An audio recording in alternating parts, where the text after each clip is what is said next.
Ling Ye is reborn in the world of Douluo continent, having bound the divine selection system. Familiar with the narrative, he chuckles. Tang San, I shall claim your celestial herbs, spirit rings, and even your beloved. He begins by choosing the Spear Hall faction, awakening a dual divine spirit. The ice and fire duality eyes? They are merely my private garden. The theories of Yu Shaojiang? I shall publicly refute and shatter them. The Shrek 7 monsters? They shall kneel and call me father. Bibi Dong remarks, this child must be my heir. Qian Renxue observes, his ambition captivates me. Xiao Wu muses, he is different from what Tang San described. Hulaina adds, junior brother, your elder sister cares for you. As Ling Ye stand upon Tang San, striking the God King and establishing an unparalleled divine kingdom. The system inquires once more, please choose, conquer the divine realm, counsel, or create a new universe. Chapter 1. Innate Level 20 Dual Spirits. A splitting headache. Ling Ye abruptly opens his eyes, greeted not by the familiar sight of a computer screen, but by an opulent dome adorned with carvings of six-winged angels and a fearsome giant. Hammer. The air is thick with a faint scent of sandalwood and an indescribable surge of energy. What is this place? He instinctively attempts to rise, only to find his body weighed down as if filled with lead. A torrent of chaotic memories floods into his mind like a burst dam. Spirit City, the Hall of the Pope, orphans, the spirit awakening ceremony that I have transcended and been reborn in the Douluo continent. In the orphanage of the Spirit Hall, Ling Ye's heart races. The overwhelming influx of information leaves him dizzy. Yet, an indescribable euphoria surges within him. As a seasoned aficionado of Douluo and a connoisseur of web literature, he fully comprehends the significance of this moment. This is the golden era, a world teeming with opportunities. More importantly, he possesses intimate knowledge of every plot twist. Each step of Tang San's growth and every fortuitous encounter are etched in his mind. While he revels in excitement, contemplating how to leverage this foresight, a cold, mechanical, yet supremely authoritative voice resonates deep within his soul. Ding! Strong survival instinct and revolutionary will detected binding conditions met. Initiating binding of the divine selection system. 10, 50, 100. Binding successful. Host. Ling Ye. Newbie gift pack being distributed. Please make your first critical choice immediately. It will determine your initial faction and core advantages. Here comes the standard equipment of a transmigrator. The golden finger. Ling Ye's spirits lift as he forcibly suppresses his excitement and mentally responds, what options do I have? Speak quickly. Before him materialize 3 ethereal options, each radiating a distinct glow. Option 1. Join the protagonist faction and become the 8th monster of Shrek. Reward. Innate Full Spirit Power Level 10. Spirit. Blue-Silver Grass Evolutionary Path available. Gain guidance from Yu Shaojiang's Theory Pseudo and establish initial. Goodwill with Tang San Hypocritical. Evaluation. A steady approach, clinging to the protagonist's coattails, but forever overshadowed by the protagonist's halo, with opportunities often snatched away. Caution and discretion are necessary when playing the sidekick. Option 2. Maintain neutrality and develop in secrecy. Reward. Innate Soul Power at Level 8. A randomly selected advanced martial soul, such as the Gale Demon Wolf or Flame Lord. And a low-grade soul tool. Evaluation. The risk is relatively low, and the freedom is considerable. However, it lacks top-tier resources and support, limiting growth potential and making it susceptible to becoming cannon fodder in later significant battles. Option 3. Join the Martial Soul Hall and reign supreme within it. Reward. Innate Soul Power at Level 20 Extraordinary. A dual divine level martial soul. Choose one. Chaotic divine, mill spiritual, annihilation or eternal divine furnace.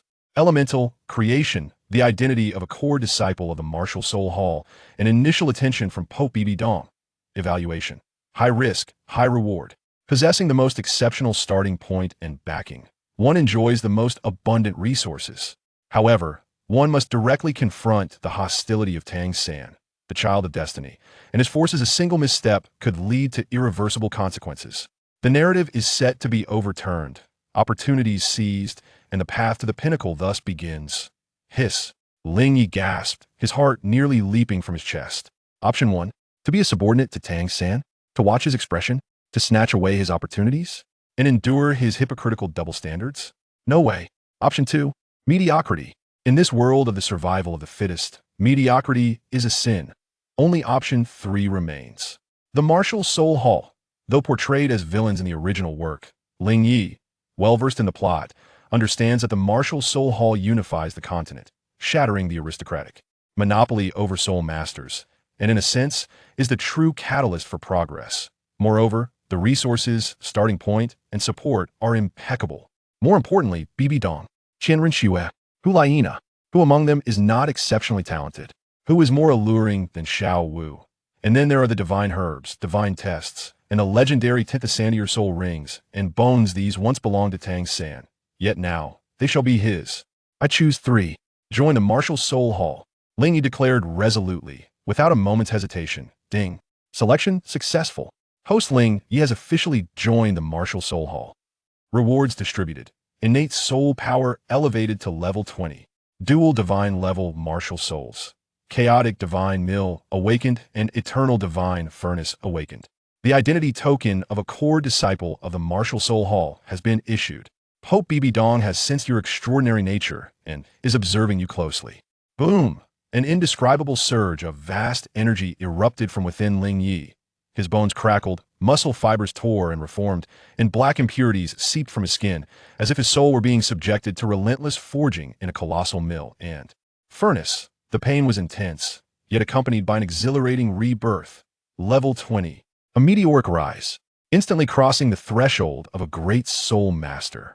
Dual martial souls. Moreover, the unheard-of divine-level martial souls. The chaotic divine mill, with its soul-destroying and spirit-annihilating power, and the eternal divine furnace, capable of refining all and creating miracles, resonated deep. Within his soul, Ling Ye could not suppress a low roar as his soul power surged uncontrollably, forming a small whirlwind that rustled the draperies in the room. This commotion immediately drew the attention of those outside. The door swung open, and a middle-aged man clad in a silver uniform, his countenance stern and his gaze sharp as that of an eagle, strode in with purpose. Prominently displayed on the badge affixed to his chest were 6 crossed swords, the emblem of the Spirit Hall's enforcement team. Young man, you have awakened? The energy fluctuations just now. The enforcement captain's piercing gaze swept over Ling Ye, and as he sensed the turbulent soul power within him still not fully quelled and surpassing that of his peers, even many adult soul masters, his pupils constricted in astonishment. Innate soul power? How could it possess such intensity? Ling Ye took a deep breath, suppressing the surging energy within him, and quickly regained his composure. He understood that from this moment forth, he must convincingly embody the role of an orphan with extraordinary talent, newly entering the Spirit Hall. Affecting an expression of bewilderment tinged with just the right amount of trepidation, he stammered, "Sir, too, I'm not certain what happened. Just now, I suddenly felt an overwhelming heat within my body." The enforcement captain took a swift step forward, gripping Ling Ye's wrist firmly as a surge of pure soul power delved into him. Moments later, the astonishment etched across his face deepened, now laced with a hint of dread. Soul power, at least above level 15. No, it is still increasing 20. Innate full 20 level soul power. Dual martial souls. Chapter 2. The Rebirth of the Spirit Hall. The Chosen One confronts Yu Xiaojiang. His voice trembled with excitement, a tone that reflected the gravity of the moment. To possess innate full soul power is a rarity that occurs once in a century, and to be at level 20 from birth, a twin martial spirit? This is nothing short of a myth. The Spirit Hall has stumbled upon a treasure. No, this is a divine gift bestowed upon the Spirit Hall. What is your name? The tone of the law enforcement captain shifted to one of utmost seriousness, even tinged with a hint of reverence. Ling Ye. Excellent. Ling Ye, follow me at once. We must meet with Bishop Salas immediately. No, given your circumstances, it may be necessary to report directly to His Holiness the Pope. The captain's voice quickened as he pulled Ling Ye along, fully aware that this child's arrival could send ripples through the upper echelons of the Spirit Hall. Ling Ye allowed himself to be led, his mind clear and focused. The first step had been taken, to establish a foothold and attract the attention of the higher-ups. Mission accomplished. He was brought to an even grander and more solemn hall. Inside, an elderly man clad in a resplendent red bishop's robe, the formidable platinum Bishop Salas, sat attentively listening to reports. Upon seeing the law enforcement captain rush in with a child, his brows furrowed in concern.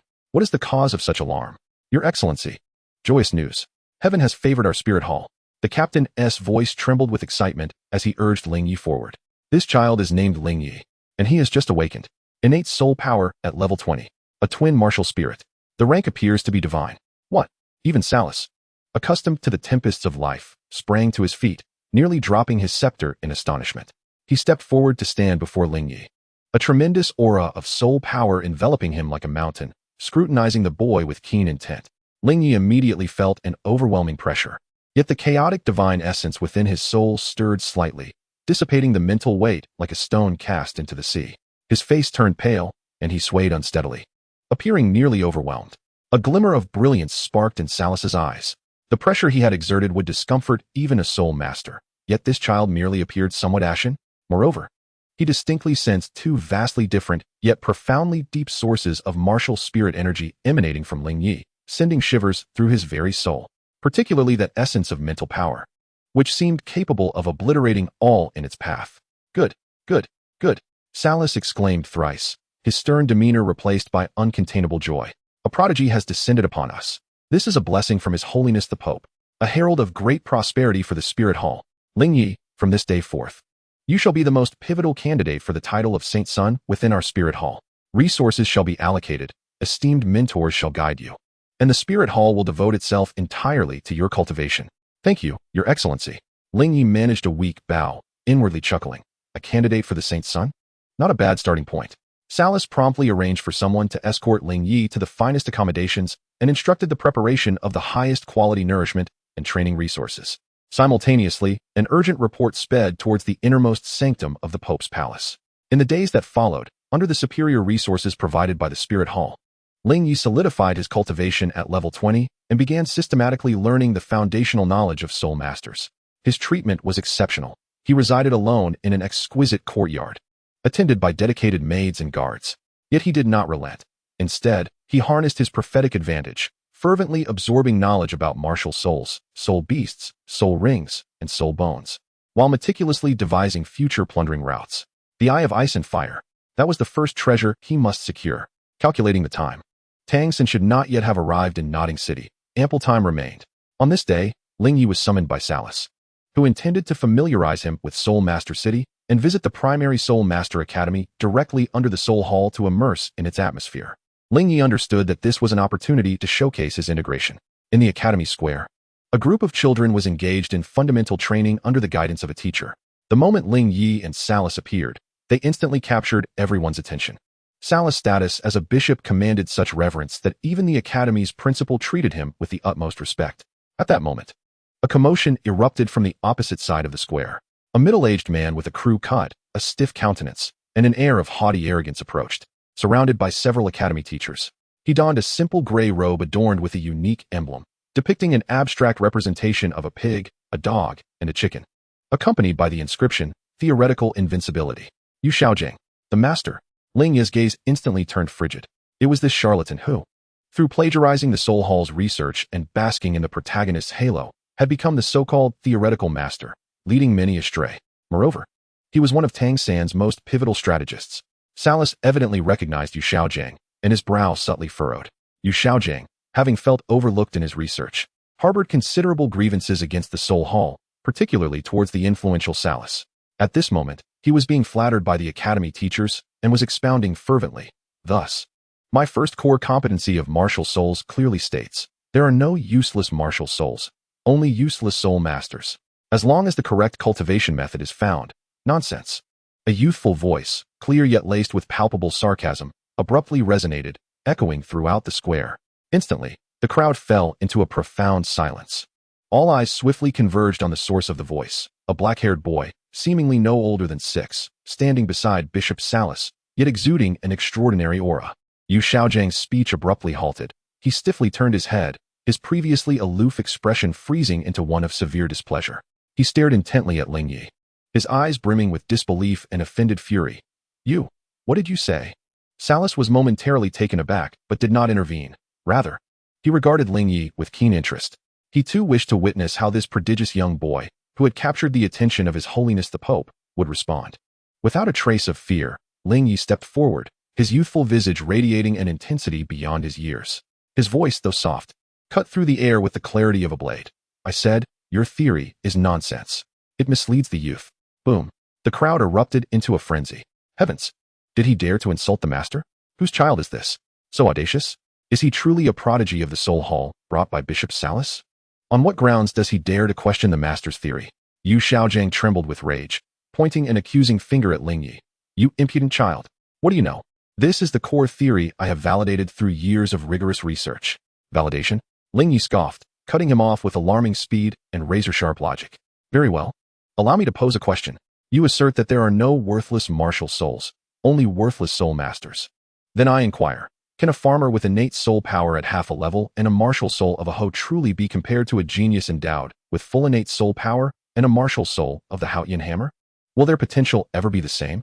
Tell me, can that farmer soul master, through a lifetime of toil and your so-called correct methods, ever hope to ascend to the rank of a title Douluo? Can he contend with soul masters of the same level who possess top-tier martial souls? Yu Xiaojiang was momentarily speechless. His research focused on the mutation of martial souls and the optimal pairing of soul rings. Yet this fundamental quality-based determination of martial souls exposed a glaring flaw in his theory. He stammered, it is all dependent on effort. Effort. Ling Ye's voice escalated, imbued with a profoundly stirring force. In the face of an absolute disparity in talent, effort may only serve to narrow the gap, but cannot bridge the chasm. This slogan of yours, aside from offering a mirage of hope to those of mediocre talent, merely leads them to squander their lives in a futile pursuit. Ultimately awakening to the harsh realities of despair, what purpose does it serve? This is the pinnacle of hypocrisy and cruelty. You are masking the bloody reality with ethereal hope. Is this not akin to poison?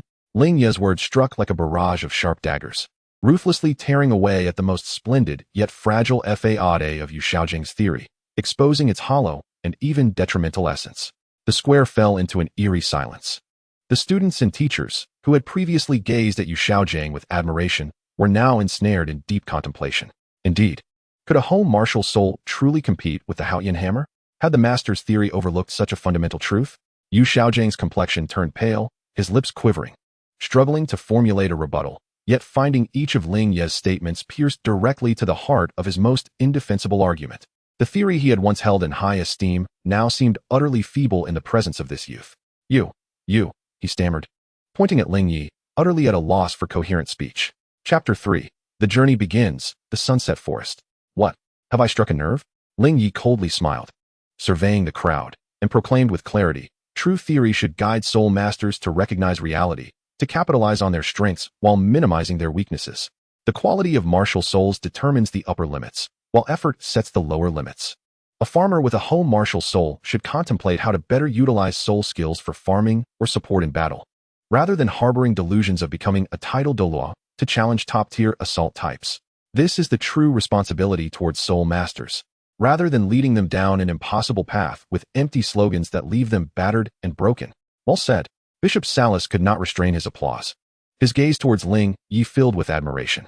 This discourse resonated with profound truth, a clarion call. This is the voice that the spirit hall truly requires.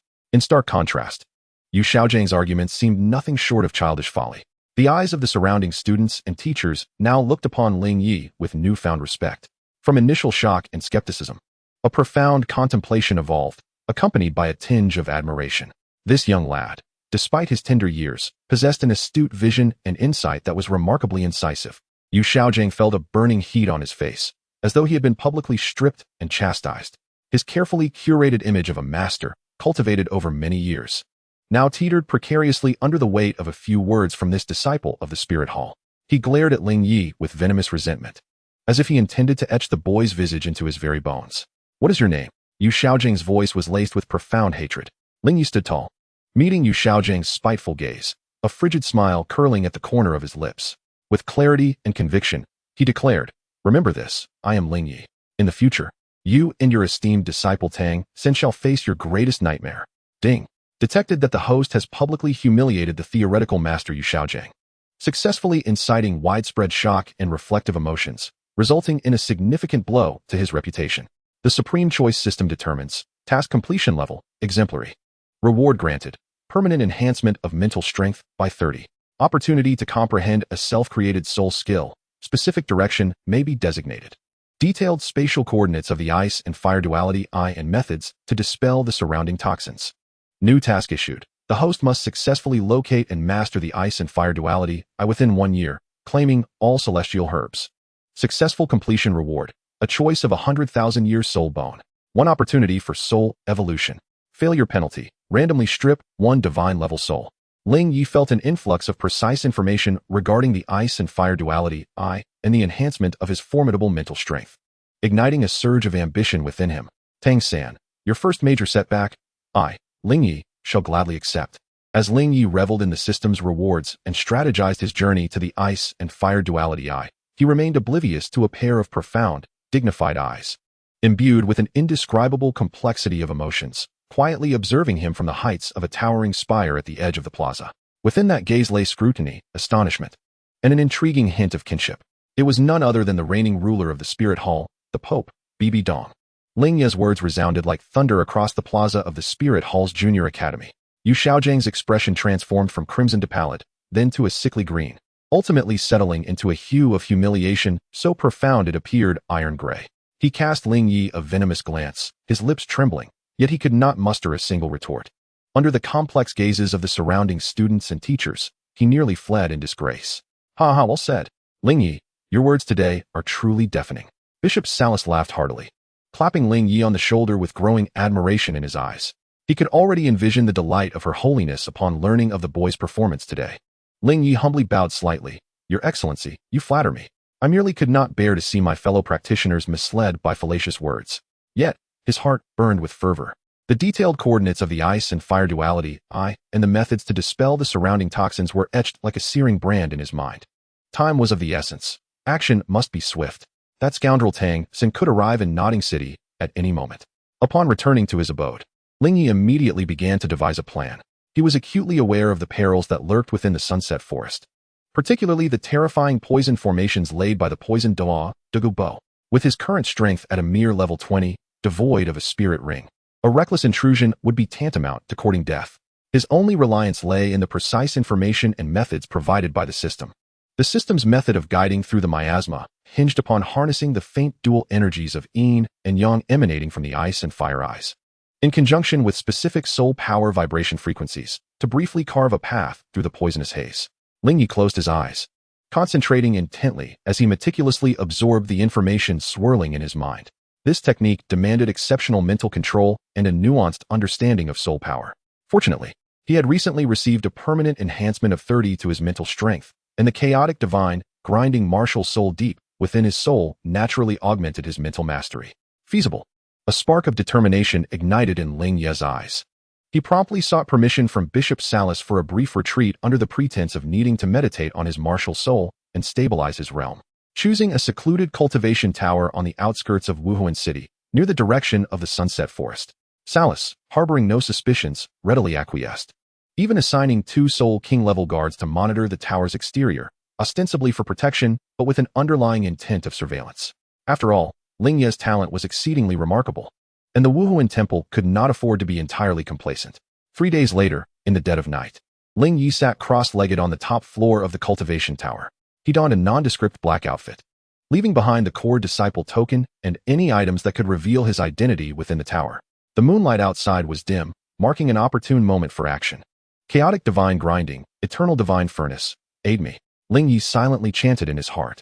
Deep within his soul, the ancient and enigmatic gray grinding disc began to rotate slowly, a finely honed mental force extending like tendrils to keenly sense the surrounding environment.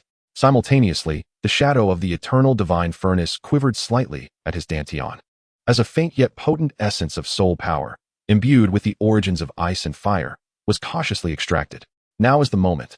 Ling Ye's eyes snapped open, his figure gliding like a specter through the window, merging into the darkness. Like the most seasoned of hunters, he evaded patrolling guards and soul masters, utilizing his formidable mental perception to silently slip out of Wuhuan City and plunge into the vast and treacherous Sunset Forest. Chapter 4. The Enchantment of Ice and Fire. I reigned supreme in the celestial herb garden. Guided by the system's coordinates, Ling Ye traversed swiftly through the dense primordial forest. His movements were both rapid and precise, the eternal divine furnace martial soul granting him acute sensitivity to energy fluctuations, enabling him to consistently evade the territories of powerful soul beasts. The mental force of the chaotic divine grinding swept the surroundings like a radar, steering clear of potential traps and prying eyes. After 3 days and nights of relentless travel, Ling Ye finally approached the vicinity of his destination.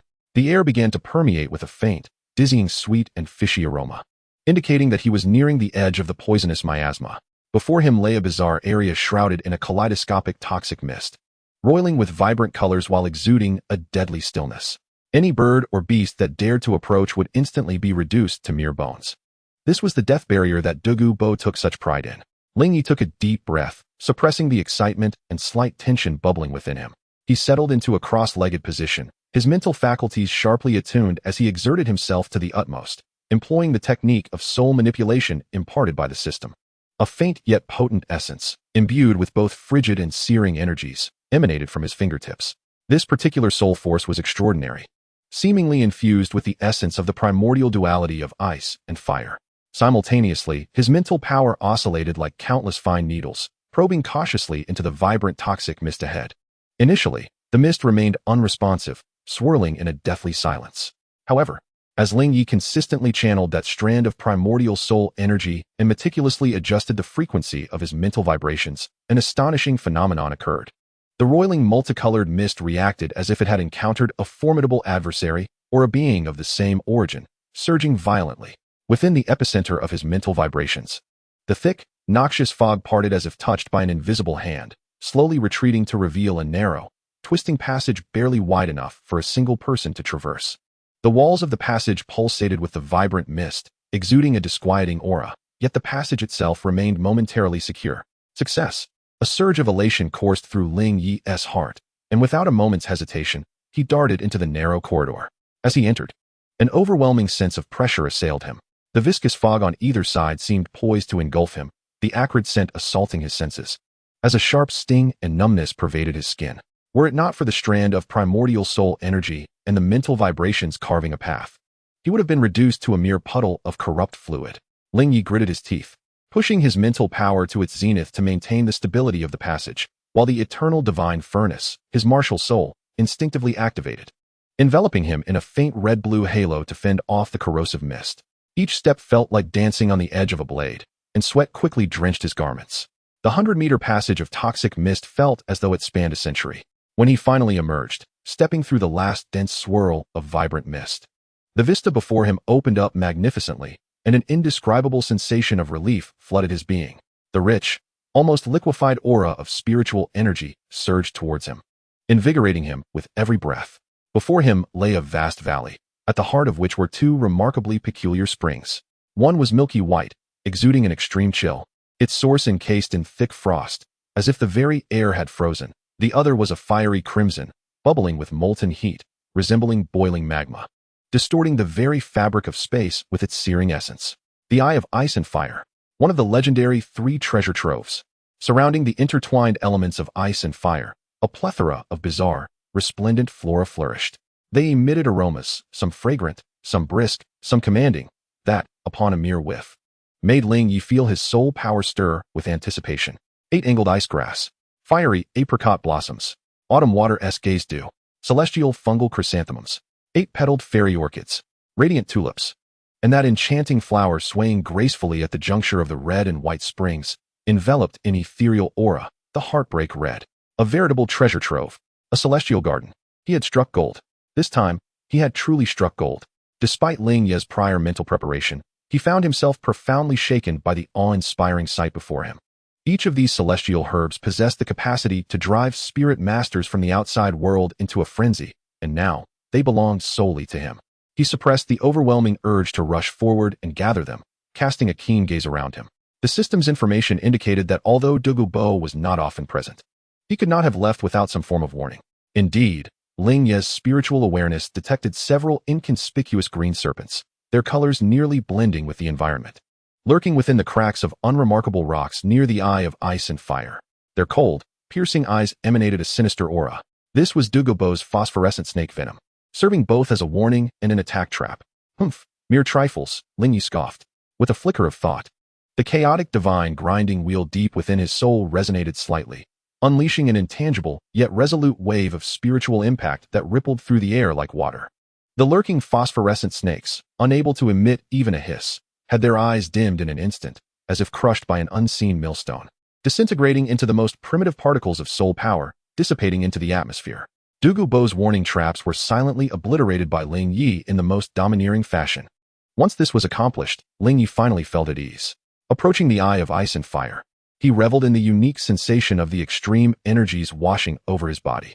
His eternal divine furnace martial soul seemed to thrive, accelerating its operation as it greedily absorbed this unparalleled yin-yang energy. The immediate priority was to address the matter of tempering his body with this ice and fire energy. Otherwise, he would be unable to remain for long, let alone harvest the celestial herbs. Ling Ye's gaze fixated intensely on the octagonal xianbing grass, swaying at the edge of extreme cold, and the lihua xingjiao shu, flourishing by the searing spring. According to the original text, simultaneously consuming these two herbs of extreme attributes would forge an immunity against ice and fire. This was the crucial first step for him to establish himself here and assimilate all the celestial herbs. Without further hesitation, he approached the octagonal xianbing grass. As he drew nearer, the terrifying chill nearly froze his blood. Cautiously, he enveloped his palm with soul power while maintaining heightened vigilance with the spiritual force of the chaotic divine grinding wheel, prepared for any instinctive counterattack from the herb. Just as his fingers were about to touch the crystalline, ice-carved leaves, a thunderous roar erupted through the valley, reverberating like a clap of thunder. Who dares trespass into my herb garden? Seeking death. The voice was ancient, hoarse, yet suffused with unfathomable fury and terrifying pressure. Accompanying the voice was a torrent of green toxic mist that distorted the very fabric of space, surging forth like a tsunami from the valley's entrance. Douluo, the toxic Douluo, had returned at this critical moment. Ling Ye's pupils constricted sharply, alarms blaring in his mind. Yet, his face revealed no trace of panic. Instead, in the blink of an eye, he made an audacious decision. He did not immediately attempt to pluck the celestial grass, nor did he try to flee. Escaping before a tidal Douluo was a futile endeavor. Instead, he abruptly turned, facing the oncoming tide of the emerald phosphor serpent king's venom. Standing tall, simultaneously, he summoned the eternal divine furnace martial spirit with all his might, a brilliant aura of red and blue emanating from his body. Boldly advancing towards the terrifying miasma, with a voice clear yet tinged with youthful innocence, he proclaimed, "Elder Dugong, please refrain from making a move.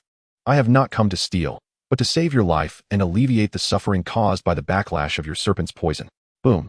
The surging venom halted abruptly, mere inches from Ling Ye's form. Within that dreadful green wave, the figure of an elderly man clad in a dark green robe emerged, his hair and beard white, his face gaunt, yet his gaze sharp as a serpent's. He fixed his eyes upon Ling Ye, particularly the strange red and blue aura that repelled his venom. His expression filled with shock, confusion, and a hint of disbelief. "What did you say? Young child, do you understand the consequences of mocking me?" Dugong Bo's voice was like the chilling winds of the abyss, laced with murderous intent, yet the assault of the venom had undeniably ceased. Ling Ye's heart steadied. He had wagered correctly. Meeting Dugong Bo's soul-piercing gaze, he spoke with unwavering composure. "Elder, do you suffer from excruciating headaches on stormy nights? As if 1,000 ants were gnawing at your heart? Do you experience sharp pains like needles piercing your head and saw's at midnight? Is it true that your beloved granddaughter, Dugong Yan, harbors this poison within her, gradually eroding her health?" With each inquiry, Dugong Bo's countenance shifted, from initial rage and murderous intent to shock, and finally to a profound, bone-deep fear. These afflictions were his greatest secret. The torment he endured day and night, known not even to his most trusted confidants. How could this seemingly 6- or 7-year-old boy possess such knowledge? And how did he know of Yin Yan? "Who are you?" Dugong Bo's voice trembled ever so slightly for the first time. The venom capable of slaying a tidal Douluo was being thwarted by this boy's peculiar aura. It was utterly bizarre. Ling Ye felt a surge of confidence, aware that he had grasped Dugong Bo's vital weakness. A slight smile graced his lips as he gestured towards the magnificent ice and fire duality, and the abundant celestial grass behind him. His voice imbued with unparalleled assurance. "Who I am is of little importance. What truly matters is that I can eradicate the emerald phosphor serpent's venom from both you and Dugong Yan. The means to do so lies within this garden of celestial herbs. Elder, will you choose to collaborate with me for a chance at rebirth? Or will you continue to suffer in this poisonous inferno, witnessing your only granddaughter follow in your footsteps?" Ling Ye's words struck like the sharpest of hooks, piercing the most vulnerable and fearful depths of Dugong Bo's heart. He gazed at this enigmatic boy, then at the celestial grass he had protected for half a lifetime, yet knew not how to utilize correctly. For the first time, a tumult of struggle and hesitation marred his withered visage. Within the valley, the energies of ice and fire continued to intertwine and flow, the brilliance of the celestial herbs shimmering. Thus, a life and death negotiation quietly unfolded between the venomous tidal Douluo and the mysterious youth. Ling Ye understood that the most challenging obstacle had been surmounted. What lay ahead was the artful utilization of the treasures within this garden and the vulnerabilities of Douluo to transform the fearsome poison Douluo into the sharpest weapon in his possession. He not only aimed to seize the Eye of Ice and Fire, but also intended to capture its guardian alongside it. Chapter 5. The Forging of the Golden Body. The Awakening of the Celestial Herb and Martial Soul. Douluo's verdant pupils contracted sharply, akin to a startled serpent. Each word spoken by Ling Ye pierced him like poisoned needles, striking at his most tender wounds. Throughout his life, he wielded poison, taking countless lives, yet he found himself utterly powerless against this deeply ingrained, ancestral backlash of venom. Watching helplessly as this misfortune loomed over his sole granddaughter, Douluo, the despair and terror gnawed at his soul day and night. Can you truly provide a remedy? Douluo's voice was hoarse and dry, tinged with an unrecognized glimmer of hope and profound skepticism. His formidable aura as a titled Douluo bore down on Ling Ye, who sought to discern a crack in the mysterious youth's composure. Under the weight of that oppressive presence, the red and blue luminescence surrounding Ling Ye flickered uncertainly, while his eternal god furnace martial soul operated at its zenith, and the spiritual force of the chaotic divine mill fiercely resisted the soul-level pressure. His complexion paled slightly, yet he maintained a straight posture, his gaze clear and resolute. I do not presume to speak recklessly. The antidote lies within the myriad celestial herbs in your garden. One need only procure the octagonal ice grass and the fiery apricot blossoms, and consume them simultaneously through a special method. By harnessing the ultimate energy of the Eye of Ice and Fire, one can forge a body immune to ice and fire. Once this body is established, the lingering effects of the green phosphor serpent's venom within your body will naturally be resolved. As for Miss Douluo, with the subsequent aid of a few harmonizing celestial herbs, she too can be kept safe through gradual treatment. Ling Ye's declarations were resolute, imbued with an undeniable confidence. He not only elucidated the method but also pinpointed the crucial herbs and the essence of utilizing the environment. This was no mere fanciful talk. Douluo fixed his gaze firmly on Ling Ye, then abruptly turned to the chilling octagonal ice grass and the blazing fiery apricot blossoms. He had safeguarded this land for decades, attempting countless times to exploit these extraordinary flora, yet he had never succeeded, and on several occasions, he had nearly perished from their extreme attributes. Could it be that this young man had unveiled the secrets? How do you know of this method? A flicker of murderous intent flashed in Douluo's eyes, his threat palpable. The revelation of the secret instinctively evoked a sense of danger within him. I possess a lineage of knowledge, Ling Ye responded vaguely, swiftly redirecting the conversation to the crux of the matter. Elder, I have relayed the method. Whether to believe or not rests entirely in your hands. Will you choose to grasp at a slender thread of hope, reclaim your freedom, and protect your granddaughter, or will you continue to guard this garden of toxic herbs, unable to utilize them, languishing in pain as you await your demise, watching Douluo follow in your footsteps? Time is not on your side. Ling Ye's words were like the final straw that broke Douluo's last line of defense. He gazed into Ling Ye's eyes, which seemed to see through all, while feeling the subtle, ominous pain within him that heralded the impending backlash. He recalled the innocent yet pallid visage of Douluo, who was already beginning to betray signs of illness. On the gaunt visage, a fierce struggle ensued, ultimately culminating in a long, wearied sigh that encapsulated all the rage, suspicion, and resentment. The terrifying pressure that enveloped Ling Ye, along with the toxic mist, receded like a receding tide. Very well, I shall place my trust in you. Just this once. The voice of Douluo was raspy, imbued with a sense of resignation. However, should you dare deceive me or bring any harm to Yin Yen, I shall ensure you experience the myriad torments of this world, unable to seek life or death. Rest assured, Senior, a mutually beneficial cooperation is my sincere intention. A colossal weight lifted from Ling Ye's heart, and a genuine smile graced his face. He understood that this notorious poison Douluo had, for the time being, been subdued. Under the complex and tense gaze of Douluo, Ling Ye commenced his actions. He approached the Eye of Ice and Fire, taking a deep breath. His spiritual power, honed through the chaos divine grinder, was intensely concentrated, while the soul power from the eternal divine furnace surged within him. Swiftly, he enveloped his palm with soul power and, like lightning, plucked the eight-angled profound ice grass.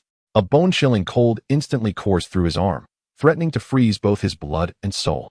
Almost simultaneously, he turned his hand to seize the fiery apricot blossom. The searing heat surged like magma, scorching through his meridians. The extreme agony of ice and fire clashed violently within him, tearing him apart. Ling Ye let out a muffled groan, his complexion turning as pale as paper, beads of sweat cascading down his face as his body trembled uncontrollably. Yet, within his eyes burned a fervent flame. Now, he roared, unhesitatingly swallowing both celestial herbs simultaneously. Boom! An indescribable torrent of terrifying energy erupted within him.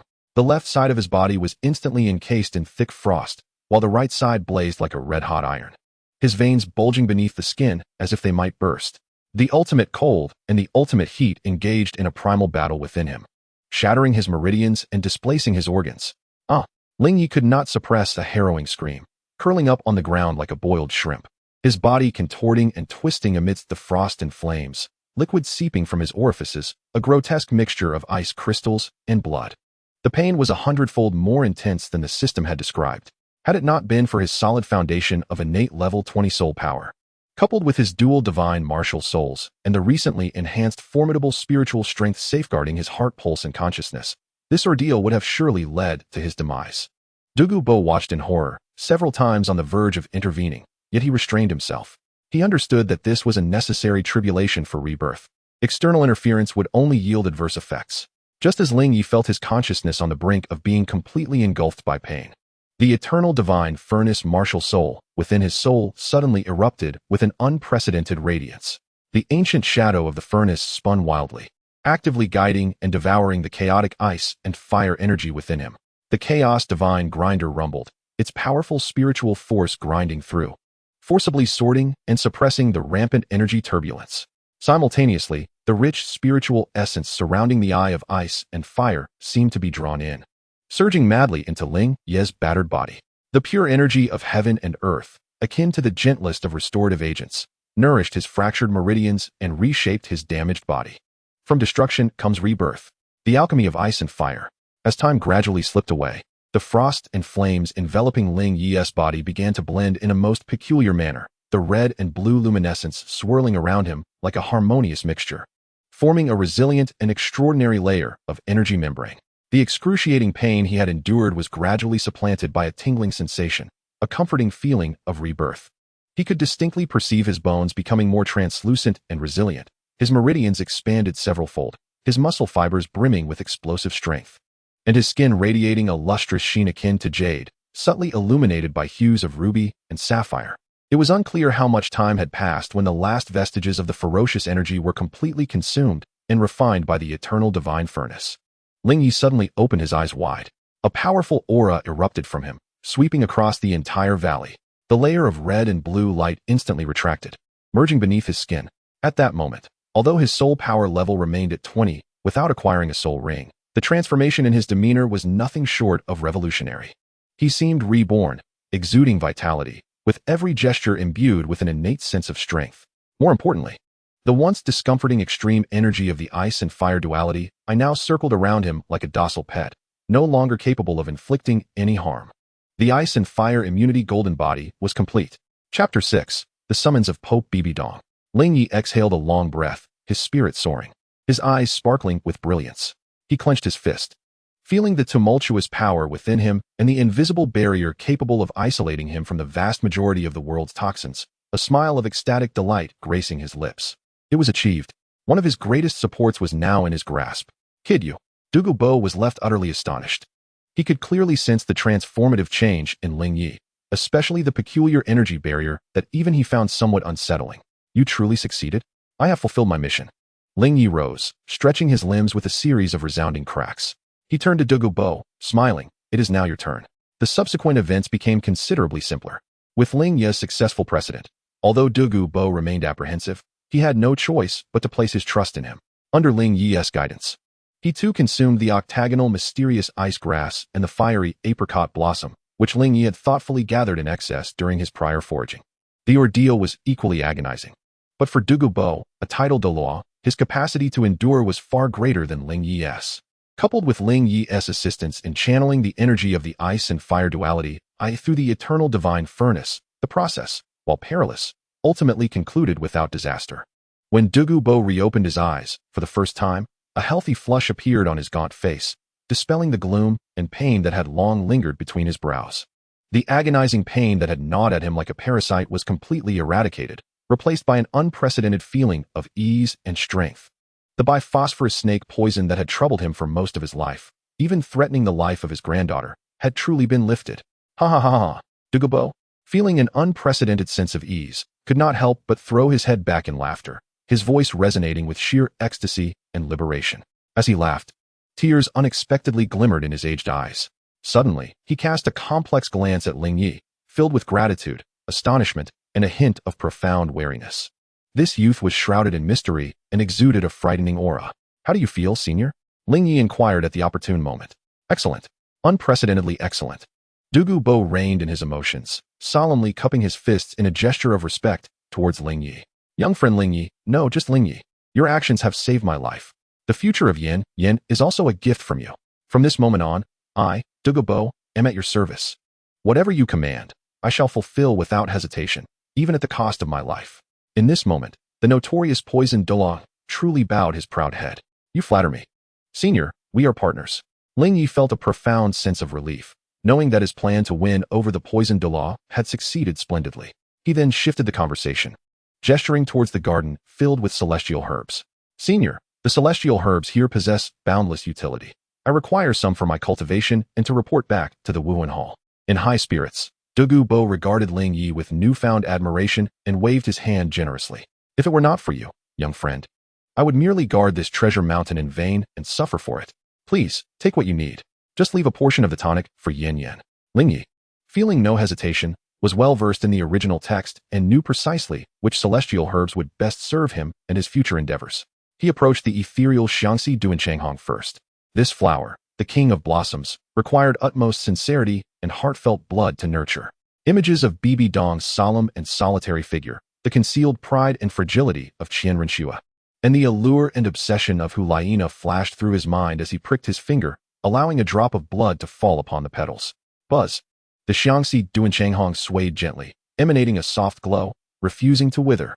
It acknowledged Ling Ye's possessive yearning and protective resolve towards the many female leads in his life. Carefully, he plucked the flower and placed it in a specially crafted jade box. This would become a crucial tool in his future endeavors. Next, he harvested the extraordinary Tongtian chrysanthemum, a celestial herb with indomitable properties that would greatly enhance his physique, complementing his ice and fire golden body. The 8-petal immortal orchid would solidify his foundation and accelerate his soul power cultivation. The Wangchuan Xiaoshui Du would elevate his mental fortitude, further reinforcing the chaotic divine grind. After some contemplation, he also collected the Chilua tulip, knowing it could evolve his martial soul and might prove invaluable in the future. Additionally, he selected several herbs with mild properties suitable for various martial souls to take back to the Wuhan Hall. Finally, he meticulously chose a few herbs for Dugu Yin that would harmonize, nourish, and gently detoxify, presenting them to Douluo along with detailed instructions for their use. Douluo was immensely grateful, thoroughly impressed by Ling Ye's attentiveness. Observing Ling Ye expertly harvest the celestial herbs as if he were strolling through his own backyard, Douluo's last lingering doubts dissipated entirely. This young man's understanding of this treasure trove was likely deeper than his own. Following him could indeed lead to an unprecedented path to greatness. With a bountiful harvest, Ling Ye felt a deep sense of satisfaction. He knew it was time to return. Having been in seclusion for too long at the Wuhan Hall, he would surely have attracted attention. "Senior, this place of great significance requires your continued guardianship." Ling Ye addressed Douluo. "I must return to the Spirit Hall to report. Shortly, someone will come bearing my token to establish contact with you." Regarding the Spirit Hall, the old man understands. Douluo immediately interjected. "This matter is known to heaven and earth, to you and me. Externally, I shall remain the unpredictable and solitary poison Douluo, and I will not divulge even a hint of your secret." He was acutely aware of Ling Ye's unique status within the Spirit Hall and understood the necessity of discretion in this collaboration. Ling Ye nodded, quite satisfied with Douluo's astuteness. After exchanging a few more words and sharing urgent contact information, Ling Ye prepared to depart. Just as he was on the verge of stepping out of the poisonous mist's range, Douluo suddenly called him back, a complex expression crossing his face as he handed over a dark green scale. "This is my token, the Bai Lin order. With this order, you can command all the hidden venomous scouts I have stationed outside. Take care, my young friend." Ling Ye solemnly accepted it, feeling its cool and gentle texture. "You too. Take care. Miss Yin Yan's medicine should be taken as prescribed. Until we meet again."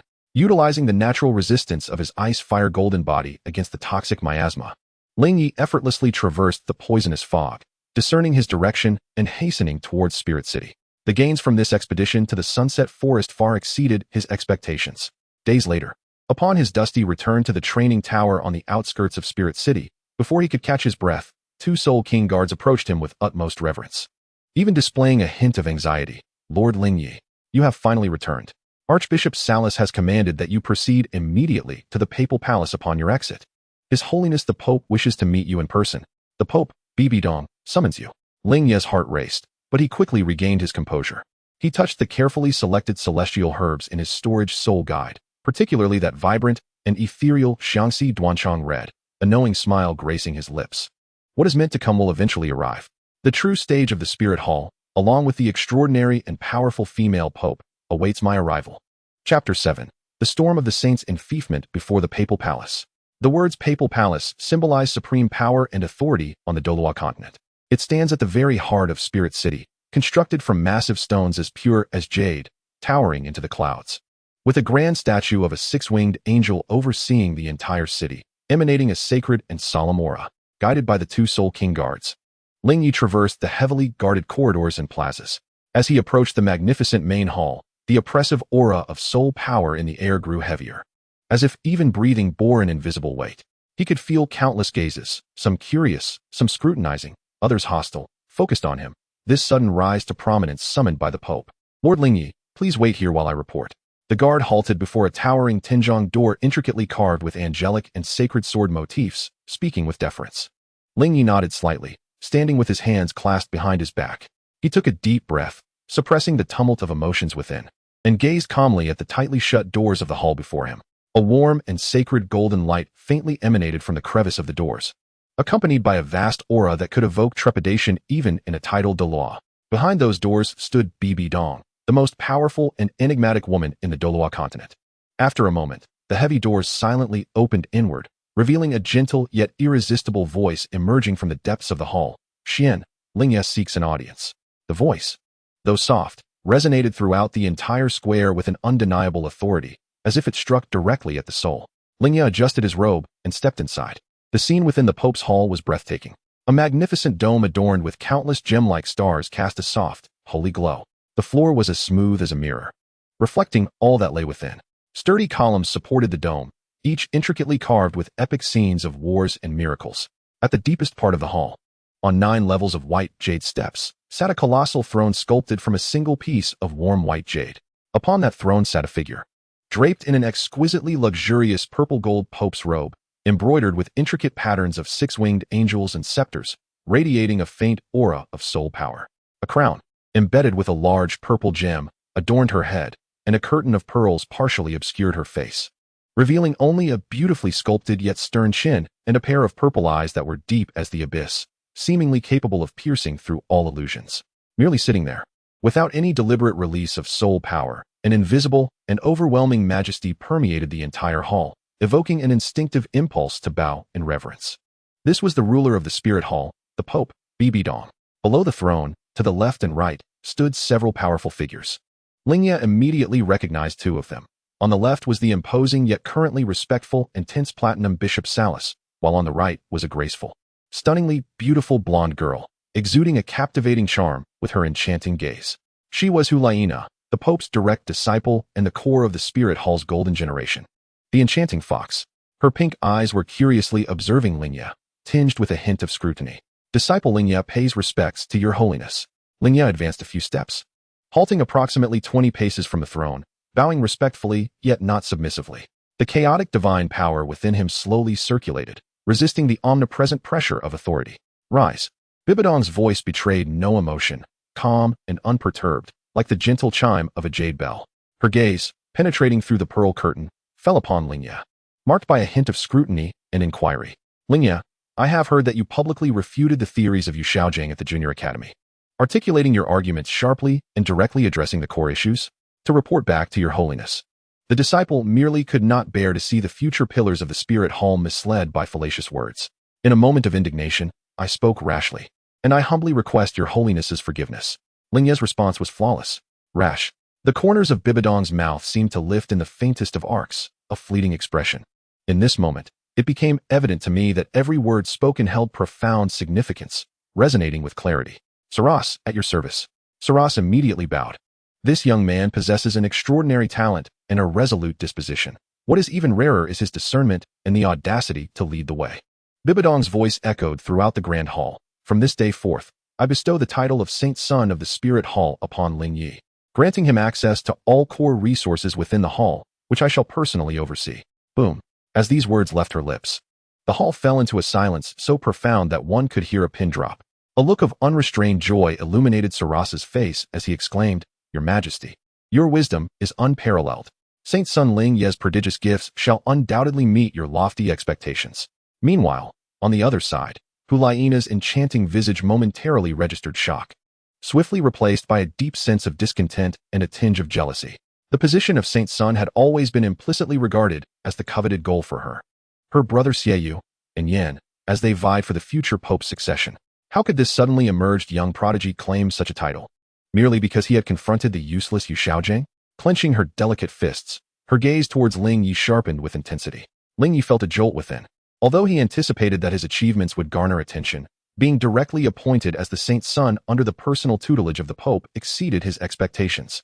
He immediately bowed, his voice imbued with just the right amount of excitement. "Disciple Ling Ye expresses his gratitude for your esteemed favor. I shall dedicate myself wholeheartedly to live up to your nurturing." "Indeed," Bibi Dong responded lightly, her gaze still fixed upon Ling Ye. "I am curious. After your several days of seclusion, your aura has become dense and profound, and your physique has undergone a remarkable transformation, subtly shimmering with a golden luster. It seems you have made considerable gains." A wave of realization washed over Ling Ye. He understood the pivotal moment was approaching. He lifted his head, displaying a sincere smile. "Thanks to your Majesty's benevolence, during my retreat, I encountered fortuitous opportunities. I understand that such rare chances should not be hoarded alone. Thus, I have prepared a modest gift to present to your Majesty, as a token of my gratitude and a humble contribution to the prosperity of the Spirit Hall." As he spoke, he deftly revealed 3 exquisitely crafted jade boxes that appeared in his hands. The moment the jade boxes emerged, the rich and pure spiritual energy within the grand hall surged, as an extraordinary fragrance of rare herbs wafted through the air, invigorating the spirits of all present. Every gaze was drawn to the source. Even the lofty Bibi Dong exhibited a barely perceptible ripple of intrigue in her violet eyes. Ling Ye respectfully opened the first jade box. Inside lay a remarkable chrysanthemum, its petals a splendid pale purple, soft to the touch, with a stamen rising half a foot above the petals, glimmering with a faint golden hue. This is the rare furry celestial chrysanthemum, a neutral-grade celestial herb. Consuming it invigorates the limbs and enhances blood circulation through the 8 meridians, enabling the cultivation of an indestructible body. Ling Ye declared, his voice clear and resonant. This celestial herb is ideally suited for those of offensive prowess.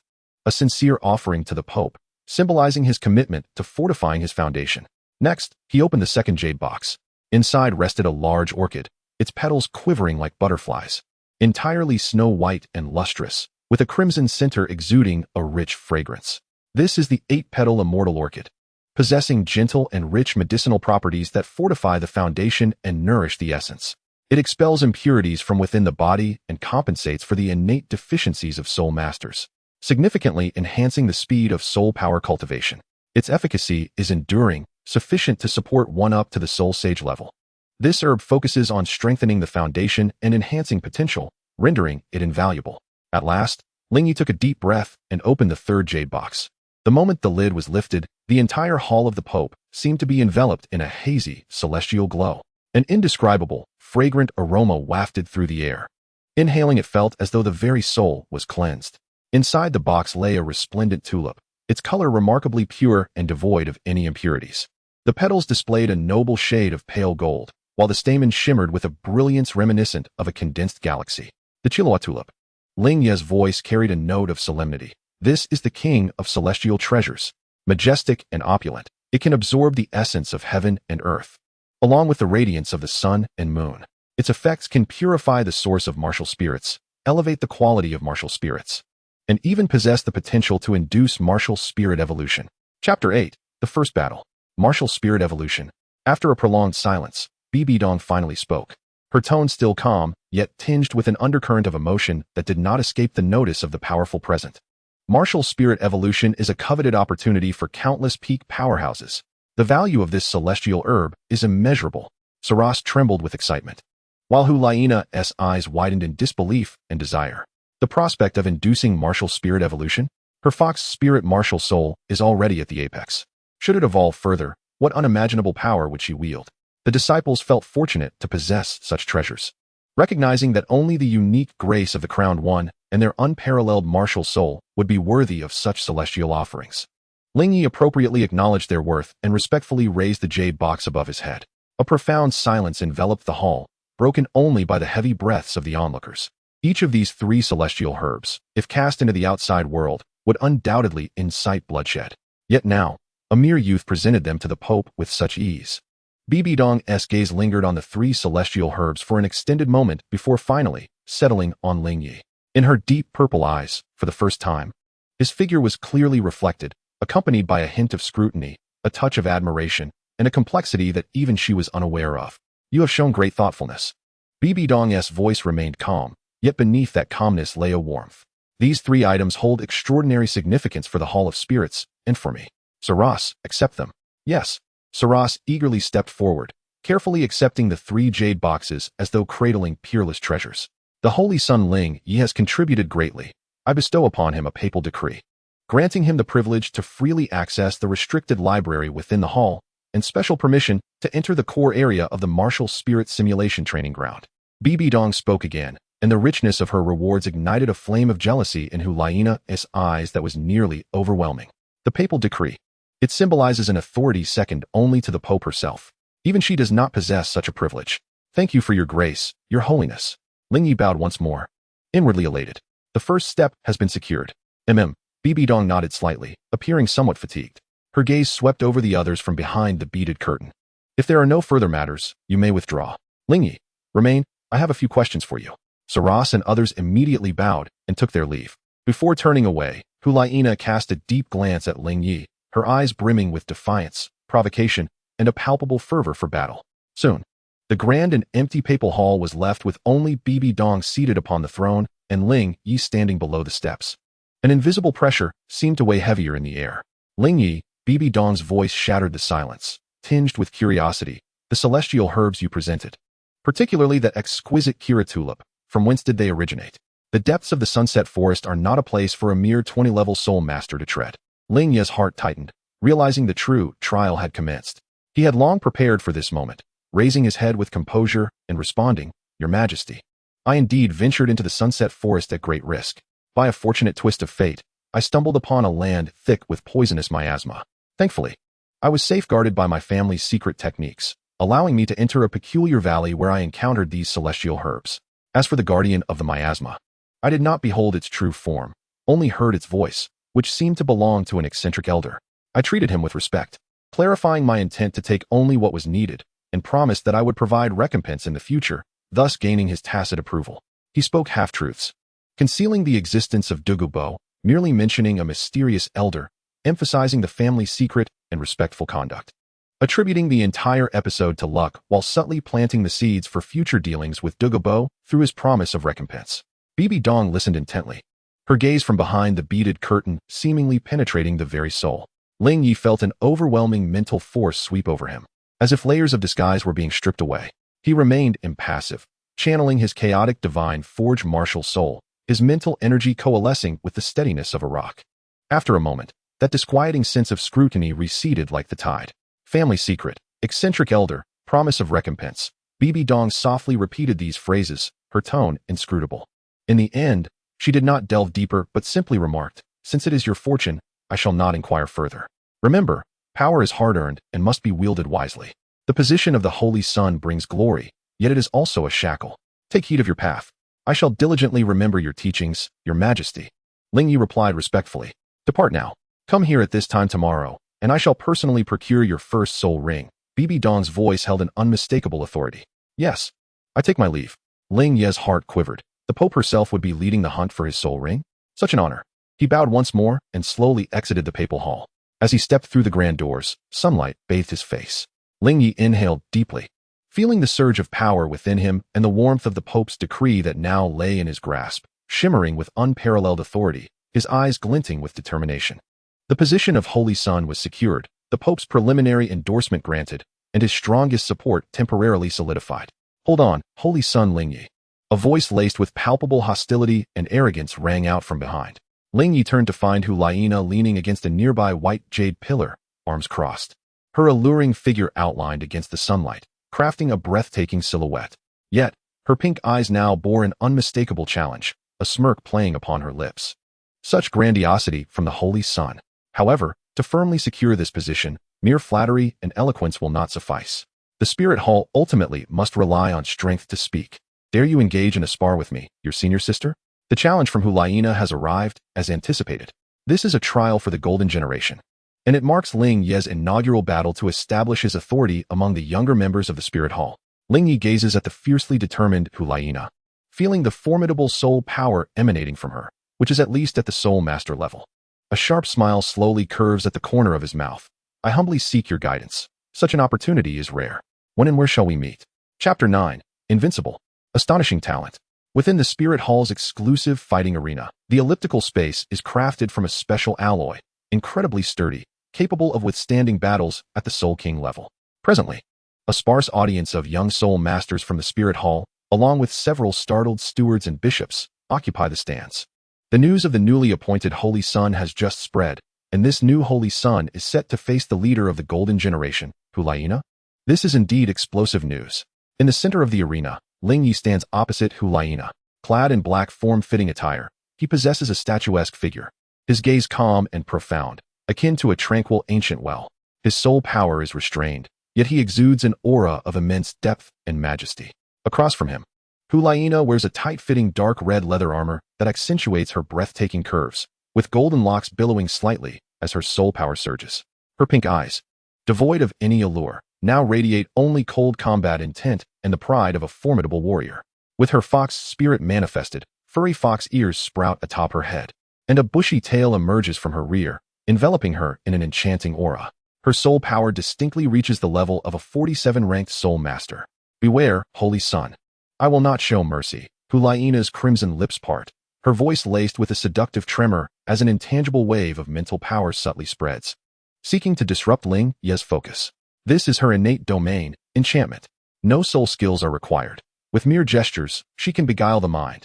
Yet, as the chaotic divine forge within Ling Ye stirs slightly, an invisible mental barrier effortlessly shatters that enchanting force.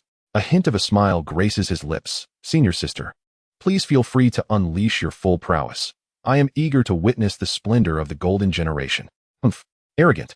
Hulaina's gaze sharpens, angered by Ling Ye's nonchalant demeanor. With a fierce shout, she declares, first soul skill, Fox Fire. Boom, boom, boom. 3 clusters of eerie purple flames materialize, radiating intense heat and disorienting mental waves, hurtling towards Ling Ye in a formation resembling the letter W. The speed is as swift as lightning. Gasps arise from the stands. Hulaina's Foxfire not only boasts considerable power, but also inflicts mental burns, making it exceedingly difficult to defend against. However, Ling Ye remains unfazed. Just as the Foxfire is about to reach him, a brilliant light flashes in his eyes. Eternal Divine Furnace. Buzz. A colossal, ancient, and imposing furnace, seemingly forged from dual-colored divine gold, suddenly manifests behind Ling Ye. The surface of the furnace is inscribed with enigmatic runes, and from its opening emanates a chaotic aura of ice and fire intermingled. A formidable and intense pressure, both fiery and frigid, enveloped the arena in an instant. The eternal divine furnace martial soul made its inaugural display before the world. Why? Ling Ye uttered in a low tone. The ethereal image of the eternal divine furnace trembled violently, and the chaotic energies of ice and fire erupted from its mouth, forming a swirling red-blue energy barrier before him. Boom, boom, boom. 3 formidable bursts of foxfire collided violently against the barrier. The air reverberated with explosive sounds, and chaotic energy surged forth. However, that seemingly fragile barrier stood resolute, like an ancient rock, merely oscillating violently for a moment, before devouring and refining the energy of the foxfire amidst the flowing red and blue radiance. Behind the barrier, Ling Ye remained unperturbed. Not even the hem of his garments stirred. What? Hulaina's pupils constricted in disbelief. Her first soul skill had been so effortlessly neutralized by her opponent. What kind of martial soul could consume energy? The audience erupted in astonishment. Bishop Salus's eyes sparkled with intrigue, while the other attendants and students were left dumbfounded. The martial soul of this new Saint's son was unheard of, displaying such overwhelming prowess. Sister, reciprocation is in order. Ling Ye's voice carried a hint of coldness. With a mere thought, the ethereal image of the eternal divine furnace surged once more. Divine furnace of heaven's fire. The chaotic energies of ice and fire coalesced into an incredibly intense, crimson pillar of flame, harboring a core of icy blue, exuding a terrifying heat that could incinerate all. As it tore through the air and barreled toward Hulaina, the air crackled with explosive sounds in its wake. Hulaina's expression changed as she sensed the destructive energy embedded within the flame pillar and dared not to be complacent. With a swift motion, she activated her third soul skill, Demon Fox Transformation. Her form became ephemeral, leaving behind several afterimages like wisps of smoke, narrowly evading the direct impact of the divine flame pillar. The pillar grazed her side, crashing into the alloy wall of the arena, leaving a charred, deep gouge, its edges frosted with ice. Gasp! The crowd inhaled sharply.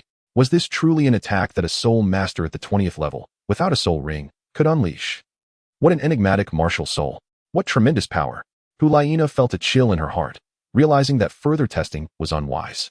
With a surge of pink light in her eyes, her foxtail rose high. Second soul skill, Enchantment of the Celestial Fox. Buzz. A wave of pink mental ripples, exponentially more potent than before and nearly corporeal, radiated from Hulaina like a tide. The very space of the arena seemed to warp, and those among the audience with lower cultivation levels found their gazes becoming dazed, faces reflecting infatuation as they involuntarily moved toward Hulaina. This was her most formidable control-type soul skill, capable of mass enchantment, disorienting enemies' minds, and even manipulating their actions. Saint Sun, be cautious, Hulaina called out, confidence shining in her eyes. In her view, no matter how powerful Ling Ye's mental strength might be, he would inevitably fall prey to her utmost second soul skill. Yet, as the surging wave of mental energy approached, Ling Ye's eyes held no fear, but rather a flicker of mockery. He slowly raised his right hand, palm facing upward. Chaotic divine mill. Buzz. A more ancient and profound terror, seemingly capable of crushing the souls of countless realms, suddenly erupted. A colossal stone mill, entirely gray and adorned with enigmatic patterns, slowly materialized above Ling Ye's head.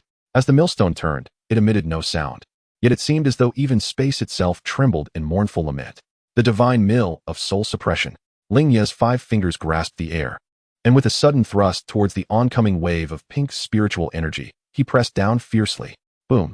The chaotic phantom of the divine mill abruptly accelerated, unleashing an invisible wave of gray spiritual energy, imbued with the utter annihilation of will, crashing mercilessly into the pink spiritual tide.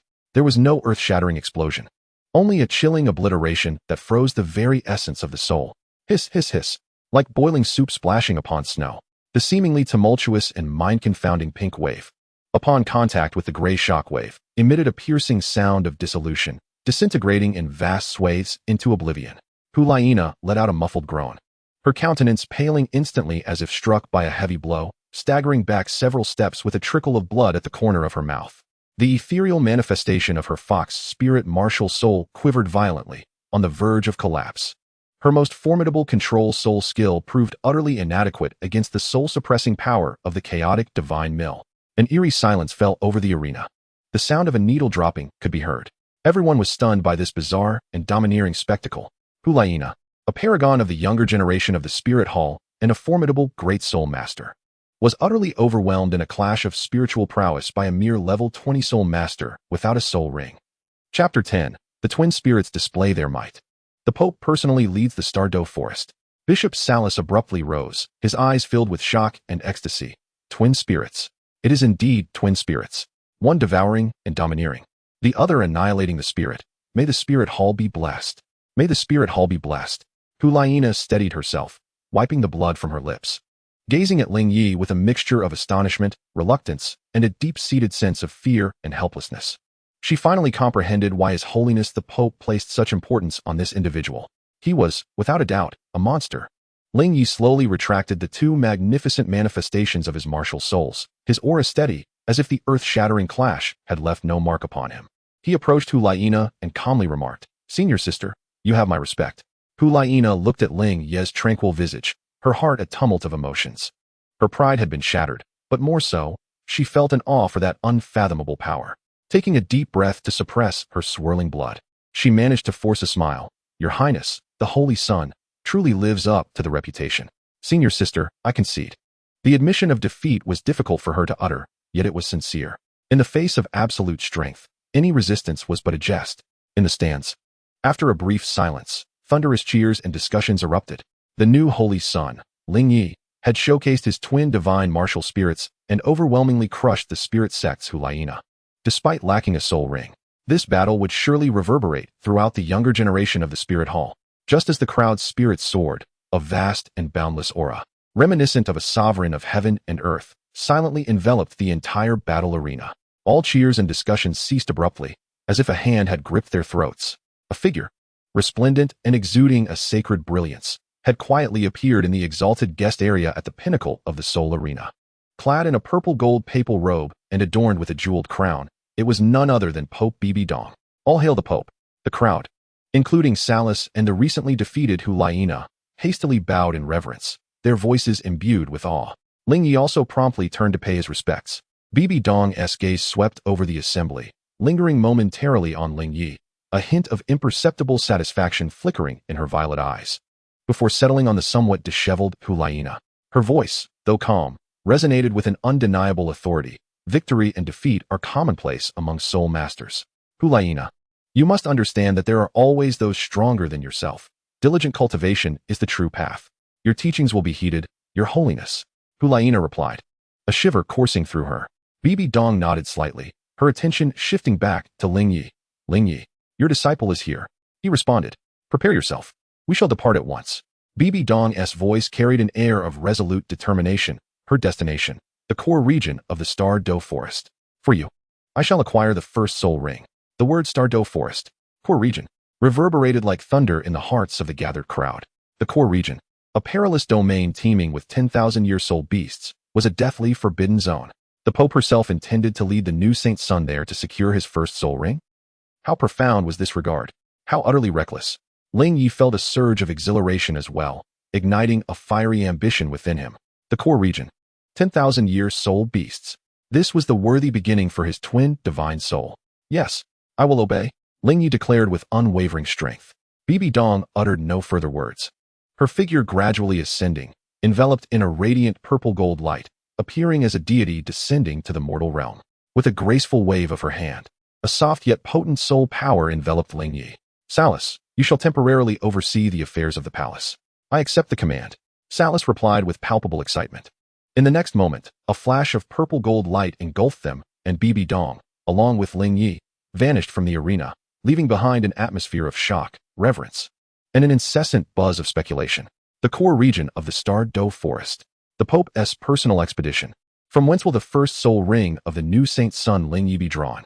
10,000-year soul beasts. This promised to be a soul-hunting journey that would reverberate throughout the continent. Hulaina gazed in the direction of their disappearance, her fists clenched tightly. Her eyes ablaze with an unprecedented fighting spirit. Star Dough Core, first soul ring. Ling Ye, I will not be left behind. Absolutely not.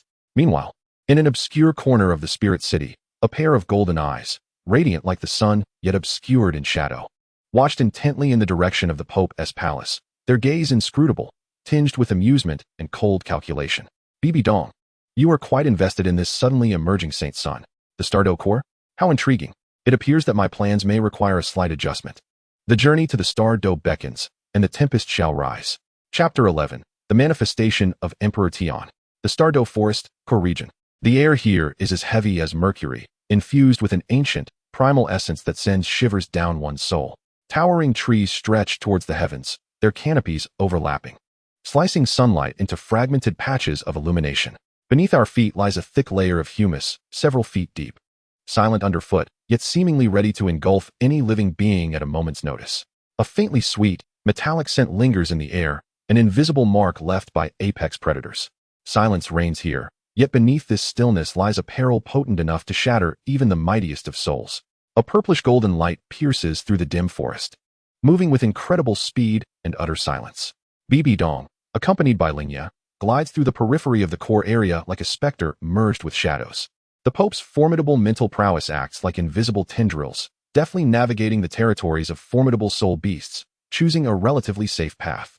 Nevertheless, Ling Ye can distinctly sense the terrifying gazes of greed, brutality, and overwhelming pressure directed at him from all sides.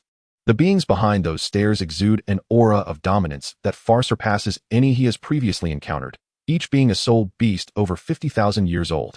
Bibi Dong's expression remains composed as her purple golden robes flow seamlessly with her swift movements, appearing as if she is merely strolling leisurely.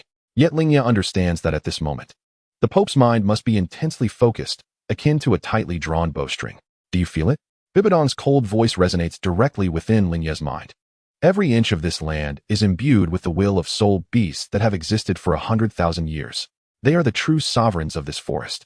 Ling Ye solemnly nods, his chaotic divine mill soul spirit spontaneously operating at its peak to resist the omnipresent mental pressure.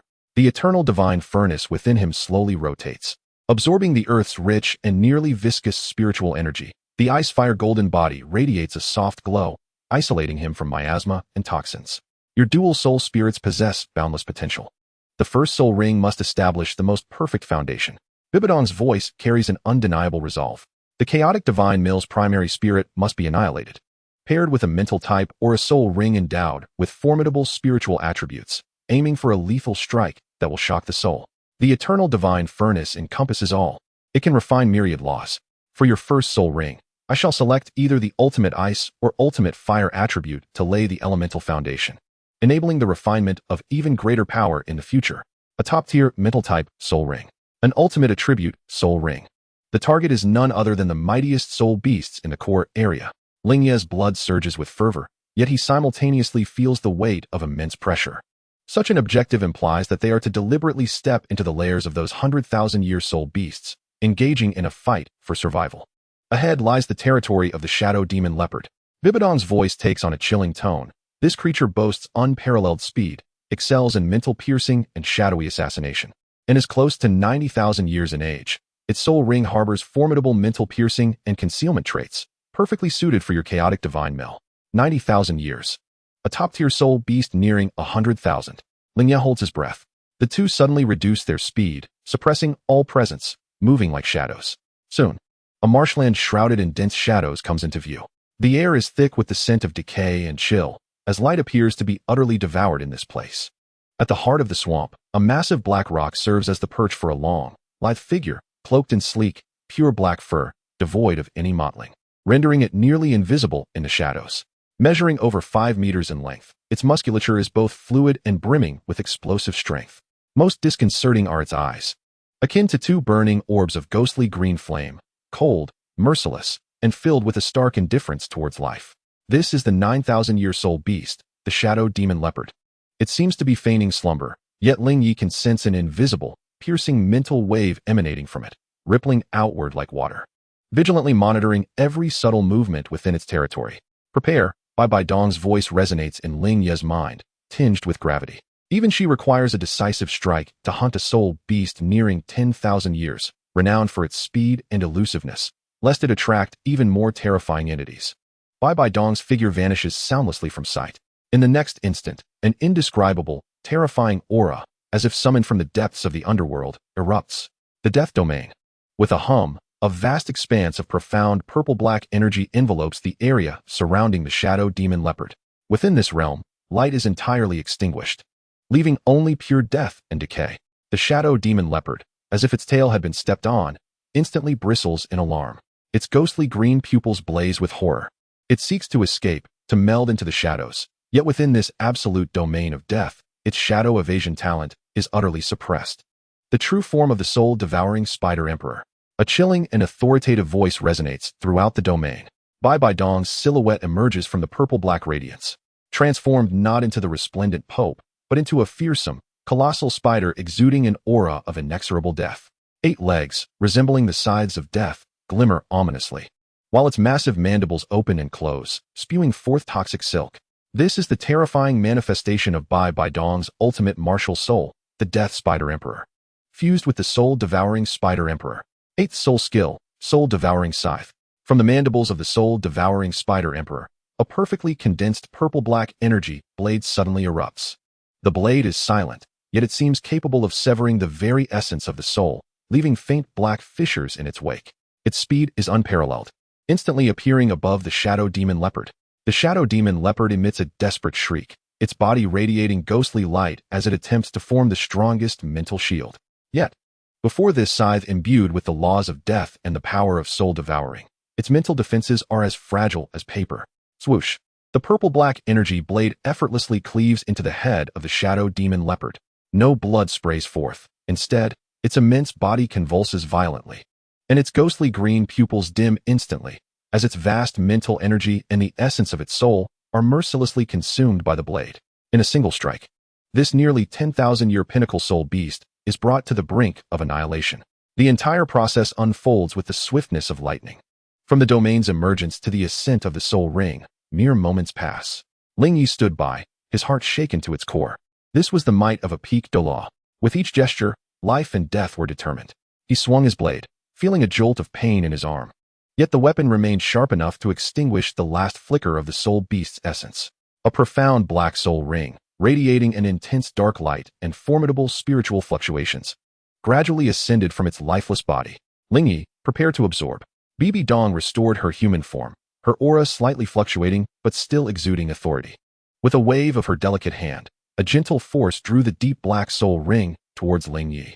The ring emanated a heart-stopping sensation of spiritual piercing and thick darkness, imbued with an exceptionally high quality. Ling Ye's eyes ignited with fervent brilliance, a 90,000-year spirit ring. This was the most perfect beginning for the chaotic god grinding. He promptly sat cross-legged, unleashing the full might of the chaotic god grinding martial soul. A gray phantom of a grinding disc began to revolve slowly above his head, exuding a powerful suction as it sought to draw in the black soul ring. At that critical moment, an unexpected change occurred. The entire core region of the Star Doe forest trembled violently, without warning. It was as if an ancient behemoth, long dormant beneath the earth, was stirring. An indescribable, vast terror descended from the heavens, causing even Bibi Dong to change countenance, enveloping the surrounding area for hundreds of miles. This pressure did not emanate from a single soul beast, but rather from the very will of the forest itself. It was laden with boundless fury, coldness, and a wrath that felt desecrated. Humans, you possess great audacity. How dare you slaughter my kin in my sacred slumbering ground? A grand, ancient voice resonated, echoing like the clash of eternal ice within the depths of Ling Ye and Bibi Dong's souls. The authority and power contained within the voice plunged Ling Ye into a frigid abyss, as though his very essence could be shattered. Bibi Dong's expression shifted dramatically, her violet eyes revealing an unprecedented seriousness and caution. She instantly positioned herself before Ling Ye, fully deploying her death domain. Tian, the true sovereign of the Star Doe forest, the golden-eyed black dragon king, Tian. He had been roused, and his fury was boundless. Chapter 12, A Million-Year Sacrifice. The soul ring shocks the world with imperial fury. Ling Ye's attempt to absorb the soul ring was abruptly interrupted. The 90,000-year soul ring trembled violently under the terrifying pressure of Tian, nearly collapsing. Beep. Detected an irresistible supreme pressure. The divine level selection system is urgently triggered. Option 1. Immediately abandon the absorption of the soul ring and plead for Tian's mercy, fleeing with Bibi Dong. Reward. Preserve one's life. Tian may show leniency, extremely low probability. Punishment. Miss out on the top-tier soul ring. The foundation of the chaotic god grinding suffers damage, permanently losing one divine level selection opportunity. Option 2. Forcefully absorb the soul ring, betting that Tian will not strike down an ant immediately. Reward. Successfully absorb the 90,000-year soul ring. The chaotic god grinding gains shadow piercing and soul shock soul skills. Punishment. Enrage Tian. 999 probability of being casually obliterated by him, with Bibi Dong potentially suffering severe injury. Choose 3, special hidden option. Limited to this desperate situation, using the chaotic god grinding martial soul as a conduit. Communicate with the slumbering remnants of the heavenly dream ice silkworm deep within the starry earth's veins. Send forth a soul resonance and a request for a contract. Reward. If successful, obtain the wisdom soul ring of the heavenly dream ice silkworm, 100,000 years in the making, accompanied by 4 vacant soul ring positions, 100,000-year soul skill, and an ultimate enhancement of spiritual attributes. The system will fully assist in shielding the perception of Emperor Tian for 0.1 seconds. Punishment. Failure will result in the soul being counterattacked and severely injured by the remnants of the heavenly dream, rendering one an imbecile. Success will also thoroughly enrage Emperor Tian, inviting relentless pursuit. Moreover, one must bear the consequences of the heavenly dream ice silkworm's divine creation plan. Please make your decision within 1 second. Countdown begins. 1. The system's prompts surged through Ling Ye's mind like a tempest, overwhelming him with urgency. 3 options, each more despairing and reckless than the last. The oppressive might of Emperor Tian loomed like a colossal mountain, cracking his bones and sending tremors through his very soul. The shadow of death had never appeared so vivid. To give up? With a damaged foundation, the future seemed bleak. To forcibly absorb? A certain death.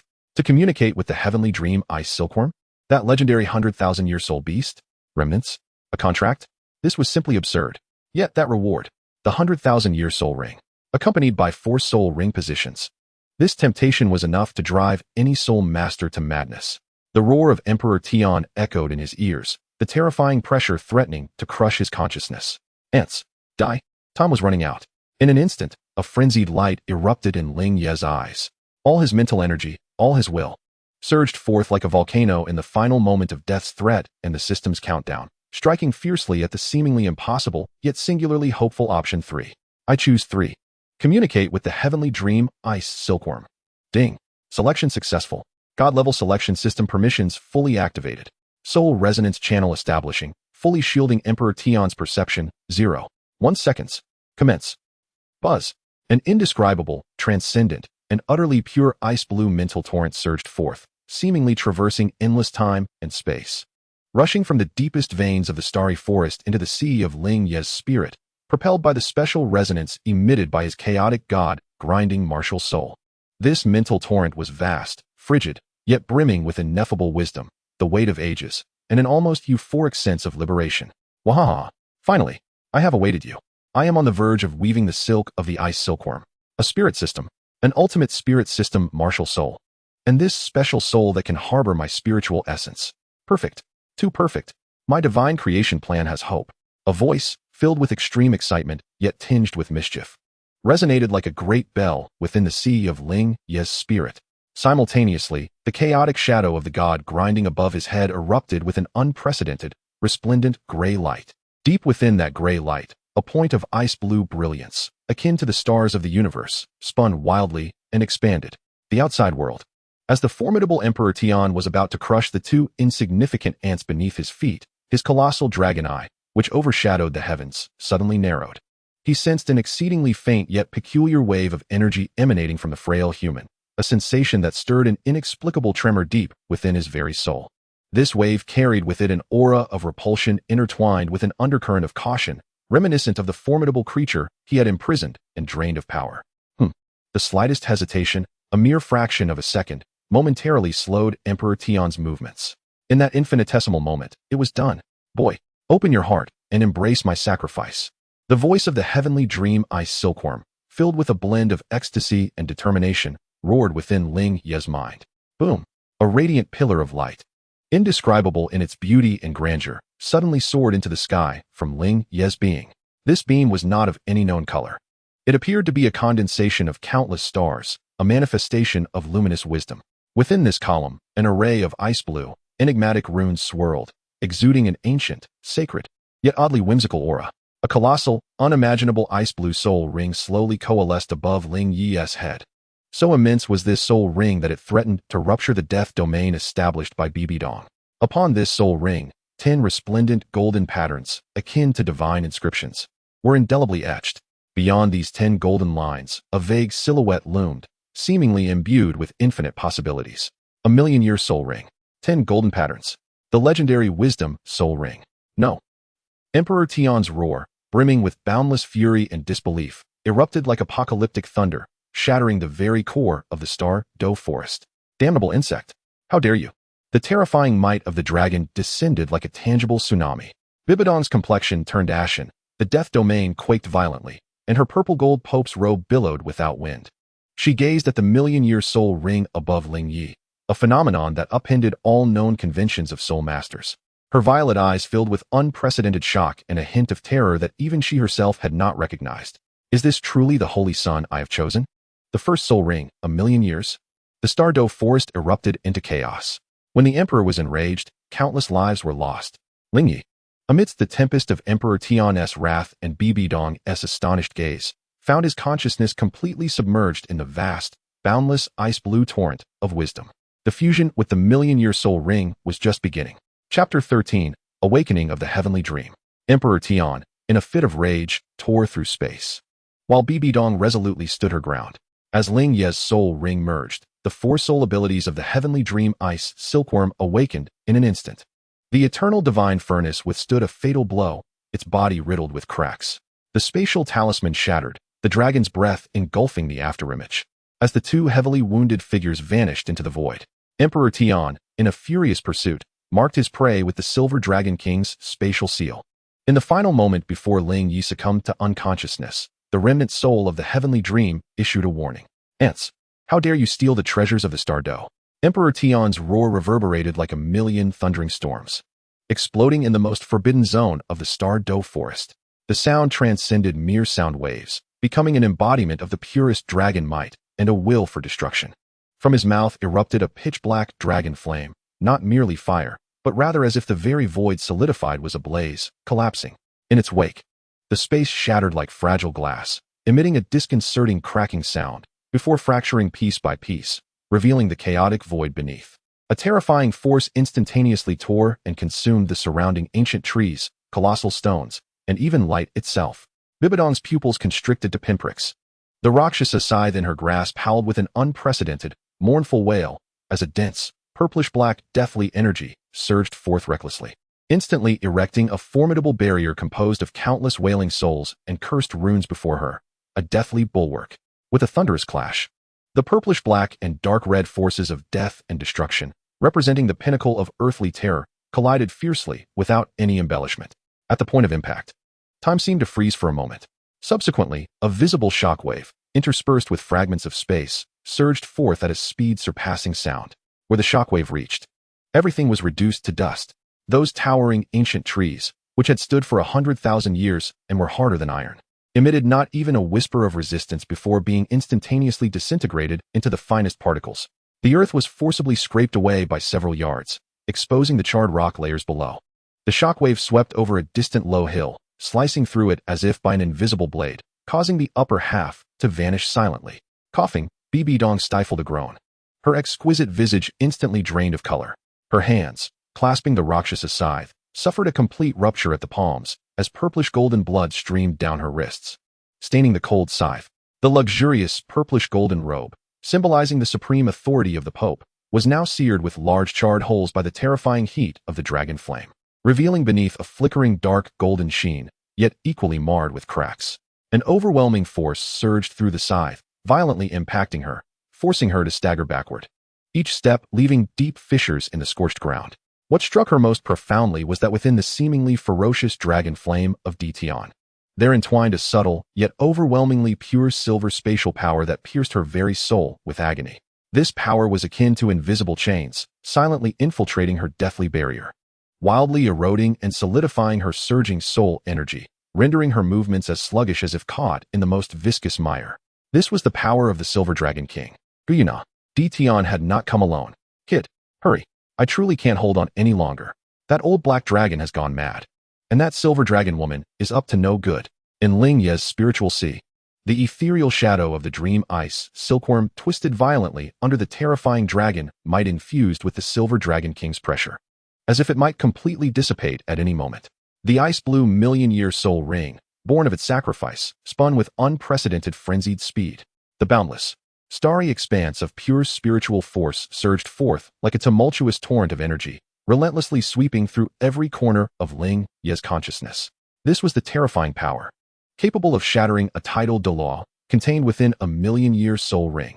The intense sensation of soul-rending agony caused Ling Ye's muscles to convulse, with veins protruding beneath his skin, as if countless red-hot needles stirred within his skull. The excruciating pain felt akin to the infernal flames of hell, scorching every nerve in his being.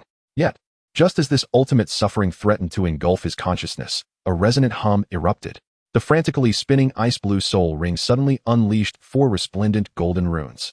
These ancient and mysterious runes, imbued with the chaotic essence of the universe's dawn, instantaneously imprinted themselves upon the soul ring and were deeply etched into the very core of Ling Ye's soul. First soul skill, spirit replication. Second soul skill, soul domination. Third soul skill, simulation of all illusions. Fourth soul skill, dream of heaven domain.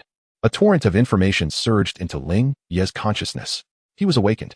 Ling Ye's eyes flew open, revealing a myriad of twinkling stars shimmering within the previously profound depths of his black irises.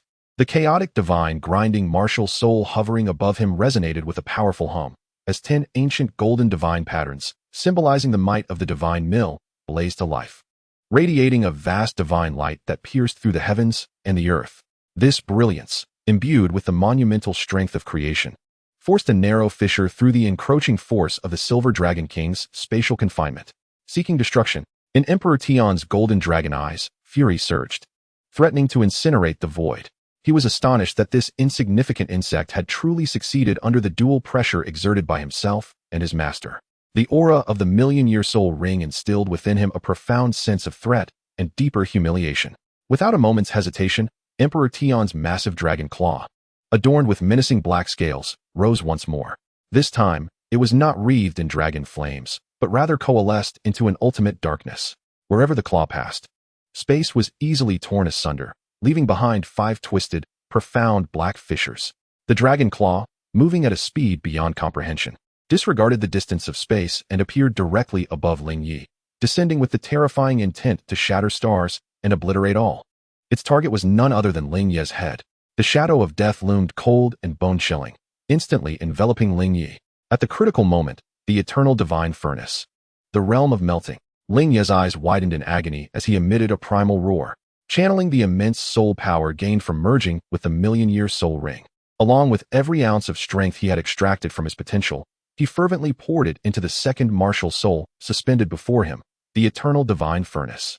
The red and blue intertwining specter of the eternal divine furnace surged dramatically. The ancient patterns etched upon its walls, of the sun, moon, stars, mountains, and rivers, suddenly illuminated, exuding a terrifying heat capable of refining the very fabric of the world. A chaotic flame erupted from the furnace's mouth, weaving above Ling Ye into a gossamer membrane that seemed fragile yet contained the cycles of countless worlds. Clang! The terrifying dragon claw, potent enough to rend space itself, struck fiercely against the seemingly delicate, refining membrane. A resounding echo reverberated through the soul, reminiscent of a cataclysmic clash between 2 worlds. The ethereal silhouette of the eternal divine furnace flickered violently, lamenting. The newly illuminated patterns of sun, moon, and stars upon its walls dimmed instantaneously, shattering into fragments. Countless grotesque fissures spread across the entire furnace like a spider's web in an instant.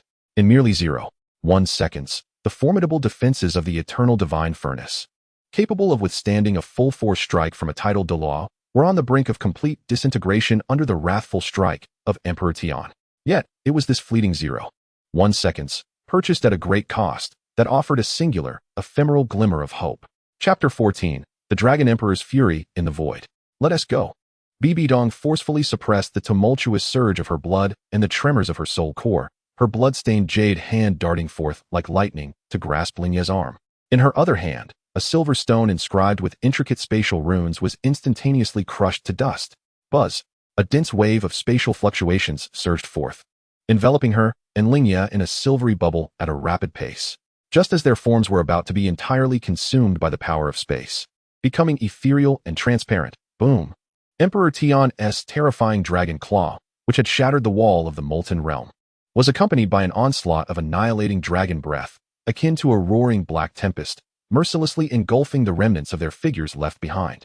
The space in that area collapsed completely, obliterating into a horrifying black hole that exuded an aura of destruction, one that could not be mended for a long time. Roar! Witnessing the 2 thieves of the Star Do treasures escape beneath his claws, Emperor Tian let out a furious roar that shattered the very firmament. The sound waves transformed into a tangible shock, leveling the already ravaged ground below. The golden dragon eyes instantly locked onto the direction of the escaping spatial fluctuations, which led to the outskirts of the Star Do forest. Despicable thieves! You cannot flee. Emperor Tian's colossal dragon form surged, stirring the winds and clouds, ready to rend the fabric of space in pursuit.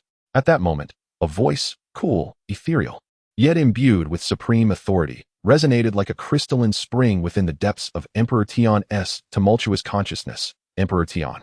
These 2 simple words momentarily tempered the fury of the golden-eyed Black Dragon King, as his massive dragon head turned towards the core of the Lake of Life. Master, the spatial coordinates have been marked. The cool voice remained unperturbed, as if stating a trivial fact. Upon them lingered my trace of the void. Go. Bring back the soul ring. If it cannot be retrieved, then erase it completely. The final 2 words carried the chilling essence of a soul frozen in time. Understood. A fierce light shot forth from Emperor Tian's eyes, devoid of any further hesitation. His enormous dragon claw slashed fiercely at the space before him. Sizzle! A vast spatial rift was forcibly torn open, and from the other side, the essence of the Douluo forest's outskirts faintly emanated. Emperor Tian's dragon form swayed and instantaneously plunged into the rift, vanishing without a trace. The spatial rift rapidly sealed, leaving behind a scene of desolate destruction, along with a barely audible, bone-chilling sigh from the depths of the lake of life. The intense sensation of spatial tearing felt as though countless dull blades were slicing through the flesh. Bibi Dong clung desperately to Ling Ye's arm, her power as a Rakshasa barely managing to form a protective shield against the violent currents of space. Her complexion was as pale as gilded paper, with dark, golden blood frothing at her lips, a clear indication that she had sustained severe injuries from withstanding Emperor Tian's strike and had forcibly activated the spatial talisman, exacerbating her already grievous condition. Ling Ye's situation was even more dire. The forceful activation of the eternal divine furnace to counteract Emperor Tian's wrathful blow inflicted upon him a backlash akin to countless red-hot nails piercing deeply into his soul. The light of the chaotic divine grinder dimmed to its nadir, and 10 golden lines flickered on the verge of extinction. The phantom of the eternal divine furnace was riddled with cracks, nearly on the brink of collapse. His eyes were tightly shut, blood seeping from all 7 orifices.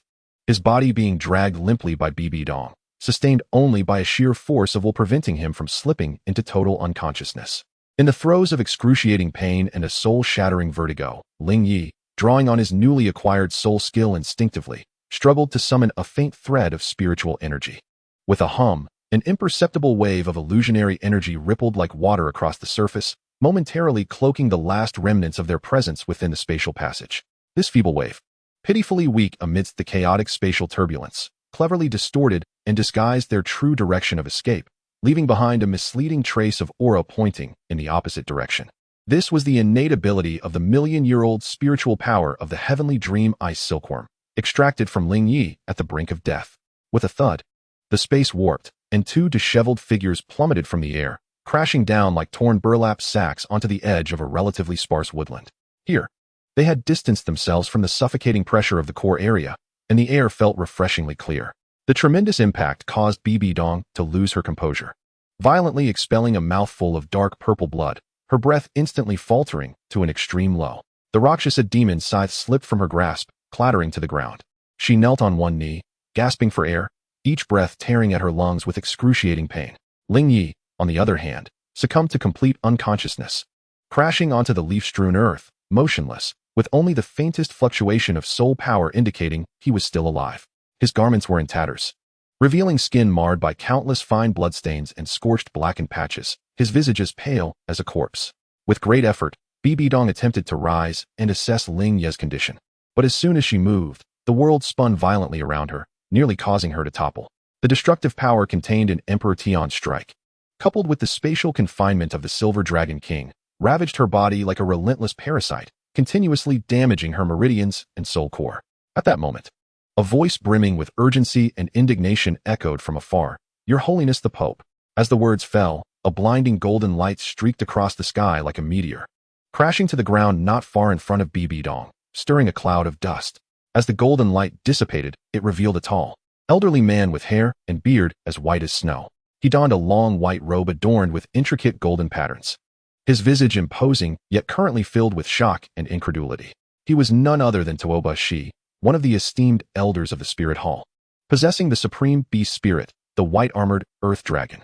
As he beheld the Pope Bibi Dong, nearly reduced to a bloodied figure and on the verge of death, alongside the unconscious and equally tragic Saint's son Ling Ye, he felt a lingering tremor of dread from the remnants of a terrifying dragon might still wafting through the air.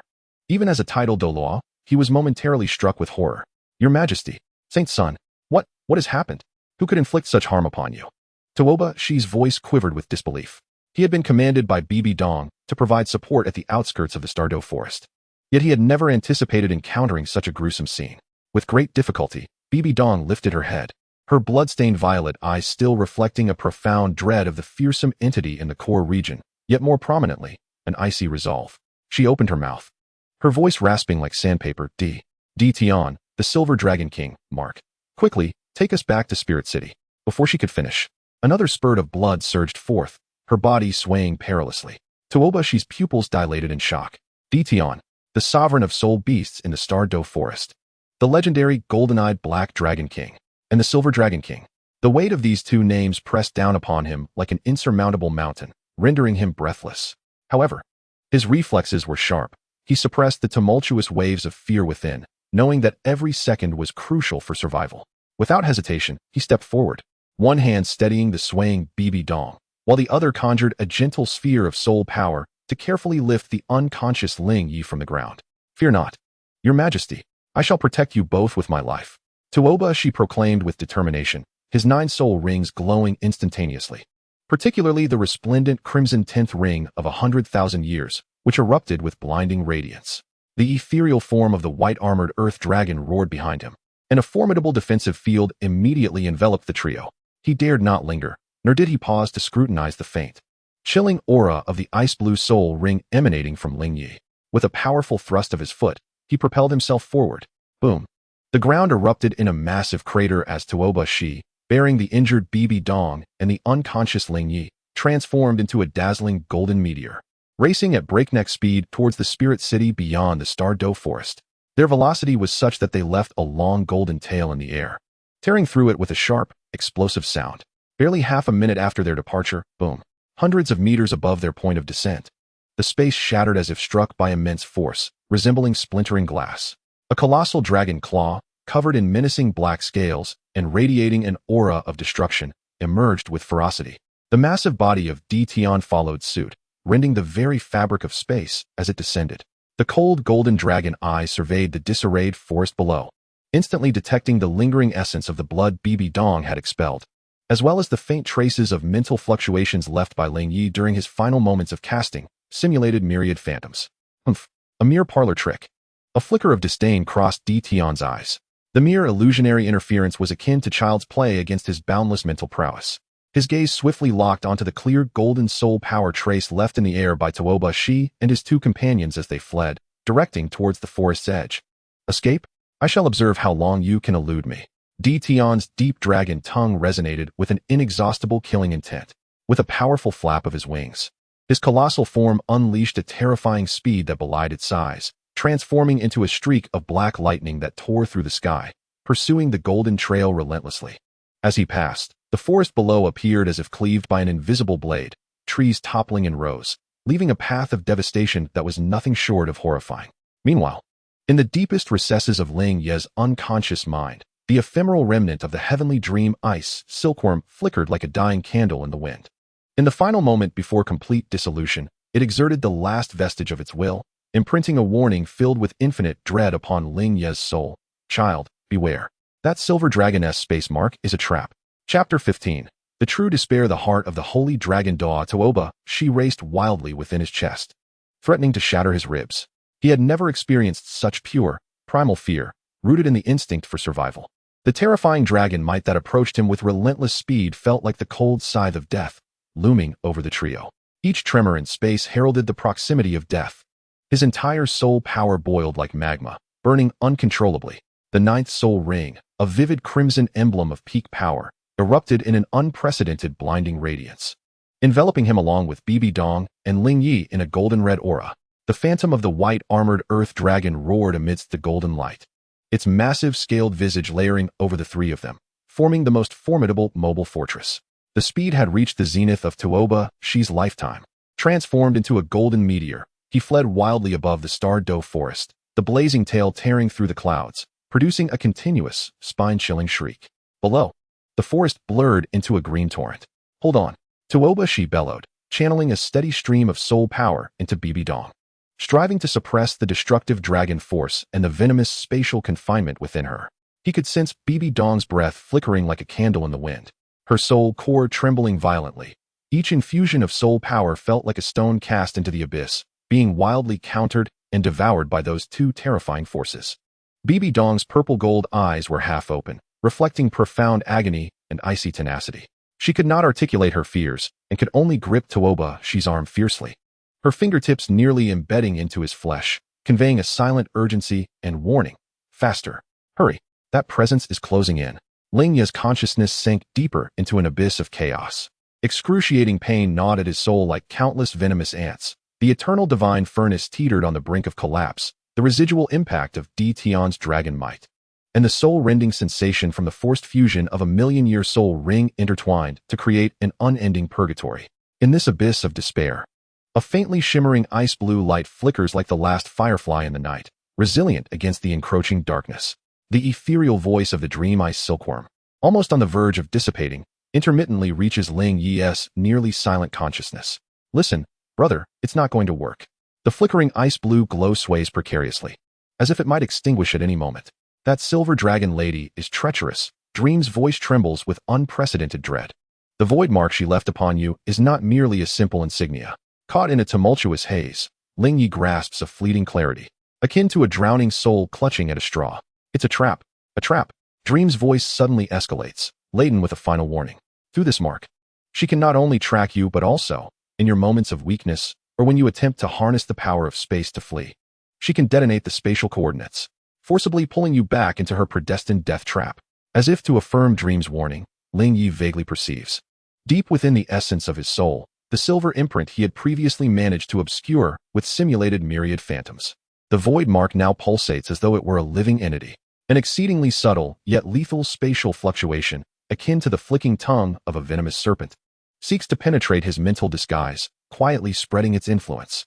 This fluctuation is so faint that, had Dream not signaled with her last remnants of spirit, Ling Ye would have remained utterly oblivious. Damn it, this woman has calculated everything to the bone. Dream's voice resonates with bitterness and fury, the ice blue light flickering violently, akin to a final reflection. Brother, let me help you one last time. Buzz. The feeble ice blue light surges forth explosively. It is not an overwhelming force but a torrent of pure thought, embodying the core essence of a million years of spiritual origin, instantaneously flooding into Ling Ye's sea of consciousness, resonating peculiarly with the newly acquired soul domination skill. The essence of soul domination does not lie in coercion but in understanding, communication, and guidance.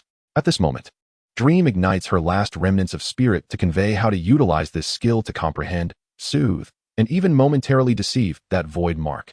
The stream of information flows into Ling Ye's chaotic mind like a revelation, unveiling the astonishingly intricate structure of spatial runes within the void mark, revealing the deeply concealed detonation node linked to distant coordinates.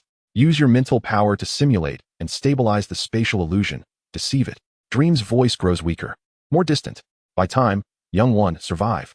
As the ice blue glow transmits this final, crucial message, it extinguishes with a soft puff, akin to a candle flame finally snuffed out. Dream Ice Silkworm's last remnant of spirit dissipates entirely, sacrificing itself to grant Ling Ye a sliver of hope. Dream. Ling Ye emits a soundless roar deep within his consciousness, a wave of immense sorrow and fury crashing through the agonizing pain. This million-year soul beast, evolving from an initial trading entity to a sacrificial catalyst, and now, in its final moments, burning its remaining essence as a warning, has paved the way for Ling Ye's survival with all that it possesses. He must not allow Tianming Bai to perish. He must not fall into the trap set by the Silver Dragon King. The primal instinct for survival and an overwhelming fury erupted within Ling Ye's near-fallen body like a volcano. He forcefully concentrated the feeble mental energy bestowed by the recently fused soul ring, struggling to operate the soul manipulation, according to Tianming's final guidance. His mental energy cautiously probed into the depths of the soul's origin, towards the pulsating silver imprint. No longer resisting or concealing, he endeavored to comprehend the spatial rhythms within, to soothe the restless spatial energy, and with exquisite precision, simulated a false signal of spatial stability and safe coordinates using his own mental energy, meticulously overlaying it upon the core detonation node of the imprint. This process was fraught with peril, akin to dancing upon a tightrope over an abyss. Ling Ye's mental energy was already weak, like a flickering candle in the wind, and was now instinctively repelled and attacked by the terrifying spatial will contained within the imprint. Belonging to the Silver Dragon King, each contact of his mental energy felt as if innumerable spatial blades were cutting him. The coagulated blood clots in Ling Ye's orifices burst anew, blood gushing forth, as his body convulsed violently within the enveloping soul power of Tuobashi. Saint! Tuobashi gasped. Alarmed, sensing the chaotic surge of Ling Ye's soul power, his breath rapidly declining. Bibi Dong also noticed Ling Ye's abnormality, a flicker of urgency and profound concern crossing her violet eyes. She was unaware of the perilous gamble Ling Ye was undertaking on a conscious level, yet her intuition warned her that it was undoubtedly connected to the pursuit by Di Tian and the Silver Dragon King. Behind them, roar! The thunderous dragon roar resonated like an apocalyptic horn, filled with a fury that could tear souls asunder, approaching with great force. Before the sound reached them, the tangible wave of dragon might crashed violently against the crimson gold defensive barrier erected by Tuoba Shi. Boom! The protective dome shattered like glass struck by a giant hammer, instantaneously covered in a web of cracks. Tuoba Shi struck hard, let out a muffled groan, a trickle of blood spilling from the corner of his mouth, and his speed of retreat abruptly faltered. He turned back in horror, only to witness a terrifying shadow, vast enough to eclipse the sky, rapidly enlarging at the horizon. Dition. He had caught up so swiftly. The colossal body of the black dragon stirred the heavens, each flap of its wings conjuring a hurricane that ripped through space. The golden dragon pupils, akin to two cold suns, locked onto the golden meteor ahead with unwavering focus. The distance between them was closing at a visible rate. Despicable insect. Halt! Dition's roar thundered within Tuoba Shi's soul, carrying an undeniable will that pressed down upon him. Tuoba Shi's heart trembled.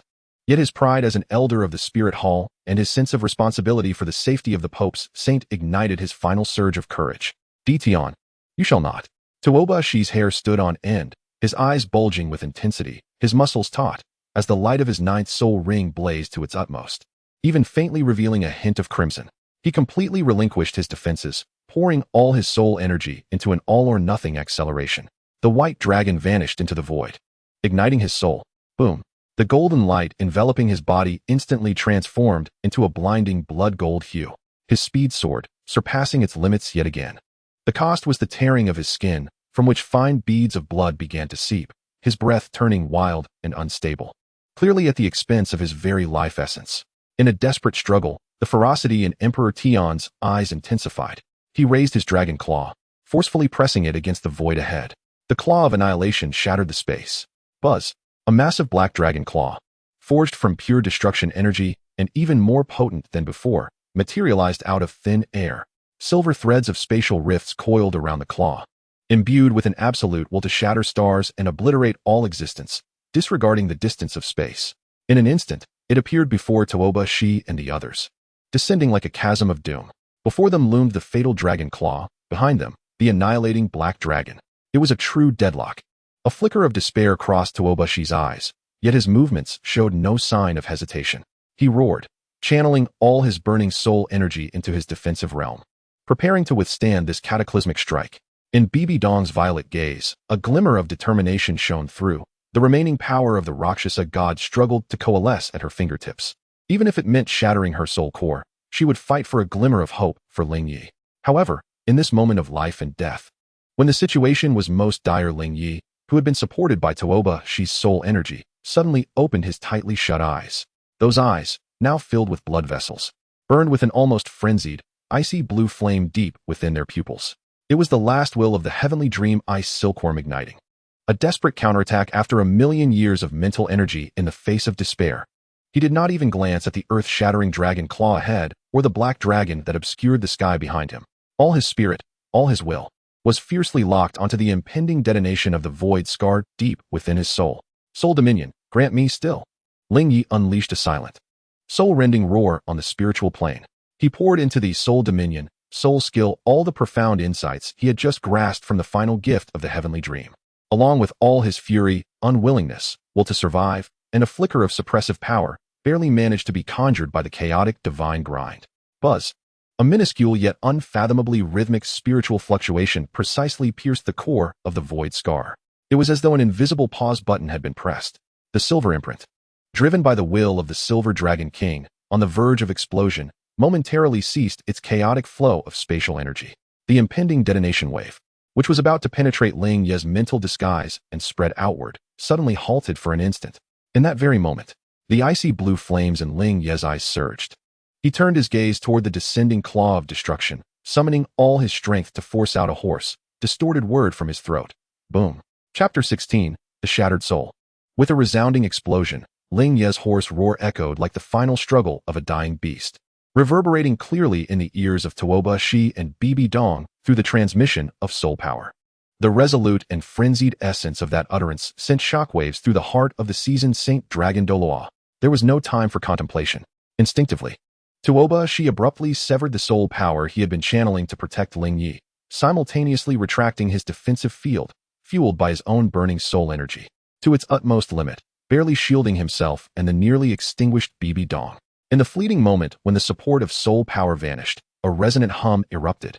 The eternal divine furnace, suspended before Ling Ye, already riddled with cracks and dimmed like a candle flickering in the wind, suddenly unleashed an unprecedented, blinding, cataclysmic radiance. This was not the light of the sun and moon inscribed upon the furnace walls, but rather the primordial flame of creation, ignited from the depths of chaos, capable of refining all realms, a culmination of annihilation. The fierce collision of two extreme forces, crimson and icy blue, erupted at the core of the furnace, annihilating and releasing an energy so terrifying it threatened to warp the very fabric of space itself. The eternal divine furnace erupted at its core. Ling Ye's eyes glowed a fierce red, as blood tears mixed with steam from his burning soul energy streamed from the corners of his eyes. This was his deepest, most forbidden understanding of the eternal divine furnace after merging with a million-year soul ring, propelling this auxiliary soul with boundless potential to the brink of self-destruction, transforming it into an ultimate bomb that could incinerate all. The price was a devastating blow to the essence of his soul, potentially leading to its complete destruction. Boom. The eternal divine furnace has exploded. There was no earth-shattering roar, only a dull, soul-freezing hum, as if the very foundation of the world had been torn asunder. At the heart of the furnace, a chaotic sphere of light, no more than 10 feet in diameter, yet profound enough to consume all light, was born in an instant. As this sphere materialized, time, space, light, sound, every law seemed to be devoured and melted away. The Emperor Tian's destructive dragon claws, capable of shattering stars and entwined with silver spatial fissures, descended with unmatched might. Upon reaching the edge of this chaotic sphere, a hissing sound erupted, as if a searing iron were pressed against butter. The highly concentrated energy of the destructive dragon claw was visibly eroded, decomposed, and devoured by the chaotic sphere at a staggering rate. The dark energy constituting the dragon claw and the spatial power of the silver dragon king melted away like snow. The terrifying devouring force surged along the energy connection of the dragon claw, spreading backward directly toward Emperor Tian's very being. What? For the first time, disbelief flickered in the cold, golden eyes of Emperor Tian. He felt a terrifying will of refinement, born from the chaos of creation, surpassing even his destructive dragon power. That diminutive chaotic sphere resembled a miniature cosmic singularity, consuming all. His dragon claw was, astonishingly, being repelled, even undergoing reverse erosion. This brief stalemate lasted less than half a second, yet for Tuoba Shi, it represented the soul escape route, one earned with his very life. Move. Tuoba Shi roared furiously, his hair standing on end, his body ablaze with a golden hue reminiscent of blood, akin to a comet colliding with the sun. In the critical moment when the Emperor Tian's dragon claw was restrained by the chaotic orb of light, creating a narrow gap in the spatial confinement, he narrowly brushed past the edge of that destructive claw, accompanied by Bibi Dong. The tempestuous energy currents tore at his defensive domain, emitting a piercing lament, the light of the domain dimming to an extreme. Yet he ultimately surged through. Ant, how dare you? Emperor Tian was utterly enraged. It was an unparalleled humiliation to be thwarted by a mere ant of Soul King level, using a self-destructive martial soul. He violently shook his dragon claw, unleashing a vast torrent of dark dragon power that erupted like a tsunami, forcefully causing the still-devouring chaotic orb to tremble violently, its brilliance flickering dangerously, on the verge of total collapse. At the moment of igniting the divine furnace, Ling Ye felt as if struck by countless colossal hammers simultaneously. The excruciating pain of his martial soul's essence tearing apart far surpassed the previous injuries to his soul. Darkness engulfed his vision, blood gushed from his mouth, and his body was hurled violently by the terrifying backlash of the explosion, flying directly toward the path that Tuoba Shi had desperately charged through. Saint Child. Tuoba Shi's eyes widened in desperation, risking the shattering of his domain. He exerted a gentle force, barely managing to wrap around Ling Ye's flung body. The three converged, transforming into a more disheveled, yet accelerated stream of blood-golden light, propelled by Tuoba Shi's sacrifice of life, fleeing towards the edge of the Star Do forest. Behind them lay the fading remnants of the chaotic orb on the brink of annihilation, and the terrifying dragon shadow of Emperor Tian, entirely engulfed in fury, tearing through the sky in pursuit. System. In the final moment when Ling Ye's consciousness was about to plunge into oblivion, he issued a silent roar from the depths of his soul. The fleeting opportunity gained from igniting the eternal divine furnace must be transformed into a tangible escape. He required external aid. He needed the power to break through. Beep. Host detected on the brink of death, facing a divine-level pursuit, the golden-eyed Black Dragon King, Emperor Tian. Triggering divine-level choices.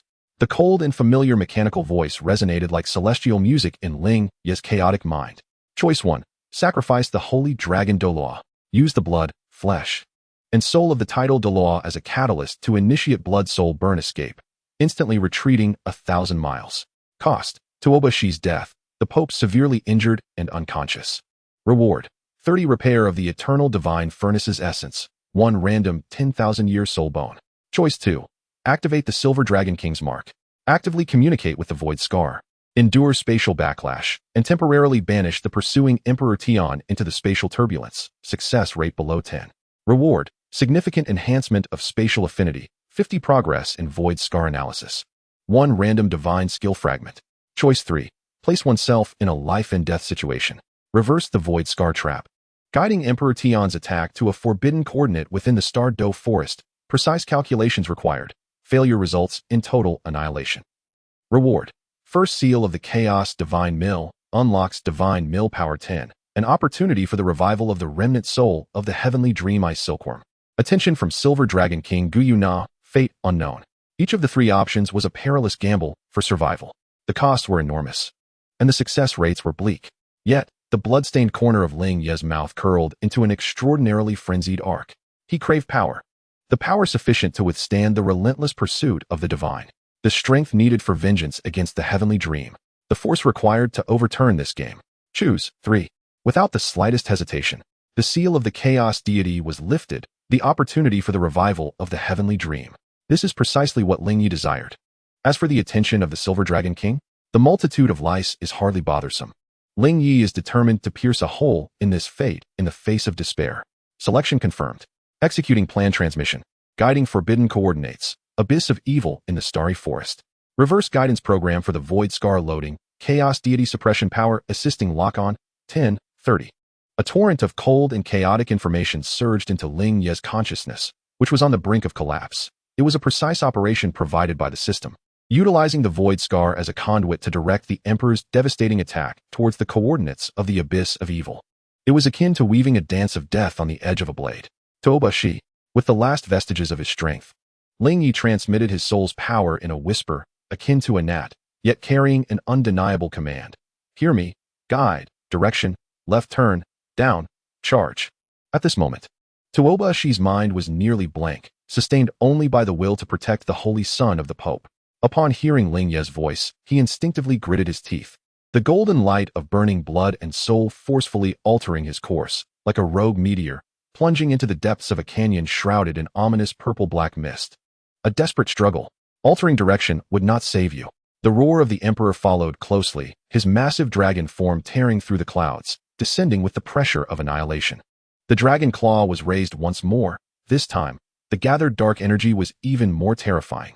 As a miniature black hole of devouring light faintly emerged within the claw's heart, he aimed to erase these 3 along with this canyon from the map in one fell swoop.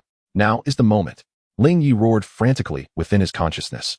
The faltering chaos deity erupted with its final brilliance, one of the 10 golden patterns suddenly shining. An overwhelming force of suppression was forcibly endowed upon his control of the Void Scar. Simultaneously, he followed the profound meaning transmitted by the system, infusing all his remaining mental energy into the silver Void Scar within the depths of his soul's essence in a near self-destructive manner. Chapter 17, Abyss. Buzz. The Void Scar erupted with an unprecedented blinding silver light. However, this radiance did not detonate the spatial coordinates. Instead, it transformed into a distorted spatial beacon filled with the essence of traps, akin to the most enticing bait, precisely aimed at a coordinate point deep within the canyon. Suffused with an ancient, malevolent aura, the entrance to the abyss of evil. The moment this beacon appeared, the destructive dragon claw of the Emperor, entwined with a miniature black hole and descending with fury, seemed to be forcibly disturbed by an invisible power, diverting its target. The power capable of shattering the stars was, astonishingly, attracted by that distorted spatial beacon, like iron filings drawn by a magnet, its trajectory undergoing a subtle yet fatal deviation. A flicker of doubt flashed in the enormous dragon eye of the Emperor. He sensed that his attack had been deftly nudged by some higher-level spatial rule. The objective was no longer the 3 fleeing ants, but rather the depths of the purple-black canyon below, which instinctively evoked a sense of repulsion within him. Roar! Who dares to provoke me? Emperor Tian, filled with both fury and indignation, attempted to forcibly alter the trajectory of his dragon claw. However, having already unleashed his attack, the destructive force imbued with his lethal intent could not simply be retracted, especially that miniature black hole, which harbored a violent power of spatial collapse. Boom! The cataclysmic dragon claw of Emperor Tian, accompanied by the miniature black hole, struck fiercely and resolutely against the surging space barrier of the sinister abyss, which was cloaked in purple-black mist. There was no earth-shattering explosion. Instead, a soul-freezing resonance echoed, resembling the muffled roar of an ancient malevolent deity awakening from its slumber. Emanating faintly from the abyssal depths, the seemingly thin barrier of purple-black mist erupted upon contact with the dragon claw and the black hole, unleashing a terrifyingly profound glow reminiscent of the cosmic night sky. Countless distorted, indescribable massive tentacle phantoms flashed momentarily within this eerie luminescence. Crack! The fabric of space, akin to a fragile mirror, instantly became laced with spiderweb-like black fissures centered around the point of impact of the dragon claw. From the depths of these cracks wafted an ancient, chaotic, and pure malevolence that surpassed even Emperor Tian's dragon might. This aura, imbued with a fierce will to repel and consume, coiled back like the gaping maw of the abyss, tearing at Emperor Tian's dragon claw and the miniature black hole. The power of the malevolent. Emperor Tian's colossal dragon body trembled violently, and for the first time, a grave concern and a hint of trepidation flickered in his golden dragon eyes. He recognized this power, a forbidden existence that lay dormant in the depths of the stars, one that even he and his master dared not provoke lightly. His attack had been unwittingly drawn here. Rumble! The barrier at the entrance of the abyss quaked violently, as the miniature black hole became ensnared and torn apart by the multitude of twisted tentacle phantoms, ultimately fading away in reluctant annihilation. Emperor Tian's dragon claw was similarly repelled by the terrifying malevolent force, with even a trace of nauseating purple-black filth staining his dragon scales. Although he had not sustained any true harm, this sudden turn of events and the repelling force of the abyss had abruptly interrupted his lethal strike, causing his enormous dragon form to momentarily falter in midair. And that moment, below, the desperate dive of Tuoba, she culminated in a violent spout of fresh blood, with fragments of internal organs mingling in the crimson. The speed he attained, burning his very life essence, reached its ultimate limit as he, alongside Bibi Dong and the unconscious Ling Ye, plummeted like three fallen meteors into the tumultuous, purple-black mist of the sinister abyss. Characterized by intense spatial interference and chaotic energy, the thick mist churned, instantly engulfing the three figures entirely, concealing their very essences within the chaotic and malevolent fog, twisting them into obscurity. Roar! The furious roar of Emperor Tian reverberated throughout the heavens, shaking the entire star forest. His golden dragon eyes fixated intently on the roiling malevolent mist below, filled with wrath and a hint of caution.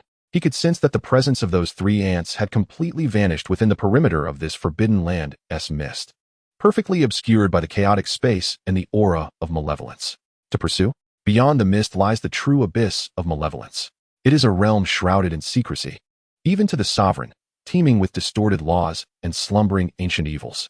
To trespass here, even one as powerful as he, could unleash unforeseen calamities.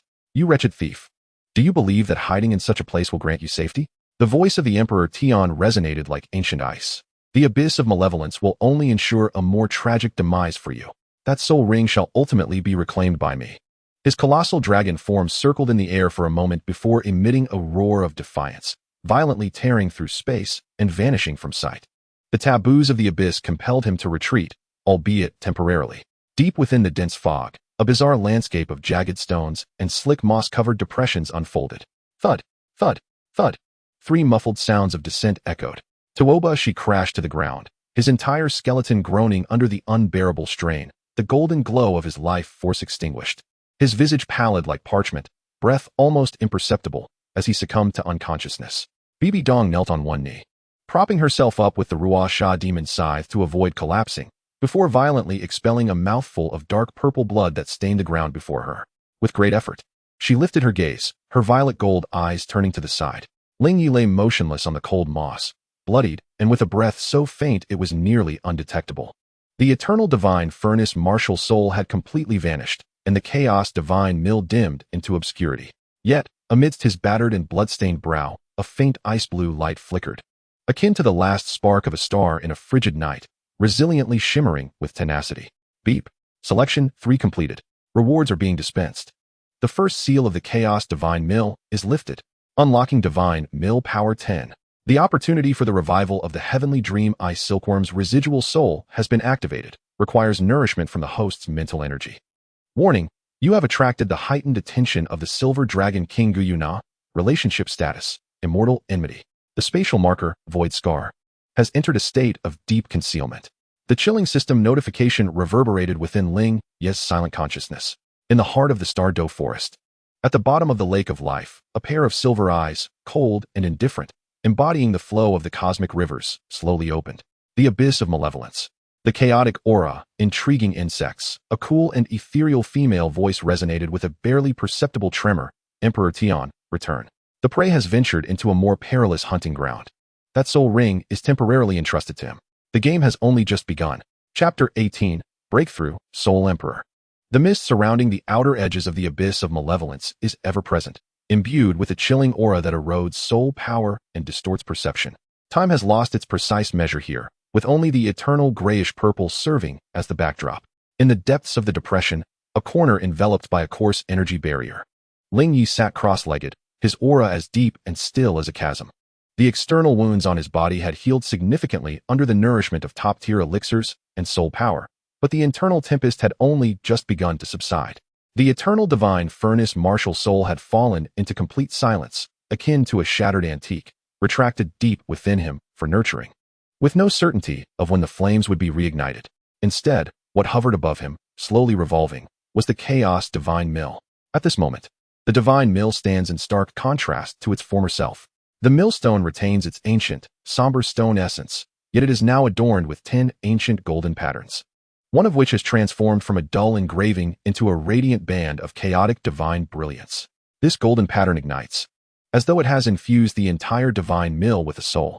As the millstone rotates, it no longer exudes the weight of a lifeless object, but instead carries an enigmatic rhythm that grinds the void and delineates the laws of existence. Wisps of grayish, chaotic energy cascade from the crevices of the millstone, subtly distorting the space around him. Any attempt to probe with mental force or energy is silently crushed and assimilated by this chaotic flow. The first seal of the chaotic divine mill has been lifted 10. This not only signifies a qualitative change in the essence of his martial soul, but also elevates Ling Ye's entire life level. His soul power, amidst the harsh environment of the abyss's periphery, surged dramatically, breaking through the level 60 barrier with unstoppable momentum. 6 soul rings emerged from beneath his feet. Yellow, purple, purple, black, black, and that one hovering at the outermost edge, radiating an overwhelming spiritual pressure, the ice blue million-year soul ring. Level 60, Soul Emperor. At the tender age of less than 15, exhaling a long, murky breath, akin to a swift arrow, leaving a distinct trace in the damp air. Ling Ye opened his eyes. Within the depths of his pupils swirled chaotic nebulae, embodying a dispassionate clarity that pierced through illusions. System, display status. Host, Ling Ye. Martial soul, chaotic divine mill, first seal unsealed 10. Eternal divine furnace, severely injured silence. Soul power, level 60 soul emperor. Soul rings, yellow, for 123 years, purple, 1,760 years, purple, 5,300 years, black, 35,000 years, black, 72,000 years, ice blue, million years. Soul bones, evil demon left arm bone, abyssal demon ape, with skill, evil touch. Divine skills, mental replica, soul domination, simulated myriad phantoms, dream realm. Items, Holy Sun token from the Martial Soul Hall, various celestial herbs, partially consumed. Pope's secret order. Relationships, Silver Dragon King Guyu Na, undying space marking, lurking. Gazing at the panel displaying level 60 Soul Emperor. A cold smirk graced the bloodied corner of Ling Ye's mouth. The desperate struggles at the periphery of the evil demon abyss. Hunting the 50,000-year abyssal demon ape for its soul bone, coupled with the primal nourishment from unlocking the chaotic divine mill, have finally granted him entry into the realm of high-level soul masters.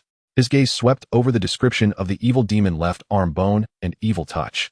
This was the ferocious beast he encountered at the edge of the dense fog, fiercely safeguarded by Elder Tuobashi. Upon integrating the left arm bone, not only did his strength surge, but it also granted him an exceedingly insidious and domineering skill, evil touch. Upon contact with a target, it injects abyssal malevolence, eroding soul power, corroding spirit, and contaminating the martial soul. A true weapon of deceit. Your Highness, the Holy Sun. A voice, slightly weakened, yet still steady, resonated. Elder Tooba, she sat cross-legged not far away, his complexion still pale, yet his aura had stabilized considerably. His gaze upon Ling Ye was filled with an indescribable complexity, reverence, astonishment, and a hint of lingering fear. Before me stands a young lad, boldly confronting the Emperor of Heaven at the core of the starry realm, igniting the divine furnace, ultimately wielding the abyssal force to repel the Black Dragon King. This experience is sufficient to instill dread in any titled Douluo. How is Elder Tooba recovering? Ling Ye's voice was calm. Thank you, Your Highness, for the bestowed remnants of the miraculous Tang Tian chrysanthemum. My original strength has stabilized, and I have regained 70% of my combat prowess. Tooba, she replied respectfully. He then cast his gaze towards the other side of the depression, where the Pope resided. Bibi Dong remained in meditative silence, enveloped in a thick layer of purple-black Rakshasa divine power, resembling a cocoon. The injuries she sustained from her confrontation with the Emperor of Heaven and the Silver Dragon King were the most grievous and required time for resolution. However, the aura emanating from her was now deeper and more perilous than before, subtly hinting at an imminent breakthrough. Evidently, this life-and-death trial was a tremendous opportunity for her as well. It is of no concern. Let Her Highness continue her cultivation in peace, Ling Ye stated as he rose. The ethereal shadow of the chaotic divine grind merging into his being, leaving behind an almost imperceptible aura of chaotic pressure surrounding him. He gazed into the depths of the swirling abyss, his expression icy. It was unwise to linger here. Certain entities within the abyss seemed to have been disturbed by the previous commotion. Tooba-shi's expression tightened. What you say is indeed correct, Your Highness. Shall we then depart? Ling Ye replied with resolute finality. Return to Wuhuan City. However, before we head back, we shall make a brief detour. Where to? A chilling smile deepened at the corners of Ling Ye's mouth, laced with a hint of mischief and absolute control. Soto City. I have heard there is an intriguing academy there, known as Shrek. Chapter 19. The Holy Sun arrives at Shrek, the chaotic grind of blue-silver. Soto City, southern outskirts. In a dilapidated village, a few ramshackle wooden houses stood, alongside a weathered wooden sign hanging from a crooked old tree, half of its paint peeling away, reading Shrek Academy. In the dust-laden clearing, a moderately lengthy line formed, predominantly composed of teenagers. Their expressions a mix of anticipation and apprehension as they awaited their turn at the worn wooden table ahead. Behind the table sat a middle-aged man, disheveled and wearing crystal glasses, lazily reclining against the back of his chair, holding an antiquated soul guide amplifier, his voice tinged with impatience. Next. Name, age, martial soul. Soul power level. A plainly dressed boy stepped forward, his gaze resolute. Tang San, 12 years old, martial soul blue silver grass, level 29 great soul master. His voice was not loud, yet it resonated clearly in the ears of all present. Blue silver grass, level 29. The murmurs of derisive laughter rippled through the line of youths. Blue silver grass, synonymous with a discarded martial soul. Could it truly have reached level 29? What a farce. Flender adjusted his glasses, a flicker of discernible brilliance passing through his murky eyes as he prepared to speak. Huh. Blue silver grass at level 29? Boy, do you take us for fools? A voice laced with mockery and arrogance suddenly interrupted Flender's words. The crowd parted, creating a pathway. A tall youth with golden hair and heterochromatic eyes stepped forward, clad in luxurious silk attire, accompanied by a strikingly voluptuous girl whose gaze mirrored the same disdain. It was none other than Dai Mubai and Zhu Zhuqing. Dai Mubai stood with his arms crossed, looking down at Tang San with unabashed scorn gracing his lips. A mere useless martial soul dares to come to Shrek and embarrass himself? I suspect you are attempting to deceive us. You would be better off returning to the fields where you belong. Tang San furrowed his brow slightly, his gaze steady as he regarded Dai Mubai, remaining calm. Martial souls do not possess an absolute hierarchy. Whether I can pass the assessment will be determined by the teachers. The mention of teachers provoked Dai Mubai into a fit of laughter, as if he had heard the most absurd joke. His laughter was infectious, drawing a disdainful chuckle from Zhu Zhuqing beside him. With that pathetic grass of yours, do you think the teachers would waste their time? I doubt you can even pass the first round. If you know what's good for you, leave before you become an eyesore. Indeed, blue silver grass? How laughable. The jeers and agreement from the crowd grew louder. Xiao Wu's face flushed red with anger, her brows knitting together as she prepared to retaliate. But a single look from Tang San quelled her fury. Ning Rongrong observed the conflict with keen interest, while Oscar peered nervously from behind. Flander furrowed his brow, about to reprimand Dai Mubai for maintaining order. Just as the laughter reached its zenith and Dai Mubai wore the most triumphant expression, a voice, calm yet chillingly clear, cut through the cacophony like ice water poured over the head, freezing all noise in an instant. It's too loud, though the voice was not raised. It possessed an uncanny penetrating quality, resonating deep within the souls of those laughing, causing their mirth to abruptly cease. The crowd parted as if an invisible force commanded them, creating a wider passageway. 3 figures approached unhurriedly. At the forefront stood a tall man clad in a perfectly tailored dark golden outfit, immaculate and pristine. His countenance was strikingly handsome, almost flawless, with dark hair casually gathered at the back, a few strands falling over his forehead without appearing disheveled. Most unsettling were his eyes, profound like an endless night sky, devoid of any ripple of emotion.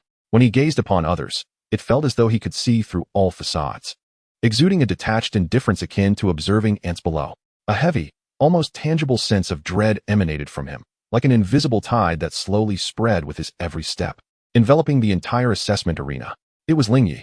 Half a step behind him on the left was an elderly man with a dignified appearance and white hair, Tuobashi. Though his aura was subdued, a hint of powerful soul force occasionally leaked forth, causing Flander and Zhao Wujia's pupils to constrict in an instant. On the right stood a woman draped in a purple golden cloak, her face veiled in light gauze, Bibi Dong. Though her features remained obscured, the innate air of authority and majesty she exuded weighed heavily upon the hearts of all present, as if a mountain had been placed upon them. The appearance of these 3 instantly plunged the dilapidated entrance of Shrek Academy into an icy silence. All gazes, filled with astonishment, shock, and fear, converged upon the remarkably youthful, yet overwhelmingly powerful figure at the forefront. The smugness and mockery on Dai Mubai's face instantly froze, akin to a rooster with its neck gripped. Under the indifferent gaze directed at him, he felt that the aura of his soul sovereign, which he prided himself on, was as insignificant as a firefly in the presence of the full moon, ridiculously trivial. A chill emanating from the depths of his soul compelled him to involuntarily take a step back, his throat constricted, rendering him speechless. Zhu Zhuqing's complexion turned pale, her body tensing as if she had encountered a formidable foe, much like a cat facing its predator. Tang San's expression shifted to one of grave seriousness. The purple extreme demon eyes instinctively operated at their peak, yet when he glanced at the leading youth, it felt as though his gaze had plunged into an unfathomable vortex of chaos, where not only could he not discern anything, but he was also overwhelmed by a terrifying sensation of his mental strength being forcibly torn and devoured. The Xiantian skill within him surged wildly, barely suppressing that unsettling tremor. Flinder abruptly rose from his rickety chair, the laziness vanishing without a trace, replaced by an unprecedented gravity and wariness. He fixed his gaze intently on the emblem glinting with a cold luster on Ling Ye's chest, the holy sword encircled by 6-winged angels. That was the insignia of the son of the Spirit Hall. Zhao Wujia also stepped beside Flinder, his muscles taut, the 7 soul rings flickering in and out of visibility.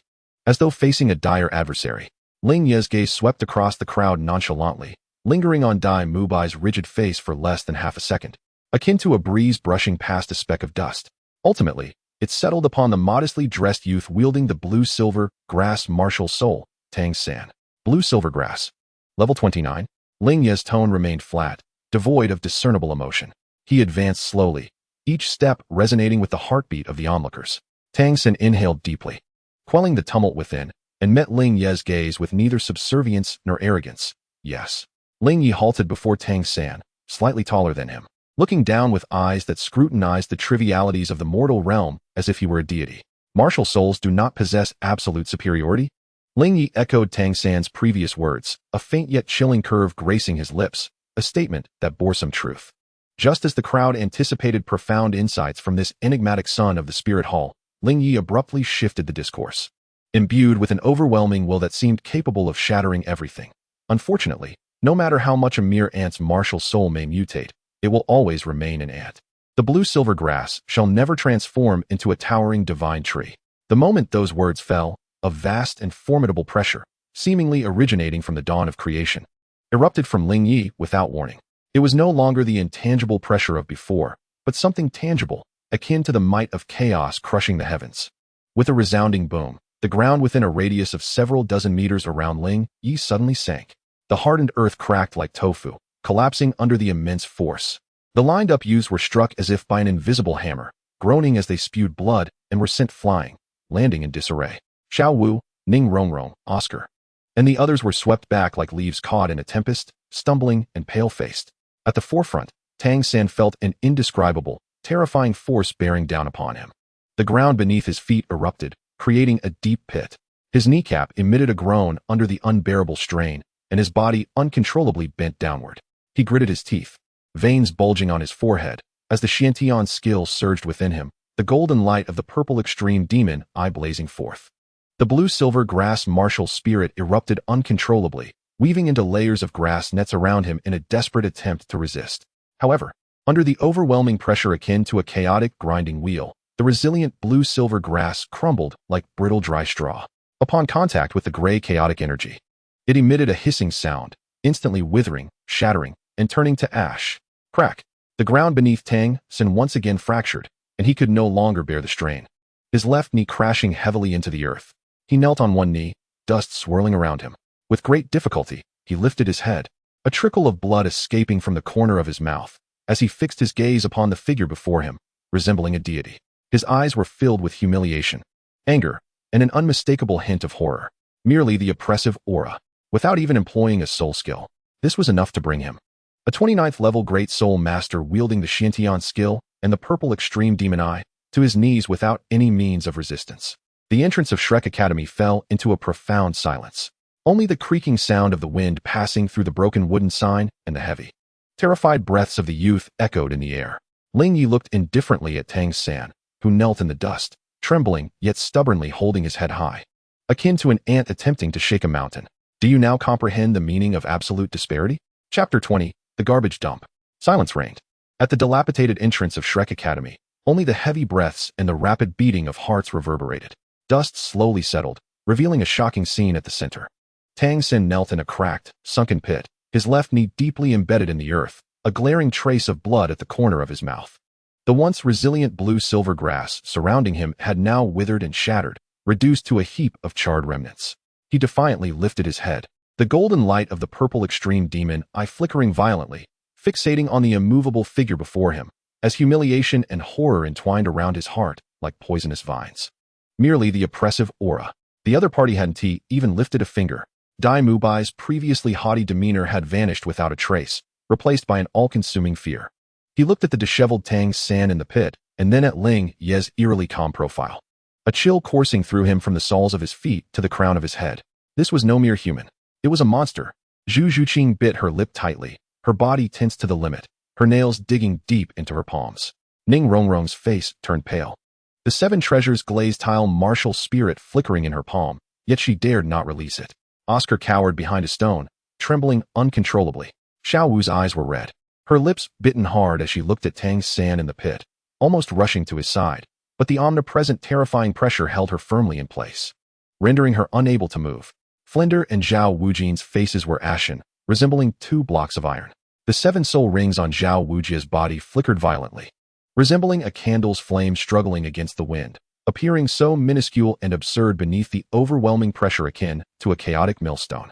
Flinder's eyes, bloodshot behind his glasses, were filled with turmoil. His fingers creaked as he clenched them, his mind a tempest.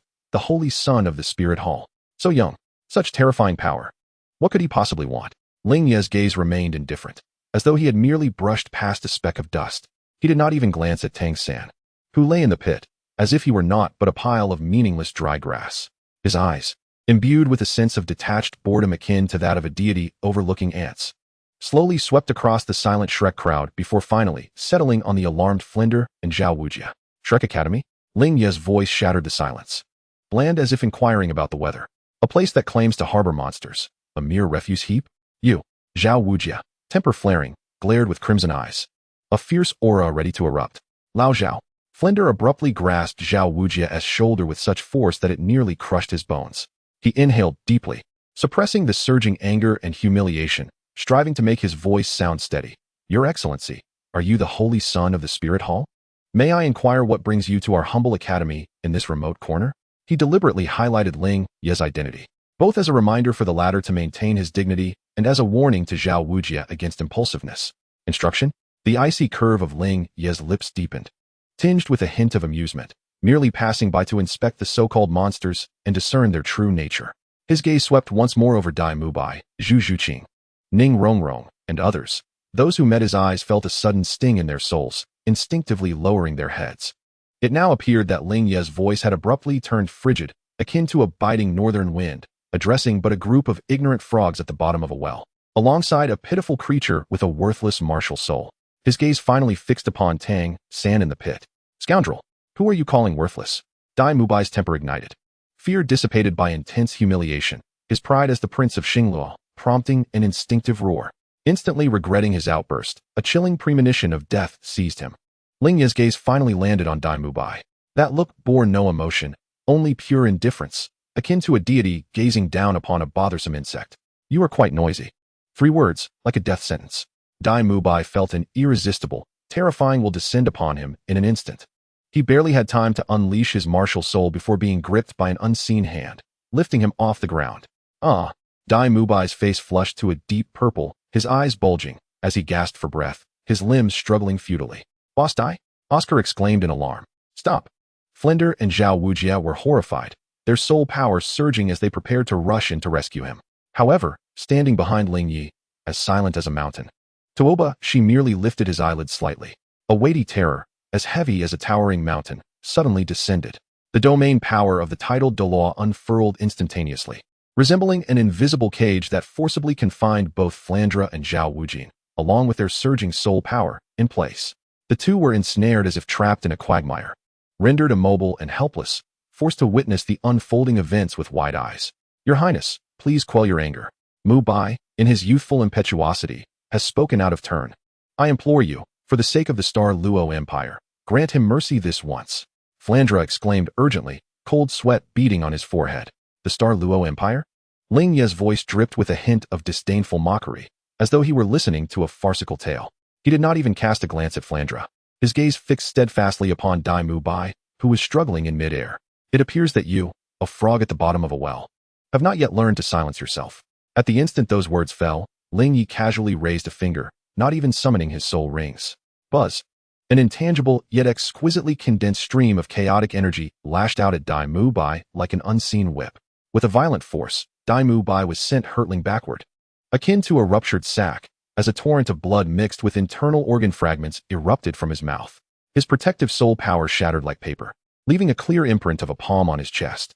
His body crashed through 2 trees of considerable girth before he landed heavily on the ground, rolling several times. Rendered unconscious, teetering on the brink of life and death. Ning Rongrong's face turned as pale as a sheet, her body swaying precariously. The entrance of Shrek Academy fell into a profound silence once more, save for the faint groans of Dai Mubai. A crushing dominance, an indisputable obliteration. Dai Mubai, of Soul Master rank, was reduced to naught but an insect before the holy sun of the Spirit Hall.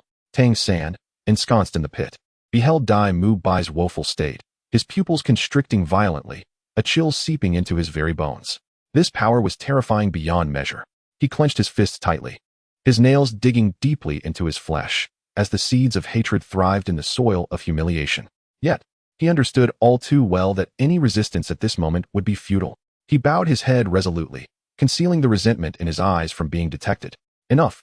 A voice, cold and ethereal, imbued with supreme authority, resonated like a crystal-clear spring, shattering the oppressive silence. Bibi Dong, shrouded in a purple-golden cloak and veiled by a light gauze, stepped forward from her position behind Ling Ye. Her voice, though soft, effortlessly eclipsed all other sounds, ringing clear in every ear with an undeniable will. The chaotic pressure emanating from Ling Ye receded like a tide, and he slightly inclined his body, showing the requisite respect to the Pope. "Your Grace." Bibi Dong did not regard Ling Ye, nor did she glance at the unconscious Dai Mubai or the pitiful Tang San. Her gaze penetrated the crowd, resting upon the rabbit-eared girl at the back, whose eyes were red from witnessing Tang San's injury, her body trembling slightly. Xiao Wu. That gaze was tranquil, profound, and carried a scarcely perceptible scrutiny and amusement, as though she were admiring an intriguing artifact. When Xiao Wu felt that gaze sweep over her, it was as if she had been targeted by the most venomous of serpents, every hair on her body standing on end. An uncontrollable dread, emanating from the depths of her bloodline, surged within her, nearly forcing her to scream. She suddenly bowed her head, her body trembling uncontrollably, desperately clutching the arm of Ning Rongrong beside her, barely preventing herself from collapsing. Bibi Dong's gaze lingered on Xiao Wu for just a fleeting moment before shifting away, as if it were merely a casual glance. She turned towards Flander and Zhao Wujia, her voice regaining its cold, indifferent tone. Dean Flander, I have witnessed the vigor of your students. A lack of discipline serves as a cautionary tale. A chilling dread surged through Flander, coursing from his spine to the crown of his head, his back drenched in cold sweat. Bibi Dong emitted no pressure, yet the contempt and reprimand embedded in her tranquil words instilled a fear far greater than Ling Ye's oppression. He suppressed his humiliation, bowing deeply. Your Holiness, the Pope, is right. Flander acknowledges his mistakes. Bibi Dong ceased her speech, as if even a glance at this dilapidated academy was a waste. Her gaze shifted to Ling Ye, carrying a hint of inquiry. Ling Ye understood, casting a final glance at the silent Shrek members, his eyes pausing for half a second on Tang San, who bowed his head in the pit, a cold smirk gracing his lips. A refused dump ultimately remains a refused dump. How dull. His voice, though soft, resonated clearly in everyone's ears, akin to the final humiliation. Elder Tuoba, old fool is here. Tuoba, she responded in a somber tone. Let us depart. Ling Ye turned, his dark golden robe undisturbed by the gentle breeze as he strode away. Tuoba, she followed closely, lifting the suppression on Flander and Zhao Wujia. Bibi Dong cast one last glance at the stiff, bowed Xiao Wu, a flicker of imperceptible light flashing in her amethyst eyes before she too turned, her purple golden cloak sweeping through the air with an elegant, icy arc. The three figures, much like their arrival, vanished with unhurried grace at the end of the dirt road leading towards Soto City. Chapter 21. The Pope observes the signs. Only after the suffocating pressure had completely dissipated did the entrance of Shrek Academy thaw, erupting into a cacophony of heavy breaths and suppressed sobs, as if they had survived a calamity. Big Dai, wake up! Ma Hongjun cried, cradling the unconscious Dai Mubai, whose chest had caved in. Little San. Xiao Wu suddenly dashed to the edge of the pit, tears streaming down her face as she helped Tang San to his feet. Dean, Teacher Zhao. Oscar and Ning Rongrong hurriedly approached. Flander and Zhao Wujia wore expressions so grim they seemed almost to drip with water, gazing at the chaos at the academy's entrance. Observing the gravely injured Dai Mubai and the disheveled Tang San, witnessing the students' lingering fright, as an unprecedented humiliation and fury ignited within their chests. The Spirit Hall, the Holy Sun. Flander spat those words through clenched teeth, his eyes filled with profound hatred and despair. Supported by Xiao Wu, Tang San straightened his body, wiping the blood from the corner of his mouth, his head bowed, concealing the venomous resentment and killing intent swirling in his gaze, akin to a coiled serpent. His tightly clenched fists turned pale from exertion. He had never endured such a profound humiliation, being forced to kneel under pressure in public, helplessly witnessing his companion being grievously harmed. Power. I need power. Power sufficient to crush that scoundrel. The hidden weapons of the Xiantian treasure record must be faster, stronger. Within Tang San's heart, the flames of vengeance raged fervently. Yet, he remained oblivious to, or perhaps willfully disregarded, the profound gaze cast upon him by the woman in the purple golden cloak as she departed, lingering upon Xiao Wu. In Soto City, within the martial soul branch's upper-level secret chamber, gentle soul guiding lights dispelled the clamor of the outside world. Ling Ye sat cross-legged in the center of the tranquil room, the chaotic divine mill suspended above his head, slowly revolving. The unsealed golden patterns flowed with chaotic divine radiance, and wisps of grayish mist cascaded down, nourishing his essence, which had been damaged by the detonation of the eternal divine furnace. His aura was now denser and more restrained than during his time in Shrek. Elder Tuoba, she stood guard outside the door, his aura having recovered significantly. Bibi Dong stood before the massive crystal window, gazing down at the myriad lights of Soto City. She had removed her veil, her stunning visage appearing somewhat ethereal under the illumination, her purple golden eyes deep as an abyss, revealing no discernible emotion. Ding. Detected that the host has completed the initial plot node of Shrek, successfully suppressing the destined child Tang San, triggering intense hostility and fear from the Shrek faction. Reward settlement in progress. Acquired. Chaotic Divine Mill Essence Restoration Level 5, current unsealing 15. Acquired. 1 Divine Level Lottery Opportunity. Would you like to draw immediately? Acquired. 1 Special Item, Seed of Divine Favor, contains faint divinity, can accelerate martial soul evolution or restoration. Acquired. Soul power increased by 1 level, current level 61. Soul Emperor. Warning, relationship with the Shrek faction, Flinder, Zhao Wujin, Tang San, Dai Mubai, etc., locked. Deep-seated enmity. Relationship with the Star Luo Empire deteriorating. The frigid system prompt echoed within Ling Ye's consciousness. Lottery. Ling Ye's awareness stirred. Divine level lottery initiated, will spinning. Ding. Congratulations to the host for obtaining Divine Technique Fragment, Spatial Banishment. 1, 3. Collecting 3 fragments will unlock the divine technique. Spatial Banishment. Temporarily banishing targets to an unknown spatial turbulence. Spatial Divine Technique Fragments. A glimmer of excitement flickered in Ling Ye's eyes. This was precisely the ability he urgently required. Whether to counter Emperor Tian's pursuit or to face the spatial maneuvers of the Silver Dragon King in the future, it was of paramount importance. Though merely a fragment, its value was immeasurable. His thoughts shifted once more, and the seed of divine favor, radiating a gentle emerald glow and pulsating with a semblance of life, materialized in his palm. Sensing the faint yet pure divine aura contained within, Ling Ye unhesitatingly guided it toward the depths of his being, into the still-shattered eternal divine furnace. Buzz. The emerald light, akin to nourishing rain, merged with the dim and damaged furnace body. The eternal divine furnace emitted an exceedingly faint, yet discernible hum.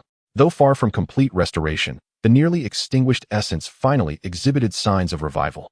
The deepest crack on the furnace wall seemed to be nourished by divine power, its edges becoming somewhat blurred. With a slow exhale, Ling Ye released a breath of turbid air, the rotation of the chaotic divine mill becoming steadier and more powerful. Level 61 Soul Emperor. Divine Mill Unsealing 15.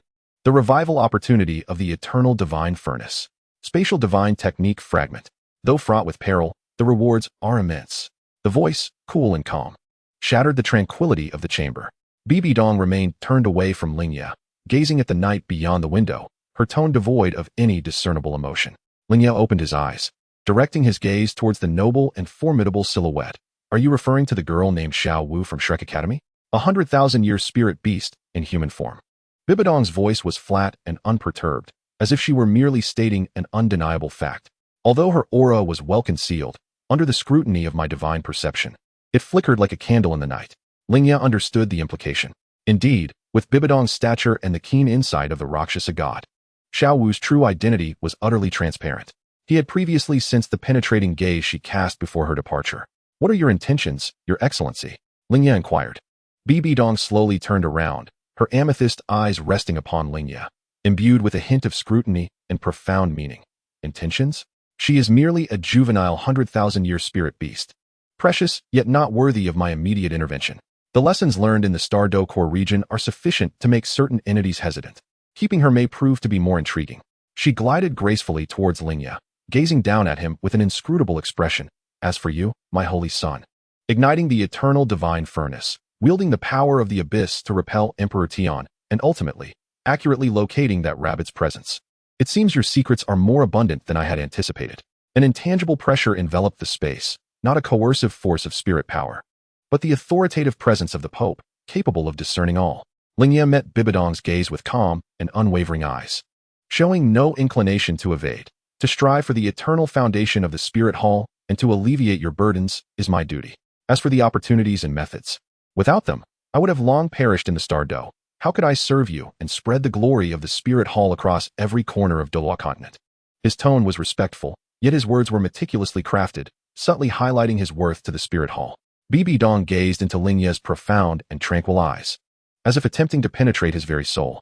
After a moment, the sharpness in her gaze gradually softened, and the corners of her lips curled into a faint, yet chillingly inscrutable smile.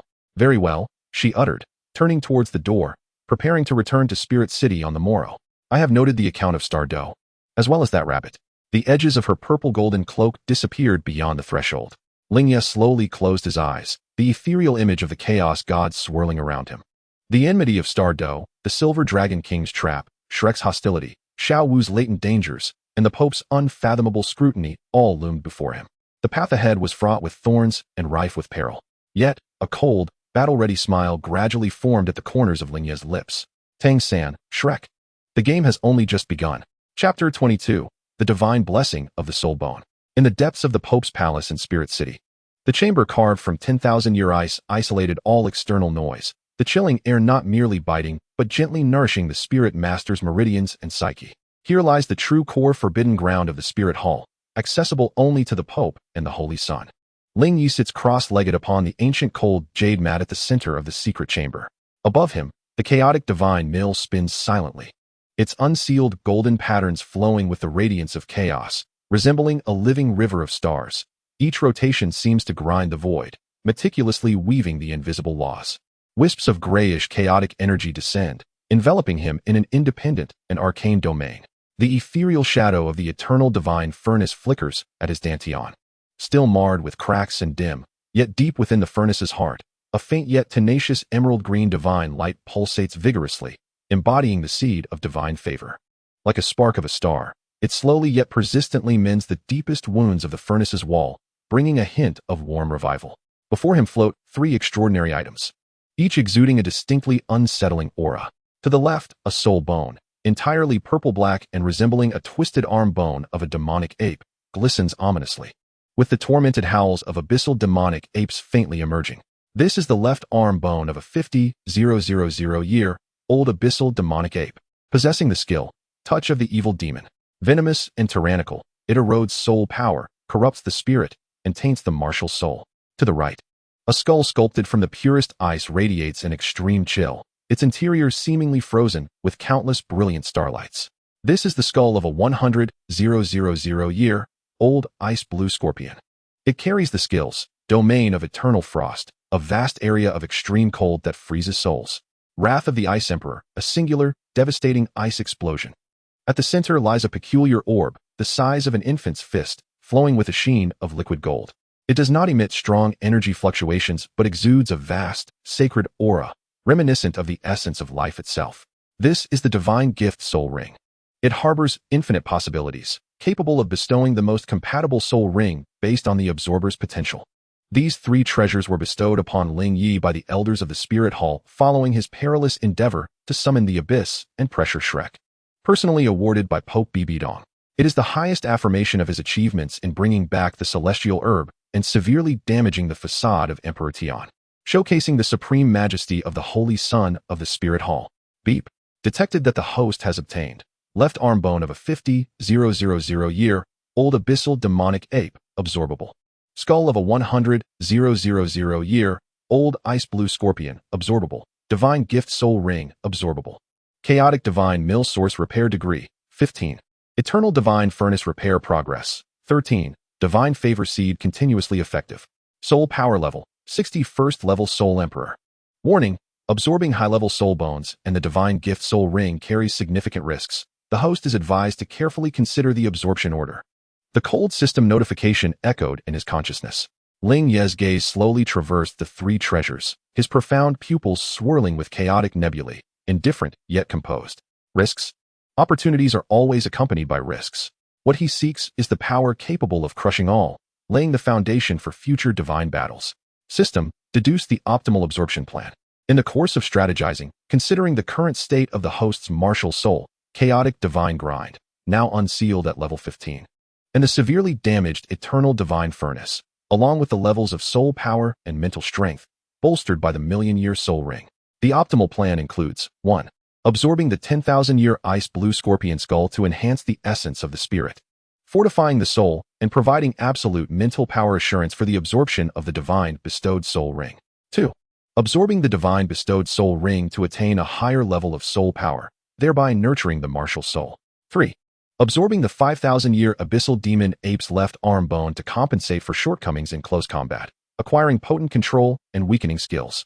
The estimated success rates are absorption of the ice blue scorpion skull, 85, absorption of the divine bestowed soul ring, 92, absorption of the abyssal demon ape's arm bone, 99. Shall we proceed with execution? Affirmative. Ling Ye responded without hesitation. The system's projections aligned perfectly with his own judgment. Mental strength is fundamental, especially given the heavy damage to the eternal divine furnace, necessitating reliance on the chaotic divine grind to suppress all. With a thought, the 10,000-year ice blue scorpion skull, sculpted from pure, cold ice, transformed into a stream of ice blue light and instantly merged into his brow. Boom. A chilling aura, seemingly emanating from the core of the far north, capable of freezing souls, suddenly engulfed Lin Ye's sea of consciousness. His entire mental realm appeared to plunge into an absolute zero ice prison. Thought, awareness, even the very essence of his soul became sluggish and rigid under this frigid force. Humph. Lin Ye let out a low groan, his visage turning as pale as snow, a thin layer of crystalline frost forming between his brows. Yet, his gaze remained sharp and unyielding, like granite. Chaotic divine grind. Soul suppression. The chaotic divine grind, suspended above his head, abruptly accelerated in its rotation. The unsealed golden patterns erupted with an unprecedented brilliance. The gray, chaotic currents cascaded like a waterfall from the heavens, surging into his sea of consciousness. The power of chaos. Evolving and embracing all. The extreme chill, potent enough to freeze a tidal Douluo's soul, was forcibly assimilated, decomposed, and integrated upon contact with the chaotic currents. No longer a destructive impact, but transformed into the purest, most fundamental essence of mental energy. As the divine grind turned, it ground the icy chill.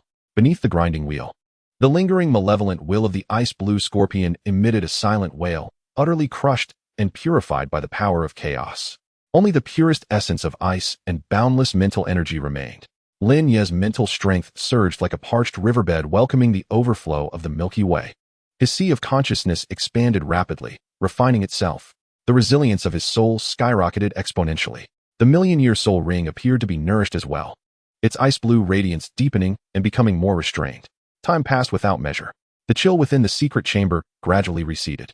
Ling Ye opened his eyes, and deep within his pupils, two orbs of cold, eternally unquenchable ice flames flickered silently.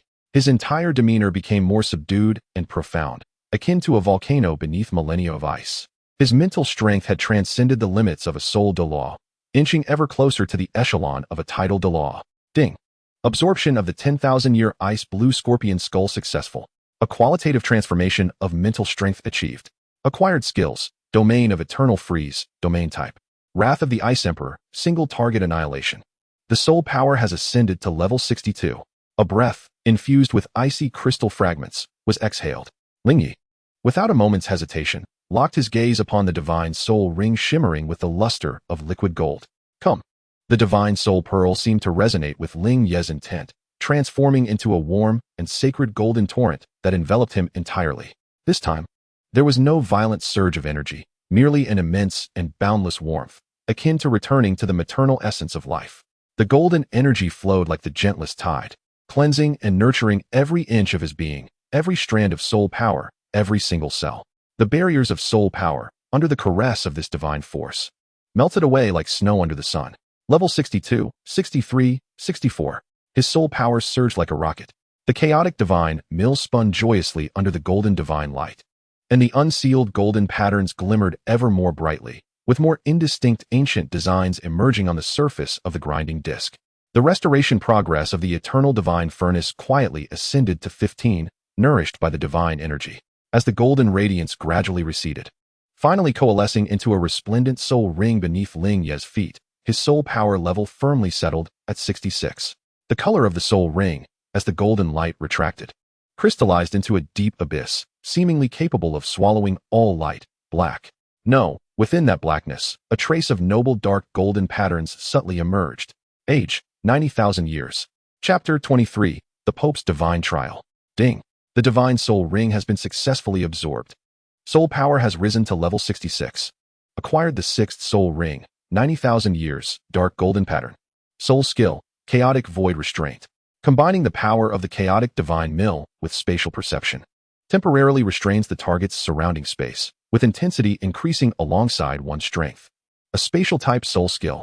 Moreover, it fused the suppressive power of the chaotic divine mill. Ling Ye's eyes sparkled with brilliance.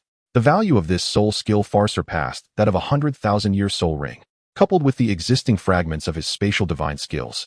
His future mastery in the realm of space would become one of his greatest trump cards against the Silver Dragon King. Lastly, there lay the ominous purple-black glow emanating from the left arm bone of the abyssal demon ape. Ling Ye extended his left hand, fingers splayed. The arm bone of the demon ape transformed into a stream of purple-black light, winding around his left arm, merging with his bones and muscles as if it were a living entity. Roar! A roar filled with ferocity and anguish erupted deep within Ling Ye's soul. The abyssal malevolence, like a parasitic worm, frantically gnawed at his flesh and soul power, attempting to assimilate him into a demon that knew only slaughter. A fierce desire for bloodshed, chaos, and destruction assaulted his reason. A demon? How dare it attempt to corrupt the chaotic? Ling Ye's gaze turned as cold as eternal ice, the corners of his mouth curling into a slight sneer. He did not even summon the chaotic divine mill to suppress it. Buzz! The power he had just absorbed from the ice-blue scorpion skull began to operate autonomously. An exquisitely pure icy will immediately spread from his left arm. The embryonic form of the eternal frozen domain unfolded within his arm. The frenzied abyssal malevolence, under the utmost chill of freezing and purification, emitted a wretched hiss akin to a branding iron plunged into icy water, its fierce aura swiftly encased in frost, dissipating. Simultaneously, the power of the chaotic divine grind naturally flowed. A wisp of chaotic energy brushed past the left arm, akin to an eraser removing a stain, completely obliterating the most tenacious remnants of sinister thoughts, assimilating them. Moments later, the dark purple radiance of the left arm receded, returning to its original state. Beneath the skin, a formidable sense of power and a latent, chilling malevolence coursed. Yet this malevolence had been entirely subdued, now a tool at his disposal. Ding! Successful absorption of the 5,000-year abyssal demon ape's left arm bone. Left arm's power and defense significantly enhanced. Acquired skill, touch of malevolence. Upon contact with the target, inject abyssal malevolence to erode soul power, corrode spirit, and taint the martial soul. 3 supreme treasures, all absorbed. His strength surged. Ling Ye slowly rose. Level 66, Soul Emperor. Chaotic Divine Grind sealed at 15. Eternal Divine Furnace repaired to 15. 100,000 years of skull. 90,000 years of spatial confinement soul skill. 50,000 years of demonic arm bone. His mental prowess approached that of a tidal Douluo. At this moment, his aura was as profound as a vast starry sea, with every motion seeming to distort the very fabric of space. Compared to when he departed from Stardo, he had grown more than tenfold. The silent ice door of the secret chamber slid open. A figure of unparalleled nobility, cloaked in purple, gracefully entered, the purple golden emperor's robe trailing on the ground. Footsteps soundless yet imbued with the majesty of dominion. It was Bibi Dong. Her gaze fell upon Ling Ye, and in her purple golden eyes, a fleeting yet genuine surprise flickered. She could distinctly sense the changes in Ling Ye at this moment. His surging soul power, his meticulously refined mental strength, and his formidable aura harmoniously blending the essences of coldness, chaos, and the abyss, an effect far beyond mere absorption of soul bones and rings. This youth's potential repeatedly redefined her understanding. It seemed the harvest was substantial. Bibi Dong's voice was cool and flat, devoid of emotion. Ling Ye slightly bowed, his demeanor respectful, his tone steady. Thanks to your majesty's great fortune, I have not disappointed. Bibi Dong strode to the center of the secret chamber, standing opposite Ling Ye. She did not inquire about the details. At her level, only results mattered. She extended her jade-like right hand, on which floated a peculiar token. The token was neither gold nor jade, embodying a profound dark purple hue. Its material resembling wood or stone, its surface adorned with naturally formed, dark golden veins that protruded like blood vessels. At its center was a closed vertical eye pattern, seemingly forged from blood and curses. An indescribable aura of malevolence, slaughter, and resentment emanated from the token, causing the temperature of the entire icy chamber to plummet. Even the gray mist of the chaotic divine grind quivered slightly. Rakshasa Divine Exam Token. During your journey in Stardo, you have brought back celestial herbs for this seat, dealt a heavy blow to Emperor Tian's pride, and showcased the martial soul hall's sacred son's might at Shrek. Bibi Dong's voice carried a strange cadence, as if proclaiming a divine decree. This token is bestowed upon you. Her gaze was as sharp as a blade, piercing directly into Ling Ye's eyes. With this decree, you may sense the thoughts of the Rakshasa and embark upon your path of divine examination. Should you succeed in this trial and earn the Rakshasa's recognition, there shall be a place for you at the pinnacle of the spirit hall. Her words bore a promise, yet were laced with a chilling scrutiny. The path of divine examination was fraught with peril, a profound opportunity intertwined with trials. Ling Ye regarded the ominous decree with a tranquil expression, devoid of hesitation. He extended his hand and firmly grasped the token, its icy touch reminiscent of ancient glacial ice. Yet within that frigidness lay an eerie allure that stirred the darker recesses of the heart. The blood-red vertical pupil on the token, tightly shut, seemed to quiver faintly at his touch. Ding! Acquired key item, Rakshasa Divine Examination Token. Triggered hidden quest, Rakshasa 9 trials, first trial awaiting activation. Quest reward, unknown, to be distributed according to evaluation progress. Warning, the Rakshasa Divine Examination harbors immense danger and mental corruption. Proceed with caution. Thank you for your grace, your excellency.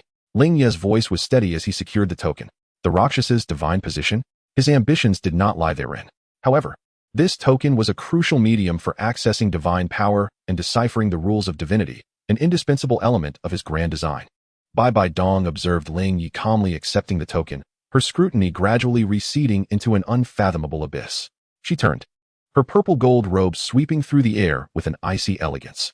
The elite competition of high-ranking Soul Master Academies across the continent will commence in 5 years.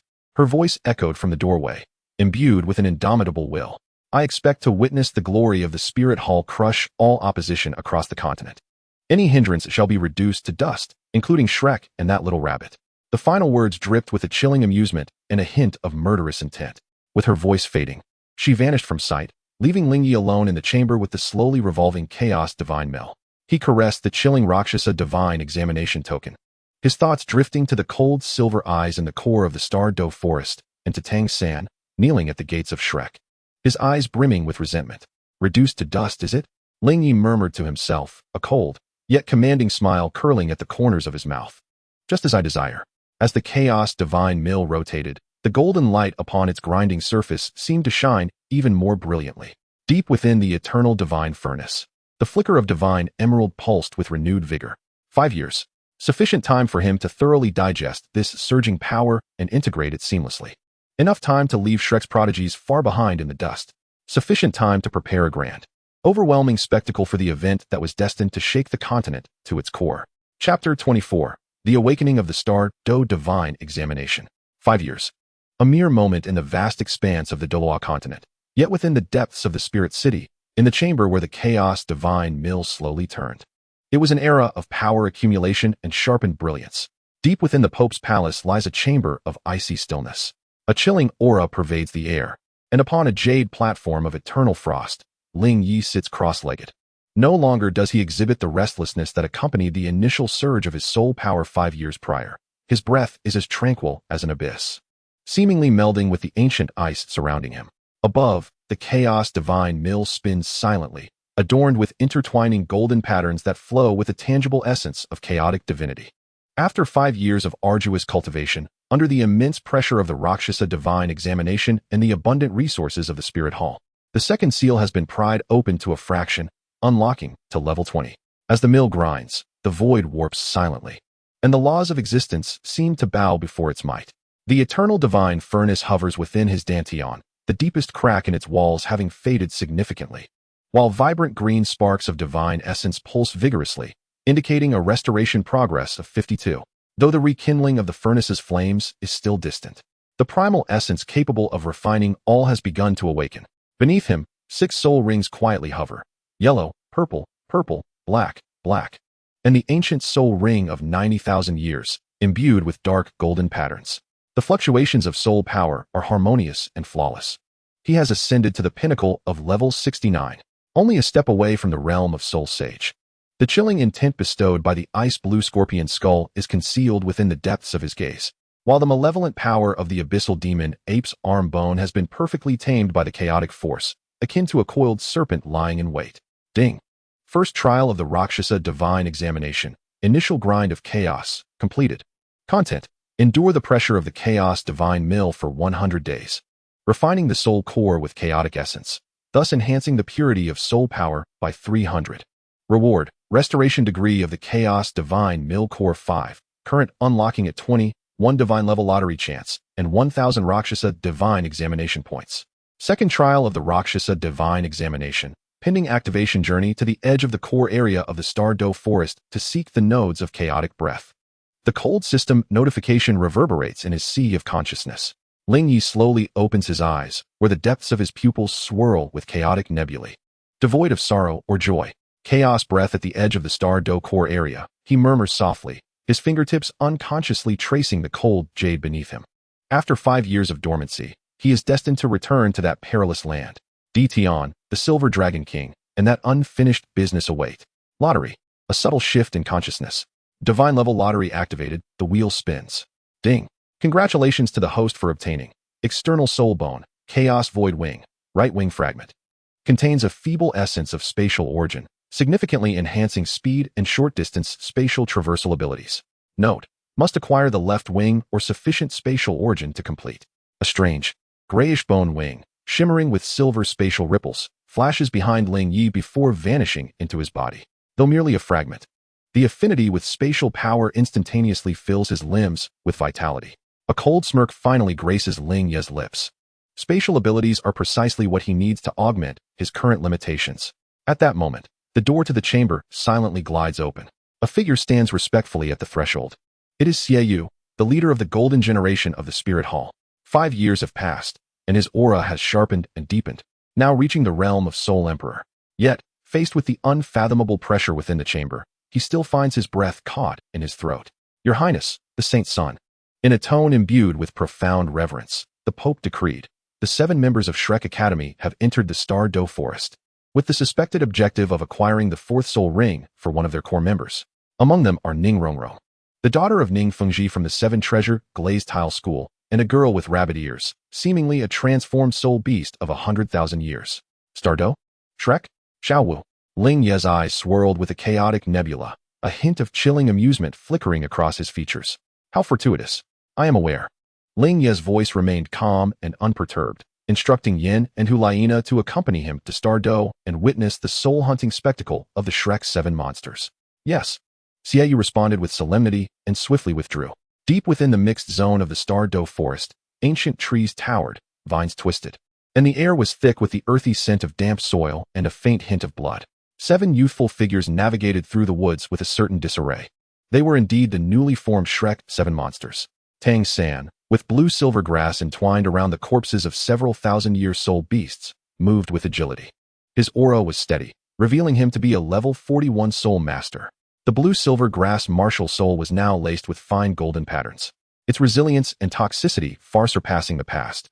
After 5 years of honing, the techniques from the Xiantian treasure record had become even more elusive, and the brilliance of his purple extreme magic eye was profound. Yet, within the depths of his gaze lay an even greater melancholy and a haunting hatred, deeper than 5 years prior. The humiliation of kneeling at the gates of Soto City remained a searing brand upon his very soul. Dai Mubai strode at the forefront, his figure more imposing, his eyes glinting with ferocity, the fluctuations of his soul power at level 43 emanating the pressure of a king of beasts. Though there lingered a subtle, barely perceptible pain in his chest. Zhu Zhuqing followed closely, her form lithe as a shadow, her aura frigid, having also broken through to the rank of Soul Master. Xiaowu remained vivacious, her rabbit ears lively, yet occasionally, when glancing into the depths of the forest, a fleeting concern would flash in her eyes. Ning Rongrong's 7 treasure glazed tile radiated with brilliance, while Oscar's sausage martial soul shimmered with an unusual gleam. And Ma Hongjuan's malevolent fire burned more fervently.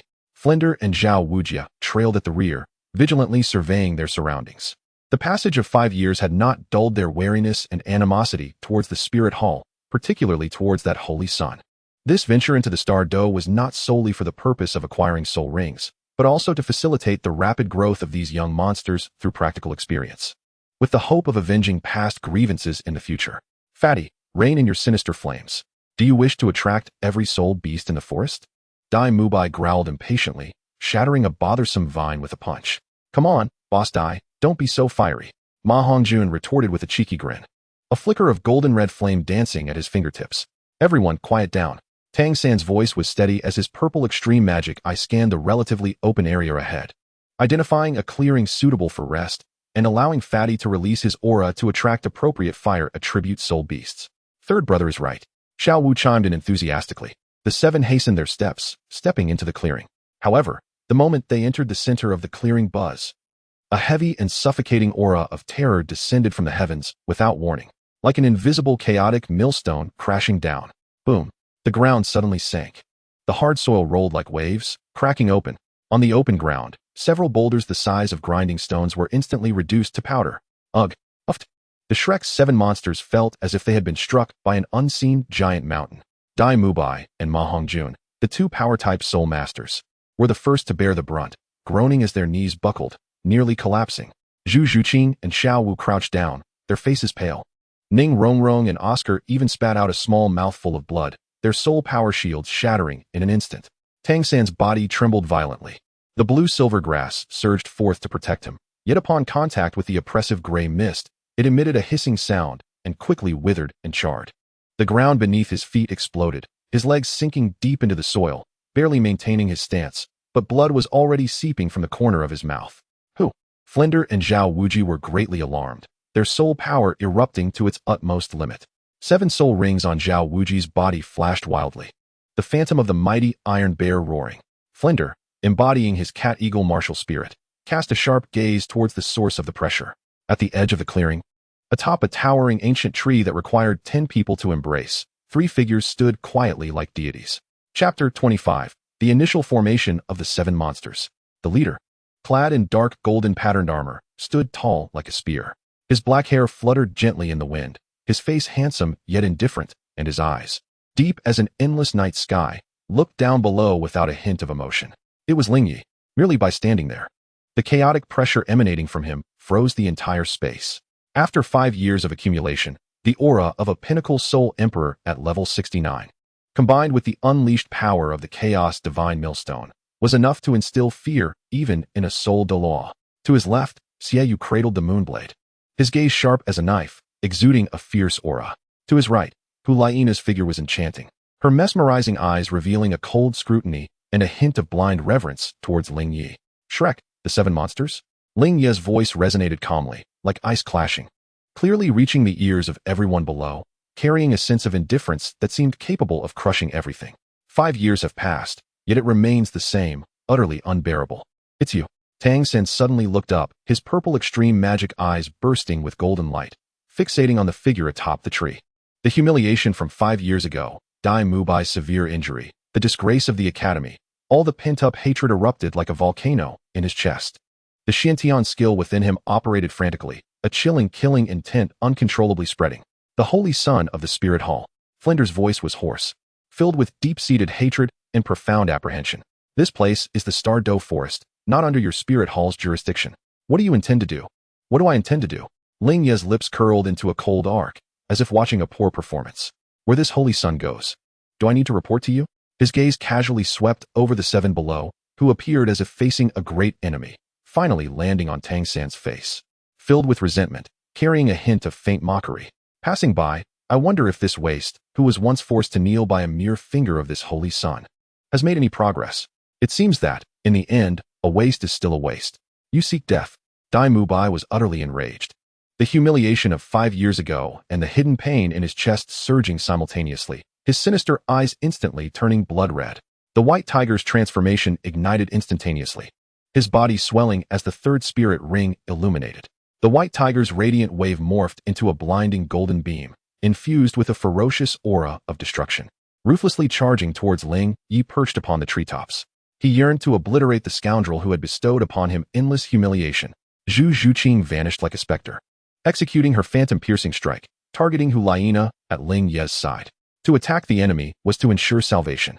Xiao Wu activated her instantaneous movement, her flexible bone-charming rabbit poised to strike at Ling Ye's lower body. Ma Hongjun unleashed a torrent of phoenix fire. Ning Rongrong's 7 treasure glazed tile radiated brilliance. The 7 treasures were renowned, the first being strength, the second speed. Oscar rapidly consumed a mushroom sausage. Tang San's eyes glinted with a chilling light, as he unleashed silent hidden arrows, casting shadows that bore several poisoned bone nails, enveloping Ling Ye's vital points like a torrential downpour, an embodiment of 5 years of grueling training with hidden weapons, now transformed into the most insidious killing move. The Shrek 7, bound by 5 years of tacit understanding, erupted in unison, their sights set firmly on Ling Ye. Faced with an onslaught that would leave an ordinary soul sage flustered, Ling Ye did not even lift an eyelid. He casually raised his left hand, fingers splayed, toward the oncoming white tiger's radiant wave, the phoenix fire, the myriad hidden weapons, and the approaching figures of Dai Mubai, Xiao Wu, and Zhu Zhuqing. A hum resonated. An intangible yet exquisitely condensed stream of chaotic energy surged forth, akin to a collapsing miniature universe, abruptly expanding from the center of his palm. Chaotic void confinement. Crack.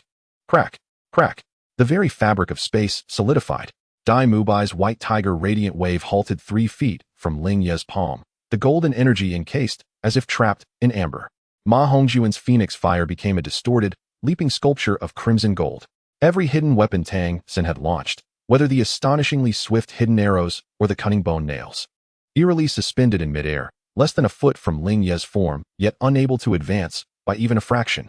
Xiao Wu and Zhu Zhuqing, airborne in their assault, remained frozen in their attacking stances, ensnared by an invisible spatial shackle, unable to even roll their eyes, their faces etched with expressions of sheer terror.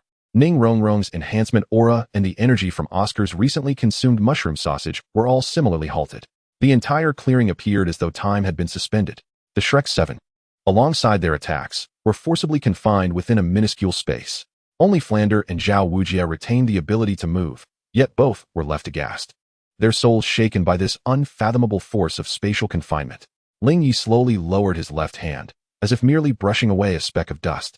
His indifferent gaze swept over the array of frozen figures, akin to an artist admiring his masterpiece. The ant shaking the tree was a laughable miscalculation. His voice resonated like a final judgment, crystal clear in the ears of every despairing soul present. Just as Flander's eyes bulged with rage and Zhao Wujie roared his intent to fight back, a more vast and frigid will, imbued with supreme majesty, suddenly descended upon this confined expanse, as if it had traversed the very fabric of space. A vague yet noble purple apparition coalesced behind Ling Ye, its visage obscured. Yet the overwhelming authority that governed life and death cast a shadow over all beings, freezing the souls of Flander and Zhao Wujie, rendering them immobile. It was the will projection of Bibi Dong. The ethereal gaze, laced with a chilling amusement, precisely fell upon the terrified Xiao Wu, suspended in midair. 10,000 years of soul beasts have indeed been well nurtured. The cold voice resonated like divine decree, echoing deep within the souls of all present. Upon hearing these words, Xiao Wu's body felt as if struck by countless bolts of thunder, a paroxysm of terror causing her already immobilized form to tremble violently. Her rabbit ears drooped helplessly. Her eyes filled with despair. Her true identity had been unveiled. Before this supreme pontiff, her disguise appeared as mere child's play. Saint.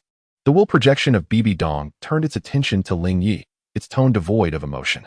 The tests are paramount. The troublesome insects may be dealt with during the competition.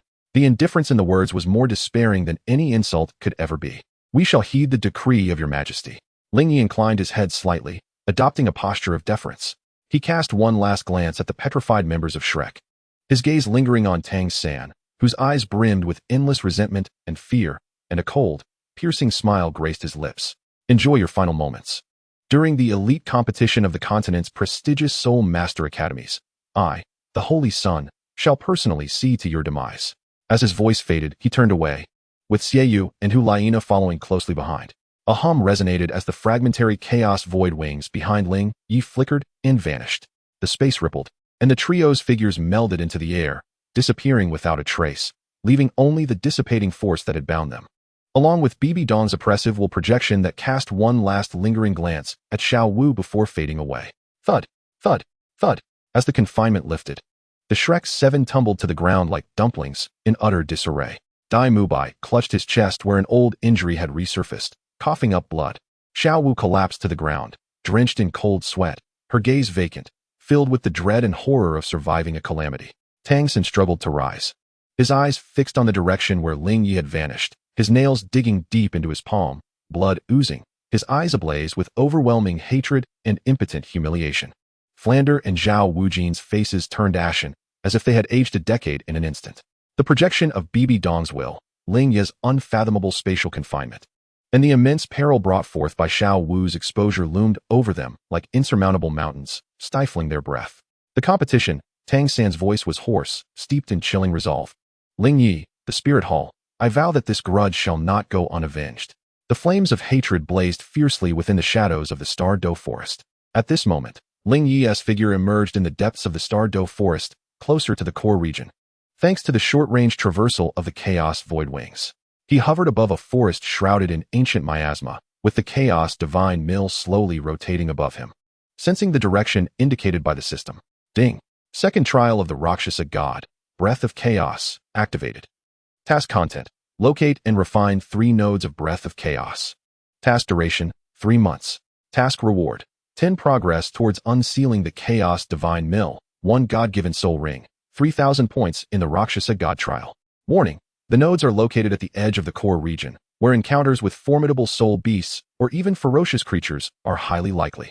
The spatial mark of the Silver Dragon King is in a state of deep concealment. High-energy shocks may activate it. Ling Ye felt the faint, peculiar waves emanating from the miasma forest below, resonating weakly with the Chaos Divine Mill. The Chaos Nebula in his eyes swirled, cold and sharp. The breath of chaos. Emperor Tian, Silver Dragon King, and the final feast before the competition, a slight smile crept upon his lips, embodying a detached mastery and a hint of bloodthirsty anticipation. Let the journey begin. Chapter 26, The Chaos Breath Melting Furnace. at the edge of the core region of the Stardow forest. The atmosphere here was starkly different from the periphery. The air was thick as if it were liquid, infused with the oppressive weight of primal wilderness. Each breath felt like swallowing a leaden weight. Towering ancient trees twisted into grotesque shapes, their leaves shimmering with ghostly green phosphorescence. Beneath him lay a bottomless, decaying swamp, bubbling with toxic gas. Deep, ominous roars of beasts echoed from the darkest corners of the forest, sending tremors through the very soul. This was a forbidden zone of life, a veritable cradle of chaos. Ling Ye floated above a swamp permeated with a kaleidoscope of poisonous miasma. The remnants of the chaos void wings unfurled silently behind him, the silver ripples of space parting the surrounding viscous air and deadly miasma by several feet.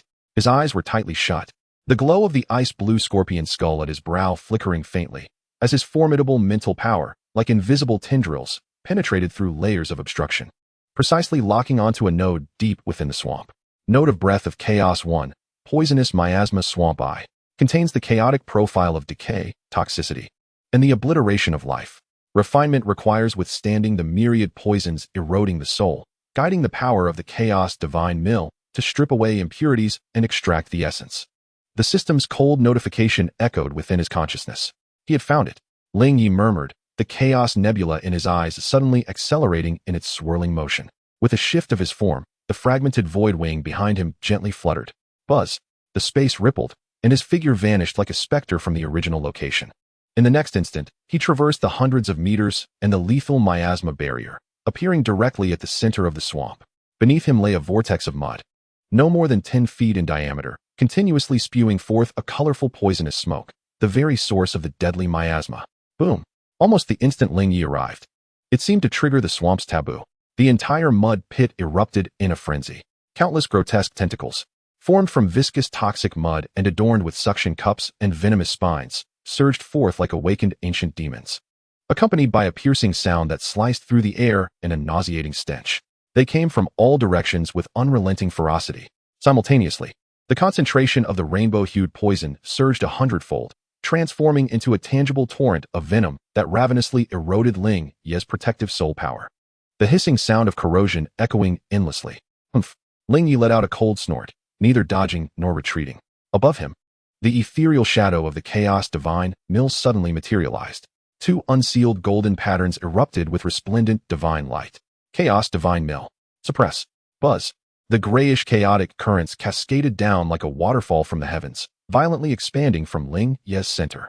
Wherever it passed, the laws twisted, and all things returned to their origin. Puff, puff, puff. Those tentacles, capable of strangling a soul Douluo, let out mournful wails upon contact with the chaotic currents. Disintegrating like ice before the scorching sun, their massive forms crumbling and dissipating, reverting to their primordial sludge. The surging rainbow-hued venomous torrent collided with an invisible dam, forcibly blocked, decomposed, and assimilated by the chaotic currents. The essence of the toxin was forcibly stripped away by the might of the chaos divine mill, leaving only the purest remnants of decay and the chaotic essence of this marshland. Ling Ye sat cross-legged atop the boiling vortex of mud, as steadfast as a boulder. With his hands forming seals, the chaos divine mill began to rotate slowly, akin to a colossal grinding stone, forcibly drawing in the viscous, ink-like chaotic essence that had been stripped away. Hiss, hiss, hiss. The grinding stone emitted a sound that made one's teeth ache. The ink-colored essence, under the pressure of chaotic power, had its impurities thoroughly crushed and eliminated, leaving only the most refined, coarse strands of gray-black gas. This gas no longer carried toxicity or decay. Rather, it emanated an ancient, vast sense of all things reaching their end, returning to chaos.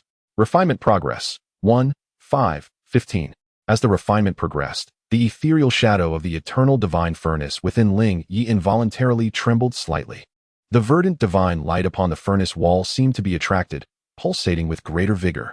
Strands of gray-black chaotic gas were actively absorbed by the divine furnace, merging into the cracks of the furnace wall.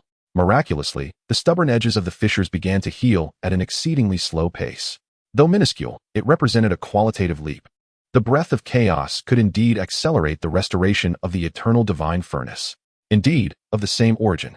Ling Ye realized this in his heart, and the speed of refinement suddenly accelerated. 1 day, 2 days. When the 7th strand of pure chaotic gas had been completely refined and integrated into the chaos divine mill and the eternal divine furnace. Boom. The entire toxic marsh trembled violently. The billowing rainbow-hued poisonous mist suddenly thinned, and the swirling mud vortex calmed significantly, as if its core power had been siphoned away. Ding. Chaos Breath Node 1, Toxic Marshi, Refinement Successful. Chaos Divine Mills, Source Compatibility Enhanced. Eternal Divine Furnace Repair Progress increased to 58. Azura Divine Exam Points, 1,000. Ling Ye opened his eyes, and the gray-black chaotic energy briefly flickered before vanishing, his aura growing even more profound and reclusive. Without hesitation, he flapped the ethereal wings behind him, merging his figure into the ripples of space, racing toward the next node indicated by the system. Located at the center of a distorted force field within a chasm rife with spatial rifts. Time raced by in the frantic, refining, and perilous battles. 2 months later, at the edge of the Star Core region, deep within a desolate blackstone forest, there was an eerie stillness. No plants or life existed here, only countless towering black stone pillars, resembling the fangs of a colossal beast. Between these pillars, an invisible and terrifying gravitational field permeated, potent enough to tear apart the flesh of a soul Douluo. Even more frightening was the extreme instability of space, where subtle, dark void rifts appeared and disappeared like venomous serpents, exuding a destructive aura that threatened to consume everything. Chaos Breath Node 3, Gravity Abyss. It encapsulates the ultimate gravity, spatial rending, and annihilation of matter within a chaotic profile. Refinement requires enduring immense pressure, resisting spatial cuts, and drawing the power of the chaotic divine mill to untangle the chaotic force field and extract its essence. Ling Ye stood atop the highest stone pillar, his garments billowing in the wind. Though his complexion was slightly pale, his aura burned fiercely like an impending volcanic eruption. The refining in the previous 2 nodes had quietly elevated the unlocking degree of his chaotic divine mill to 22, restored the eternal divine furnace to 65, and allowed his soul power to seamlessly break through the threshold of level 70. At this moment, he stood at the brink of becoming a soul sage. Beneath him lay the core node of the entire gravity abyss. The terrifying gravity pressed down upon him like countless mountains, turning ordinary soul sages into mere flesh. The invisible force of spatial cutting acted like millions of tiny blades, relentlessly tearing at his protective soul power and chaotic energy, producing a sharp, grating sound. The surface of the black stone pillar beneath him, as sturdy as steel, was riddled with countless cut marks. Now was the moment. A brilliant light surged in Ling Ye's eyes. The ethereal shadow of the chaotic divine mill above him became more solid than ever. 2 golden beams of light burst forth. Refine for me. Boom. The chaotic divine mill spun wildly. The gray chaotic energy surged forth like a torrent, violently crashing into the tumultuous gravitational field and spatial rifts below. Like the most domineering of cleansers, where it passed, the raging gravity was forcibly tamed and suppressed. The rampant spatial rifts were smoothed and mended by the chaotic force. The entire chaotic force field at the core of the abyss was systematically organized into a flowing stream of energy under the might of the chaotic divine mill. Chapter 27. The void wings break the heavenly tribulation. A heavy, refined essence, imbued with the sensation of tearing through all matter, emanated a dark golden chaotic primal energy, forcibly extracted from the chaotic core by the divine mill. Refinement progress, 80, 90, 99.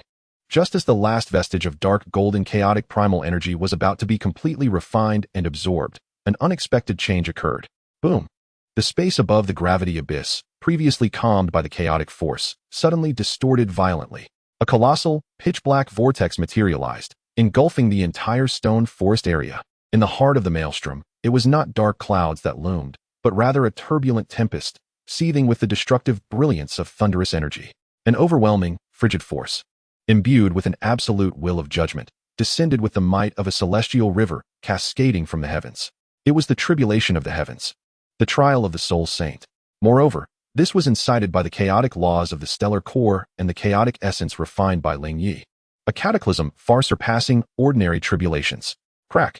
The first bolt of tribulation lightning was not the usual bright white or purple, but a profound and inky black, thick as a palace column. It struck like a destructive thunderclap born from the very tearing of space, disregarding distance, and instantaneously cleaved down upon Ling Ye's head. Where it passed, the fabric of space disintegrated inch by inch, leaving behind indelible traces of darkness. The aura of annihilation caused the blackstone forest below to wail and crumble. What a welcome sight!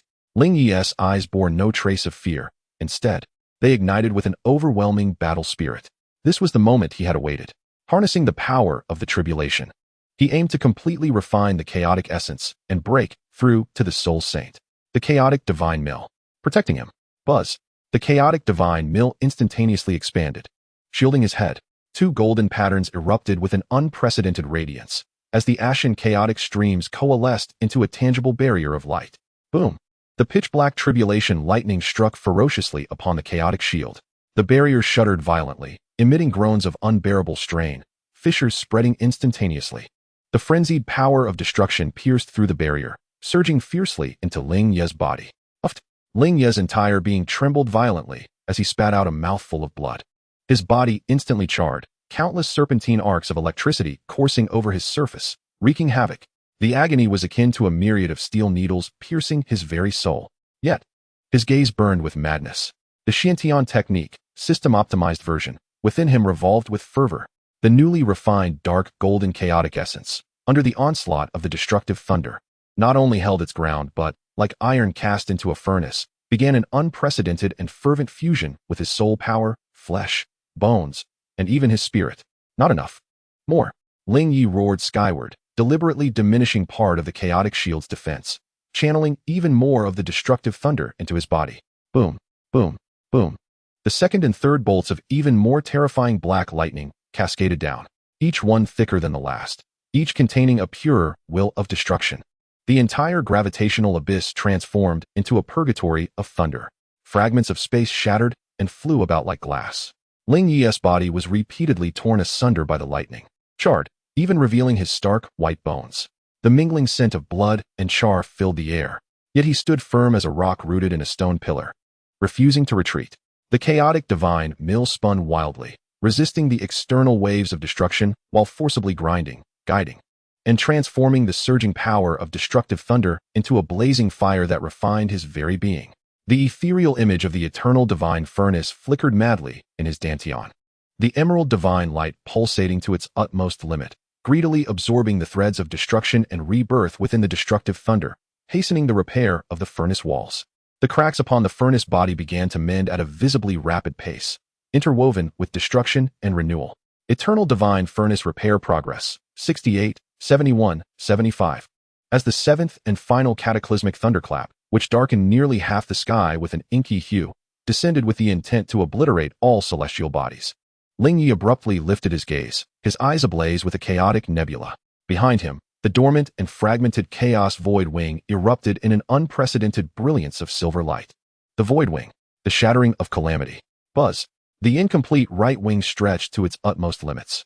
Its edges no longer gentle ripples in space, but transformed into blades that tore through the void. In that moment, Ling Ye's form harmoniously merged with the void wing, becoming a silver streak that rent the heavens, advancing defiantly toward the cataclysmic dark thunderbolt, soaring upward, transforming his body into wings. Wings shattering the heavens. Boom. The silver streak collided violently with the ebony thunder in midair. There was no earth-shattering explosion, only the dreadful sound of space being forcibly torn apart. The laws of existence utterly annihilated. At the epicenter of the collision, a miniature black hole, consuming all light, was birthed in an instant, expanding rapidly. The silver streak was forcefully struck down, crashing back onto the stone pillar like a meteor, shattering the resilient black stone into fragments. Ling Ye was drenched in blood, his body marred with horrific burns that revealed bone, his left arm grotesquely twisted, and his breath had nearly faded to nothing. The radiance of the void wing dimmed. Fissures marred its surface, as if it could shatter at any moment. Yet, that ultimate thunder, capable of annihilating a tidal Douluo, was also forcibly torn asunder in this desperate clash, its might significantly diminished by the spatial primordial power contained within the void wing. Though the residual force remained formidable, it could no longer halt his progress.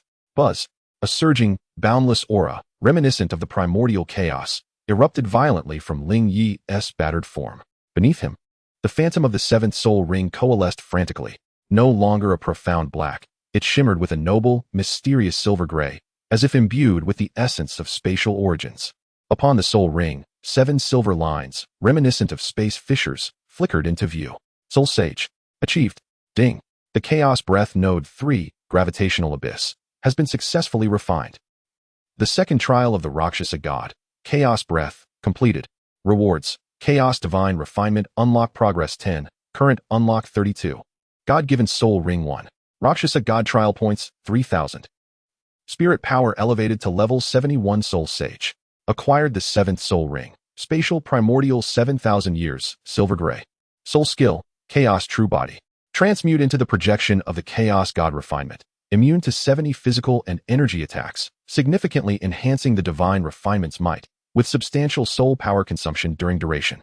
Eternal Divine Furnace Repair Progress, 81. External Attached Soul Bone, Chaos Void Wing, Incomplete Right Wing, Fusion Degree significantly enhanced.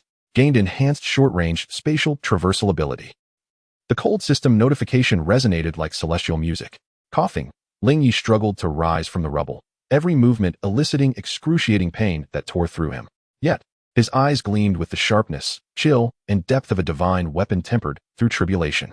The silvery gray 7th soul ring beneath him slowly rotated, emanating a heart-stirring spatial fluctuation. The tattered void wings at his back, though damaged, were intrinsically linked to his essence, as if they were an extension of his very being. Level 71 Soul Sage. Chaos Goddess Seal of 32. Eternal Divine Furnace repaired to 81. The true form of the spatial martial soul. Enhanced void wings. He wiped the black blood from the corner of his mouth, his gaze piercing through the dissipating calamity clouds and chaotic spatial currents, directing towards the even darker depths of the core area of the Star Doe Forest, a cold and defiant smile gradually curving his lips. Emperor Tian, Silver Dragon King. This congratulatory gift, this holy sun shall accept. Meanwhile, in the core area of the Star Doe Forest, at the bottom of the Lake of Life, within the shadowy crystal palace of the lake, a pair of silver eyes, embodying the flow of cosmic rivers, slowly opened. A fleeting clarity shimmered within those eyes. The essence of space, the aura of chaos, and the remnants of the heavenly tribulation. A cool, ethereal voice carried an imperceptible weight. The insect had surprisingly reached this stage. The void scars had been completely concealed. Her delicate fingers, as fine as jade, unconsciously traced the cold armrest of the throne, leaving faint silver marks. My lord. The deep and respectful voice of Emperor Tian resonated from outside the hall, tinged with a hint of confusion. He too sensed the unusual fluctuations of the heavenly tribulation and the essence of space. Never mind, came the voice of Guyu Na, the Silver Dragon King, returning to an absolute coldness and indifference, as if the earlier fluctuations were merely a figment of imagination. The prey must be well fed before the slaughter, for it is far more intriguing that way. She slowly closed her eyes, with only the silver trace at her fingertips silently emanating a chilling glow. The elite competition of the continent's Advanced Soul Master Academies is about to commence, is it not? Chapter 28, The Opening of the Competition. The calamity clouds of the gravity-black abyss gradually dispersed, leaving behind a scene of devastation and subtle ripples of spatial healing. Ling Ye knelt on one knee amidst the ruins of shattered pillars, his body drenched in blood, scars marring his skin, his left arm hanging limply. The damaged void wings on his back were lined with cracks, their silver glow dimmed. Yet, the gaze he lifted was like a cold star forged through trials, sharp, frigid, harboring the will to tear through the void. Beneath him, a noble and mysterious silver-gray soul ring, adorned with 7 spatial crack-like patterns, slowly floated. Martial Soul City. A grand metropolis symbolizing the supreme authority of the Martial Soul Hall, shimmered under the morning sun as if draped in flowing molten gold. The vast central square had been transformed into a colossal arena capable of accommodating 200,000 spectators, resembling a massive vortex forged from steel, rock, and fervor. The air was alive with a cacophony of voices, the sound waves crashing like tangible tides against eardrums, infused with excitement, anticipation, and a faint scent of gunpowder. Flags from various academies fluttered like vibrant flowers above the surging crowd. Yet the true dominion of this tumultuous sea lay in the omnipresent and radiant golden emblem of the 6-winged angel, deeply etched in every corner, proclaiming the sole authority of this realm. The towering entrance of the Pope's hall cast a shadow that was both imposing and frigid. At the edge of the shadow, 7 figures stood like silent statues, lined up in a row. At the forefront, the dark golden holy sun is clad in a robe that accentuates his tall, gun-like stature, with intricate silver patterns shimmering in the shadows, exuding a subdued, chilling radiance.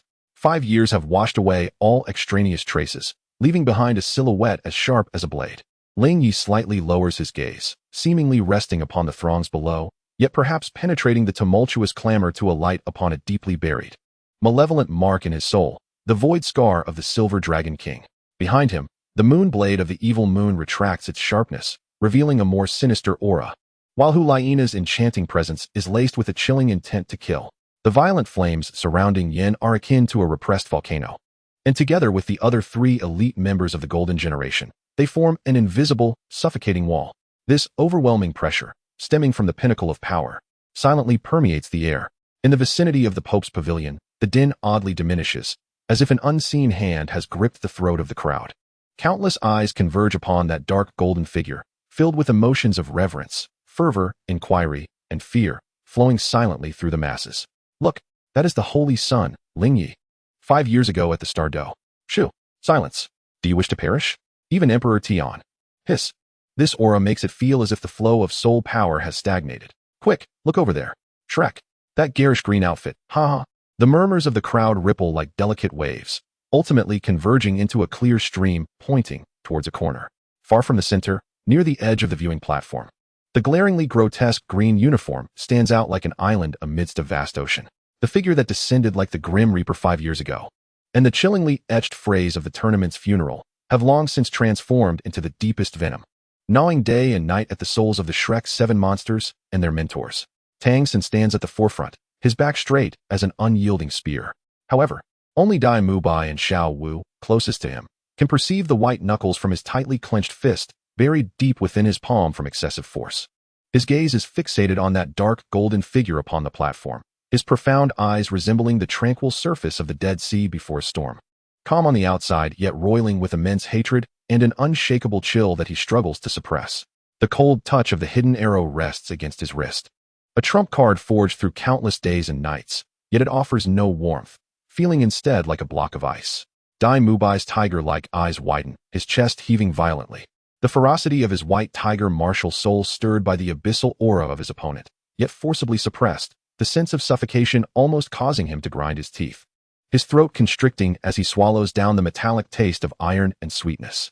Zhu Zhuqing is like a cheetah taught to its limit, her body slightly leaning forward. Her toes instinctively tensed, ready to react to a deadly ambush, her cool eyes reflecting unprecedented gravity. Xiao Wu clings tightly to Tang San, her petite form trembling uncontrollably. The mischievous sparkle in her rabbit-like eyes has been replaced by an inescapable fear. The presence of the figure upon the high platform was frigid and chaotic, imbued with an ancient aura that seemed capable of extinguishing the very will of the soul. Each seemingly casual glance he cast over the assembly constricted Xiao Wu's throat as if gripped by invisible claws. Her instincts honed over countless millennia of soul beasts screamed of impending peril, particularly when she sensed a cold, authoritative gaze, imbued with scrutiny, fleetingly brushed past her. Her heart raced perilously close to escaping her chest. Bibi Dong, that woman. She understood. The competition was her prime hunting ground. This thought clung to her spirit like a relentless curse, rendering her limbs icy and her breath labored. Brother, her voice trembled like a whispering breeze, the quiver unmistakable. Her fingers clenching tightly around Tang San's sleeve, her knuckles turning pale. Tang San did not look back. Instead, the muscles in his arm tensed, transmitting a faint yet resolute strength. His entire mental focus was intensely concentrated, akin to a finely tuned probe, striving to penetrate the twisted chaotic mist enveloping Ling Ye, searching for any exploitable chink. Yet, all he perceived was an ever-shifting abyss that seemed capable of devouring all light, and within its depths, the occasional flicker of a silver-gray sheen, a sight that could freeze the very soul, the 70,000-year soul ring of the primordial essence of space. And what was that? A weighty pressure, as if burdened by the entire firmament, pressing heavily upon his heart. Merely sensing it caused his mental energy to flicker like a candle in the wind. Was that the true form of a martial spirit? An embodiment exuding an ancient chaos, one that had never before been encountered in theory. At that moment, as the hearts of the Shrek members trembled with shock, a grand, icy presence, imbued with unparalleled authority, descended upon the plaza of the spirit city like an invisible tsunami. The two massive golden doors of the Pope's Hall, under the silent impetus of magic, slowly swung open. The resplendent golden robes of the Pope shimmered with sacred light within the shadows, and beneath the purple gold crown, Bibi Dong, wielding the Spider Emperor's scepter that symbolized supreme power, stepped forth with deliberate and precise strides. Each step seemed to resonate upon the very nodes of heavenly and earthly laws, and the deafening clamor of the square was abruptly severed by an invisible blade, plunging it into profound silence. Over 100,000 gazes, imbued with instinctual reverence, converged upon her majestic yet imposing figure. Bibi Dong's gaze, akin to a tangible beam of purple gold light, swept slowly and oppressively over the throng below. Her eyes lingered upon the Spirit Hall battle team, particularly on Ling Ye. Her scrutiny laced with expectation and a sinister satisfaction at the prospect of a peerless weapon poised to spill blood. Yet, when her gaze seemingly flitted carelessly over the glaringly repugnant green area of Shrek Academy, a faint, chilling glimmer flickered deep within her eyes, as if the Spider Queen had locked onto a moth destined to futilely struggle within her web. Buzz! The enormous gem atop the Spider Emperor's scepter suddenly erupted in a dazzling radiance, amplifying Bibi Dong's voice, which resonated clearly, coldly, and undeniably within the very souls of everyone present in the plaza. The prestigious elite tournament of the Continental Advanced Soul Master Academy has commenced. Her voice, slightly elevated, resonated with a fateful declaration that echoed throughout the heavens. The glory of this championship shall undoubtedly belong to the Spirit Hall. Victory is ours. Spirit Hall. Victory is ours. Spirit Hall. Victory is ours. Spirit Hall. Following a brief silence, a fervent roar akin to a cataclysmic wave erupted. The golden sea of supporters surged with fervor, igniting a blazing inferno. The Pope's proclamation kindled the most fervent flames within the hearts of all Spirit Hall adherents, their cheers soaring to the heavens, as if to rend the very sky asunder. The colossal wheels of the tournament, propelled by the Pope's will, thunderously set in motion. As a seeded team, the Spirit Hall squad enjoyed a bye in the first round. Yet, this in no way diminished their regal demeanor as they prepared for their debut, facing the Thunder Academy, renowned for its ferocious offensive prowess among the 5 elemental academies. The 7 representatives of the Thunder Academy emerged, their bodies crackling with lightning, the air thick with the acrid scent of ozone. The captain, Ling Ye, a 4-ringed soul master, resembled a human storm, his fierce gaze locking onto the composed members of Spirit Hall. The pride of the Elemental Academy compelled them to suppress their underlying fear. As the purple banners of thunder fluttered wildly, their supporters unleashing desperate roars of encouragement. The referee raised an arm, reminiscent of a guillotine, and brought it down forcefully. The match begins. Chapter 29, Shadows over Shrek. Thunderous fury. Ling Ye roared like thunder. In an instant, the 7 unleashed their martial souls, their soul rings shining with blinding brilliance. A torrent of tempestuous lightning soul power converged, intertwining to form a colossal lightning net that enveloped a significant portion of the arena. The purple sparks danced, tearing through the air with a devastating aura, descending upon the Spirit Hall team. This was their prideful combination technique, an awe-inspiring display. Faced with this terrifying lightning net, capable of instantly incapacitating a Soul Emperor, the front line of the Spirit Hall team, including Xiaoyu and Hulaina, did not even adopt a defensive stance, their expressions imbued with an air of detached indifference. Ling Ye made his move, with an almost casual step forward. He altered the very fabric of reality. A resonant hum, emanating from the primordial chaos, reverberated, sending shivers through the soul, radiating from Ling Ye as it swiftly expanded. Beneath his feet, a silver-gray soul ring, marked with 7 spatial fissures, ignited, its luminescence deep and shadowy, seemingly devouring all surrounding light. Following this, a colossal, suffocating shadow, forged from countless twisted chaotic currents and fragmented space, materialized behind him with a thunderous roar. An ancient grinding millstone, slowly rotating and seemingly capable of crushing stars, became faintly discernible, its surface rippling with bizarre, warped distortions of space. At the periphery of this millstone shadow, a pair of colossal wings, though incomplete, still exuded the essence of rending the very void, fluttered ever so slightly, almost symbolically. The true form of chaos has descended. In that moment of manifestation, a terrifying force of confinement, derived from the very essence of spatial rules, enveloped the entire arena like an invisible weight of immeasurable pressure. Time continued its relentless march. Yet space itself had become utterly frozen, as the colossal net of thunder, roaring with cataclysmic fury, descended like an insurmountable wall of despair. All the leaping purple serpents of electricity, mere feet from the heads of the Spirit Hall battle team, suddenly froze in place. They held their most ferocious, grotesque postures, yet were ensnared in the void, utterly devoid of even the faintest flicker of arcane energy. The fierce, resolute expressions on the faces of the 7 from Thunder Academy became instantly petrified, their pupils constricting in sheer horror. They were gripped by the terrifying realization that even the slightest movement of their eyes had become a distant luxury. Their thoughts continued to churn, their soul power surged, yet their bodies were entirely severed from the control of consciousness, as if encased in steel like a specimen. Only their eyes trembled wildly in the throes of immense despair. The air, the space, and absolute confinement. In the VIP section, a seasoned soul Douluo from the imperial family of the Tiando Empire suddenly rose, exclaiming in astonishment. his voice distorted by overwhelming shock. The entire square descended into an eerie, chilling silence, broken only by the heavy, oppressive sounds of breathing that echoed ominously. Ling Ye's gaze, as cold as the ice of 1,000 years, fell upon the massive phantom figure of the Thunder Captain, Lei Dong, ensnared before him. Coalescing from his soul power and radiating with the heat of molten rock. He raised his left hand. The eerie, dark green patterns upon his left arm flared to life, emanating an aura filled with the essence of abyssal corruption and malevolence. The left arm bone soul skill of the 50,000 year abyssal demon ape, touch of the evil demon. With a hiss, several tendrils composed entirely of exquisitely condensed dark energy, adorned with menacing barbs, erupted from the frozen space before Lei Dong, without warning. Their speed transcended the limits of perception, piercing toward the massive figure of molten rock with a soul-rending shriek.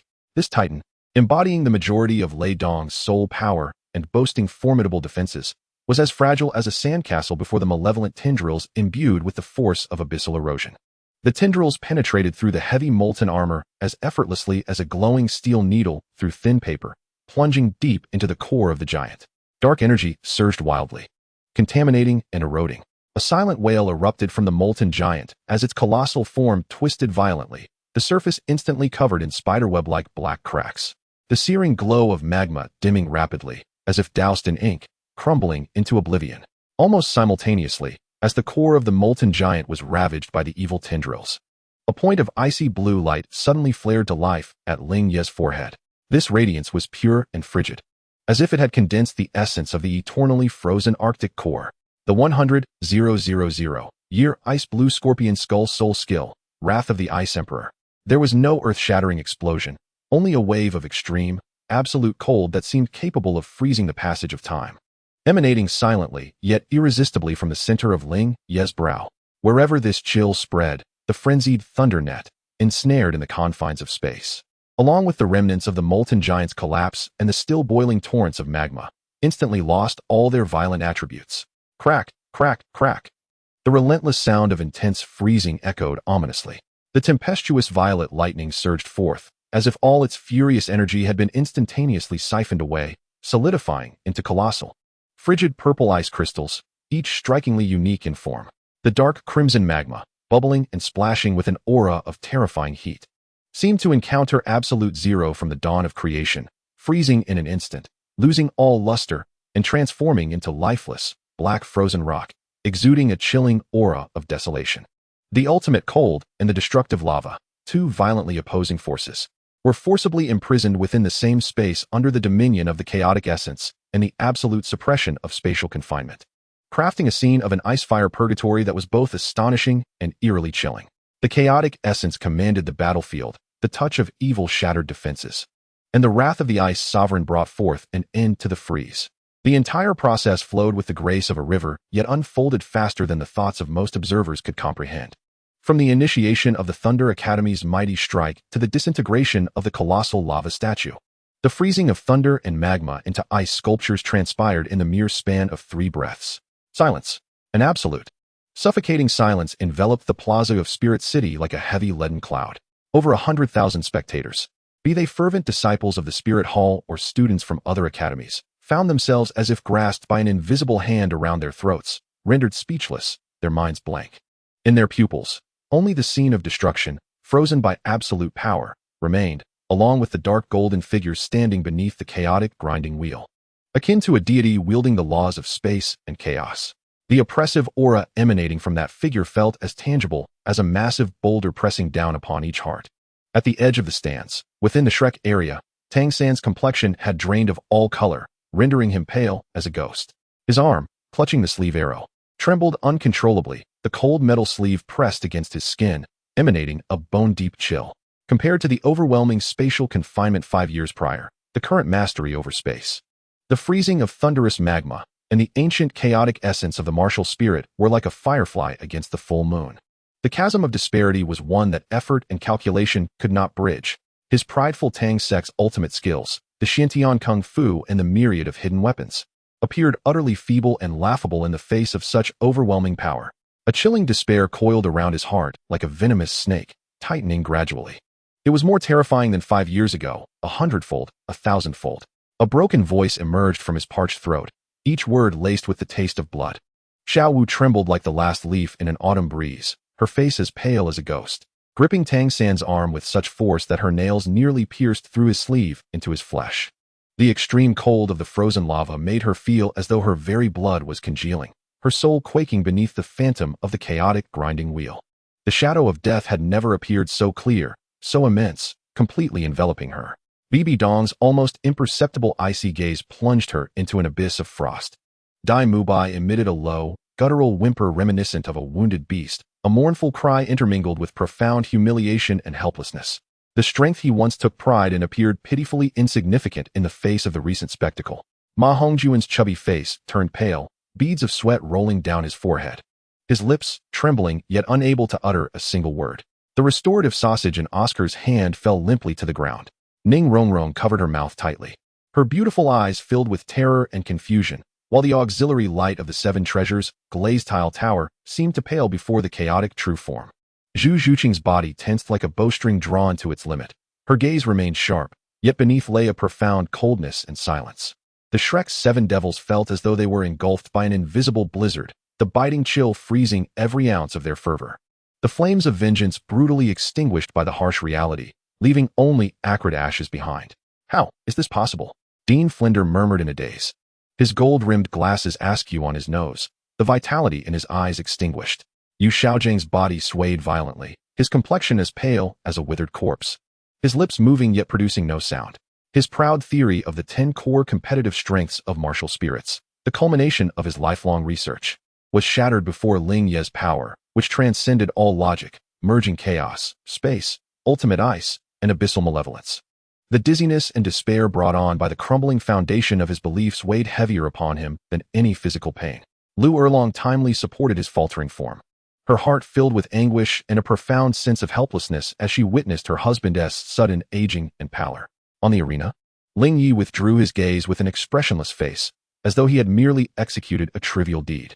The shadow of the chaotic grinding mill gradually faded, dissipating into nothingness. The binding force that enveloped the arena was likewise released. With a resounding crash, the frozen purple thunderbolt ice crystals and black lava rocks disintegrated, transforming into a flurry of icy dust and black stone powder that fell like a cold, gray snowfall, blanketing a portion of the arena. The 7 members of Thunder Academy, as if stripped of all bones and souls, collapsed limply to the ground, their soul power depleted and spirits shattered. Their gazes towards Ling Ye filled solely with the most primal, profound fear, devoid of even a flicker of resentment. The referee stood frozen for what felt like an eternity before suddenly snapping back to reality, his voice trembling violently with shock and terror, even altering pitch as he announced, "Victory! The victor! The Spirit Hall Academy team." Yet there were no cheers, no applause. The vast square remained steeped in the eerie silence of aftermath. Only the quavering, altered voice of the referee echoed in the emptiness, sounding particularly jarring and surreal. This silence itself was the loudest expression of awe and fear. Ling Ye's gaze seemed to pierce through the fear-laden square, penetrating the myriad of stunned or terrified faces, precisely and coldly landing on the glaring, sickly green at the edge of the distant stands. The corners of his mouth slowly curled upward, not into a smile, but a proclamation more chilling and cruel than the frigid winds of the far north. The meaning in his eyes was unmistakable, like ice picks stabbing into the hearts of every Shrek member. The game has only just begun. Your torment shall endure until the final moment. Meanwhile, at the heart of the starry great forest, within the depths of the lake of life, a colossal mirror of pure spatial energy hovers serenely above the tranquil waters. This mirror, smooth as silver, reflects vividly the scene of the plaza in Seoul Master City, particularly the unfolding of Ling Ye's chaotic true form, capturing every detail of the frozen thunder and molten lava. Gu Yuna's silver-violet eyes mirrored the image within the water's surface, her exquisite visage devoid of any emotional fluctuation, resembling an ice sculpture untouched by time. Only her long, jade-like fingers traced the smooth edge of the mirror, moving slowly and rhythmically, creating subtle and enigmatic ripples in the spatial fabric with each gentle caress. The chaotic aura thickened as her cool voice resonated within the silent underwater realm, akin to icy beads cascading upon a jade plate, devoid of sentiment. The essence of space itself seemed capable of mending the foundation of broken wings, though still incomplete. It had begun to bloom. Her gaze pierced through the mirror's barrier, appearing to rest upon the faintly visible, minuscule flutter of the broken light wings behind Ling Ye. a flicker of curious interest glimmering in the depths of her silver-violet eyes, as though she had discovered a novel plaything. The well-fed prey. Gu Yuna's crimson lips parted slightly, uttering a few words imbued with a detached indifference and a firm sense of omnipotence. It is time to savor the moment slowly. The image within the mirror ultimately froze upon Ling Ye's cold gaze directed towards Shrek, eyes brimming with a cruel declaration. Deep within her soul perception, a trace of the void, deeply concealed yet still existing, quivered silently like a venomous serpent lurking in the shadows, responding to its master's will. Harvesting is not a matter of haste. Observing the prey struggle in fear is a source of delight. Chapter 30, Despair. The chilling gray snow, frozen thunder net and fragments of lava settled softly, blanketing half the arena and weighing heavily upon the hearts of every spectator. The suffocating silence of Seoul Master City's plaza lingered for a full 10 breaths before the trembling announcement of the referee barely shattered it. Victory. The victors. The Seoul Palace Academy battle team. There was no anticipated cheer, only a suffocating chorus of gasps. Immediately following, whispers surged like a tide, laden with awe and dread. Did you see? That is the power of space. He didn't even lift a finger. The ice encasing the molten rock is terrifying. I feel as though my soul is frozen solid. Thunder Academy, one of the 5 great elements. Just like that, it's gone? Holy Sun. Is this truly the power of the Holy Sun? How old is he? Soul Sage. A monster. An absolute monster. Shrek, what do they have to fight with?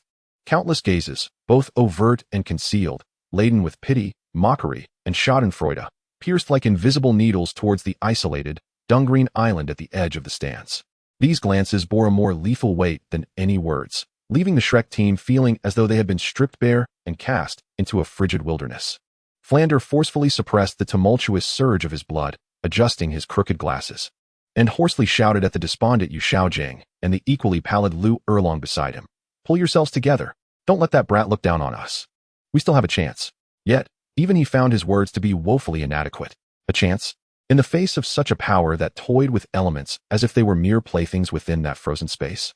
Yu Xiaojing's gaze was vacant, his lips moving as he repeatedly murmured, chaos, space, ultimate ice, abyss. This is impossible. It defies all theories, all. His worldview. The very theoretical foundation upon which he thrived and took pride, crumbled into dust before Ling Ye's unreasonable chaotic essence. Lu Erlong could only clutch her husband's cold hand tightly, her eyes ablaze with fury, yet she found no outlet for her wrath. Only the searing of her own spirit. Tang San took a deep breath, forcibly suppressing the metallic taste in his throat and the tremors in his arms. He closed his eyes, and when he opened them again, the despair deep within was replaced by a near-manic fervor. He was extraordinarily strong, almost absurdly so. His voice, though low and hoarse, carried a ruthless determination akin to a last stand. But this competition is not a battle fought by a single person. We have 7 of us. We have synergy. We have hidden weapons. And we have the Haotian hammer. The last 3 words he nearly forced through clenched teeth. Laden with a sense of desperate resolve, he needed to grasp at any possible straw, even if that straw could pull him into an even deeper whirlpool. Xiao Wu sensed the taut strength emanating from Tang San's arm. Her fear had not dissipated, but rather grew heavier due to his near-desperate struggle. She gazed at the dark golden figure, surrounded by staff as it descended from the stage like a star among constellations, each step seemingly crushing her heart. Instinctively, she touched her smooth neck, whereby Bibi Dong's gaze felt like an invisible shackle, suffocating her. Dai Mubai abruptly struck the metal railing in front of him, producing a dull thud as his palms split open, blood seeping out. Frustration. It was overwhelmingly stifling. He roared, the ferocity of the white tiger surging within him. Yet finding no release, Zhu Zhuqing remained silent, her body taut as a bow drawn to its limit. Ma Hongjun and Oscar exchanged glances, each seeing the profound bitterness reflected in the other's eyes. Ning Rongrong clutched the hem of her clothing tightly, the aura of the 7-treasure glazed tile pagoda flickering dimly in her palm, appearing so lackluster. The morale of Shrek Academy had plummeted to an unprecedented low. The Martial Soul Hall's team achieved a devastating victory, extinguishing the fervor of all non-Martial Soul Hall factions like a bucket of icy water. In the ensuing matches, whether it was the Tiando Royal Academy's second team facing an obscure ducal academy or the fierce clash between the Blazing Fire Academy and the Plan Academy, everything felt utterly bland. The atmosphere in the audience was heavy, as everyone's thoughts seemed to linger on the frozen thunder net and molten lava, caught in the boundless dread brought forth by that dark golden figure. It was not until the following afternoon, when the referee announced the next duel with a booming voice, that the silent square stirred with renewed anticipation. The next match. The Shinkong Academy faces off against the Spirit Hall Academy team. The previously subdued atmosphere is once again ignited. Although the fervor does not match the initial frenzy witnessed during the Spirit Hall's debut, every spectator's eyes widen with anticipation and a hint of cruel amusement. Shinkong Academy, also one of the 5 elemental academies, is renowned for its swift and versatile wind-based soul skills. Will they emerge as the next thunderstorm? Or can they pose a challenge to the seemingly invincible Spirit Hall? The 7 members of Shinkong Academy, led by their captain, Feng Xiaodian, make their entrance. Clad in azure uniforms, their tall figures exude sharpness, surrounded by an almost imperceptible flow of air.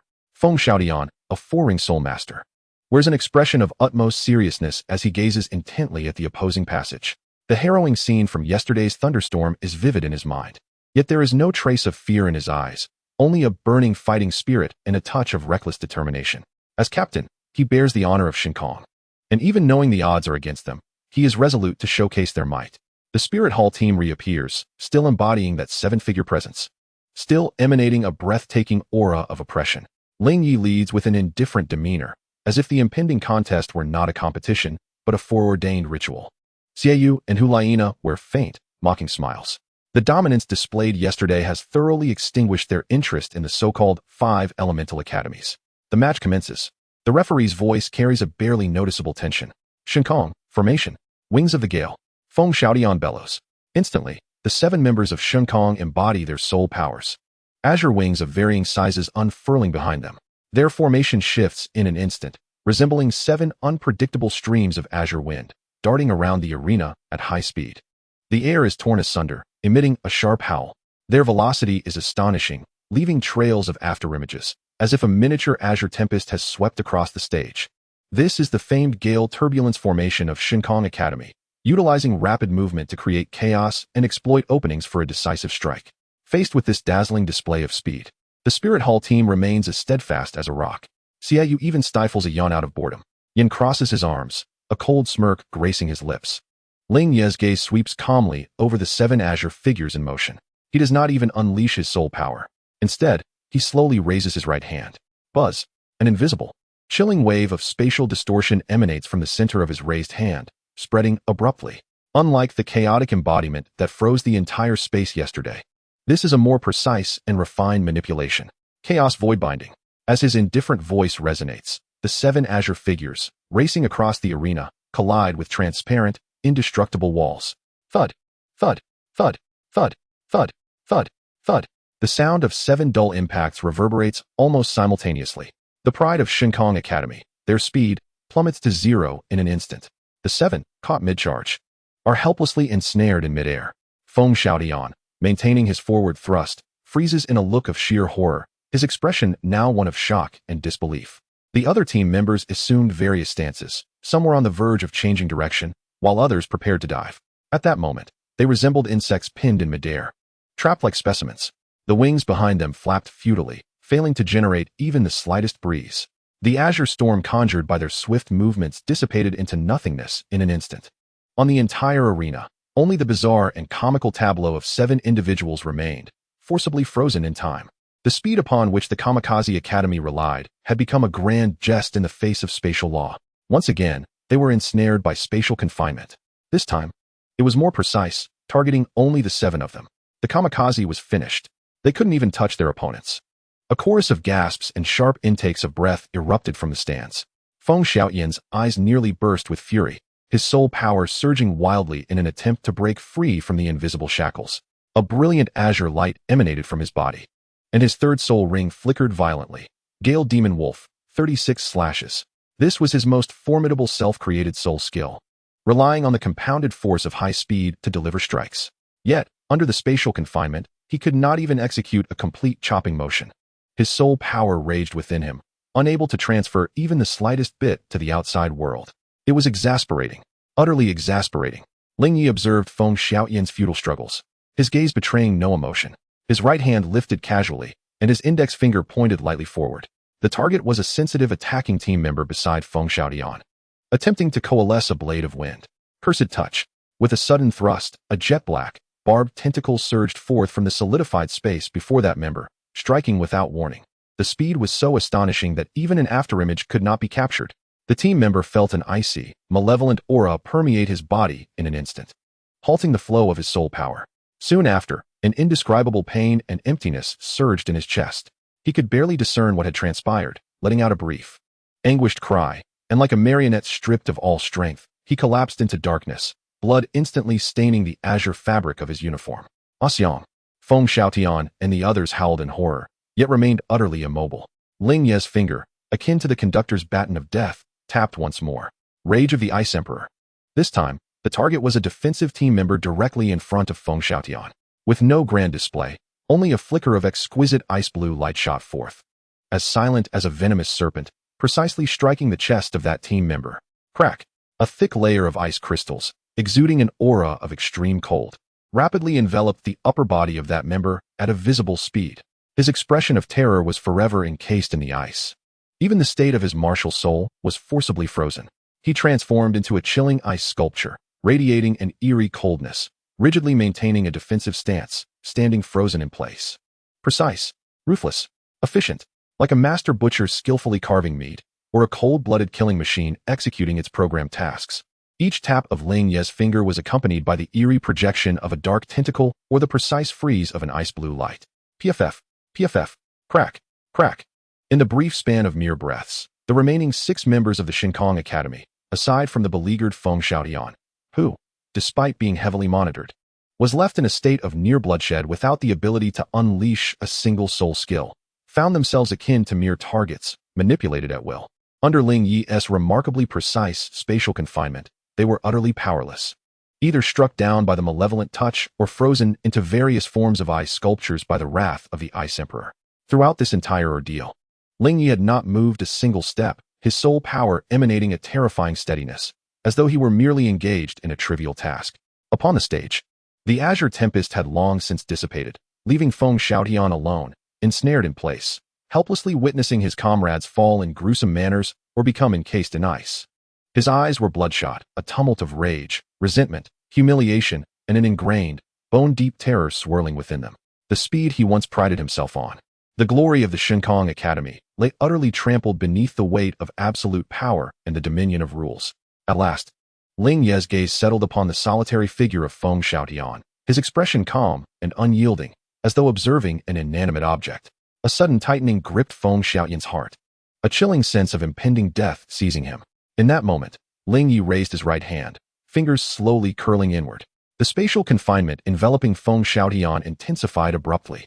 No longer merely a restraint, it morphed into an invisible millstone, beginning to inwardly compress and grind. A pain scream escaped Feng Xiaotian's lips. He felt his bones groan, his organs shift, his soul power forcibly repressed within him, with each breath becoming an arduous task. It seemed as though he would be reduced to mere pulp by this intangible force in the next heartbeat. Enough. The referee, pale as a ghost, rushed between the two, unleashing a soul power of the highest caliber to form a barrier, his voice laced with panic. Victory to the Wuhuan Temple team. Please cease. Ling Ye released his grip. Thud. The oppressive weight on Feng Xiaotian vanished instantaneously, leaving him feeling as though all his bones had been stripped away, collapsing to the ground, gasping for air. Drenched in cold sweat, his eyes reflecting the most primal fear. In that fleeting moment, he had genuinely sensed death. The referee's voice quaked once more, trembling even more than before. The victor, Wuhuan Temple Academy team. Silence reigned once again. Yet this time, the stillness was laced with a chilling profundity. If yesterday's defeat of the Thunder team had been a shocking freeze, today's collapse of the Shinkong was a precise, merciless dismemberment akin to a surgeon's blade. Witnessing the Shinkong members fall one by one like lambs to the slaughter, seeing Feng Xiaotian struggle in agony under the spatial pressure, this visual and psychological onslaught was far more disconcerting than mere overwhelming strength. It was not only a disparity in power, but a ruthless gaze from a higher echelon of existence. At the edge of the stands, within the Shrek area, an eerie silence prevailed. Tang San's nails had dug deeply into his palm, blood trickling down his fingers onto the ground, yet he remained oblivious to his own suffering. His body trembled slightly, not from anger, but from an uncontrollable, frigid chill that emanated from the depths of his soul. Yesterday's chaotic embodiment, which froze everything in its path, could still be attributed to the formidable prowess of the martial soul and the extraordinary capabilities of the soul rings and bones. But what of today? No martial soul manifestation was unleashed, nor was there a grand display of power. merely through an astonishingly precise manipulation of spatial forces. Combined with the lethal skills of the Soul Bones, he toyed with the renowned agility of the Divine Wind Academy, as if it were mere plaything. What terrifying mastery of mental fortitude was required for this? What dreadful combat awareness? Such abilities were beyond the reach of a soul sage. This was nothing short of monstrous. Precision, control. Tang San's teeth chattered. Each word tumbled forth as if extracted from an icy vault. His understanding of space had reached a pinnacle. His proud purple extreme magic eye and his esteemed techniques for capturing cranes and dragons now seemed utterly laughable and childish before the opponent's effortless, instinctual manipulation of space. The other party didn't even need to see with their eyes. Mere perception allowed them to imprison space with pinpoint accuracy upon each individual. How could one even fight back? Hidden weapons? In the face of such a capability to solidify space at will, any concealed weapon was but a farce. Xiao Wu had slumped in her seat. Her complexion drained of color, her gaze vacant. Watching the members of the Divine Wind team encased as ice statues. Witnessing Feng Xiaotian crushed and howling in agony by the pressure of spatial forces, she envisioned her own future. The cold glance of Bibi Dong and the lifeless stare of Ling Ye enveloped her in a dual shadow of death. She clutched her arms tightly, her body trembling like chaff. Dai Mubai's eyes burned crimson, his teeth clenched so fiercely that blood seeped from his gums. The suffocating feeling was nearly overwhelming. He would rather be defeated instantly like the Thunder Academy than be toyed with and tormented like the Divine Wind team. This was far more painful than death. It was a complete and utter trampling of their dignity. Zhu Zhuqing's body tightened to its limit, quivering slightly, her sharp gaze wavering for the first time. Ma Hongjun and Oscar appeared ashen. Ning Rongrong covered her mouth tightly, tears streaming silently down her face. She felt for the first time how utterly powerless the supportive light of the Seven Treasures glazed tower was in the face of such absolute control. Flinders slumped despondently into his chair, his golden-rimmed glasses falling to the ground unnoticed. Yu Xiaojiang's face turned ashen, and as his body swayed, he coughed up blood and fainted. The theories he had devoted his life to studying were utterly reduced to dust before the overpowering rule of control demonstrated by Ling Ye in these two battles. This was no longer a matter of the strength of martial souls, but a profound chasm in the understanding of the very essence of power. Xiaogang, Lu Erlong cried out in despair, hastily supporting her husband while channeling her soul power, her eyes filled with deep-seated hatred and profound helplessness as she gazed towards the arena. On the stage, Ling Ye slowly retracted his hand, as if merely brushing away non-existent dust from the hem of his garment. He did not even cast a glance at the fallen Shinkong team member, who lay limp on the ground like a puddle of mud, nor at the frozen ice sculpture. Turning away, he descended from the arena with the Spirit Hall battle team, resembling a triumphant deity amid the dead silence of the square and the countless fearful gazes. That dark golden silhouette, in the eyes of the Shrek group, loomed like an ever-expanding, irresistible shadow of doom, gradually crushing the last straw of hope within their hearts. The torment had only just begun, while despair had already taken root and begun to spread wildly in every heart. Chapter 35, Silence. The colossal crash of the 7 flesh mountains of the Elephant Armor sect echoed like a funeral bell, resonating heavily in the hearts of every participant not aligned with the Spirit Hall. The frozen diamond mammoth and the solidified icy blue light of Wild Charge, along with the dark golden figure that remained as indifferent as ice amidst Huyen Li's desperate screams, painted a cruel tableau deeply etched into the air of the Spirit City Square and seared into the frayed nerves of the Shrek 7.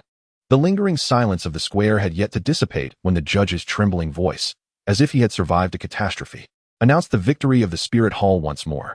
This time, even the sound of gasps was scarce. Numbness, a deep-seated sensation born from repeated crushing, began to permeate the atmosphere. In the face of ultimate fear, an eerie calm emerged. People watched as the Spirit Hall team descended from the arena with the air of routine, observing the frozen giants of the Elephant Armor sect being hurriedly removed, their expressions vacant. In the resting area of the Shrek team, the air was thick, akin to solidified lead. Tang San sat in the corner, his back straight to the point of stiffness. His hands rested on his knees, yet his fingers dug deeply into the hard metal chair, leaving 10 distinct indentations. The wounds on his palms, punctured by his nails, had long since scabbed over, only to be reopened, mingling with cold sweat, sticky and painful. Yet his gaze remained hollow, staring at the ground as if that trivial pain could not awaken him from the abyss of despair, interwoven with chaos and cold. The image of Huyen Li's descent, his distorted face frozen in horror and unwillingness, flashed repeatedly in his mind. Power?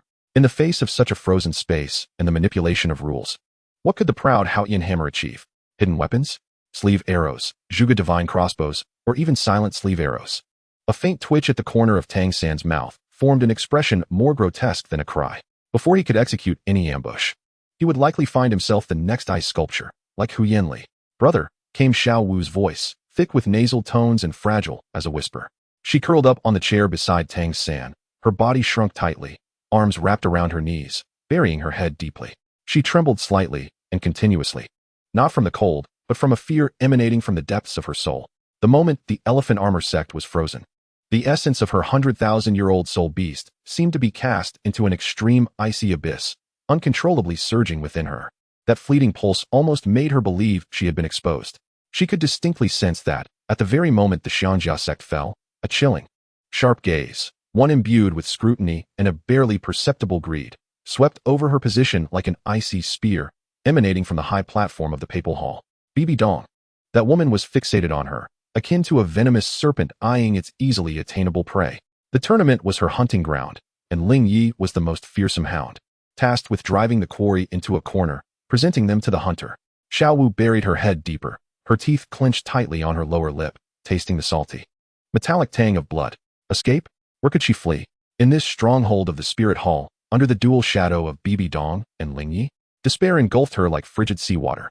Dai Mubai leaned against the cold metallic wall, his eyes closed, his chest heaving violently. Each breath was laced with searing pain, as if he inhaled not air, but scalding sand. Hui Yanli's ferocious assault, which even he had to evade, rendered the diamond mammoth's defenses feeble as paper before Ling Ye.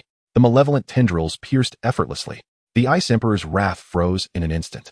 That posture, dismissive of power, seared into his pride like a heated branding iron. The White Tiger? The king of beasts? Before the master of chaos and space, it was merely a trapped creature awaiting slaughter. Zhu Zhuqing stood like a frigid statue in the shadows.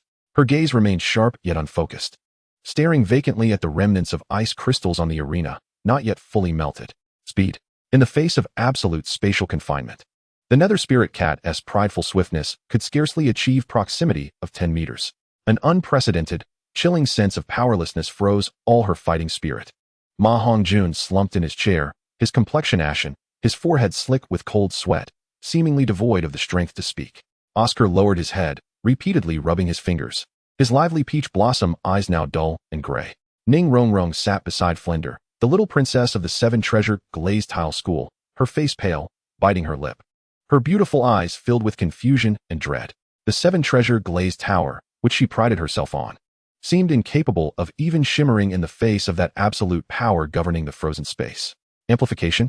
The opponent didn't even require it. Restrictions? With the ability to solidify space, what restrictions could be imposed upon them? Flender gazed at his lifeless disciples, his heart plunging into an abyss of despair. He opened his mouth, eager to utter words of encouragement, yet found his throat parched, unable to produce any sound, any words. In the face of Ling Ye's two overwhelming, near-miraculous performances, felt utterly pale and laughable. He could even sense the aura of desolation radiating from Yu Xiaojing, akin to an extinguished flame. Lu Erlong grasped her husband's hand tightly, her eyes ablaze with the fire of anger. Yet this flame could only futilely scorch herself before the absolute iceberg. Useless. A bunch of useless wretches.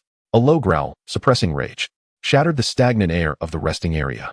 It was Tai Long, the heir of the Li family, known for his fiery temperament, glanced at his teammates, especially Dai Mubai and Tang San, who appeared utterly despondent, igniting a surge of rage within him. He abruptly rose to his feet, pointing at everyone with a voice trembling from anger. Look at you all, like withered eggplants after a frost. Are you so frightened before the battle has even begun? Lin Ye is formidable, remarkably so, but what of it? We, the Shrek 7 monsters, are united. We possess synergy. We have strategies. We are guided by Dean Flandra and the Master. And his gaze swept over Tang San, Little San's hidden weapons. The Haotian hammer. We have yet to lose. Is this how you honor the Academy's training? Do you do justice to our uniforms? Tyrone's roar fell like a stone cast into a still pond, creating only feeble ripples. Dai Mubai opened his eyes, casting a cold, disdainful glance in Tyrone's direction, a look so frigid that it stifled Tyrone's next words. Tang San continued to lower his head, showing no reaction as if he had not heard a thing. Xiao Wu trembled even more violently. Enough, Tyrone. Flandra wearily waved his hand, his voice hoarse. Speaking of this now holds little significance. Conserve your strength for the next match. He felt an unprecedented sense of helplessness. While he understood Tyrone's fury, The harsh reality was undeniably cruel. Courage, when confronted with an insurmountable power gap, often leads to devastating sacrifices. He did not wish to witness his students, like Qian Renxue, become a humiliating ice sculpture. Chapter 36. The Rabbit in the Web and the God-Given Ring.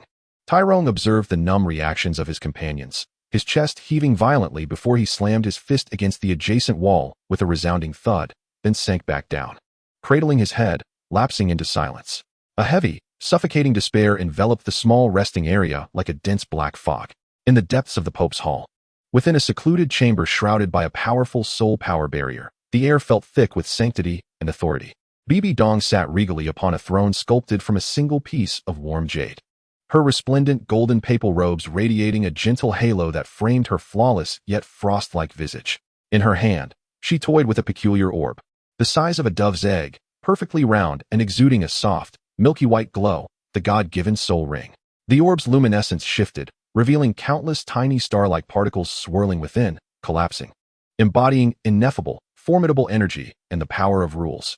Bibi Dong's gaze fell upon the orb, her expression inscrutable, revealing neither joy nor anger. Beside her, Ling Ye stood with hands at his sides, his dark golden sacred robe immaculate, his demeanor tranquil, his aura restrained, as if the freezing of the 7 towering mountains of the Xiangjia sect had not been his doing.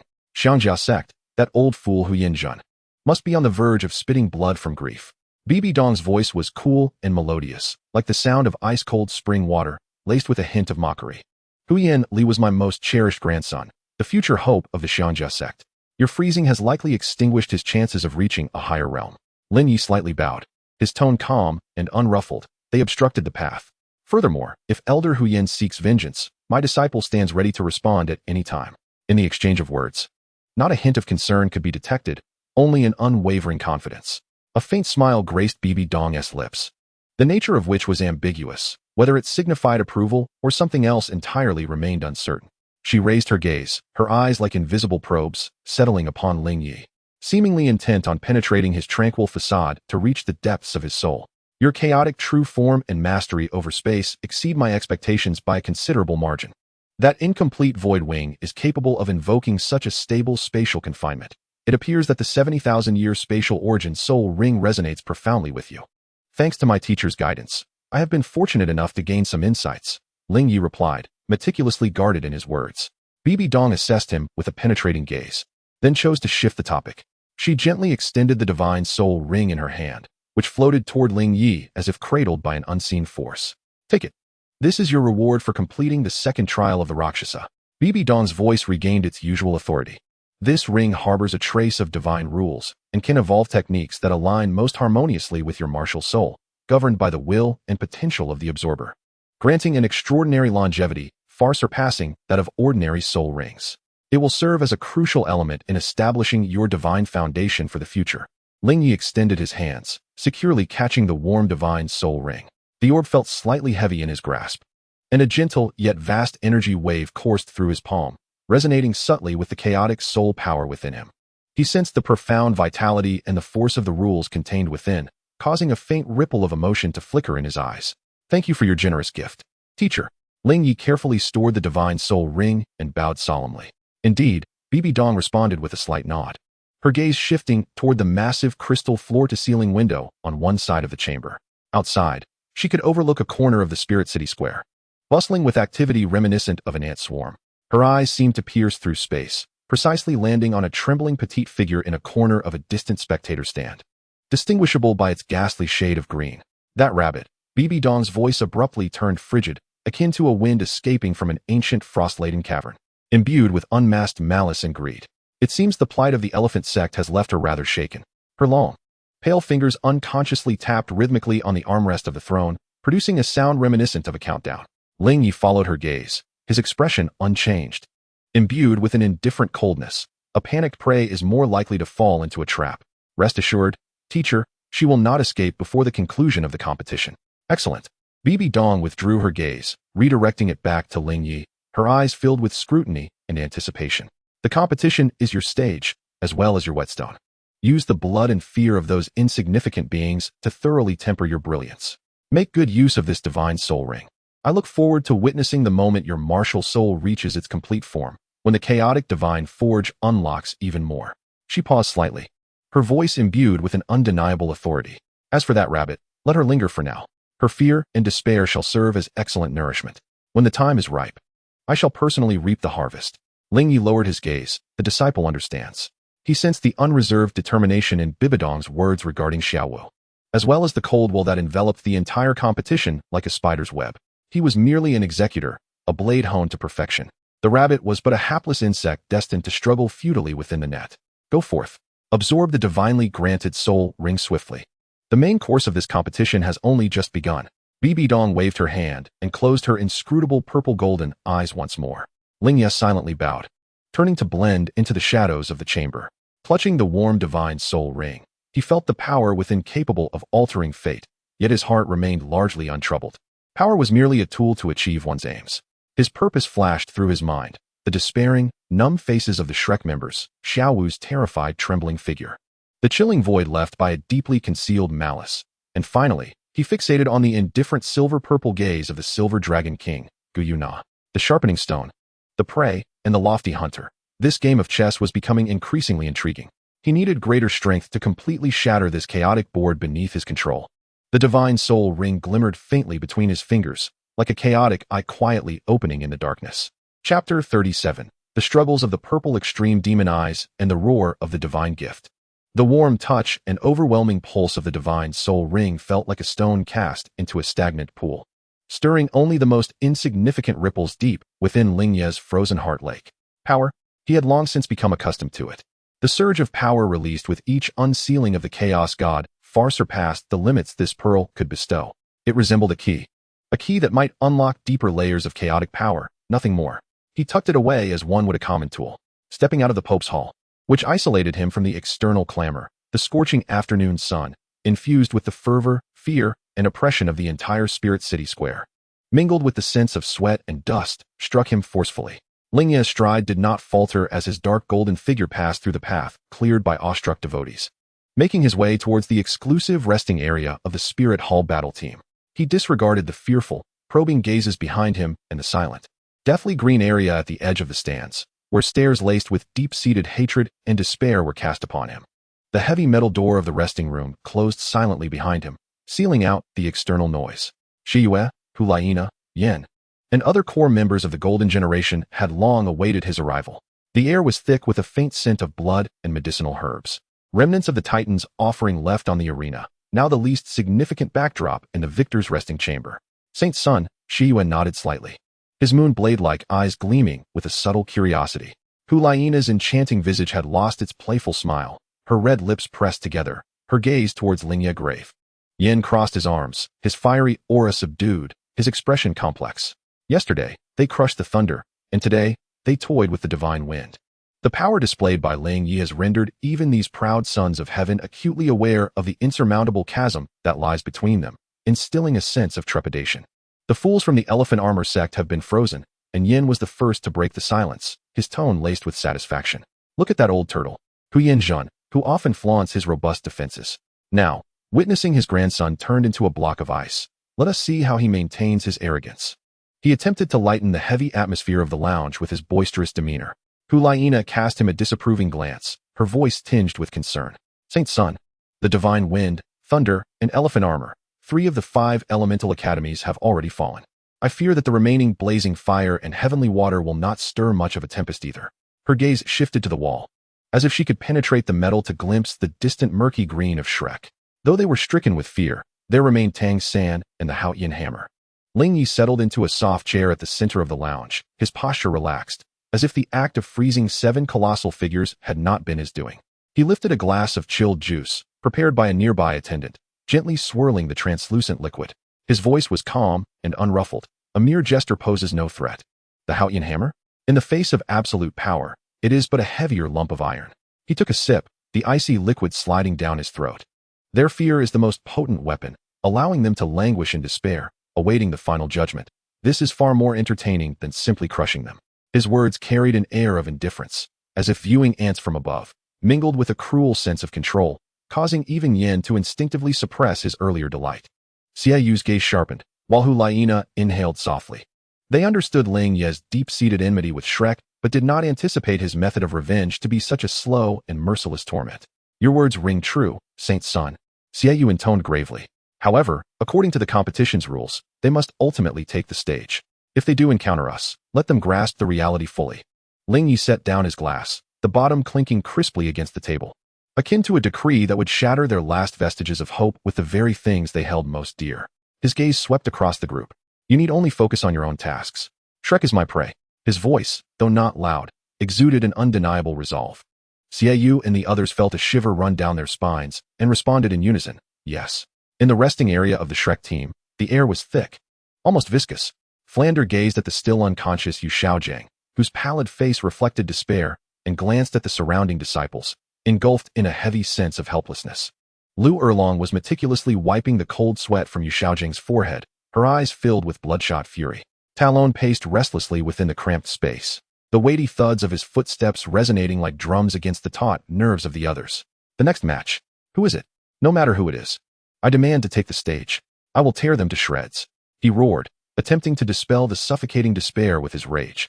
Dai Mubai leaned against the cold wall, eyes shut, his chest rising and falling. Zhu Zhuqing stood like a silent statue, her gaze sharp yet hollow. Ma Hongjun and Oscar hung their heads, resembling two soulless clay figures. Ning Rongrong hugged her knees, burying her head in her arms, her shoulders trembling slightly. In the shadows of the corner, Tang San sat cross-legged, his back straight as a rod, his hands forming seals upon his knees. His breath was exceedingly faint, nearly imperceptible, as if he had melded with the darkness surrounding him. Only the faintest hint of purple between his brows flickered like a candle struggling against the wind. The purple extreme demon eye. This was his final struggle. It was perhaps the only means he could conceive to pierce the enigmatic spatial power of Ling Ye. His mental energy coalesced intensely, like an invisible spear piercing the seemingly omnipresent chaotic mist. His vision was forcibly distorted and stretched. Before him stood not the walls of the lounge, but a tumultuous expanse of chaotic, ever-shifting energy. This energy moved like a living entity, imbued with a terrifying will to obliterate and consume everything. With each probing of his mental force, he collided against an invisible wall of size, repelled violently, sending waves through his consciousness and causing a splitting headache.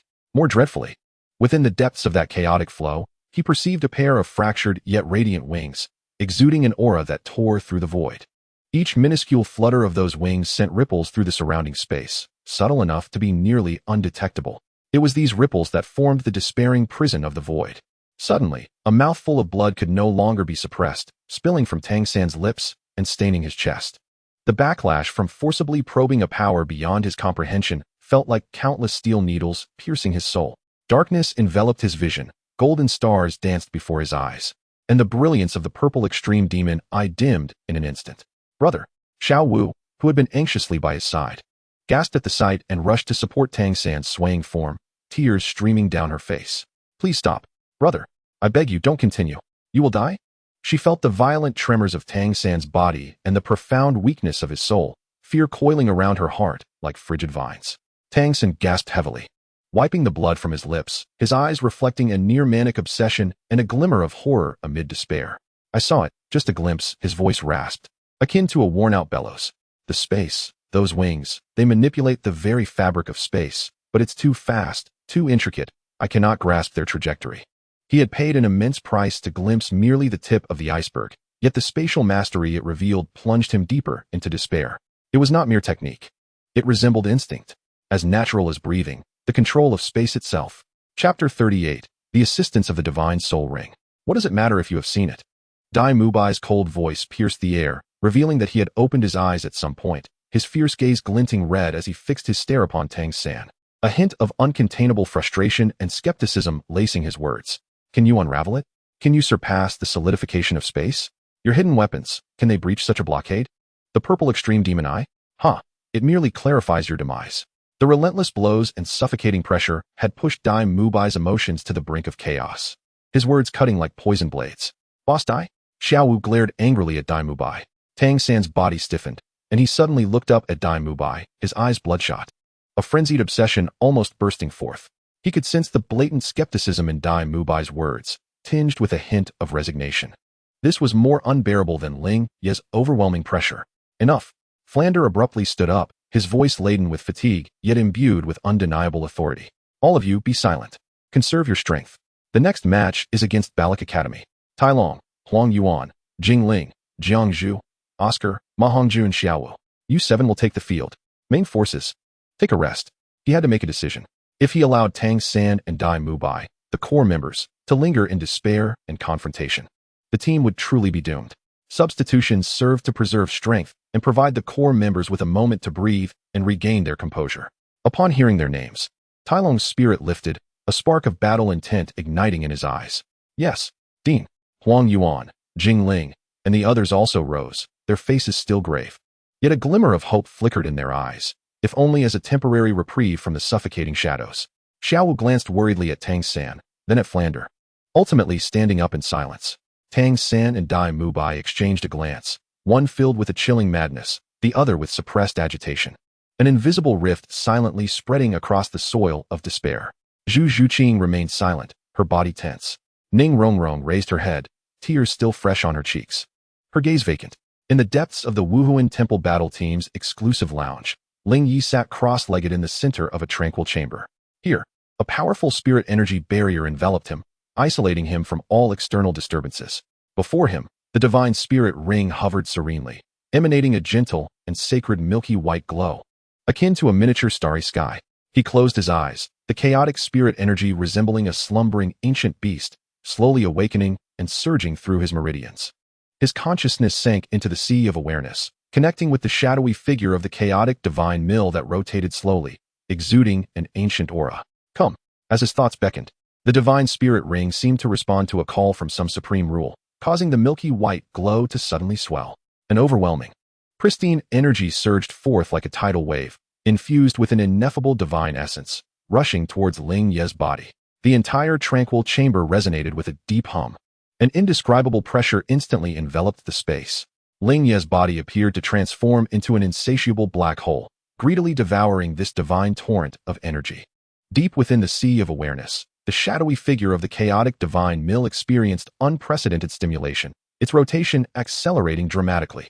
Upon the millstone, the ancient runes representing the unsealing of 32, previously faint and dim, now shone brightly as if infused with life, radiating a deeper, more profound chaotic aura. Not enough. Ling Ye murmured within. The chaotic spirit energy surged wildly within him, guided by the advanced meditative techniques recorded in the scriptures of the Rakshasa god, directing this immense energy to fiercely strike at the deeper core of the chaotic divine mill. Boom. Within the depths of the sea of consciousness, it seemed as though the primordial rumblings of creation echoed forth. The rotation of the divine grinding mill summoned forth a tempest of ferocious energy. Deep within the core of this celestial apparatus, a flicker of faint crimson gold flame, symbolizing the restoration of the eternal divine furnace to level 81, suddenly surged upward. Invigorated by this pure divine power, the flame grew denser and more fervent. Although the restoration progress had only laboriously ascended from 81 to 87, the eternal, unquenchable essence emanating from the golden red light was now exponentially more potent. Threads of pure, unblemished chaotic energy were crushed and refined by the divine mill, then forged anew by the flames of the eternal divine furnace, transforming into the most primal form of power, which coursed through Ling Ye's limbs and sinews, tempering his bones and flesh, nourishing his chaotic soul power. Under the immense energy granted by the divine soul ring, his soul power level soared like a rocket. 71st level beginner, 71st level intermediate, 71st level peak.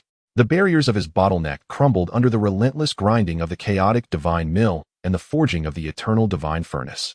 As fragile as paper. Boom. 72nd level.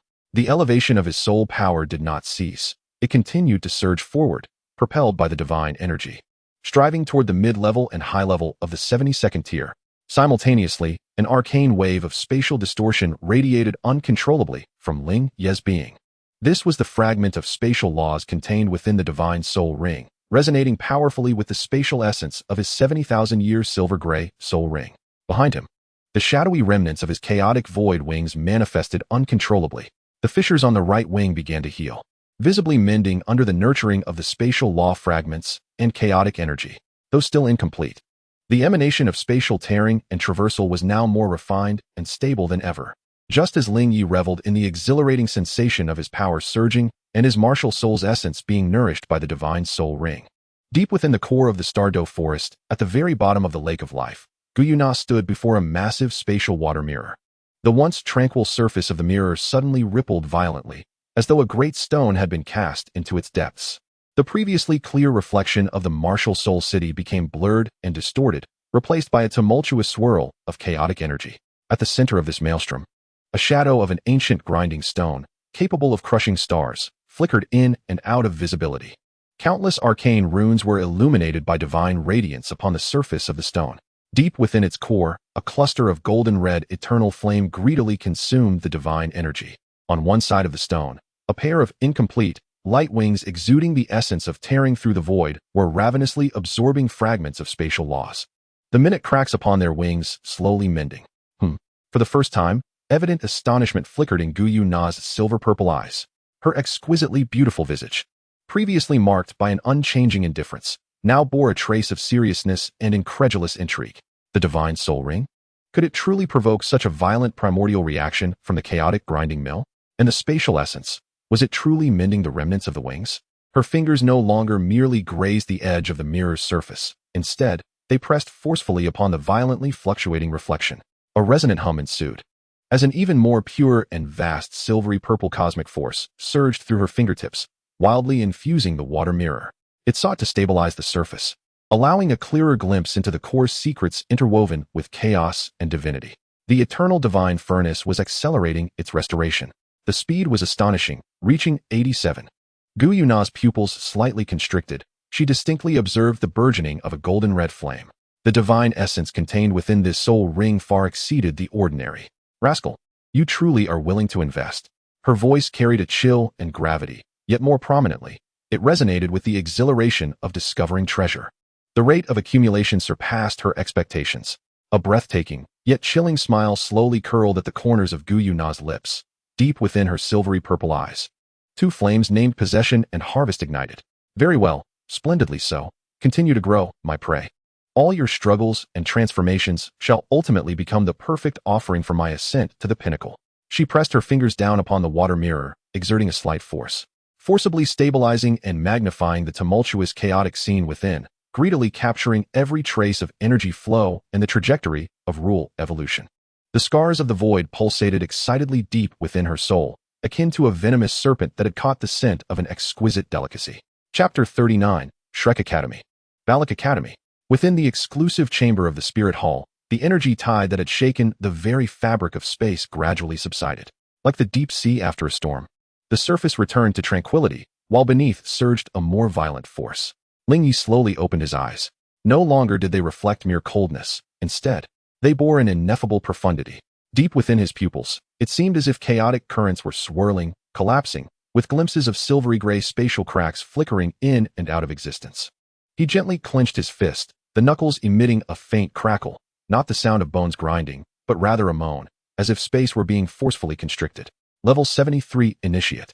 The immense energy of the divine soul ring, under the grinding of the chaos divine mill and the forging of the eternal divine furnace, not only shattered the barrier of level 72, but also firmly propelled him onto the threshold of level 73.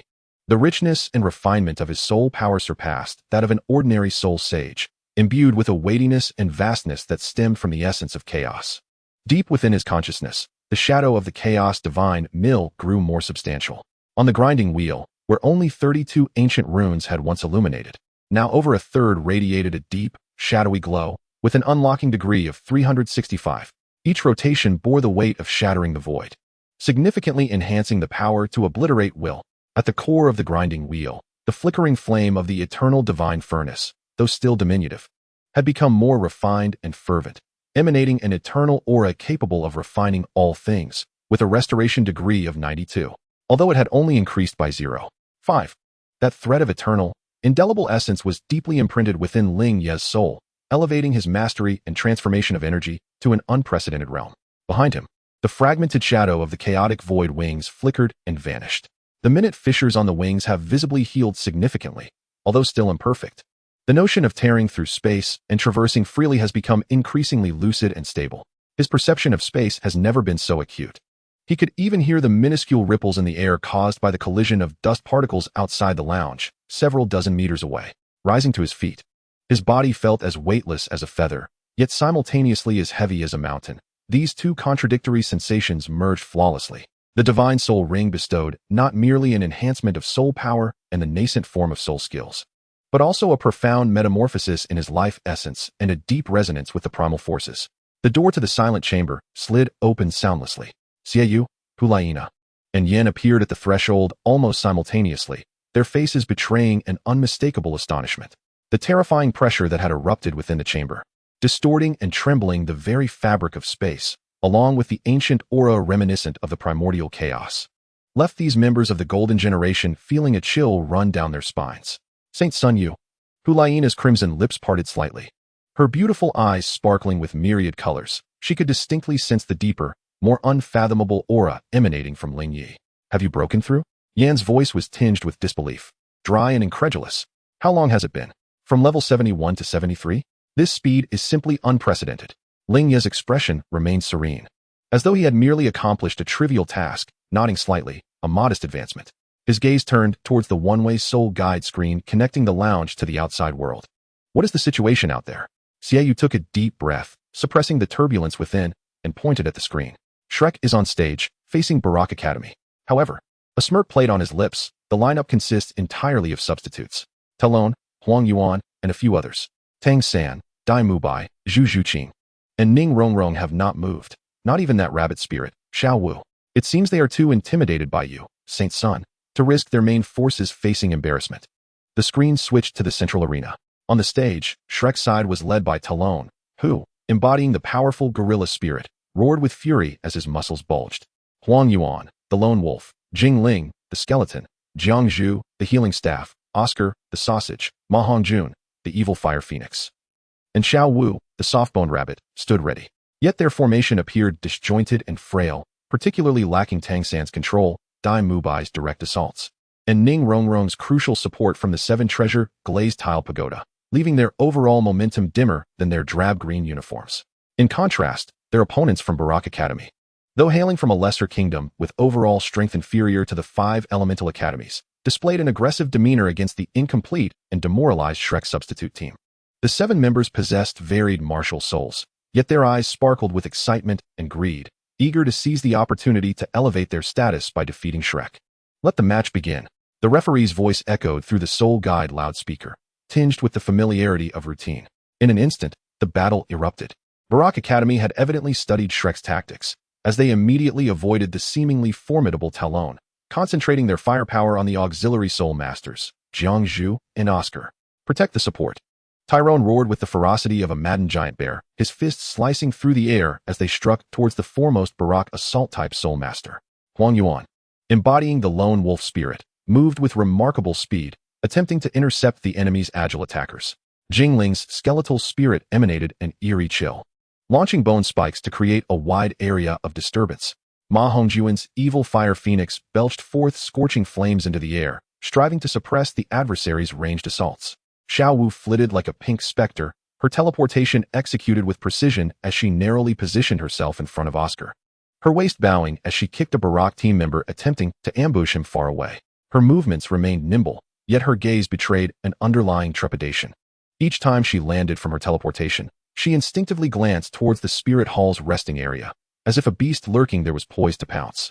However, the Shrek's substitute team, bereft of its core control and strongest offensive point, faltered in coordination, revealing numerous vulnerabilities. Tyrone, despite his immense strength, found himself ensnared by 2 defensive soul masters, his furious roars failing to provide effective support. Huang Yuan and Jingling's attacks were effortlessly thwarted by the Barak members' adept teamwork. Although Ma Hongjuan's malevolent flames were fierce, they lacked precise guidance, often missing their mark. Xiao Wu was stretched thin, tasked with both safeguarding her allies and countering the enemy's agile assaults. A cry of pain pierced the air. Oscar, ultimately a support-type soul master, fell prey to the sudden onslaught of 2 enemy soul venerables. His protective soul power was forcibly shattered, and a wind blade carved a deep gash into his shoulder, exposing bone and staining his sleeve with blood. He staggered back, his sausage spirit skill interrupted. Xiaoyao, Jiang Zhu's healing staff immediately radiated light over him. Yet her healing pace lagged far behind the tempo of the enemy's assault. The Barak members, like sharks sensing blood, intensified their frenzied attack. Damn it! Tyrone's eyes widened with fury as his 3rd spirit ring blazed to life, unleashing a mighty golden roar. The violent sound waves temporarily repelled the two defensive soul masters gripping him and seizing the opportunity. He charged like a crazed rhinoceros towards the enemies besieging Oscar and Jiangzhu. "Stop him," barked Captain Barak. The two agile soul masters, like phantoms, flanked him from the side, their sharp claws slicing through the air, targeting Tyrone's ribs with ruthless precision. Just as Tyrone, weary from exertion, found himself on the brink of being struck, a pink figure appeared beside him as if by teleportation. Third spirit skill, teleportation. First spirit skill, waist bow, Xiaowu. She abandoned her protective role for Jiangzhu, forcibly activating her teleportation, her body twisting in midair with an astonishing curvature, her long legs resembling two supple steel whips, striking with a piercing sound towards the two assaulting soul masters. Bang, bang. Two dull thuds echoed. The two agile soul masters, clearly unprepared for Xiao Wu's astonishing speed and acute angle, were taken by surprise and met with a fierce kick, sending them hurtling backward with cries of anguish. "Well done, Xiao Wu." Tyrone felt invigorated, the pressure easing significantly. Yet, just as Xiao Wu's kick sent the two flying and her body hung in the air, her old strength waned while new strength had yet to manifest. A chilling silhouette, akin to a serpent lying in wait, silently emerged behind Xiao Wu. It was Captain Balak, who had meticulously plotted for this moment. In his hand, he wielded a short dagger emanating an eerie blue glow, imbued with a bone-chilling coldness, ruthlessly aimed at her vulnerable back. The angle was malicious, the timing impeccable. Die! A cruel excitement flickered in Balak's eyes. Should he succeed in slaying or severely wounding a member of the Shrek team, his name would surely echo throughout the tournament. "Xiao Wu, beware from behind." The horrified shouts of Talon, Ma Hongjun, Oscar, and others resounded in unison. Yet, it was far too late for their rescue. Xiao Wu, suspended in midair, had no leverage to escape. The icy intent of death pierced her back like a tangible steel needle. The shadow of mortality had never been as vividly apparent as in that moment. She could even feel the chilling aura emanating from the dagger's tip, a frigidness capable of freezing souls. The instinct of a 10,000-year soul beast alerted her to the imminent threat. Despair seized her heart in an instant. Chapter 40. The Struggles of the Remnant and the Whispers of Chaos. In the blink of an eye, an extraordinary shift occurred. A faint yet supreme ripple of spatial fluctuation swept across the entire arena, akin to invisible ripples in water.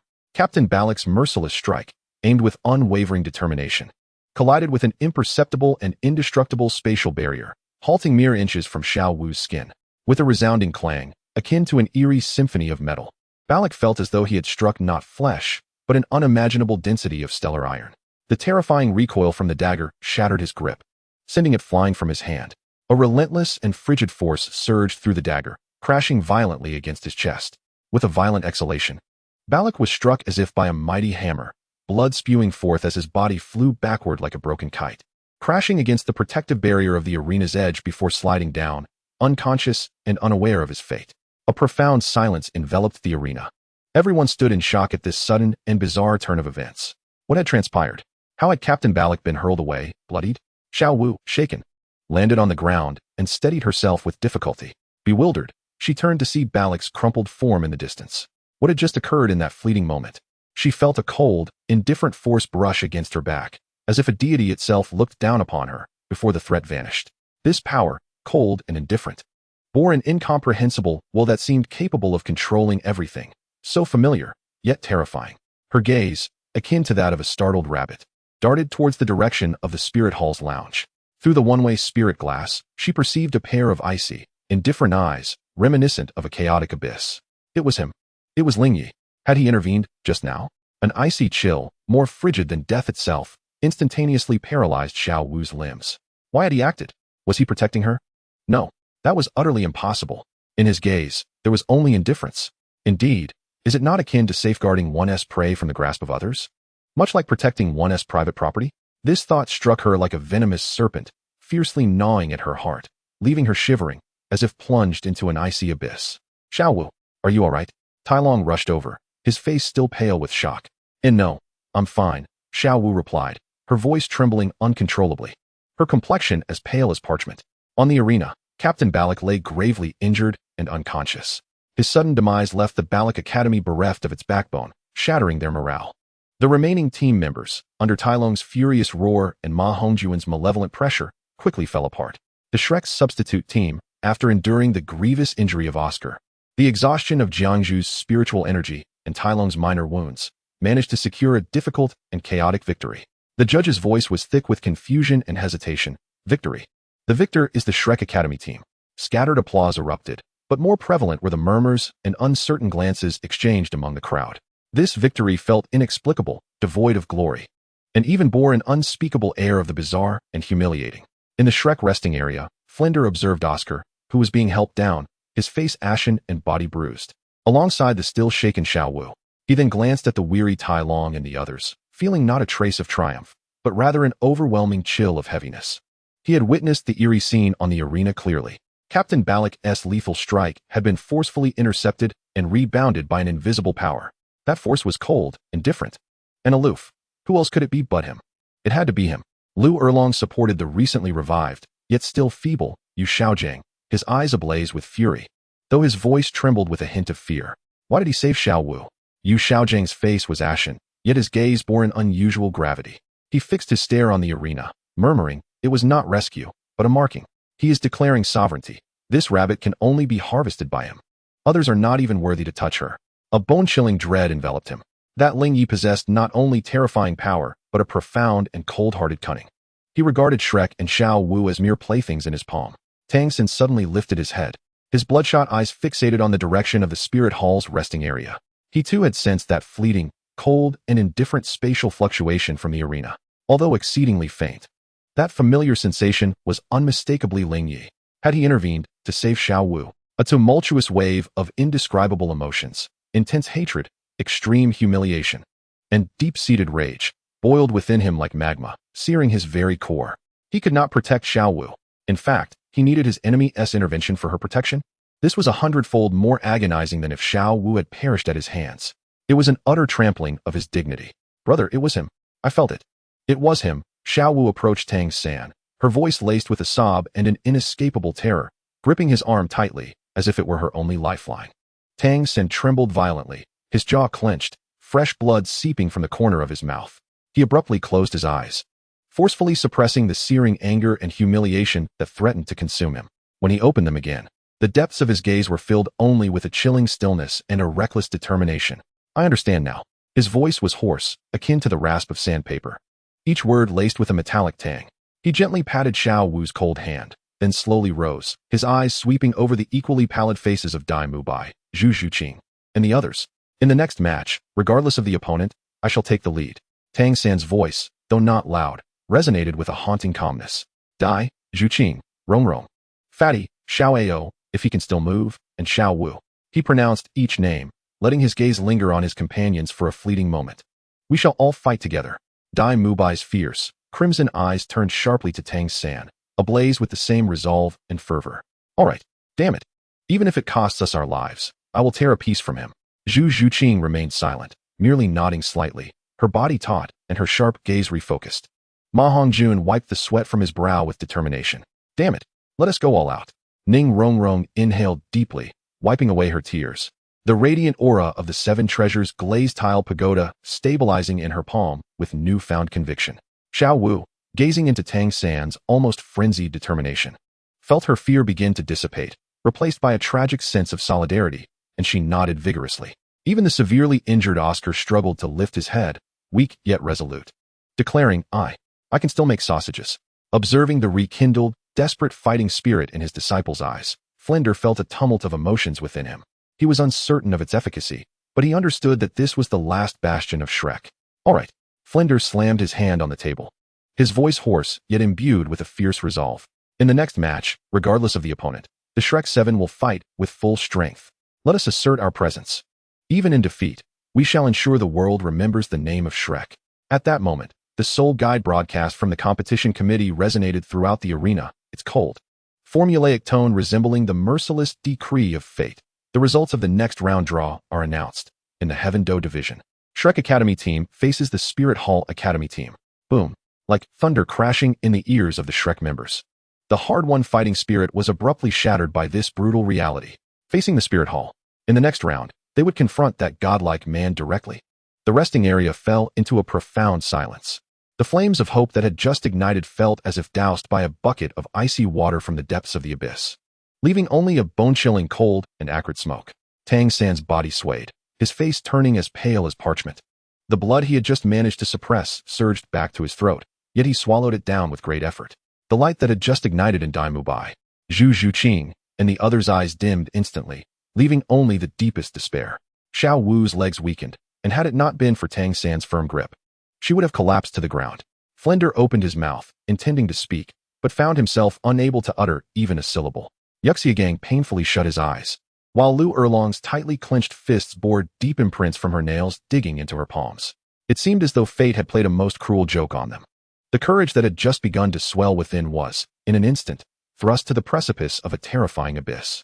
Within the exclusive lounge of the Spirit Hall, Ling Ye quietly observed the lottery results displayed on the Spirit Guide screen, as well as the desolate and despairing scene in the Shrek resting area. He slowly lifted the juice served by the attendant, the icy liquid sliding down his throat, providing a momentary sense of refreshing relief. He slightly turned his head, his gaze seemingly penetrating through the walls, landing precisely on Tang San's pallid and despairing visage, resting upon his hand that supported Xiao Wu, the knuckles whitening from excessive strain. A slow, almost imperceptible smile began to form at the corners of his mouth. Yet, this was not a smile, it was the whisper of the abyss. The rumble of the grinding wheel beginning to turn, the first note of the funeral dirge. Chapter 41, Ling Ye and the Shrek 7 Monsters. The cold voice of the Spirit Guide broadcast struck down like the hammer of fate, shattering the solemn atmosphere that had just begun to coalesce in the Shrek resting area. The match, the Spirit Hall Academy battle team. Silence. An absolute, suffocating silence. Time seemed to freeze. Flinder's mouth hung open, his posture frozen in an angry roar. The fierce expression on his face overshadowed by a deeper horror and despair, akin to a statue trapped in ice. Yuxiagang, who had just managed to open his eyes, instantly lost all glimmer, returning to a hollow and gray state. His throat constricted as he drew a labored breath, emitting a sound reminiscent of a deflating bellows.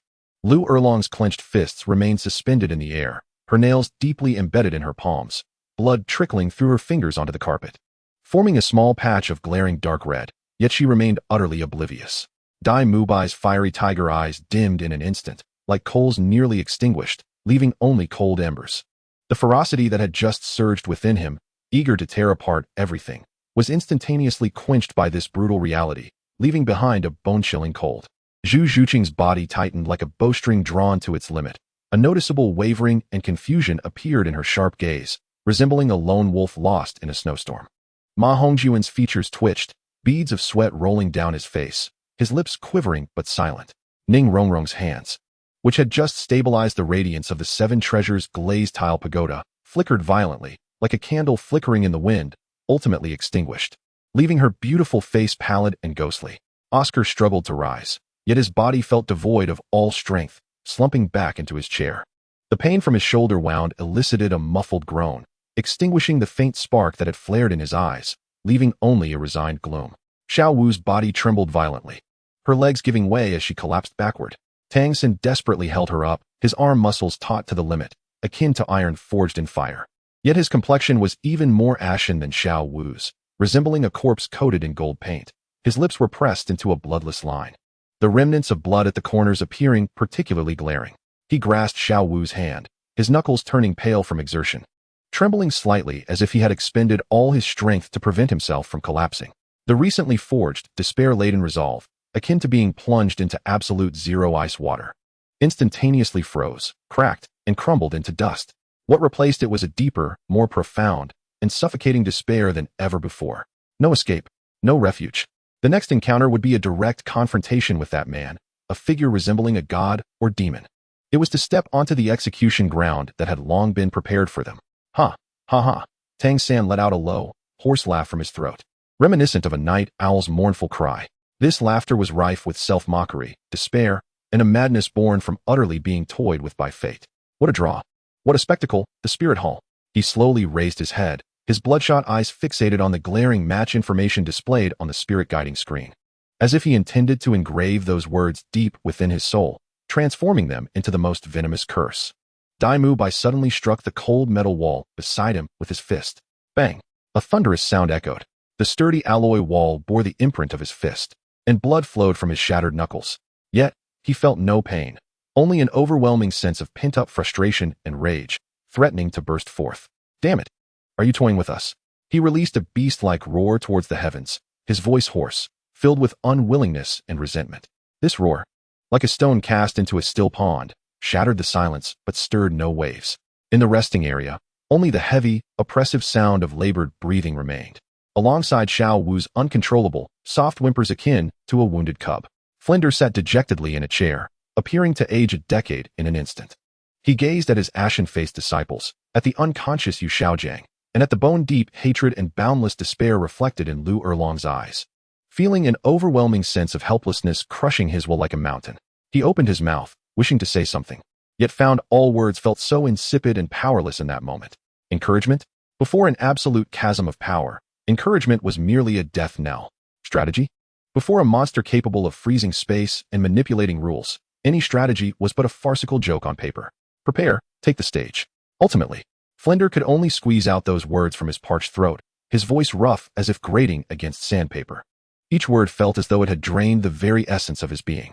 He knew this might be the last time the Shrek 7 monsters stood together on the same stage. In the exclusive lounge of the Spirit Hall, the atmosphere was entirely different. Xiaoyu observed the scene of despair and silence in the Shrek resting area displayed on the spirit guiding screen. A cold smile curling at the corners of his mouth. It seems our friends are thoroughly frightened. His fingers unconsciously brushed against the sharp edge of the moonblade. His gaze sharp as an eagle's. Hulaina's red lips parted slightly, laced with a hint of lazy mockery. The draw results are just perfect. No need for us to seek them out. That little rabbit appears to be on the brink of collapse. Her gaze was keenly fixed on Xiao Wu's trembling figure on the screen, filled with interest. Ying crossed his arms, a flicker of fiery energy emanating from him, infused with an exhilarating anticipation akin to one poised to indulge in a grand feast. Humph, a bunch of ignorant fools. They should have been crushed long ago. Holy Son, just point out whoever displeases you, and I shall be the first to turn them to ashes. His gaze shifted toward Ling Ye, fervent enthusiasm gleaming in his eyes. Ling Ye sat regally in the central armchair, toying with the pendant of the chaotic divine grindstone that had recently absorbed the divine gift soul ring. Now imbued with an even deeper, more introspective aura, the pendant exuded a subtle stream of chaotic energy, entwining and dissipating at his fingertips. His countenance remained serene, as if the cacophony of the outside world, its terror and despair, bore no relevance to him. Upon hearing Yin's words, Ling Ye lifted his gaze, his eyes, as profound as a swirling vortex of chaos, swept across the screen, landing precisely on Tang San's pale, desperate face, which bore a hint of madness, and on the white-knuckled hands that clutched Xiao Wu tightly. The corners of his mouth gradually formed a chilling arc. No need, he stated, his voice flat, yet imbued with an indifference that suggested mastery over all. This performance belongs to them. We merely need to observe in silence, and at the appropriate moment, herald their final act. He paused, then turned his attention to Hulaina. Nana, is your enchantment domain ready? I wish to make this funeral unforgettable.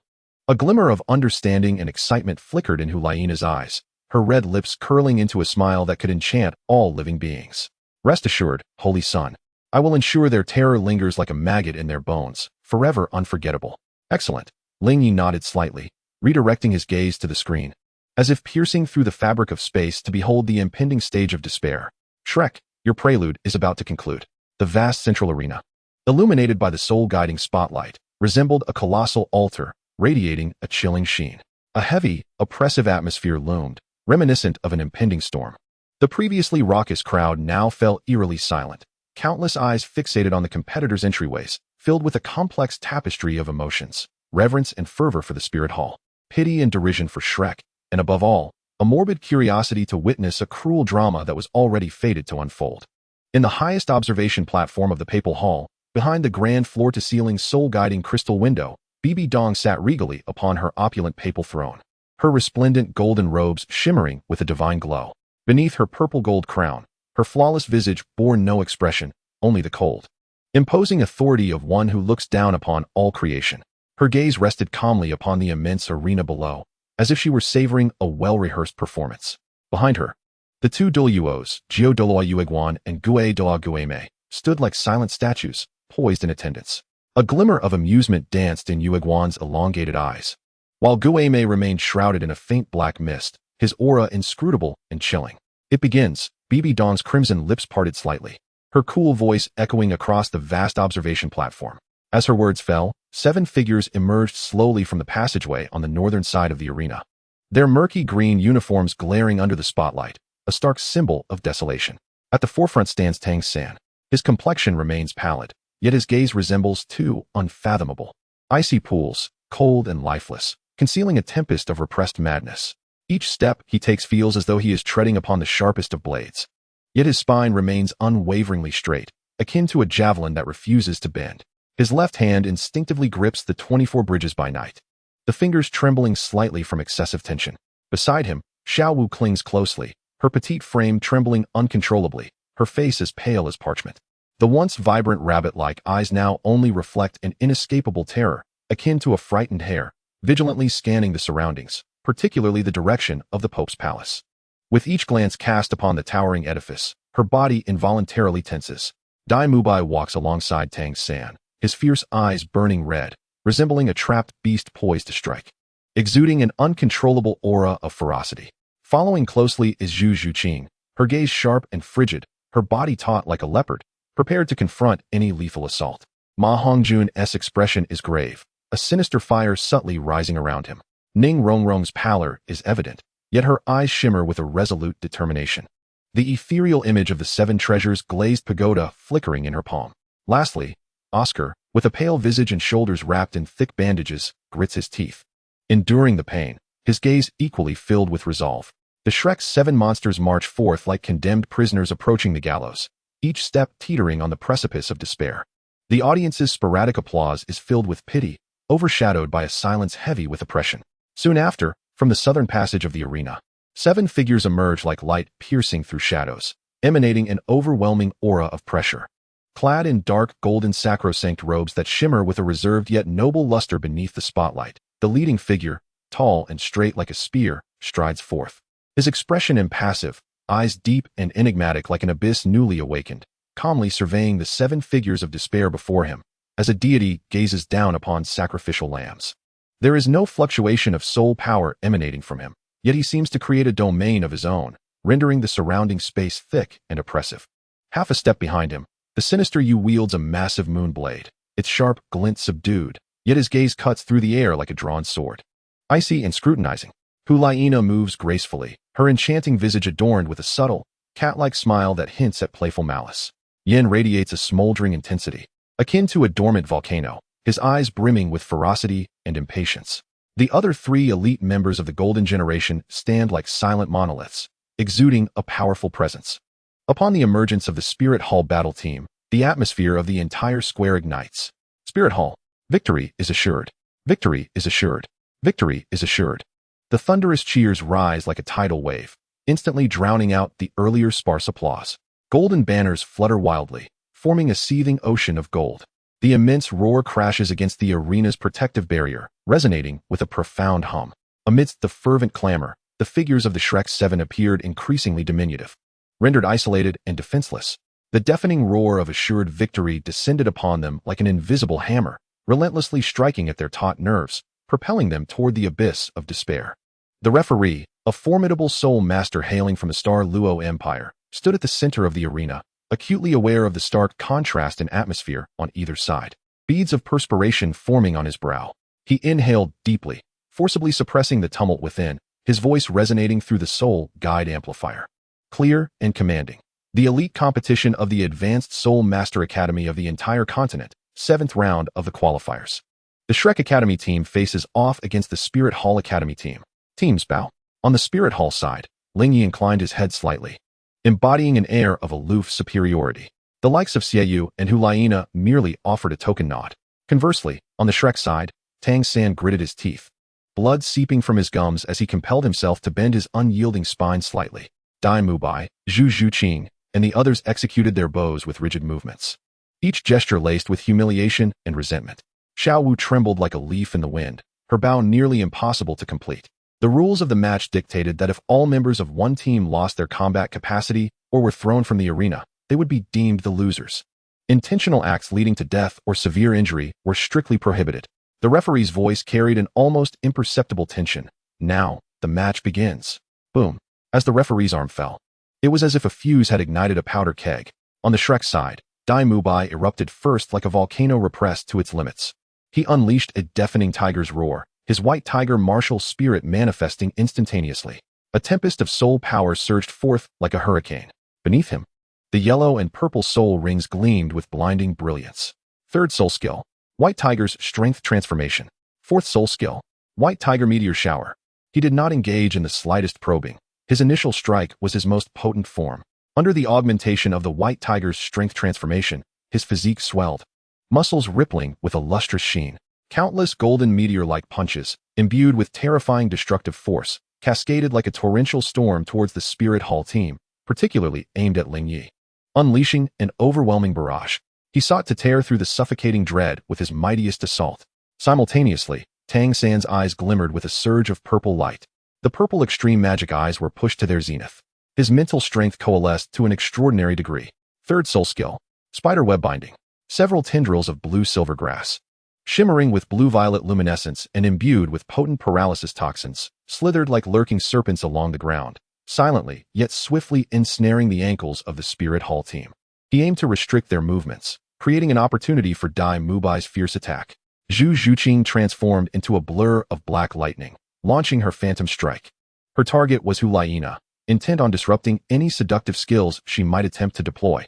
Ma Hongjun soared into the air, the evil fire phoenix unleashing scorching flames in a sweeping area of suppression.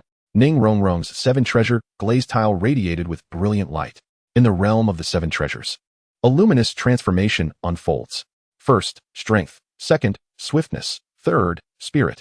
Three beams of amplified, radiant light precisely enveloped Dai Mubai, Zhu Zhuqing, and Ma Hongjun. This represented the utmost limit of her supportive capabilities. Xiao Wu, closely trailing behind Dai Mubai, though her eyes still reflected trepidation, moved with remarkable alacrity. Her soft-bones rabbit martial spirit empowering her, ready to unleash instant teleportation and a powerful strike with her bow. Oscar swiftly chanted his soul incantation, conjuring restorative sausages. The Shrek's seven tyrants, on the precipice of despair, summoned their final reserves of strength. Their coordination was impeccable, their assault ferocious. With a tragic yet heroic determination, they charged forth, akin to moths drawn to a flame, fully aware of their impending doom, yet compelled to radiate their final light and warmth. In stark contrast to the tempestuous onslaught, the Spirit Hall battle team remained eerily composed. Xiaoyu curled his lips in a dismissive smirk, casually twirling his moonblade. Huliena's crimson lips curved upward, her eyes swirling with a beguiling light. Yin was enveloped in flames, exuding a hint of bloodthirsty excitement. Meanwhile, Ling Ye, standing resolutely at the forefront, did not even lift his eyelids. He simply raised his right hand slowly. No dazzling soul rings.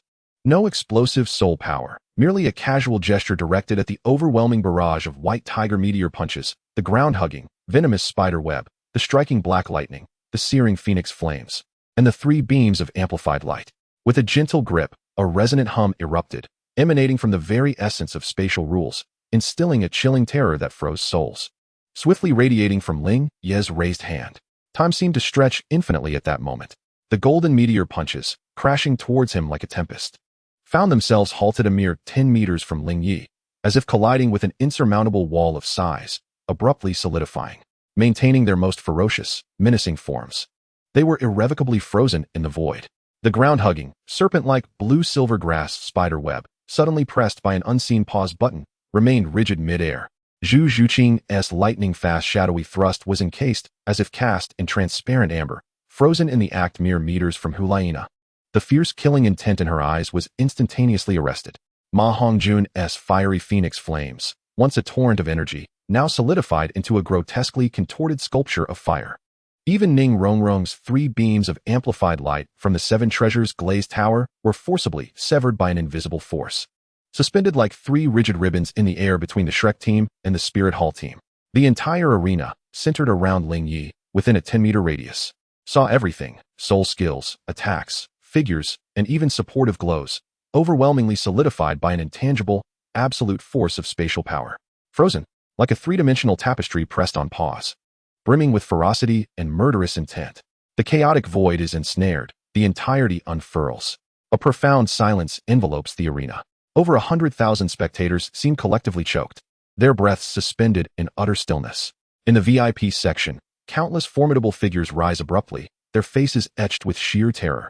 The Emperor of the Snowy Night from the Heavendo Empire, Dai Tianfeng from the Star Luo Empire, Ning Fengji from the Seven Treasure, Glazed Tile School, and the Sword Douluo Qinshin, Everyone's gaze is fixed unblinkingly upon the frozen space of the arena. In the stands, supporters of Shrek are utterly stunned, their eyes reflecting boundless despair. On the observation platform, Bibi Dong's lips curl slowly into a cold, commanding arc. Chapter 43, Prelude, the Stage of Despair. Upon the arena, Dai Mubai maintains his stance, ready to strike, his tiger-like eyes wide open. The burning wrath and determination within him are instantly replaced by boundless astonishment and disbelief. He can sense his soul power raging within, yet it cannot be channeled into his fist. That power, capable of shattering mountains, is firmly restrained within him. The suffocating feeling of frustration threatens to explode forth. No, this cannot be happening. A beast-like roar escapes his throat. Yet even his voice is stifled by the frozen space, unable to escape. Tang San's eyes flicker with intense purple light. The purple extreme demon eyes whirl frantically. He strives to uncover the flaw in this spatial confinement, attempting to sense the flow of spatial energy. However, all he perceives is an expansive, heavy barrier of chaotic space. As immovable as a mountain, his spiritual force penetrates within, akin to a cow sinking into the sea, instantly devoured and obliterated. The backlash sends a piercing pain through his sea of consciousness, his vision darkening. A chilling despair seizes him. The gap is insurmountable. This is a chasm that cannot be bridged by mere skill. Zhu Zhuqing holds her piercing stance, her cold gaze betraying a flicker of intense fluctuation for the first time. The distance, so near yet akin to an insurmountable chasm. The feeling of powerlessness, utterly stripped of her ability to act. The speed she once prided herself on has become an utter mockery. Ning Rongrong watches her amplification light frozen in midair, her beautiful eyes filled with confusion and helplessness. For the first time, the seven-treasure glazed tile pagoda feels utterly useless. Xiao Wu's body is immobilized behind Dai Mubai, poised to charge. She gazes at the completely frozen expanse ahead, witnessing the dark golden figure that, akin to a deity, merely raises a hand to freeze all. A tremendous fear washes over her like a frigid tide, completely engulfing her. She can distinctly feel a cold, commanding gaze, laced with scrutiny and greed, piercing through the frozen space, landing precisely upon her once more. Bibi Dong. She is watching. Xiao Wu's pupils constrict in sheer terror. Her body trembles violently, uncontrollably, yet, under the spatial confinement, even this tremor appears pathetically feeble and futile. The shadow of death has never been as starkly defined as at this moment. She seemed to envision herself lying upon the cold sacrificial altar, as that woman, wielding a sharp blade and adorned with a cruel smile, slowly approached. Just as the Shrek Seven were ensnared in absolute confinement, their spirits shaken, and fear and despair spread like wildfire, Ling Ye, with his right hand raised and clenched tightly, gradually relaxed his grip. The frozen space remained unyielding. His gaze, as if piercing through ancient ice, fell upon Tang San's pale and desperate visage, landing upon his bloodshot eyes, which were frantically swirling with the energy of the purple extreme magic eyes. The corners of Ling Ye's mouth curled slowly into a smile, one chillingly devoid of warmth, and so ruthless it could freeze the very soul. Immediately thereafter, his recently relaxed hand gestured casually downward in Tang San's direction, as though a deity were commanding a pawn on a chessboard. Boom! A force far more terrifying and weighty than before descended upon Tang San, akin to an invisible, colossal millstone crashing down upon him. Crack! The sickening sound of shattering bones echoed clearly. Spurt! Tang San, as if crushed by an ancient divine mountain, spewed forth a torrent of blood. His body plummeted as if struck by an unseen giant hand, causing his knees to collapse uncontrollably to the ground. The hard surface of the arena, centered around his knees, instantly erupted into a web of fractures. Ack! Tang San emitted a wretched cry, contorted with agony. The brilliance of his purple extreme magic eyes dimmed and extinguished in an instant. His mental fortitude felt as though it had been struck by a heavy hammer. His consciousness tumultuous with pain, nearly causing him to faint. Every bone in his body groaned and shattered, his internal organs seemingly displaced. That immense spatial force not only crushed his flesh, but bore down with a terrifying might that sought to obliterate his very will, mercilessly assaulting his soul. Brother! Xiao Wu watched helplessly as Tang San was ground to his knees before her, blood spilling from his lips, her eyes wide with despair and fury. The overwhelming fear was swiftly supplanted by a deeper sense of hopelessness and madness. She yearned to rush forward, yet her body remained firmly imprisoned in place, her cries piercing the air with heart-wrenching anguish. Xiao San, Dai Mubai, Zhu Zhuqing, and the others were equally distraught, frantically attempting to break free from their own constraints. Yet they felt as if they were cast in steel, unable to move a single finger. They could only watch in despair as Tang San struggled painfully under the weight of the unseen force, blood spurting from his mouth. Ling Ye observed this scene with cold indifference, as though relishing a meticulously orchestrated performance. His right hand maintained its downward pressing posture, the invisible millstone continuing to bear down upon Tang San, grinding slowly, as if determined to reduce his will, his pride, his very essence, along with that glaringly hideous green uniform, to the most abject dust.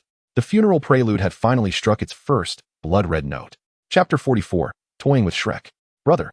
Xiao Wu's heart-wrenching scream, akin to the lament of a dying swan, pierced through the frozen atmosphere, resonating through the eardrums of over 100,000 spectators. The despair and suffering within her voice were so profound that they sent ripples of unease through many hearts. On the arena, Tang San knelt on the shattered ground, his body seemingly crushed under the weight of an invisible, colossal force. The audible crack of his fractured bones resonated through the air. He convulsed violently, each spasm accompanied by torrents of blood spilling from his mouth, nostrils, and even the corners of his eyes. The brilliance of his purple extreme demon eye had long since extinguished, and the once wise and resolute gaze now reflected nothing but profound agony and disorientation. With the depths of his pupils mirroring the cold, abyss-like figure of Ling Ye, his throat emitted a sound akin to a winded bellows, each breath laced with excruciating pain as his internal organs seemed to shatter. The intangible grind of the spatial force not only pulverized his bones and flesh, but also bore a terrifying power that threatened to extinguish his very soul and will, relentlessly assaulting his consciousness. His once proud mental strength flickered like a candle in the wind, on the brink of extinguishment. The Xiantian skill surged chaotically within him, striving to mend his wounds, yet it proved futile, only intensifying his suffering. A profound sense of humiliation burned within him like corrosive fire, searing his soul. He found himself, in front of all, reduced to a kneeling position, spitting blood as if he were merely an ant beneath Ling Ye's heel, utterly powerless to resist. This agony surpassed death by 100-fold. Little San, bastard, let him go. Dai Mubai, Zhu Zhuqing, and Ma Hongjun cried out, their eyes filled with rage, their souls roaring in fury. They fervently burned their soul power, attempting to break free from this damned spatial confinement.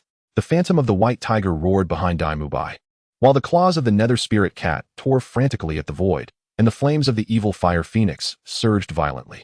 Yet, all their efforts were in vain. The invisible barrier of space remained unyielding, unmovable. They were like insects trapped in amber, unable to transmit even the faintest ripple of soul power outside. They could only watch helplessly as Tang San struggled in agony, witnessing his blood staining the arena beneath him. Ning Rongrong's tears fell silently, the light of the 7 treasures glazed pagoda flickering violently in her palm, yet it could not penetrate the solidified space to deliver even the slightest enhancement to Tang San. She felt an unprecedented sense of helplessness, as if the luminous sheen of the tower had dimmed somewhat. Oscar gazed at Tang San's plight, his own recovery sausage, freshly crafted, suspended in midair, filled with pain and self-reproach. Why did he feel so powerless? On the side of the spirit hall, Xie Yu wore a cold smirk, the chilling light of moon blade reflecting in his unperturbed eyes. Hu Laiina's lips curled slightly, watching with interest as the Shrek members struggled in despair. Akin to savoring a magnificent play, Yen was enveloped in flames, exuding a bloodthirsty excitement, whispering with a sinister grin, crush, grind him to dust, holy sun, shatter his bones one by one. The other 3 members of the Golden Generation looked on with indifference, as if gazing at cattle awaiting slaughter. Ling Ye maintained a posture with his right hand poised, his gaze apathetically fixed on Tang San, who writhed in agony beneath the spatial grind, resembling mud in his suffering. That gaze was akin to that of a deity, looking down upon the ants writhing in the dust, devoid of any ripple of emotion. Crushing Tang San felt to him like brushing away non-existent dust from his sleeve, utterly devoid of accomplishment and, indeed, rather tedious. His gaze slowly diverted, akin to a frigid searchlight, precisely landing upon Xiao Wu. In that moment, her pink eyes, suffused with the stark terror and heartbreak of witnessing Tang San's plight, were marred with bloodshot veins, and tears cascaded like pearls severed from their string. Despite the spatial confinement, her body trembled uncontrollably, each quake steeped in the profound dread from the depths of her soul. She observed the copious blood flowing from Tang San, saw the haze of anguish within his eyes, and an overwhelming sorrow threatened to rend her heart asunder. Yet, eclipsing her sorrow was a gaze akin to a parasite, cold and authoritative, imbued with scrutiny and avarice. Bibi Dong, that woman, observing from the high platform, as if she were regarding meat upon a chopping block, Ling Ye discerned the marrow-deep terror in Xiao Wu's eyes, capturing her unmistakable alarm directed toward the Pope's direction. A minuscule, frigid, and merciless thought flickered in the chaotic depths of his gaze. His right hand, pressing down upon Tang San, subtly lifted his index finger just a fraction. The immense force of the spatial mill bearing down on Tang San was momentarily alleviated by a negligible degree. With a gasp, Tang San erupted with another torrent of blood. Yet the sudden reduction in pressure allowed him to draw a breath, as if resuscitated from the brink of asphyxiation. Violent coughs accompanied by desperate gasps ensued. His dazed eyes began to focus instinctively toward Xiao Wu. Brother. Upon witnessing Tang San seemingly regain a breath of life, a flicker of faint hope ignited within Xiao Wu's despairing heart, causing her tears to flow even more fiercely. However, just as Tang San's gaze met Xiao Wu's tear-filled eyes brimming with worry and fear, Ling Ye's previously lifted index finger came crashing down once more. With a thunderous roar, the already oppressive force of the spatial mill descended with even greater weight and brutality, akin to a meteor fueled by millennia of pent-up rage. Tang San's anguished wail soared to a heart-wrenching crescendo. His head, recently raised, was violently slammed back to the ground. His forehead struck the cold arena with a heavy thud, blood splattering forth. The fleeting flicker of soul power and mental strength he had just begun to muster was instantly obliterated by this ferocious force. He felt as though his spine might snap. His soul seemed to be cast into a chaotic millstone, enduring an endless grind. His consciousness floated amidst the ocean of excruciating pain and despair, on the verge of extinguishing completely. No, Xiao Wu's scream was laced with heart-wrenching despair. The flicker of hope that had just ignited shattered like a soap bubble, giving way to deeper darkness and coldness. She watched helplessly as Tang San was crushed into an even more pitiful state. Ling Ye was toying with them. He was tormenting her nerves through Tang San's suffering. He deliberately granted Tang San a moment of respite, allowing her to glimpse hope, only to then shatter it in a more brutal manner, forcing her to witness Tang San being ground to death before her very eyes. This extreme cruelty, this precision that evokes sheer horror, inflicts a torment upon her that is 100-fold more agonizing than death itself. At this moment, Xiao Wu's spirit teeters on the brink of complete collapse. A colossal wave of fear and grief engulfs her entirely, akin to a tsunami. Ling Ye, I curse your ancestors. If you dare come at me, release Xiao San. Dai Mubai's eyes blaze crimson. His throat emits a primal roar, and his turbulent soul power thrashes violently within him, attempting to shatter the spatial confinement. Yet failing to produce even a ripple, the suffocating sensation of despair nearly drives him to madness. Zhu Zhuqing bites her lip fiercely, blood trickling down her chin, her icy gaze fixed upon Ling Ye, as if she seeks to etch his likeness deep into her soul, transforming it into an eternal curse. Ma Hongjun's visage contorts, malevolent flames seeping uncontrollably from his 7 orifices, yet they too remain trapped upon his surface. Ning Rongrong weeps inconsolably, the brilliance of the 7 treasure glazed tile diminishing to its nadir. Chapter 45. Despair echoes in silence. Ling Ye remains indifferent to the roars and curses of the Shrek group. He seems merely to be executing a tedious task, grinding down his opponents with utmost precision and efficacy.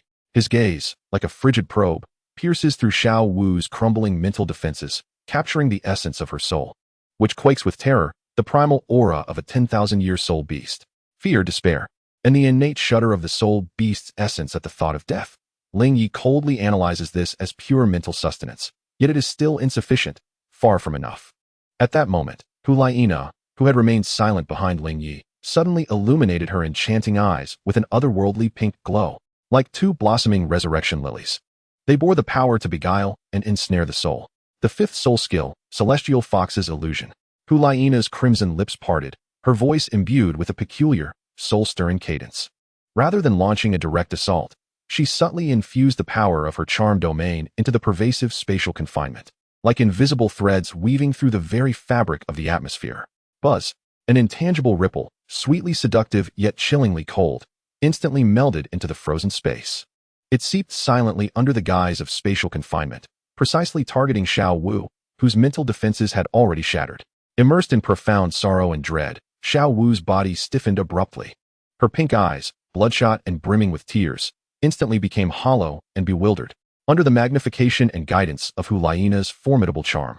The power slithered into her unguarded mental crevices like the most cunning of serpents. Chaotic and bizarre illusions surged wildly within her mind. One moment, it was the horrific sight of Tang San, drenched in blood, being ground into a pulp before her eyes. The next, it was the chilling image of Bibi Dong, wielding a cruel blade, approaching her with a sinister smile. In a moment, the haunting memories of the starry great forest resurfaced, where her mother tragically perished, surrounded by countless human soul masters, in a desperate attempt to protect her. That was the deepest and most painful scar. Mother, no. Brother, save me. Bibi Dong, go away. Xiao Wu's gaze became utterly vacant, her lips murmuring unconscious, dreamlike whispers, filled with excruciating pain and terror. Her body, still trembling violently under the spatial confinement, was no longer reacting to external threats, but rather to the agonizing torment of her soul being forcibly torn apart. Huliana's allure did not seize control of her body, yet it magnified and distorted her innermost fears and sufferings, plunging her into a despairing nightmare of her own making. Xiao Wu, what is happening to you? Despite enduring immense pain, Tang San immediately noticed Xiao Wu's distress, witnessing her hollow eyes, her dreamlike murmurs, and her violently trembling body pierced his heart like 1,000 arrows. The anguish surpassed even that of his own physical torment. In an instant, he understood.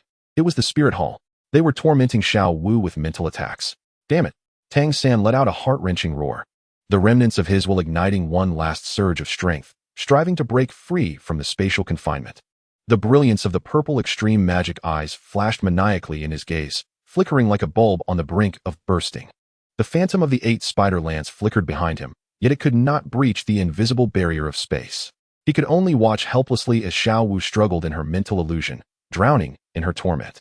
The agony of witnessing a loved one being tortured while feeling utterly powerless was far more unbearable than the physical torment inflicted by Ling Ye. It felt as though his very soul were cast into a boiling cauldron. Mental attacks. Despicable. What have they done to Xiao Wu? Dai Mubai, Zhu Zhuqing, and others also recognized Xiao Wu's abnormality, their fury and despair nearly overwhelming their reason. Yet, the spatial confinement loomed like an insurmountable chasm, pinning them in place, rendering them powerless spectators. Ling Ye coldly observed Xiao Wu, who was struggling in her mental illusion like a flickering candle in the wind, and then glanced at Tang San, whose gaze was vacant and on the verge of collapse, tormented by the dual agony of spatial grinding and soul pain. A faint expression of satisfaction, akin to one admiring a masterpiece, finally appeared on his face. The combination of Huliana's enchantment and spatial confinement proved even more effective than he had anticipated. Extracting the deepest fears from his prey, allowing them to self-torture, was a pain far more profound and enduring than any inflicted by external forces. Nourishment, nearly sufficient. Ling Ye murmured indifferently to himself. He could sense the surge of pure spiritual energy emanating from the core of Xiao Wu's soul, a result of her overwhelming fear and suffering, alongside Tang San's soul will, ignited by despair and fury, burning like oil on a raging fire. These were the finest sustenance for the chaotic divine mill. His ethereal hand pressed against Tang San's right, fingers slowly curling inward. The force of the spatial giant mill pressing down upon Tang San did not intensify. Instead, it began to move in an extremely slow, yet rhythmically grinding manner, rotating gradually in circles. As Tang San's body succumbed to the relentless rhythm of the invisible colossal mill, he rolled upon the ground uncontrollably, akin to a rag doll, contorting in agony. Each crushing motion was accompanied by the sickening crack of bones and the splatter of blood, while excruciating pain surged through him like relentless waves, assaulting his already shattered will. This was no mere crushing. It felt as if he had been cast into a true millstone, subjected to a slow and merciless grinding, aimed at obliterating every last vestige of his defiance into dust. Brother, in the depths of her mental illusion, Xiao Wu sensed the more tragic plight of Tang San, tears of blood streaming from her hollow eyes as she emitted a heart-wrenching, inhuman scream. The collective fury and roars of the Shrek crew reverberated silently in the stilled atmosphere, their expressions twisted in despair. Ling Ye, like a god of destruction, coldly observed this hellish scene of torment. At some unknown moment, his left hand had risen, a point of chaotic light gathering in his palm, resembling a miniature black hole, exuding a terrifying aura that seemed to devour all. The moment was drawing near. It was time to place the first pause upon this funeral prelude. Chapter 46. The target. Tang San. Grinding. Slow, cruel, with a chilling rhythm akin to the turning of a millstone. Tang San's body was as if cast into an intangible chaos mill, rolling uncontrollably under the immense power of the space around him, twisting and deforming. Each time he struck the ground, it was accompanied by the sickening sounds of shattering bones and the splattering of blood. The once sturdy arena floor was already soaked with his blood, gouged and ravaged. A scene of utter devastation. Groans, broken and discordant, escaped Tang San's throat, mingled with blood foam. His consciousness floated in a boundless abyss of pain and despair. Like a solitary boat amidst a tempest, poised to capsize at any moment. The light of the purple extreme demon eye was extinguished, and the shadows of the 8 spider lances flickered erratically behind him, desperately attempting to pierce the invisible cage, akin to a poisoned stinger trapped in amber. The operation of the Xiantian skill had already been shattered to pieces, and the soul power within him clashed violently, hastening the deterioration of his injuries. An overwhelming sense of humiliation burned through his remaining will like poison fire, yet it could not stir even a ripple of resistance. He could only passively endure this ceaseless grinding, feeling his vitality ebb away with his blood, feeling his pride crushed into dust bit by bit. Brother! Xiao Wu's scream had long since turned hoarse and distorted, akin to the cries of a blood-calling cuckoo. Her vacant gaze trembled violently upon witnessing Tang San's increasingly tragic fate, blood and tears cascading down her cheeks. Hulaiina's seductive illusions ravaged her mind. Bibi Dong approached with a bloodied blade, grinning malevolently as Tang San's body was reduced to mush before her eyes. And the desperate gaze of his mother in her final moments intertwined with the harshness of reality and the terror of the unreal. As if countless dull knives were torturing her soul, her mental defenses crumbled entirely, leaving only an expanse of unending darkness and cold. The body trembles violently under the constraints of space, each shiver accompanied by a mournful wail from the depths of the soul. Dai Mubai, Zhu Zhuqing, Ma Hongjun, Ning Rongrong, Oscar, and the remaining 5 from Shrek stand as prisoners nailed to a pillar of shame. Their fury, their roars, their struggles have all become a silent pantomime in the face of absolute confinement. Distorted expressions are frozen upon their faces, their eyes ablaze with a fire capable of incinerating all, fueled by profound hatred, yet not a single ripple of soul power can be transmitted. They can only watch helplessly as their captain is mercilessly ground down, and as Xiao Wu descends into a hellish despair. This extreme sense of powerlessness and humiliation tortures their nerves more cruelly than any form of torture. Dai Mubai's tiger-like eyes threaten to split, blood seeping from the corners. Zhu Zhuqing's tightly clenched lips are already drenched in blood. Ning Rongrong's 7-treasure glazed tile has extinguished completely, mirroring the last flicker of light in her eyes. The gruesome scene on the arena is etched deeply in the minds of over 100,000 spectators, a harrowing tableau akin to the most brutal of paintings. Silence. An absolute, suffocating silence envelopes the entire Martial Soul City Plaza. Even the previously fervent supporters of the Martial Soul Hall are now rendered mute. Their faces a canvas of shock, fear, and even a tinge of compassion. In the VIP section, the Emperor of the Snowy Night wears a grim expression. His fists clenched tightly. Dai Tianfeng's gaze is dark enough to drip with water. Ning Fengji's brows are drawn in worry and helplessness. The sword Douluo Chen Xin, surrounded by an aura of sword energy, fixes a sharp gaze upon Ling Ye, yet ultimately finds himself powerless to intervene in the match's rules. This is a one-sided massacre, a thorough trampling of dignity and will. On the observation platform of the Pope, Bibi Dong sits regally upon her throne, her flawless visage devoid of any expression, save for the unfathomable depths of her violet golden eyes reflecting the anguished struggles of Xiao Wu on the arena, as well as the alluring essence of a 10,000-year soul beast emanating from her soul, trembling in the throes of ultimate fear. A faint, yet chillingly intense greed flickers in the depths of her eyes, akin to a serpent tasting the air. Her slender fingers tap gently on the armrest of her throne, as if savoring a magnificent symphony, the rhythm steady and pleasing. Fear, despair, the wailing of souls. Bibi Dong's crimson lips part slightly, whispering silently, truly, the prelude to the most perfect sacrifice. Ling Ye, you have performed splendidly. Behind her, the chrysanthemum Douluo Yueguan's narrow eyes glint with a cruel excitement, akin to a hyena catching the scent of blood. The ghost Douluo, enveloped in a faint black mist, emanates an even colder, more inscrutable aura. On the arena, Ling Ye gazes indifferently at Tang San and Xiao Wu, who writhe in agony under his control, as though observing specimens nearing the final stages of an experiment. The chaotic depths of his eyes reflect Tang San's battered form, disfigured beyond recognition, the fire of the soul beast essence within Xiao Wu's soul, ignited by terror. And the distorted, despairing faces of the Shrek members. The nourishment has reached a boiling point, he assesses within, his heart devoid of turmoil. In the depths of the sea of consciousness, the chaotic god Mill emitted a deep, yearning hum, while the golden red flames of the eternal divine furnace danced excitedly, greedily absorbing the pure and potent despair and pain emanating from Tang San and Xiao Wu. The moment had arrived. His right hand, which had been pressing down on Tang San, suddenly clenched inward with ferocity. The spatial force that had been grinding against Tang San like a millstone abruptly halted. It did not dissipate but instead instantaneously coalesced, compressed to its utmost limit, as if an unfathomable weight were concentrated at a single point. Simultaneously, Ling Ye raised his left hand, and the chaotic light within his palm surged dramatically, instantly expanding into a fist-sized, slowly rotating microchaotic vortex. The center of the vortex was unfathomably deep, as if connected to the very origin of the universe, exuding a terrifying aura that devoured all and crushed the void. A heavy pressure, originating from the primordial chaos, swept across the entire arena like an invisible tsunami. Even the solidified space groaned under the unbearable weight of this force. Chaotic God Mill, quell the souls. Ling Ye's cold voice, akin to a decree from the netherworld, resonated clearly within the depths of every captive soul. As his words fell, the immensely concentrated power of the spatial millstone, along with the terrifying microchaotic vortex in his left palm, erupted violently. The target, Tang San. A visible wave of ancient millstone phantom, composed of countless twisted chaotic currents and shattered spatial fragments, suddenly materialized above Tang San's head. The millstone began to rotate slowly, harboring a terrifying will to crush stars and extinguish souls.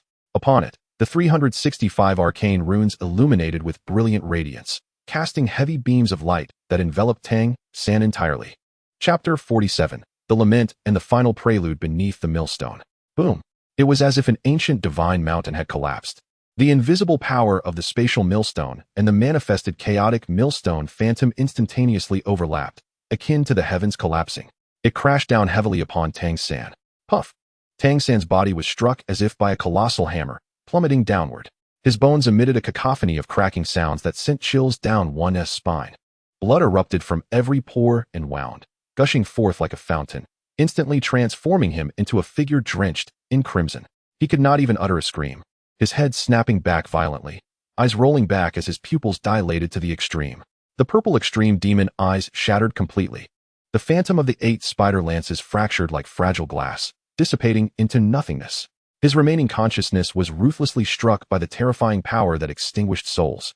Like a candle in the wind, suddenly snuffed out. His body, under the immense impact, was sent flying as if it were a tattered sack, tracing a tragic arc through the air, crossing over the imprisoned Dai Mu Bai, Zhu Zhuqing, and others, soaring across half the arena, and finally crashing down heavily against the thick soul force protective barrier at the edge of the arena like a meteor. Bang! A thunderous sound reverberated, enough to shatter hearts and spirits. The impenetrable spirit barrier was violently dented and deformed, emitting a piercing creak as its light flickered erratically, threatening to shatter at any moment. Tang San's body slumped against the barrier like a lifeless rag, leaving behind a ghastly, crimson streak upon the wall, ultimately collapsing at the edge of the arena, motionless. Blood rapidly pooled beneath him, forming an ever-expanding, viscous, dark red lake. His breath was faint, almost imperceptible, akin to a solitary spark in a tempest, poised to extinguish at any moment. Sis! Xiao Wu's scream pierced the air, a haunting cry that shattered the eardrums of all who heard it. The despair and heartbreak woven into her voice struck like tangible ice picks into the hearts of every listener. Tears of blood welled in her eyes, akin to a dam bursting in flood. The profound sorrow instantaneously dismantled the illusory realm crafted by Huliana's enchantment. She broke free from the illusion, only to plummet into a deeper abyss of grim reality. Witnessing Tang San's body crash against the barrier and the swiftly expanding pool of blood, Xiao Wu felt as though her soul had been instantly siphoned away. The excruciating agony rendered her vision black, her body slackened, yet she remained suspended in the stifling space, tears mingling with blood silently cascading down. Xiao San, no. Dai Mu Bai, Zhu Zhuqing, and others emitted heart-wrenching howls, their eyes instantly suffused with blood. As they beheld Tang San's dire state and Xiao Wu's unraveling, an immense wave of grief and fury erupted within them like a volcano. Yet, the spatial confinement remained an insurmountable chasm, binding them to the spot, powerless to intervene and helplessly watching the tragedy unfold. The intense pain and hatred threatened to incinerate their very sanity. The entire plaza lay silent as a grave, save for Xiao Wu's silent tears and the ever-widening blood pool beneath Tang San, both bearing witness to the brutality of this catastrophe. Ling Ye slowly withdrew his hands. The terrifying, chaotic phantom and the power of spatial confinement receded like a tide, dissipating into nothingness. Everything on the arena instantaneously returned to its previous state. The roars of Dai Mu Bai and the others erupted alongside a surge of spirit power.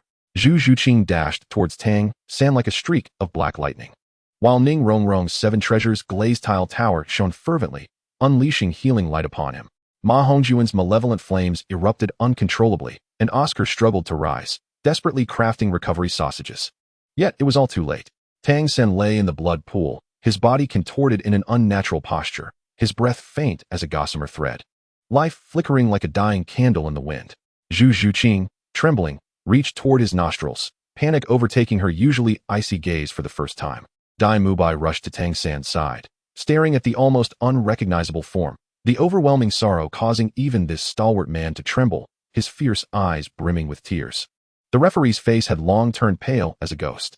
With a surge of spirit power akin to that of a soul Douluo, he ascended the arena and shouted sternly, "Stop! Everyone cease. The match is over. The victors are the Spirit Hall Academy team. Medical team, quickly, save him." Ling Ye cast a detached glance over the chaos on the arena, as if brushing away a speck of dust. He turned, the dark golden edges of his robe stirring a faint current in the air.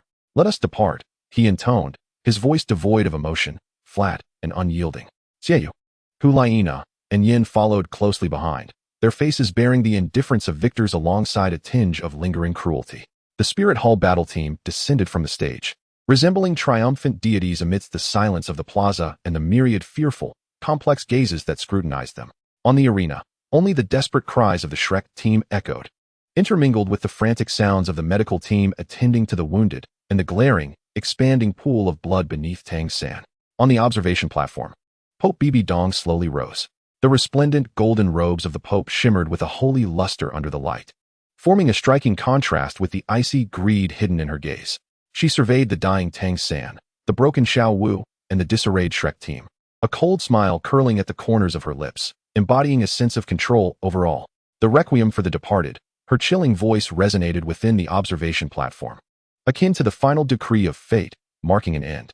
At the apex of the Spider Emperor's scepter, a brilliant violet golden radiance erupted, amplifying her voice to pierce the stillness of the Spirit Hall Plaza. 7th round of the playoffs, victor, the Spirit Hall Academy team. Shrek Academy, eliminated.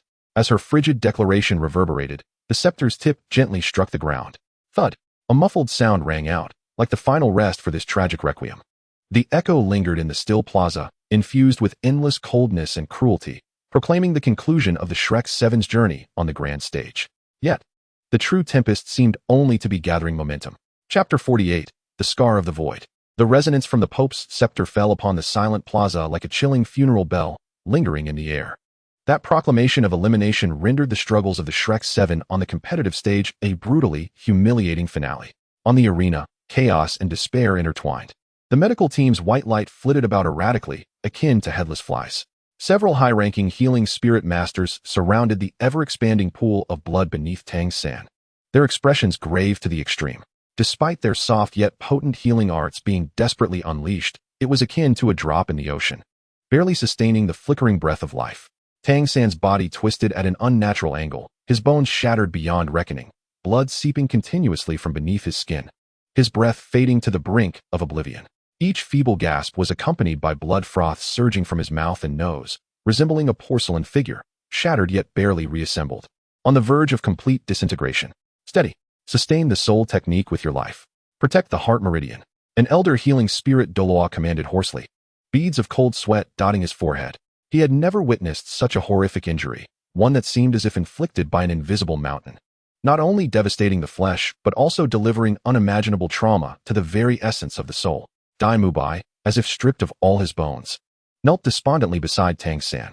His massive tiger paw clutched fiercely at his blood-drenched hair, knuckles whitening from the exertion, while a suppressed whimper escaped his throat, reminiscent of a wounded beast. Witnessing his brother struggle on the precipice of death, the sense of helplessness inflicted a deeper agony than any blade could. Zhu Zhuqing pressed her lips tightly together, her icy visage devoid of tears, enveloped in a profound silence. She stood rigidly, her body taut like a bowstring drawn to its limit, nails digging into her palms, blood trickling through her fingers, merging with the pool of blood beneath Tang San. Her frigid gaze fixed intently on the exit where the Wuhuan temple team departed, as if she wished to etch that dark golden silhouette into her very marrow, transforming it into an eternal curse. Ning Rongrong knelt at Tang San's other side, the radiance of the 7 treasure glazed tile dimmer than ever. akin to a candle flickering in the wind. Ignoring her drained soul power, she infused a series of feeble yet persistent healing lights into Tang San, desperately striving to sustain the faint spark of life within him. Tears cascaded like beads from a broken string, silently falling upon Tang San's blood-stained collar, creating small dark patches of dampness. "Xiao San, hold on. I implore you," she whispered, her voice tinged with a sob and desperate supplication. Ma Hongjuan's chubby face turned ashen, his lips trembling, as the malevolent fire surged uncontrollably across his skin, singeing several strands of hair without him realizing. Oscar was held aside by a healing soul master, tending to his shoulder wound, yet his gaze remained fixed on Tang San, bloodshot eyes filled with deep-seated hatred, tightly gripping a recently crafted restorative sausage, now deformed due to unstable soul power. Flander and Lu Erlong had already surged onto the platform. Flander, witnessing Tang San's dire condition and the despondency of his disciples, felt a conflagration of fury and sorrow rising within him, his eyes behind gold-rimmed glasses veined with blood. Lu Erlong clutched the unconscious Xiao Wu, tears still fresh upon her cheeks, feeling her beloved's uncontrollable shivering and coldness, her eyes ablaze with an inferno capable of incinerating all in its path. She abruptly raised her head, bloodshot eyes resembling those of a wounded dragoness, fixating fiercely on the direction of the papal palace, her throat emitting a deep, rumbling roar akin to bubbling magma. "Bibi Dong, Ling Ye, if this vengeance goes unavenged, I, Lu Erlong, shall not be human." Yet, her roar seemed so feeble and futile beneath the profound silence of the square and the cold, towering shadow of the papal palace. In the exclusive lounge of the Wuhuan Temple team, the door closed silently behind, isolating them from the clamor and bloodshed outside. The lounge lay in tranquility, the only sound being the subtle hum of the soul power barrier in operation. Xie Yu leaned the massive moon blade against the wall, his demeanor casual. Yet his gaze remained sharp as he swept over Ling Ye's calm profile. "Saint Sun, that lad Tang San, I fear he may be finished." His tone was matter-of-fact, as though he were merely stating a fact unrelated to himself. Hu Laina languidly reclined in a plush chair, her slender fingers toying with a strand of hair, her crimson lips curving into a seductive yet frosty arc, the chaotic divine mill, soul suppression, truly domineering. "That boy's soul, I fear, has been ground down to half. Hasn't he it? TSK, what a pity for that little rabbit, weeping so heartbreakingly." Her words dripped with a hint of cruel mockery, yet her gaze remained as placid as a still lake. Yen, unabashed, lounged opposite Ling Ye, seizing the chilled beverage offered by the attendant and gulping it down with a satisfied sigh. However, a bloodthirsty flame reignited in his eyes as he declared, "If he is to be discarded, then let it be. Such waste is merely an eyesore. Holy Sun, you have been too lenient. Were it up to me, I would incinerate him to ashes, and that rabbit ought to be captured." Yet, as he spoke, he met Ling Ye's gaze, calm and void of emotion, akin to the abyss of chaos. The remaining words lodged in his throat, a chill creeping up his spine, prompting him to instinctively shiver and awkwardly close his mouth. Ling Ye paid no heed to Yan's incessant chatter. He approached the immense one-way soul-guiding glass window of the lounge, his gaze serenely surveying the chaotic scene below, where the arena bustled like a colony of ants, drenched in glaring pools of blood, flickering with healing soul techniques, and contorted faces of despair among the Shrek members. This tableau unfolded like a meticulously crafted painting entitled Despair, vividly reflecting within the depths of his chaotic-hued pupils. Yet within him, there resided a profound stillness, akin to an ancient well, undisturbed by the tumult above. The fate of Tang San, the collapse of Xiao Wu, the downfall of Shrek? Merely grains of dust destined to be crushed beneath his ascent to greatness, leaving no mark upon his heart. What truly captivated his attention was the spectral image of the chaotic divine mill, slowly revolving in the depths of his consciousness, emanating an increasingly weighty and overwhelming aura. Upon the divine mill, the ancient runes, now illuminated to 365, radiated a gentle and subdued glow, reminiscent of a primordial behemoth that had just feasted. A pure and colossal essence, intertwined with profound agony, despair, wrath, and resentment, was incessantly drawn from the battlefield below by the mill's invisible force, devoured. These were the shattered fragments of Tang San's soul, the spiritual tremors of Xiao Wu's breakdown, and the negative emotions unleashed by Dai Mubai and others, seething with deep-seated hatred. These impure spiritual nutrients were brutally drawn into the millstone, undergoing a process of separation, crushing, and refinement under the eternal furnace's golden-red flames. The impurities were reduced to ash, leaving only the most refined and primordial soul energy, nourishing the essence of the divine mill while also resonating within Ling Ye himself. He could distinctly sense the mill's rotation becoming more stable and powerful, the unsealed runes seeming to solidify further, though still distant from the threshold of 37. This predatory form of sustenance proved far more efficient than ordinary cultivation. Fear, despair, hatred, indeed, the finest nourishment for the chaotic divine mill, Ling Ye mused with indifferent contemplation. He raised his hand, and within his palm, a minuscule, almost translucent stream of chaotic energy quietly materialized, coiling and dissipating like a living entity.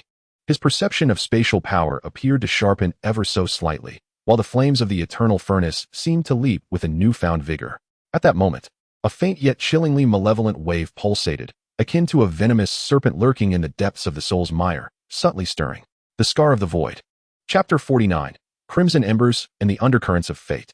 Ling Ye's gaze suddenly sharpened. A glimmer of icy brilliance flitted through the depths of his chaotic-hued pupils. The deeply concealed mark of the Silver Dragon King, at this moment, was activated by his fervent channeling of the chaotic divine mill to absorb external spiritual energy. While his own mental force teetered on the brink of saturation, akin to a leech that had caught the scent of blood, quietly stirring to life. Though this fluctuation was exceedingly faint, fleeting, and nearly imperceptible, Ling Ye's mental perception, enhanced to its utmost by the chaotic divine mill, still captured it with precision. It lay hidden like a maggot in the marrow of his soul, perpetually lurking and watching. Gu Yu Na, Ling Ye sneered inwardly, a murderous intent coalescing like ice shards. This silver dragon had indeed never relinquished its covetous gaze upon him. This Scar of the Void must be eradicated swiftly. He forcibly suppressed his murderous thoughts, restoring his expression to tranquility. Now was not the time. The restoration of the eternal divine furnace was still insufficient, and the chaotic void wings had yet to be completed. To rashly confront the deep-seated mark within his soul would entail excessive risk. He required greater power in a more opportune moment. Deep within the Pope's palace, the air in the medical chamber was thick as lead. The ghostly blue light of the soul-guided life pod illuminated Tang San's pale, shattered visage. The beeping of the monitoring soul device sounding like a funeral knell.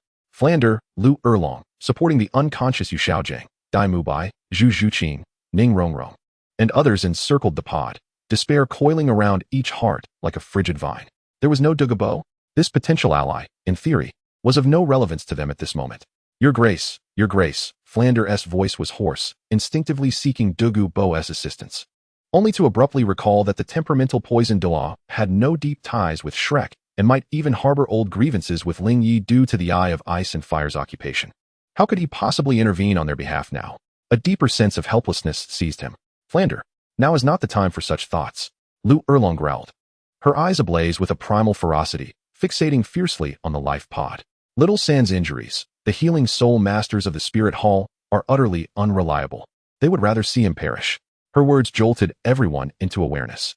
The healing efforts of the Spirit Hall, while seemingly earnest, might merely be aimed at keeping Tang San alive, or even worse, sabotaging him in secret. Dai Mubai suddenly looked up, his crimson tiger eyes sweeping over the bustling healing soul masters of the Spirit Hall, his gaze akin to a predatory beast. Get away. All of you get away. His raging soul power erupted uncontrollably, sending a nearby soul emperor-level healer staggering back. Impudence.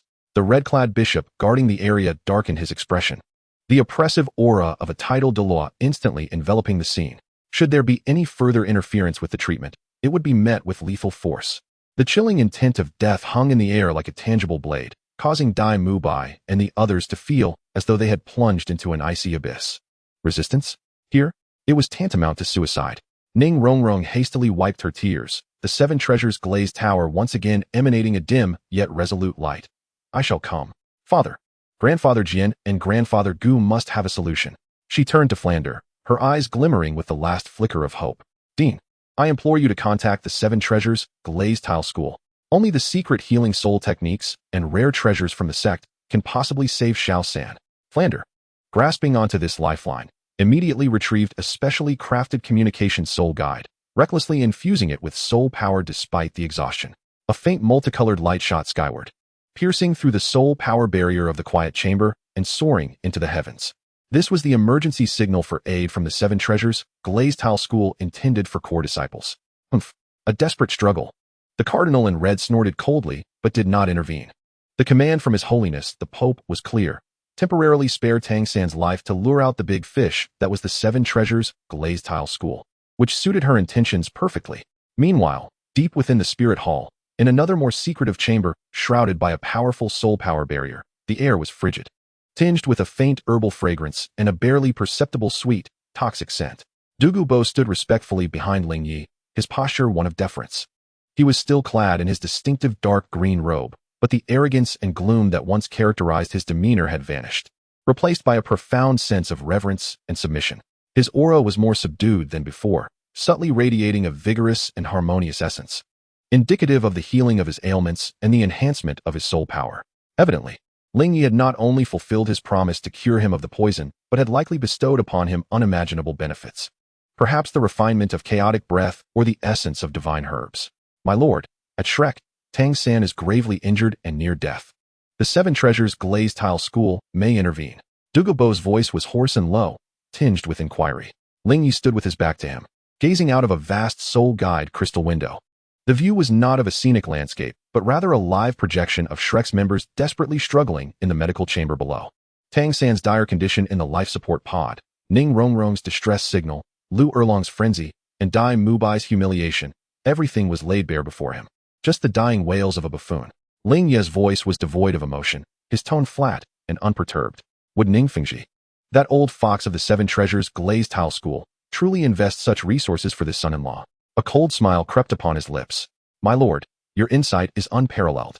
Douluo slightly bowed, recognizing that Ning Fengji, being overly protective of his daughter, alongside the two old men Jian and Gu, would surely come. However, I am concerned that if they forcibly take Tang San and Xiao Wu away. Take away? Ling Ye slowly turned to face him, his chaotic-hued eyes resembling an abyss, fixating on Douluo. The Spirit City is not a place they can come and go as they please. A wisp of exceedingly subtle chaotic energy danced around his fingertips, emanating a disquieting aura. That venomous snake, Bibi Dong, is laying a trap for them. Ling Ye's tone dripped with mockery. The mantis stalks the cicada, while the oriole lurks behind. We need only to watch the unfolding events. He slightly raised his hand, pointing towards the crystal image of Xiao Wu, unconscious and tightly held in Lu Erlong's embrace. That rabbit is the true bait. Her fear, her soul, beast essence, has been thoroughly activated. A flicker of chaotic light passed through Ling Ye's eyes, as if he could penetrate the fabric of space and behold the depths of Xiao Wu's soul, where the flames of extreme fear and Tang San's grievous injury burned fiercely, radiating the alluring glow of 100,000-year soul beast's essence. At this moment, Bibi Dong and the others had waited far too long. If the Seven Treasure Glazed Tile School dared to intervene, it would provide her with the perfect justification to tighten her net and sever ties. The glint in Douluo's eyes sharpened, instantly comprehending Ling Ye's intent. Did the master wish for them to suffer mutual destruction, allowing us to reap the benefits? Benefits? Ling Ye gently shook his head, the chaotic energy at his fingertips silently dissipating. No, it was not merely a harvest. His gaze shifted deep into the quiet chamber, where the ethereal shadow of the chaotic divine mill slowly rotated within his consciousness, and the golden red flames of the eternal divine furnace danced greedily, drawing forth the pure energies of despair and fear that incessantly flowed from below. Whether it was Bibi Dong devouring the soul ring of the rabbit or the Seven Treasure Glazed Tile School's desperate resistance, the immense energy and chaos that ultimately dissipated would serve as the finest nourishment for the chaotic divine mill.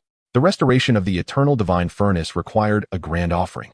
Douluo's heart quivered, and he lowered his head deeply. The subordinate understands.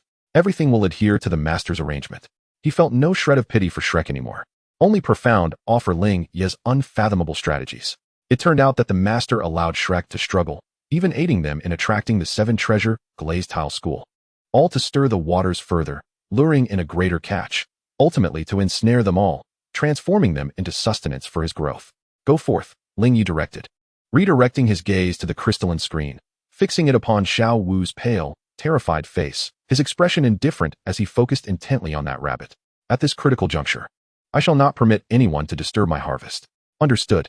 Douluo's figure silently melded into the shadows of the quiet chamber, akin to a coiled serpent, stealthily advancing toward the eye of the storm. His task was clear, to ensure amidst the chaos that the offering, Xiao Wu, ultimately fell into the master's grinding wheel. Or at the very least, to guarantee that her soul ring and soul bone energy would not be wholly absorbed by Bibi Dong, but instead transformed into nourishment for the chaotic divine mill. Ling Ye stood alone in the center of the quiet chamber, the dark golden robes of the holy sun flowing with a chilling luster under the dim light. The turmoil in the medical chamber below, The impending storm from the Seven Treasure Glazed Tile School, Bibi Dong's greed, and the lurking mark of the Silver Dragon King, all were within his calculations. The chaotic mill had already begun to turn. This grand ritual, fueled by despair and souls, was on the brink of its final chapter. Chapter 50. The Swords Howl in the Spirit City. The specially crafted distress signal from the Seven Treasure Glazed Tile School, a faint yet resolute beam of colorful light, pierced through the oppressive shroud of despair like a meteor, shattering the heavy soul power barrier above Spirit City and carrying Ning Rongrong's bloodied cries toward the distant Douluo city. The moment the signal was emitted, the atmosphere around the papal palace abruptly tightened. The invisible strings were drawn to their utmost limit. The cardinal in red, guarding outside the medical chamber, changed countenance dramatically, a fierce glint flashing in his eyes. Capture them. The terrifying pressure of a tidal Douluo descended like a tangible tsunami, crashing down upon the members of Shrek. A number of shadowy figures, akin to specters, surged into the quiet chamber. Their sights set firmly on the unconscious Tang San and his protectors, Dai Mubai and Ning Rongrong. Who dares to touch Xiao San? Roared Lu Erlong, her voice echoing like that of a mother dragon. The ferocious blue lightning tyrant dragon spirit instantly enveloped her, the seventh soul ring flaring to life, revealing the true form of her spirit. A phantom of a blazing blue dragon, ablaze with crimson fury, manifested, resolutely resisting the oppressive aura of the cardinal. She thrust the unconscious Xiao Wu into the arms of Flinder, her fists charged with devastating thunderous power, boldly confronting the advancing shadowy figures. Protect Xiao San and Rongrong. Dai Mubai's eyes blazed with fury as he activated his white tiger avatar, the fourth soul ring illuminating anew. Instead of unleashing the white tiger meteor shower upon the foes, he transformed it into a dense cascade of golden fist shadows, forming a protective barrier before the life support capsule. Zhu Zhuqing darted like the swiftest black lightning, her spectral claws tearing through the air with precision, intercepting the attack aimed at Ning Rongrong. The chamber was instantly transformed into a battlefield, resonating with the explosive sounds of soul skills clashing, the sickening cracks of bones breaking, and the mingling of enraged roars and cries of pain. The chaotic energy currents shattered the expensive, soul-guiding apparatus into fragments. Flinder steadfastly shielded the unconscious Yu Xiaojiang and Xiao Wu, his golden eagle spirit activated, wings flapping wildly to fend off the splintered energy shards, his glasses long lost, leaving only bloodshot eyes filled with madness. Ning Rongrong, disregarding her own safety, enveloped the life support capsule containing Tang San in the radiant glow of the Seven Treasures Glazed Tower, striving to stabilize his faint life force. Tears mingling with sweat cascading down her face. In defiance, the cardinal scoffed coldly, the ninth soul ring beneath his feet suddenly illuminating. A terrifying pressure, akin to the descent of an abyss, instantaneously locked onto Lu Erlong. He intended to subdue this most troublesome mother dragon with a thunderous strike. Just as the situation reached a critical juncture, a clear and resonant sword cry, as if capable of purging the soul, unexpectedly echoed across the entirety of Spirit City. Initially resembling the cry of a phoenix soaring through the heavens, it swiftly escalated into a roar that rent the firmament asunder.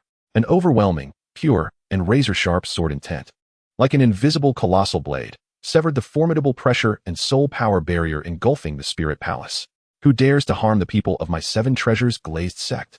An elderly voice, imbued with supreme authority and boundless fury, boomed like rolling thunder, descending alongside the sword intent that shattered all. In a flash, 3 figures appeared at the precarious entrance of the medical chamber, as if they had torn through the very fabric of space. Leading them was a figure clad in simple white robes, tall and upright as a pine, with a visage both ancient and rugged. Yet his gaze was sharp enough to pierce the depths of the abyss. It was none other than the pillar of the Seven Treasures Glazed sect, the Sword Douluo. Qian Renxue. He bore no sword in hand, yet his very presence stood as an unsheathed divine blade, poised to cleave the heavens. The previous earth-shattering sword cry and sword intent had emanated from him. Slightly behind him stood an emaciated elder, radiating a heavy and solid aura reminiscent of ancient mountains. With ominous bone spikes appearing faintly around him, Bon Douluo Gurong. His murky old eyes sparkled with intensity, fixated unwaveringly on Ning Rongrong, whose pale face bore tear stains. A surge of furious wrath ignited within his chest. Between the two titled Douluos stood the leader of the Seven Treasures Glazed Tile School, Ning Fengji. He maintained his usual refined demeanor, yet his elegant visage was now marred by an unprecedented chill and gravity. The Seven Treasures Glazed Tile Pagoda in his hand radiated brilliance, its 7 tiers glimmering resplendently, with the amplifying halo already enveloping Qian Renxue and Gurong. The instant he received his daughter's distress signal, he unhesitatingly brought along the two strongest pillars of his sect, tearing through space at the swiftest pace. Grandpa Jian, Grandpa Gu, Father. Upon seeing her family, Ning Rongrong, like a child who had endured countless grievances, was unable to hold back her tears. Rongrong, Ning Fengji felt a slight relief at the sight of his daughter unharmed. But his gaze swept over the ghastly visage of Tang San in the life support chamber, across the ravaged battlefield within the serene room. And the faces of the Shrek members filled with despair and fury, his expression instantly turning as cold as eternal ice. A chilling aura of murderous intent emanated from him, befitting one of high status. Qian Renxue, Gu Rong, Ning Fengji. The cardinal's complexion changed dramatically, as if faced with a formidable adversary. He had not anticipated their arrival to be so swift and resolute. The combination of Jian and Gu Douluo's, along with Ning Fengji's unparalleled support, possessed the power to shake the very foundations of the spirit hall. Good, very good. Qian Renxue stepped forward, his white attire billowing without wind, and the air within the serene room seemed to transform into invisible blades, slicing at everyone's skin. The spirit hall boasts great authority. How dare they humiliate the little princess of the seven treasures, glaze tile school, and injure our esteemed guest? His gaze pierced like tangible swords towards the cardinal, declaring, "If I do not receive an explanation today, this spirit city shall be stained with the corpses of several titled Douluos as a tribute to my sword." As the final word fell, an even more terrifying and pure intent of slaughter surged forth. The roof of the serene room was as if made of paper, torn open by the invisible sword intent, revealing the gloomy sky beyond. "Swordmaster Qian Renxue, do not be so arrogant." A sharp, feminine voice rang out. Two figures materialized before the cardinal like specters, one donned yellow with chrysanthemum patterns, the other clad in black, resembling a ghost. It was none other than Chrysanthemum Douluo Yueguan and Ghost Douluo Guime. By order of His Holiness the Pope, Yueguan's narrow eyes glimmered with a chilling light. "Those who trespass upon the holy hall shall face death, without mercy." His ninth spirit ring shone brilliantly. The ethereal chrysanthemum illusion expanded instantaneously, countless golden petals, sharp enough to slice through space, swept towards Qian Renxue like a tempest. Polar stillness domain. Guime's hoarse voice resonated simultaneously. Dense black mist enveloped the area, wielding an eerie power that froze space and solidified time, attempting to restrain Qian Renxue's unmatched brilliance. Childish tricks. Qian Renxue's eyes blazed with intensity. He did not even summon his spirit, the seven-killing sword. Pointing his finger like a sword, he made a single stroke through the oncoming storm of golden petals and the encroaching black mist. Break. A silver-white sword aura, condensed to perfection as if forged from pure will, was silently unleashed. The seemingly cataclysmic storm of golden petals, akin to snow meeting the fervent sun, was instantaneously cleaved asunder. Vanquished. The dense black mist of the specter, capable of freezing space, was brutally torn apart by this sword energy, creating a vast rift. The might of a single sword shattered the combined assault of the dual Douluo. With a muffled groan, both Yueguan and the specter were violently shaken. Their eyes filled with terror. They recognized Qian Renxue's strength, yet never anticipated that, with Ning Fengji's assistance, it would reach such extraordinary heights. "Take them away." Qian Renxue, with a single sword thrust, repelled the duo of the Jew Ghost Douluo, commanding Gu Rong with an authoritative voice that resonated like the clash of metal. Imbued with undeniable resolve, his gaze pierced through the shattered ceiling, locking onto the highest point deep within the hall of the Pope, where a chilling, majestic aura, reminiscent of a spider monarch surveying its prey, was gradually awakening. Chapter 51, Destiny. Good. Gu Rong comprehended instantly, his emaciated form swelling with power. The ninth spirit ring blazed with brilliance, invoking the bone transformation dragon. A roar, echoing from ancient primordial times, reverberated through the heavens. In an instant, a terrifying phantom of a bone dragon, composed of countless immense and grotesque white bones, emanating an air of primal ferocity, materialized. The colossal form of the bone dragon nearly filled half of the shattered quiet chamber, and with a powerful flap of its bony wings, it sent all approaching soul masters of the spirit hall flying. "Come up."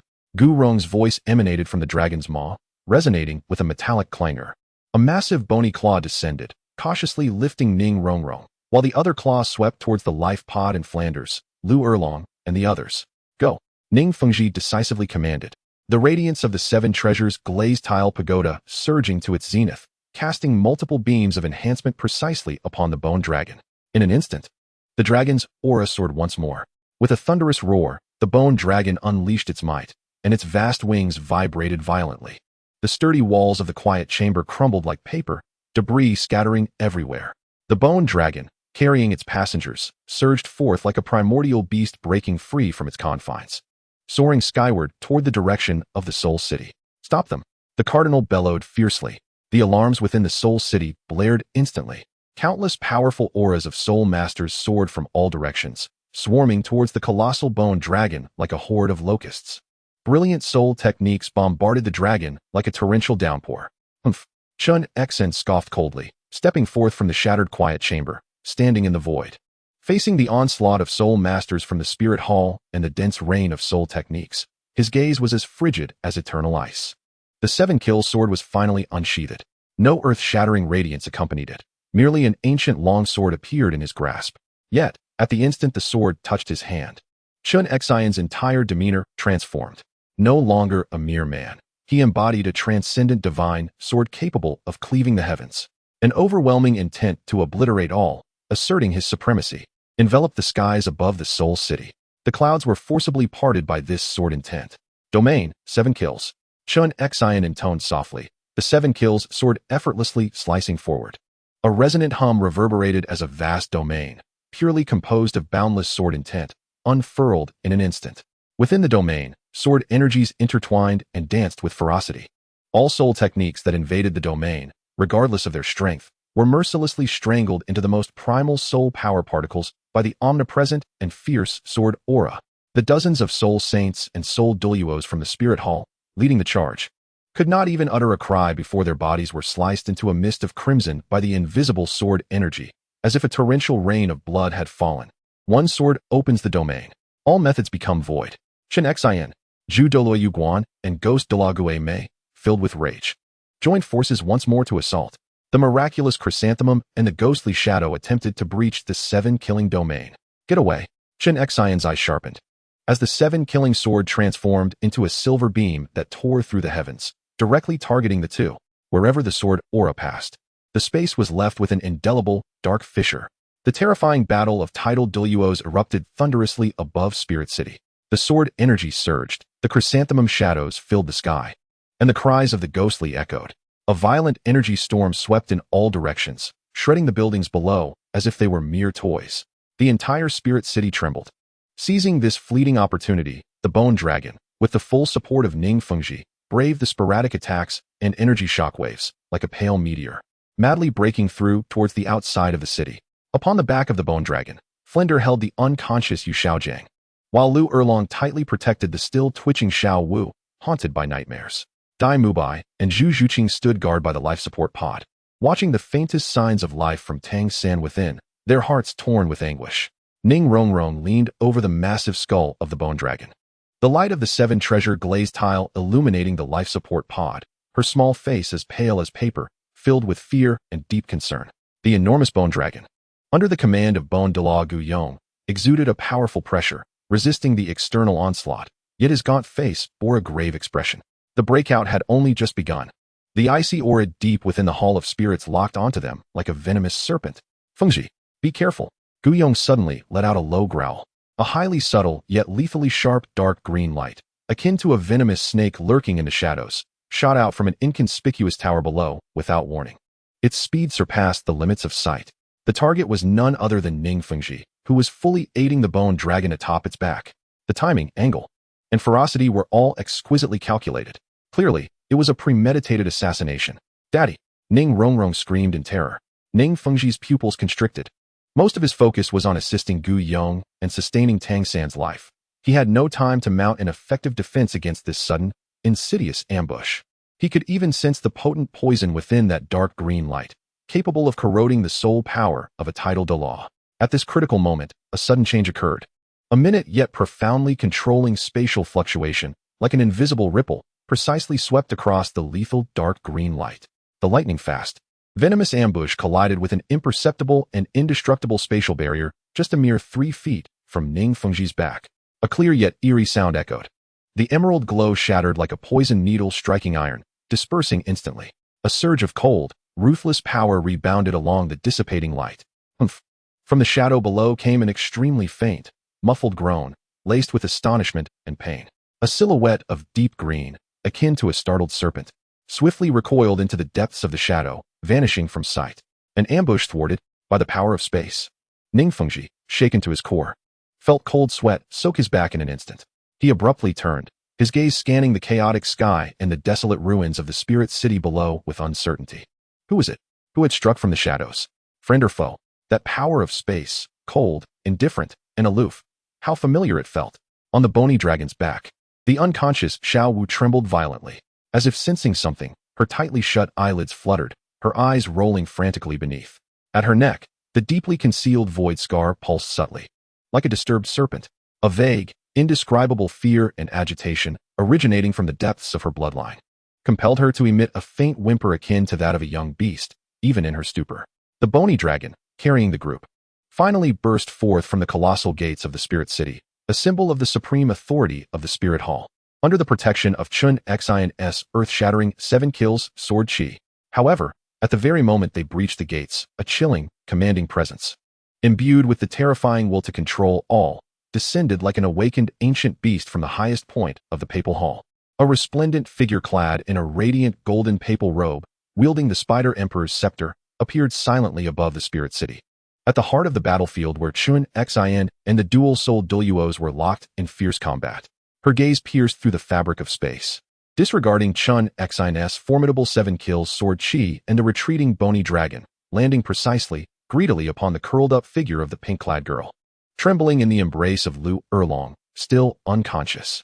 10,000-year-soul beast, soft-bone charm rabbit, Bibi Dong's crimson lips parted slightly, her icy voice resonating deeply within every soul present, carrying an unsettling, undeniable possessiveness. I have awaited you for a long time. The gem atop the Spider Emperor's scepter erupted with a brilliance more dazzling than the sun. A colossal web woven from fate and death finally unfurled completely. Chapter 52, The Web of Spiders. I have awaited you for a long time. Bibi Dong's frigid voice echoed like the tolling of a fate-determining bell, indelibly marking the souls of all who had just burst from the spirit city, still trembling in shock. The avarice and determination for the essence of the 10,000-year soul beast contained within her words sent a chill through everyone atop the bony dragon. For the first time, Ning Fengji's gentle, refined visage lost all color. He abruptly raised his head, staring at the radiant golden figure suspended above the spirit city. Appearing as a deity descended from the heavens, his pupils constricting in sheer shock and terror. Bibi Dong had truly torn apart any pretense and intervened personally for Xiao Wu. Protect Rongrong and Xiao Wu. The colossal bone dragon, transformed from the ancient bone Douluo, unleashed a thunderous roar. The essence of the primordial bone dragon erupted without reservation. Countless menacing white bones proliferated wildly upon its massive form, hardening to form layers upon layers of thick, fortress-like armor. He understood that against this unfathomable pope, any semblance of luck would be fatal. The 7th spirit ring radiated with brilliance, and the true form of the bone dragon assumed an absolute defensive stance. Simultaneously, a resonant hum filled the air as a more condensed and pure silver-white sword domain erupted around Qian Renxue, akin to a magnificent lotus of swords. The 7-killing domain instantaneously contracted, abandoning the pursuit of area damage, instead concentrating all sword intent and brilliance upon the blade itself. Qian Renxue's gaze was as sharp as a divine sword, and the 7-killing sword erupted with a piercing radiance that could pierce the heavens. He transformed into a silver streak, tearing through space, disregarding the entangled duo of the Jew ghost Douluo, merging with his sword as he boldly thrust toward Bibi Dong. Capture the leader before the followers. Or, encircle Wei to rescue Zhao. He aimed to compel Bibi Dong to defend before she could strike at Xiao Wu. Not the sword master. Ning Fengji exclaimed in shock. He was all too aware of Bibi Dong's terror.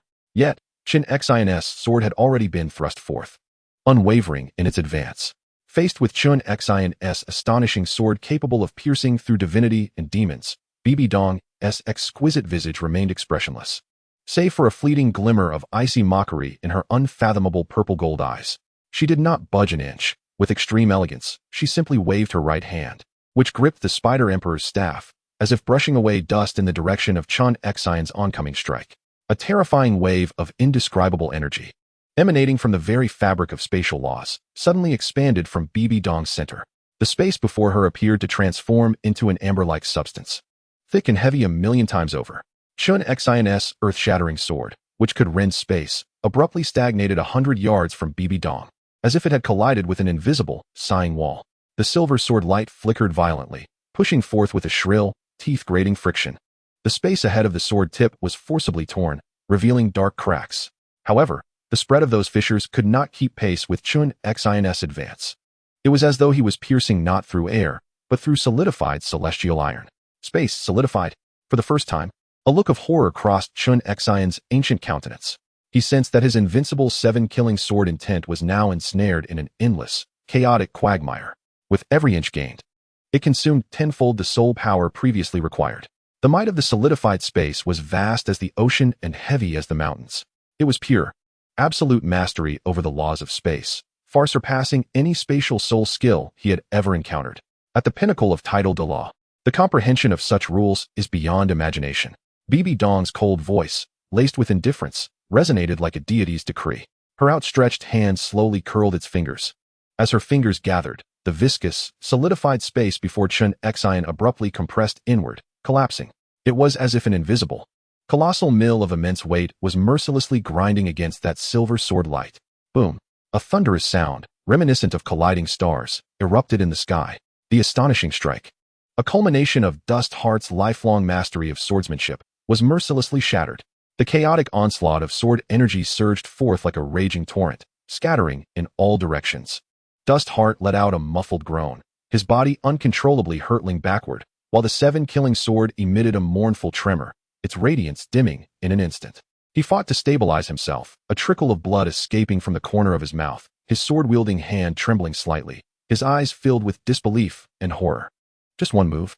Swordmaster. Ning Fengji's complexion turned ashen. The brilliance of the seven treasures glazed pagoda surged desperately towards Dust Heart, attempting to stabilize his injuries. Yet within, a tempest of dread had already risen. The strength of Bibi Dong was indeed terrifyingly formidable. Throughout it all, Bibi Dong's gaze remained fixed upon the pink figure atop the skeletal dragon's back, as though repelling Dust Heart was merely swatting away an annoying fly. It is over. Little rabbit, Bibi Dong murmured, her lips parting slightly, her voice imbued with a chilling certainty of control. She slowly raised the Spider Emperor's staff. The massive purple-gold gem atop it suddenly erupting with a brilliance more blinding than the sun. A grander, more enigmatic spatial wave instantaneously enveloped the entire realm, no longer merely solidifying, but weaving. Countless visible threads, composed of pure purple-black spatial energy, unfurled like a living spider's web, radiating from Bibi Dong's center. Spreading forth in an instant. The speed transcended thought. These spatial threads disregarded distance and defenses, swiftly traversing the void to ensnare the colossal skeletal dragon that was desperately attempting to break free. Hiss, hiss, hiss. The purple-black spatial threads coiled around the skeletal dragon's massive form, ensnaring its hefty bony armor and the powerful wings it flapped in desperation. Roar. The skeletal dragon, Gurong, emitted a roar of anguish. He felt as though his body was being pierced by countless glowing steel needles. These purple-black spatial threads were not only remarkably resilient, but possessed a terrifying corrosive power. His armor, which he prided himself on being capable of withstanding the might of a tidal Douluo, was swiftly eroded and penetrated by these bizarre threads. Much like ice melting under the sun, the threads burrowed deeply into the white bones, acting as if they were alive, frantically drilling into the very essence of the skeletal dragon. A chilling, viscous aura, seemingly capable of freezing the soul, surged through the threads with wild ferocity. Uncle Bone. Ning Fengji was horrified beyond measure. He could sense Gurong's aura rapidly diminishing. The brilliance of the seven treasures glazed pagoda surged towards Gurong desperately, attempting to dispel that terrifying, deathly corrosive force, but it was akin to a drop in the ocean. Chapter 53, The Curtain of the Feast. Get away from me. Gurong bellowed like a cornered beast. The immense skeletal dragon writhed and struggled furiously, attempting to snap those damned threads. Bone spikes erupted, trying to sever their grip. Yet, the purple-black spatial threads proved to be extraordinarily resilient. With the dragon's thrashing, they only tightened their hold, digging deeper, like a noose woven by fate. The skeletal dragon's speed plummeted in an instant. As if nailed to the void, the colossal body trembled violently, emitting a spine-chilling sound of bones grinding against one another. Xiaowu. Lu Erlong let out a desperate howl. She fiercely shielded the still unconscious and trembling Xiaowu behind her. As the blue lightning tyrant dragon martial spirit burned fervently, striving to resist the pervasive aura of death. Yet, a strand of purple-black spatial silk, like a venomous serpent, circumvented her defenses, precisely and gently wrapping around Xiao Wu's delicate ankle. In her stupor, Xiao Wu emitted a faint, agonizing groan. The silk seemed to possess icy barbs that pierced her skin. An irresistible terror, emanating from the depths of her soul, surged along the silk, ravenously siphoning away her pure and immense essence derived from a 100,000-year-old soul beast. Simultaneously, a cold, authoritative will, infused with the essence of death, infiltrated her consciousness like a parasite. No, don't. Bibi Dong, stay away. Beneath her tightly shut eyelids, her eyes rolled frantically, her body convulsing violently. Even in her unconscious state, she instinctively murmured in fear. The void mark on her neck, deeply concealed, now pulsed uncontrollably, ignited by Bibi Dong's domineering and greedy will. A silver-purple glow flickered beneath her skin, radiating an ancient and chaotic spatial fluctuation. Such purity, such vast essence. Bibi Dong's eyes gleamed with a golden-purple light, a flush of intoxication and greed gracing her face. She could distinctly sense an indescribable, pure and boundless life energy and soul essence flowing through the strand connecting her to Xiao Wu, an unceasing stream akin to a long-awaited rain after a drought. The limits of her Rakshasa god examination had begun to show signs of loosening under the impact of this power. It is mine, Bibi Dong roared within her heart, the brilliance of the Spider Queen's staff intensifying. More strands of purple-black spatial silk, akin to frenzied serpents, entwined around the bone dragon, ensnaring every soul attempting to resist upon its back. She aimed to completely immobilize this struggling beast, savoring the delectable offering at her leisure. Master, take Rong and go. The voice of Gu Rong emerged from the mouth of the bone dragon, resolute and tragic like the sound of metal grinding. He understood that his true form could not be preserved. He intended to use his final strength to carve a path for Ning Fengji and Ning Rongrong. Bone uncle, no. Ning Fengji's eyes were filled with rage, just as Gu Rong prepared to detonate his true form in a final act of desperation. At the moment when Bibi Dong's will was about to completely invade Xiao Wu's consciousness and seize her soul essence. And as the void mark on Xiao Wu's neck pulsed violently from dual stimulation, the silver-purple light nearly breaking free, a deep, resonant hum, entirely different and seemingly emanating from the very dawn of the universe, thundered throughout the heavens and the earth without warning. The sound, though not loud, possessed an ineffable penetrating power that instantly overshadowed the explosive echoes of all soul techniques, the roars of the bone dragon, and the hissing of Bibi Dong's spatial web. It was as if the very foundation of the world trembled. An indescribable weight of oppression descended like an invisible ancient mountain, engulfing this chaotic battlefield. The sky darkened abruptly, not with storm clouds, but as if light itself had been devoured. Above everyone's heads, beyond Bibi Dong's purple-black spatial web, and atop the tormented form of the bone dragon, a profound and distorted shadow began to materialize, seemingly formed from countless shattered stars and chaotic currents. Faintly discernible was an unimaginably vast, slowly rotating ancient millstone base. Upon this millstone, myriad arcane runes flickered with a dim, profound light. At its edge, a pair of incomplete, yet still radiant wings of light, embodying the essence of tearing through the void, gently fluttered. With every flap, the surrounding space groaned under the unbearable burden. The golden-red flames of the eternal divine furnace leaped at the core of the millstone, greedily drawing from the battlefield below the pure essence of despair, fear, death, and the primordial energy of soul beasts. The chaos divine mill, its projection descending, a force of confinement, heavier, more vast, and more tyrannical than Bibi Dong's spatial web, surged like an invisible ocean of countless tons, instantly filling every inch of space within a 10,000-meter radius. The purple-black strands of spatial web, entwined around the bone dragon and exuding a deathly aura, froze and dimmed as if exposed to the searing sun. Their corrosion and deathly will forcibly crushed by the weight of chaos. The impending detonation of the ancient bone dragon was forcibly suppressed by this sudden, terrifying pressure. Even self-detonation became a distant luxury. Bibi Dong's cold will, which had infiltrated Xiao Wu's sea of consciousness, collided with an invisible wall of size, instantly rebounding. The hint of ecstasy on her face vanished, replaced by utter astonishment and disbelief. She abruptly looked up at the slowly rotating shadow of the chaotic millstone, her violet gold pupils narrowing in shock. The chaos divine mill. Ling Ye.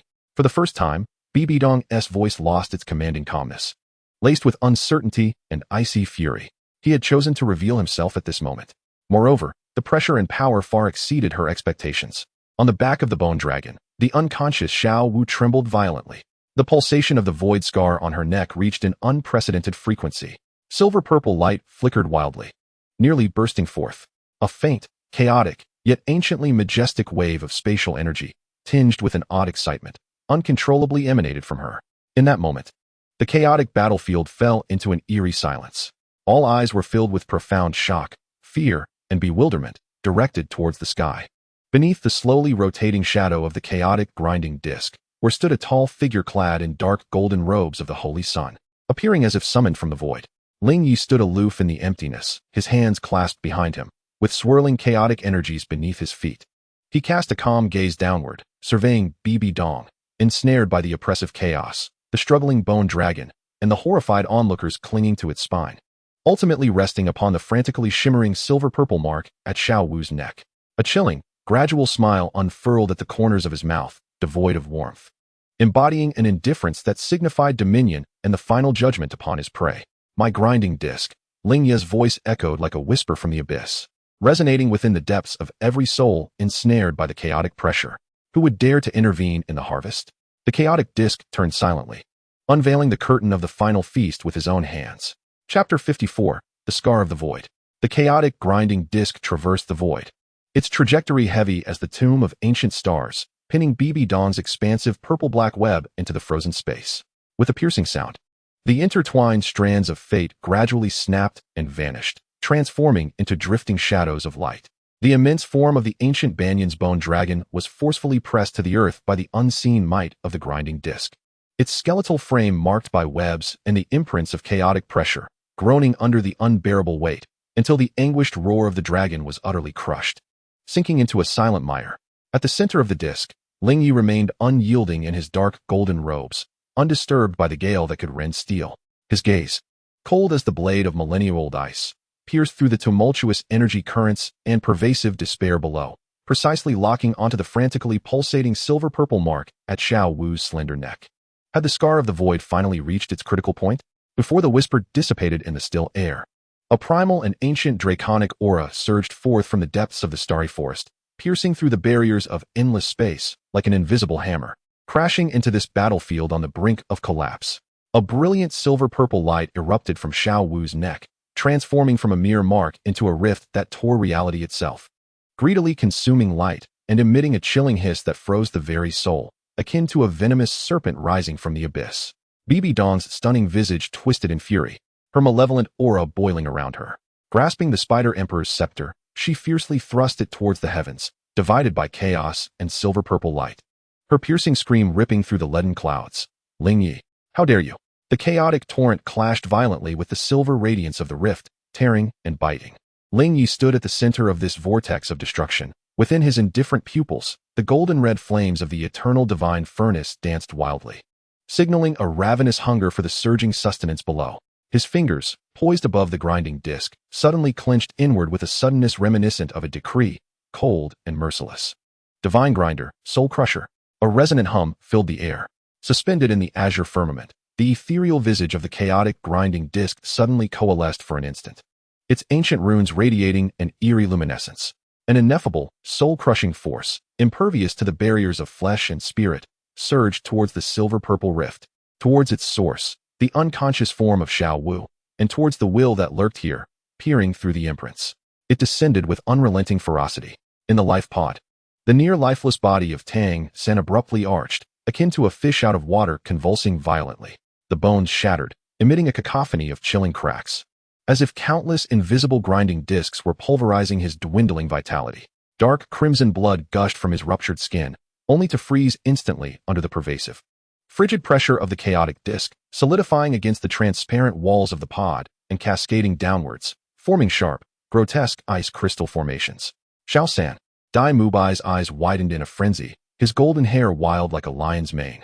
Witnessing Tang San's plight, and the ghastly, non-human silver-purple fissures tearing at Xiao Wu's neck, a surge of pure rage and despair obliterated his last vestiges of reason. The spectral form of the white tiger martial spirit roared furiously behind him, trembling violently under the dual oppression of the chaotic disc and the venomous rift, emitting a mournful wail. His bloodshot eyes fixed on the swirling night above. His claws dug deeply into the cracked earth beneath, stones erupting in a spray as he let forth a beastly, discordant roar from the depths of his throat. Beast, I shall slay you. Slay you. Zhu Zhuqing's face turned as pale as paper, her grip tightening around Dai Mubai's arm. While the specter of the nether cat trembled in fear, unable to restrain her comrades' madness. The intangible horrors that pervaded the chaotic battlefield, the Shrek members' despair, the mournful cries of the suppressed bone dragon, the quaking lament of the white tiger nether spirit, the dying resentment of the soul beasts, and even the cataclysmic wrath inherent in Bibi Dong's fury. These colossal and multifaceted negativities converged like water drawn into an abyss, frantically swirling towards the slowly rotating, chaotic, grinding disk above. The dark runes at the center of the disk greedily siphoned all this energy, grinding, purifying, transforming. A tsunami of pure energy surged forth, connecting the ethereal bonds between Ling Ye and the disk, crashing into the eternal furnace within him. Nutrients, boiling. Ling Ye's cold consciousness was solely devoted to the most pristine calculations. The cluster of golden-red flames within the furnace erupted, swelling and roaring with a deep, rumbling sound akin to ancient lava churning, the repair progression climbing steadily amidst the onslaught of violent energy.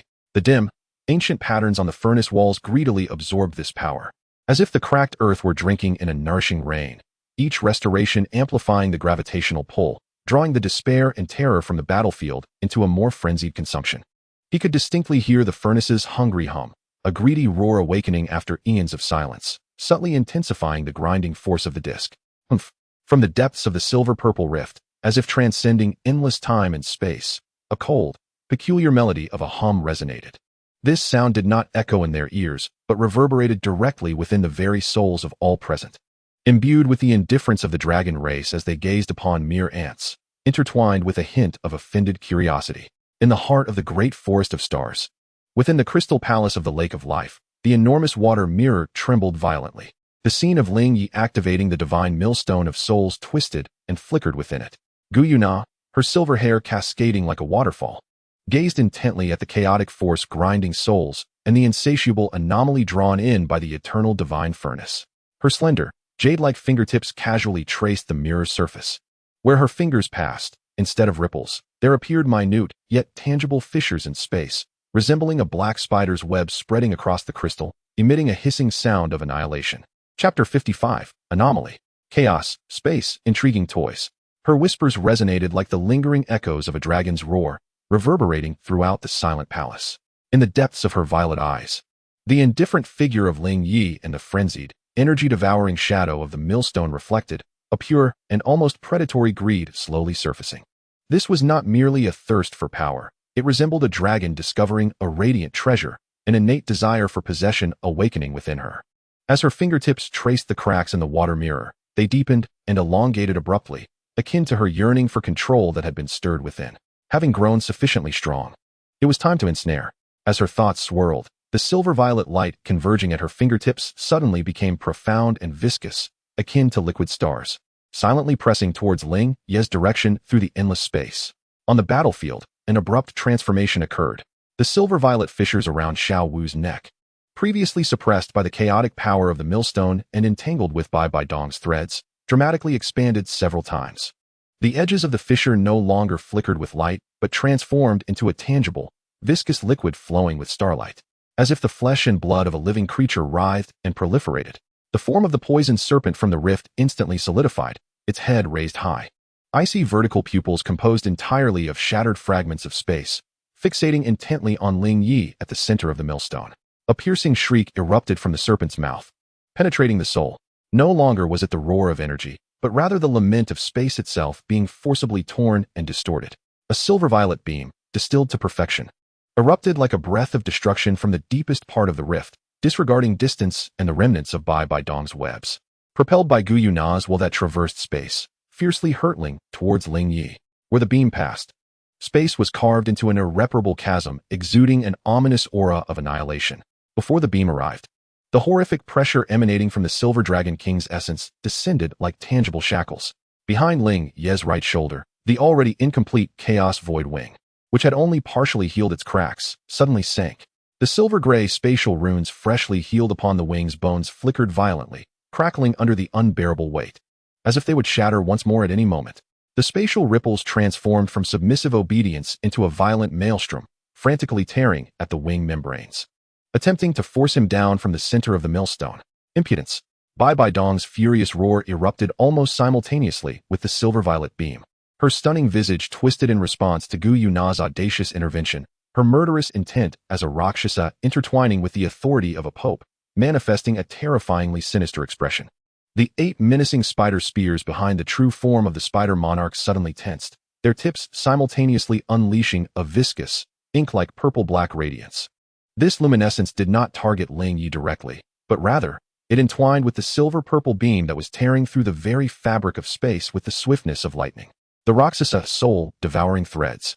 The purple-black light, alive with intent, coiled around the cataclysmic silver-purple beam, not engaging in a direct clash, but rather corroding and consuming the power of the dragon race's spatial essence contained within the beam. The incessant hissing of annihilation echoed, as the energies of purple-black and silver-purple clashed violently, erupting into a shower of fragmented space like a deadly rain of glass shards. The might of the beam visibly waned, slowed, yet it still surged forward with an unwavering resolve, aimed squarely at Ling Ye. A triple assassination scheme materialized in an instant. Above the firmament, the chaotic millstone, suppressing, soul-crushing. Within the rift, the silver-purple breath, destruction, ripping space. Upon the earth, the Rakshasa soul devouring threads, entwining, consuming. 3 formidable forces, each embodying distinct wills and rules, collided thunderously around Ling Ye, the absolute focal point. The entire battlefield's space fractured as if a colossal stone had been cast upon a fragile icy surface, with countless spiderweb-like black fissures rapidly spreading from the point of impact. Light was utterly shredded and devoured, leaving only an abyss of chaos, where the silver-purple savagery intertwined with the malevolent purple-black of the Rakshasa, coalescing in the shattered void, annihilating and erupting in a silent roar of destruction. The leaden clouds, akin to blood-soaked shrouds, were violently torn and stirred by the surging energy waves below. The silence was no longer a backdrop, but rather the remnants of something thoroughly ground to dust. Only the continual cracking of bones under an invisible, colossal force. The high-pitched buzzing emitted during the annihilation of soul energy, and the sharp sounds of spatial fissures spreading intertwined, forming a maddening symphony known as destruction. Echoing eternally in the fractured world. Standing at the absolute center of this storm of annihilation, beneath the chaotic millstone, Ling Ye's figure appeared diminutive, yet it exuded a profound stillness that seemed to freeze time and space. The dark golden robes of the holy sun billowed in the tumultuous energy currents, strangely remaining unscathed, as if an invisible barrier shielded him. He slightly lifted his gaze, piercing through the boiling energy maelstrom, as he met the silver-purple beam, still infused with the essence of the rift, entwined by the Rakshasa-s purple-black. The eternal divine furnace within him emitted a deep, resonant roar akin to an ancient titan awakening, its restoration rate struggling to ascend a notch under the deluge of despairing energy. The furnace's golden-red flames flickered through his cold pupils, reflecting a sea of molten lava that incinerated all. Was it the backlash of a mere toy, or the nourishment of a feast? Ling Ye's core of consciousness operated with icy precision, devoid of any emotional turbulence, solely focused on a meticulous assessment of the essence of energy and a ruthless deduction towards the optimal solution. His fingers tightened further in the void, as if grasping the very threads of fate of the battlefield. Behind his right shoulder, on the fractured skeletal frame of the chaotic void wing, silver-gray spatial runes flickered like a dying candle in the wind, emitting faint yet dense crackling wails, while the turbulent ripples of space tore at the wing membrane, leaving ethereal cracks in their wake. As the weakened silver-purple beam was about to make contact at the edge of the battlefield, amidst shattered rocks entirely enveloped by the immense shadow of the chaotic grinding stone, the space rippled silently, akin to a stone tossed into still water. There were no fluctuations of soul energy, no leaking of breath, as if it were merely a natural distortion of light. A gaunt figure, shrouded in a dark green cloak, materialized quietly, seemingly conjured from the very shadows themselves. Beneath the shadow of the hood, 2 glimmering, serpent-like eyes, cold and emerald, fixated intently on the source of the silver-purple beam, the frenzied scar of the abyss pulsating around Xiao Wu's neck. Chapter 56, Triple Annihilation. The silver-purple beam rent the fabric of space, entwined with the frigid will of ancient Yuna piercing through the endless void. Enmeshed with the venomous purple radiance of Bibi Dong's soul-devouring threads, resembling a spear of judgment intent on annihilation. Even before the beam reached its target, the palpable dragon might had transformed into an imposing ice mountain, crashing violently against Ling Ye's chaotic void wings. A resounding crack echoed. The silver-gray runes of spatial origin inscribed upon the wing bones shattered in response. Web-like fissures swiftly spread across the recently mended wing membrane, the subtle yet dense sound of shattering akin to ice groaning under immense pressure.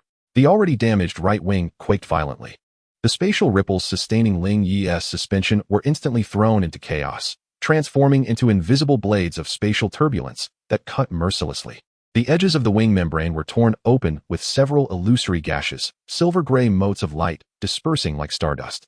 A tremendous force, unrestrained and overwhelming, surged from the depths of the void, threatening to drag this minuscule existence and his wings into the abyss of darkness. Ling Ye's form plummeted suddenly, as though struck by an invisible hammer.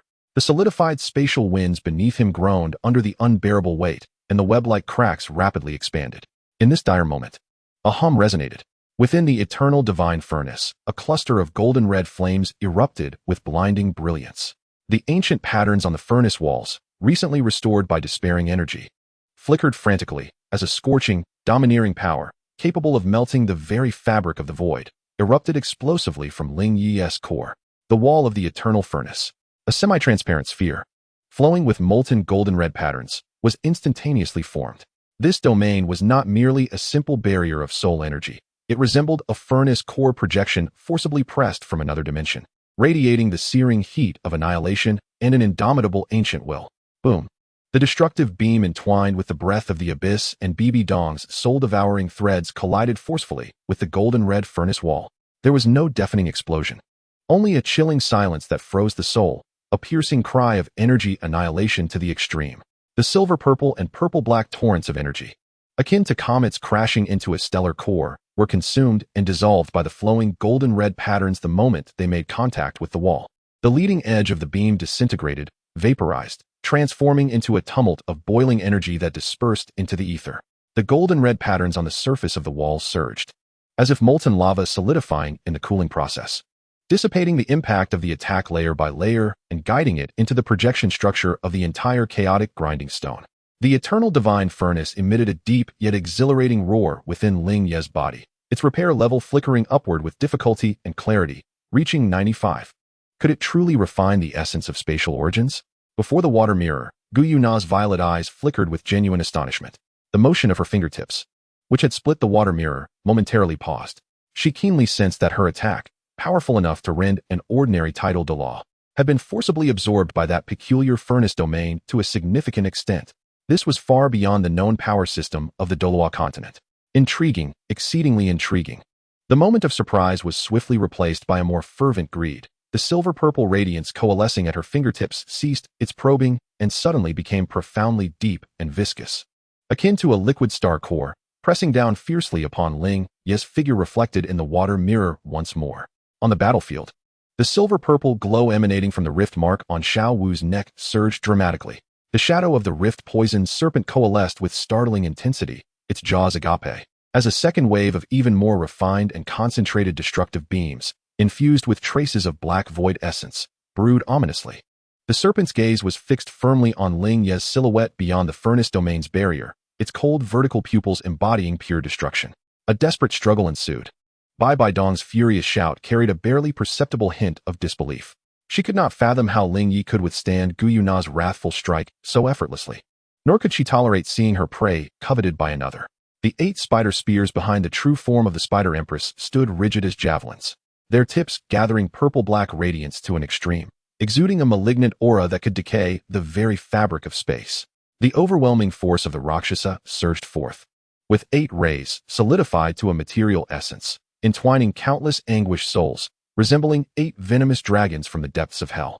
They swiftly broke free from the entanglement of the silver-purple beam, circumventing the front of the furnace domain's barrier, and tore through space from 8 exquisitely cunning angles, piercing directly towards Ling Ye's core. Their aim was unerring, targeting the slightly unstable rear of his heart, his brow, and the vital point of his dantian. Before him lay the second wave of the rift-poisoned serpent's devastating breath poised to strike. To the side loomed the 8 Rakshasa, soul-devouring poison dragons ready to deliver a lethal blow. Below, Gu Yuna's dragon might continue to suppress the void wings. The cycle of death was tightening, and peril loomed once more. Ling Ye stood at the heart of the furnace domain, his frigid pupils reflecting the lethal threats approaching from all directions. The golden-red flames of the eternal divine furnace danced in the depths of his eyes, conveying an insatiable thirst for more fuel. His 5 fingers, clenched in a virtual grip, remained unwavering. Nutrients were still viable. A cold assessment echoed in his consciousness. The formidable power of the soul-grinding mechanism had not been interrupted by defense. Rather, after being replenished by the eternal divine furnace, it operated more smoothly and profoundly.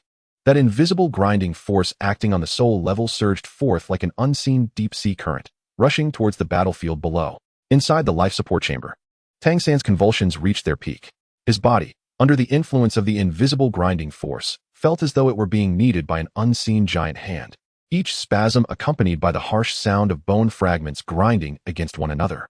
The shattered essence of the purple extreme demon eye, under the chaotic mill's relentless pressure on his soul, flickered like a candle in the wind, emitting a mournful cry on the brink of extinguishment. Consciousness has long since succumbed to an abyss of darkness and the excruciating agony that shatters the soul, with only the instinctive responses of a broken body attesting to his continued existence. The sharp blood crystals congealed upon the cabin walls, under relentless grinding force, have been shrouded anew in a layer of dark frost. Dai Mubai's hoarse screams have become mere whispers, his tiger eyes weeping blood. He watches helplessly as Tang San endures inhuman torment within the life support chamber, observing the grotesque fissure in Xiao Wu's neck grow increasingly horrifying, and witnessing Ling Ye remain as impassive as a deity under the onslaught of two unparalleled powerhouses. An overwhelming sense of powerlessness constricts around his heart like poisonous vines, nearly suffocating him. The roar of the white tiger martial soul has transformed into a whimper, its claws deeply embedded in the earth, leaving 10 gashes that reveal bone beneath. As stones mixed with blood seep through his fingers, Zhu Zhuqin clings tightly to him, while the ethereal form of the nether cat trembles under the weight of destructive pressure, tears streaking her cold visage, her lips bitten until they bleed. The formidable skeletal dragon of Gu Rong is pressed firmly beneath the dual imprints of the web of chaos, each struggle eliciting a brittle crack from its jagged bones, as if they might shatter completely at any moment. Chun Xian's radiant sword, unified with his being, is ensnared by the remnants of Bibi Dong's spatial web, each impact tightening the violet-black threads further, blood dripping from his tightly gripped 7-killing sword, blooming like striking red plum blossoms on the fractured earth. The sword Douluo stands tall as a pine, yet his complexion has turned as pale as parchment, each cough bringing forth fragments of his innards. On the battlefield, despair, fear, anger, and resentment of the fallen soul beasts, these colossal negative emotions and energies, surge forth like juice being extracted under the merciless grinding power of the chaotic mill, rising ever more violently. They coalesce into an invisible torrent, frantically rushing into the spectral image of the grinding mill above the heavens. The shadowy runes greedily absorb, refine, and transform into an even purer fuel, continuously pouring into the roaring, eternal furnace within Ling Ye. The golden-red radiance of the furnace walls surged once more at the moment the 8 soul-devouring poison dragons struck. The flowing lava patterns spun rapidly, thickening to form a dense golden-red cocoon, firmly shielding Ling Ye. Thud, thud, thud, thud. The 8 violet-black poison dragons collided violently with the golden-red cocoon. There were no earth-shattering explosions, only the sickening sound of corrosion. The terrifying corrosive energy contained within the Rakshasa divine power ravaged the cocoon, violet-black light points spreading across its surface like maggots, gnawing and emitting a hissing sound. The golden-red lava patterns on the cocoon spun rapidly, continuously dissolving and dispelling the corrosive force, yet the radiance visibly dimmed at an alarming pace. Especially at the critical defense points of the heart and dantian, the cocoon began to cave inward, wavering violently, as if it might be pierced at any moment. Just as the walls of the furnace bore the dual pressure, flickering in brightness, on the edge of the battlefield. Behind the shattered rocks completely engulfed by the shadow of the chaotic mill, space rippled silently, as if a stone had been cast into a deep pool. A shadow of dark green emerged, like a deadly mercury seeping from the shadows, sliding forth silently. There were no fluctuations of soul power, no breath exhaled, as though it were merely a natural refraction of light. Dugubo? The gaunt figure was shrouded beneath a dark green cloak, the shadow of the hood obscuring much of his face, revealing only the chilling gleam of his serpent-like emerald eyes. His focus was not on the soaring figure of Ling Ye, nor the poised intent of Gu Yuna, nor the wrathful presence of Bibi Dong. Instead, his gaze was as piercing as a venomous ice spear, fixated on the delicate neck of Xiao Wu, where the frantic pulse mirrored the silver-violet glow of the rift's scar. The moment was ripe.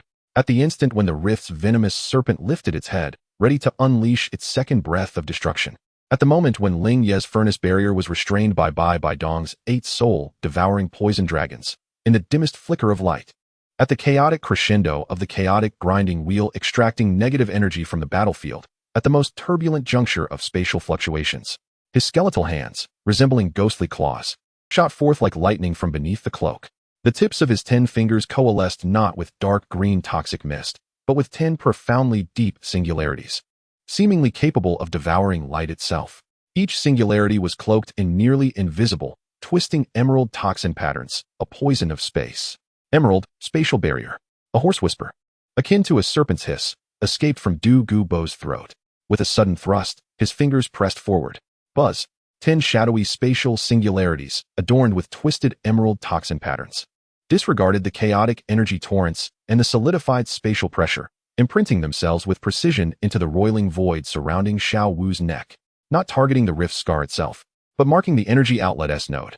As the singularities settled, they instantaneously expanded and extended, a barrier as delicate as a cicada's wing, yet filled with countless twisted emerald toxin patterns, formed like a meticulously woven web of poison, enveloping the impending explosion of the rift scar around her neck in layers, sealing it.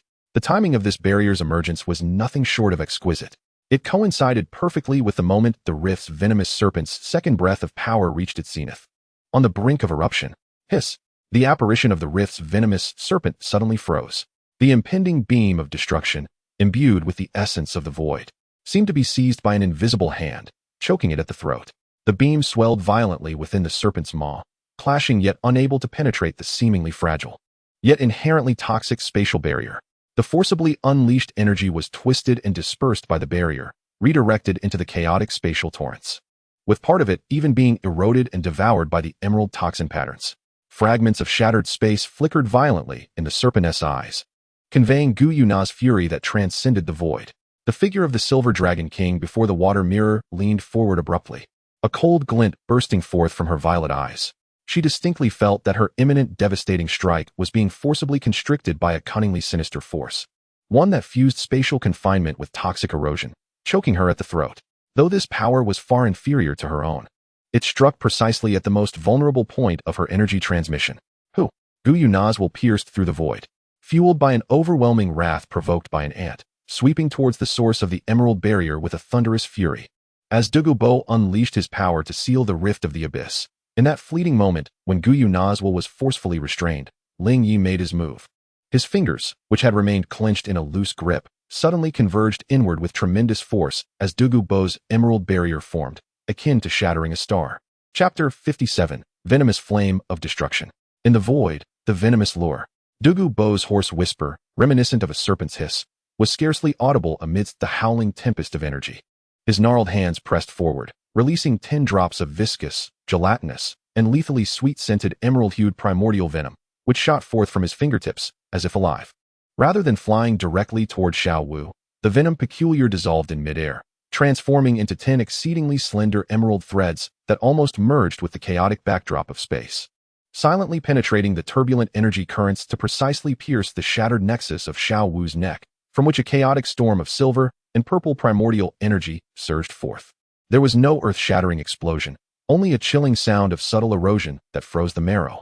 The emerald threads, akin to a bloodthirsty serpent, swiftly penetrated the boiling wound in space. Xiao Wu's already cracked body, pulsating with silver and purple radiance, trembled violently.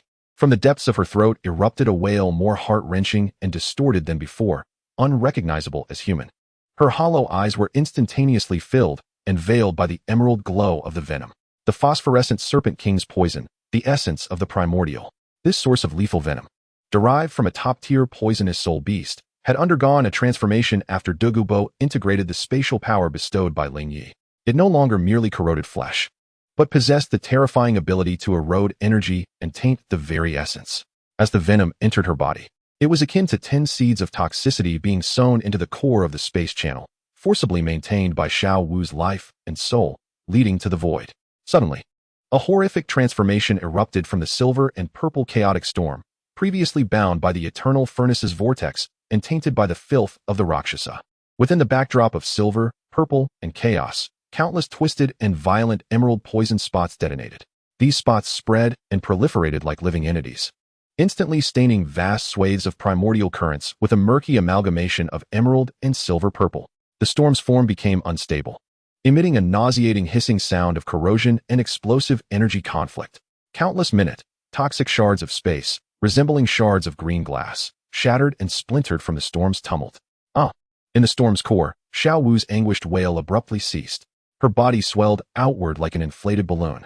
Beneath her skin, the silver and purple radiance was replaced by a terrifying spectacle of conflicting emerald and silver purple. From the fissures of her cracked skin, what erupted was no longer pure chaotic energy, but a murky amalgamation of energy laced with potent venom. Her hair had completely transformed into burning emerald dust, and her entire being was disintegrating and deforming from within at a horrifying speed, ravaged by the venom and spatial power. Her existence had become a living bomb, a conduit to the void, yet filled with lethal venom. Douluo. Bibi Dong's fierce reprimand was laced with a hint of astonishment and fury. She had not anticipated that this lurking serpent would dare to act in such a manner. The injection of this lethal toxin not only tainted her malevolent corruption, but also caused the already frenzied primal storm to spiral into utter chaos, brimming with unpredictable devastation. The protective power of her Rakshasa aura thickened in an instant, and the spider's spears tightened, vigilantly locking onto the core of the storm undergoing transformation. Ants, how dare you? The cold glint in Gu Yuna's violet eyes erupted, and her silver hair danced wildly. She felt acutely that the core of the passage she had constructed was being violently tainted and eroded by an insidiously venomous force. Although this power was significantly weaker than her own, it struck like a precise poison dart at the nodes of her energy transmission. Poison, the poison of space? Seeking death. The rage ignited by the desecration from mere ants shattered her last vestige of composure. With reckless abandon, she pressed her jade finger against the shattered shards of the water mirror, her fingertips radiating silver-purple light akin to burning stars. As she recklessly poured forth the turbulent primal dragon force, disregarding both its consumption and the limits of the passage's endurance. Pollution, energy overload. Self-destruction at the critical point. Ling Ye's icy consciousness rapidly processed the precise judgments. Deep within the eternal divine furnace, the recently awakened golden red flame, having just surpassed a restoration threshold of 10, did not retreat upon sensing the terrifying torrent of emerald toxin intermingled with the frenzied primal essence, which exuded an aura of destruction and filth. Instead, it leapt forth, expanding vigorously. The newly illuminated thick lava vein on the furnace wall erupted with blinding golden red brilliance. Eternal furnace's purifying flames. The vortex of annihilation that devours all suddenly reversed. The golden whirlpool instantaneously solidified, collapsing into a finely condensed line of fire, radiating the essence of consuming all evils and purifying all things. This line of fire was not directed at the storm, but rather aimed at Ling Ye's newly birthed chaotic void wing, right, which flowed with the power of dark annihilation. With a hiss, the golden red line of fire precisely penetrated the base of the dark wing blade. In that instant, the dark substance that consumed light surged as if ignited by lamp oil, erupting into a roaring golden red inferno. Yet this blaze did not burn outward. Instead, it enveloped the entire right wing as if it were a living entity. The annihilative force formed by the edge of the wing blade slicing through space merged astonishingly with the purifying fire that consumed all, under the rigorous refining of the eternal divine furnace. With a piercing sound that shattered gold and stone, the chaotic void wing, right, ablaze with the golden red purifying fire, suddenly unfurled. Where the wings spread, space was no longer a silent annihilation. It was ablaze, purified, leaving behind trails of molten golden red marks and scorching fissures that could never be mended. A brand new, domineering force, merging the annihilation of space with the purifying flames, radiated from this burning giant wing. Ling Ye moved. He made no attempt to evade the out-of-control storm, a cataclysm of poison and primal essence. Nor did he forcibly consume the filthy torrent any longer. He flapped the burning giant wing behind him with great force. Burning void shadow. His form transformed into a dark flow of light, trailing a blazing golden red tail flame, surpassing even the transmission of space itself in speed. Before anyone could comprehend the situation, he boldly plunged into the heart of the chaotic storm, where deep green and silver purple intertwined, teetering on the brink of self-destruction. The target, a disfigured, expanding remnant of Xiao Wu, was on the verge of an explosive demise at the storm's epicenter. Chapter 58, Coordinate Capture. Has he gone mad? Bibi Dong's pupils constricted in disbelief. This was tantamount to walking into certain death. Roar. The core of Stardo. The dragon's roar of Gu Yuna resonated with a blend of fury and alarm. The power she had infused was on the edge of losing control. Just as Ling Ye's blazing figure was about to make contact with Xiao Wu's swelling form, his burning right wing, imbued with a resolute will to incinerate the void and purify all, descended like a blade of judgment upon the shattered node of her neck, which was spewing forth a foul storm. The objective was not to save, but to sever, to cut off this tainted spatial passage, to dismantle this imminent living bomb. Furthermore, to sever Gu Yuna's greedy hand reaching into this realm. The dark wing blade, ablaze with the golden-red fire of purification, tore through the roiling toxic mist and spatial turbulence, precisely penetrating the core of that fractured spatial node. There was no earth-shattering explosion, only a chilling silence. As if the very fabric of existence had been forcefully severed, time seemed to freeze in that moment. The burning wing blade sank deeply into the spatial node at Xiao Wu's neck. The frenzied torrent, a catastrophic storm of deep green poison, silver-purple spatial essence, and chaotic filth, suddenly faltered like a mighty beast grasped by the throat. The surging energy instantly stiffened and crystallized. Xiao Wu's body, expanded to its limits, collapsed inward like a punctured balloon. The agony etched on her face was frozen in time, and the last flicker of life in her eyes, filled with toxic emerald light, extinguished, leaving only a hollow void. A distinct, fiery gash appeared at her neck, and with visible speed, it spread wildly along the fractured structure of the spatial node toward both ends of the passage. No. Gu Yuna's will, transcending space, erupted in a piercing scream of utmost despair. She could feel with clarity that her connection to that portion of spatial essence, to the passage itself, was being forcefully severed and incinerated by an overwhelming power, imbued with the characteristics of annihilation and purification. The purifying flame of the eternal furnace surged along the cutting fissure, burning away the vile poison, burning the chaotic spatial turbulence, burning the structure of the passage, burning the last vestige of life and soul that served as a bridge within Xiao Wu's remnant body. The sizzle of combustion replaced the roar of the storm. The emerald poison vaporized and dissipated in the golden-red flames, while the silver-purple spatial essence was forcibly purified, reduced to nothingness, and the filth of the Rakshasa was turned to ash. Xiao Wu's body, akin to burnt paper ash, began to disintegrate into scattering golden-red specks from the wound at her neck, vanishing completely from this chaotic realm, leaving no trace behind, as if she had never existed. The passage was severed. At the other end of the forcibly severed passage, the frenzied power infused by Gu Yuna lost its outlet and positional coordinates. Akin to a flood abruptly cut off, surging wildly within the shattered void, erupting violently. With a sudden gasp, Gu Yuna expelled a copious amount of silver-purple dragon blood, her aura instantly waning. The fragments of the shattered water mirror before her exploded into fine dust. Her purple eyes brimmed with incredulous rage, a flicker of trepidation, and a profound wariness towards that purifying force of annihilation. What fire could sever space and purify the essence? Meanwhile, the stagnant storm of corrupt and toxic primordial energy on the battlefield, having lost its source and the tether of the passage, finally succumbed to complete internal imbalance.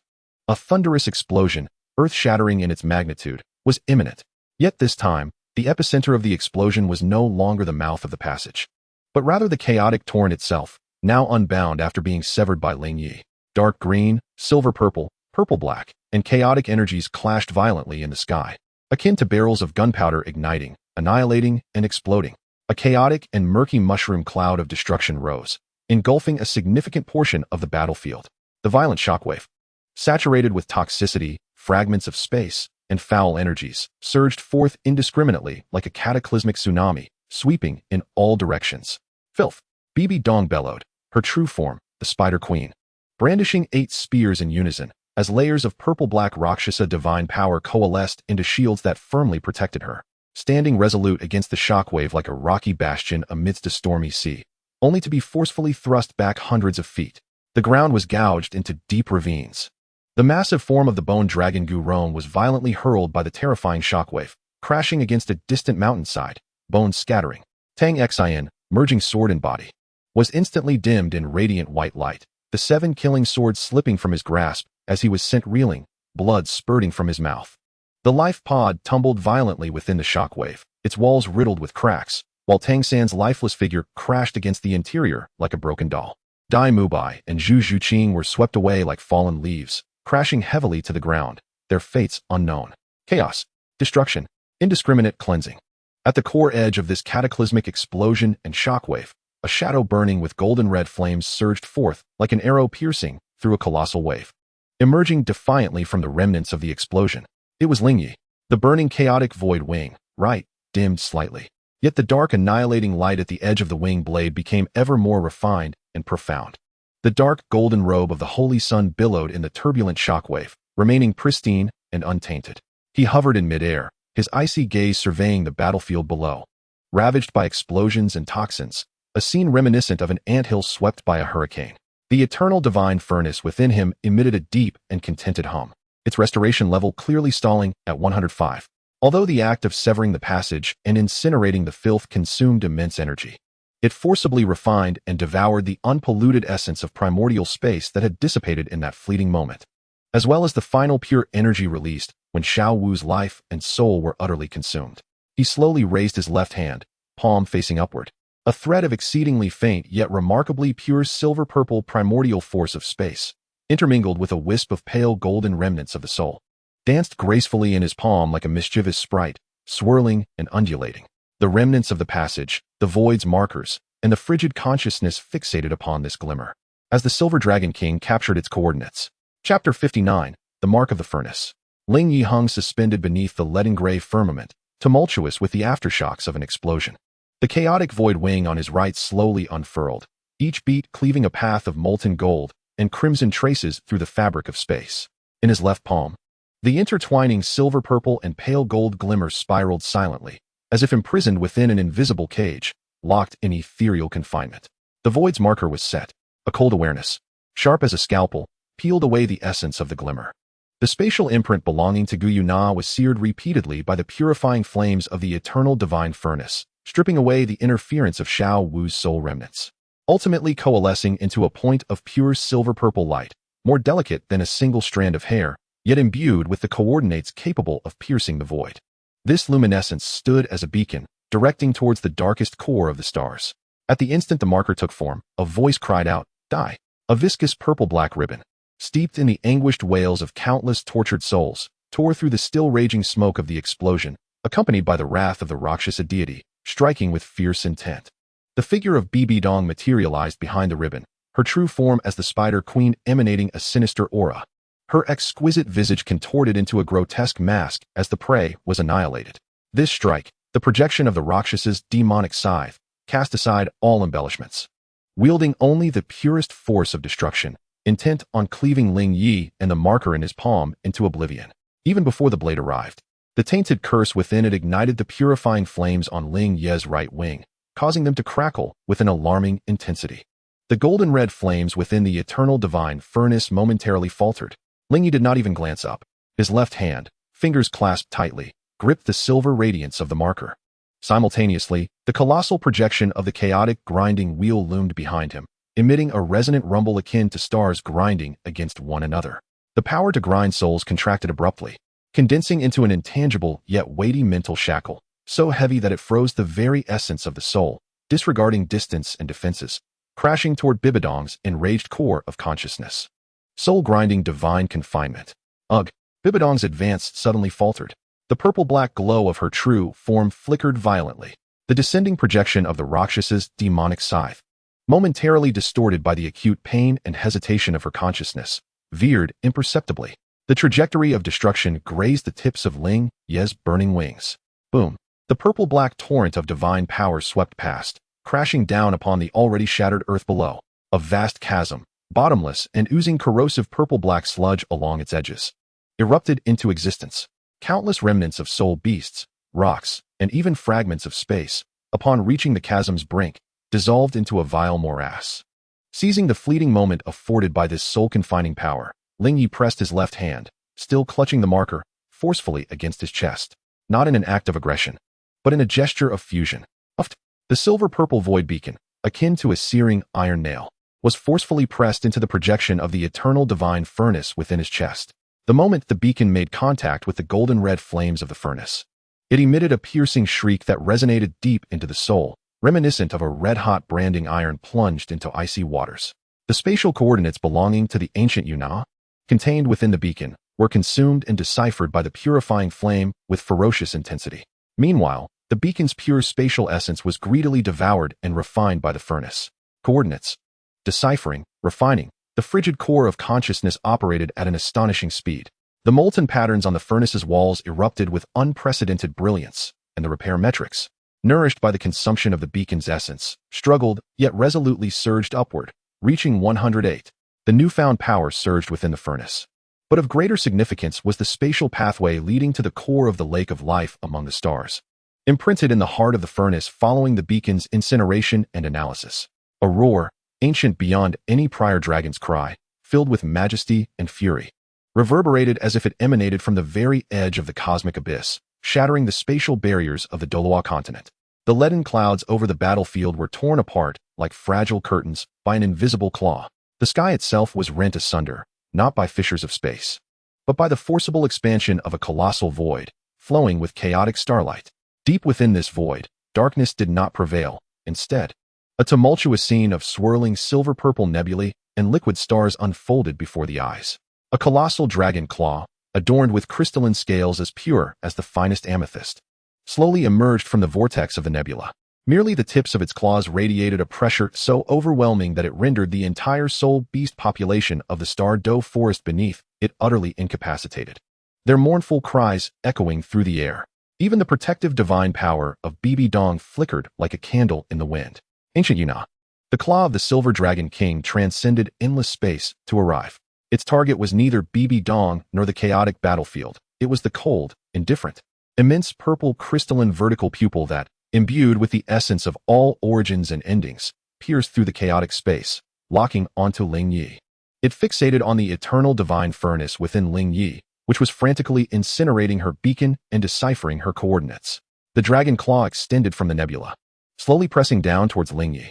Though the motion appeared languid, it was swift beyond perception. Where the claw traversed, space silently obliterated, leaving behind dark trails suffused with chaotic starlight that could not be mended for ages. This was an erasure that transcended the rules, intending to completely eliminate the insignificant insect that had stolen the coordinates, along with the enigmatic furnace within him, from the fabric of time and space. Insect, spit forth my beacon. The will of ancient Yuna resonated like a billion stars exploding simultaneously, carrying an undeniable supreme pressure. The weight was sufficient to crush deities. On Ling Ye's burning right wing, the golden-red purifying flame danced wildly, while the dark obliteration light at the edge of the wing blades was forcefully compressed and dimmed by the claw's overwhelming power. The process of deciphering the beacon within the eternal divine furnace was suddenly obstructed. The walls of the furnace even emitted faint cracking sounds, as if unable to withstand the dragon's might that had descended from afar. The projection of the body, overwhelmed by pressure, caused the cold core of consciousness to instantaneously calculate the rate of potential annihilation from withstanding it. Ling Ye hesitated not for a moment. He pressed his left hand against his chest, refusing to withdraw it. Instead, his fingers curled like claws, forcefully piercing through the projection of the eternal furnace. It seemed as though he intended to extract his very heart along with the furnace itself. The eternal furnace's Tao mark ignited. Chapter 60. The divine mill returns to the abyss. The Tao mark, which had been pressed into the furnace and was currently undergoing incineration and analysis, erupted with a final, overwhelming radiance under the coercive drive of Ling Ye's will. This brilliance was not an assault, but rather a beacon, a lit spatial signal pointing towards the heart of the stars. Douluo? Ling Ye's cold, low command resonated like a decree of the laws, piercing through the dragon's might and the remnants of the explosion, striking precisely at the twisted shadows on the battlefield's periphery. At your command, Holy Sun. A voice, hoarse like a serpent's hiss, filled with fervor and determination, emerged. The shadow boiled like ink. Douluo's emaciated figure finally emerged from its concealment. He no longer hid. His dark green cloak billowed violently with the raging energy, his hood blown away, revealing a face marred by dark green poison patterns, appearing ghastly due to excessive strain. Two ghostly, emerald snake eyes burned with an almost frenzied light. His skeletal hands were raised high above his head. In his palms floated a greenish-black orb the size of a fist, composed of countless intertwining emerald spatial poison patterns. Within the orb, viscous venom writhed as if alive, emanating a terrifying aura that eroded space and corrupted the very essence. This was the culmination of his own poisonous essence, fused with a lifetime of spatial comprehension. The ultimate poison technique, emerald void destruction, using poison as a catalyst, incinerating the void. Douluo let out a hoarse roar, his arm muscles tearing apart under the immense strain. Greenish-black poison blood gushing forth, all merging into the orb. The orb shrank to its utmost limit, transforming into an almost invisible emerald thread. The thread did not shoot towards Ling Ye, nor did it target the colossal silver dragon claw that obscured the sky. Its aim was Ling Ye's chest. That ignited spatial Tao mark. Whoosh. The emerald poison thread silently pierced through the chaotic space, and at the precise moment the light of the Tao mark reached its zenith. It struck true, penetrating within. Sizzle. Like hot oil splashed into ice water. The ignited spatial Tao mark was invaded by this emerald poison thread, which fused Douluo Bo's venomous essence and spatial power, instantly undergoing a terrifying distortion. The burning radiance of the Tao mark, previously pure silver purple and golden red, was abruptly tainted with a murky, violent, corrosive emerald hue. A stream of indescribable destructive energy, mingling spatial coordinate information, the eternal purifying flame, and the primordial poison of the emerald phosphor serpent monarch, surged forth like an exploded gas shell, following the spatial path set by the mark. Crashing back into the starry nebula cavity, propped open by the silver dragon claw. With a crash, it struck the life lake at the heart of the stars where Gu Yuna's true body resided. What? Within the depths of the nebula cavity, the enormous purple crystalline vertical pupil displayed unmistakable astonishment for the very first time. Gu Yuna's will even exhibited a rare moment of stasis. She could scarcely fathom that her adversary would dare to adopt such a self-destructive approach, allowing a vile energy, an insidious amalgamation of venom and flames, to surge back into her lair through the pathway she had opened. The cataclysmic torrent of poisonous fire crashed violently against the barriers of the channel, which had been extended by the silver dragon's colossal claws. A thunderous roar resounded as the entire nebula cavern suddenly imploded, warping in on itself. A terrifying explosion erupted within the passage. Countless silver-violet shards of space, mixed with dark green toxic flames and golden-red infernos, erupting from the chasm like a tempest of the cosmos. The enormous purple crystal claw, thrusting forth, bore the brunt of it all. A heart-wrenching roar, a blend of anguish and fury, reverberated through the heavens and the earth. Several resplendent crystalline scales upon the dragon's claw, radiant like stars, showed subtle blemishes, dark spots akin to those corroded by a potent acid, due to the corrosive blend of dark green venom and golden-red flames. Though they were quickly restored and covered by the more formidable silver-violet dragon power, the fleeting moment of defilement and agony was an unprecedented humiliation for the Silver Dragon King, the supreme embodiment of dragonkind, who had never before endured such disgrace in millennia. The claw's movement was momentarily hindered by this unexpected counterforce and excruciating pain, just as the Silver Dragon King's will wavered in response to the intense suffering and wrath, and the claw was impeded for the briefest fraction of a moment. Ling Ye seized the opportunity. His left hand, pressed against his chest, which had pierced the illusory core of the divine furnace, yanked outward with a sudden ferocity. It was as if he extracted a sword from the bubbling magma, a blade forged from the core of the eternal divine furnace, imbued with the purest golden-red flames. Its body coursing with the newly refined power of spatial annihilation bore the inscribed silver-violet patterns, remnants of flames pointing towards the core of the lake of life, the sword of flames, the blade of eternal void. At the moment the sword was formed, the burning right wing behind Ling Ye suddenly folded back. All the purifying flames and annihilation power coalesced into the wing's blade. He grasped this blade, merely 3 feet long, yet radiating an aura capable of incinerating the heavens and cleaving through the fabric of reality, transforming his entire being into a streak of exquisite golden-red light. His target was not the vast silver dragon claw obscuring the sky, nor the enraged Bibi Dong below. Instead, it was the core of the colossal, ancient burial ground-like projection of the chaotic grinding disk beneath him, slowly rotating. He became one with the sword, propelled by an unwavering resolve to sever the threads of fate and incinerate the void. And he decisively plunged towards the most obscure and rune-dense pivot of the grinding soul at the heart of the disk, the divine mill, the void of return. Chapter 61, the singular point of return. The divine mill, the void of return. The cold decree resonated like the tolling of a doomsday bell. Ling Ye, transformed into a sword, his shadow cloaked in darkness and burning with a golden-red tail flame, resolutely thrust towards the darkest core of the chaotic grinding disk projection. The pivot of soul refinement. The tip of the blade of annihilation, radiating with the purifying flames and spatial annihilation power, precisely struck the center of the soul refinement pivot. The most ancient and obscure rune, seemingly capable of devouring all light. A crisp, piercing sound erupted, sharp enough to pierce the very soul. It was not merely the clash of metal and iron, but rather a collision of the rules governing 2 distinct worlds. Time seemed to stretch infinitely at that moment, yet compress into a mere point. As the tip of the blade of extinction made contact with the dark runes, there was neither explosion nor radiant light. Instead, a profound silence enveloped everything, an annihilation heralding the end of all things. The immense projection of a primordial graveyard slowly rotated, emanating a chaotic millstone that shattered the will of the heavens, and then abruptly froze.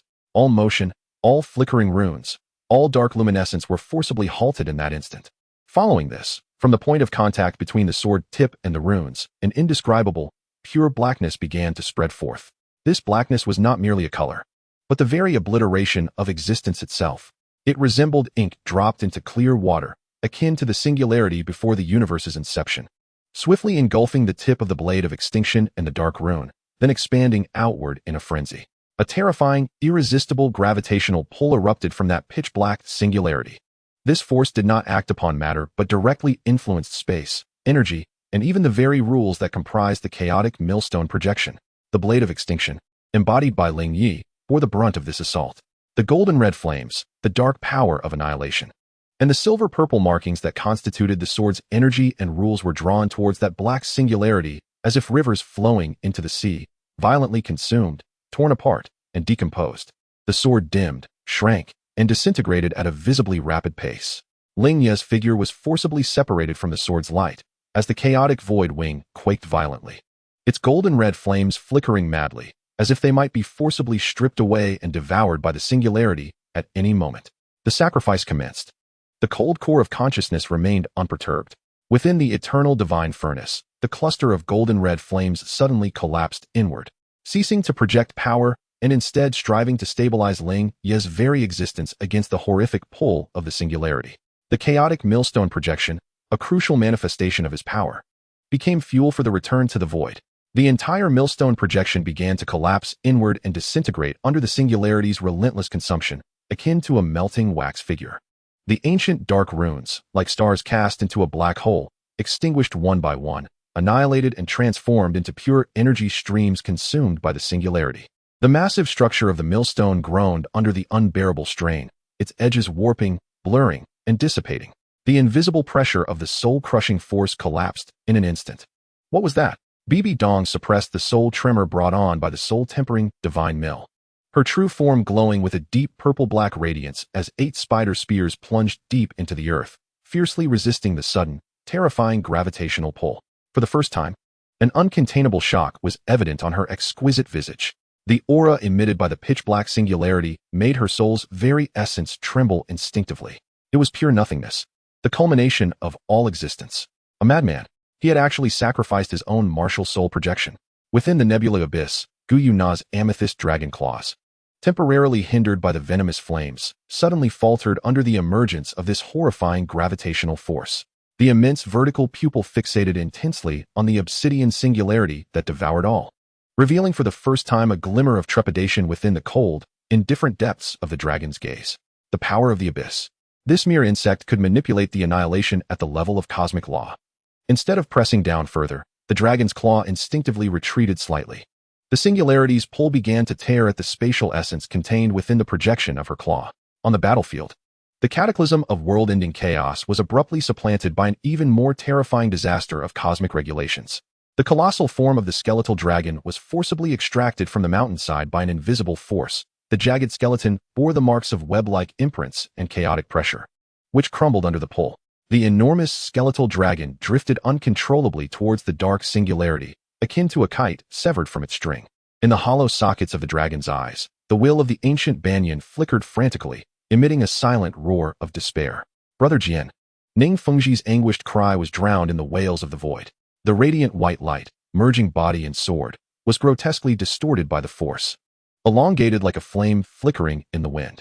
The 7 killing swords slipped from his grasp, instantaneously drawn towards the singularity, and upon reaching the edge of that abyssal blackness, it disintegrated into nothingness without uttering a single lament. Chun Xian coughed forth blood mixed with fragments of his own insides. His body dragged as if it were a tattered sack. The tumbling life pod resembled a small vessel tossed in a furious sea, the cracks in its walls spreading wildly under the relentless pull, disintegrating.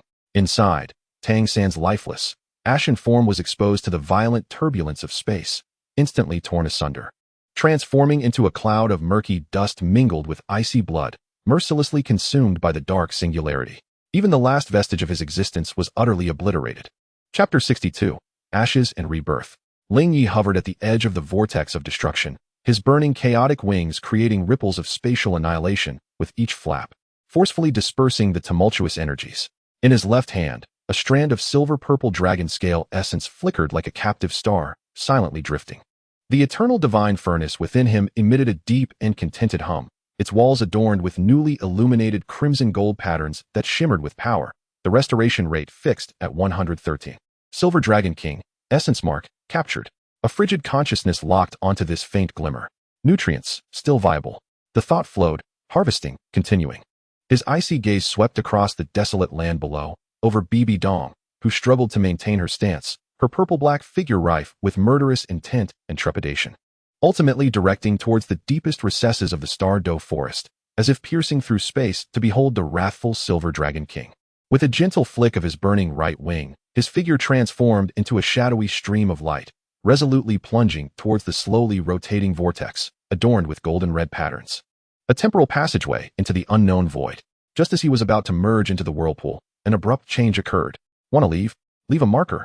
Leave the divine furnace." Bibi Dong's piercing, vengeful scream rent the fabric of space. Ignoring her grievous wounds, the roots of her 8 shattered spider spears erupted with a viscous, ink-like fountain of purple-black blood. This blood was not an attack, but an instantaneous conflagration, a sacrificial offering, a surge of cursed power emanating from the Rakshasa deity.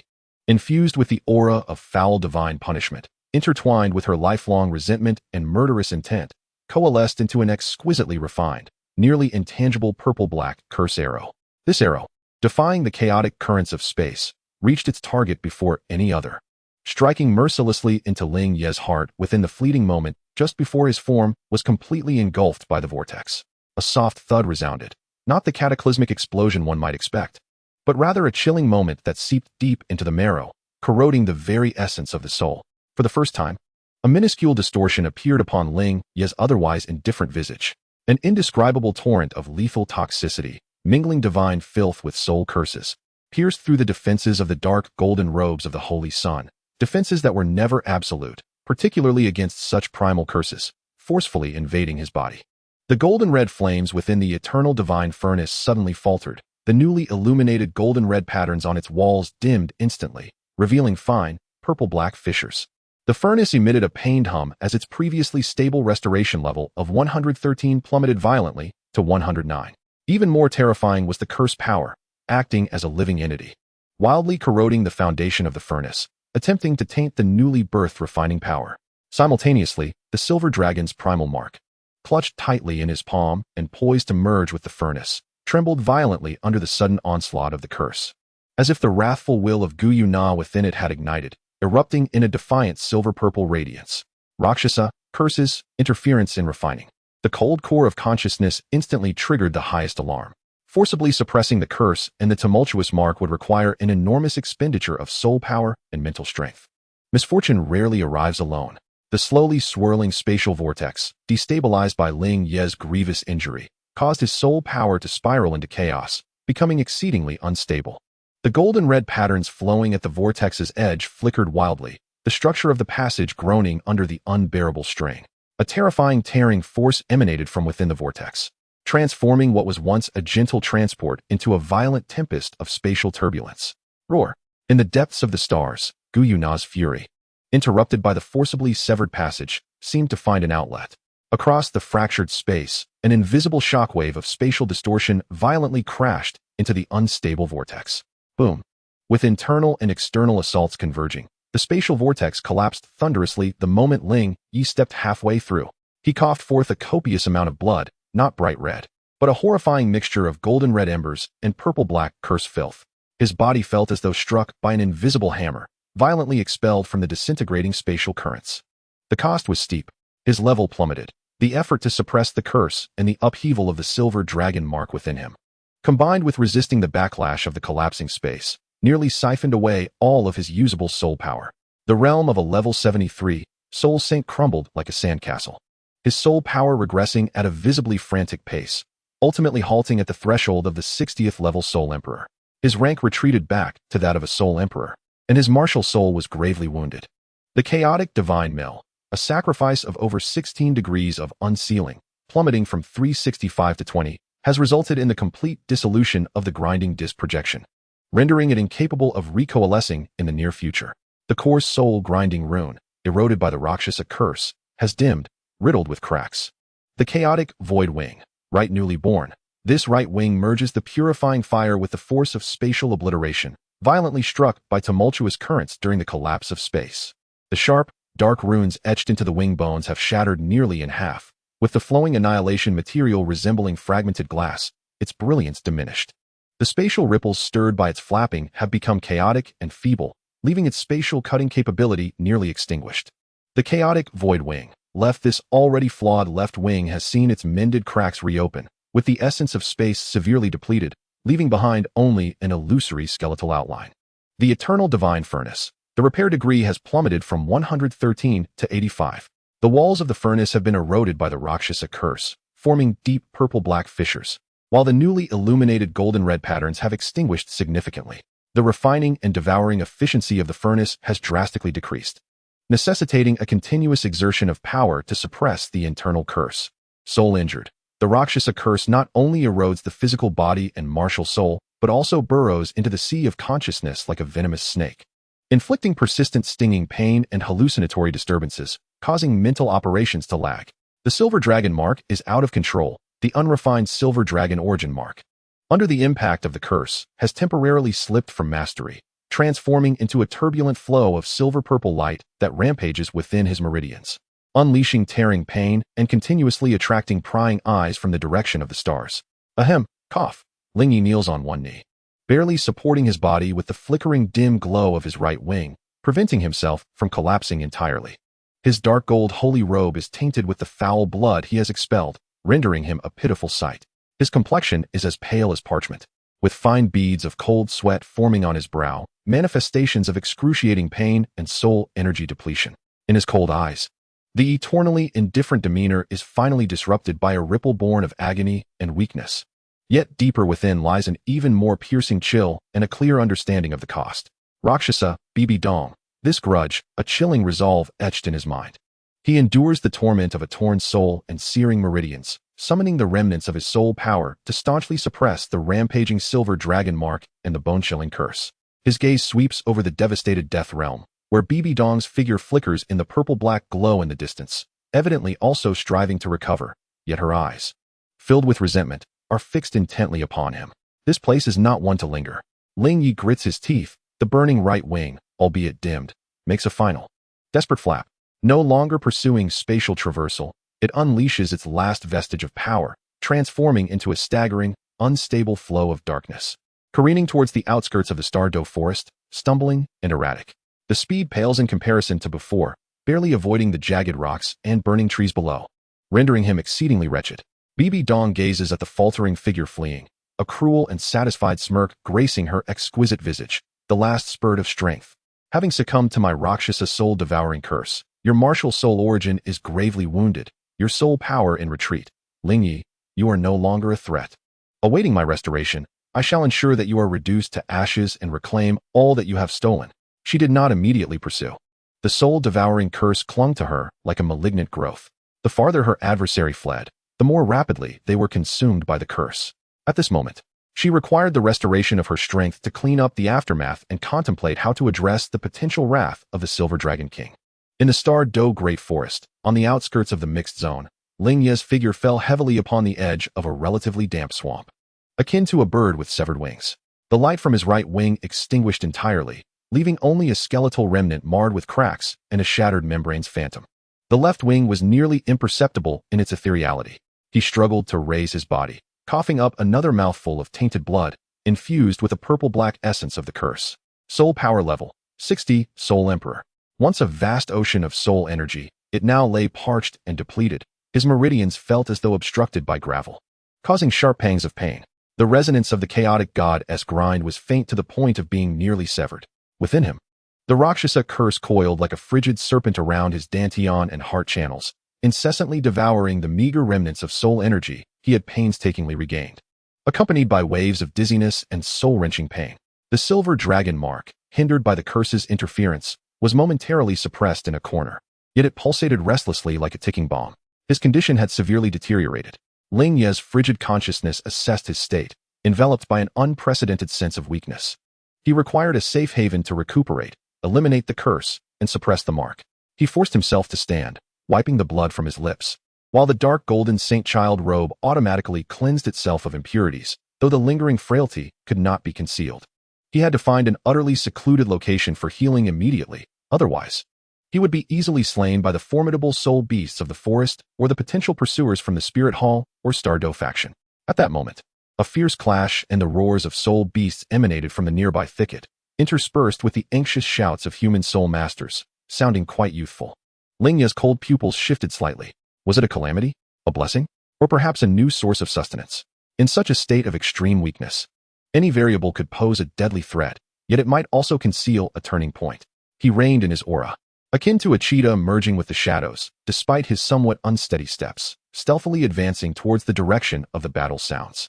Having regressed in level, suffered grievous wounds to his martial spirit, and burdened by the curse and mark, he was forced to descend from his lofty position as a chess master, poised to re-enter the fray of this continent in the most unassuming manner, inevitably intersecting with those original characters he once regarded as mere dust.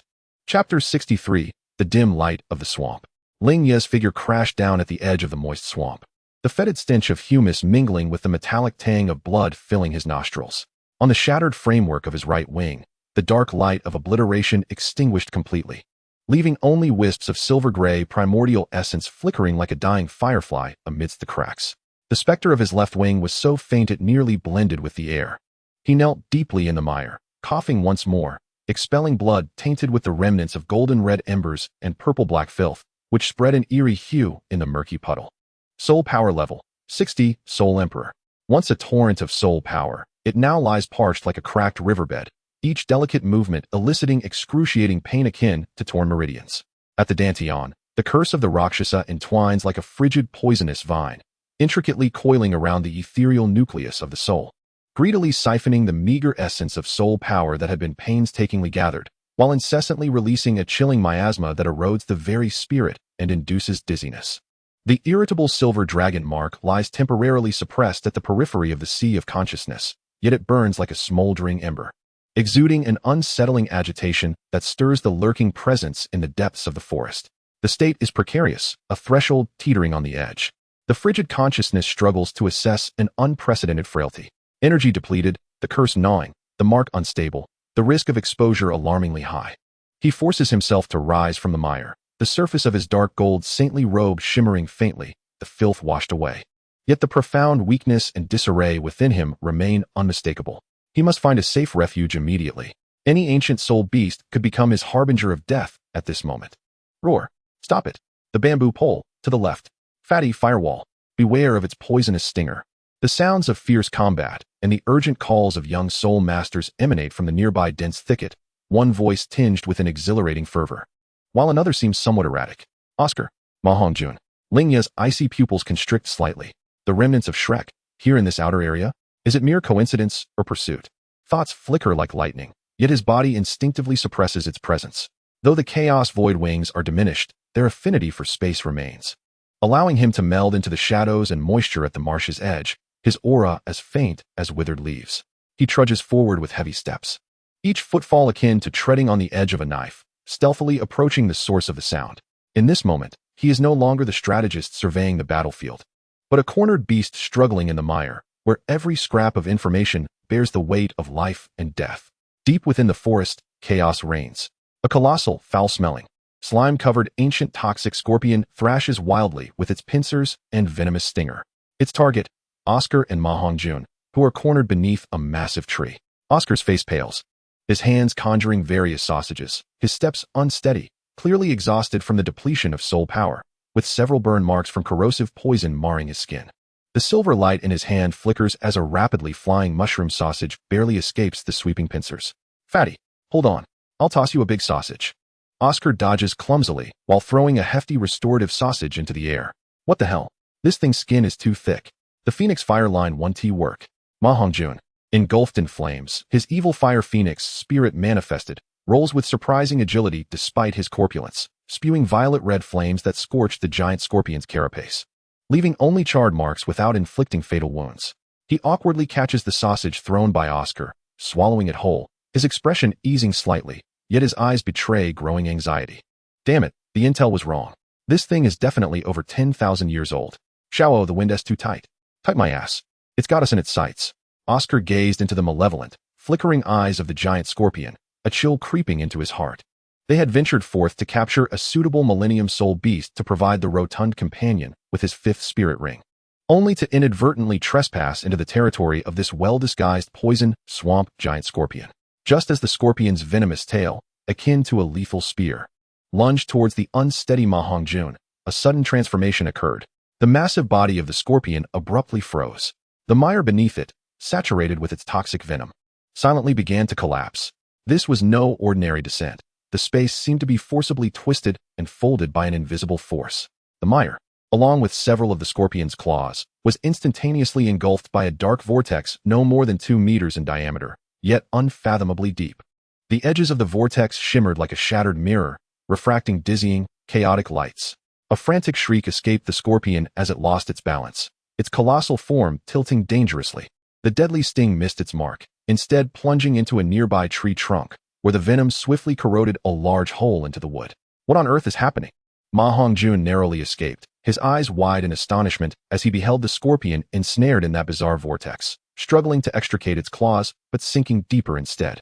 Space. Fluctuating, Oscar's purple extreme magic eye, though far inferior to Tang San's, barely caught a fleeting, almost imperceptible trace of spatial distortion, prompting him to cast a wary glance towards the source of the vortex, where the dim thicket bordered the swamp. Behind the brambles, Ling Ye leaned against a damp tree trunk, his face as pale as parchment, his forehead beaded with cold sweat. He had just forcibly mobilized the nearly depleted spatial essence of the Chaos Void Wing, left, coupled with a faint perception of the energy flow beneath the mire, to create that localized spatial collapse trap. This seemingly simple maneuver had nearly drained the last vestige of his usable spirit power. A piercing pain surged from the wound on his right chest, corroded by the curse of the Rakshasa, eliciting a muffled groan and a fresh trickle of dark red blood from the corner of his mouth. Limits, backlash, consciousness blurring. The curse, like a maggot in the bone, seized the moment of his waning spirit power and relaxed mental state, burrowing deeper into his being. Now is the time. Fatty. Strike the joint of its shell 3 inches beneath the eyes. That is its weakness. Despite his confusion, Oscar's combat instincts urged him to seize this rare opportunity. The purple extreme magic eye locked onto the scorpion's exposed vulnerability, a slender gap at the joint of its shell, slightly lighter in hue. Understood. Phoenix crying to the heavens. Ma Hongjun reacted with remarkable speed, unleashing the pent-up malevolence within him. He leaped high, his corpulent form soaring as the phantom of the fiery phoenix behind him let out a resounding shriek. The searing, purplish-red flames coalesced into a robust pillar of fire, akin to a falling meteor, striking precisely at the location Oscar had indicated. Boom. Crack. The sound of the flames clashing with the shell reverberated simultaneously. The intense phoenix flames surged into the gap, now weakened by the spatial collapse. The violent energy erupted within the giant scorpion. The venomous swamp scorpion emitted a piercing wail of despair, its massive body convulsing violently as dark green toxic blood mixed with shredded entrails erupted from its mandibles and the crevices of its exoskeleton. The struggle within it waned abruptly, succumbing to the dark whirlpool of the mire, ultimately engulfed by the churning sludge, leaving behind only a few colossal bubbles and a chaotic battleground. As the whirlpool gradually calmed, the space returned to a semblance of stability, as though nothing had transpired. Did we succeed? Ma Hongjun sank to the ground, gasping for breath, the malevolent fire within him dissipating as he became drenched in sweat. Yes, we have triumphed.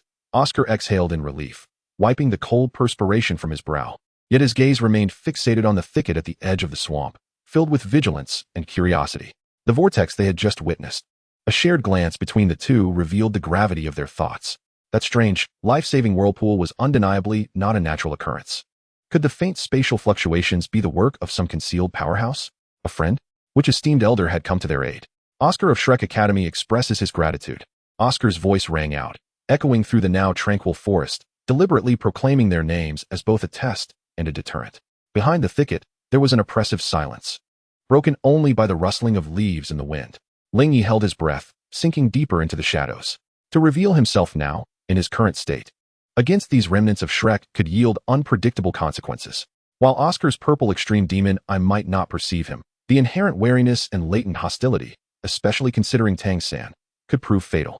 The exertion from his earlier actions had drained his last vestiges of strength, even inciting the backlash of a curse. Weakened and exposed to danger, he resolved that contact was ill-advised. A chilling resolve suppressed the tumult of his blood and the sensation of dizziness. He must depart at once.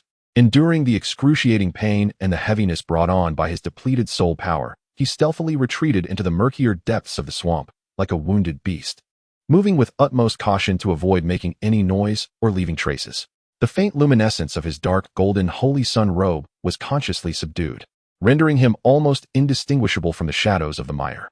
Oscar and Ma Hongjun waited for a moment, but received no response. No one. Ma Hongjun scratched his head, puzzled. Could it be that a passing tidal Douluo lent a hand and then departed? Impossible, Oscar replied, his brow furrowed as his purple extreme demon eye scanned the thicket, faintly observing a few bent blades of grass and nearly imperceptible dark red stains mingled with the mud. Someone had lingered there, and they appeared to be in a dire condition. They have left, he indicated toward Ling Ye's retreating path, where the ground bore faint, almost obscured drag marks. In poor condition? Helping us yet hiding away? Ma Hongjun felt increasingly bewildered. Who cares? They helped immensely. Let's see if this scorpion has exploded any soul bones, he exclaimed, quickly dismissing his doubts and excitedly heading toward the edge of the mud pit where the giant scorpion had vanished. However, Oscar did not follow immediately. He crouched down, his fingers pinching a barely discernible dark red mark on the ground, bringing it to his nose for a whiff. A faint yet pungent aroma, mingling the scent of blood, heat, and an indescribable, cold filth, invaded his nostrils. His expression shifted slightly. This scent was anything but ordinary for a soul master. He rose, casting his gaze towards the dim depths of the marsh where Ling Ye had vanished, his eyes reflecting a complex array of emotions. A mysterious benefactor, grievously wounded, wielding spatial powers, with an aura both eerie and evidently reluctant to reveal itself. Was this a blessing or a curse? He sensed that this forest had become far more treacherous and intricate than he had previously imagined. In another part of the Stardow forest, 3 figures raced through the treetops with remarkable swiftness, their essence refined. These were the elite of the Spirit Hall, Xiaoyu, Hulaina, and Yen. Nana, His Holiness the Pope has commanded us to seek the Sun's whereabouts, alive or dead. We must find him. Yet, the Sun. Yen could not help but interject, his voice laced with hesitation. The power Ling Ye had displayed was akin to that of a deity. Could they truly fulfill this task? Execute the orders. Hulaina interrupted, her voice icy, though the knuckles of her fingers gripping the moon blade turned pale. Her gaze was a tangle of complexity, awe infused with an unspoken dread. The Sun was no ordinary figure. Even in injury, utmost vigilance was required. They needed to be alert for any abnormal spatial fluctuations, residual powerful energies, or curses associated with the Rakshasa divine power. She vividly recalled Bibi Dong's venomous strike. Xiaoyu nodded in silence, his eyes sharp as a hawk, scanning the depths of the forest below. Suddenly, his gaze sharpened, resting upon a distant area. The spatial structure there appeared more pronounced, fragile, perhaps. A barely discernible trace remained, as if forcibly smoothed over, along with a faint, almost concealed scent of intertwined heat and cold, masked by the forest's essence. Over there, Xiaoyu exclaimed in a low voice, the trio swiftly altering their course, like 3 arrows, darting towards the marsh battlefield that had just undergone a bizarre spatial collapse.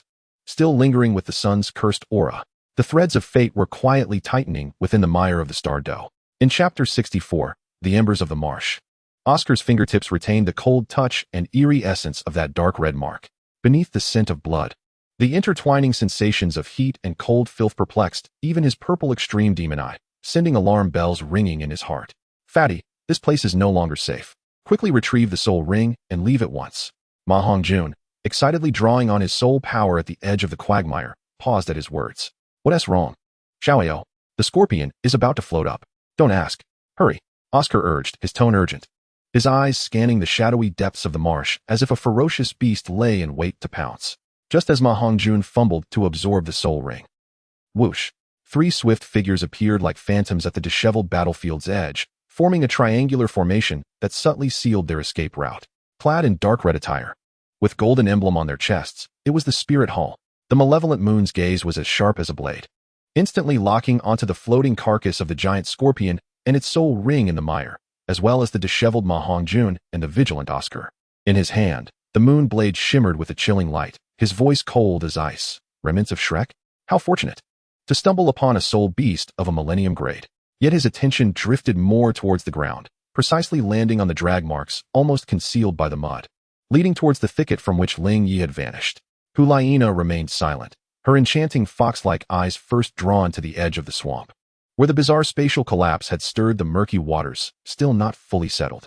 The air was laden with a faint, chilling taint that stirred the depths of her soul, awakening the haunting imprint of the Rakshasa. She sensed a lingering heat, akin to embers, left behind by the forced smoothing of spatial folds, causing her delicate form to shudder imperceptibly. The holy sun, she suppressed the tumult within her heart, following the gaze of the malevolent moon towards the shadowy thicket and the deeper marsh beyond. Her face, devoid of expression, betrayed only a tightening of her fingers around the moonblade. Yin stepped forward, his fiery soul power surging around him, radiating an undeniable aura of pressure. Hey, you two, have you seen a severely injured person? Their aura is quite unique, possibly clad in dark golden attire. His scrutinizing gaze swept back and forth between Oscar and Ma Hongjun. Oscar's heart trembled violently. The golden generation of the spirit hall. How could they be here?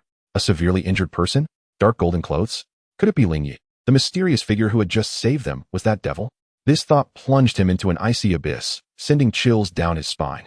A severely injured person? Ma Hongjun, still reeling from the shock, instinctively shook his head. No, we haven't seen anyone. It's just the two of us hunting spirits here, nearly killed by that scorpion. We just managed to deal with it. He gestured towards the giant scorpion's corpse in the mire. Hunting spirits? A cold smile curled at the corner of the malevolent moon's lips, his moon blade pointing towards the area that had suffered spatial collapse. A millennium toxin swamp scorpion. And you two Soul Kings? The residual spatial fluctuations in this area are unusual, and there are remnants of energy that do not belong to you. Speak. Who else was here just now? His aura surged dramatically, a sharp killing intent locking onto Oscar and Ma Hongjun. The pressure was as heavy as a mountain. Oscar was instantly drenched in sweat. The malevolent moon was too perceptive. Thoughts raced through his mind as he braced himself and said, "We don't know." Just as the giant scorpion was about to kill us, the swamp suddenly collapsed, trapping it inside, and we were fortunate enough to escape. Perhaps a passing elder, displeased with the spirit beast's aggression, lent a hand and then left. We truly didn't see anyone. He deliberately emphasized the elder and their departure, attempting to distance themselves from the situation. By chance, a spatial collapse? Hulaina finally spoke, her voice as frigid as a mountain spring, laced with a subtle hint of inquiry. To manipulate the power of space, one must be at least a soul Douluo. Would such a powerful being come to your aid without reason, and conveniently appear in this outer region of Stardo? Her gaze was penetrating, as if seeking to pierce through the very essence of Oscar's soul. Oscar felt a wave of trepidation wash over him, and even with the full power of the purple extreme demon eye, he could barely withstand that intangible mental pressure. He gritted his teeth and insisted, "We truly do not know. Perhaps it is some reclusive elder who happened to pass by." Yen, growing impatient, scoffed, "What is the point of wasting words with them? We can interrogate them after capturing them. It will serve as a report to His Holiness." Flames surged around him as he prepared to strike. "Wait." Xiaoyu raised his hand to halt Yen, carefully sensing the lingering traces in the air, particularly the faint, murky crimson remnants. They indeed might be unaware. The residual aura of the curse and spatial fluctuations pointed in that direction. He abruptly directed his blade toward the depths of the dark marsh where Ling Ye had retreated. "Pursue. The target is gravely injured and cannot escape far." Before the words had fully left his mouth, Xiaoyu had transformed into a streak of dark crimson light, swiftly darting into the depths of the swamp. Hulaina followed without hesitation, casting a deep glance at the black soul ring being drawn by Ma Hongjun from the mire, as well as at Oscar's pale, vigilant face. A flicker of complex emotion glimmered in her fox-like eyes, yet she ultimately chose silence. Yin shot a glare at Oscar and Ma Hongjun, spitting in irritation. "Consider yourselves fortunate." He too transformed into flames and pursued. Only after the three figures vanished into the misty darkness of the swamp did Ma Hongjun collapse onto the ground, gasping for breath. "Goodness, that nearly scared the life out of me. What brings the scourge of the spirit hall here? What are they searching for? An injured person? Xiaoyo, what exactly?" "Shut up." Quickly absorbed the soul ring. Immediately, Oscar interrupted with an unprecedented gravity in his tone. He swiftly extracted several flying mushroom sausages and handed them to Ma Hongjun. "Use these to expedite the absorption. Once we finish, we must leave the Stardo forest. This place has become the eye of a storm." His gaze shifted once more toward the direction where Ling Ye had vanished, then to the depths of the dark marsh where the golden generation was pursuing, his heart racing.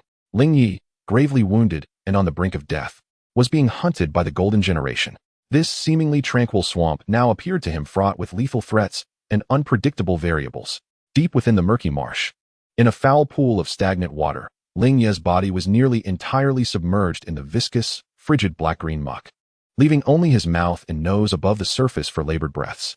The dark golden vestment of the holy sun automatically shielded him from filth, yet it could not block the piercing chill and the excruciating pain that penetrated to his bones. The shattered structure of his right wing sent waves of tearing sensations through him, while the shadow of his left wing was almost translucent. Most perilous of all was the Rakshasa curse coiling around his dantian and heart meridian. The violet-black curse resembled a living entity, greedily devouring the fragile flicker of soul power he had just managed to gather. Each siphoning brought with it a stinging pain akin to being pricked by needles, accompanied by an icy numbness. Even worse, the curse was spreading, akin to ink diffusing in clear water, polluting his shattered meridians and obstructing the natural recovery of his soul power. With every breath, he felt the oppressive ache and burning sensation inflicted by the curse's encroachment within his chest. The curse intensified, the recovery of his soul power hindered, dipping below the critical threshold. Cold awareness struggled to maintain consciousness amidst the agony and dizziness. The backlash from forcibly manipulating spatial power to save those two insignificant creatures, combined with the pressure from the approaching golden generation, further exacerbated his already precarious state. At the edge of the sea of consciousness, the silver dragon insignia writhed with increasing agitation under the provocation of the curse, akin to a red-hot iron ball, searing his mind to the point of delirium. As if he could hear the deep, malevolent rumbling of dragons echoing from the depths of the stars, he endeavored to operate the eternal divine furnace. The walls of the furnace were dim, the newly born golden-red patterns nearly extinguished, marred by a plethora of purple-black cracks of curse.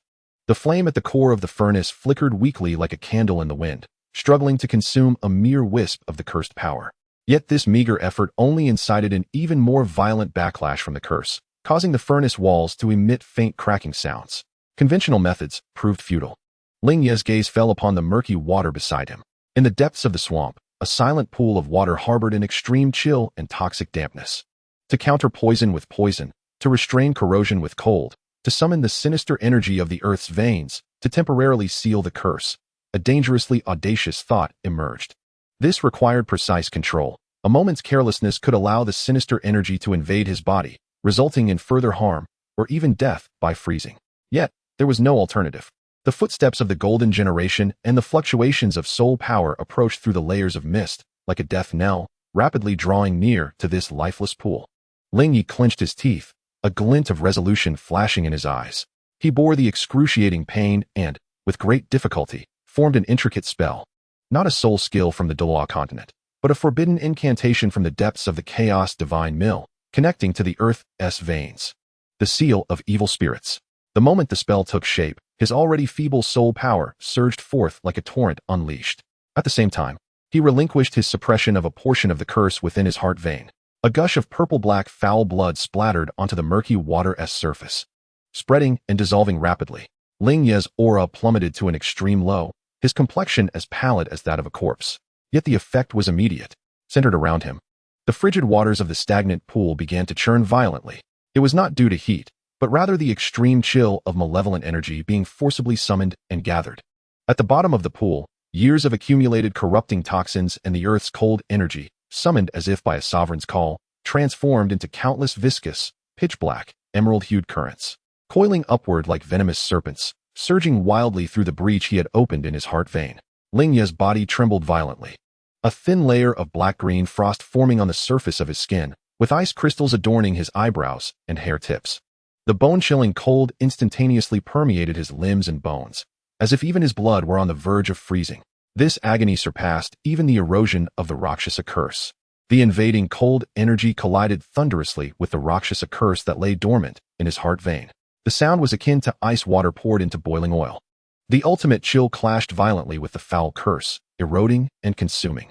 Ling Ye's body became a battleground for their fierce struggle. He curled up in the icy mud, gritting his teeth, emitting a suppressed, anguished cry, his body uncontrollably convulsing. Beneath his skin, his veins alternated between swelling with purple-black cursed patterns and being enshrouded in the freezing emerald chill. This torment was akin to hell, yet the results were also strikingly apparent. The once rampant curse of the Rakshasa, under the relentless onslaught and freezing grip of the dark, malevolent energy, was abruptly curtailed. akin to a venomous serpent doused with cold water. The swift spread of its influence was forcibly restrained. A significant portion of the curse's power was ensnared and temporarily sealed in the vicinity of the heart's meridian by the surging flow of this sinister energy. Although it continued to linger and slowly erode, at the very least, the insidious infiltration into the core of the soul power within the Dantian had been momentarily obstructed. A faint yet pure essence of soul power finally emerged, albeit with great difficulty, from the illusory core of the Dantian. Though still scarce, like a trickling stream, it heralded a glimmer of hope for survival. The seal had been successfully established, albeit temporarily. Ling Ye's consciousness wavered between profound agony and chilling clarity. The cost was immense. The meridians had been ravaged by the dark energy, leaving behind injuries that would be difficult to heal. The recovery of soul power remained sluggish, and his body felt as though it were encased in ice, significantly diminishing his mobility. Yet, for the time being, he had reclaimed a breath of respite, suppressing the most lethal spread of the curse. At that moment, a disturbance arose. The cold voice of the evil moon pierced through the mists. Such potent, chilling death energy, and the scent of the curse. Yan's startled exclamation broke the air. "Be careful." Huliana's warning followed closely. 3 figures emerged, breaking through the dense, murky fog. Landing on the edge of the stagnant pool, the evil moon held the moon blade across his chest, while Huliana's keen fox-like eyes scanned the bubbling, ominous green waters. The flames enveloping Yin distorted the surrounding mist. Their gazes swiftly locked onto the figure within the pool, nearly concealed beneath a layer of dark green frost. Its presence so feeble it seemed on the brink of vanishing. Ling Ye curled within the frigid muck. The shattered skeletal wings of the void lay helplessly upon the mire, and the dark golden robe of the holy sun was sullied, losing its former luster. He hung his head low, his drenched black hair clinging to his pallid cheeks, remnants of purplish-black blood staining the corners of his lips. Once a figure of unrivaled dominance, the chaotic holy sun now appeared fragile and disheveled, much like a candle flickering perilously in a tempest. A flicker of surprise and gravity crossed Evil Moon's eyes. Is this truly the holy sun whom even the Pope regards with trepidation? Such a decay in vitality. Yet, he dared not underestimate the situation, the moon blade glinting ominously. Yin, momentarily taken aback, soon felt a spark of excitement ignite within him. It is he, alive. The flames upon his form crackled with eagerness. Only Huliana, gazing at the figure trembling subtly in the cold and pain, felt a tumult of complex emotions rise within her enchanting fox-like eyes. Reverence, disbelief, an inexplicable thrill, and all the emotions that must be suppressed in light of their task. She tightened her grip on the moonblade, her cold voice resonating at the edge of the silent pool. On behalf of the golden generation of the Spirit Hall, under the mandate of His Holiness the Pope, we humbly request the Holy Sun to return with us to report. Her words echoed across the icy waters, shattering the final silence. In the frigid depths, Ling Ye's lowered eyelashes trembled imperceptibly. We humbly request the Holy Sun to return with us to report. Huliana's cool voice reverberated over the desolate cold pool, akin to an ice pick piercing through the last vestiges of tranquility. The water in the pool churned with dark green bubbles, the chilling malevolence almost palpable, rendering the air thick and bone-numbing. At the center of the pool, a figure curled within the murky, icy water, shrouded in black-green frost. Its drooping head barely trembled. The sinister blade of the moon flickered with a cold light, its sharp gaze fixed intently upon the figure in the depths. The presence of the saint was so faint it was nearly extinguished. His shattered wings lay in the mud, a pitiful sight. Yet, the more dire his condition, the tighter the strings of tension pulled within him. The saint, who had inflicted grave wounds upon His Holiness the Pope, could not be so easily captured. This eerie cold pool, this surging malevolent aura, exuded an unspeakable danger. Your Highness, please do not compel us to act against our will.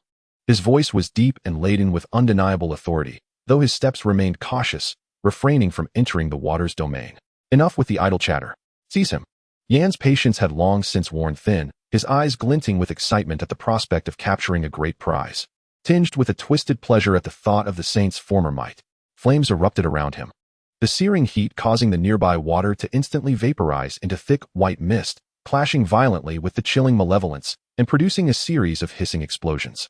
He stepped forward, his right fist gathering the radiant heat of molten lava, ready to strike at the figure in the pool. Yen, stop! Huliana's voice rang out sharply, her figure flashing to block his path, the moon blade angled toward the ground, her enchanting fox-like eyes narrowing in warning. The Pope desired a live capture. Moreover, an inexplicable flutter in her heart cautioned her against recklessness. The saint's current state resembled a volcano sealed in ice. Any rash provocation could lead to unpredictable consequences.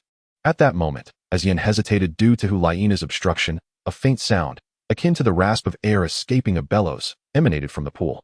Ling Ye's lowered head slowly lifted. Chapter 66. The Divine Furnace, Reversal. The cold waters of the pool violently steamed under the pressure of the lava and moonblade. What a cacophony! The gravelly voice sliced through the toxic mist and the energy explosions, carrying a chilling essence that seemed to freeze the very soul. A hand, covered in thin ice, shattered the blood-red moonblade, heralding the awakening of a dormant beast. The icy mist was swept aside by an invisible force, revealing Ling Ye's figure in its entirety. He stood not tall, but rather hunched, the shattered framework of his wings creaking under the burden as if on the verge of complete collapse. His left eye's pupil had transformed into a pure, light-devouring silver gray. The primal force of space swirling violently within, spiraling out of control, while his right eye burned with a blinding gold red. The core of the eternal divine furnace ignited in a final frenzy, consuming the remnants of soul power. His frozen right foot stepped upon the roiling crimson lava. The clash of extreme cold and searing heat producing a piercing hiss, releasing toxic purple-black steam. The cursed patterns of purple-black, like living entities, surged across his exposed skin, intertwining with the fiery poison of the lava that climbed up to his ankle, each pulse inflicting excruciating pain that tore through veins and froze marrow. Yet, his expression remained eerily calm, tinged with a hint of mocking coldness. Since he yearned to become fuel, he stretched the blood-stained corners of his lips, his gaze piercing through the shattering glass-like protective barrier, sweeping over the astonished Xiaoyu and the menacing Yin, ultimately resting upon the pale visage of Ning Rongrong, whose face bore the pallor of soul power exhaustion and despair. Then let it burn cleanly. The furnace of eternity, reverse. A low, resonant vibration permeated, not a thunderous roar, but a tremor that echoed deep within his very bones. Within Ling Ye's chest, where the cursed heart vein lay encased in ice and corroded by the malevolent aura, a dim golden red light, flickering almost to extinction, surged forth with sudden intensity. The phantom of the eternal furnace flickered behind him, as dark purple cracks furiously spread across its walls, threatening to shatter completely at any moment. Yet, a terrifying heat that could incinerate all existence erupted forth. This was no ordinary flame, but the fire that consumed souls. A desperate flame ignited at the cost of burning his already depleted and regressing soul core, igniting his shattered martial spirit. A suppressed groan escaped Ling Ye's lips, his body trembling violently, as a mixture of purple-black ice and blood gushed from his orifices. The backlash from the furnace's reversal was 100-fold more terrifying than the combined effects of the Rakshas's soul-devouring curse and the corrosive malevolence. His breath did not surge but instead plummeted at a visible rate, the cultivation of a soul emperor crumbling like a sand tower, crashing through the threshold of a soul king, plummeting towards the abyss of the soul sect. This was true self-destruction. However, this price bore the reward of power, an energy so pure and ferocious that it could incinerate the very fabric of reality and reverse the cycle of life and death. Almost simultaneously as the furnace's reversal was activated, his silver-gray left eye abruptly locked onto the roiling space ahead. The void, a cataclysmic implosion. There were no earth-shattering soul techniques, no intricate soul rings manifesting, only the sudden constriction of his left eye's silver-gray pupil. Centered on the boiling ice pool where Ling Ye stood, the space within several dozen meters, torn by the wicked moon's blade, stewing in the lava of Yan, suffused with the malevolent purple mist, and safeguarded by the radiant glass light, suddenly froze. Time seemed to be paused. The cascading blood-red moonblades, the surging crimson lava, the roiling malevolent purple mist, and the shimmering multicolored glass light, all were eerily suspended, as if trapped within a vast amber, frozen in place. The murderous intent on Xiaoyu's face solidified into disbelief. Yan's sinister grin became frozen, his pupils reflecting the deadly silver gray. Ning Rongrong, cradling the glass tower, remained motionless, tears suspended on her pale cheek. In the next moment, the frozen space silently began to collapse inward.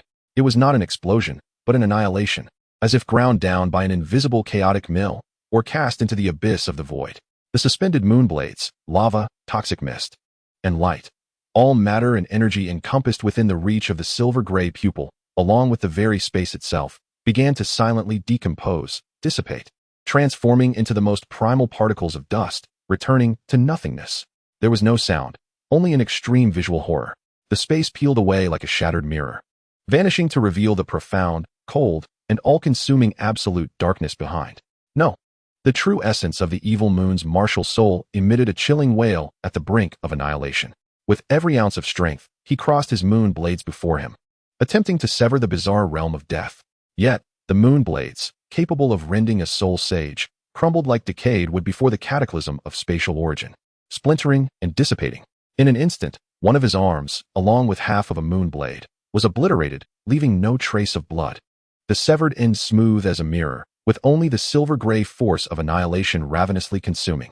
The lava hell of Yen collided with a barrier of absolute zero. The boiling magma instantly losing all vitality, solidifying into grotesque, twisted obsidian spikes, which then collapsed silently in the void.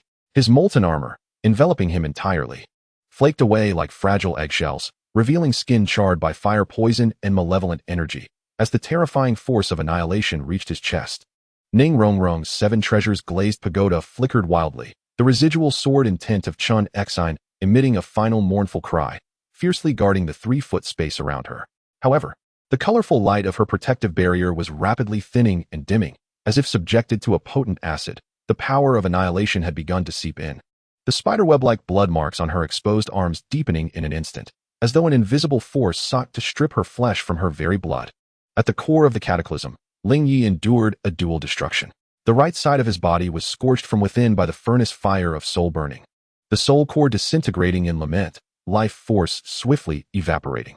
Meanwhile, on his left side, the backlash from the spatial origins explosion was equally dreadful, forcibly driving an overburdened primal force, causing his already fractured right wing to emit a sickening crunch, while the force of annihilation began to counteract against his left arm, causing the skin to flake away like weathered rock, revealing flesh that too was dissipating.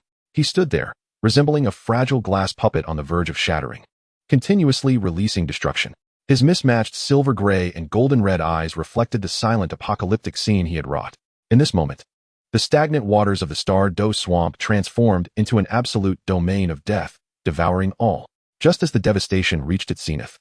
With the evil moon and Yin on the brink of utter obliteration, and Ning Rongrong precariously hanging by a thread, a roar, reminiscent of ancient primordial times, resonating with boundless majesty and fury, erupted from the depths of Ling Ye's spiritual sea. The Silver Dragon King's primal mark upon his forehead abruptly exploded with blinding 9-colored brilliance. The rampage of his spiritual sea was ignited by this ultimate destruction and imminent demise. A vast, ancient terror, transcending the mundane, mingled with the most ferocious aura of the core region of the Star Do forest, akin to a slumbering primordial deity awakening, instantly shattering the absolute silence of the void's cataclysm and ruthlessly tearing apart this space of annihilation. The process of spatial explosion was forcibly interrupted and neutralized by this sudden supreme power. The black domain of annihilation roiled violently, as if a massive stone had been thrown into a lake, causing tumultuous ripples and disintegration. With a crash, the evil moon and Yin were hurled like ragged sacks by the residual spatial turbulence, crashing heavily into the distant marsh, bloodied and gasping. Their eyes filled only with boundless fear and the bewilderment of having survived catastrophe. The malevolent moon had lost an arm, and the chest of Yin was marred by a charred, indistinct blackness, with his internal organs suffering grave injuries, rendering him utterly devoid of combat capability. The protective barrier surrounding Ning Rongrong finally succumbed, shattering completely. With a muffled groan, the 7 treasures glazed tower slipped from her grasp and fell to the ground. Its radiance extinguished. Her body collapsed softly, cradled gently by the residual ripples of space, landing on the cold edge of the pool, where she succumbed to unconsciousness. Her face etched with profound worry and a hint of awe, as though she had witnessed a miracle. As for Ling Ye, the one who ignited this turmoil, at the very moment the dragon's roar resonated, his silver-gray and golden-red pupils lost their focus simultaneously. The soul-burning flames of the divine furnace and the backlash of the void's self-destruction, under the explosive force of the Silver Dragon King's mark, utterly shattered the last vestige of his consciousness. He toppled backward like a statue of ice bereft of support, crashing heavily into the cold waters still roiling with ominous energy and molten remnants. Bubbles surged forth, as the purplish-black curse and crimson blood diffused through the murky depths. The shattered skeletal wings of the void sank to the bottom, while the 9-colored dragon-shaped mark upon his forehead emitted a faint yet undeniable glow beneath the dark waters, akin to a dragon's eye quietly awakening in the abyss of darkness. Deep within the Star Do forest, several terrifying auras that could alter the very fabric of reality suddenly locked onto this pool, which had just settled after the storm of destruction. The distant roars of ferocious beasts echoed ominously. Chapter 67. The Unknown. The frigid waters greedily consumed the sinking body. Ling Ye's consciousness ebbed and flowed in the boundless darkness and excruciating pain, the shattering of his soul core resonating like a lament for his spirit. As the icy chill of the Rakshasa curse and the searing agony of the divine furnace alternately tore at his remaining awareness. Only the faint yet tenacious warmth of the glazed essence in his heart anchored him firmly to the flickering flame of life that threatened to extinguish. On the water's surface, the dread pressure emanating from the arrival of the king of 10,000 beasts rendered the air as heavy as lead. Vile humans, the king of 10,000 beasts intoned, its voice deep and accompanied by the rustling of plants, imbued with ancient and pure malevolence. Its form, composed of countless vines and colossal eyes, leaned slightly forward. Thousands of eerie green orbs simultaneously turning to fixate on the ever-expanding purplish-black stain in the pool, and at its center, the glimmering nine-colored light, the silver dragon king's mark, that sent shivers through its very soul. Dare you steal the supreme mark of my kin, to profane it? It paid no heed to the unconscious Ning Rongrong on the shore or the weakened Xieyu in the distant mire. In its eyes, they were mere ants. Insignificant specks of dust. A robust, serpentine vine, adorned with suction cups and sharp wooden thorns, silently pierced the water's surface, wielding the might to pierce mountains. Directly targeting the unconscious Ling Ye at the bottom of the pool, the tip of the vine shimmered with a toxic glow, parting the murky waters and leaving behind a vacuum of death. The old poison is here. Do not harm my master. At the critical moment, a dark green streak of light, akin to a comet tearing through the night, surged forward, carrying a pungent wind and a desperate roar, violently colliding with the deadly vine. Boom. A violent explosion was not merely the collision of soul power, but rather the annihilation of potent toxins. The figure of Douluo emerged amidst the splattered venom and shattered fragments of vines. His hair and beard were disheveled, his face a ghastly blend of feverish crimson and ashen pallor, while dark green poisonous blood continuously oozed from the corners of his mouth. The forced interruption of his recovery and the overexertion of his poison pills had rendered this poisoned Douluo in an utterly deplorable state, his breath unstable and erratic. Douluo? The voice of the king of all demons was tinged with a clear surprise and a hint of offended ire for the first time. Its massive form paused momentarily. Billions of eyes converging on this suddenly appearing human, whose aura was waning yet radiated a toxic presence that even it found unsettling. How dare you obstruct me? Your poison, before the vitality of the Stardo's earth, is naught but decaying grass and fireflies. Before the words had fully escaped its lips, the king of all demons did not even need to utilize its full might. Its colossal roots, entrenched in the swamp, trembled violently. The entire dead water pool region, along with the ancient woodlands surrounding it for miles, seemed to awaken. Countless thick vines, shimmering with an emerald luster, burst forth from the earth, akin to a colossal serpent of the forest, frantically coiling and constricting towards Douluo.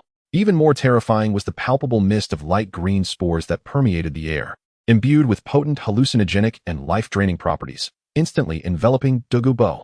This was the power of the domain, the king of all demons, as its epicenter. Summoned the vitality of a portion of the Stardo forest, transforming it into a lethal cage and weapon. Cough. The true form of the phosphorescent serpent emperor. Douluo howled, his body swelling instantaneously into the massive form of a verdant serpent emperor. His serpent eyes glowed crimson, exhaling a highly corrosive dark green venom that clashed violently with the encroaching vines. The venom scorched the vines, emitting a hissing stench, and though the vines were corroded and severed, new, even thicker vines erupted forth incessantly. Even more alarming was the infiltration of those light green spores, which clung to the scales of the phosphorescent serpent emperor, crazily draining his soul power and even his life force, causing his scales to lose their luster at a visible pace. Futile, human. The voice of the king of all demons was like the whispers of the forest, cold and indifferent. In the embrace of the forest, your poison merely nourishes me. It even sent forth a slightly smaller vine, stealthily piercing towards the depths of the pool. This time, the speed was swifter, the trajectory more cunning. Douluo's eyes widened in desperation. He was ensnared by an endless onslaught of vines and the spore-laden domain. His potent toxins rapidly neutralized and consumed by the forest's vitality. The backlash from the overexerted poison pills gnawed at him like maggots in his bones. Each exhalation of venom felt as if his insides were being sliced by blades.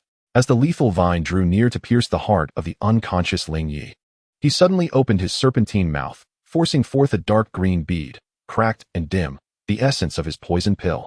King of all demons, taste this. The phosphorescent annihilation pearl. This was his ultimate trump card, a last-ditch effort for mutual destruction. The expulsion of the poison pill from his body signified his total relinquishment of his final hope, sacrificing it for a brief moment of unparalleled toxic eruption. Just as this desperate poison pill was on the brink of triggering an explosion, the king of all demons' vine was poised to pierce Ling Ye's heart.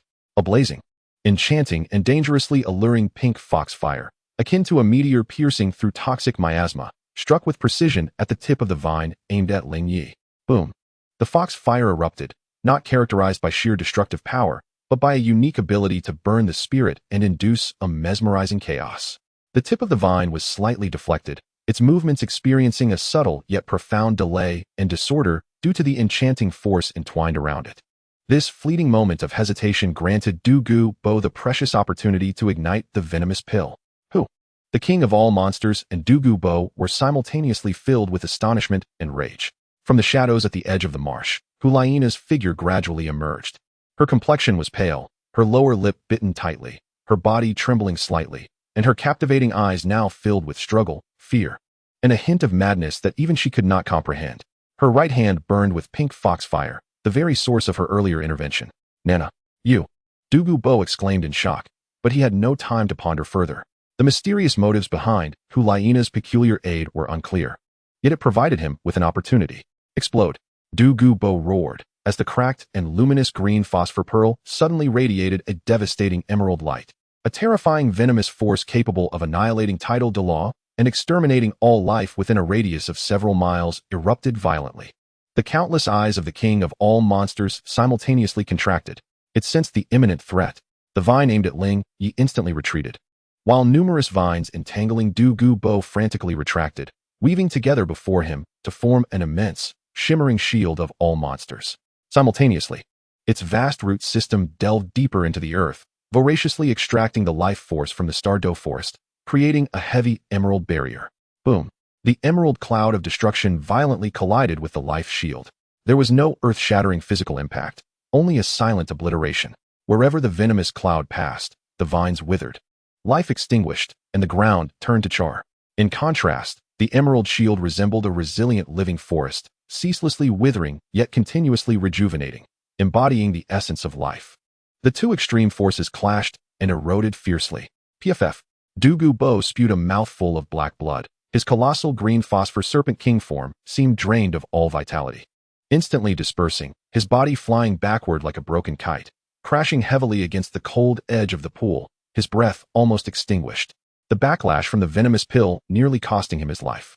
The immense body of the king of all monsters trembled violently. The countless vines forming the shield instantaneously withered by a third, the emerald sheen dimming considerably. It emitted an angry growl, evidently unprepared for such a desperate blow from a human tidal Douluo in such a dire state. At the center of the annihilation where the venom cloud and the shield converged, the space warped violently.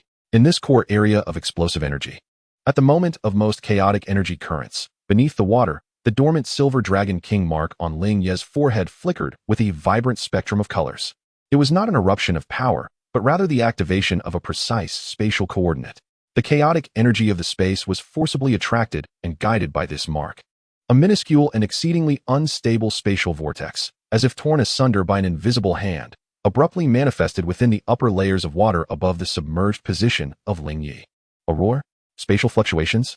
The king of all demons astutely sensed the anomaly, with billions of eyes instantaneously locking onto the diminutive vortex. Yet it was too late. The moment the spatial vortex emerged, an irresistible force erupted with sudden ferocity. Ling Ye, who lay unconscious at the bottom, along with the murky waters surrounding him. The pervasive purple-black, cursed blood, and even nearby fragments of blasted obsidian, were instantaneously engulfed by the minuscule whirlpool. With a pop, the vortex vanished like a bubble, disappearing without a trace amidst the chaotic currents of annihilation, leaving behind an empty water swirl as the only testament to the events that had transpired. No. The king of all demons unleashed a furious roar, its terrifying pressure causing the entire stagnant pool to sink 3 feet. Its multitude of eyes frantically scanned every inch of space, attempting to capture the direction of the spatial fluctuations. But the disturbance was perfectly obscured by the chaotic currents generated from its collision with Douluo, and was artfully guided to dissipate by the Silver Dragon King's mark, leaving no trace to be found. Master, Douluo struggled to lift his head. only to behold the vacant water's surface. His eyes instantly filled with despair and bewilderment. Huoli Na stood frozen in place, the fiery fox flame in her right hand extinguished unbeknownst to her. She gazed at the spot where Ling Ye had vanished, then glanced at the enraged king of all demons and the gravely wounded Douluo. The flickering flame of tumultuous emotion ignited by chaotic power within her heart not only failed to extinguish, but instead burned with even greater intensity and turmoil upon witnessing the extraordinary spatial transfer and the might of the Silver Dragon King's mark. Was her earlier act of assistance merely an instinctive impulse, or was it guided by a deeper force, one that even she herself had yet to perceive? The wrathful gaze of the king of all demons slowly shifted towards the unconscious Ning Rongrong on the shore, as well as the struggling Yiyu and Yin in the distant mire. Having lost its primary target, its fury sought an outlet. Insects, you shall all pay the price. The whispers of the forest transformed into a proclamation of death. The Stardow swamp was far from liberated from peril. Rather, it grew increasingly treacherous due to Ling Ye's disappearance and the king of all demons' wrath. Chapter 68, The Emerald Swan. The frigid sensation of the spatial rift felt as though countless steel needles pierced through his remaining form, and Ling Ye's dwindling consciousness sank deeper into absolute void and excruciating pain. When he once again sensed existence, it was awakened by an indescribable intertwining of agony and warmth. The pain emanated from the shattered soul core, the obliterated right arm, the ice-eroded meridians, the backlash of soul incineration, and the gnawing of the Rakshasa curse within his heart. Each injury alone was lethal. Together, they pinned him to the cross of destruction. The warmth, however, stemmed from that faint yet persistent glimmer of glassy light at his heart. Ning Rongrong's glazed heart protection seal, as well as the peculiar waters beneath him. He found himself immersed in a pool of water radiating a gentle emerald glow. The pool was not deep, barely covering his chest. Strangely, this water contained an extraordinarily pure and immense life energy.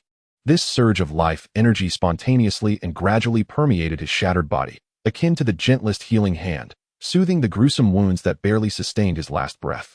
With great difficulty, Ling Ye managed to pry open his heavy eyelids. His left eye, once silver gray, had faded to a lifeless gloom, while his right eye, once a fiery gold red, now dissolved, with bloodshot veins framing his blurred vision. He found himself ensconced within a natural cavern, formed by the sprawling roots of a colossal ancient tree. A faint luminescence filtered through the canopy, illuminating a small emerald pool. The air was thick with a rich essence of life and a subtle fragrance of flowers. Have you awakened? A voice, cool and ethereal, laced with an almost imperceptible frailty and vigilance, broke the silence. Ling Ye turned his neck with excruciating slowness, the pain causing darkness to cloud his vision. At the edge of the pool, perched upon a root, sat a figure. She donned a simple, moon-white gown, her exquisite features marred by an ethereal pallor, reminiscent of fragile glass that could shatter with the slightest touch. Most striking was the flower she cradled in her hands, a breathtaking begonia, emanating a soft white glow. Its petals layered with grace, the center resembling a pulsating star. At that moment, the radiance of the begonia enveloped her, resonating subtly with the life energy in the water, as if mending her wounds. Yi Lingling, the bearer of the 9 hearts begonia martial soul. The name flickered through Ling Ye's chaotic memories. How could she be here? It seemed she bore significant injuries as well. The spatial turbulence has cast you here. Yi Lingling's voice was soft, as if fearing to disturb something. This is the Glimmering Lake, once the sanctuary of the Emerald Swan, still imbued with its life essence. Were it not for this water, you would not have made it this far. She gazed upon Ling Ye's almost unrecognizable state, a flicker of shock passing through her cool eyes.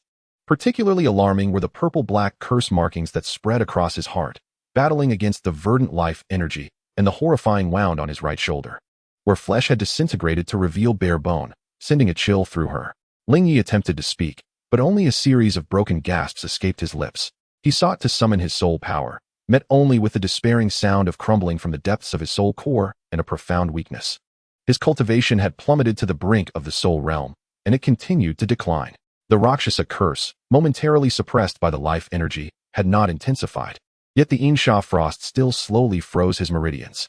Worse still, the backlash from forcibly manipulating the source of space inflicted upon his mental faculties a torment akin to being sliced by 1,000 blades, leaving him with a splitting headache.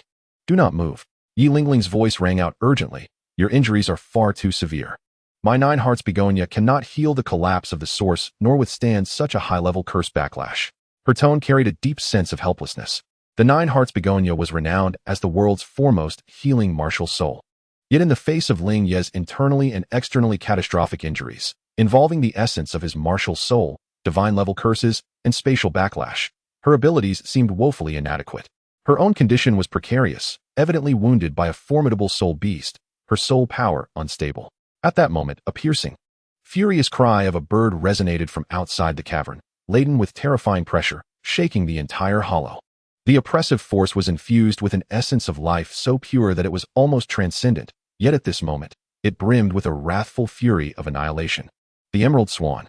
And judging by this overwhelming presence, it was no ordinary 10,000-year soul beast. It was at least 70,000 years old. Yi Lingling's countenance turned ashen in an instant. It has returned. It guards this sacred lake of life, and we have trespassed upon its territory. Even siphoning off its waters, her eyes were filled with despair. In their current state, facing an enraged 70,000-year apex healing soul beast, one whose offensive power was equally formidable, there was no hope for survival. Ling Ye's heart plummeted as the shadow of death enveloped him. Yet deep within his nerves, which were nearly numbed by excruciating pain and destruction, the ferocity belonging to the Chaos Saint was reignited by this dire predicament. Exhausted soul power. A shattered martial soul? Mortal wounds? No. He required power. He needed to survive. He required a soul ring. A formidable soul ring capable of replenishing his shattered soul core. One that could even suppress curses and mend his injuries. The chaos divine apparatus emitted a groan on the verge of disintegration within his spiritual sea, its core runes cracking under the onslaught of the Rakshasa curse. However, upon sensing the tremendous and wrathful life energy from the outside world, this dormant martial soul core ignited a flicker of an exceedingly faint, yet insatiably greedy, desire to devour. Almost simultaneously, a distinctly different roar erupted. This roar was saturated with unparalleled malevolence, ferocity, and a desire to consume all. A terrifying pressure, as dark as ink and exuding an aura of doom and destruction, surged forth like a tidal wave from another direction, aimed directly at the Emerald Swan. The emergence of this aura instantaneously suppressed and tainted even the residual life energy within the cave. Outside the cave, through the tangled crevices, Ling Ye's blurred vision captured a heart-stopping silhouette. It was massive, resembling an elephant, its body cloaked in pitch-black fur without a hint of other colors. Most terrifying of all were its eyes, one blue and the other red, glinting with a cold and cunning ferocity, while a grotesque king pattern adorned its forehead, swirling with a sinister gray mist. It bore a pair of enormous bat-like wings, and its tail resembled that of a scorpion, tipped with gleaming barbs. The dark demon Evil God Tiger, a legendary apex beast, possessing the bloodline of a dark deity, evolving by consuming life and soul power. Its age was at least 80,000 years. This dark demon Evil God Tiger had clearly been drawn to the Emerald Swan's pure and powerful life energy. To it, devouring a 70,000-year Emerald Swan would be an unimaginable boon. The emerald radiance of the swan collided thunderously with the inky malevolence of the dark demon Evil God Tiger above the forest outside the cave. Life and malevolence, healing and destruction, two diametrically opposed, yet equally formidable forces clashed violently. A terrifying storm of soul power erupted, tearing ancient trees asunder as if they were mere blades of grass. Inside the cave, Yi Lingling was struck by this terrifying pressure, letting out a muffled groan, blood trickling from the corner of her mouth. The light of the nine-heart begonia flickering violently. Ling Ye felt as though his battered body was on the brink of being utterly crushed by the opposing forces. The pain surged through him like a tsunami, overwhelming his remaining consciousness. Yet, at the precipice of this consciousness's impending descent, the nearly shattered chaotic divine mill within his mental sea emitted a faint, almost imperceptible grayish glow from the deepest fissure of its core rune. Stimulated by the malevolent violet-black aura of the Rakshasa curse and the cataclysmic energies of the external world, which clashed with unparalleled ferocity, the wrathful life shockwave of the Emerald Swan and the sinister devouring force of the dark demon Evil God Tiger. In that moment, a vague thought, born from the instinct of his martial soul, resonated within Ling Ye's soul, which was on the verge of extinguishing. Simultaneously, the glazed heart-protecting seal at his chest seemed to sense its master's final desperation and will to survive, erupting with an unprecedented brilliance of 7 colors. This radiance was not a form of defense. Rather, it transformed into a slender yet resilient bridge, forcibly connecting Ling Ye's crumbling mental energy with the destructive energy storm outside. In his near-death state, Ling Ye's body instinctively reacted, and the remnants of his soul power, feeble to the point of near insignificance, began to operate under the instinctive guidance of the chaotic divine mill and the unwavering support of the glazed heart-protecting seal, striving to establish a trajectory of devouring. The target was not a specific soul beast, but rather the catastrophic point of annihilation where the two forces, the life shockwave of the Emerald Swan and the evil devouring power of the dark demon evil god tiger, collided outside the cave. This was akin to drawing magma from the mouth of a volcano. Yet, it represented his sole potential chance of survival. Boom. An invisible vortex of chaos seemed to materialize above Ling Ye's battered form. Those two streams of annihilative energy, potent enough to obliterate any soul master, were forcibly torn asunder, allowing a minuscule fragment to be absorbed. Though it was merely a remnant of the most violent and chaotic aftermath of their collision, for Ling Ye, who was on the brink of exhaustion, it was akin to a thunderous surge revitalizing his very being. With a sudden force, Ling Ye's body arched as if struck by an unseen hammer, and a torrent of foul blood, mixed with shattered internal organs and the violet-black curse's ichor, erupted forth. His already frail meridians shattered inch by inch, and the fissures in his soul core expanded once more. The excruciating pain rendered him entirely unconscious.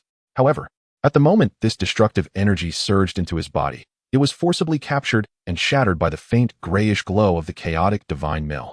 The power of chaos, capable of evolving and consuming all, brutally decomposed this turbulent energy, extracting its most primal and pure essence, which was then forcefully drawn into his soul core. Teetering on the brink of collapse, the soul core, nearing disintegration, greedily absorbed this meager sustenance as if it were a long-awaited rain after a drought, momentarily halting its crumbling trajectory. Miraculously, even his diminished cultivation stabilized at the threshold of level 41 Soul Master, no longer declining. Yet, this was far from sufficient. It was merely quenching thirst with poison. He required authentic, potent soul rings to replenish his essence and restore his foundation, as if orchestrated by the cruel hand of fate. Or perhaps in response to the greedy call of the chaotic divine mill. Outside the cave, the battle between the two ferocious beasts escalated to a fever pitch. The Emerald Swan, after all, was not adept at direct confrontation. Gradually succumbing to the terrifying and unpredictable assaults of the dark demon evil god tiger, which seemed to devour all, it found itself at a distinct disadvantage. Its resplendent emerald feathers were torn asunder, spilling forth blood akin to jade. And although its life force remained vigorous, it bore signs of decay. The malevolent glint in the eyes of the dark demon evil god tiger intensified as it seized upon a moment of vulnerability. With its scorpion tail's venomous hook shimmering with lethal, ghostly light, it struck with blinding speed, infused with the wicked power that annihilates souls.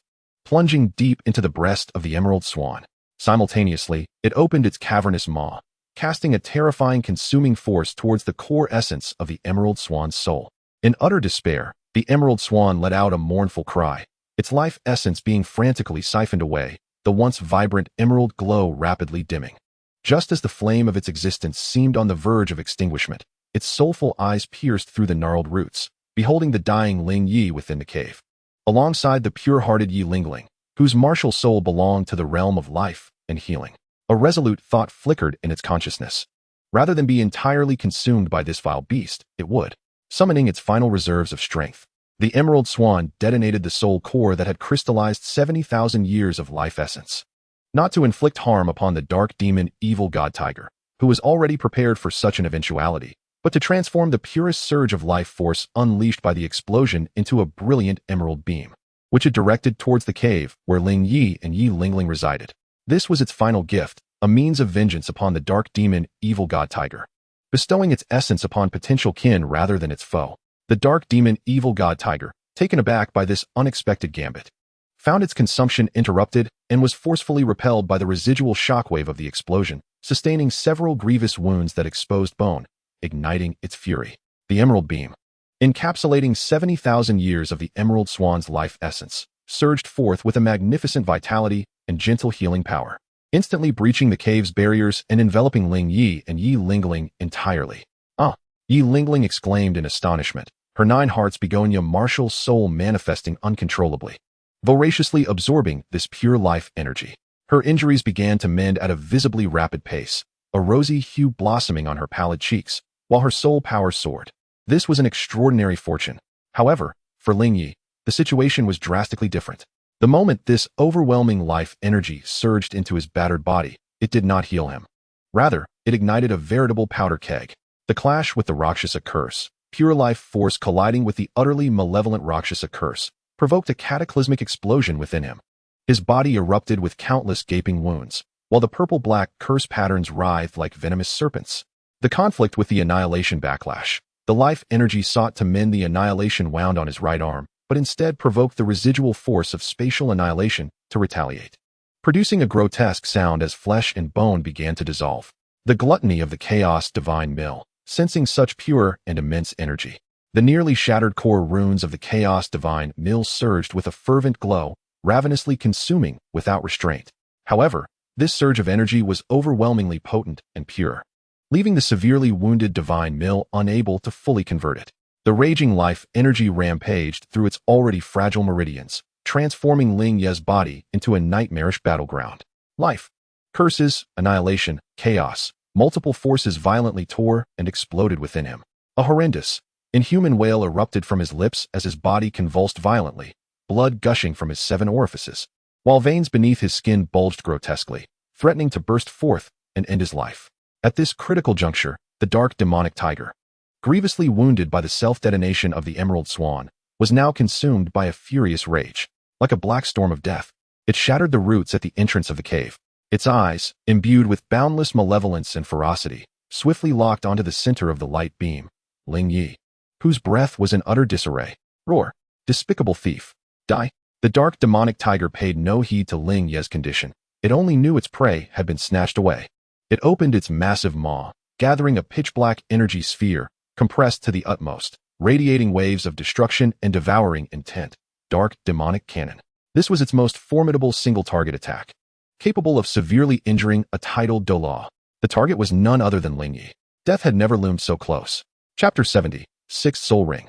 On the brink of explosive demise, facing the lethal strike of an 80,000-year ferocious beast, Ling Ye's remaining consciousness, amidst the agony and the tide of destruction, was forced to summon the last remnants of madness and clarity.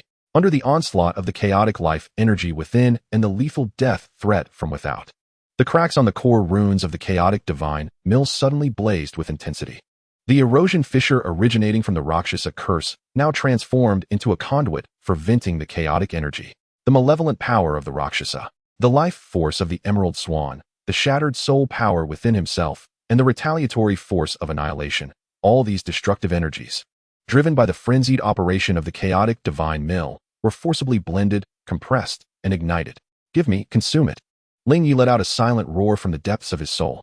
He relinquished all defenses, forcibly elevating the unsealing degree of the chaotic divine mill, guiding the furious mixed energy that could obliterate him along the path opened by the Rakshasa curse fissure, transforming it into an intangible yet concentrated spear of destruction, imbued with chaos, curses, life, and annihilation, to meet the dark demonic tiger's surging black energy cannon. This was not merely a soul skill, but rather a self-destructive counterattack born from the essence of the martial soul and multiple forces of annihilation. There was no earth-shattering explosion. At the moment of collision between two radically different, yet equally terrifying energies, a peculiar annihilation occurred. The extreme devouring power of the dark demonic cannon was momentarily neutralized by the chaotic mixed energy emanating from within Ling Ye.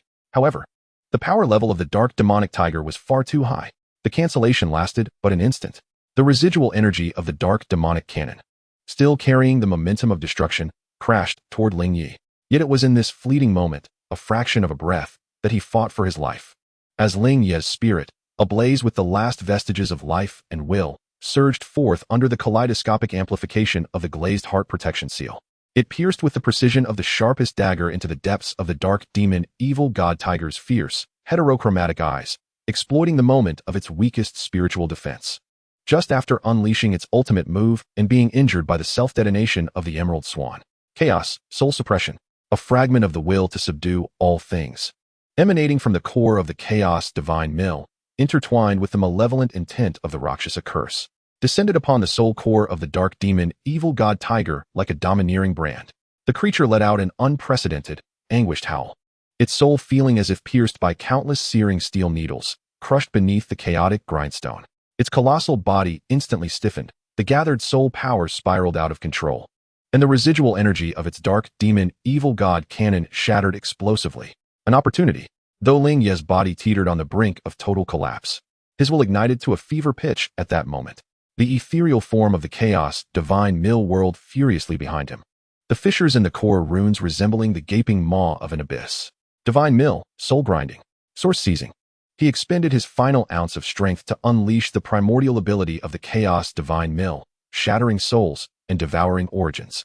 His target was the dark demon evil god tiger, its soul grievously wounded and paralyzed in place. Ahum. The intangible shadow of the chaos mill enveloped the dark demon evil god tiger. This ferocious beast, with its 8,000 years of terror, found its soul cast into a true chaos mill, being ground and extinguished amidst a silent, desperate roar.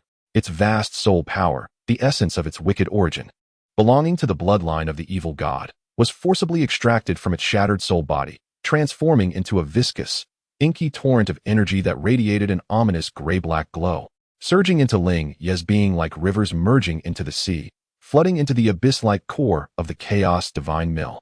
Allah! Ling Ye's body expanded violently, skin splitting, as the purple-black, cursed blood mingled with the forcibly infused essence of the dark demon, evil god tiger, surged forth. This was 100 times more ferocious and wicked than the life source of the Emerald Swan. The chaos divine mill groaned under the unbearable strain.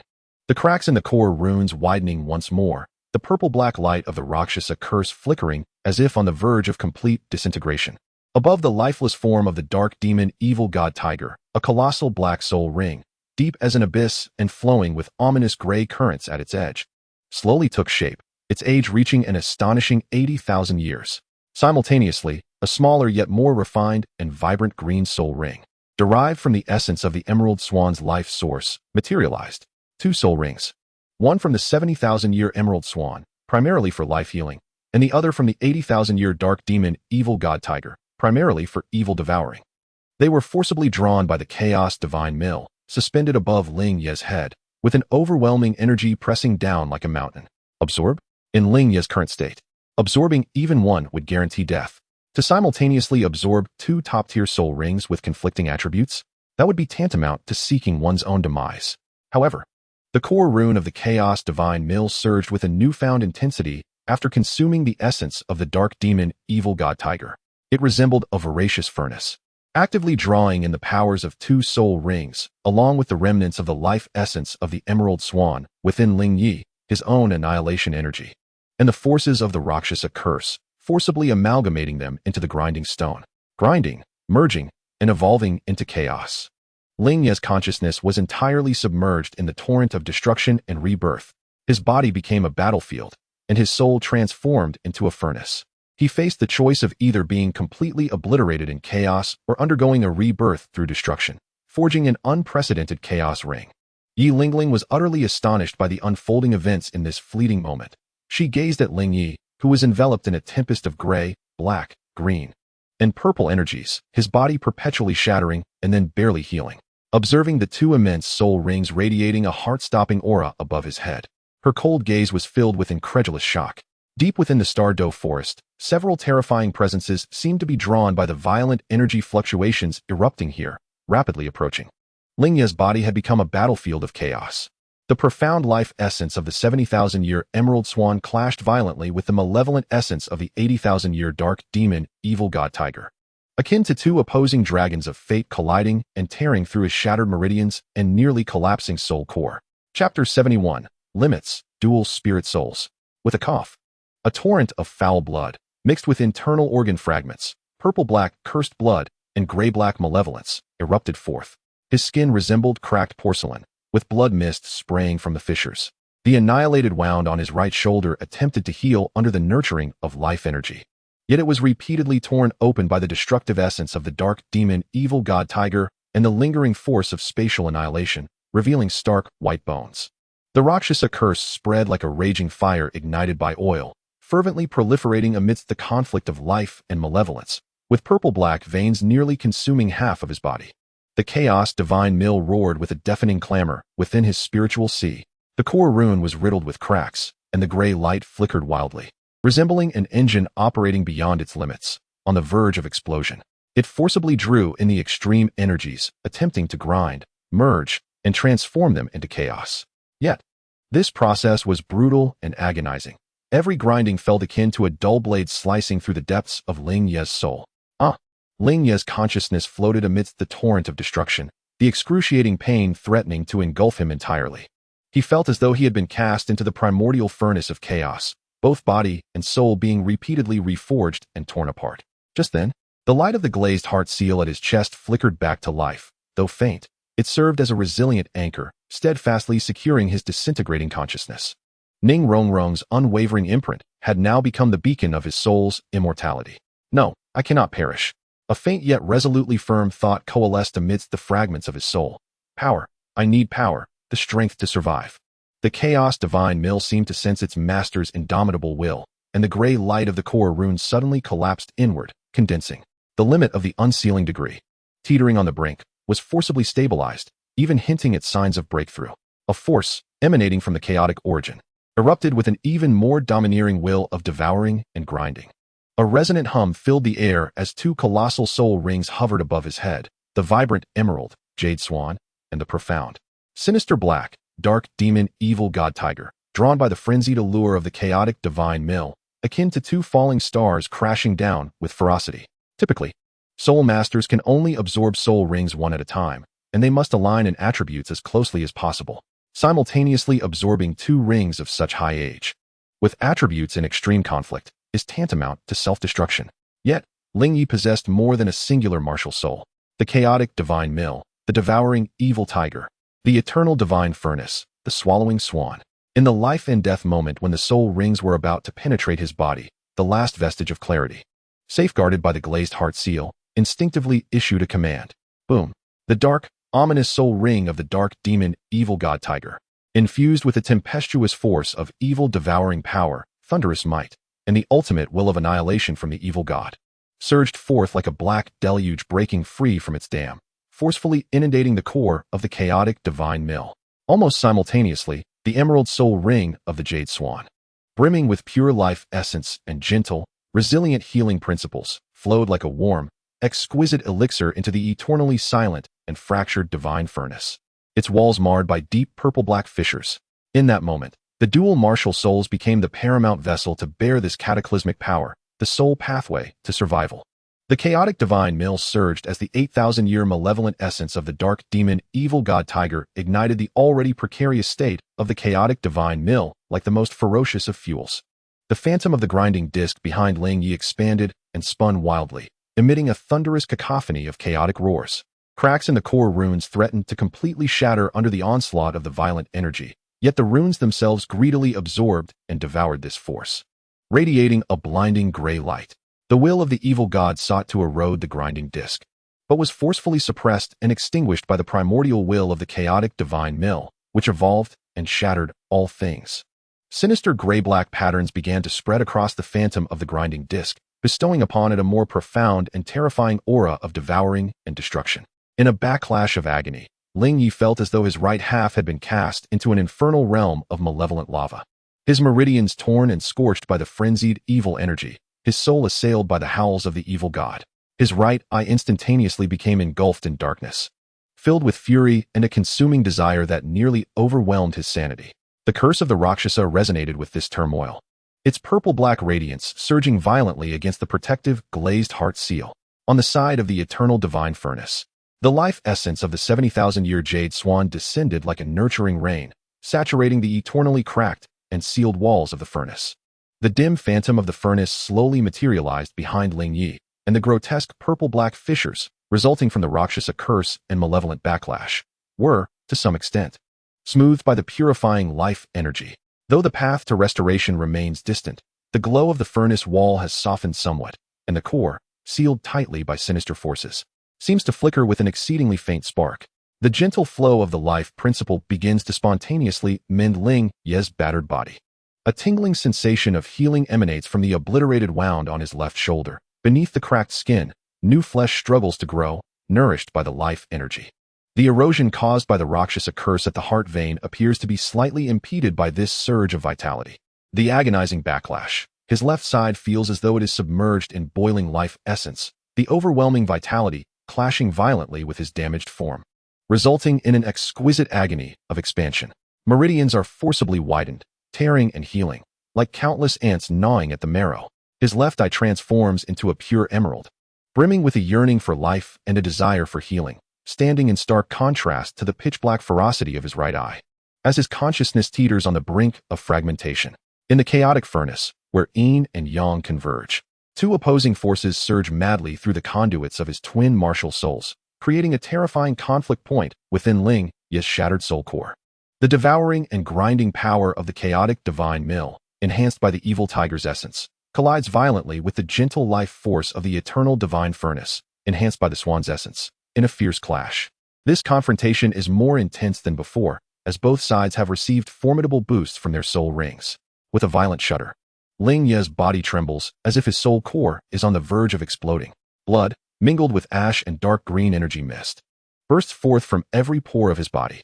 However, at the peak of this destructive confrontation, the Lili Heart Guard, which sustains his last vestige of clarity, radiates a dazzling spectrum of light. Simultaneously, the deepest crack on the core rune of the chaotic divine mill, stemming from the Rakshasa curse, bizarrely becomes a temporary outlet and fusion point, a portion of the frenzied evil power that cannot be fully transformed by the divine mill, and an excess of life force that the divine furnace cannot completely accept, along with the power of the Rakshasa curse itself, are forcibly guided by the radiant light into that crack, like a scorching iron plunged into icy water. These three destructive forces undergo a violent annihilation reaction at the fissure of the Rakshasa curse. This process brings excruciating pain, yet miraculously consumes the most turbulent portion of energy, returning a trace of exceedingly pure, albeit chaotic, energy to Ling Ye's fractured soul core. On the brink of total collapse, the soul core greedily absorbs this chaotic nectar like a parched desert, halting its disintegration and even beginning to reshape at a visibly rapid pace. Although still riddled with cracks, the core becomes more solid, emanating not a breath of decay, but rather a primordial wave of destruction and rebirth, heralding the dawn of chaos. A resonant hum, seemingly emanating from the depths of the soul, reverberates twice. Behind Ling Ye, the shadow of the chaotic divine mill suddenly solidifies. Upon the grinding stone, dark gray patterns intertwine, emanating a heart-stirring aura of devouring and grinding. A pitch-black soul ring, deep as an abyss and fringed with ominous gray currents, slowly rises and falls upon the stone, the 80,000-year dark demon evil god tiger, the unsealing degree of the divine grindstone. After consuming such a formidable evil soul ring, has abruptly surged to 28. The fissures in the core rune are forcibly welded by the newly birthed chaotic energy. Although they remain, they are temporarily stabilized. A new, overwhelmingly dominant ability to devour is gestating within the grinding stone. Meanwhile, the ethereal form of the eternal divine furnace has also steadied. The purple-black fissures on the furnace walls have notably faded, and the sinister seal has loosened significantly under the impact of surging life essence. The faint flicker of flame within, repair degree, has laboriously climbed from 85 to 15. A soul ring, exuding a gentle breath of life and as green as jade, the 70,000-year emerald swan, gracefully revolves around the furnace. The furnace no longer radiates the decay of deathly silence, but rather a sense of rebirth, slowly awakening vitality. The powerful principles of life restoration and healing circulate within. The soul power level, under the reshaping of the soul core and the infusion of dual soul ring energies, has firmly stabilized at the realm of a level 65 soul king, although there remains a gap to his pinnacle of level 73 soul sage. This is already an astonishing leap in the face of despair. Moreover, the newly formed soul core, rooted in chaos, is far more resilient and possesses greater potential than before. Ling Ye gasps intensely, like a fish out of water. The excruciating pain still washes over him like a tide. But it is no longer the despairing agony of impending annihilation. Rather, it is the pain of rebirth, a metamorphosis. He slowly opens his eyes. In his left eye, the emerald light of life gradually retracts, restoring its depth, and a hint of gentle resilience emerges from the depths. In his right eye, the dark violence and insatiable desire are forcibly suppressed, transforming into a cold silver gray, the source of space reappearing due to the restoration of soul power. Yet at the edge of the pupil, an imperceptible gray-black malevolence lingers like a brand, refusing to dissipate. His right arm remains bare of flesh, exposed to the air. Yet the edges of the wound are no longer ravaged by annihilating force, nurtured by the life-soul ring of the eternal divine furnace. One can observe the exceedingly slow growth of flesh granules. Though the purple-black markings of the Rakshasa curse still linger at the heart pulse, they are firmly suppressed by the newly birthed chaotic soul power and the strength of the life-soul ring, halting their spread. The cracked scars upon his body are visibly healing under the flow of emerald light. He has survived. Not only has he survived, but he has also turned misfortune into fortune, acquiring 2 top-tier 10,000-year soul rings, with his soul power surging to level 55. And both of his martial souls experiencing a qualitative leap. Yet, the crisis has not been averted. Hiss. Beside him, Yi Lingling inhales sharply, having witnessed the breathtaking and rule-defying absorption process in its entirety. Her cool visage is now marked with shock and a sense of relief at having survived.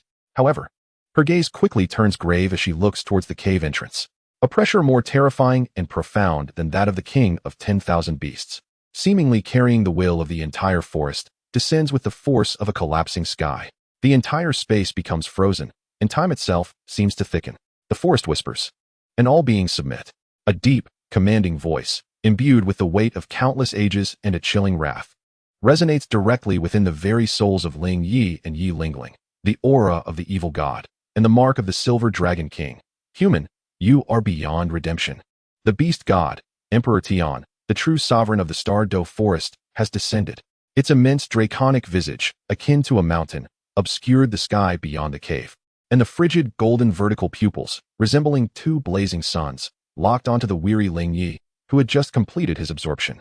Within that gaze lay a loathing for the aura of the evil god, a bewilderment regarding the mark of the Silver Dragon King, and an overwhelming fury at the audacity of this insignificant human to stir the winds and clouds in the heart of the Star Doe. Slaying the pinnacle soul beast, the dark demon evil tiger, though malevolent, was also among the top combatants of Star Doe. Newly empowered, Ling Ye found himself once again plunged into a more terrifying abyss than before, confronted by the beast god, Emperor Qian, with nearly 1,000,000 years of cultivation. The strength of a 65th level soul emperor felt as insignificant as an ant. Yi Lingling's complexion turned pale, and the radiance of the 9-heart Si Tang rose and fell under the oppressive might of Emperor Qian, flickering as if on the verge of extinguishment. Instinctively, she drew closer to Ling Ye, her last refuge in this desolation. Ling Ye forcibly suppressed the excruciating pain coursing through his body and the tremors of his soul. The shadow of the chaotic divine forge flickered behind him, while the flames of the eternal divine furnace danced with tenacity. With great effort, he lifted his head, his silver-gray right eye unwaveringly meeting the blazing golden dragon pupils in the sky. A path to survival? Beneath the wrath of the beast god, where could one find salvation? Chapter 73, Emperor Qian.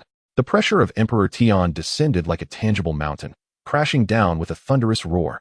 The remaining air within the cave was instantly siphoned away, and even the light seemed to be consumed by those burning golden vertical pupils.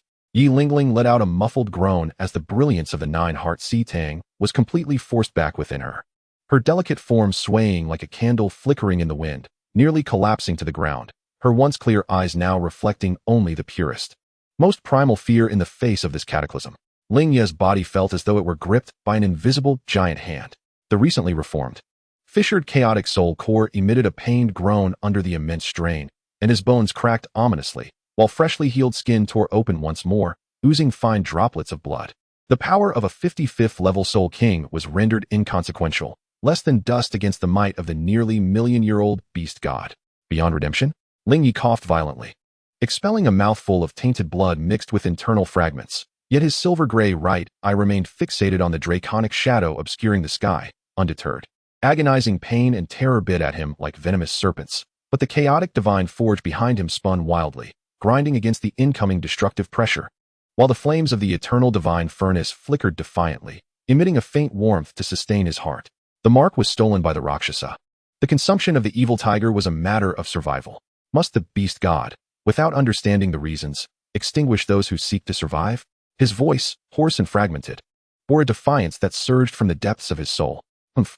The cold snort of Emperor Qian resonated like thunder across the heavens, exploding within the mental seas of Ling Ye and Yi Lingling. Yi Lingling's vision darkened, and she collapsed to the ground, completely unconscious. The night was as if struck by a heavy hammer, blood oozing from all 7 orifices, the cracks on the chaotic soul core rapidly expanding, and darkness enveloping his vision, teetering on the brink of complete collapse. Qian's spiritual force was vast as the sea of stars, cold as ancient ice, imbued with an undeniable will of judgment. Survival? To sacrifice the core soul beast of my clan, to summon the power of the evil god, while bearing the mark of the silver dragon sovereign. Your very existence is a calamity. The golden light in the dragon's eyes grew increasingly intense, carrying a determination to annihilate everything. A colossal claw, shrouded in dark dragon scales and entwined with the essence of destruction, reached forth, disregarding the distance, slowly descending towards Ling Ye within the cave. Where the claw passed, space crumbled and vanished inch by inch. This was the true might of world annihilation, an absolute deadlock. Ling Ye's heart sank to the depths of despair. Any struggle in the face of such overwhelming power was futile. The chaotic divine mill operated wildly, attempting to devour that destructive dragon might. Yet it was akin to a mantis trying to stop a chariot. The millstone's phantom trembled violently, and the welds on the core runes splintered once more. The flames of the eternal divine furnace were pressed down to a mere spark, just as the moment hung in the balance. With his soul on the verge of being crushed by the dragon's claw, deep within Ling Ye's spiritual sea, the once dormant Silver Dragon King's source mark erupted with an unprecedented nine-colored radiance, spurred by Tian's pure and vast dragon might, and Ling Ye's desperate will to survive on the brink of soul scattering. Buzz, no longer the chaotic impact of before. This was a higher level of dragon roar, infused with supreme majesty and compassion. The nine-colored brilliance instantaneously penetrated Ling Ye's battered body, coalescing behind him into a hazy yet immensely noble silhouette of a great silver dragon. The silver dragon raised its head, its pure eyes reflecting a hint of indifference as it looked down upon all living beings, confronting Tian's devastating claw. My lord, for the first time, a violent tremor, bordering on losing composure, rippled through Tian's spiritual fluctuations. The earth-shattering dragon claw's phantom, upon encountering the nine-colored silver dragon silhouette, froze and melted away like ice meeting the blazing sun. The overwhelming pressure receded like a tide, and within the burning golden vertical pupils, there was an expression of incredulous ecstasy, awe, and a trace of profound confusion. The silver dragon silhouette, exceedingly faint, lasted but an instant before transforming into nine-colored specks of light, re-entering the mark on Ling Ye's forehead, finally falling silent as if exhausting its last shred of power. Within the cave, an oppressive silence reigned. The colossal phantom of Tian's dragon had still loomed in the sky, yet the terrifying killing intent and pressure had dissipated, replaced by a complexity of emotions. Its enormous golden dragon eyes fixed intently on the unconscious Yi Lingling and the teetering Ling Ye, supported solely by will, ultimately honing in on the dimming silver dragon mark. After a long while, a low, complex voice resonated within Ling Ye's spiritual sea, no longer a judgment, but laced with curiosity and trepidation. Human, why do you possess the source mark of my lord within you? This mark, does it truly protect you? Ling Ye's body swayed, nearly collapsing. He summoned the last vestiges of clarity, wiped the blood from his face, and with a voice weak yet tinged with a hardened resolve born from survival, replied, I told you, it is a gift from the Rakshasa. Why does the mark protect me? You should inquire about it, he said, gesturing to his forehead, yet a tempest raged within his heart. The Silver Dragon King's mark could indeed intimidate the Emperor of Heaven. The implications behind this connection far exceeded his imagination. Golden lights swirled in the dragon's eyes, seemingly employing some arcane method to probe into Ling Ye. As its perception swept through the chaotic nascent soul core within Ling Ye, the forcibly suppressed yet deeply rooted Rakshasa curse, the shattered yet life-infused eternal divine furnace, and the nascent twin soul rings still stabilizing their aura. Even the beast god could not conceal a flicker of astonishment. The state of this human was extraordinarily peculiar. The conflicting forces were in a state of tumult, resembling a chaotic furnace on the verge of explosion, yet somehow, an ineffable will had forcibly melded them together. More crucially, the Master's mark bore an unexpectedly profound connection to him. The silence of the Emperor of Heaven hung like a tangible weight. Ultimately, that deep dragon's roar resonated once more. Imbued with undeniable authority, the Master's mark must not be compromised nor profaned. Human, until you have thoroughly mastered this mark or the Master's will awakens, you shall not set foot in the core area of the starry constellation, nor shall you use our core soul beasts as sacrifices. This was an edict of expulsion, yet also a veiled decree of protection. It was evident that the Emperor of Heaven could not fully trust Ling Ye, but the existence of the Silver Dragon mark prevented it from delivering a fatal blow, resorting instead to banishment. Should there be a next time, the Emperor's voice turned cold. Even with the mark, I shall annihilate your soul to set an example. As the words fell, the shadow of the dragon that had obscured the sky slowly dissipated. The overwhelming pressure that had enveloped the world also receded as if it had never existed. Yet, Ling Ye understood that he had been irrevocably marked by this forest sovereign. Thud. The moment the Emperor of Heaven's oppressive aura vanished completely, Ling Ye's taut will could no longer endure. Darkness enveloped him as he collapsed forward. In his fading vision, he glimpsed Yi Lingling's unconscious profile and the battlefield outside, still strewn with remnants of terrifying energy fluctuations.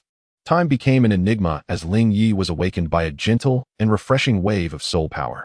Struggling to open his eyes, he found himself leaning against a cold rock, his wounds enveloped in a faint green light, bringing with it a soothing and tingling sensation. Although the pain remained excruciating, the impending sense of collapse had alleviated somewhat. Yi Lingling sat cross-legged before him, cradling the dimly glowing nine-heart sea lotus in her hands, exerting all her energy to heal him. Her complexion was still pale, clearly indicating her previous exhaustion. "You have awakened?" Upon seeing him open his eyes, Yi Lingling sighed with relief. Her voice remained cool, yet it held a trace of concern. "The beast god has departed. We are, for the time being, safe." Recalling the terror of the emperor's arrival, a tremor lingered in her eyes. Ling Ye attempted to move. A piercing pain shot through the exposed bone of his right arm, and the cracks in the chaotic soul core still throbbed faintly. The brilliance of the glazed heart protection seal was dim, and the connection with Ning Rongrong was exceedingly weak. "Thank you," Ling Ye rasped, looking towards Yi Lingling. Had it not been for her timely treatment with the Nine Hearts begonia, he might have succumbed to a grave injury, falling into unconsciousness or worse. Yi Lingling shook her head, stating that without him, they would have perished beneath the claws of the ferocious beast. "This place is not suitable for prolonged stay. Although Di Tian has departed, the energy fluctuations may attract other formidable soul beasts. Furthermore," she glanced at Ling Ye's gruesome right arm and his weakened state, indicating that he required a safer location for healing, along with a powerful healing-type soul beast essence to mend his arm. Chapter 74, The Abyssal Spider Monarch. Ling Ye's gaze swept over the desiccated corpse of the dark magic evil tiger and the remnants of the emerald swan outside the cave, his expression sharpening. Di Tian had forbidden him from hunting soul beasts in the core area, yet in his current condition, he was in dire need of sustenance. The restoration of the eternal divine furnace required life essence, and the chaotic divine mill demanded a consolidation of the powers it had absorbed. His eyes, akin to the most precise of hunters, swiftly zeroed in on a seemingly ordinary patch of black humus at the cave's edge, overturned by the remnants of battle. The enhanced perception granted by the chaotic divine mill, particularly after absorbing the dark magic evil tiger's soul ring, distinctly detected an exceedingly subtle life fluctuation beneath that soil, emanating a chilling and viscous aura, akin to a lurking venomous serpent poised to strike.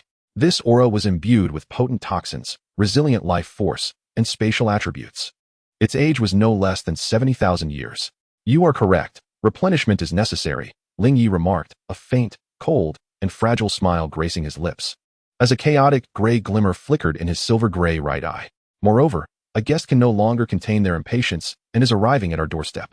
Yi Lingling followed his gaze, initially oblivious, but when Ling Ye's eyes, filled with the intent of chaotic devouring, locked onto the target, the patch of black humus began to writhe violently. With a spine-chilling hiss, the earth erupted. A colossal creature, its entire form cloaked in dark purple exoskeleton. A grotesque amalgamation of scorpion and spider burst forth from the ground. It bore 8 glimmering compound eyes and a pair of massive pincers that exuded a metallic sheen. Most bizarrely, its tail, reminiscent of a venomous scorpion, culminated not in barbs but in a swirling, pitch-black void that radiated spatial distortion. The Abyssal Spider Monarch. And it was a rare spatial attribute variant, its age astonishingly reaching 75,000 years. It had evidently been drawn by the energy fluctuations and the scent of blood from the previous battle, lying in wait for the opportune moment to strike its prey at their weakest. Now sensing Ling Ye's feeble, yet tantalizingly chaotic essence, a delectable blend of life and evil, it could no longer restrain its hunger. "Be careful," Yi Lingling exclaimed in alarm, as the 9 hearts begonia radiated with brilliance, conjuring an emerald barrier that swiftly shielded Ling Ye. The pincers of the Abyssal Spider Monarch, accompanied by a piercing shriek that rent the air, crashed violently against the barrier. Bang! The barrier trembled violently, and Yi Lingling's complexion paled. The power of this demon spider far surpassed that of an ordinary 10,000-year soul beast. Yet, there was no hint of panic in Ling Ye's eyes. Rather, a glimmer of cold calculation crossed his face. He was not in a position to confront it head-on, but he did not require a direct confrontation. As the pincers of the Abyssal Spider King were thwarted by a barrier of light, the spatial aperture at its rear began to whirl and accelerate, poised to unleash a deadly spatial piercing. Ling Ye, enduring the excruciating pain of his soul core and the tearing sensation of his spirit, channeled the remnants of his soul strength into the chaos divine mill with fervor. He refrained from launching an attack. Instead, he amalgamated the formidable devouring power derived from the dark demon evil god's tiger soul ring with his own chaotic soul energy and a hint of the corrupting malice emanating from the Rakshasa curse. This fusion birthed an intangible vortex of consumption that unerringly targeted the very essence of the soul, enveloping the head of the abyssal spider king in an instant. The divine mill, soul devourer. This was not a physical assault, but rather a coercive pull at the mental and primordial level. A harrowing shriek erupted from the abyssal spider king, a sound rife with agony.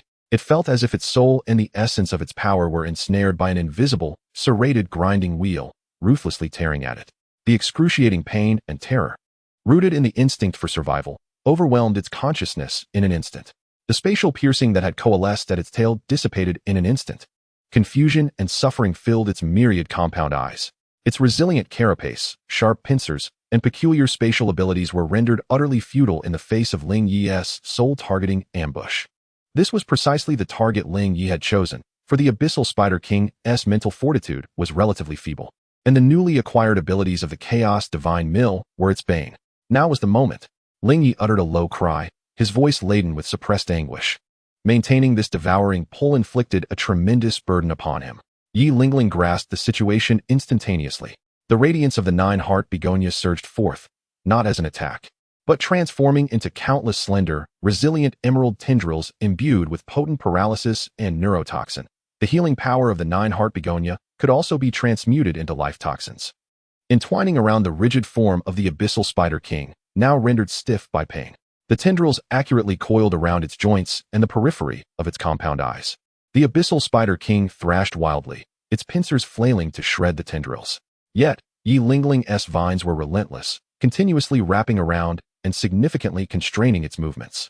More critically, the neurotoxin adhered to the vines, seeped through the cracks in its carapace, infiltrating its body.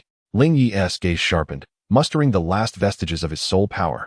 The devouring force of the Chaos Divine Mill surged with newfound intensity.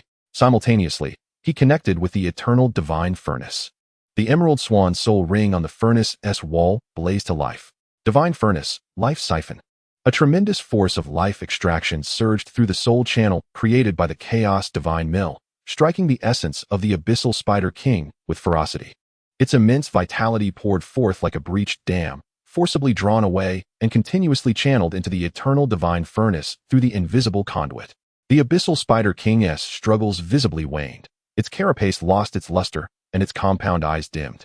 It had become the sustenance for the restoration of the eternal divine furnace. Meanwhile, the Chaos Divine Mill relentlessly ground against its resisting spirit, preventing it from concentrating enough to activate its spatial abilities for escape. In a delicate balance of ebb and flow, Ling Ye's pallid visage regained a hint of color, nourished by the pure life energy being replenished by the eternal divine furnace.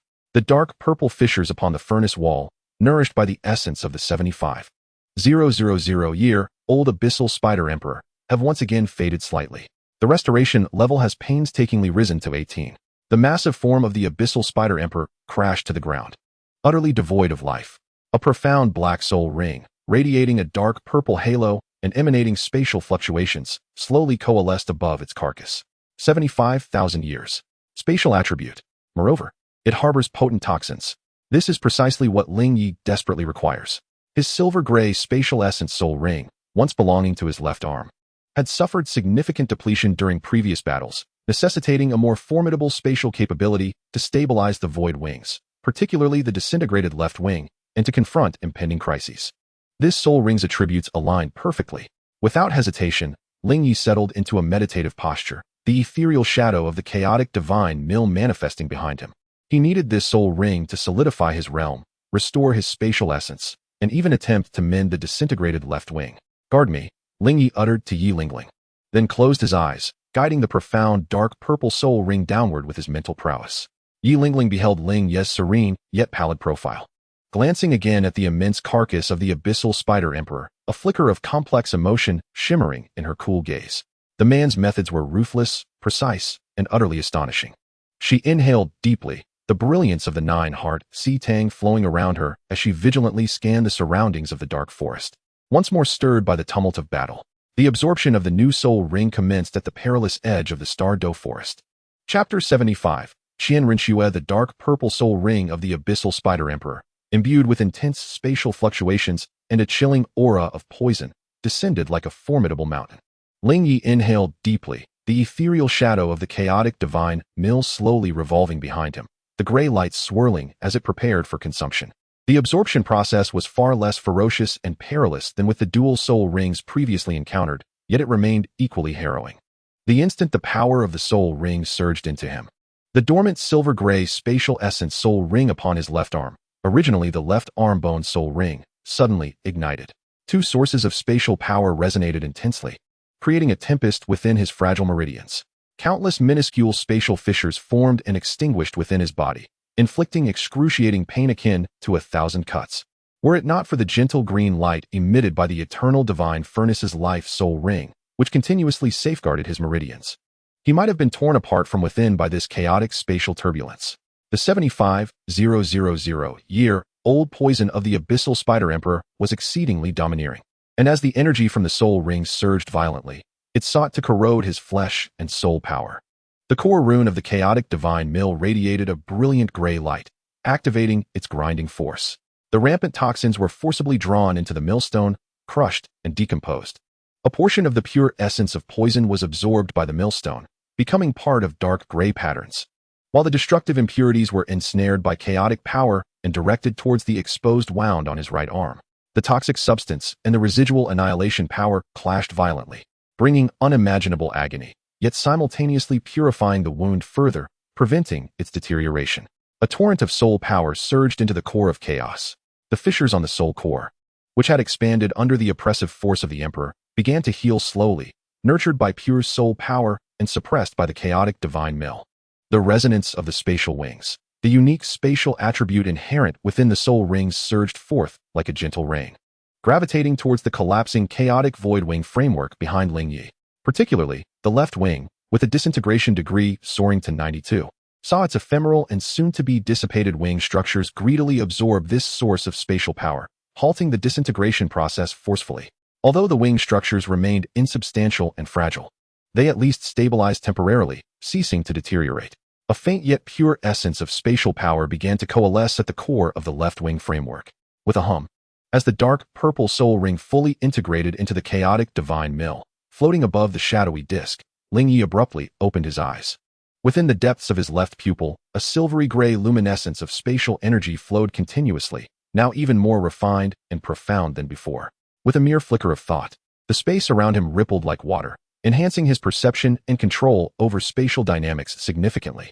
New soul skills awakened, chaotic divine mill space folding, distorting the nearby space to achieve short-distance instantaneous movement, akin to teleportation, albeit at a greater cost and shorter range, or creating spatial barriers to deflect attacks. This is a chaotic application of the Abyssal Demon Spider King's spatial piercing ability. Chaotic divine mill erosion toxic fog, releasing a cloud of grayish-purple toxic mist imbued with spatial cutting power and chaotic venom, corroding soul power, eroding space, and ensnaring foes invisibly. This is an amalgamation of the Abyssal Demon Spider King's toxins and spatial essence. It has manifested. Ling Ye felt the torrent of soul power and the considerably stabilized spatial essence within him, a glimmer of brilliance flashing in his eyes. The agony in his right arm persisted, yet the taint on the wound had been eradicated, and under the continuous nourishment of the eternal divine furnace's life soul ring, the healing process seemed to accelerate slightly. The Rakshasa curse still lingered at his heart's pulse, but it was firmly suppressed by a triad of forces: chaotic soul power, life soul ring, and the glazed heart seal. He glanced at Yi Lingling, who was safeguarding him. The girl's face remained pale, yet her gaze was resolute. The radiance of the nine-heart Si Tang cautiously scanning their surroundings. "Thank you." Ling Ye expressed his gratitude once more, his voice significantly stronger than before. Yi Lingling nodded slightly, her gaze falling upon Ling Ye's still alarming right arm. "Your arm. Ordinary methods may be insufficient for restoration. It requires an extraordinarily powerful life essence or rare treasures capable of reshaping the body." She paused, her cool tone laced with a hint of inquiry. "What do you intend to do next?" Ling Ye's gaze drifted beyond the forest, his silver-gray pupils as profound as an abyss. The Emperor's expulsion decree echoed in his ears. The Stardo core area had become a forbidden zone. The Rakshasa curse pricked at his back like a thorn, and the road to restoration through the chaotic divine mill and the eternal divine furnace stretched long ahead. Ning Rongrong, Dugabo, Hulaina.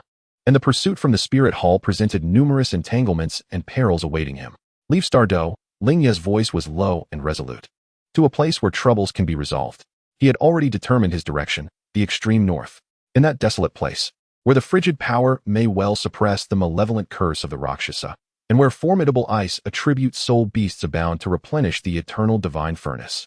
It remains a seldom trodden path, ideal for concealing one's movements and regaining strength. Just as the two prepared to embark, a cacophony of unsettling sounds, rustling, hissing, emanated from all directions, sending shivers down their spines. A dense darkness, akin to a living entity, surged forth from the depths of the forest, imbued with a chilling, greedy, bloodthirsty aura. Countless minuscule eyes, flickering with a sinister crimson glow, illuminated the obscurity like the stars of the infernal realm.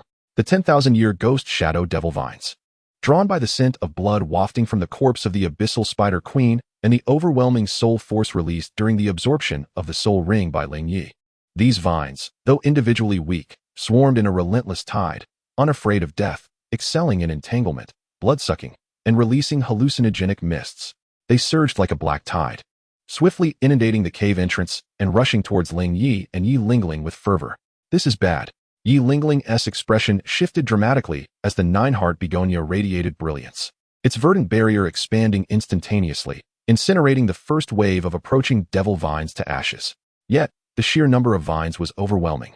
They came in waves, and the barrier quaked violently, emitting a groan under the immense strain. Ling Ye's gaze turned icy, having just stabilized his realm. He was eager to test his skills against these creatures.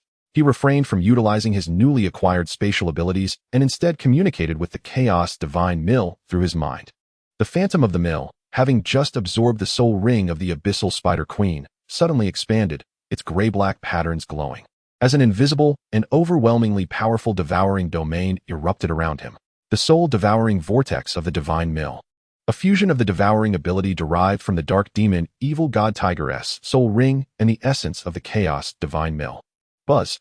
The ghostly devil vines that ventured into the domain collided with an invisible, serrated maw. Their life essence, soul power, and even their very spirit were forcibly stripped away. Torn asunder, transforming into wisps of gray-black gas that surged madly into the Chaos Divine Mill. The foremost devil vines instantly withered, turning to ash. Wherever the domain passed, the tide of vines was mercilessly ground, reduced to mere powder. Yi Lingling felt an immediate alleviation of pressure as she stared in astonishment at Ling Ye. This devouring domain was not only domineering and efficient, but it also emanated a chilling aura of annihilation. However, the number of vines was simply too vast, seemingly inexhaustible. Though the domain was powerful, its sustained operation placed a tremendous burden on Ling Ye's newly stabilized soul core. He furrowed his brow, preparing to attempt his newfound spatial folding ability to help Yi Lingling break through when, suddenly, a scorching pillar of gold-red flames, imbued with a sacred purifying essence, descended like a divine sword of retribution, cleaving through the thick darkness and toxic mists above the forest, striking fiercely at the most concentrated area of the vine onslaught. Boom. The golden flames, akin to the sun melting snow, instantaneously vaporized thousands of ghostly devil vines. The divine aura embedded within the flames incited the remaining vines to emit terrified shrieks, retreating in a frenzied tide back into the depths of the forest. Amidst the smoke and flames, a tall, imposing figure descended slowly. He donned an immaculate white outfit, intricately embroidered with golden solar patterns. His handsome and resolute visage was framed by a mane of golden hair that resembled flickering flames. Most striking was the golden longsword he wielded, its blade flowing with sacred fire, emanating an overwhelming heat and majesty. Qian Renxue. At this moment, she should be in a state of disguise. Yet the aura of her martial soul could not be entirely concealed. Her gaze swept over the disheveled cavern, the remnants of the abyssal spider monarch and the emerald swan, as well as Ling Ye, whose aura was slightly unstable after retracting the devouring domain. Ultimately, her attention settled on Yi Lingling, her golden-red pupils flickering with a subtle hint of inquiry and gravity. There had been frequent disturbances deep within the Stardo forest, with energy fluctuations of an unusual nature. By the decree of the Elder Hall, he had come to investigate. His voice rang clear and authoritative, finally locking onto Ling Ye with an air of scrutiny and a hint of condescension, as if to say, "You are the one stirring the storm." The holy son of the Spirit Hall, Ling Ye? Chapter 76, Stirring the Storm. Qian Renxue's golden eyes, akin to two blazing suns, were fixed upon Ling Ye, exuding both scrutiny and pressure. The long sword, pulsating with sacred flames, was slightly raised, causing the air to warp from the intense heat. Yi Lingling instinctively took a half-step back, the radiance of her nine-heart sea flower appearing especially dim in the face of the other's pure and fervent divine pressure. She recognized this attire, belonging to the Elder Hall of the Spirit Hall, a position of unparalleled authority. Ling Ye's silver-gray pupils abruptly constricted. Qian Renxue, how could she be here? The decree from the Elder Hall? Was it concerning the anomalies in the core area of the Star Dough? Or was it aimed at him, the missing Holy Sun? Or perhaps both? The chaotic soul core within him groaned under the oppressive weight of her vast and pristine divine soul power, the recently stabilized cracks within him throbbing painfully. Stirring the storm, Ling Ye forcibly suppressed the tumultuous blood within him. His voice hoarse yet laced with sardonic coldness as his gaze swept over the remains of the abyssal spider monarch and the emerald swan. Mere struggles for survival beneath the claws of ferocious beasts, scavenging for leftovers. What? Does the Elder Hall even need to intervene in this? He deliberately downplayed his identity as the Holy Sun, lowering his stance to probe the true intentions of the other. The exposed bones of his right arm appeared particularly grotesque under the illumination of the golden flames. Qian Renxue's gaze lingered for a moment on Ling Ye's grievous injuries and on Yi Lingling, a fleeting flicker of something unusual flashing through her golden pupils. Ling Ye's condition was even worse than she had anticipated. The bizarre chaotic aura, the jumbled energy fluctuations, and the sinister curse coiling around his heart meridian all sent a chill through her. And Yi Lingling, the nine-heart sea flower, a member of the Seven Treasures glazed tile school, struggling for survival? Qian Renxue's voice was frigid, imbued with an undeniable authority, capable of invoking the might of the beast god, leading to the successive downfall of the top-tier soul beasts, the emerald swan, the dark demon, evil god tiger, and the abyssal spider monarch. This was no ordinary struggle. She took a step forward, the searing divine aura pressing upon them like a tangible wall. Your secrets, Holy Sun, and the anomalies in the Star Dough require an explanation. Accompany me back to the Elder Hall for a report. Return to the Elder Hall. Ling Ye's heart tightened. In that domain of the thousand paths, upon his return, the peculiar injuries he bore, the anomalies of his dual martial souls, particularly the Rakshasa curse and the Silver Dragon King's mark, could not possibly be concealed. What awaited him would not be healing, but rather a thorough examination, control, and potentially becoming a test subject. Moreover, with the whereabouts of Ning Rongrong and Douluo Bo remaining uncertain, and Hulaiina's ambiguous stance, he could not afford to lose his freedom at this moment. A cold smirk graced Ling Ye's lips as the ethereal shadow of the chaotic divine mill flickered behind him, gray light swirling, silently resisting the divine pressure. If I were to say that the curse of the Rakshasa god has attracted ferocious beasts, would you believe me? He revealed part of the truth, both as a probe and a deterrent. His thoughts raced, and he expanded his spatial perception to seek an opportunity for escape. The mention of the Rakshasa god caused Qian Renxue's golden pupils to narrow sharply, her grip on the sword hilt tightening ever so slightly. As the inheritor of the angel god, she was acutely aware of the malevolent aura associated with the Rakshasa god. The cold, tainted, and malicious curse power emanating from Ling Ye's heart revealed, under the stimulation of divine essence, a wave of repulsive energy that unmistakably belonged to a deity. This confirmed that Ling Ye's words were not unfounded. However, it heightened her vigilance. Those cursed by the Rakshasa god were inherently sources of great calamity. At the very moment Qian Renxue's heart wavered upon hearing the name of the Rakshasa god, Ling Ye suddenly shouted, "Go!" He swiftly grasped Yi Lingling's wrist with his left hand. Buzz! With the chaotic divine mill activated, the newly acquired dark purple abyssal spider emperor soul ring blazed to life. The power of space surged violently. The chaotic divine mill folded space. The objective was not to attack, but to execute an extreme distance group teleport with Yi Lingling. Their figures blurred and distorted like reflections in water. Qian Renxue reacted swiftly, golden light bursting in her eyes. Not a chance. Angel imprisoned. She sliced the air with her golden longsword. A massive golden cross, forged from pure divine flames, materialized out of nowhere, bearing the laws of purification and the power to bind all evil, forcefully descending upon the spatial node from which Ling Ye and Yi Lingling were about to vanish. Boom! The divine flames clashed violently with the distorted spatial power. The process of space folding was forcibly disrupted. Uffed! Ling Ye was struck hard, coughing up a mouthful of blood. His soul core violently shaken, and the spatial soul skill rebounded. He and Yi Lingling were violently expelled from the void, stumbling into a scorched earth several dozen meters away, an area previously ravaged by Douluo Bo's toxic clouds, falling short of their intended destination, and Ling Ye's injuries instantly worsened. Unyielding. The chill in Qian Renxue's gaze intensified. How dare Ling Ye resist, especially with a member of the Seven Treasures glazed tile school in tow? She no longer held back, raising her golden longsword high. As 6 burning golden wings materialized faintly behind her, the embryonic form of her martial soul, and a vast surge of divine soul power gathered like a tsunami. Angel Judgment, a beam of golden holy light, distilled to its essence and capable of purifying all worldly filth, tore through the air like a spear of divine retribution, aimed directly at Ling Ye's heart. The objective transcends mere capture. It is to profoundly devastate its very essence, thereby dismantling its capacity for resistance. A sense of impending doom instantly seized Ling Ye. The force of this strike far surpassed that of the Soul Emperor level.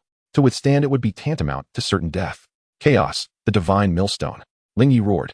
As the illusory form of the chaos divine millstone expanded to its utmost limit, the gray-black realm of devouring energy unfurling wildly, attempting to weaken and consume that judgmental holy light. Hiss, hiss, hiss. The sacred golden light clashed violently with the chaotic gray radiance, leading to annihilation. The chaos realm, akin to fabric corroded by a potent acid, rapidly thinned. Although the golden light was diminished, its momentum remained unrelenting, still piercing forth with a terrifying purifying force. A fierce glint flashed in Ling Ye's eyes. The silver-gray luminescence of his right eye and the verdant glow of life from his left eye shone to their fullest intensity. He advanced rather than retreated. The eternal divine furnace's life barrier. The emerald swan's soul ring gleamed, as a solid, vibrant green light shield coalesced before him in an instant. The chaos divine millstone unleashed the void poisonous mist. The dark purple spirit ring of the abyssal spider queen illuminated, releasing a dense gray-purple mist, imbued with spatial cutting and chaotic toxins, surging forth to meet the judgmental golden light. Boom. Crack. The life barrier merely stalled the golden light for an instant before shattering with a thunderous crash. Yet, in that fleeting moment, it granted the void poisonous mist the opportunity to take effect.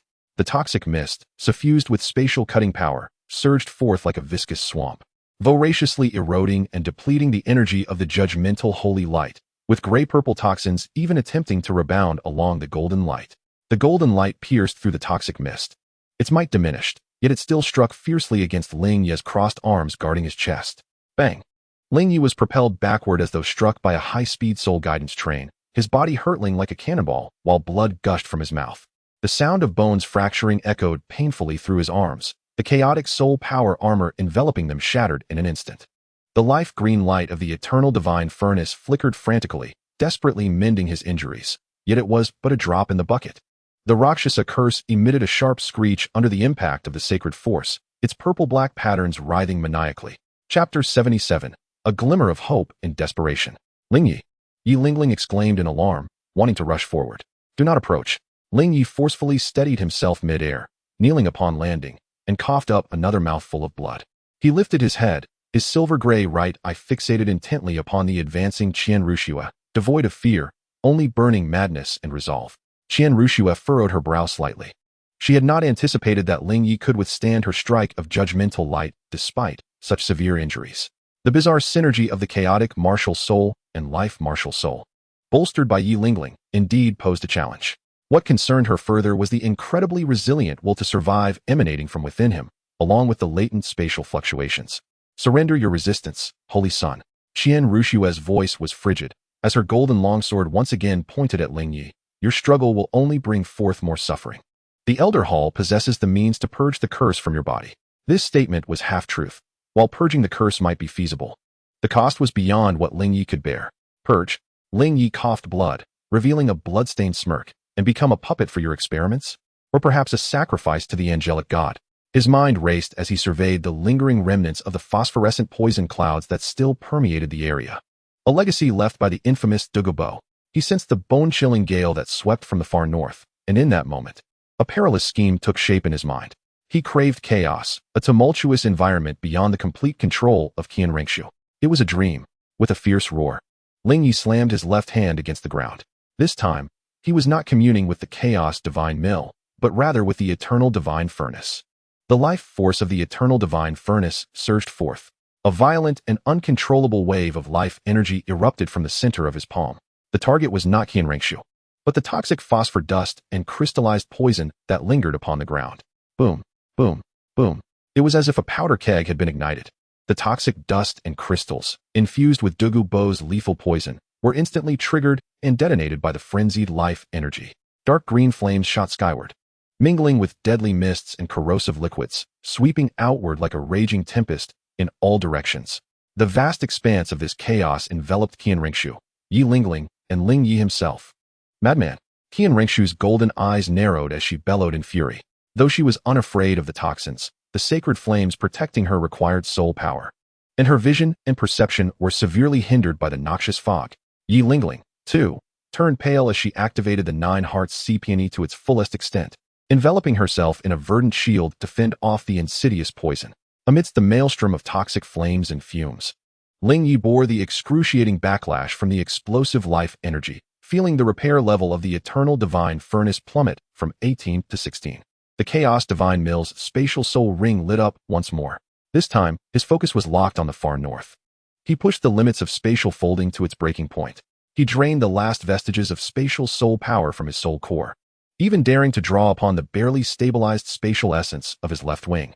A silver-gray luminescence enveloped both himself and the nearby Yi Lingling. "Grab me!" Ling Ye shouted to Yi Lingling, who was struggling to endure the toxic fog. Without hesitation, she unleashed her verdant vines, wrapping them around Ling Ye's waist. Their figures became indistinct and distorted amidst the dark green flames and thick mist. "Where do you think you're going?"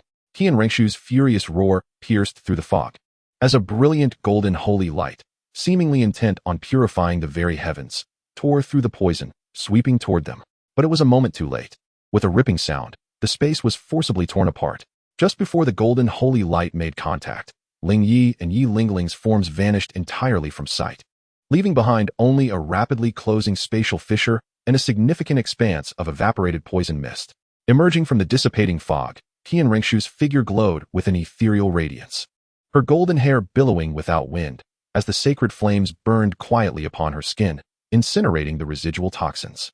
She gazed at the spot where Ling Ye had disappeared, then glanced towards the north, where the remnants of spatial fluctuations pointed.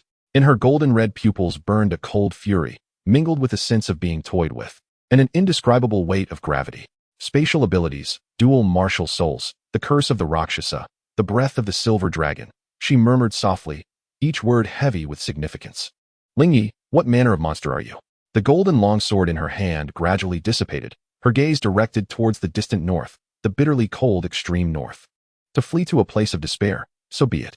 A flash of golden light flickered in Qian Renxue's eyes. The frigid winds of the north would tend to your injuries. Once I have resolved the anomalies of the Star Doe, I shall summon His Holiness the Saint back to the palace. She lingered no longer. Behind her, the ethereal wings shimmered momentarily, transforming into a streak of golden light, darting towards the heart of the Star Doe, where the energy exploded most violently. Confirming the source of the Star Doe's mutation was of greater importance to the Spirit Hall than pursuing the heavily injured Ling Ye. The biting cold wind sliced like a steel blade, whipping hard ice shards against her face. The air was thin and frigid. Each breath felt as though it would freeze her lungs. Thud, thud. Two figures tumbled clumsily from a distorted rift in space, crashing heavily onto the frozen ground. Cough, cough. Spit. Ling Ye expelled another mouthful of blood onto the snow, which instantaneously froze into dark red crystals. He curled his body, trembling violently, forcing the expenditure of spatial soul power, igniting life energy, enduring the angelic judgment, compounded by the backlash of spatial traversal. All his injuries erupted at that moment. The chaotic soul core dimmed, fissures sprawling across its surface, as if it might shatter once more at any moment. His right arm, a skeletal site, bore wounds turned purple from frostbite. The Rakshasa curse, under the onslaught of divine power and the extreme cold, surged like a waking viper, frantically battering against its suppression. His soul power was utterly depleted, unable to even sustain the manifestation of his martial soul. Ling Ye, Yi Lingling struggled to rise. Disregarding her own pain from the spatial turbulence and her numbed, frozen body, she lunged to Ling Ye's side. The light of the nine-heart, Si Tang rose, yet appeared exceedingly feeble. The elemental energy of this realm was thin and saturated with icy attributes, severely stifling her healing martial soul. She could only barely release a warm life energy, safeguarding Ling Ye's heart veins, delaying the loss of his body temperature. Ling Ye's consciousness ebbed and flowed amidst excruciating pain and frigid cold. He sensed his body growing rigid, his blood threatening to congeal. The chaotic divine mill and the eternal divine furnace lay utterly silent, akin to two cold, unyielding stones. Only the small, glazed heart-protecting seal at his chest continued to emit a weak yet persistent warmth, like the last flicker of fireflies in the dark. Cold, so cold, he murmured unconsciously, his teeth chattering. Yi Lingling gazed at his pallid face and the fading essence of life, her clear eyes filled with urgency and helplessness. In this forbidden zone of life, her nine-heart Sitang's effects were minimal. They must swiftly find shelter from the cold, otherwise they would both perish here. She painstakingly hoisted the semi-conscious Ling Ye onto her back, his body alarmingly frigid, trudging through the howling winds. Looking up, she saw only boundless gray-white frozen earth and a leaden sky, devoid of any signs of life, surrounded by eternal silence and chill. Time blurred as they walked. Just as Yi Lingling's soul power was on the brink of exhaustion, her legs heavy as lead. Whoosh! A more intense and rhythmic cold wind, interspersed with delicate ice crystals, howled forth from a vast chasm of ice ahead.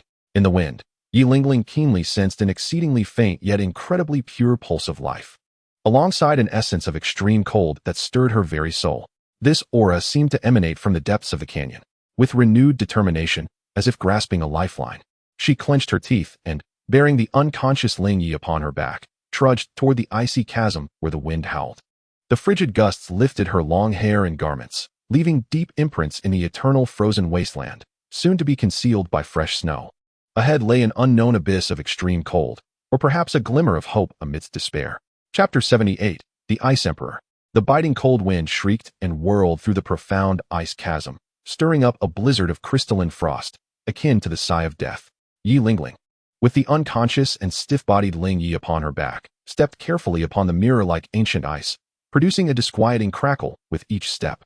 Her spiritual energy was nearly depleted. The light of the nine-heart begonia flickering faintly like a candle in the wind, barely sustaining their heartbeats from freezing completely. Deep within the canyon, that pure and formidable essence of extreme cold drew her in like a magnet, instilling a bone-deep terror within her. The source of that essence was surely no benevolent being. At last, they reached the end of the canyon. Before them lay a breathtaking yet suffocating sight, a colossal ice cavern. Countless massive icicles, shimmering with an eerie blue luminescence, hung from the ceiling like the fangs of a great beast. The cavern walls were encrusted with a thick layer of ancient ice, radiating a spectrum of colors. At the bottom lay an unfathomably deep azure cold pool, its waters thick as mercury, exuding a terrifying chill that threatened to freeze one's very soul. Suspended above this icy pool, at the heart of the cavern, was a massive block of crystal-clear ice, resembling the purest sapphire, hewn from the depths of the earth. Within this ice lay an existence that dazzled the senses. It measured over 5 meters in length, its form enveloped in a shell of diamond-like ice crystals, naturally inscribed with profound runes of cold, glowing with a blue light that could freeze all living things. Its enormous claws, carved from the purest sapphire, emanated a sharpness capable of rending space itself. Behind it, a long tail, adorned with layers of exquisite ice crystals, curled gracefully, the tip gleaming with a deadly luminescence. Most disquieting was its head, beneath 2 elongated antennae resembling a crown of ice crystals. 2 enormous, ice-blue compound eyes slowly opened. Within those eyes, there were no pupils. Only an endless expanse of frozen time and space. Cold, proud, and disdainful of all life. It seemed as though the very essence of the extreme north's chill and majesty coalesced within those eyes. The Ice Emperor Scorpion. One of the 3 great kings of the far north, a terrifying existence with a cultivation nearing 400,000 years, the Ice Emperor. Its gaze was like 2 tangible rays of extreme cold, instantly locking onto the unwelcome intruder in its forbidden domain. As its perception swept through the chaotic yet intriguingly chaotic essence within Ling Ye's body, and upon encountering the tenaciously entrenched Rakshasa curse at the heart's core, the icy blue light within its compound eyes trembled violently. How audacious of this diminutive human to tread upon the slumbering realm of this emperor. The voice of the Ice Emperor reverberated within Yi Lingling and the unconscious Ling Ye's spiritual sea, akin to the grinding of ancient ice, chilling to the bone. Imbued with an undeniable authority and a trace of disturbed ire. Furthermore, this abhorrent taint of a curse, your very existence defiles this pristine realm of cold. The terrifying pressure descended like a collapsing glacier with a thunderous roar. Yi Lingling let out a muffled groan, unable to withstand the force any longer, collapsing to the ground while clutching Ling Ye. The radiance of the 9-heart begonia was utterly extinguished, a trickle of crimson blood oozing from her lips. instantly crystallizing into ice. She felt as though her very soul was on the verge of freezing and shattering, under the torment of excruciating pain and frigid stimuli. Ling Ye's consciousness tenuously regained a sliver of clarity. He felt as if he were entombed beneath an abyss of ice, his body rendered motionless, with only the chaotic soul core lamenting in the throes of impending disintegration under the dual torment of the Emperor's and Ice Emperor's pressure. The Rakshasa curse, awakened by the numbing cold, surged like a venomous serpent, relentlessly striking against its suppression. Was this the end? Escaping the jaws of a tiger only to plunge into a scorpion's den? A chill enveloped Ling Ye's heart. In his current state, he was no more than an insignificant insect before the Ice Emperor. Yet, amidst this abyss of despair, deep within his spiritual sea, the ice-blue million-year spirit soul ring, stimulated by the Ice Emperor's pure and vast essence of ultimate cold, awakened abruptly like a slumbering star. Buzz. This was no longer the tumultuous surge of spiritual frenzy, but a gentler, more expansive wave of spiritual resonance, as if encompassing boundless wisdom and the sediment of ages. The ice-blue light rippled through Ling Ye's spiritual sea like water, instantly alleviating some of the agonizing pain of his soul core, even temporarily severing the terrifying pressure from the Ice Emperor. Simultaneously, a languid, cunning, yet wise mental presence arose, akin to whispers between old friends, resonating in the depths of Ling Ye's consciousness. TSK, TSK, TSK, the Ice Girl remains as fierce as ever, even after hundreds of thousands of years, unchanged in the slightest. Kid, don't panic, I'm awake. Watch me persuade her. The Heavenly Dream Ice Silkworm, a million-year spirit-type soul beast, the origin of my wisdom soul ring. The Ice Emperor's enormous ice-blue compound eyes suddenly sharpened. It distinctly sensed the eruption of that vast, pure, and even somewhat familiar spiritual wave within Ling Ye's spiritual sea. This wave, it belonged to that worthless bug that only knew how to sleep. How could it be within this human, and transformed into a soul ring? Heavenly Dream. For the first time, the Ice Emperor's spiritual fluctuations exhibited a violent, incredulous tremor. Its massive pincers swung unconsciously, stirring a chilling wind. How could you still be alive and become this human's soul ring? This is impossible. The spirit of the Heavenly Dream Ice Silkworm resonated with a triumphant tone, echoing simultaneously in the spiritual realms of Ling Ye and the Ice Emperor. Hee, Ice Girl. Long time no see. Have you missed me? Not only does he exist, but he thrives far better than you. He has now become a million-year soul beast. Although transformed into a soul ring, his spirit endures eternally. Following this promising saint, indulging in delights, is infinitely preferable to counting stars in an icy abyss. The Ice Emperor's aura instantly transformed into one of danger and fury. A million years. With a worthless being like you. And this half-alive, cursed human. Tianming. Not only have you fallen, but you have also gone mad. Its mental intent surged forth like an ice storm, imbued with the rage of humiliation. Calm down. Let me finish speaking. The spirit of the Tianming Ice Silkworm deftly guided Ling Ye's remaining consciousness, intertwining its vast mental power with the chaotic will that evolved all things within Ling Ye's chaotic soul core. In Ling Ye's sea of consciousness, it simulated a grand yet indistinct tapestry, brimming with endless possibilities, the primordial chaos unfolding, evolving all things, even brushing against the rules of the divine realm. Ice Girl. Look at him. The Tianming Ice Silkworm's voice resonated with unprecedented seriousness and allure. Behold the power within him. Chaos. The essence that evolves all things. Observe the curse upon his heart. That is the mark of the Rakshasa god. And now look at me. A million years of spiritual essence. What does our union signify? The Ice Emperor's furious aura abruptly faltered. Its icy blue compound eyes fixated intently upon the chaotic evolution depicted in the sea of consciousness. Then turned to the bizarre soul core within Ling Ye, on the verge of shattering yet tenaciously fused with chaos, life, evil, space, and curse, alongside that vast million-year spiritual essence. An absurd yet intensely stirring thought surged uncontrollably from the depths of its soul. You mean? The Ice Emperor's mental intent quivered imperceptibly. Indeed, the Tianming Ice Silkworm's voice was resolute and compelling, brimming with persuasion. His chaotic martial soul harbors the potential to evolve all things and shatter shackles. My million-year spirit is the key to wisdom. And you, Ice Emperor, what do you lack? Time. The hope to transcend the limit of 400,000 years. The opportunity to ascend to divinity. Follow him. Become his wisdom soul ring. Together, with my spiritual essence, your ultimate ice essence, and his chaotic evolutionary power, we can aid him in breaking the curse, restoring the martial soul, and even touching the legendary barriers of the divine realm. At that moment, my spirit shall be immortal, and your ice soul eternal. We can free ourselves from the shackles of this mundane world. Is this not 1,000 times better than waiting in solitude for the inevitable end to reduce you to ashes? The Ice Emperor fell silent.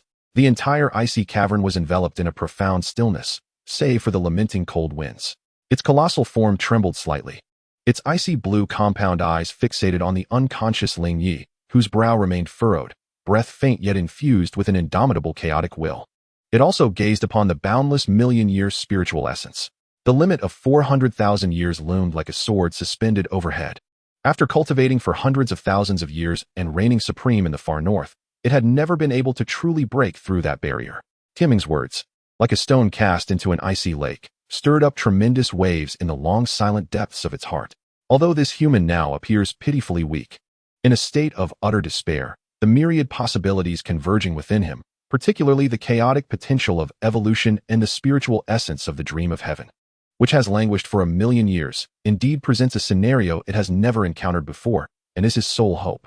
Arrogant as it is, it cannot help but acknowledge a stirring within. Yi Lingling, utterly bewildered by the spiritual discourse, observed the Ice Emperor's terrifying aura shift from wrath to silence. Its colossal form trembling slightly, those ice-blue compound eyes fixated intently on Ling Ye, as if appraising an unparalleled treasure, engaged in an incredibly fierce conflict between celestial beings. At that moment, Ling Ye, in agony and cold, unconsciously let out a groan, his body shaking violently as the purple-black patterns of the Rakshasa curse twisted on his chest, like living entities in the chill. Yi Lingling, disregarding everything, once more urged the 9-heart begonia, casting a faint yet pure green light of life over Ling Ye in an attempt to ease his suffering. This fragile light of life was akin to the final pebble cast into the heart lake of the Ice Emperor. The Emperor's massive compound eyes shifted towards Yi Lingling and the 9-heart begonia she held, radiating pure life energy. Then back to the resilient eternal furnace life soul ring, Emerald Swan, within Ling Ye, tirelessly mending his wounds. This human appears to draw forth powers associated with life. Perhaps this is a part of his potential? Human, the Ice Emperor's cold mental voice resonated again, this time tinged with less murderous intent and more scrutiny, alongside a faint glimmer of anticipation. Reveal your name to me. The dream of heaven Ice Silkworm's mental prompt surged within Ling Ye's consciousness. Boy, quick. This is your chance. State your name. Be sincere.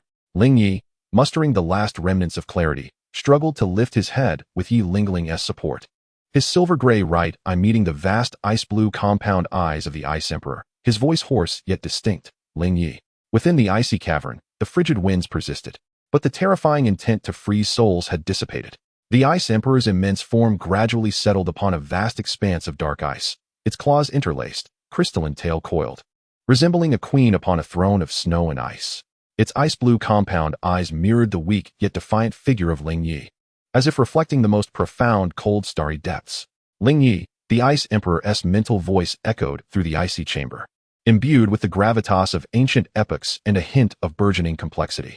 Prove to me your worthiness to bear eternity and transcend boundaries.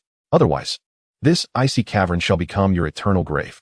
An invisible mental link was quietly established between the Ice Emperor's vast essence of ultimate ice and the dream of heaven Ice Silkworm's million-year spiritual essence within Ling Ye's mental ocean.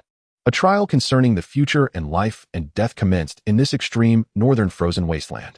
Chapter 80, Evolution of Extreme Ice. The Ice Emperor's words fell like crystalline shards, reverberating in the deathly silence of the icy chamber. Proof? Ling Ye mused bitterly within his nearly collapsing state. Yet, deep within the chaotic core of his soul, an indomitable will burned fiercely. The spirit of the celestial dream Ice Silkworm flowed like a gentle warm current, sustaining his last vestiges of consciousness, while simultaneously urging him with fervent intensity on a spiritual level. Hurry, the Ice Maiden has relented. Show your sincerity. Evolve the extreme ice. Let her witness your potential. Evolving the extreme ice? A fleeting glimmer of chaotic gray flickered in Ling Ye's silver-gray pupils. With great difficulty, he raised his remaining left hand, its fingertips trembling from the biting cold. Within him, the chaotic soul core emitted a groan of impending disintegration, its soul power depleted like a parched desert. Yet he possessed something still, the eternal divine furnace. The emerald swan soul ring upon its walls, stimulated by the Ice Emperor's vast and frigid essence, was spontaneously glowing with a faint verdant light, resisting the penetrating chill that invaded his very marrow.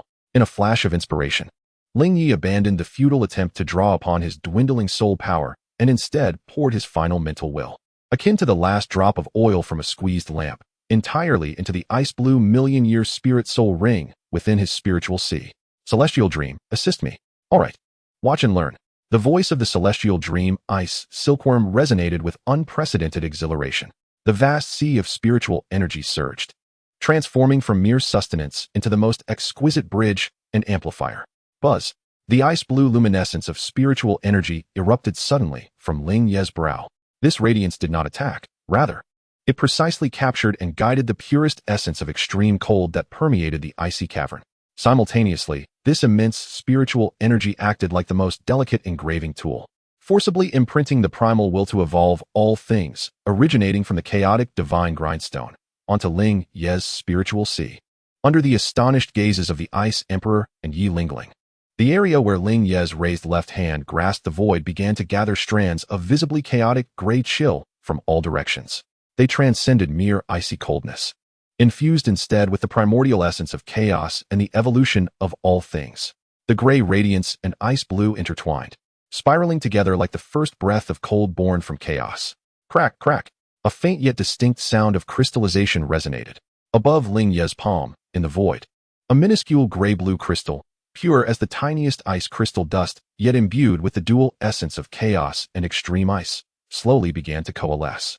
This crystal was so small it was nearly negligible, yet at the moment of its birth, the vast essence of extreme cold within the icy cavern seemed to respond, producing a slight, joyous resonance. In the Ice Emperor's immense ice-blue compound eyes, an unprecedented brilliance erupted. This was the thrill of encountering a kindred source, perhaps even a higher level of origin. Chaos, evolution, the seed of extreme ice. The Ice Emperor's mental intent quivered with incredulity. It had lived for nearly 400,000 years, commanding the extreme northern chill, yet had never conceived that the power of ice could be created in such an original and chaotic manner. This was not merely about the strength of power, but rather a possibility touching upon the very essence of rules. It was the most direct proof of the evolution of all things as spoken by Celestial Dream. With a sudden rush, Ling Ye could no longer sustain himself and violently coughed up a mouthful of fresh blood, interspersed with shards of ice. The gray-blue crystal, just formed, shattered in an instant.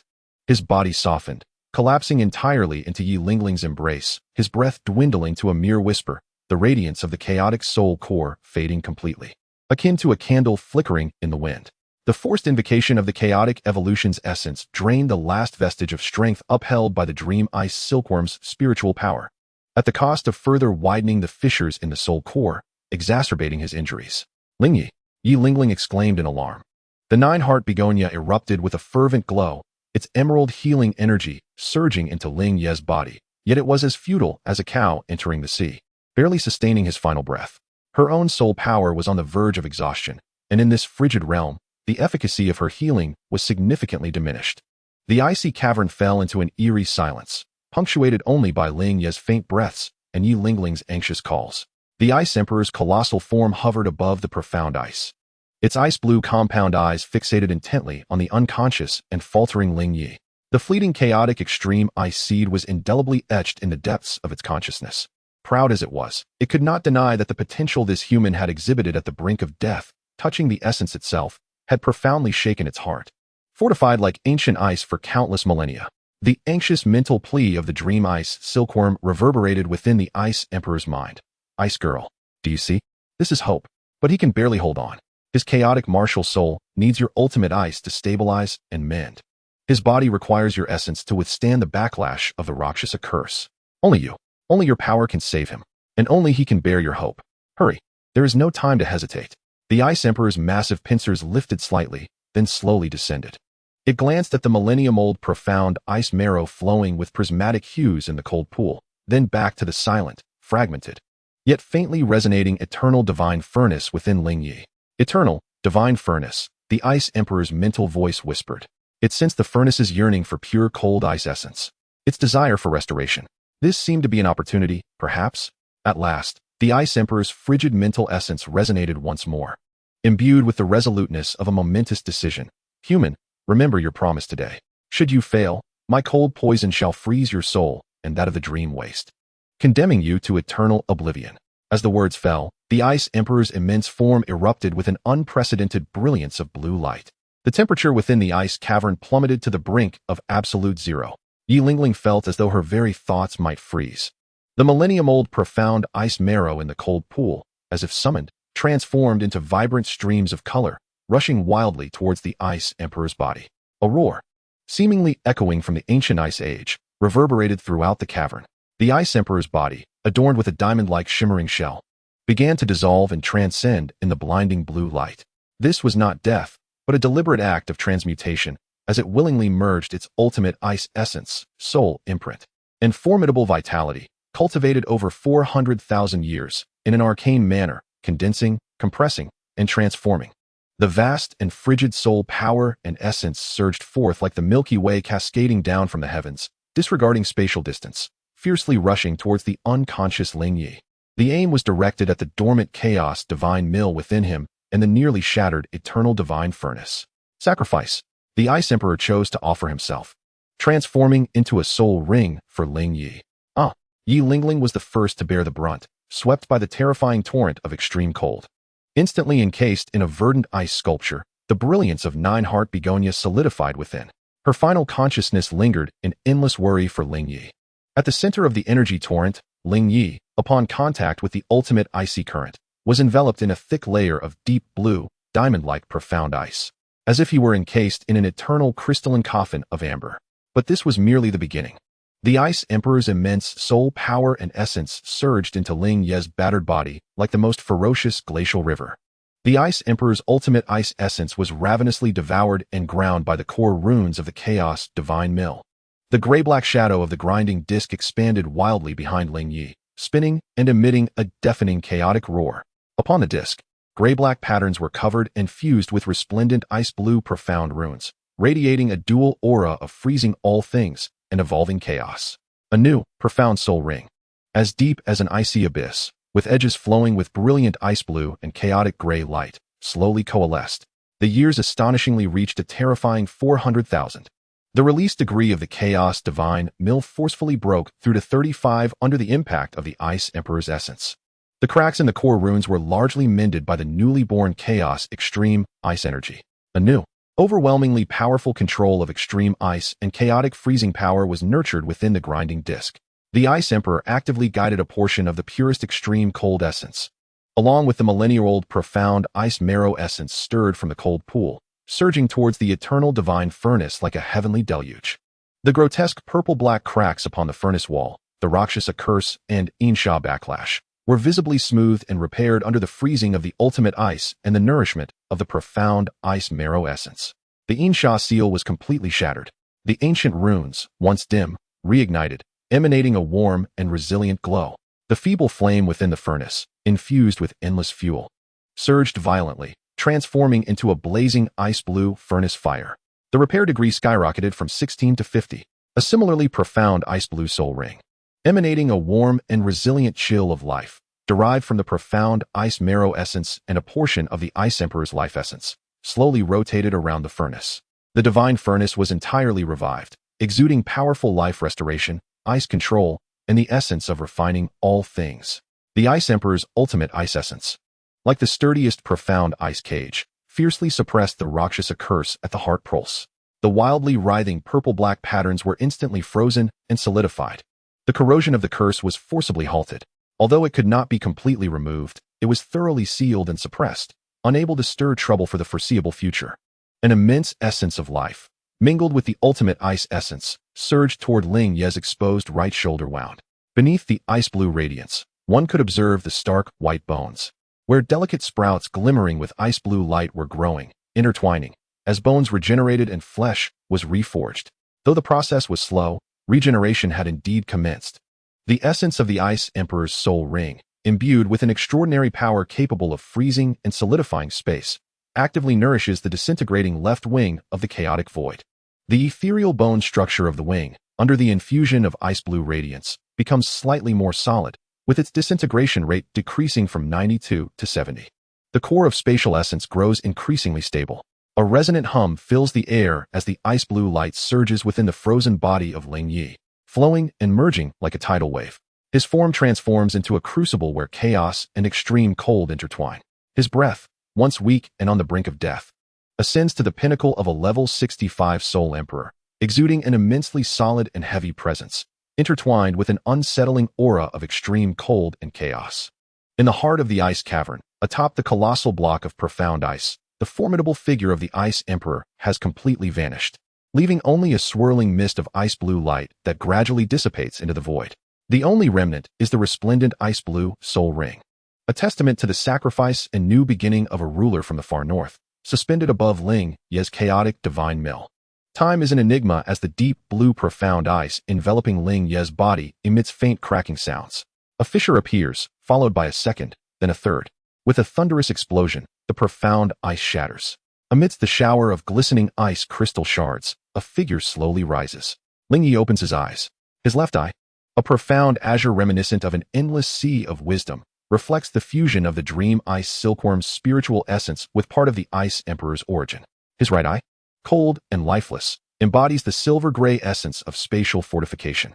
A scorpion-shaped ice-blue rune flickers at his brow, radiating the majesty of the northern monarch. Bare-chested, his previously exposed right arm is now adorned with a layer resembling ice crystal, intricately sculpted into an armguard that extends to his shoulder, emanating a chilling aura and a sense of formidable power. Though his physical form has yet to fully restore, this ice crystal armguard clearly harbors terrifying strength and defense. The purple-black markings of the Rakshasa curse on his chest are entirely sealed beneath a thin layer of ice-blue crystal. A torrent of power surges within him. The soul force of a level 65 Soul Emperor is as vast as the ocean, with the chaotic divine mill and eternal divine furnace shimmering in his spiritual sea, exuding an unprecedented aura of might. He has triumphed. Not only has he survived, but he has also emerged from adversity, experiencing a remarkable surge in strength. His gaze sweeps over the ice-encased Yi Lingling beside him, and a thought stirs within him.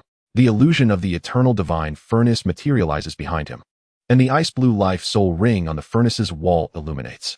The ice heart of the divine furnace is unleashed. A gentle ice-blue light envelopes Yi Lingling's icy form. Instantly, the firm ice melts away, transforming into pure life energy that infuses her being. With a soft murmur, Yi Lingling stirs from her slumber, her pallid complexion swiftly regaining its rosy hue, and her depleted soul power replenished to a significant degree. She gazes at Ling Ye, who has undergone a profound transformation. His aura as profound as a chasm and towering as a mountain, her clear eyes filled with indescribable astonishment. Ling Ye's gaze shifts toward the exterior of the ice cavern, where the howling winds and snow of the extreme northern wilderness rage. In his mismatched silver-gray and ice-blue eyes, a fierce chill glimmers. Chapter 81. Anomaly in the Ice Cavern. Within the icy cavern, the remnants of ancient ice marrow cast a kaleidoscopic halo upon the jagged ice walls, illuminating the sharply defined profile of Ling Ye. He slowly clenched his right fist, encased in crystalline armor, as the extreme cold and chaotic energy swirled at his fingertips, producing a subtle yet heart-pounding crackle. The immense soul power of a level 65 Soul Emperor surged through his veins like a long-suppressed tsunami, each cycle resonating with a deep, powerful rumble. His silver-gray and ice-blue mismatched eyes scanned the cavern's walls, marred by previous energy shocks, ultimately resting upon the profound entrance. The howling winds and snow outside roared more fiercely than before, as if countless ice beasts were lamenting. The core of extreme ice, left behind by the Ice Emperor's sacrifice, possessed an energy level far beyond imagination. Ling Ye's voice echoed in the vast ice cavern, cold yet clear, if he could fully refine it. His soul power might ascend to level 70, and even the lingering injury on his right wing could be entirely healed. He slightly stirred the energy-laden phantom of his right wing, which had once been nearly torn apart by a void explosion but now remained somewhat sluggish. His gaze shifted to Yi Lingling, who stood quietly beside him. It is unwise to linger here. The ruler of the far north would not forever overlook the drastic energy fluctuations and the disappearance of the Ice Emperor. Yi Lingling nodded, the nine-heart sea begonia martial soul in her palm gently swaying, exuding a soft aura of life that created a delicate balance with the frigid surroundings. Your strength has grown rapidly, yet your soul power fluctuations have yet to stabilize completely, and the external situation is shrouded in uncertainty. Should we seek a more concealed place to meditate and consolidate our power? Her words, soft yet imbued with calm analysis, hung in the air. Before she could finish, a sharp glimmer suddenly flickered from the ice-blue scorpion mark, imprinted by the Ice Emperor's essence, at Ling Ye's brow. An intense sense of foreboding seized him without warning. Almost simultaneously, a terrifying roar erupted from the depths of the distant snowstorm, shaking the entire ice field like the wrath of an ancient beast, piercing through the millennia-old ice and crashing into the cavern. The primal essence and overwhelming power contained within that roar instantly transformed the surrounding chill into a frenzy, causing more ice crystals to cascade from the cavern's ceiling, and even causing a slight tremor in Ling Ye's mental sea, eliciting defensive ripples from the vast mental force of the heavenly dream ice silkworm. Yi Lingling's complexion paled slightly, instinctively taking a half-step back. The nine-heart sea begonia's luminescence enveloping her in a soft pink healing aura as she glanced at Ling Ye. His gaze turned frigid to the bone, the silver-gray and ice-blue lights in his mismatched eyes swirling rapidly, as if the chaos of creation itself was unfolding within. "Conceal your presence," he commanded in a low voice. The surging waves of soul power immediately retracting, akin to a dormant beast. Almost instinctively, he stepped forward, an invisible spatial wave passing through, subtly shielding Yi Lingling further behind him. The phantom of the chaos divine grinder flickered behind him, its all-consuming aura being forcefully suppressed, yet still managing to distort the nearby chill. "It seems the master has arrived." The voice of Ling Ye descended into a low, cold excitement intertwined with gravity. A presence more formidable than that of the Ice Emperor, reminiscent of the Titan Snow Demon King, or perhaps the mighty Ice Bear King. A terrifying pressure surged forth like a tangible tsunami, each wave more overwhelming than the last, crashing against the barrier at the entrance of the ice cavern, producing a spine-chilling creak.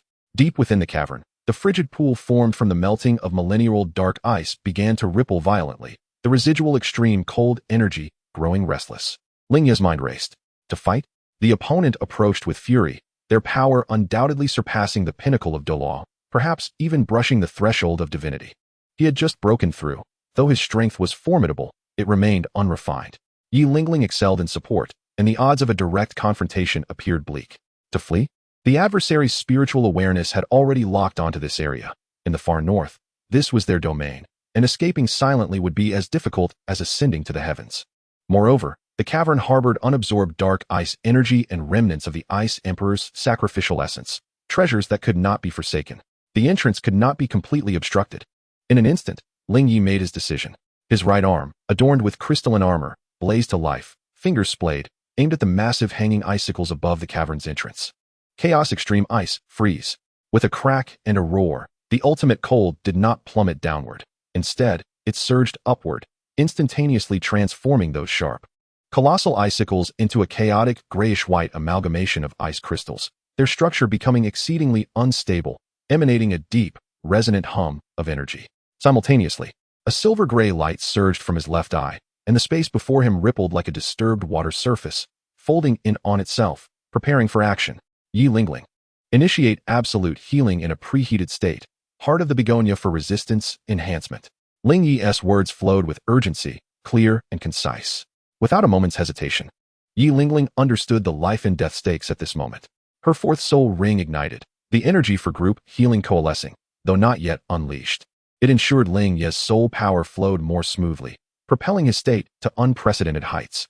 Concurrently, her innate talent, Heart of the Begonia, activated, granting an invisible resistance boost of 1. Just then, a colossal white head, akin to a small mountain of snow, abruptly emerged from the raging storm, crashing violently against the entrance of the ice cavern. Countless icicles, corroded by chaotic extreme ice, shattered explosively. Yet the fragmented ice did not scatter under Ling Ye's spatial manipulation.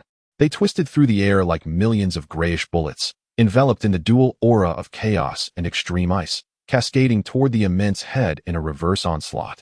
The sound of rapid collisions rang out.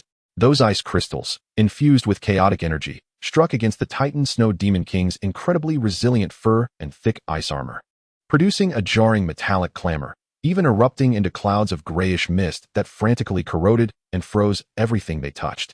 While they failed to inflict a fatal wound, they evidently hindered its movements, and a flicker of surprise and furious indignation crossed its ice-blue eyes. It was clear that it had not anticipated that the presence within the cavern would not flee, but rather dare to launch such an uncanny assault. Now was the moment. Ling Ye grasped Yi Lingling's wrist firmly, and the silver-gray essence of the spatial soul ring behind him erupted in a dazzling brilliance. With a hum, their figures instantly blurred, merging like ink drops in water, and in the next moment, they appeared several hundred meters away. Narrowly escaping the optimal strike range of the Titan Snow Demon King, initial assault. However, the ferocious Beast Lord, at the limit of Douluo level, or even stronger, possessed a reaction speed and domain control that surpassed all expectations. With a deep, resonant growl, the Titan Snow Demon King slammed its massive forepaw down onto the icy surface. The ground trembled violently over a radius of several thousand meters, as if a carpet were being shaken, causing the ice to bulge. Countless sharp ice spikes, each exceeding 10 meters in diameter, erupted without warning from beneath the ice layer, blanketing the entire area and instantaneously forming a deadly forest of ice thorns. Additionally, a formidable domain force descended, attempting to seal and freeze the space. Just as Ling Ye and Yi Lingling emerged from the spatial fold, massive ice spikes erupted from below. While they sensed the surrounding space becoming incredibly viscous, making further long-distance spatial jumps exponentially more difficult. Eternal Divine Furnace, forge all things, Ling Ye exclaimed. The black and ice-blue soul rings at his feet shimmered simultaneously. The 70,000-year soul ring from the Emerald Swan provided immense life energy, while the 400,000-year soul ring from the Ice Emperor's sacrifice and the essence of profound ice erupted with the authority of ultimate ice. An ancient, dilapidated furnace, wreathed in ice-blue flames, enveloped Ling Ye and Yi Lingling. Runes illuminated the furnace walls, and as the gigantic ice spikes neared the walls, the terrifying ice attribute energy contained within them was forcibly extracted and absorbed by the divine furnace, fueling the flames to burn even more fiercely. Although the physical impact of the ice spikes still caused the protective furnace shadow to sway violently, their lethal penetrating power had been significantly diminished. Chapter 82, The Roar of the Northern Sovereign. The void poisonous miasma. Ling Ye's mind stirred again, causing the chaotic divine grindstone martial soul to rotate slightly. A gray-black mist spread from his crystalline armor, swiftly merging with the weakened, shattered ice spikes around them. This miasma, imbued with properties of spatial rending and chaotic corrosion, began to silently erode the ice spikes, disintegrating their structure. Yet the Titan Snow Demon King's relentless assaults continued. Its colossal form rose upright, blotted out the sky, casting a shadow that completely enveloped both individuals. With the power to crush mountains and the frigid chill that could freeze souls, its other paw came crashing down once more. In that instant, the air was frozen into a white solid dust, as the space emitted a groan under the unbearable weight. No escape. A fierce glint flashed in Ling Ye's eyes as his crystalline armor radiated a blinding light, channeling all the chaotic extreme ice power. Chaotic freezing fist. He surged forward instead of retreating, his body shooting upward like a cannonball, as his right fist, cloaked in thick, chaotic ice crystals, met the enormous paw that blotted out the sky. One side was the wrathful strike of a beast king comparable to a mountain, while the other was a defiant counterattack from a level 65 Soul Emperor, unleashing all its ultimate power and chaotic energy. Boom! The oppressive sound of a collision resonated like the ancient war drums. Visible shockwaves expanded in a circular pattern, reducing everything within hundreds of meters, ice thorns and ice hills alike, to mere powder. Ling Ye's figure was propelled backward at a speed even greater than his ascent, crashing violently into the ice, creating a bottomless pit in the shape of a human. His right arm bore cracked ice crystal armor. A faint golden blood trickled from the corner of his mouth, and his internal organs were violently shaken. Meanwhile, on the palm of the Titan Snow Demon King, a grisly gray-white fist mark emerged, several meters in diameter. The imprint sank deeply, shattering the thick ice armor and resilient fur around it, which took on a bizarre grayish hue that slowly and stubbornly spread along its bones. Wherever it traveled, flesh, energy, and even soul power were forcibly frozen and annihilated. The chaotic essence was exceedingly difficult to dispel. A roar erupted from the Titan Snow Demon King, the most anguished and furious cry since the battle began. It wildly swung its massive paw, overwhelming soul power crashing against the frozen gray-white area, achieving little effect. Ling Ye, Yi Lingling exclaimed. The fourth soul skill? The radiant light of absolute healing finally descended, enveloping Ling Ye, who had just struggled out of the pit. A warm and abundant life energy, combined with a purifying effect, surged into his body, rapidly mending his injuries and suppressing the chaos of his soul power. Yet, Ling Ye's gaze remained fixed on the Titan Snow Demon King, which had momentarily retreated in pain and was now even more enraged. He observed that as Yi Lingling's absolute healing aura brushed against the gray-white frozen fist mark, the spreading seemed to weaken, albeit minutely. Was the purifying effect effective against the chaos of the freeze? No, it was not solely purification. After the infusion of life force, the previously frozen, lifeless area exhibited a faint activation, slightly resisting the chaotic annihilation. The reasoning behind this was momentarily unclear. Ling. A daring thought flickered through Ling Ye's mind. Continue healing me. To the maximum extent.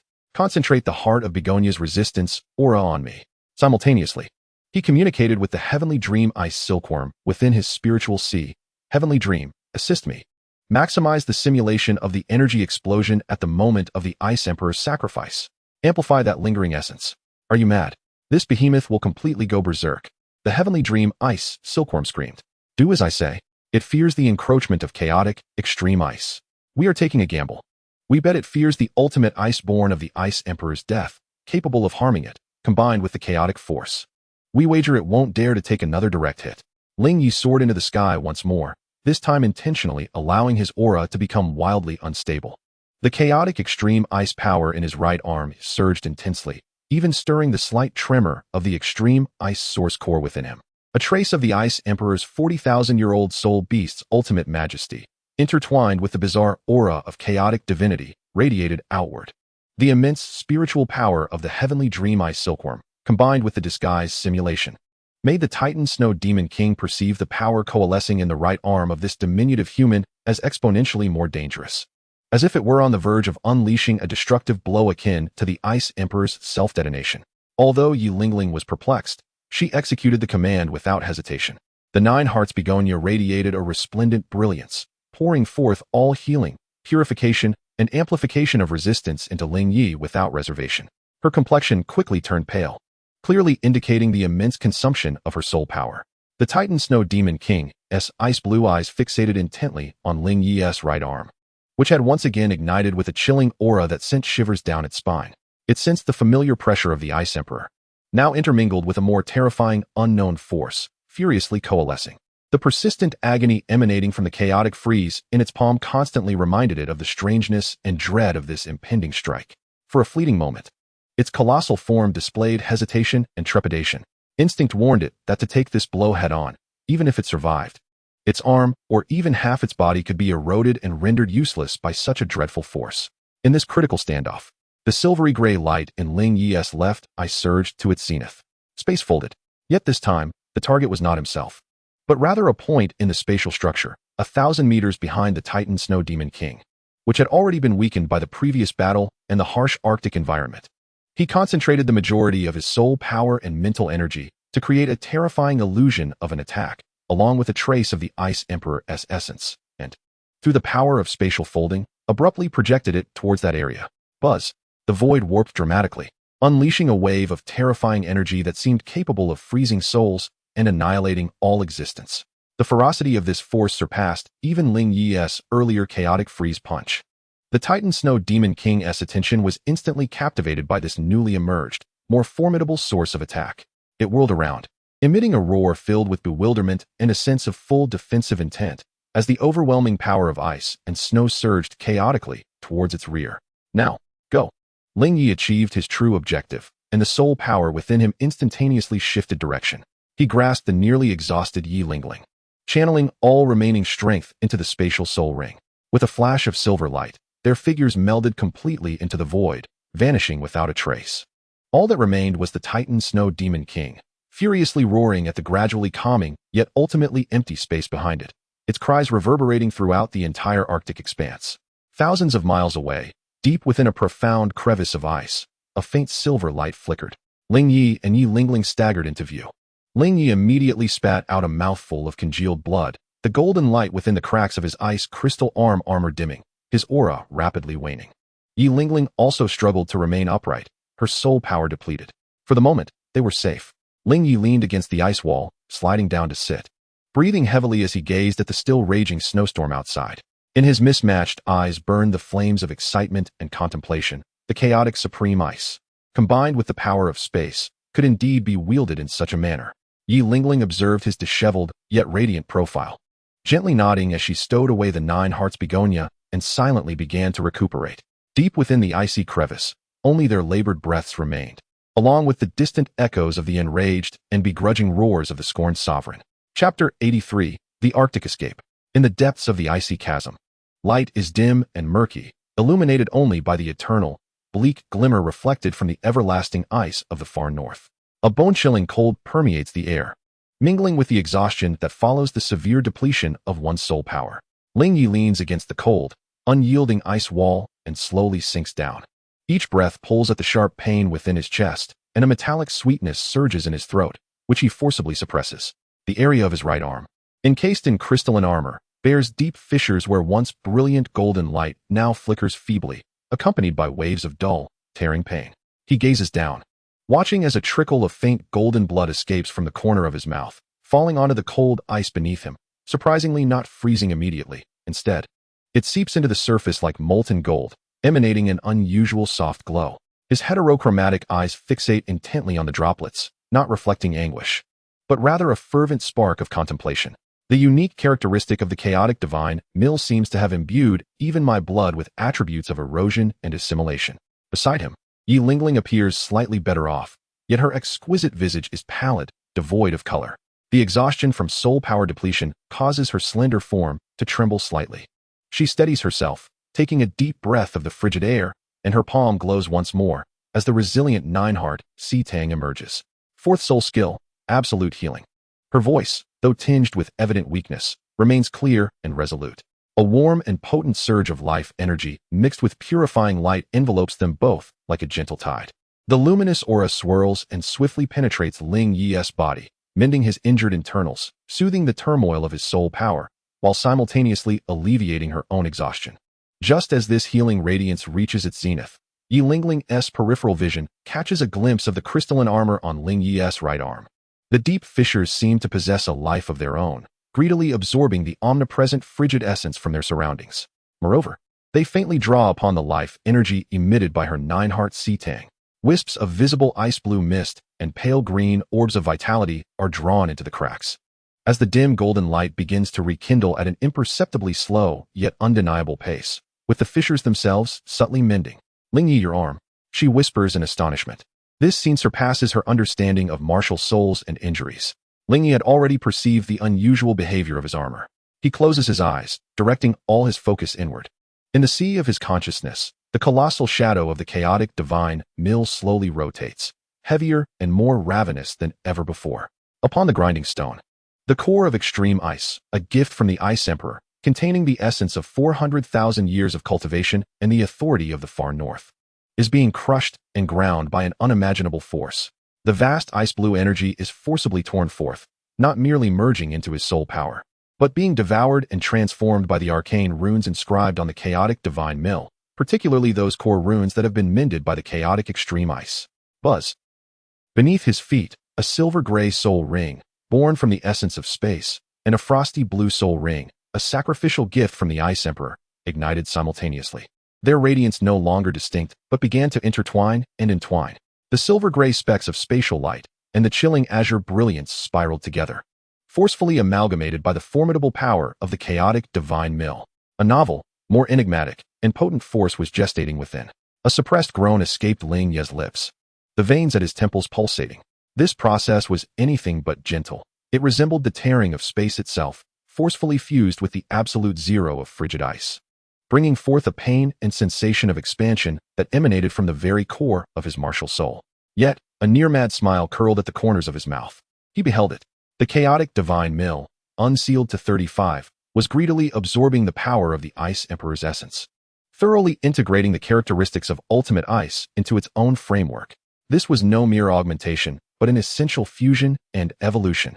The 65th level soul power threshold slightly loosened under the onslaught of this tempestuous energy, steadily advancing towards the 66th level. More significantly, his comprehension of chaos, mastery over ultimate ice, and perception of space were integrating in an unprecedented manner. Suddenly, he opened his eyes, the sharpness of the silver-gray and ice-blue light within his mismatched pupils piercingly intense. He raised his left arm, his right still in the process of repair, and concentrated soul power at his fingertips. A slender wisp, as fine as a strand of hair, gray-white in hue and exuding an aura of absolute cold and annihilation, coiled around his finger like a serpent. The surrounding air was instantly evacuated, frozen, and then dissipated into particles of nothingness, causing the light nearby to warp in a bizarre manner. He gently pointed forward, not at the ice wall, but towards the void between the two individuals. A faint yet spine-chilling sound echoed. The gray-white chill that touched the void seemed to corrode, freeze, and subsequently disintegrated under some unseen force. A minuscule hole, no larger than a fingernail, with extremely irregular edges and a gray-white crystalline appearance, abruptly manifested in the air. Beyond that hole, what lay in sight was not the image of the other side of the ice crevice, but an absolute void, twisted and chaotic to the point where color could not exist. Moreover, the edges of the hole were slowly eroding outward, gray-white traces emitting a faint sizzling sound, as if the very structure of space were being continuously frozen and annihilated. A spatial corrosion hole, though diminutive and lasting only 2 or 3 seconds before sealing itself due to energy depletion. The momentary release of that soul-chilling void aura caused both Ling Ye and Yi Lingling to hold their breath simultaneously. Yi Lingling's absolute healing halo trembled violently. Her beautiful eyes filled with incredulous shock. She had never witnessed, nor even heard of, any force capable of directly dismantling space itself in such a peculiar manner. This was no longer merely the ultimate ice. Ling Ye slowly retracted his finger, the wisp of gray-white chill dissipating quietly. He gazed intently at the swiftly closing spatial rift, an eerie brilliance igniting in his heterochromatic eyes. Chaos, absolute ice, he murmured, his voice hoarse yet tinged with an uncontrollable exhilaration. The power of the Ice Emperor. The essence of the chaos divine grinder, combined with the primal force of space, had given rise to this remarkable transformation. A flicker of thought stirred within him as he endeavored to summon the nascent, grayish-white chill. The process remained arduous, demanding an immense toll on both his soul energy and mental fortitude, while proving exceedingly difficult to control. Yet, the caliber of this power far surpassed any singular attribute he had previously wielded. Chapter 84. The Awakening of Chaos Absolute Ice. A vague premonition washed over him. Should he master this chaos absolute ice power completely, even in the face of a formidable adversary like the Titan Snow Demon King, he would not be without the strength to contend. At the very least, his opponent would surely hesitate to withstand his assault head-on again. "Are you all right?" Yi Lingling inquired, her concern palpable as she observed the shifting expressions on his face and the ominous aura radiating from this strange newfound power. Her healing light continued to shine, aiding him in stabilizing the tumultuous blood flow stirred by the trial of new strength. Ling Ye took a deep breath, forcing down the inner turmoil, and shook his head. He turned his gaze to Yi Lingling, noting her still pallid complexion and the dimly glowing 9-heart begonia. "I am unharmed. I owe this to you," he stated, his tone regaining its characteristic calmness, though it lacked some of its usual chill. "Your healing and enhancement not only mends wounds, but seems to also contribute to the stabilization of the chaos power." He recalled the slight influence of the begonia heart halo during his previous encounter with the Titan Snow Demon King. Yi Lingling paused slightly, contemplating her 9-heart begonia. "It seems my martial spirit does indeed have a unique response to your power." She sensed that while healing Ling Ye, her own martial spirit appeared to be nourished and stimulated, enhancing her control over life energy in a more refined manner. This synergistic effect was something she had never experienced with other soul masters. Ling Ye chose not to elaborate further. Closing his eyes once more and descending into a state of cultivation, he needed to seize every moment, dedicating himself to refining the core of absolute ice and solidifying his pinnacle at level 65, while more importantly, attempting to harness this newly born chaos absolute ice power. Silence enveloped the icy fissure, broken only by the steady and gradually strengthening rhythm of their breathing, alongside the occasional ripple of grayish-white chill emanating from Ling Ye, distorting the very fabric of space. Time slipped by unnoticed. After an indeterminate span, the turbulent aura surrounding Ling Ye gradually calmed, the cracks on his crystalline ice gauntlet healing significantly under the dual influence of golden light and extreme cold energy, leaving only faint traces behind.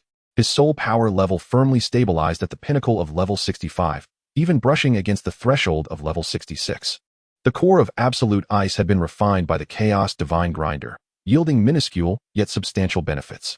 Suddenly, he opened his eyes, casting his gaze beyond the icy fissure. The snowstorm seemed to have lessened somewhat, yet the pervasive and violent pressure emanating from the Titan Snow Demon King in the far north remained unyielding, as if engaged in a meticulous search, oscillating between distant and near. It had not relinquished its pursuit. Ling Ye's voice was low and grave. Yi Lingling, having concluded her meditation, nodded gently, a flicker of concern crossing her eyes. Being fixated upon by a sovereign of the extreme north rendered movement across this icy expanse nearly impossible. Ling Ye rose, flexing his nearly restored right arm, the crystalline gauntlet emitting a resonant chime. He approached the entrance of the ice crevice, his heterochromatic eyes cautiously scanning the outside. The swirling snow obscured visibility. Yet through his mental perception, He sensed a formidable ice attribute life form moving in the distance. We cannot remain hidden here indefinitely, Ling Ye pondered. We must swiftly vacate the core region of the extreme north. It is too advantageous for it. He attempted once more to connect with the glazed heart seal. At the heart meridian, the faint imprint of the seven treasures glazed tower still lingered, though the connection felt obscured by a thick layer of ice, rendering it vague and directionless, yet not entirely severed. Ning Rongrong was alive, but her condition remained uncertain. He then sought to sense through the poison pill left within Douluo, but the feedback was still exceedingly faint, seemingly from an immense distance. And Douluo's own aura appeared to be in an unusual state, akin to deep slumber or sealing. Ling Ye furrowed his brow. He could not rely on Douluo for now. His gaze swept across the depths of the ice crevice, where remnants of the ancient ice marrow and the residual chill from the Ice Emperor's sacrifice lay. A thought flickered in his mind. These elements would greatly benefit both him and Yi Lingling's cultivation, yet they could neither be taken nor left for the Titan Snow Demon King. Should it discover this place? Wait for me. He returned to the depths of the crevice, pressing his crystalline gauntlet against the icy wall. The power of the chaotic divine mill began to operate gently, transitioning from a destructive consumption to a more refined absorption and assimilation. As he did so, the residual energy of the colorful ancient ice marrow and the thin essence of the Ice Emperor converged like rivers flowing into the sea, transforming into streams of pure ice blue energy that merged into his gauntlet, where they were ground down, refined, and stored by the chaotic divine mill. This process lasted approximately the time it takes to burn a stick of incense, and the concentration of extreme cold energy in the depths of the crevice visibly diminished by a tear. Having completed this, Ling Ye felt his soul power swell a little more, granting him greater mastery over the extreme ice. Let us go. He hesitated no longer and extended his hand toward Yi Lingling. She gazed at his hand, encased in crystalline armor, and without a moment's hesitation, placed her own upon it. Her fingertips were cool, yet bore the gentle life force unique to the nine-heart sea tang. Ling Ye clasped her hand firmly, while his other fingertip coiled with a chilling, heart-stopping gray-white chaotic ice energy. This time, it was not an attack, but rather a cautious incision made in the empty space before them. With a soft hiss, a slender fissure, its edges glimmering with gray-white crystalline light, quietly manifested. The fissure was narrow, allowing only a single person to pass. On the other side, the once frigid expanse was replaced by a distorted, nebulous corridor of swirling colors. This spatial fold, infused with the power of the newly formed chaotic extreme ice, appeared to be more stable, demanding less of the soul force while significantly disrupting spatial fluctuations, enough to interfere with the perception of the Titan Snow Demon King. Hold tight, Lin Yi whispered, encircling Yi Lingling's waist as he stepped into the rift. The fissure quickly sealed itself, vanishing from sight. Within the icy crevice, a chilling silence returned, as if no one had ever set foot there. Only a faint, unsettling gray-white chill lingered in the air, a testament to the extraordinary power that had once thrived in this place. Meanwhile, the winds and snow of the extreme north continued to howl, concealing all traces and secrets, burying greater dangers and opportunities beneath the endless white. Lin Ye's next objective would be to follow that subtle sensation, seeking a path out of the extreme north and gathering information about Ning Rongrong and Douluo. The pursuit by the Spirit Hall, the watchful gaze of Qian Renxue, the upheavals in the Star Doe Forest, and the treacherous world beyond all conspired to create a tempest of peril. The path of the chaotic sun was destined to be fraught with thorns and frost. Chapter 85. The Shadow of the Spirit Hall. Deep within the glacial rift, the chill was less severe than the external blizzard, yet still sufficient to freeze the blood of an ordinary soul master. Lin Ye sat cross-legged, his aura dense and profound. The pinnacle of level 65 soul power lying dormant like a frozen river, calm on the surface, yet coursing with increasingly pure and potent energy within. He slowly lifted his left hand, a strand of gray-white chill coiling and twisting at his fingertips as if it were a living entity. Wherever it passed, the space emitted a faint, grating sound, as if it might be punctured at any moment. The chaotic extreme ice, a nascent force that amalgamated the essence of ultimate ice, chaotic annihilation, and spatial corrosion, provided both a formidable sense of security and an inherent risk of uncontrollable nature.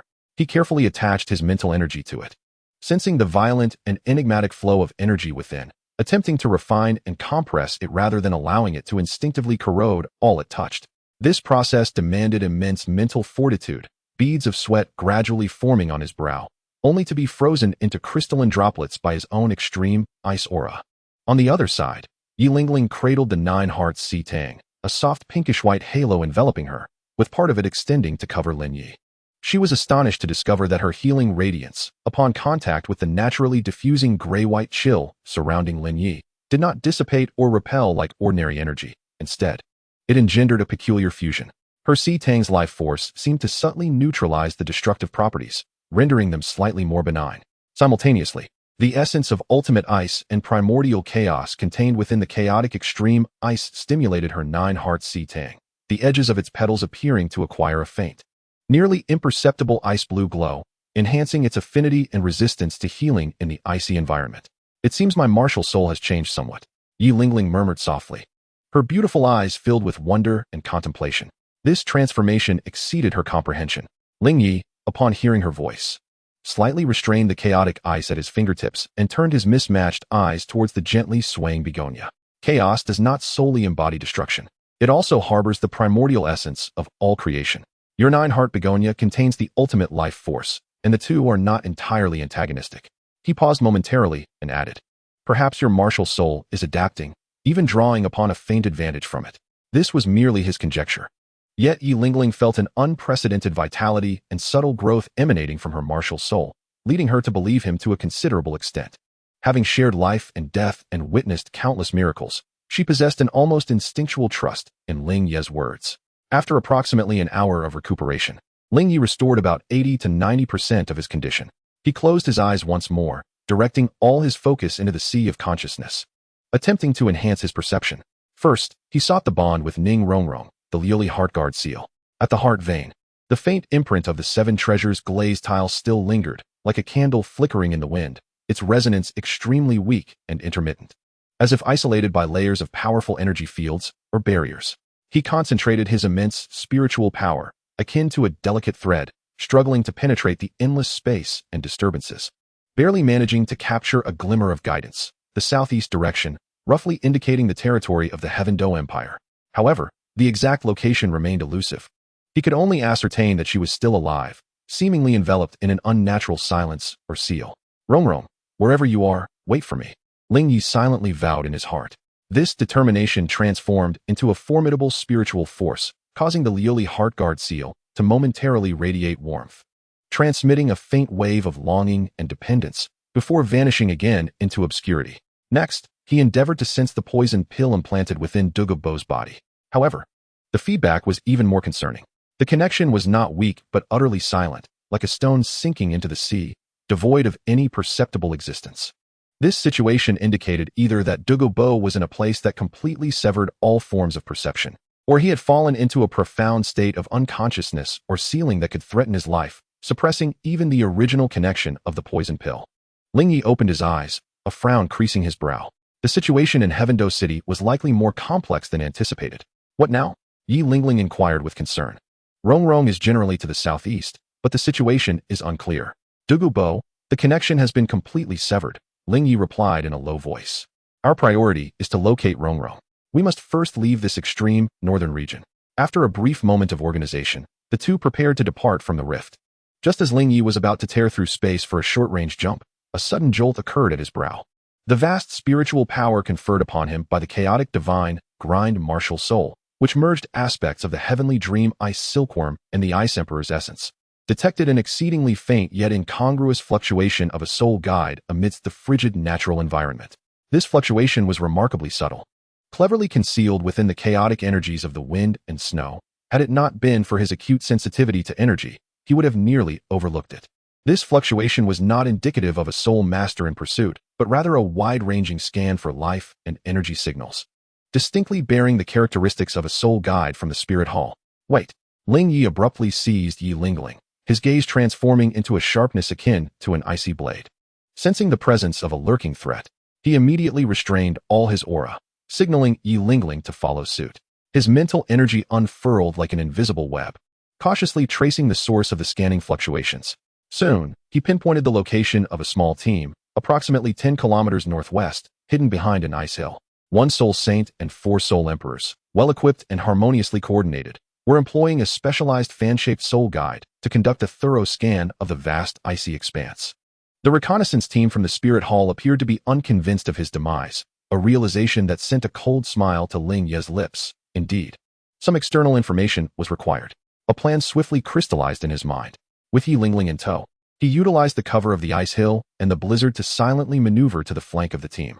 Instead of launching a direct assault, he concentrated a nearly imperceptible force of chaotic ice energy at his fingertips and gently pressed it into the void ahead. A pinprick-sized grayish-white spatial erosion hole quietly manifested. Ling Ye projected a faintly simulated wave of weakened soul energy through this minuscule passage, accurately delivering it to a seemingly natural ice fissure several kilometers away, creating a transient energy lure. Simultaneously, he placed his hands on the icy surface, infusing it with extreme ice soul energy, and swiftly laid down a layer of exceedingly concealed chaotic freezing traps along the likely retreat path of the reconnaissance team. The ice appeared unremarkable, yet a specific forceful step would trigger a terrifying freeze and annihilation counterattack. Having completed his preparations, he and Yi Lingling concealed themselves behind a massive block of ice, resembling the most patient of hunters, waiting for the fish to bite. As anticipated, within a mere quarter of an hour, the fan-shaped soul guide in the hands of the small team immediately detected the sudden appearance of the weak energy signal. Captain, at 3 o'clock. 5 kilometers away in the ice fissure, a faint soul energy response has been detected, likely a severely injured soul master.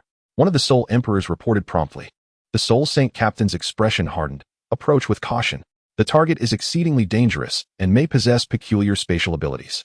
Maintain a defensive formation and be ready to fire signal flares at any moment.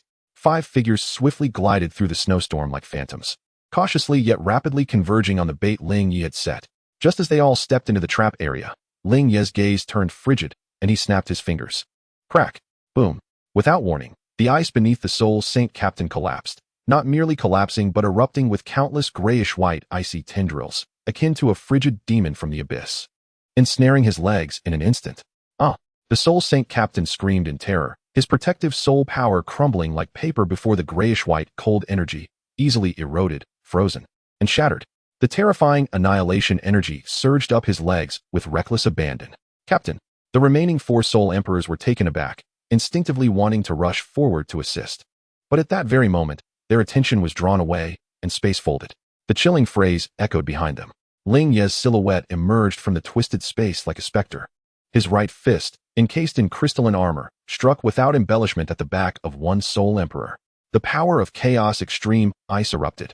Simultaneously, Yi Lingling's 4th soul skill, absolute healing, was not employed for restoration but transformed into a life-binding halo, enveloping the other 2 soul emperors.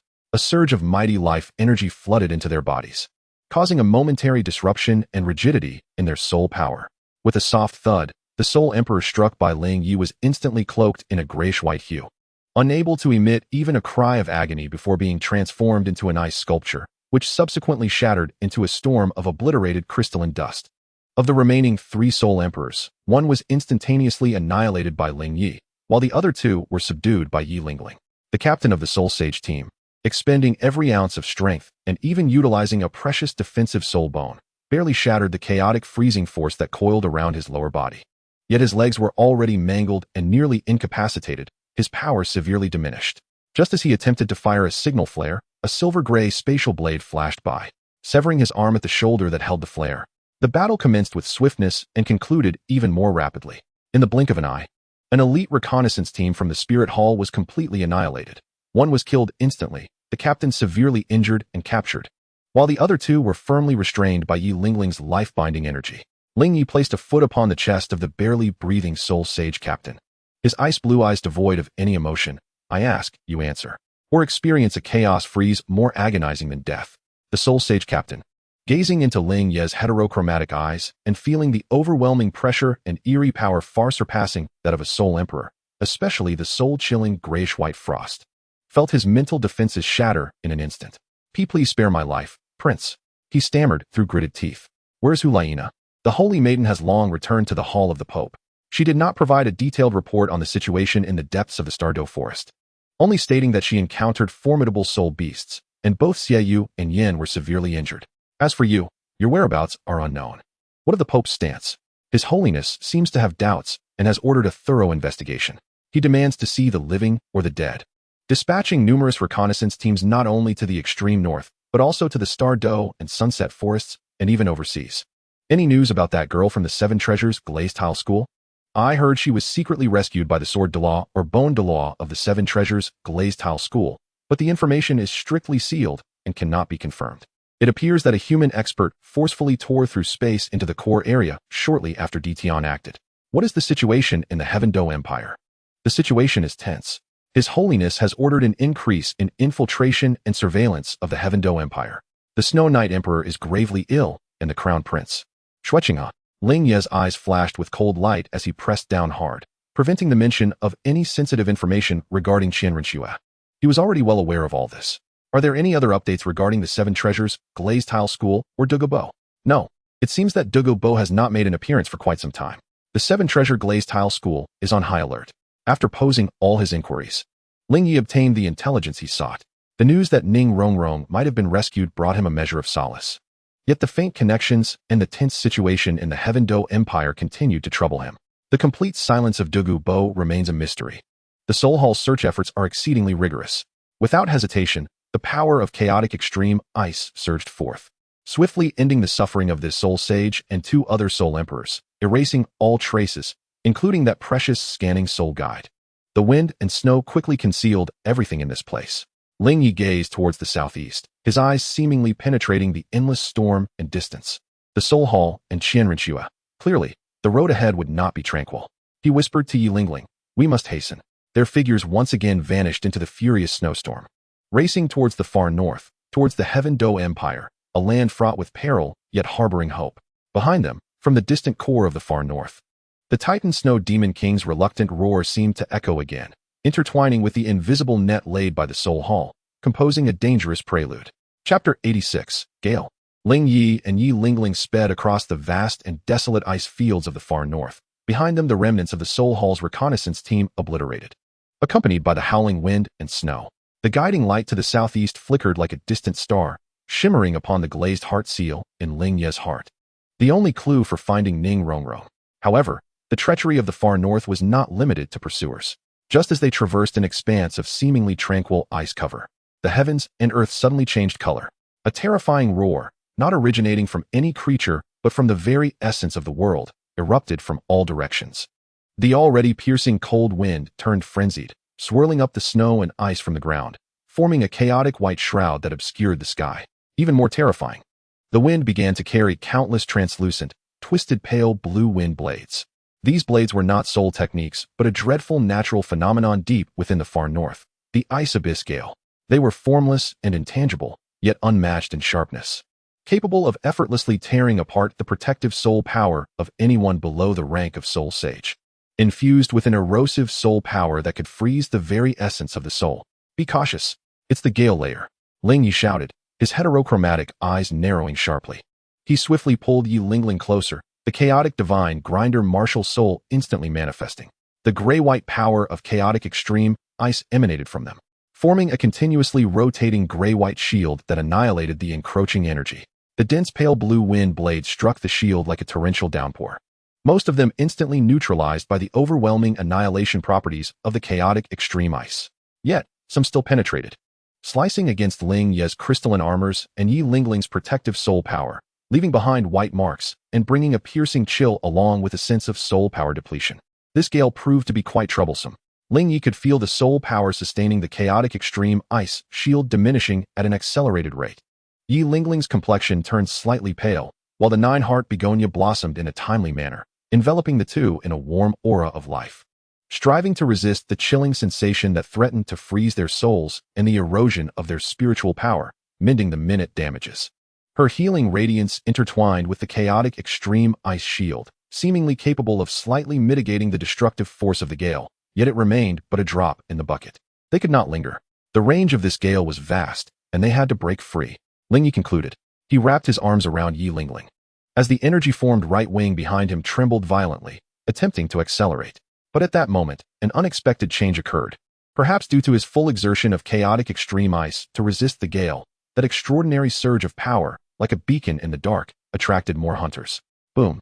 From a distance on the left, the ice surface suddenly erupted, and a massive soul beast, composed entirely of translucent dark ice and resembling a giant lizard, burst forth. Its icy blue eyes fixed hungrily on Ling Ye, particularly on the ice crystal gauntlet on his right arm, which radiated an alluring chill.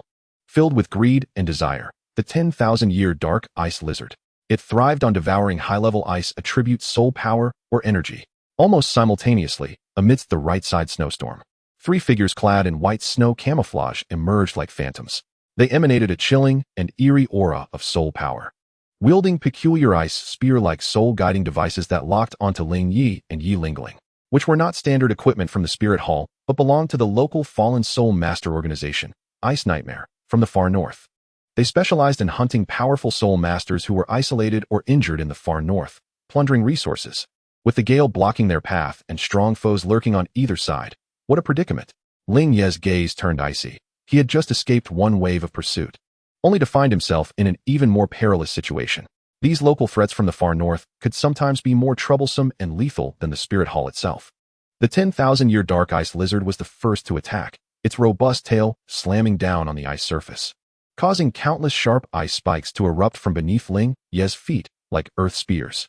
Simultaneously, it unleashed a blast of pale white freezing breath, momentarily freezing even the gale in its wake. The 3 Ice Nightmare Soul Masters simultaneously hurled their Ice Spears soul-guiding devices. The 3 ice spears did not fly in a straight line, but traced bizarre arcs in the air, coming from 3 cunning angles. The spears shimmered with azure runes, clearly imbued with a pernicious effect capable of penetrating or freezing soul cores. Gale, giant lizard, treacherous spikes. A 3-pronged assault. In this critical moment, Ling Ye's mind remained exceptionally calm. The chaotic divine grind operated fervently, calculating the optimal solution. Hold on tight, he urged Yi Lingling in a low voice, as the previously somewhat sluggish energy-formed right wing erupted with a fierce silver-gray radiance, harnessing the power of space. However, he did not use it to evade but instead channeled it entirely into the ice crystal gauntlet on his right arm. Chaotic extreme, ice void wave. He let out a roar, and his heavily encased right fist crashed fiercely onto the ice surface beneath him. Boom! An extraordinarily bizarre vibration emanated from the center of his fist, rapidly spreading outward.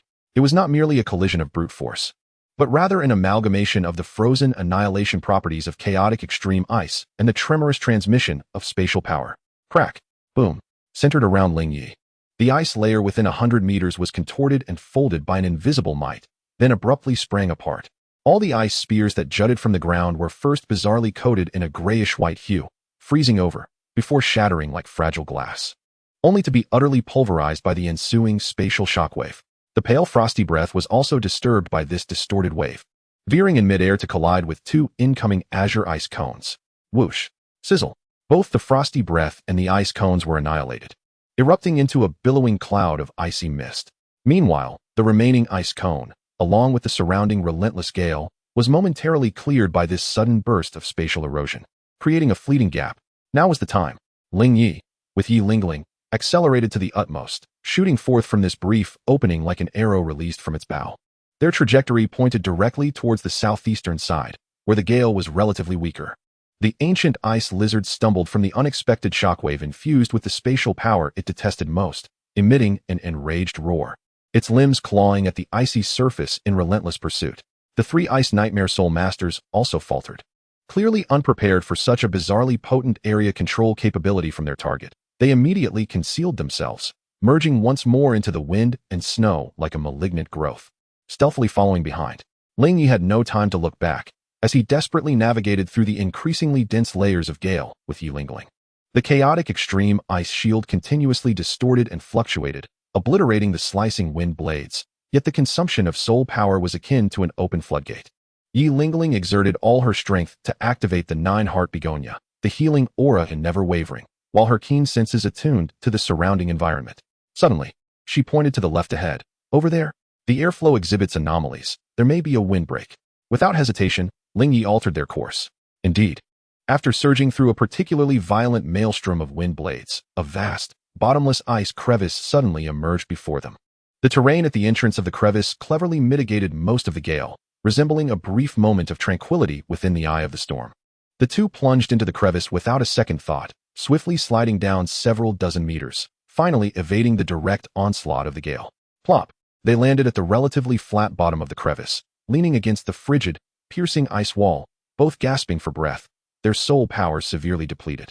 However, before they could catch their breath, the massive ancient ice lizard had already pursued to the entrance of the crevice, its colossal head probing in.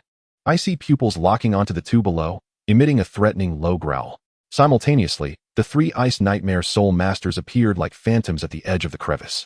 Their cold gazes sweeping over the two below, seemingly assessing the state of their prey and the environment. A dire situation. What appeared to be a sanctuary from the wind was, in truth, a natural trap. Ling Ye slowly straightened his body, wiping away the pale golden blood that had spilled from the corner of his mouth due to the violent turbulence of soul power. In his mismatched eyes, there was not a trace of despair. Instead, a colder flame ignited. He glanced at Yi Lingling, who was beside him, her complexion pale from excessive soul power consumption, then shifted his gaze upward to the enemies blocking their path and the seemingly inescapable icy chasm before them. Very well, he murmured softly to himself, as the ice crystal gauntlet on his right arm glimmered once more. The chilling aura of chaotic ice began to coalesce with an unprecedented intensity. Here, he resolved to eradicate the trouble completely. In the depths of the icy chasm, a bone-chilling cold seemed capable of freezing one's very soul. Above, the enormous head of the 10,000-year-old ice lizard obscured most of the light, its frigid pupils locking onto the ground below, exhaling a white mist imbued with the extreme cold of frozen soul power. Three ice nightmare soul masters stood like specters at the edge of the chasm, their ghostly blue ice spear soul guides flashing ominously, precisely sealing off all possible angles of escape. The aura of desperation permeated the air like icy water. Yi Lingling leaned against the frigid wall of ice, her face pale from the overexertion of her soul power, yet her gaze remained remarkably resolute. The 9-heart sea begonia in her palms swayed gently, its soft pink-white glow striving to resist the terrifying pressure descending upon them and the pervasive sensation of soul freezing. Ling Ye exhaled a breath of murky air, which transformed into crystalline powder the moment it left his mouth. In his mismatched eyes, the silver gray and icy blue light swirled with an unprecedented velocity, akin to the eye of an impending ice storm. Are you afraid? He did not turn back, his voice low and calm, while the fine cracks on the ice crystal gauntlet absorbed the thin, extreme cold energy from the chasm, emitting a barely perceptible hum. Yi Lingling gently shook her head, her voice weak yet clear. My 9-heart sea begonia can still support one more absolute healing and life link. The life link, a nearly forbidden auxiliary soul technique of the 9-heart sea begonia sect, allows the practitioner to share vitality and soul power with the target for a short time, sharing the burden of injuries and recovery, albeit at a significant cost to the caster. Ling Ye instantly understood her intention. What she did not voice was that this would deplete her final strength, possibly even harming her very essence. There is no need for that. Ling Ye rejected her proposition, though a faint, almost imperceptible tremor colored his cold voice. Stay close to me. Their attacks will be our opportunity. No sooner had he spoken than the assault from above erupted. The 10,000-year-old ice lizard seemed to have lost its patience. Its massive head suddenly reared back, a blinding white light rapidly coalescing deep within its throat, an even more terrifying breath of extreme cold than before. At the same time, its colossal claws struck fiercely at the chasm's edge, causing large chunks of solid ice to collapse like an icy waterfall, further compressing the space below.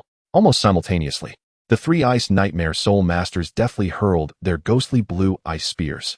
The three icy spikes were not directed at Ling Ye and his companion's current position, but rather anticipated all possible routes of their evasion. The runes inscribed upon the conical forms glimmered brilliantly, indicating that this time an even stronger soul power of freezing and penetrating effects had been added. A net of celestial entrapment, a situation of absolute annihilation. However, just as this devastating assault was about to descend, Ling Ye made his move. He did not attempt to surge upwards or evade to the sides. Instead, he executed a maneuver that took all his adversaries by surprise. His right fist, clad in crystalline ice armor, coalesced an almost tangible, grayish-white chaotic extreme ice power. And with a powerful strike, he hammered down onto the icy surface beneath him. Chaotic extreme ice abyss. Boom. This time, it was not merely a shockwave. The ultimate chaotic extreme ice power, mingled with the attributes of spatial corrosion, met the ancient ice beneath him as if a red-hot iron had encountered snow, instantly eroding a vast, unfathomable chasm into the millennia-old ice layer. A frigid chill, intertwined with the dark aura of the unknown depths below, surged upwards. Jump! Ling Ye called out, resolutely grasping Yi Lingling's hand, and leapt into the newly breached, abyssal ice chasm. This scene completely exceeded the expectations of all enemies above. Their attacks had all anticipated lateral evasion, yet none had foreseen a descent. The thickness of the ice layer in the extreme northern tundra was beyond imagination, becoming increasingly indomitable as one descended, the cold intensifying, possibly leading to perilous depths. making an escape downward seem akin to courting death. The terrifying breath of the millennia-old ice lizard nearly grazed the heads of Ling Ye and his companions, crashing mercilessly against the opposite ice wall, instantly freezing and fracturing it, causing further collapse and effectively blocking the upper portion of the fissure. The three azure ice spikes also missed their mark, clanging against the ice wall, bursting forth with billowing clouds of frozen soul power, yet failing to touch their intended target. Roar! The millennia-old ice lizard let out a roar that was a mixture of fury and confusion, its massive head attempting to probe into the newly created ice hole. But the opening was too small for its size, and the residual grayish-white cold aura repulsed it instinctively, instilling a sense of wariness. The three icy nightmare soul masters also paused, astonishment flickering in their cold eyes. Yet they reacted swiftly, immediately attempting to approach the hole's edge in pursuit. At that moment, Ling Ye, who had already plummeted over 10 meters, felt a glint of cold light in his eyes, and the silver-gray glow in his left eye ignited like flames. Space folding mirror exchange. He forcibly activated the spatial soul ring, not targeting himself, but rather the edge of the hole above. A section of the ice wall coated in a thick layer of pale, solid ice, grazed by the breath of the millennia-old ice lizard. Buzz. The space warped in a peculiar distortion. The massive ice wall, enveloped in the utmost cold, instantaneously exchanged positions with a seemingly ordinary ice wall that lay beneath Ling Ye's recent path of descent. In the eyes of the three ice nightmare soul masters who had just approached the cave entrance, the scene that unfolded below was nothing short of extraordinary. The fleeing target shimmered with silvery light, and then, seemingly out of nowhere, a colossal block of ice emanating a terrifying chill materialized, crashing down upon them and the head of the ancient ice lizard that was attempting to burrow into the ground. The abruptness and peculiarity of this occurrence left them in a state of shock. This ice wall was imbued with the extreme cold energy of the ancient ice lizard's own icy breath, capable of severely injuring even a soul Douluo. Panic-stricken, the three ice nightmare soul masters abandoned their pursuit, desperately trying to evade and shield themselves. Meanwhile, the ancient ice lizard found itself in dire straits. As it struggled to push its head into the hole, it had not anticipated being struck by a block of its own energy, leaving it no time to dodge. With a resounding crash, the blindingly white block of ice slammed into its massive head and neck. Although it did not inflict a fatal blow, the violent surge of cold energy that erupted from the impact instantly encased its entire head along with a portion of its body in ice, shattering its icy armor and eliciting a pained howl. The splintering ice and energy also sent the three ice nightmare soul masters reeling in disarray. Seizing this fleeting moment of chaos, Ling Ye vigorously flapped his energy-infused right wing, slowing his descent while his mental strength plunged downward. Beneath the ice abyss was not the solid ground he had envisioned, but rather a vast, cavernous underground ice cavern. The air was saturated with an exceptionally pure and ancient cold energy, even more intense than that of the Ice Emperor's former resting place. There was space below. Ling Ye immediately conveyed this to Yi Lingling, as he once again summoned the power of space, adjusting their falling trajectory towards the most stable area he could sense. With a splash, they landed on a hard yet remarkably smooth ice surface, the tremendous impact causing Ling Ye to half kneel. The ice crystal gauntlet scraping against the ice with a piercing sound. Yi Lingling stumbled slightly, but was firmly steadied by him. As they quickly surveyed their surroundings, both were momentarily awestruck by the spectacle before them. They found themselves in an unimaginably vast underground ice cavern, with a soaring ceiling adorned with countless icicles resembling sharp fangs, casting a faint blue glow that provided a dim light source. Beneath their feet lay a mirror-like black ice surface, seemingly frozen for millions of years. The air was thick with an almost tangible, pale blue mist of pure cold energy, invigorating their soul power with each breath. Yet the deep-seated chill was enough to instantly freeze anyone below the rank of Soul Emperor. Most striking of all, at the center of the ice cavern stood a delicately crafted altar, entirely formed from colorful ice, rising to a height just above a single person. Its ancient design was inscribed with unfamiliar, archaic soul-guiding runes that shimmered with a rhythmic, multicolored glow, intertwining with the pure cold energy in the air, exuding a sacred and distant aura. What place is this? Yi Lingling could not help but murmur to herself, as the brilliance of the nine-heart begonia seemed to grow more vibrant in this place. Ling Ye's gaze was fixated intently on the seven-colored altar, particularly at its center, where something appeared to be suspended. He approached slowly, his pupils slightly constricting. At the heart of the altar, a diamond-shaped gem, roughly the size of a fist, floated, clear as ice yet seemingly encapsulating a flickering gray-white flame within. This gray-white flame emitted an aura that bore an astonishing resemblance to his newly awakened power of Chaos Extreme Ice, yet it felt far more ancient, pure, and restrained. The moment Ling Ye's gaze met the extraordinary gem, a tremor surged through the chaos god within his spiritual sea. The core of the extreme ice source, which had been slowly refining, suddenly began to spin with increased vigor. Simultaneously, the soul-devouring curse, suppressed by the extreme ice source at his heart, stirred slightly as if stimulated by some unseen force. The ancient runes on the altar seemed to awaken, their flickering frequency accelerating abruptly.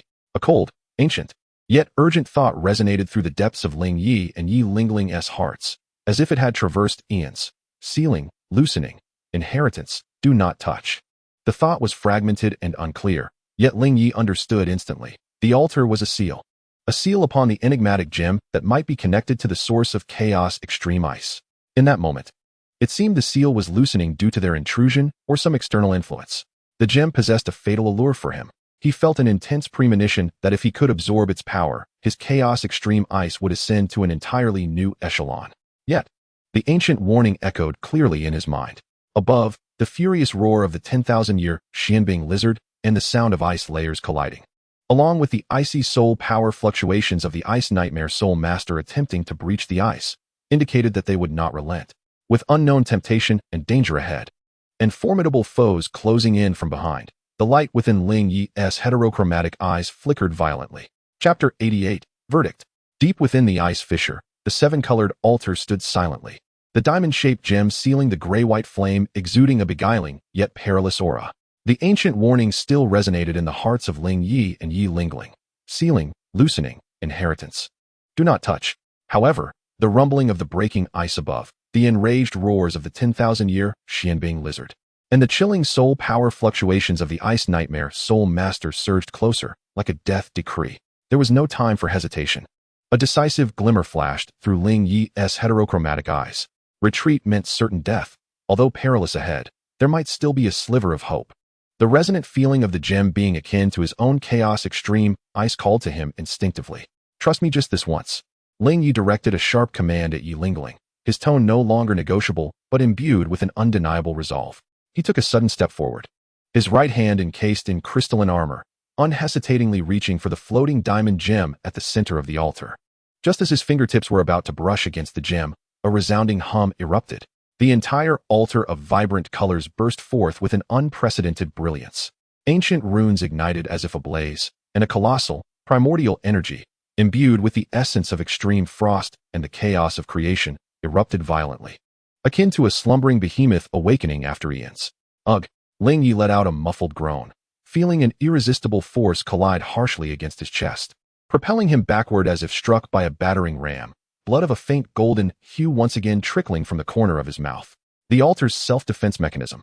Yet, at the moment he was thrown back, the crystalline armor on his right arm erupted with a fierce grayish-white radiance, the chaotic power of supreme ice responding instinctively, clashing violently with the energy unleashed by the altar, intertwining and even consuming one another. Hiss, hiss, hiss. The two forces, sharing a common origin yet differing in attribute, annihilated and bizarrely fused, creating a maelstrom of energy that caused the entire ice cavern to tremble violently, more icicles crashing down from the vault above. The diamond gem, stimulated by this shared power, saw the grayish-white flames within it leap wildly. The ceiling rainbow light flickered erratically, and fine cracks began to appear on the altar's base. The seal was rapidly weakening, and the ancient consciousness became more urgent and faint. Ling Ye, Yi Lingling exclaimed in alarm, the light of the nine-heart begonia enveloping him instantly, healing the momentary impact wounds. She realized that Ling Ye's power could indeed provoke and even dismantle this ancient seal. There was no turning back. It must be forcibly shattered. This power must be seized. Ling Ye steadied himself, a fierce determination intensifying in his eyes. He gathered his strength once more. This time, he would not merely reach out with his hands, but would concentrate the chaotic power of supreme ice into his right fist, while the silver-gray spatial soul ring behind him also illuminated, intending to integrate the force of spatial rending into this strike, forcefully breaking the seal of the altar. However, just as he was poised to unleash his power, a thunderous rumble echoed. Crack! The ice layer above was finally shattered completely. The colossal head of the ancient ice lizard, adorned with icy armor and marked by grayish-white frostbite scars, broke through first, its cold gaze instantly locking onto the resplendent gem atop the altar, emanating an insatiable greed. Simultaneously, three figures descended like phantoms. They were the three Ice Nightmare Soul Masters. Their eyes scanned the altar, the gem, and Ling Ye, who was attempting to assault the altar. Immediately grasping the situation, "Stop him! Seize the core!" The leading Ice Nightmare Soul Master issued a hoarse command, and the eerie blue eye spikes in their hands were unhesitatingly launched toward Ling Ye, aiming to disrupt his actions. They seemed to recognize the altar and the gem, referring to it as the core. The ancient ice lizard also roared, its massive claws infused with the power to rend all, striking directly at Ling Ye and the altar, intent on eliminating the interloper while seizing the alluring energy core. All efforts in vain. No. In the depths of his gaze, a chilling light erupted as he faced a trifecta of assaults: the backlash from the altar, the onslaught of the Ice Nightmare, and the strike of the Qianbing lizard. He made an extraordinarily perilous decision. Yi Lingling, lifelink, to the fullest extent. With a thunderous shout, he did not cease his attack. Rather, he directed a fist, fueled by the entirety of his strength, forcefully into a newly formed crack at the altar's base. Simultaneously, he laid bare his back to the oncoming strikes of the Ice Nightmare and the claws of the Qianbing lizard. He gambled on Yi Lingling's support, on his ice crystal gauntlet and physical prowess to withstand the blows, and on his ability to shatter the altar first. Yi Lingzhi's complexion turned ashen in an instant. Yet there was no hesitation. The nine-heart begonia erupted with an unprecedented radiance, simultaneously unleashing the fourth soul skill, absolute healing, and the taboo-like life-link soul skill. A warm and overwhelming surge of life energy instantly connected the two, sharing the burden of damage and the benefits of recovery. Nearly half of the assaults that Ling Ye endured would be mitigated by her. Thud, thud, thud. Three ethereal blue-eye spikes struck Ling Ye's back first.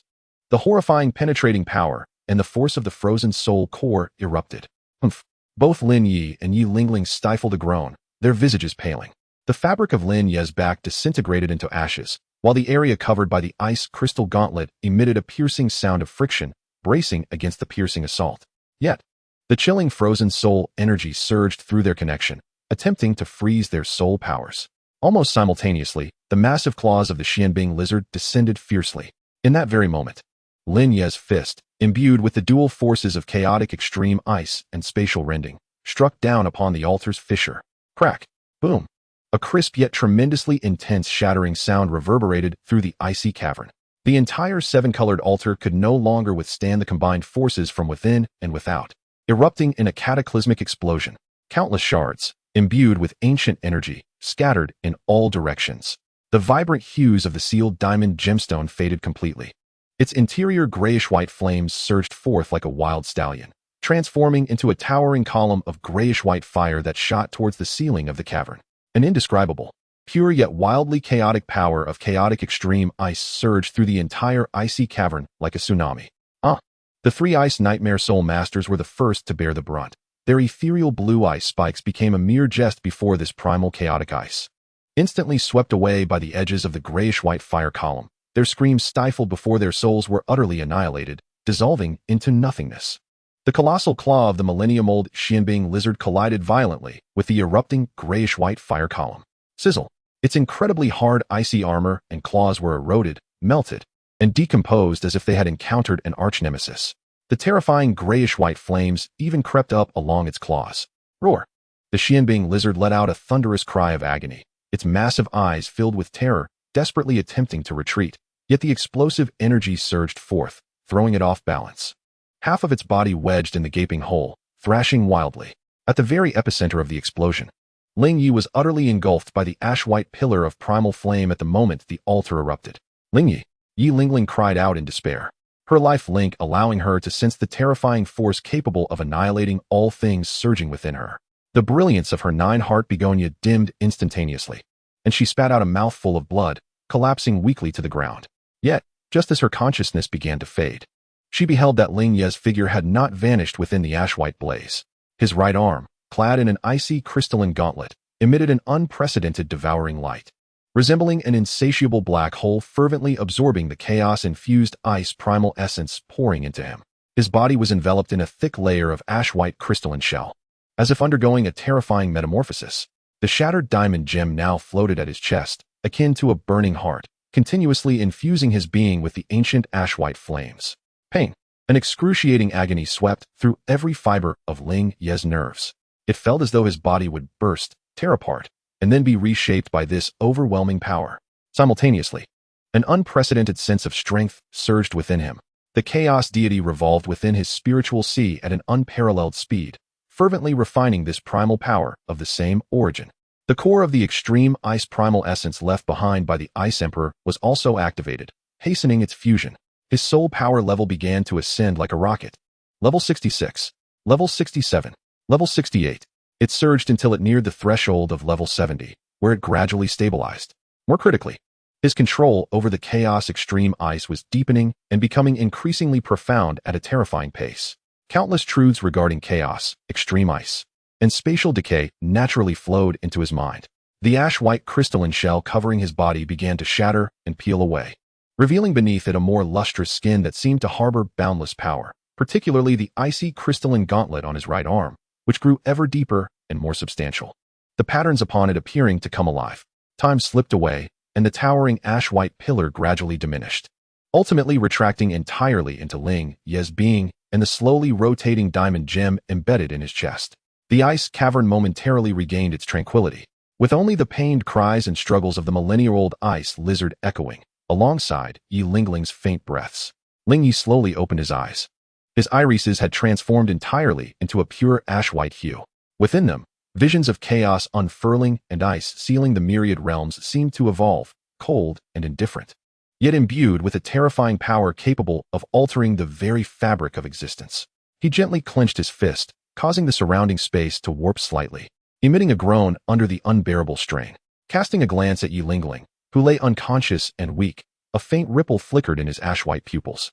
He leaned down, summoning a wisp of chaos extreme ice energy, now several times purer and far gentler than before, and delicately touched it to her brow. The ethereal breath swiftly merged with her being, not only hastily mending her wounds, but also nurturing her 9 hearts Tang weapon spirit, dissolving the remnants of the eerie, freezing soul power left within her by the ice nightmare soul master. Yi Lingling let out a soft moan, her long eyelashes fluttering, as if she were on the verge of awakening. It was then that Ling Ye raised his head, his cold, grayish-white eyes fixating on the ancient ice lizard still struggling at the cave's entrance, paralyzed by fear, unable to advance a step further.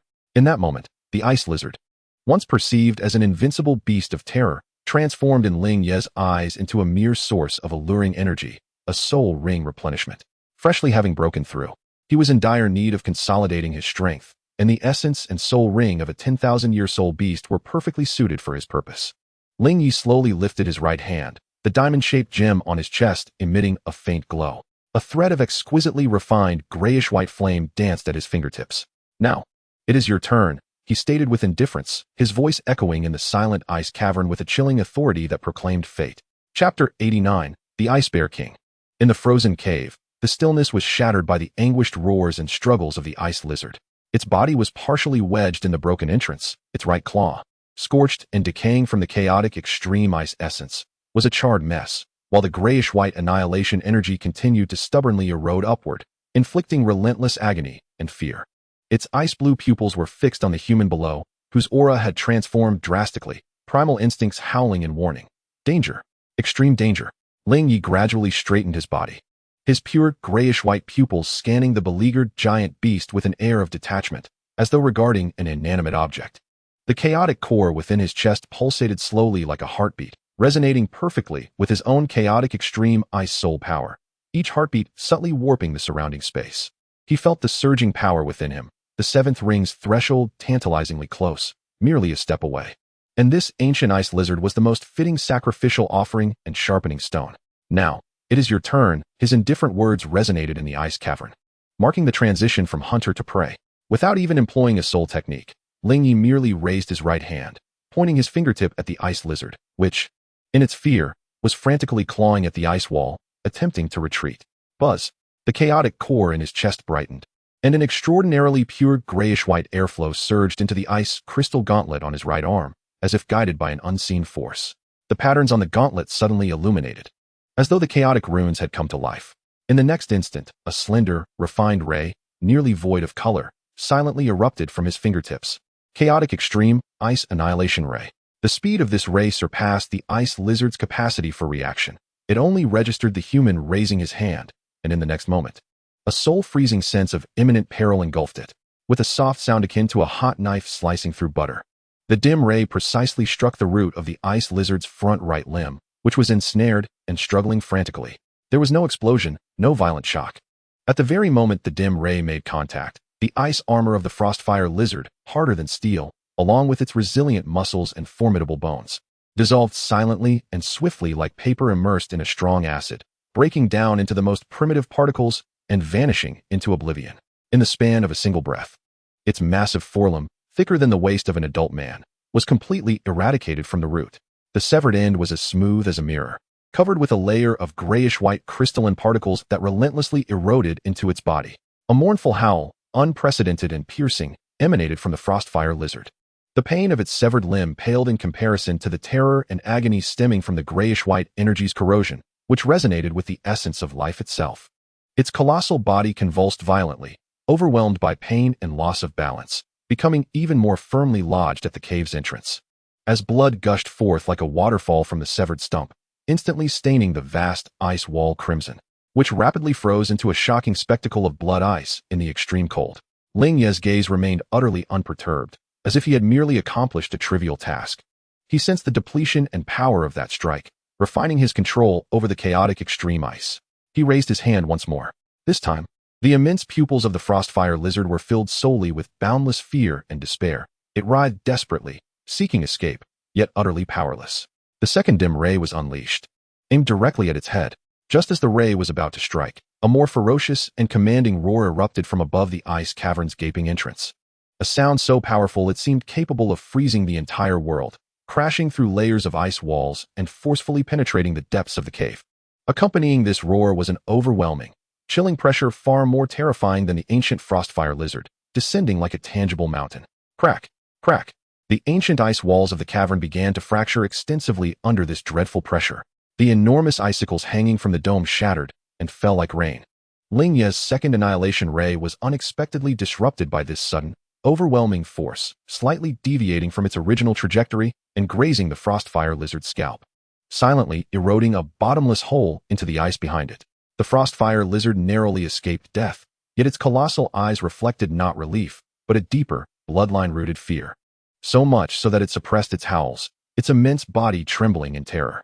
Ling Ye's grayish-white pupils constricted suddenly as he abruptly looked up towards the entrance. Yi Lingling struggled to rise, her complexion even paler than before, exclaiming in a hushed tone, "This pressure. Could it be one of the three great kings of the far north? Is it the Ice Bear King?" No sooner had she spoken than an enormous, fluffy white paw, vast enough to block out the sun, thundered down to seal the entire entrance. The size of this paw surpassed even half the body of the frostfire lizard, as a dense, ice-blue light gathered in its palm, emanating a chilling aura potent enough to instantly freeze any soul that dared approach. Immediately, a more colossal and imposing white bear head slowly descended, nearly filling the entire cave entrance. Its eyes, seemingly carved from ancient sapphires, were immense, cold, and filled with an anger tinged with scrutiny, fixating intently on Ling Ye below in the icy cavern, particularly on the chaotic source core that continued to rotate gently upon his chest. A deep, resonant voice, akin to the clash of glaciers, reverberated through the spiritual seas of Ling Ye and Yi Lingling. Imbued with undeniable authority and fury, you have stolen from the primordial essence of the far north, desecrated the ancient altar, and disturbed the slumbering domain of the Ice Emperor. You deserve a fate worse than death. The Ice Bear King, the sovereign of the far north, second only to the Snow Emperor and Ice Emperor, made its appearance, instantly escalating the situation into a realm of heightened peril. Ling Ye's heart plummeted. He could manage a severely wounded ancient ice lizard, but facing a formidable adversary like the King of the far north, whose strength undoubtedly surpassed level 95 Super Douluo and possibly brushed against the threshold of limit Douluo, rendered his chances of victory virtually non-existent, even with the chaotic source core in his possession. Moreover, it was evident that the opponent regarded him as a thief and an enemy disturbing the tranquility of the far north. The Ice Bear King's enormous blue eyes swept over the shattered altar and the barely breathing ice lizard before once again honing in on the source core upon Ling Ye's chest, its fury intensifying. "Surrender the source core, and I shall leave your corpse intact." The massive paw began to press down slowly, the icy blue radiance within its palm growing ever more intense, causing the temperature within the cavern to plummet to unprecedented levels, even causing the chaotic ice power enveloping Ling Ye to begin to stagnate. Yi Lingling felt as though her blood might freeze. The light of the nine-heart Si Tang rose to its utmost limits. A true deadlock. Ling Ye's mind raced frantically. An explanation? The other party would undoubtedly not listen. Combat. A certain death. Escape? The terrifying domain power of the opponent had completely sealed and frozen the space, rendering effective traversal impossible. What to do? At this critical juncture, deep within the recesses of Ling Ye's spiritual sea, the long-dormant, million-year-old spiritual essence of the heavenly dream ice silkworm seemed to stir. Roused by the terrifying aura and extreme icy pressure of the Ice Bear King, both hailing from the far north. Simultaneously, the chaotic source core upon his chest appeared to resonate with the immense and unique spiritual force of the heavenly dream ice silkworm, causing the grayish-white flame within to leap more vigorously.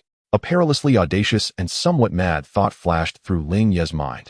He bit his tongue sharply, forcing a surge of spirit, channeling the vast yet difficult to harness spiritual energy of the heavenly dream ice silkworm aggressively into the chaotic source core upon his chest, while simultaneously merging a fragment of his own consciousness through the core with the heavenly dream's spiritual force, recklessly launching it towards the Ice Bear King.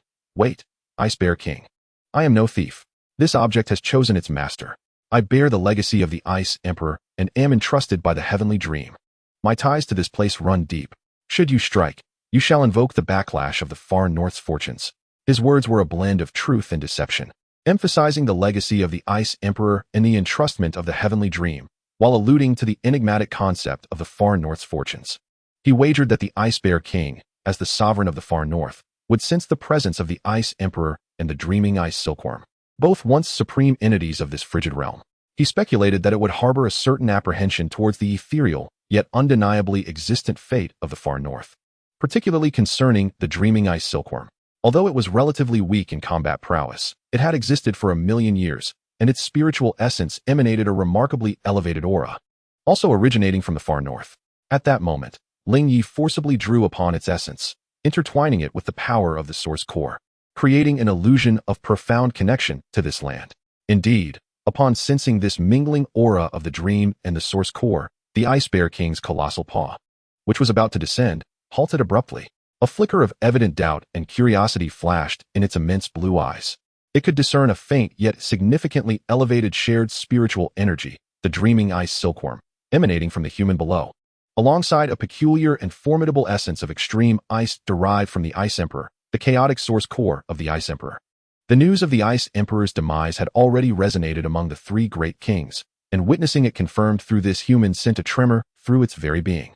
Although the dreaming ice silkworm was deemed worthless, its essence was genuine, having survived for 1,000,000 years. Could this human truly be connected to the fall of the Ice Emperor and that wretched creature? Could a thief claim the source core as its own? Could they possess the essence of the dream? The fury in the Ice Bear King's vast eyes diminished slightly, replaced by an intense scrutiny and bewilderment. That devastating paw hung suspended in the air. The terrifying chill momentarily paused. It fixated on Ling Ye, its deep voice resonating once more, laced with suspicion and gravity. Human, clarify your words. What has befallen His Majesty the Ice Emperor? Where is that worthless dreaming ice silkworm? What is your relation to them? Should there be even a hint of falsehood, I shall rend your body asunder. The pressure eased somewhat, yet the crisis remained unresolved. The Ice Bear King evidently demanded a credible explanation.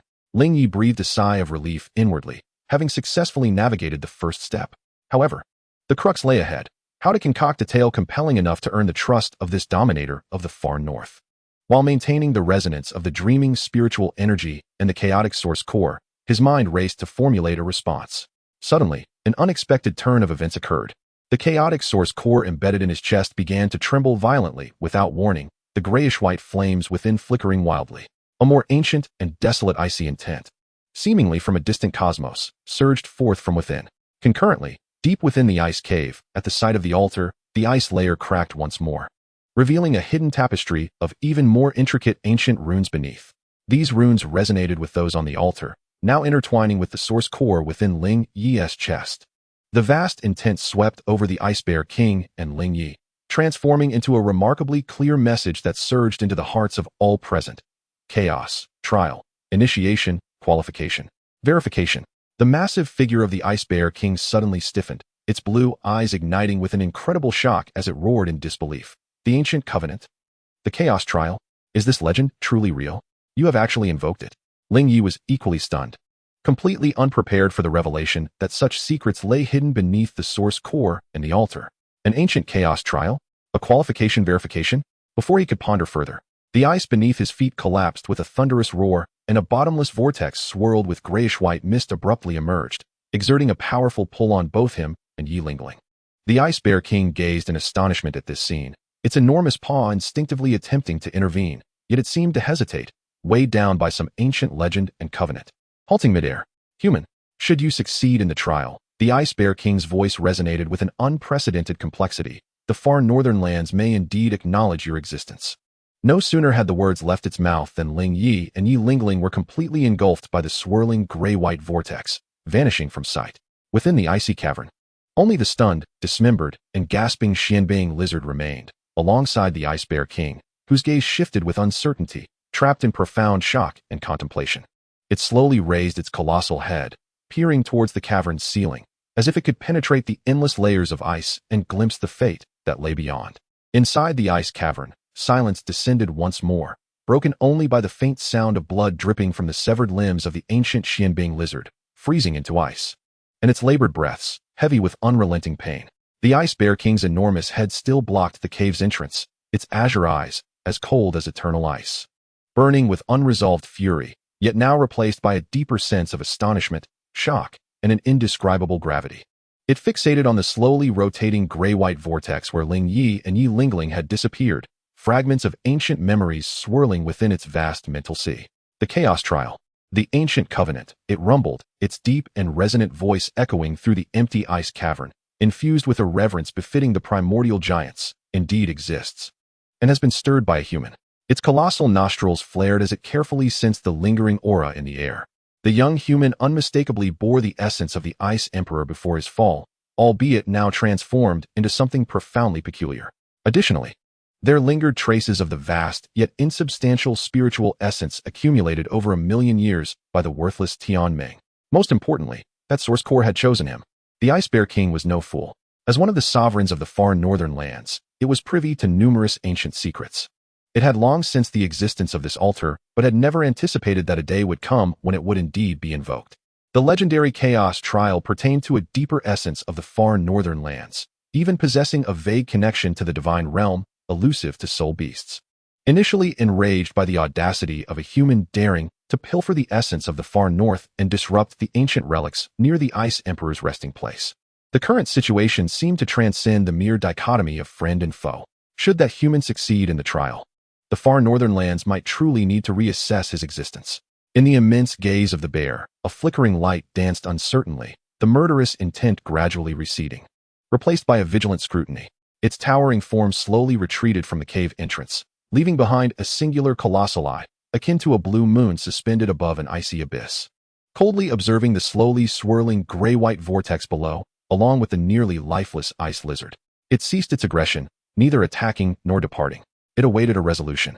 Meanwhile, within the gray-white vortex, Ling Ye felt an overwhelming disorientation, surrounded by bizarre and incomprehensible streams of color, as the very essence of space and time warped and blurred.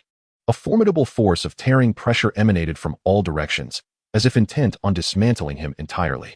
Instinctively, he clutched Yi Lingling tightly to his chest, while the chaotic ice energy autonomously surged, forming a hard gray-white crystalline shell upon his surface to withstand the terrifying pressure of spatial transmission. The chaotic core within his chest began to emit a gentle warmth, stabilizing the space around him in a small radius. Time lost all meaning. It could have been a fleeting moment or an eternity. Suddenly, his feet found solid ground, and the sensation of weightlessness vanished. The blinding white light dissipated, and Ling Ye swiftly surveyed his surroundings, his pupils involuntarily contracting. This was not the treacherous realm he had envisioned, but rather an expansive, empty expanse of pure white. There was no sky, no earth.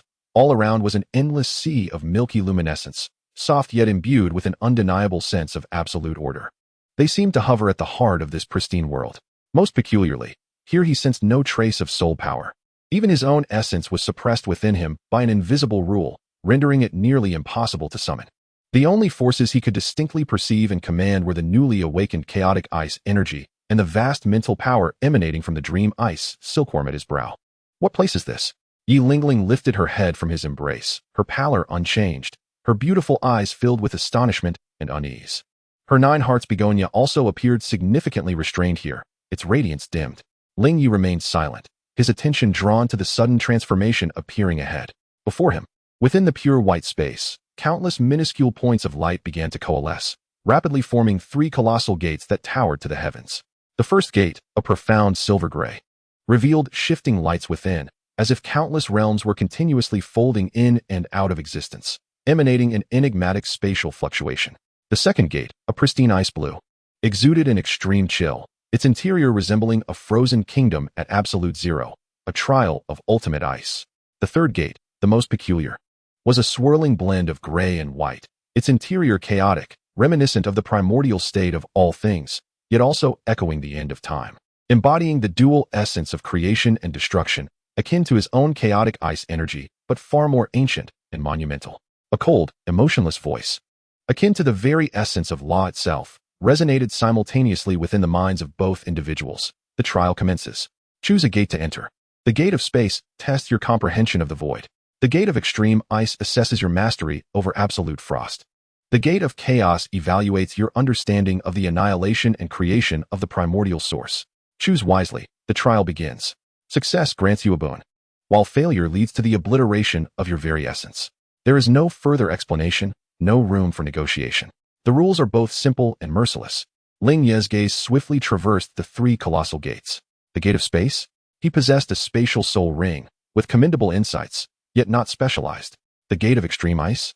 He bore the essence of ultimate ice, along with the source of the Ice Emperor, suggesting he might wield it most effectively. The gate of chaos resonated most closely with his powers, yet the concepts of annihilation and creation seemed the most perilous and unpredictable. How to choose? As he pondered, the chaotic core within his chest suddenly radiated a faint warmth, transmitting a minuscule wave of desire directed towards the gate of chaos. Simultaneously, the chaotic deity within his spiritual sea trembled gently, resonating with the aura beyond that door. It appeared there was no choice left. Ling Ye murmured to himself, a frigid smile gracing his lips. Risk often accompanies opportunity. Since this chaotic core had chosen him, perhaps this most treacherous gate of chaos was indeed his true chance. He turned to Yi Lingling. You, I shall accompany you. Without hesitation, she interrupted him, her gaze resolute. In this terrifying and completely unknown realm, leaving Ling Ye's side meant facing any door alone would likely lead to certain doom. The healing and supportive abilities of the 9-heart begonia might only reach their fullest potential in his presence. Ling Ye cast a brief glance at her. Offering no further words, merely nodding, he extended his hand, once more grasping her wrist. Let us go. The pair hesitated no longer, their steps resolutely directed towards the most enigmatic, gray-white interwoven gate of chaos. Just as they stepped into the portal of light, the entire pure white space appeared to ripple slightly. That chilling voice echoed once more, this time seemingly imbued with a barely detectable hint of anticipation. Chaos, chosen one. The trial begins. A humming sound engulfed all. The scene before them transformed abruptly, no longer pure white, but an endless expanse of gray and chaos. Beneath their feet lay shattered, floating gray boulders, perpetually manifesting and vanishing, while the surroundings teemed with violent currents of energy. At times morphing into gray blades that could rend anything, at other times coalescing into pale ice crystals that could freeze souls, and then evolving into a black mist that corroded all. Here, direction was absent, and rules were non-existent.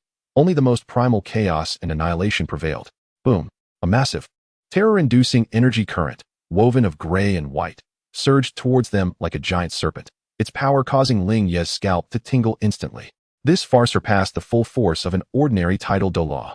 Be careful, Ling Ye shouted, yanking Yi Lingling behind him. His right arm's ice crystal gauntlet blazed with brilliance, unleashing the chaotic power of extreme ice without reservation, transforming into a gray-white shield of ice that spun incessantly, obliterating the encroaching energy. Thunderous roar.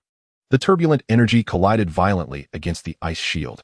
Ling Ye trembled violently, the ice shield twisted dramatically, emitting groans under the unbearable pressure, and cracks rapidly spread across its surface. The gray boulder beneath him shattered with a thunderous sound. He, along with Yi Lingling, was sent hurtling backward. A sweet taste filled his throat, and a trickle of pale golden blood surged forth once more, only to be forcibly swallowed back down. Such terrifying power. This was merely the most ordinary form of turbulent energy. Yi Lingling's 9-heart begonia flickered with brilliant light, establishing a life link instantaneously, sharing the burden of damage. Her healing aura working tirelessly to mend the injuries inflicted upon Ling Ye's body, while also stabilizing her own surging vitality. The strength here was overwhelmingly chaotic. They must swiftly find a relatively safe area, or better yet, the core of the trial. Ling Ye steadied himself, his gray-white pupils sharply scanning the chaotic space around him. In this tumult, he discovered that, although his chaotic extreme ice power was being consumed at an alarming rate, its recovery speed seemed to be significantly faster than in the outside world, as his core in the chest engaged in subtle exchanges with the surrounding chaotic energy.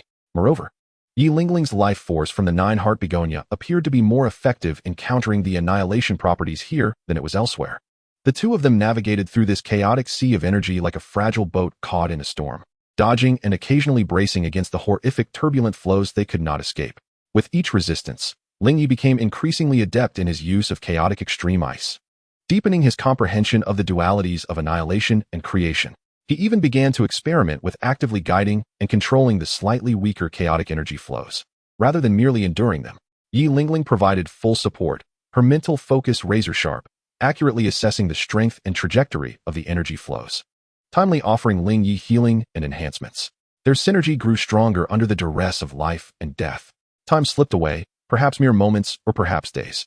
After laboriously traversing a particularly dense storm of energy, the scene ahead suddenly opened up. Upon a relatively stable expanse of enormous gray floating stones stood 3 ancient, intricately designed gray stone tablets. These tablets were inscribed with ancient runes, reminiscent of those on the previous altar, but far more complex and profound. At this moment, these runes emitted a faint gray-white glow, harmonizing with the chaotic energy of the space. The first tablet depicted runes that evolved into images of space, continuously fracturing and reassembling. The second tablet embodied the ultimate chill that could freeze all things, even time itself. The third tablet, the most enigmatic, seemed to embody a cycle of continuous annihilation and rebirth, encapsulating the essence of chaos. A chilling voice resonated once more. Comprehend the 3 inscriptions to gain a thread of chaotic truth. Time limit: 3 days in the outside world. Comprehend? Time limit? Ling Ye furrowed his brow. The profundities contained within these 3 inscriptions were exceedingly intricate, not to mention 3 days. Even 3 years might not suffice to fully grasp them. Yet, he had no choice. He hurriedly approached the third and most significant stele of chaos, annihilation, and creation, channeling all his mental energy in an attempt to grasp the profound truths it contained. However, the moment his mental force made contact with the stele, it was violently repelled by the ceaseless essence of chaos flowing upon its surface. It was utterly impenetrable. No, too arcane and obscure. Furthermore, there seemed to be some kind of restriction that repelled direct comprehension. Ling Ye's expression turned grave. Yi Lingling also endeavored to perceive it with her mental energy. But the outcome was similar, even more intense. She stifled a groan, a trickle of blood escaping from the corner of her mouth. What to do? Forcing comprehension was futile, and time was exceedingly limited. Ling Ye's gaze swept over the other 2 steles, and after sensing the fluctuations of his own power and source core, a sudden spark of inspiration ignited in his mind. Perhaps complete understanding was unnecessary. I could attempt to simulate. An eerie light flickered in his eyes as he resolved to use his chaos extreme ice to mimic the fundamental essence waves emitted by the 3 steles.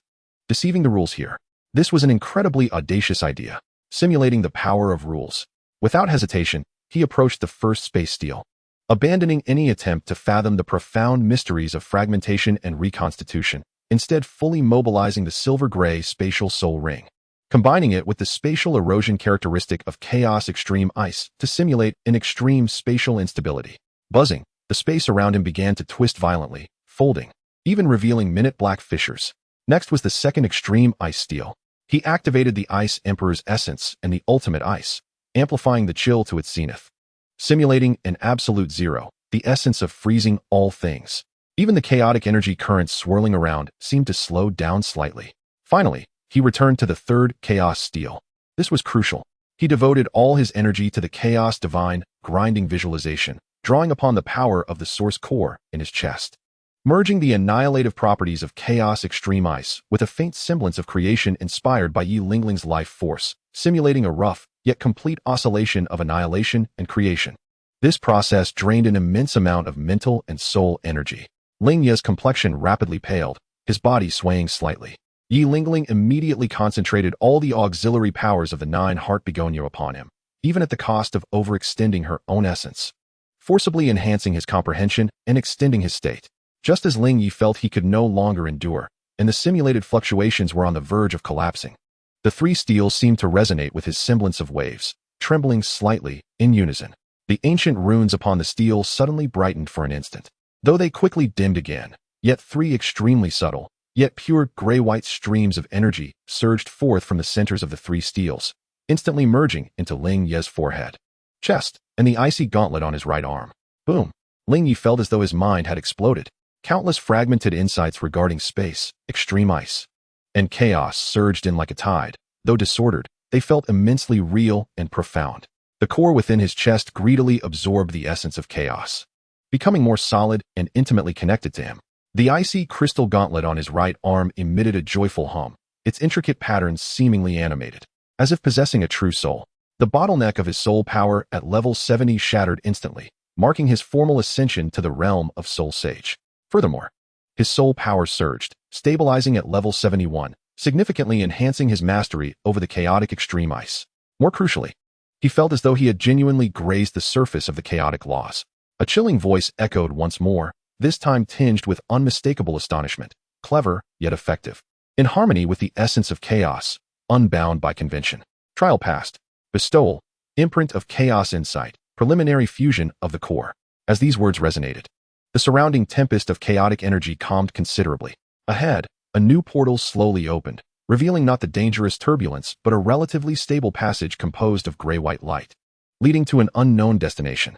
Ling Ye sighed in relief, swaying slightly, and was promptly steadied by Yi Lingling. They exchanged glances, each reflecting a mixture of fear and joy. "Let us depart from here," Ling Ye murmured, consuming a restorative pill for his soul power. However, just as they were about to step through the portal, an abrupt change occurred. Deep within Ling Ye's sea of consciousness, the soul-devouring curse of the Rakshasa, long suppressed by the essence of extreme ice, seemed to seize an opportunity due to his substantial power increase and the violent fluctuations of his mental energy upon touching the chaotic laws, erupting fiercely. A chill, malevolent energy, imbued with the essence of slaughter and resentment, surged forth like a creeping pestilence from the crystalline seal of his heart, racing along his meridians and storming towards his sea of consciousness. "Ah!" Ling Ye cried out in anguish, clutching his head as a wave of pain washed over him. His left eye became shrouded in a ghastly shade of purple-black, starkly contrasting with the gray-white of his right eye. The curse of the Rakshasa retaliated brazenly at this inopportune moment. "Ling Ye!" Yi Lingling gasped in horror, sensing the repugnant and terrifying energy surging within him, threatening to consume his sanity. Without hesitation, she poured every ounce of healing and purifying power from the nine-heart begonia into Ling Ye, attempting to suppress the purple-black energy. Yet, the power of the Rakshasa was of a lofty caliber. Even this remnant curse was far beyond her current capacity to purify. The purple-black energy was merely slightly hindered, stubbornly continuing its relentless invasion.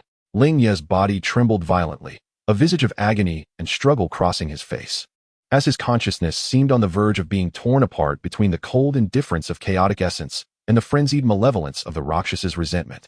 Just after passing the trial, a grave crisis descended upon him in an entirely different form. The portal loomed before him. A glimmer of life awaited ahead. Yet within him erupted a hidden peril potent enough to lead him to ruin. Chapter 93, In My Name. Within the gray-white passage, Ling Ye clutched his head and screamed, his body trembling violently. The sinister purple-black light from his left eye intertwined fiercely with the chaotic gray-white from his right, his visage contorted in extreme agony. The Rakshasa soul-devouring curse surged like a poisonous flood, relentlessly assaulting his mental ocean, as vengeful thoughts and murderous intent sought to taint his recently attained chaotic enlightenment, dragging him into an abyss of ceaseless slaughter.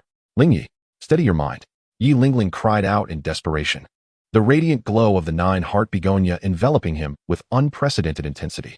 The warm, overwhelming life force and purifying energy desperately washed over the sinister purple-black malevolence. Yet it was akin to dousing a raging oil fire with lukewarm water, yielding scant results. The level of the Rakshasa curse was simply too formidable. Kill, annihilate, everything. Ling Ye emitted an unconscious, hoarse growl filled with malice, as faint purple-black patterns began to spread across his icy crystalline armor, suggesting that even the power of chaotic extreme ice was showing signs of contamination.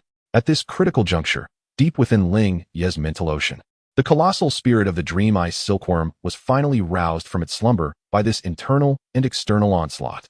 What in the world? Why has the Rakshasa deity's influence emerged at this moment? The dream ice silkworm shrieked, sensing the violent turbulence and corruption within Ling Ye's spiritual realm. Its million years of accumulated, albeit ethereal, mental power surged forth like an unleashed torrent, no longer concerned with anything else. This pure and vast milky white mental energy, lacking direct offensive capability, acted like the most resilient dam, forcibly blocking the Rakshasa curse's further encroachment upon Ling Ye's core consciousness. Simultaneously, this immense mental force frantically infused Ling Ye's nearly depleted soul power cycle, providing him with invaluable support. With the aid of the dream, Ling Ye, whose consciousness had been nearly shattered, finally grasped a thread of clarity. Chaos, obliterate everything, including the curse. A thought flashed through his chaotic mind like lightning. He bore the agony of his soul being torn apart and fervently urged the chaotic source nucleus, recently recognized, along with the imprint of chaotic enlightenment. His chest's source nucleus throbbed violently, as the essence of chaos derived from the steel merged with his own chaotic extreme ice power in an unprecedented manner. In my name, Chaos Divine Mill, suppress. He roared within his heart. In the depths of his mental ocean, the colossal shadow of the Chaos Divine Mill descended with a thunderous crash, no longer revolving slowly but spinning at an unprecedented speed. Upon the millstone, the gray-white chaotic extreme ice power mingled with the ancient essence of chaos, no longer merely consuming but embodying an unparalleled will to obliterate all laws and return to the source, fiercely grinding against the rampaging purple-black Rakshasa energy. Sizzling sounds erupted, reminiscent of a red-hot iron encountering solid ice. The once arrogant Rakshasa curse energy emitted a piercing wail, as if it possessed consciousness. When it came into contact with the power of the millstone infused with chaotic essence, they were forcibly stripped from Ling Ye's meridians and spirit, torn apart, and then cast beneath the millstone, gradually ground down, purified, and transformed into the most primordial particles of nothingness. The process remained excruciating, akin to scraping bones to cure poison. Yet, Ling Ye could distinctly sense that the malevolent curse, deeply rooted in his very soul, was gradually and genuinely being weakened. Yes, it was effective. Ling Ye felt a surge of spirit as he fervently activated the Chaos Divine Mill, simultaneously guiding a small portion of the pure primordial energy, transformed from the obliteration, to nourish himself and mend prior injuries. Yi Lingling also keenly perceived the improvement within Ling Ye. The expansion of the purplish-black energy had been curbed. A resolute glint flashed through her beautiful eyes as she bit her tongue, spraying a drop of her essence blood upon the nine-heart begonia, with blood as the catalyst. The heart of the begonia became a hymn of life.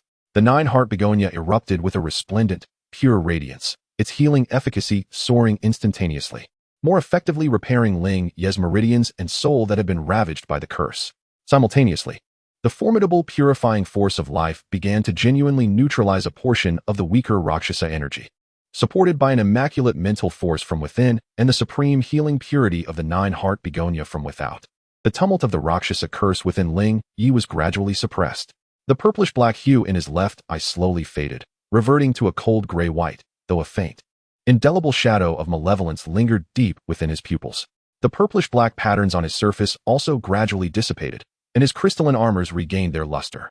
Ling Ye knelt on one knee, gasping for breath, his body drenched as if he had emerged from water, cold sweat soaking his robes, his complexion pale as paper. Yet his gaze had returned to clarity and chill. Although he had not eradicated the curse, this unforeseen turn of events had inadvertently turned misfortune into fortune. With the aid of that trace of chaotic truth, he had genuinely discovered a method to suppress and even potentially obliterate the Rakshasa curse in the future. Moreover, his comprehension of the Chaos Divine Mill and the Chaos Extreme Ice had reached new heights. "How are you?" Yi Lingling inquired weakly, her breath also turning faint due to the exertion of her essence blood. "I am fine, thank you," Ling Yi replied as he rose. Casting a glance at Yi Lingling's pallid complexion, a faint ripple appearing in his gray-white pupils, he extended his hand, summoning a gentle and pure breath of Chaos Extreme Ice, which he placed upon her brow to help stabilize her breath and restore her depleted essence. Yi Lingling was momentarily taken aback, feeling the unique vitality within that breath, and she nodded gently. Chapter 94, Level 71. The two dared not linger in the passageway, taking a brief moment to recuperate before hastening toward its end. A flash of light heralded their exit from the passage, revealing a transformed scene before them. They found themselves within a colossal, ancient glacial hall. constructed of eternally unmelting profound ice. The ceiling was high, and around them stood towering ice pillars intricately carved with totems of various ice-based soul beasts. The air was suffused with pure and tranquil frigid energy, denser than that of the outside world. At the center of the hall lay a vast ice pool, the water displaying a dreamlike array of colors, emanating a soothing energy wave. It was the essence of millennia-old profound ice. Its purity and magnitude far exceeded what they had encountered in the slumbering domain of the Ice Emperor. Beside the icy pool, several peculiar plants flourished, their forms resembling exquisite ice sculptures, adorned with shimmering points of light akin to stars, emanating a powerful spiritual fluctuation. These were the soul-nourishing sacred herbs, known as the ice spirit grass. Above the icy pool, 3 radiant orbs of light floated, each more resplendent than the last. The first orb, a silvery gray, appeared to contain countless spaces in a cycle of birth and demise, a crystalline essence of the void. The second orb, a frosty blue, exuded an extreme chill, resembling a drop of the ice god's tear, a replica, yet imbued with a trace of the primal essence of ice. The third orb, a pale gray, bore a breath akin to the essence of chaotic origin, yet more gentle, a wisp of unclaimed chaotic primal energy. Undoubtedly, these were the rewards bestowed upon those who had passed the trial. Even Ling Ye found his breath momentarily stilled at the sight of these treasures. These resources were sufficient to elevate his strength to unprecedented heights, particularly the wisp of chaotic primal energy, which would facilitate the complete fusion with his origin core. Just as he prepared to step forward to collect them, at the deepest point of the glacier hall, upon the highest ice-carved throne, the space subtly warped, and a vague, ethereal figure formed from snow and ice began to materialize. The figure's features were indistinct, yet one could discern a regal outline. It sat quietly on the throne, as if it had been in slumber for eons, now awakened by their presence. An indescribable pressure, surpassing that of the Ice Bear King and even any existence Ling Ye had ever encountered, enveloped them. This pressure was not a deliberate release but seemed to embody the very will of the extreme north, cold, vast, and supremely transcendent. Ling Ye and Yi Lingling's bodies instantly stiffened, their thoughts seemingly frozen in place. Before this spectral figure, they felt as insignificant as mere specks of dust. The ethereal presence appeared to regard Ling Ye for a fleeting moment, its gaze lingering on his chaotic origin core nestled within his chest and upon his grayish-white pupils. Then, a voice emerged, more ancient and detached than before, yet imbued with an ineffable weariness and scrutiny, resonating deep within their souls. Chaos, chosen one. The filth of the Rakshasa entwines your being. Fortune and misfortune lie in wait. Your path is strewn with thorns, or perhaps, transcendence through reincarnation will grant you a boon. Use it wisely. The extreme north is not your place to linger. Depart swiftly.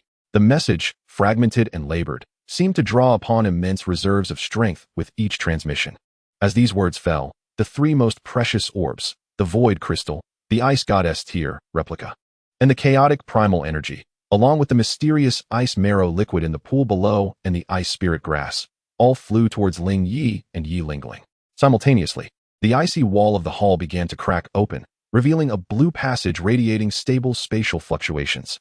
From the other end of the passage, a familiar essence wafted, that of the human realm. Moreover, it appeared to be not far from the borders of the Tiando Empire.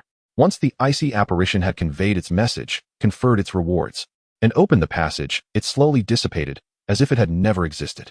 The terrifying pressure vanished along with it. Ling Ye and Yi Lingling, akin to drowning souls rescued from the abyss, gasped for breath, their backs drenched in cold sweat. The recent encounter had left Yi Lingling trembling with trepidation. The core will of the far north? Or perhaps a slumbering ancient entity? Ling Ye's gaze grew solemn as he realized that the other had effortlessly pierced through the veil of the Rakshasa curse that cloaked him. The sheer might of this being was likely beyond imagination. Fortunately, it seemed that no malice was intended. In fact, due to the essence of the chaos source, guidance and blessings were bestowed upon them. It was prudent to depart this place quickly. Ling Ye suppressed the shock within, hastily securing the bestowed resources, particularly the wisp of chaotic primal energy, which he drew directly into his core. Instantly, his core solidified at a visibly accelerated pace, enhancing its integration with him. He offered most of the profound ice marrow and a sprig of the concentration ice soul grass to Yi Lingling, stating these would benefit her cultivation. Yi Lingling accepted without hesitation, carefully stowing them away. The two exchanged a final glance at the enigmatic ice palace before stepping resolutely into the azure spatial passage. The intense spatial fluctuations enveloped them once more. As their vision regained clarity, the biting cold winds transformed into a gentle, warm breeze. No longer were they surrounded by endless icy plains, but rather by a sprawling forest blanketed in pristine snow. They had reached the outskirts of the far north. In the distance, wisps of smoke curled up from human villages, a sign of life. They had finally escaped the perilous yet opportunistic core region of the extreme north. Ling Ye glanced back towards the direction of the relentless snowstorm, his grayish-white pupils shimmering with profound light. His experiences in the far north had not only dramatically enhanced his strength, but also unveiled deeper secrets. The chaos source, the Rakshasa curse, the ancient existence of the far north, the intertwined fates of the Ice Emperor and the dream of heaven. His path ahead remained shrouded in mystery. The most pressing concern was to swiftly gather information about Ning Rongrong and Douluo while evading the omnipresent pursuit of the Spirit Hall. They needed a place to thoroughly digest their recent gains and solidify their cultivation. Ling Ye turned to Yi Lingling, his gaze sweeping towards the realm of humanity ahead, signaling the commencement of a new journey. His aura was restrained, yet it resembled a volcano on the verge of eruption. At level 71, as a soul sage, combined with the terrifying power of chaotic extreme ice, he possessed the ability to shake this continent to its core. Chapter 95, Seizing the Day. The biting chill of the extreme north was replaced by a gentle warmth, revealing a landscape of snow-laden mountains and forests. With the smoke of distant villages wafting in the air, the essence of the human world enveloped them, imbued with a surreal sense of having survived a calamity. Ling Ye inhaled deeply, the power of a level 71 soul sage coursing through him, while the chaos source in his chest pulsed steadily, gradually merging with the newly absorbed primal energy, providing a grounding sensation of strength. Yet, the mental fatigue and the lingering weakness from the backlash of the Rakshasa curse remained palpable. Yi Lingling's condition deteriorated further. The depletion of her vital essence and the overexertion of her soul power rendered her complexion as pale as snow, forcing her to lean against the nearby cedar for support.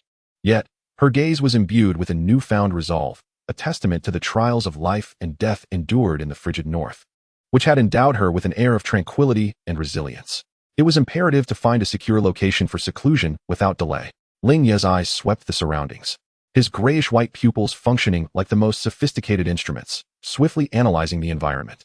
The search network of the Spirit Hall had likely extended to this border region, and given their current state, it was unwise to reveal themselves prematurely. His formidable mental energy spread out, quickly pinpointing a natural cave nestled in the shaded slopes of the mountain. The entrance was concealed by a blanket of snow and withered vines, offering a discreet location devoid of any formidable soul beast presence. Supporting Yi Lingling, the two quietly infiltrated the depths of the cave. With a wave of his hand, Ling Ye summoned the chaotic ice power, creating not merely a layer of frost, but a thin veil of chaotic ice mist that subtly distorted the light at the cave's entrance, cleverly disguising its existence while providing a measure of warning and hallucinatory effects. The interior was dimly lit, with only a faint glow refracting through the icy haze. Without a moment's hesitation, Ling Ye retrieved resources obtained from the Glacier Hall. The most crucial essence of chaotic origin was directly channeled into his core, accelerating its fusion, while the void crystal and the tear of the ice god hovered before him, aiding in comprehending the profundities of space and extreme ice. A copious amount of 10,000-year-old profound ice marrow flowed around him like a gentle rain, continuously supplying him with pure and frigid elemental energy. He cast a glance at the weakened Yi Lingling, pushing some profound ice marrow and a leaf of the spirit-consolidating ice soul herb toward her. Recover swiftly and guard me. I must thoroughly suppress the Rakshasa curse without distraction. Ling Ye's voice remained cold, yet it carried an undeniable trust. Yi Lingling nodded solemnly, refraining from further words as she immediately consumed a leaf of the ice soul herb and immersed her hands in the chilling profound ice marrow, closing her eyes in concentration, beginning her full recovery. The gentle radiance of the nine-heart begonia illuminated her surroundings, harmonizing with the energy of the profound ice marrow. Meanwhile, Ling Ye sank entirely into a state of cultivation. Within the sea of his consciousness, the chaotic divine mill spun slowly, atop its grinding surface. The essence of chaotic origin served as the finest fuel, allowing the mill to operate with unparalleled smoothness. Glimmering runes adorned its surface, and his comprehension and mastery of chaotic power were elevated with each passing moment. In the heart vein, the Rakshasa curse, temporarily suppressed beneath a crystalline seal, lay in wait like a coiled serpent, emanating a cold, purplish-black aura. Although repelled moments ago, its obstinate nature had been exposed. Chaos, obliteration, Ling Ye focused his intent, guiding the nascent and more potent chaotic ice power, mingled with a trace of chaotic truth, akin to the most delicate surgical blade. meticulously peeling away and grinding the residual curse energy that clung to his meridians, soul core, and even the depths of his spirit. This was a painstaking endeavor. Demanding utmost patience and control, a moment's carelessness could trigger a backlash once more. Time flowed quietly within the stillness of the cave. Time seemed to stretch indefinitely. It could have been a day, or perhaps several. Ling Ye's aura grew increasingly dense and profound, his soul power at level 71 firmly established, steadily advancing toward level 72. The radiance of the core within his chest became more subdued, achieving a new level of integration with his body. His mastery over the chaotic extreme ice had also become remarkably intricate. The most notable achievement was that the crystal layer seal of the Rakshasa curse at his heart vein had been reinforced and enveloped by a new, more substantial seal. Inscribed with swirling gray-white chaotic runes. The violet-black energy within had been largely extinguished. Although it could not be entirely eradicated, it was thoroughly suppressed, making any resurgence improbable in the near future. He slowly opened his eyes, and the brilliance in his gray-white pupils dispelled any lingering sense of weakness. Before him stood Yi Lingling, still immersed in her meditative practice. Her aura had stabilized considerably, her complexion regained some color, and the basin of mysterious ice marrow energy beside her had been mostly absorbed, while the spirit-concentrating ice soul grass had diminished significantly. Clearly, during his seclusion, she had devoted herself entirely to restoration and faithfully guarding him.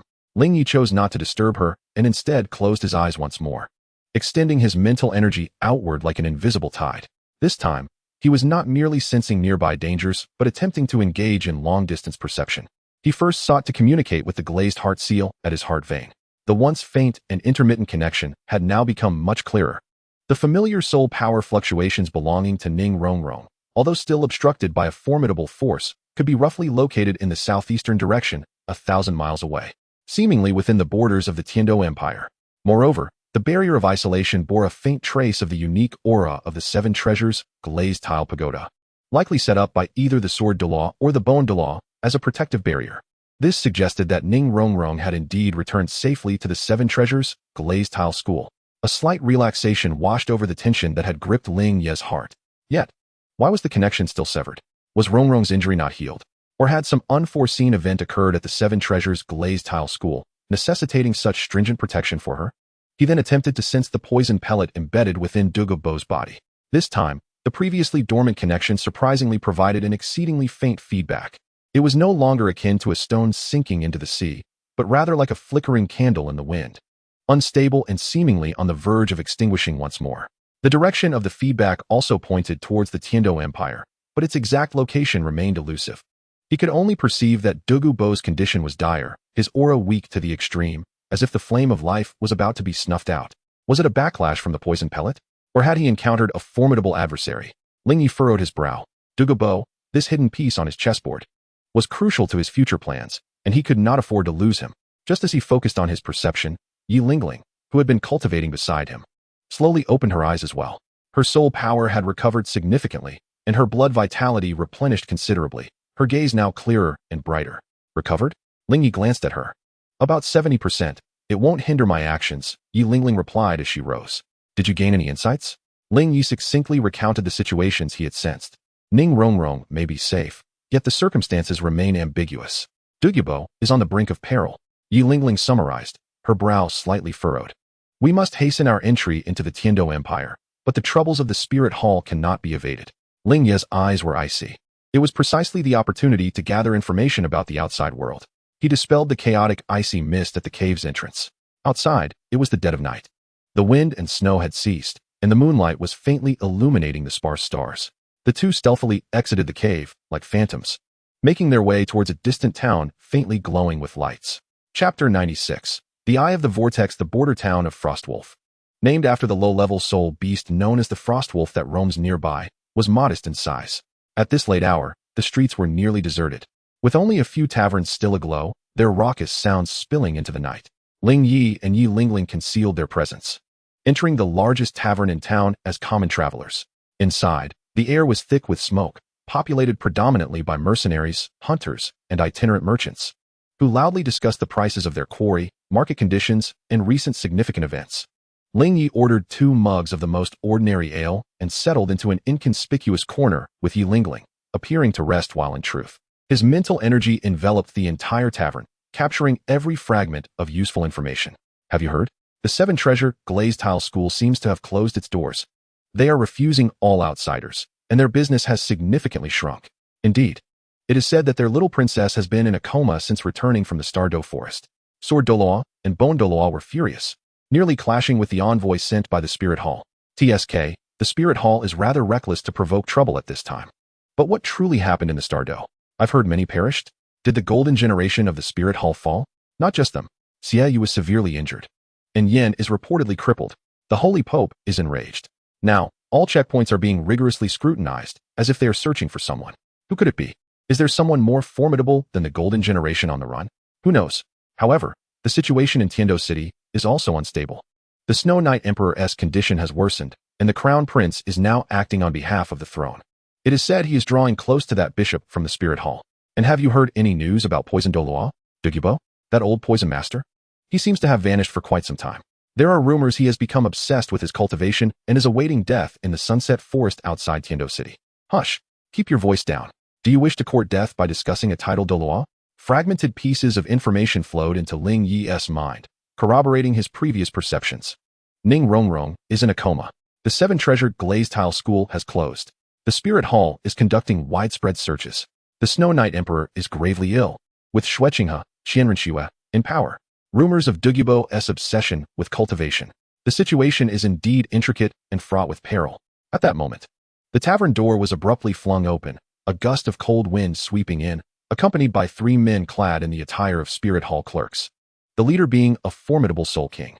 Their piercing gazes swept across the patrons of the tavern, exuding unabashed arrogance and scrutiny. Spirit Hall's routine inspection. Everyone, behave yourselves. The Soul King attendant coldly commanded, and his 2 subordinates, both of whom were high-ranking soul masters, immediately began interrogating the patrons and examining their identification documents. The clamor within the tavern dwindled instantaneously, with many displaying expressions of reverence or disdain, yet none dared to voice their discontent. Ling Ye and Yi Lingling exchanged a glance, instinctively lowering their heads and moderating their breaths, suppressing their auras to the utmost. The 2 high-ranking soul master attendants soon approached their table. You two, where do you hail from? Present your identification. One of the attendants barked with an unfriendly tone, his gaze lingering on Yi Lingling's exquisite visage for a few moments. A hint of lewdness flickering in his eyes. Ling Ye slowly lifted his head, his grayish-white pupils appearing unusually indifferent under the dim light.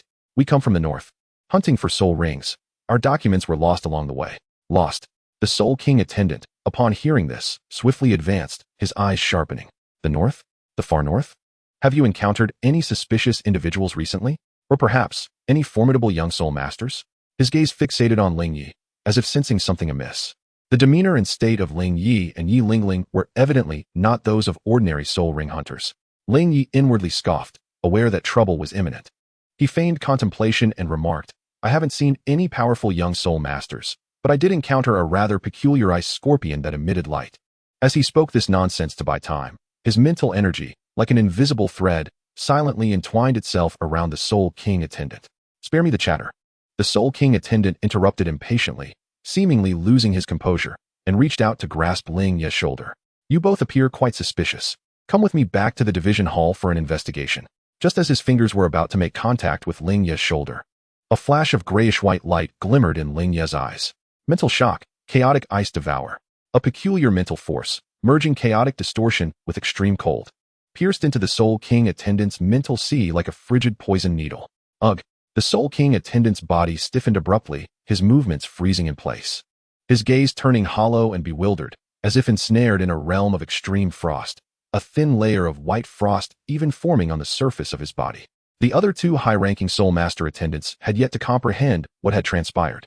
Whoosh! Whoosh! 2 barely perceptible threads of grayish-white chill emanated from Ling Ye's fingertips, precisely embedding themselves into their foreheads. The 2 high-ranking Soul Masters' bodies slackened, their eyes instantly losing focus, standing as if marionettes, their thoughts momentarily frozen. Chaotic extreme ice, thought freeze. It was not an act of slaughter, but rather a temporary sealing of their consciousness, creating a brief void. All of this unfolded in the blink of an eye. The other patrons in the tavern hardly perceived what had occurred, assuming that the Wuhuan temple attendants were still engaged in questioning. Ling Ye stood up, seemingly casually patting the shoulder of the Soul King attendant, while in reality, A more refined, chaotic, extreme, ice mental force surged into his mind, implanting a mental suggestion. It appears to be a misunderstanding. You have worked hard, esteemed attendant, Ling Ye said, his tone nonchalant. The Soul King steward shuddered slightly, his gaze regaining clarity yet tinged with bewilderment, as if the recent events had slipped from his memory. He instinctively nodded, murmuring, yes, it's nothing. You may leave now. Remarkably, he turned away, accompanied by two similarly dazed subordinates who, after a fleeting moment, also regained their composure, yet remained oblivious to what had transpired, proceeding to inspect others. Ling Ye took hold of Yi Lingling, discreetly leading her out of the tavern. It was only after they had distanced themselves significantly that Yi Lingling whispered, "Did you manipulate their minds?" "It was merely a temporary hypnotic suggestion. It won't last long, but it suffices for our escape," Ling Ye replied calmly. Having gathered enough information, Rongrong lay unconscious, and Douluo was in dire peril. The city of Tiando had become a veritable den of dangers. He cast his gaze towards the southeast, the direction of both Tiando City and the Sunset Forest. "We must act separately," he declared decisively. "You should go to the 7-Treasure Glazed Tile School. Your possession of the 9-Heart Sea Butterfly may aid Rongrong's injuries, and it provides a legitimate reason for your entrance into the school. Ensure her safety and seek to establish contact with her." "And what about you?" Yi Lingling inquired. "I will venture into the Sunset Forest to find Douluo.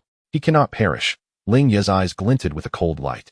"Moreover, the complex environment of the Sunset Forest is more suited for me to evade potential tracking and deal with any complications." He paused, retrieving the ice god's heir replica from his bosom and handing it to Yi Lingling. "Take this. It may serve as protection in critical moments and aid in your cultivation.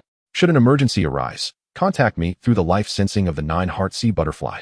I will be able to perceive it faintly." Yi Lingling gazed at the icy blue tear exuding an intense chill, accepting it without hesitation. "All right. Be cautious. Indeed. Remember, regardless of the circumstances within the 7-Treasure Glazed Tile School, your safety is paramount," Ling Ye advised one final time. The two parted ways at a crossroads, Yi Lingling's figure swiftly vanishing into the night as she headed towards the 7-Treasure Glazed Tile School. Ling Ye, alone, directed his gaze towards the Sunset Forest, the cold light in his grayish-white pupils sharper than the frigid northern night. The Spirit Hall, Qian Renxue, and that elusive mastermind, if they exist, I have returned. His silhouette melded into the night, resembling the most perilous of hunters as he willingly stepped into the eye of the storm. Chapter 97, Breaking Out. At the crossroads of Frostwolf Town, the lingering chill of the night wind stirred scattered snowflakes. Yi Lingling's form ultimately faded into the dense darkness of the southeast. Bearing the ice god's heir replica, entrusted by Ling Ye and the weighty mission of investigating Ning Rongrong's condition, Ling Ye withdrew his gaze. His aura completely reined in, his grayish-white pupils colder than the bleakest of northern nights. He did not immediately set forth towards the Sunset Forest. Instead, he slipped back into the shadows at the town's edge like a specter. The search by the Spirit Hall exceeded expectations. Encountering a Soul King leading a patrol even at a humble tavern was alarming. To head directly towards the Sunset Forest, so close to Tiando City, would be akin to walking into a trap. He required swifter movement and a disguise sufficient to obscure his presence temporarily. The mental force spread like an invisible web, precisely targeting the location of the Spirit Hall's sub-branch at the other end of the small town. It was a stone edifice, not imposing in grandeur, but heavily fortified. With 2 soul honor guards stationed at the entrance, Ling Ye awaited patiently, akin to the most vigilant hunter on an icy expanse. As the night deepened, during the shift change, a soul master attendant, slightly fatigued and imbued with the scent of alcohol, departed the sub-branch alone, heading towards a nearby domicile. This was the moment. As shadows twisted, Ling Ye's figure silently emerged behind the soul master attendant. A delicate tendril of frigid grayish-white energy was gently unleashed from his fingertips. The consciousness of chaotic extreme ice froze in an instant. Without the opportunity to utter a sound, the attendant's gaze turned vacant, his body stiffened, and his thoughts were utterly encased in ice, resembling a marionette devoid of strings. Ling Ye swiftly dragged him into an unobserved corner, searched his person, and discovered a passage document, several gold soul coins, and a bronze token representing his identity within the Spirit Hall. The information on the document revealed that this individual was named Carl, who was preparing to escort a shipment of supplies to the closest sub-branch of Blackrock City near the Setting Sun Forest the following day. A cold smile played upon Ling Ye's lips.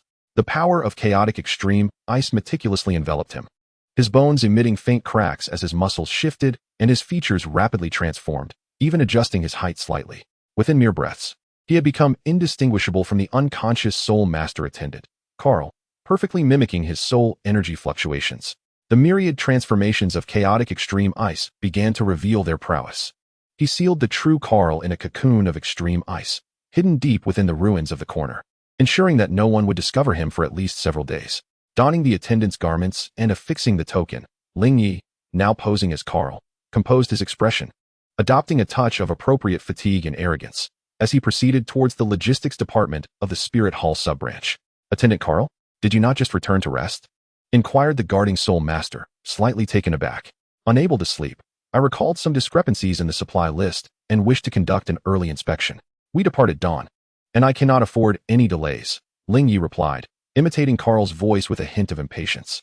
With Carl's identity and the prowess of a soul master, coupled with subtle suggestions from his chaotic mental energy, he smoothly took over the supply cart destined for Black Rock City. The cart was drawn by 2 robust horned horses, its carriage adorned with simple defensive runes. The following morning, as dawn broke, Ling Ye drove the cart, joining other supply convoys bound for various directions as they gradually exited Frostwolf Town. The guards conducted a cursory inspection of the documents and token, offering no further scrutiny. After a distance from the town, the convoys diverged onto separate paths. Ling Ye steered the cart onto a relatively secluded official road leading directly to Black Rock City. On this thoroughfare, the snow thinned, and the flow of pedestrians and vehicles gradually increased. Ling Ye navigated discreetly, spending most of his time with closed eyes, while in reality, his mental energy was intensely focused.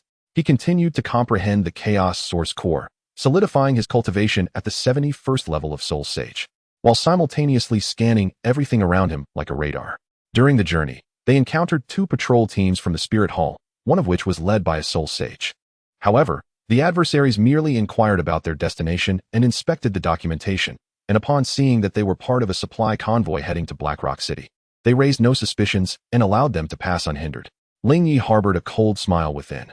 Indeed, the search network of the Spirit Hall was remarkably stringent, yet not impenetrable.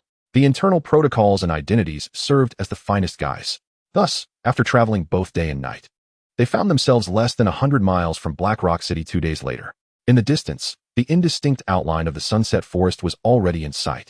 However, as they traversed a perilous gorge known as Eagle Beak Ravine, Ling Ye's gaze suddenly sharpened. On the cliffs flanking the gorge, beneath the snow, lay exceedingly faint fluctuations of soul power. Although well concealed, they could not escape the scrutiny of his formidable mental prowess, honed through the fusion of the heavenly dream ice silkworm and the chaotic divine mill. An ambush. Moreover, these were no ordinary bandits. The soul power radiated a distinct, trained uniformity characteristic of the Spirit Hall, but it was imbued with an even more chilling sharpness. Were they targeting him? Had his identity been compromised? Ling Ye's mind raced. Yet his exterior remained composed as he leisurely guided the cart into the gorge. Just as the cart approached the narrowest section of the ravine, a sudden flurry of sharp whistling pierced the air from both sides of the cliffs. Countless crossbow bolts, infused with armor-piercing runes, rained down like venomous bees, saturating every available space around the cart. Their intention was not to kill, but to force a halt. Simultaneously, massive iron spines crashed down at both exits of the gorge, completely sealing off their escape. In the next moment, 10 figures descended from the cliffs like hawks, their movements swift and coordinated, swiftly occupying all advantageous positions surrounding the cart, completely encircling it. These 10 individuals donned the standard attire of the Spirit Hall, but of a clearly superior material, with silver tokens adorning their chests. The leader, exuding an aura of a soul sage, commanded respect, while the other 9 were all soul emperors. This was the elite enforcement team from the Spirit Hall's tribunal, far more professional, merciless, and powerful than ordinary stewards or patrol teams.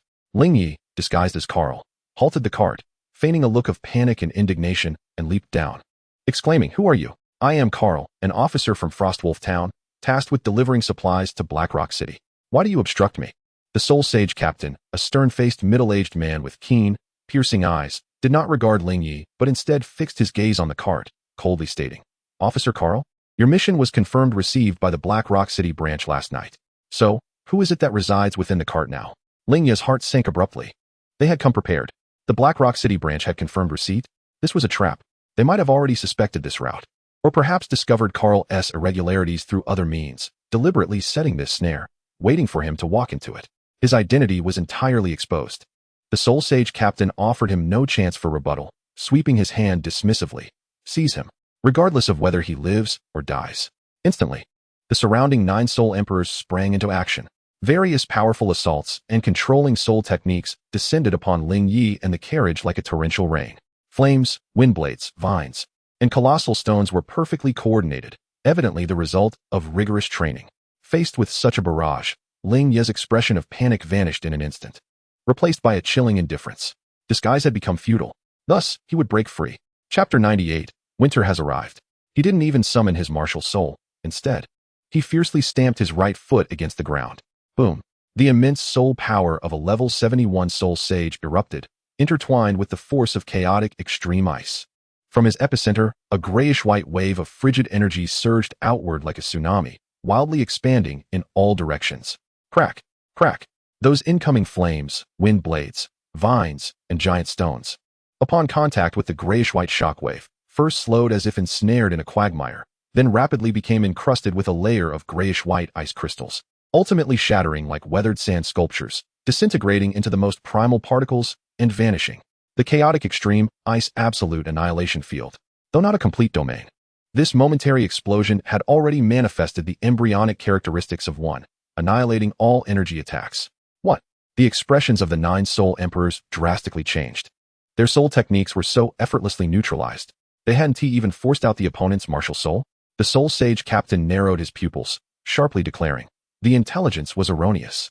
He is not an ordinary soul master." Form of formation. Utilized the god-slaying crossbow. The 9 soul emperors reacted with remarkable speed, retreating instantly, while a uniquely designed metallic crossbow, resembling a falcon, appeared in their hands. The bolts were inscribed with runes of soul shattering, penetration, and explosion, emanating a dangerous glow. This was a weapon specifically crafted by the Spirit Hall's tribunal to deal with high-level soul masters. 10 god-slaying crossbows simultaneously locked onto Ling Ye, a chilling intent of murder enveloping him in an instant. However, Ling Ye was swifter. At the moment the opponents retreated to form their formation, he moved. His body flickered like a specter, leaving behind a slowly dissipating afterimage. Space folded and he blinked short distances. In the next moment, his true form had already appeared at the flank of the 9 soul emperors formation, where the configuration was at its most vulnerable.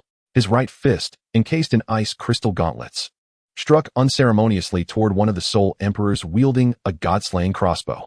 Be careful. The soul sage captain, filled with rage and urgency, activated his 7th soul ring, summoning his martial soul. His martial soul manifested as a menacing black-armored earth dragon, instantly enveloping him, its size surging as it charged toward Ling Ye, attempting to rescue the besieged. But it was too late. Ling Ye's fist struck first. Thud. The soul emperor had no time to react. His protective soul power was torn apart like fragile paper by the chaotic extreme ice, and his chest was instantly pierced. A massive hole, edged with grayish-white ice crystals, appeared in his torso, and the flesh and soul power at the wound were annihilated in an instant.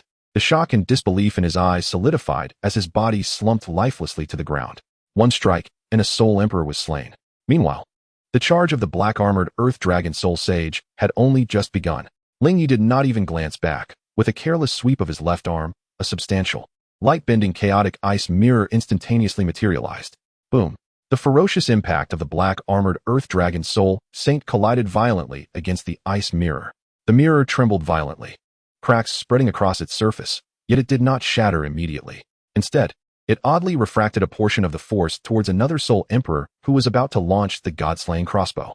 Taken by surprise, that soul emperor stumbled under the backlash from his captain's assault, nearly losing grip of the god-slaying crossbow in his hands.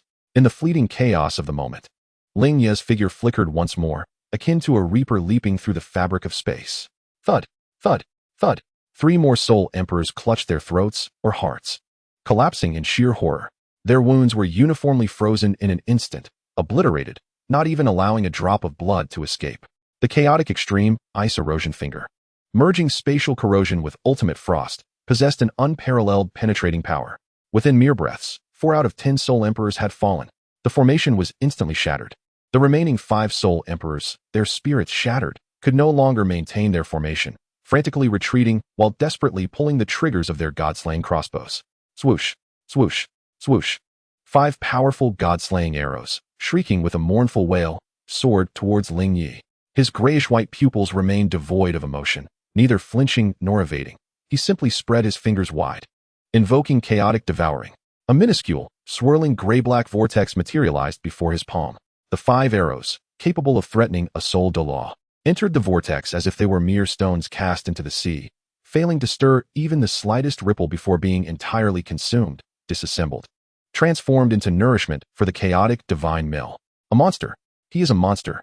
One soul emperor's psyche completely unraveled, turning to flee. Yet, a grayish-white beam surged forth, instantly sweeping across his back. The soul emperor's movements froze in an instant, his entire being silently dissolving from the back, vanishing into fine ash. Instant kill. Another instant kill. Damn it. The black-armored Earth Dragon Soul Saint's eyes widened in rage. These soul emperors were the elite of the tribunal, yet they were slaughtered as easily as chopping vegetables. In a fit of madness, his 8th soul ring suddenly glowed, unleashing his 8th soul skill, Earth Dragon Soul Breaking Charge. He transformed into a colossal wave of dragon-shaped energy, engulfed in black flames, locking onto Ling Ye, charging forth with a posture of annihilation. The ground cracked beneath his passage, and the air ignited. This was his most powerful strike, imbued with soul-shattering power. Even soul saints of the same rank would not dare to confront it head-on. In the face of this frenzied assault, Ling Ye, for the first time, truly unleashed his martial soul. It was neither the chaotic divine mill nor the eternal divine furnace, but rather the silver-gray soul ring derived from the essence of space. Buzz. A radiant silver-gray light burst forth, enveloping him. His comprehension of space, under the insights gleaned from the chaotic core and the glacier hall, had evolved beyond compare. He slowly raised his hand towards the charging black-armored Earth Dragon Soul Saint and clenched his fingers tightly. The spatial soul technique, void confinement, is not merely a simple spatial blockade. It is a fusion of the attributes of chaotic extreme ice that freezes all things, known as chaotic ice prison. The surrounding space of the rampaging black-armored Earth Dragon Soul Saint instantly transformed into a realm akin to billions of years of profound ice, solidified, frozen, and rendered indestructible. His terrifying speed abruptly came to a halt, with both his form and the black flames of the shockwave bizarrely suspended in midair, as if captured in a still painting. His enormous dragon eyes were filled with incredulity and dread. What manner of power is this? How could it freeze space? Ling Ye's figure appeared before him as if through teleportation, his gray-white pupils coldly scrutinizing the creature. His right hand, adorned with ice crystal gauntlets, slowly extended to rest upon the heavily armored forehead of the dragon. Soul Search. The chilling words echoed with a profound resonance, merging the formidable spiritual power of the heavenly dream ice silkworm and the chaotic corruptive essence, surging forth like a deluge that shattered the mental defenses of the black-armored Earth Dragon Soul Saint, brutally flooding into his sea of consciousness and seizing every fragment of memory. The black-armored Earth Dragon Soul Saint emitted a soul-wrenching scream, his body convulsing violently under the constraints of spatial confinement, blood oozing from his eyes, ears, mouth, and nose. Countless pieces of information flashed before Ling Ye's eyes like a revolving lantern. The Pope Bibi Dong's fury and suspicion, the enigmatic silence and retreat of the holy maiden Hulayina upon her return, the vague attention of the Grand Elder Qian Douluo, the fleeting presence of a terrifying existence surpassing Dition deep within the Star Do Forest, the 7 treasure, glazed tile school's closure, Ning Fengji's deep concern, the sword-bone Douluo, tirelessly guarding the comatose Ning Rongrong, the Crown Prince Xue Qinghe, Qian Renxue, tightening his control over the Heaven Do Empire and maintaining close relations with the Pope of the Spirit Hall, and the certainty that Douluo lay gravely injured deep within the Sunset Forest, with the Spirit Hall dispatching a squad led by a soul Douluo to either recruit or handle him. The search order for the Holy Son Ling Ye was of the highest priority, to be killed without question. This ambush was set in motion due to the Black Rock City branch reporting abnormal movements of Carl. Boom. The soul search concluded, and Ling Ye's spiritual force forcefully withdrew. The eyes of the black-armored Earth Dragon Soul Saint dimmed completely, his soul severely wounded. Even if he survived, he would be reduced to a state of idiocy. With a casual wave, Ling Ye unleashed the power of chaotic extreme ice, transforming the dragon into a mere ice sculpture that subsequently shattered into a flurry of ice crystals. He cast a glance at the remaining 4 soul emperors, who were utterly terrified and collapsed on the ground, devoid of any pity. A chill swept through the canyon, restoring complete silence. Only the supply cart remained unscathed. Ling Ye swiftly cleaned the battlefield, obliterating all traces with chaotic extreme ice. He returned to the driver's seat of the cart and glanced toward the direction of the Sunset Forest, his gaze icy and resolute. A soul Douluo was dispatched to deal with Douluo. He lightly flicked the reins, and the horned horse whinnied, pulling the cart onward. The pace was languid, as if the events of the recent past had never transpired. Yet his breath was more biting than the winter's chill. Chapter 99. Farewell to Douluo. The sanguine scent within the Eagle-Beak Gorge had yet to be entirely swept away by the cold winds. As Ling Ye leisurely maneuvered the supply cart of the spirit hall out of the gorge, the remnants of ice crystals on the yoke were the sole testament to the recent, fleeting carnage. His visage had regained the weary yet haughty demeanor of the steward Carl, but the depths of his grayish-white pupils harbored a calculating coldness. The intelligence gleaned from soul-searching was as sharp as icicles. A squad led by a soul Douluo from the spirit hall was currently en route to the sunset forest, with their sights set on the dying poison Douluo, Douluo. To recruit or to eliminate, there was no mercy in the lexicon of the spirit hall. The cart accelerated along the official road, the sound of the horned horse's hooves clattering, stirring up flurries of snow. However, Ling Ye's mental prowess had already unfurled like invisible tendrils, extending towards the vast expanse of the sunset forest. At the level of a 71st-ranked soul sage, his mental energy fused the vastness of the heavenly dream ice silkworm with the precision of the chaotic divine grind, enabling him to perceive far beyond the capabilities of ordinary individuals. 100 miles, 200 miles, his mental faculties sifted through the complex sense of the forest, the lurking soul beasts, the adventurous soul masters, and the herb-gathering farmers. Found it in a region thick with toxic miasma near the heart of the sunset forest. His mental energy detected several formidable and unified soul power fluctuations. 1 soul Douluo, 3 soul sages, and 4 soul emperors, a quintessential elite hunting configuration of the spirit hall. They were gathered at the entrance of a concealed valley, seemingly impeded by a formidable layer of toxic miasma from the Emerald Phosphor Snake King, unable to advance for the moment. Yet the leading soul Douluo radiated a heavy, earthy glow, forcibly assaulting the miasma. Each impact sent the dark green toxic barrier roiling violently, its hue dimming with each strike. It could not hold much longer.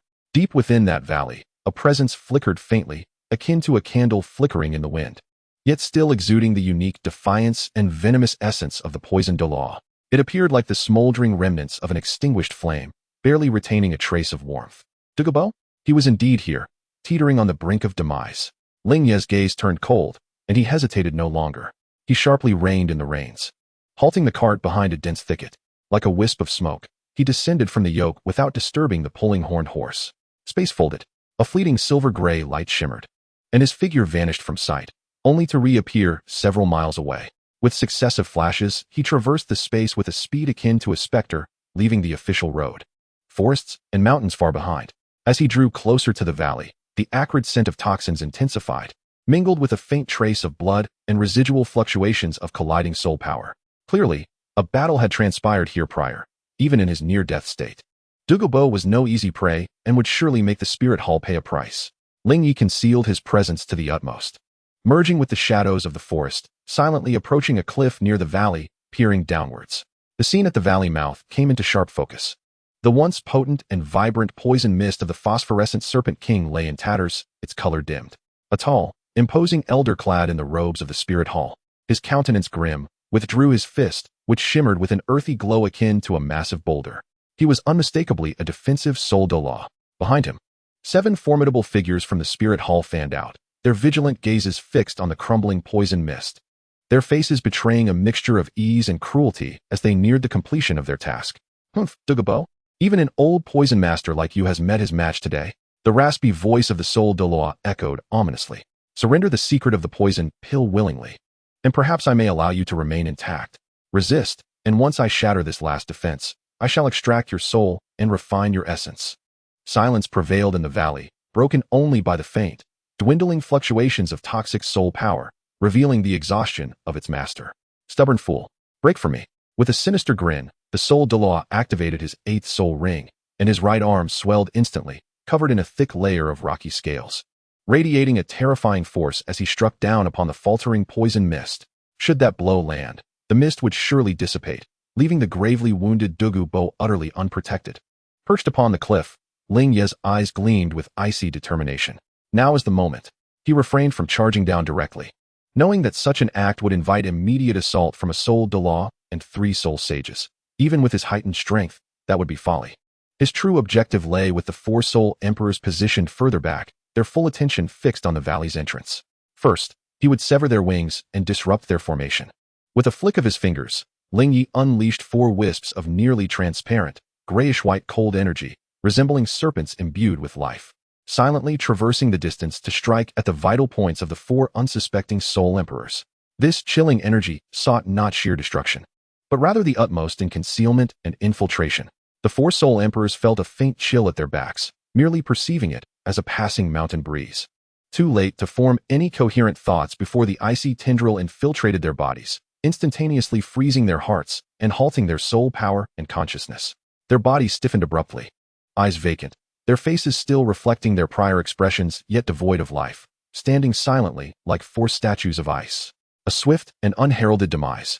It wasn't until one of them lost balance and collapsed with a thud that the others jolted back to awareness. What is happening? An enemy attack. The 3 remaining Soul Sages and the Soul Douluo Elder were taken aback, turning sharply to witness the bizarre scene of their 4 subordinates' unnatural deaths. In that moment of shock, Ling Ye made his move. His target, the 3 Soul Sages, momentarily stunned by the unexpected assault. The space twisted and folded, and his figure appeared instantaneously behind the leftmost Soul Sage, whose affinity was with a fiery leopard. The right hand, adorned with crystalline frost armor, extended its fingers like blades. Grayish-white chill coalescing at the tips, the corrosive poison blade. With a swift thrust, the hand sliced through the flame shield hastily raised by the Soul Sage, piercing through the nape and emerging from the throat. The triple attributes of corrosion, extreme ice, and poison erupted instantaneously. The Soul Sage could not even emit a scream. His entire neck, along with the internal soul core, was swiftly eroded, frozen, and shattered. His head drooped helplessly. In the blink of an eye, without a moment's pause, the figure blurred again, appearing as if by teleportation beside the controlling Soul Sage. The latter reacted with remarkable speed. His vine-like martial spirit erupted, ensnaring countless resilient poisonous vines like an immense net aimed at Ling Ye. Confinement, the Soul Sage bellowed. Yet, Ling Ye remained undeterred, merely exhaling the chaotic extreme ice breath. A surge of grayish-white chill erupted forth, causing the resilient poisonous vines to wither, freeze, and ultimately disintegrate into ash upon contact. The remaining chill pressed on, directly enveloping the controlling Soul Sage. The astonishment on the Soul Sage's face crystallized in an instant, as he was completely frozen from the inside out. Blood, soul power, and spirit transformed into a lifelike ice sculpture. His thoughts arrested at the final moment. In the blink of an eye, 2 Soul Sages had perished. The last attacking Soul Sage, terrified, stumbled back in a frenzy, activating his 7th soul ring, revealing his true martial spirit, the Golden Mantis. His arms transformed into colossal golden scythes, slashing towards Ling Ye with a blinding radiance that seemed capable of tearing everything apart. "Elder, save me," he cried in terror. It was at this moment that the Elder, a Soul Douluo, finally emerged from his shock, a mix of anger and astonishment suffusing his features. "How dare you, Junior? Earth confinement." He stamped his foot fiercely, and a yellowish glow expanded instantaneously, transforming the space around Ling Ye into an incredibly heavy mire. The overwhelming gravity abruptly halting his movements. Simultaneously, the Soul Douluo's massive rock fist, accompanied by a thunderous roar, crashed down toward Ling Ye's head. In the face of the enraged blow from the Soul Douluo and the desperate retaliation of the attacking Soul Sage, Ling Ye's grayish-white pupils reflected no fear, but rather a glimmer of icy mockery. He did not evade the descending rock fist. Instead, he directed his gaze at the Soul Sage, now embodying the Golden Mantis, who was swinging his scythe. He uttered a single word softly, "Shatter." With a crack, the advancing motion of the Golden Mantis Soul Sage abruptly froze. He looked down in horror to find that his seemingly indestructible golden scythe arms and chest had, unbeknownst to him, become enveloped in an eerie layer of grayish-white ice crystals. Beneath the ice, his flesh, soul power, and even his martial spirit were silently disintegrating and vanishing. The chaotic extreme ice exploded from within. No. With an overwhelming sense of fear and resentment, the Soul Sage, along with his martial soul's true form, disintegrated into a flurry of gray-white crystalline dust. At this moment, the colossal rock fist of the Soul Douluo Elder, capable of shattering mountains, loomed before Ling Ye. The fierce wind whipped his black hair back wildly. At last, Ling Ye made his move. His right fist, clad in crystalline ice armor, surged forward with unadorned ferocity. The edge of his fist emanated an intensely restrained gray-white chill, akin to a black hole that devoured all light. The chaotic extreme, ice-shattering fist. Bang! The collision of fists did not produce a resounding roar, but rather a peculiar, muffled thud, as if the very fabric of space had been crushed. Time seemed to halt for an instant. In the next moment, Cracks began to spiderweb across the previously unassailable rock fist and the entire stone arm of the sole Douluo elder. Within those fissures, the gray-white chill surged and corroded, annihilating all in its path. What? The elder's eyes widened in disbelief, filled with horror. He felt an indescribable force, a bizarre amalgamation of extreme frost and terrifying annihilation, obliterating his soul-skill defenses, relentlessly advancing along his arm toward his body. This power was terrifyingly profound, far beyond what any soul sage could possess. He let out a pained roar, instinctively bringing his left palm down like a blade to sever his own right shoulder. With a sickening sound, his cracked and disintegrating arm was severed at the shoulder. Yet, instead of blood gushing forth, it was encased in a layer of gray-white ice crystals, staggering back several meters. His face as pale as parchment. The agony of his severed limb and the horror in his heart filled his gaze towards Ling Ye with fear and a hint of madness. Who are you? How dare you interfere with the affairs of the Spirit Hall? He shouted, his voice a facade of bravado, attempting to buy time while secretly channeling his soul power to suppress the invasive chill within him.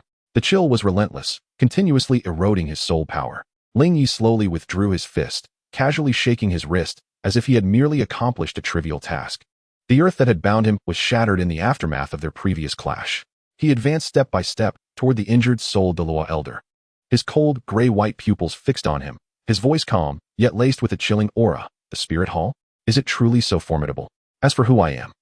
He tilted his head slightly, the facade of Karl melting away like snow, revealing his originally austere and indifferent visage. His pure, gray-white pupils glimmered in the dim light, reminiscent of death's gaze. Weren't you all searching for me? Ling Ye, the chaotic holy son. You should have already. The soul Douluo elder's eyes bulged in terror, narrowing to pinpricks as his heart nearly ceased its rhythm. His Holiness the Pope personally commanded a search, even tacitly accepting the possibility that the target, presumed fallen, was indeed alive and manifesting here with such terrifying power. An overwhelming dread seized him in an instant.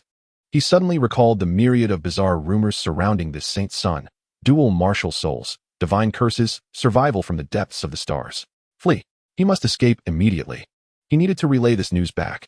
Without hesitation, he ignited his soul power, and the 8th soul ring on his body blazed to life, activating the 8th soul skill. Earth Pulse Escape. He intended to harness the power of the earth to flee for miles.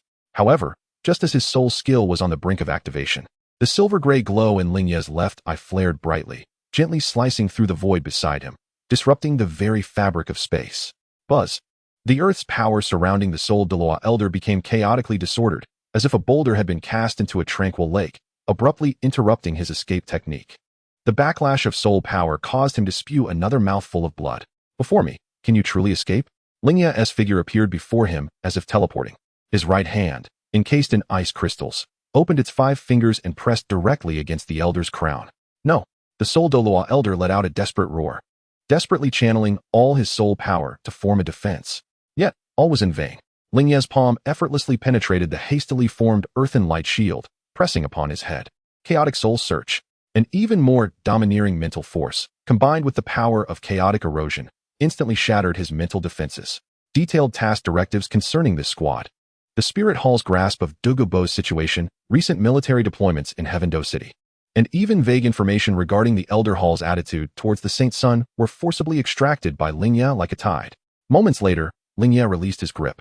The soul Douluo elder's gaze became utterly vacant, collapsing weakly to the ground, breathless, his face frozen in an expression of profound terror. Without a glance at the elder's lifeless body, Ling Ye turned his attention to the dissipating poisonous miasma of the Emerald Phosphor Serpent King and the dark entrance of the valley. He stepped forward and entered. The valley was dimly lit, permeated with a rich aroma of herbs mingled with the stench of blood. At its deepest point, in a crude stone cave, a figure shrouded in a ghastly green poisonous mist sat cross-legged, frail and white-haired, with an utterly feeble breath. It was the poisoned Douluo. He sensed someone entering, laboriously lifting his eyelids. The once rebellious emerald serpent eyes now glimmered with a dull sheen. Upon seeing Ling Ye step inside, a flicker of exceedingly complex shock, confusion, and perhaps a hint of relief crossed his gaze. Yes, it is you, the voice of Douluo rasped, dry as if from a broken bellows. I knew you wouldn't die so easily. Ling Ye approached him, his gray-white pupils scanning the elder's nearly collapsed meridians and withering soul core due to the backlash of the poison pill, his brow furrowing slightly. The situation was worse than anticipated. The toxin had spiraled out of control, voraciously consuming his last vestiges of life. Do not waste your efforts. Douluo seemed to discern his intentions, laboriously tugging at the corner of his mouth. The backlash from the poisonous essence of the phosphorescent serpent, compounded by his previous forceful repulsion of those ruffians, had infused poison into his soul core. No celestial intervention could save him. You must leave quickly. The spirit hall will not be limited to this wave of adversaries. Ling Ye remained silent, slowly raising his right hand. The chaotic source core at his chest flickered with a faint glow. A pure and gentle power, a grayish-white hue imbued with a peculiar vitality, began to flow into Douluo's body. This force was not merely a healing essence. It bore a domineering implication of assimilation and reconstruction, wherever it coursed. The violent backlash of the phosphorescent serpent's poison seemed to submit as if in the presence of a sovereign, being forcibly stripped away, devoured, and transformed into the most primal form of toxic energy, rejuvenating Douluo's nearly desiccated soul core. Simultaneously, this extreme ice power meticulously repaired his veins, which had been ravaged by the toxins. Douluo's eyes widened in astonishment as he sensed the incredible transformation within him. Disbelief and shock painted his withered visage. What kind of terrifying power had this youth acquired in such a brief period? Even the treacherous poison that had stumped him, a titled Douluo, was being so brutally yet effectively suppressed and even absorbed. Ling Ye continued to channel the chaotic extreme ice power, his complexion slightly pale. Healing a titled Douluo with toxic essence deeply entrenched in his soul core consumed far more of his energy than he had anticipated. Yet, the results were undeniably significant. Douluo's aura stabilized at a visibly rapid pace. Although still weak, the imminent sense of collapse had vanished. However, just as Ling Ye was on the verge of completely stabilizing Douluo's injuries, an unexpected occurrence arose. Deep within his sea of consciousness, the newly sealed Rakshasa soul-devouring curse, suppressed by a chaotic seal, seemed to sense an opportunity due to his extensive expenditure of soul and mental energy in healing Douluo. It stirred restlessly, capturing a fleeting opening. A chilling and malevolent purplish-black energy, akin to a venomous serpent emerging from its lair, surged forth, breaking through a corner of the seal and racing along his arm. Intent on infiltrating Douluo's defenseless body, Ling Ye's expression shifted dramatically. Should this Rakshasa curse penetrate the currently vulnerable Douluo, it could instantly claim his life. In a moment of dire urgency, Ling Ye abruptly severed the flow of soul energy and forcibly retracted the escaping curse energy, colliding it with his chaotic extreme ice power. The two forces clashed within him, and Ling Ye let out a muffled groan. A trickle of pale golden blood escaping from his lips as he managed to push the cursed energy back beneath the seal. However, this turn of events forced him to interrupt his treatment of Douluo. Douluo, too, felt the fleeting yet soul-chilling aura of malevolence and looked at Ling Ye with uncertainty, asking, Ling Ye wiped the blood from the corner of his mouth, his gaze remaining frigid, as if nothing had occurred moments prior. He swiftly retrieved several vials of the ethereal ice essence, imbued with pure life energy from the glacial hall, and handed them to Douluo. The toxins have been temporarily subdued, and I have partially transformed the backlash force into your soul core's essence. The remainder relies on you and these vials for gradual recovery. Ling Ye's voice was devoid of emotion. It was unwise to linger here, as the people from the spirit hall would soon return. Douluo accepted the ice essence, sensing the stabilization within his body, and cast a complex glance at Ling Ye before nodding solemnly. I owe you my life. Ling Ye uttered no more words and turned to exit the cave.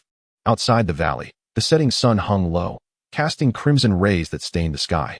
Ling Ye stood at the cliff's edge, his gray-white pupils gazing towards the direction of Heavendo City, a place rife with danger and treachery. Within him, the recently suppressed Rakshasa curse lay dormant, like a volcano awaiting its moment to erupt once more. The road ahead remained fraught with peril. His silhouette stretched long beneath the blood-red sunset, solitary and frigid. In the next moment, a flicker of silver-gray light flashed, and he vanished from the cliff's edge as if he had never existed. Only the faint scent of blood and the icy atmosphere within the valley spoke of the events that had just transpired. Chapter 101, Mastering the Extreme Ice. Deep within the sunset forest, the sanguine air at the valley's entrance had yet to be completely dispersed by the mountain winds. Ling Ye stood at the cliff's edge, the dying sun casting a bloody hue that elongated his solitary figure. Inside him, the vast soul power he had expended to heal Douluo was slowly rejuvenating. Yet the sudden resurgence of the Rakshasa curse had cleaved a subtle, yet deadly fissure beneath the frozen surface, allowing the chilling malevolence to seep through, threatening to taint his newly awakened chaotic soul core. He forcefully suppressed the metallic tang rising in his throat, a flicker of fatigue and gravity flashing within the depths of his gray-white pupils. The backlash of the curse grew increasingly ferocious. And while the suppression of the chaotic extreme ice proved effective, it was not a long-term solution. A method for complete eradication must be discovered swiftly, or a source of greater power sought. Without further delay, a flicker of silver-gray light enveloped him, and his figure disappeared from the cliff's edge. In a few blinks, he had distanced himself from the valley, seeking refuge in a more concealed, damp part of the forest, where poisonous mists swirled. The chaotic atmosphere here was sufficient to mask the energy fluctuations produced during his seclusion. After setting up simple spatial disturbances and a chaotic ice mist warning, Ling Ye immediately settled into a cross-legged position, extracting all remaining resources acquired from the glacial hall. The void crystals floated above him, emitting a hazy silver-gray glow, while waves of spatial ripples radiated into his mind's eye, enhancing his affinity with the essence of space and fortifying the power of his spatial soul ring. The millennia-old ice essence flowed around him like a gentle stream, with the purest frigid energy surging into his body, replenishing his depletions and nourishing his meridians and soul core. Most importantly, a thread of chaotic primordial energy, not yet fully absorbed, resonated with the chaotic source core pulsating in his chest. Ling Ye focused his mind, plunging his consciousness into the sea of spirit, urging the chaotic divine grinding to envision his thoughts. The colossal phantom of the divine grinding mill slowly rotates, now more solid than before, as ancient runes upon the grinding disk shimmer, meticulously refining and absorbing the essence of chaotic primordial energy. With each increment of absorption, the divine mill becomes increasingly substantial, its rotation smoother, and its comprehension and mastery of chaotic power deepens. This is a natural progression. The accumulation he has achieved in the far northern lands is profoundly substantial, lacking only this final impetus and sufficient energy. The bottleneck at level 71 of soul power, under the impact of this overwhelming energy, is pierced effortlessly as if it were mere parchment. The soul power level begins its steady ascent, mid-level 71, late level 71, peak level 71, until the barrier of level 72 collapses with a thunderous roar. The immense soul power surges through him like a breaching dam, every cell rejoicing in an unprecedented sense of strength. The chaotic core within his chest radiates a subdued brilliance, achieving a new pinnacle of integration with his being, as if it has become a second heart, each beat stirring the elemental energies of the surrounding world. More importantly, his mastery over the chaotic extreme ice has ascended to an entirely new echelon. With a mere flicker of thought, the grayish-white chill no longer merely envelopes him. It can be freely condensed into various forms: razor-sharp ice blades, impervious armor, whirlpools that devour energy, and even alter the rules of the surrounding environment to create a fleeting pseudo-domain effect, the chaotic ice devouring domain. However, just as he breaks through, with his mind most at ease and closest to the laws of the universe, an unforeseen transformation occurs. The soul-devouring curse, lurking deep within his essence, seemingly acquires a sinister intelligence, seizing this moment of perfect vulnerability when his spirit is intertwined with the cosmos, launching an unprecedented ferocious counterattack. Boom! A wave of energy, far more violent and frigid than before, filled with endless malice and resentment, erupts from the chaotic seal at his heart like a volcano long suppressed. This time, rather than dispersing and eroding, it condenses into a razor-sharp, purplish-black malevolent spear, imbued with a will to pierce souls and corrupt all. Striking fiercely at the core of Ling Ye's spiritual sea, the slowly rotating phantom of the chaotic divine mill, it aims to shatter the foundation of Ling Ye's martial soul, dragging him irrevocably into the abyss of slaughter. Ling Ye, caught off guard, emits a pained grunt, his body shaking violently, his complexion turning ashen. The newly attained soul power is thrown into disarray. The power contained within the purplish-black spear is terrifying, further imbued with the bizarre properties of a divine curse, momentarily resisting the obliterating force of the chaotic divine mill, anchoring itself firmly upon the phantom, wildly unleashing foul and wicked energy, attempting to taint the grayish-white divine mill with purple-black. A tempest erupts within the spiritual sea. Gray chaotic mist and purplish-black malevolent energy clash violently, intertwining and obliterating one another. Ling Ye's consciousness seemed to be torn asunder, divided into two halves. One half, cold and indifferent, swirling in chaos to obliterate malevolence. The other half, frenzied and bloodthirsty, brimming with a desire for slaughter and destruction. In his eyes, the left eye was instantly consumed by a dense purple-black hue, flickering with madness and hostility, while the right eye retained its icy gray-white, yet trembled violently. A crisis, an unprecedented crisis. Should the chaos divine mill become tainted, the foundation of his martial soul would be irrevocably damaged, leading to his ultimate demise. At this critical juncture, deep within his fragmented consciousness, an overwhelming sense of unwillingness and fury erupted. I bear the chaos, wielding the utmost frost. How could I be controlled by your unanchored curse? Refine, he shouted in madness, fervently urging the chaos source core, channeling the primordial essence of chaos he had just absorbed. Even at the cost of consuming a portion of his recently enhanced soul power, the chaos divine mill emitted a thunderous hum, its rotational speed soaring to its zenith. Upon the millstone, the ancient runes, which had merely flickered slowly before, suddenly blazed forth with an unprecedented radiance. An even older, more tyrannical essence, seemingly originating from the very dawn of creation, was forcibly awakened. Between the millstones, the process transformed from mere grinding into a terrifying spectacle of earth, water, fire, wind.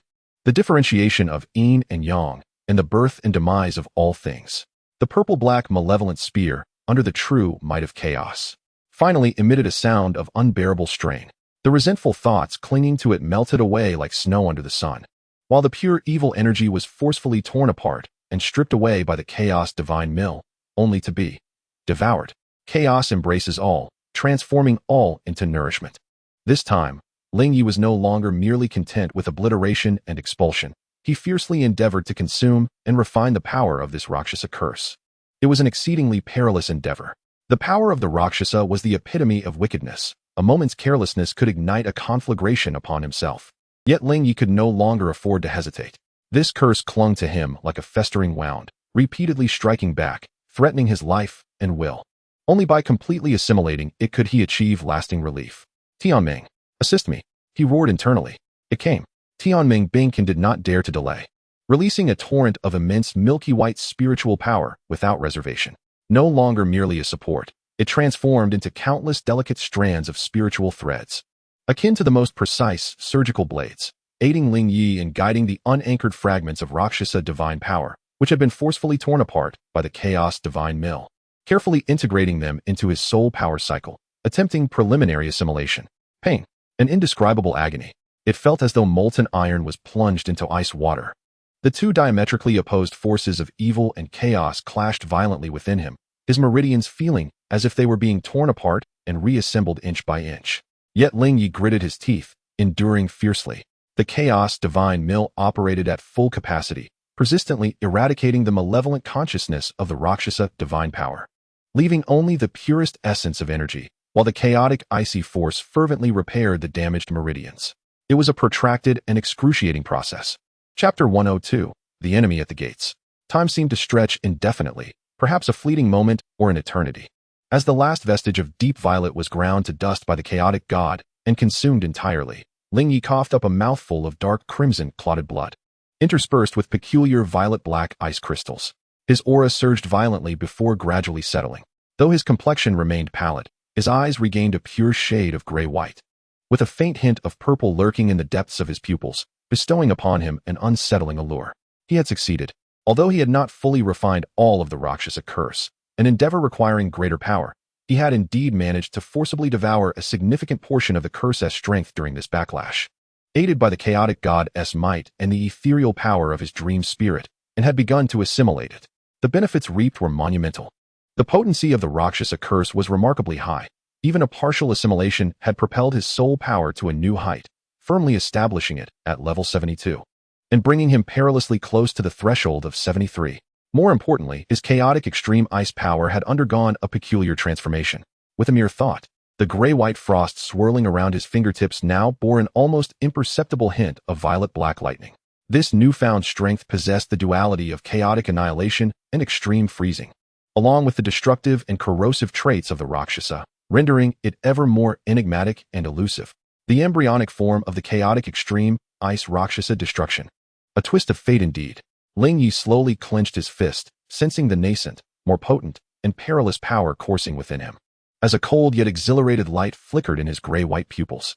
At that moment, an instinct stirred within him, prompting him to gaze towards the southeast, the direction of the Seven Treasures glazed tile school, through the tenuous yet resilient link of the glazed heart seal. He vaguely perceived a subtle shift in the aura of Ning Rongrong on the other end, as if a long-slumbering soul was on the verge of awakening. Her eyelashes ready to flutter. Almost simultaneously, within the heavily guarded secret chamber of the Seven Treasures glazed tile school, Yi Lingling was beaded with sweat. Exerting her utmost to channel the 9 hearts sea peony, a pure pinkish-white radiance enveloping the unconscious Ning Rongrong like a warm ocean. Beside her stood Ning Fengji, the sword Douluo, and the bone Douluo, all wearing expressions of tension and anticipation. Under Yi Lingling's relentless healing, Ning Rongrong's paper-white visage gradually regained a touch of color.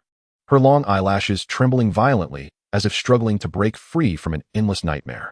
Her cracked lips moved slightly, producing an exceedingly faint murmur, enough to send shivers through the hearts of the 3 elders present. Ling Ye. Chaos. Danger. Disjointed and indistinct. Yet the name Ling Ye resonated clearly in the ears of Ning Fengji and the others. In an instant, a terrifying sword light erupted from the eyes of the sword Douluo Qian Renxue, while the space around the bone Douluo Gu Rong subtly warped.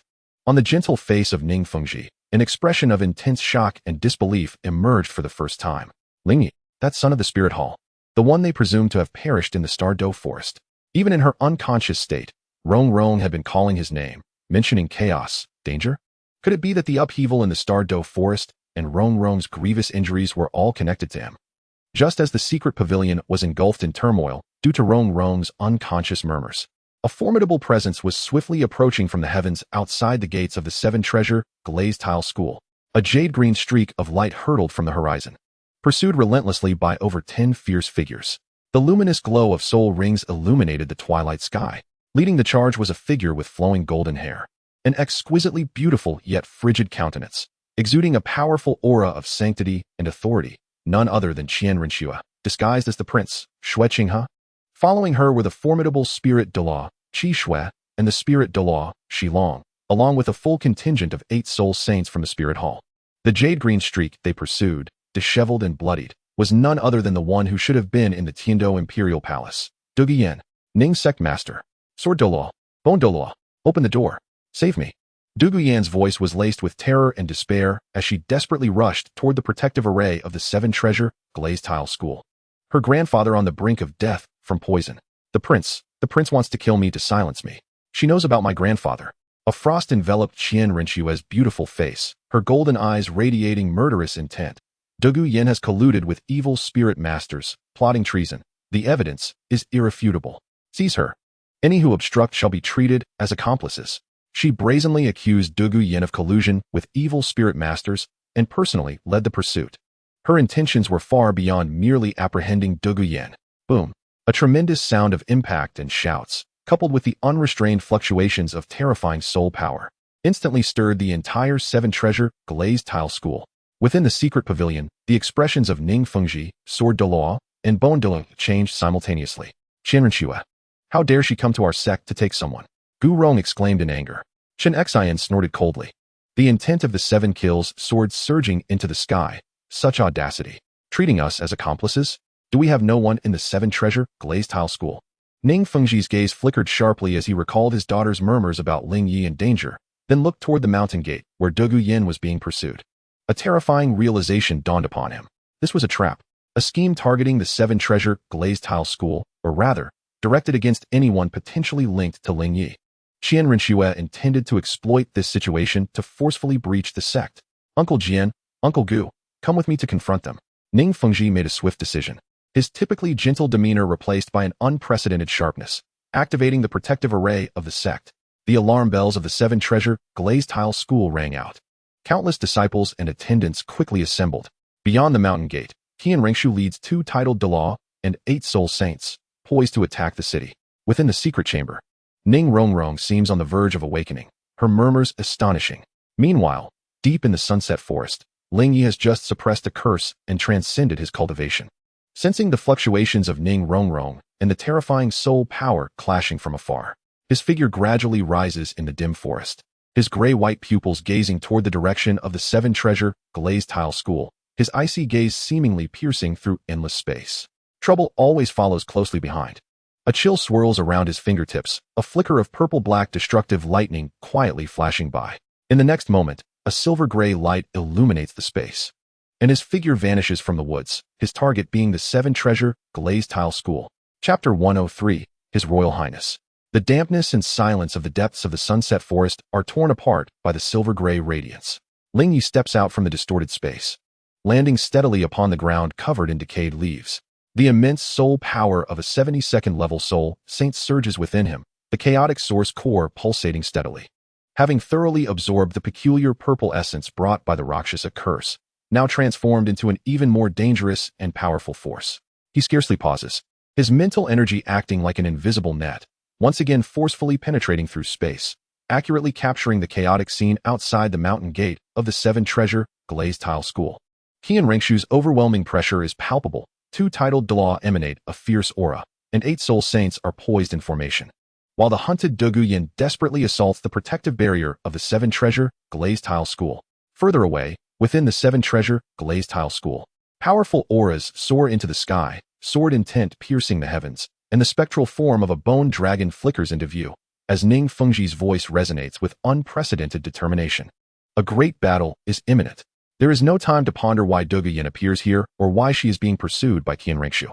Ling Ye knows he must not allow Qian Renxue to succeed, regardless of whether this is a trap aimed at him.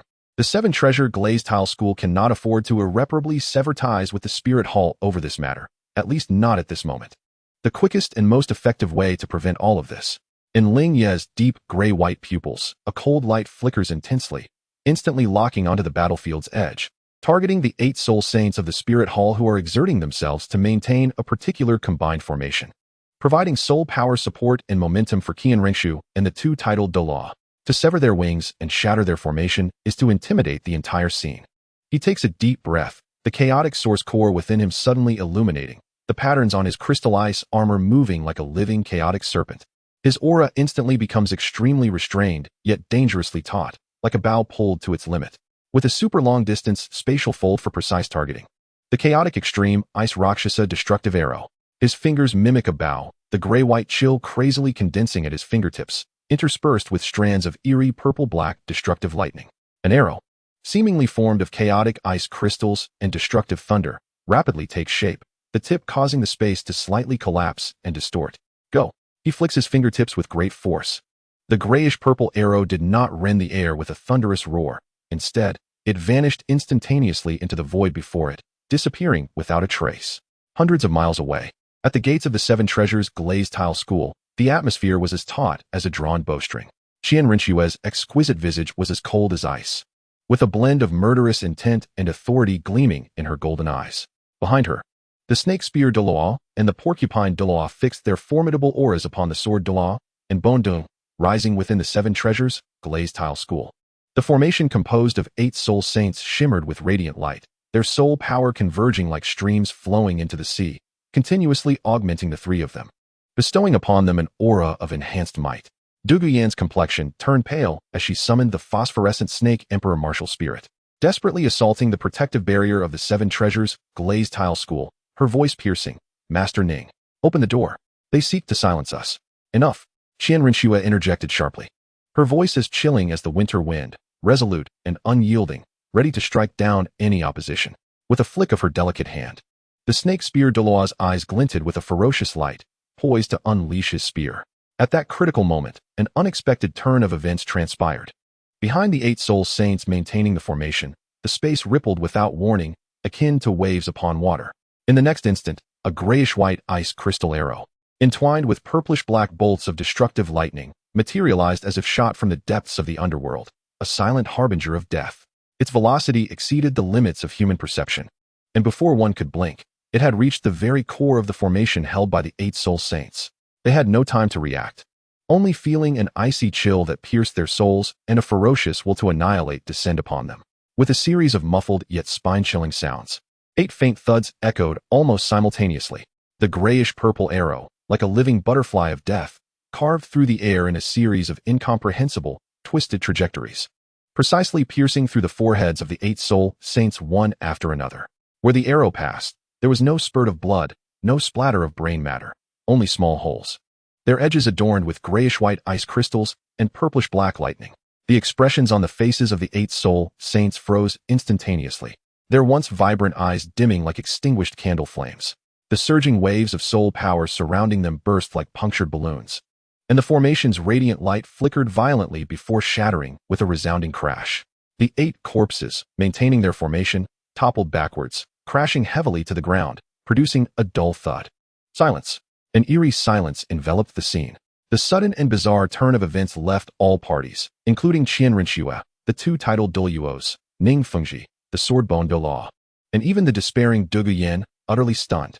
All gazes fixated in horror upon the 8 lifeless bodies, each death enigmatic in its nature. What kind of attack was that? From whence did it come? Who was responsible? In an instant, with an unfathomable distance between them, 8 formidable soul sages were annihilated with astonishing precision. Even the titled Douluo had no time to react. Qian Renxue's golden pupils constricted sharply, her exquisite visage displaying an unprecedented shock and a subtle hint of trepidation.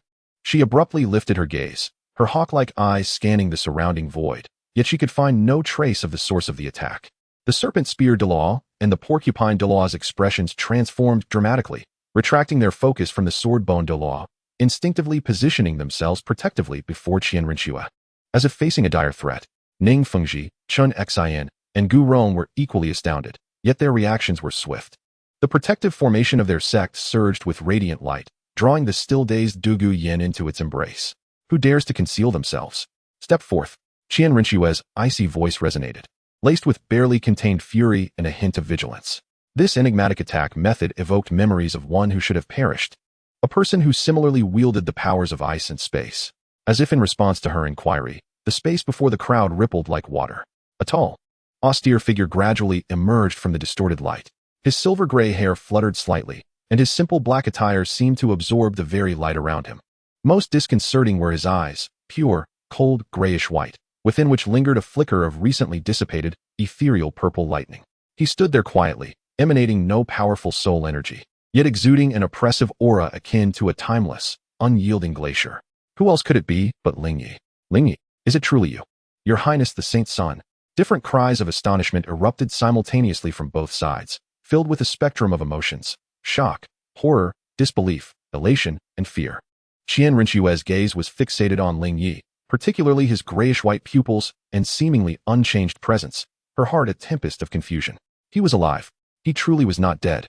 Moreover, that terrifying strike moments ago had originated from him. How could he possess such otherworldly power?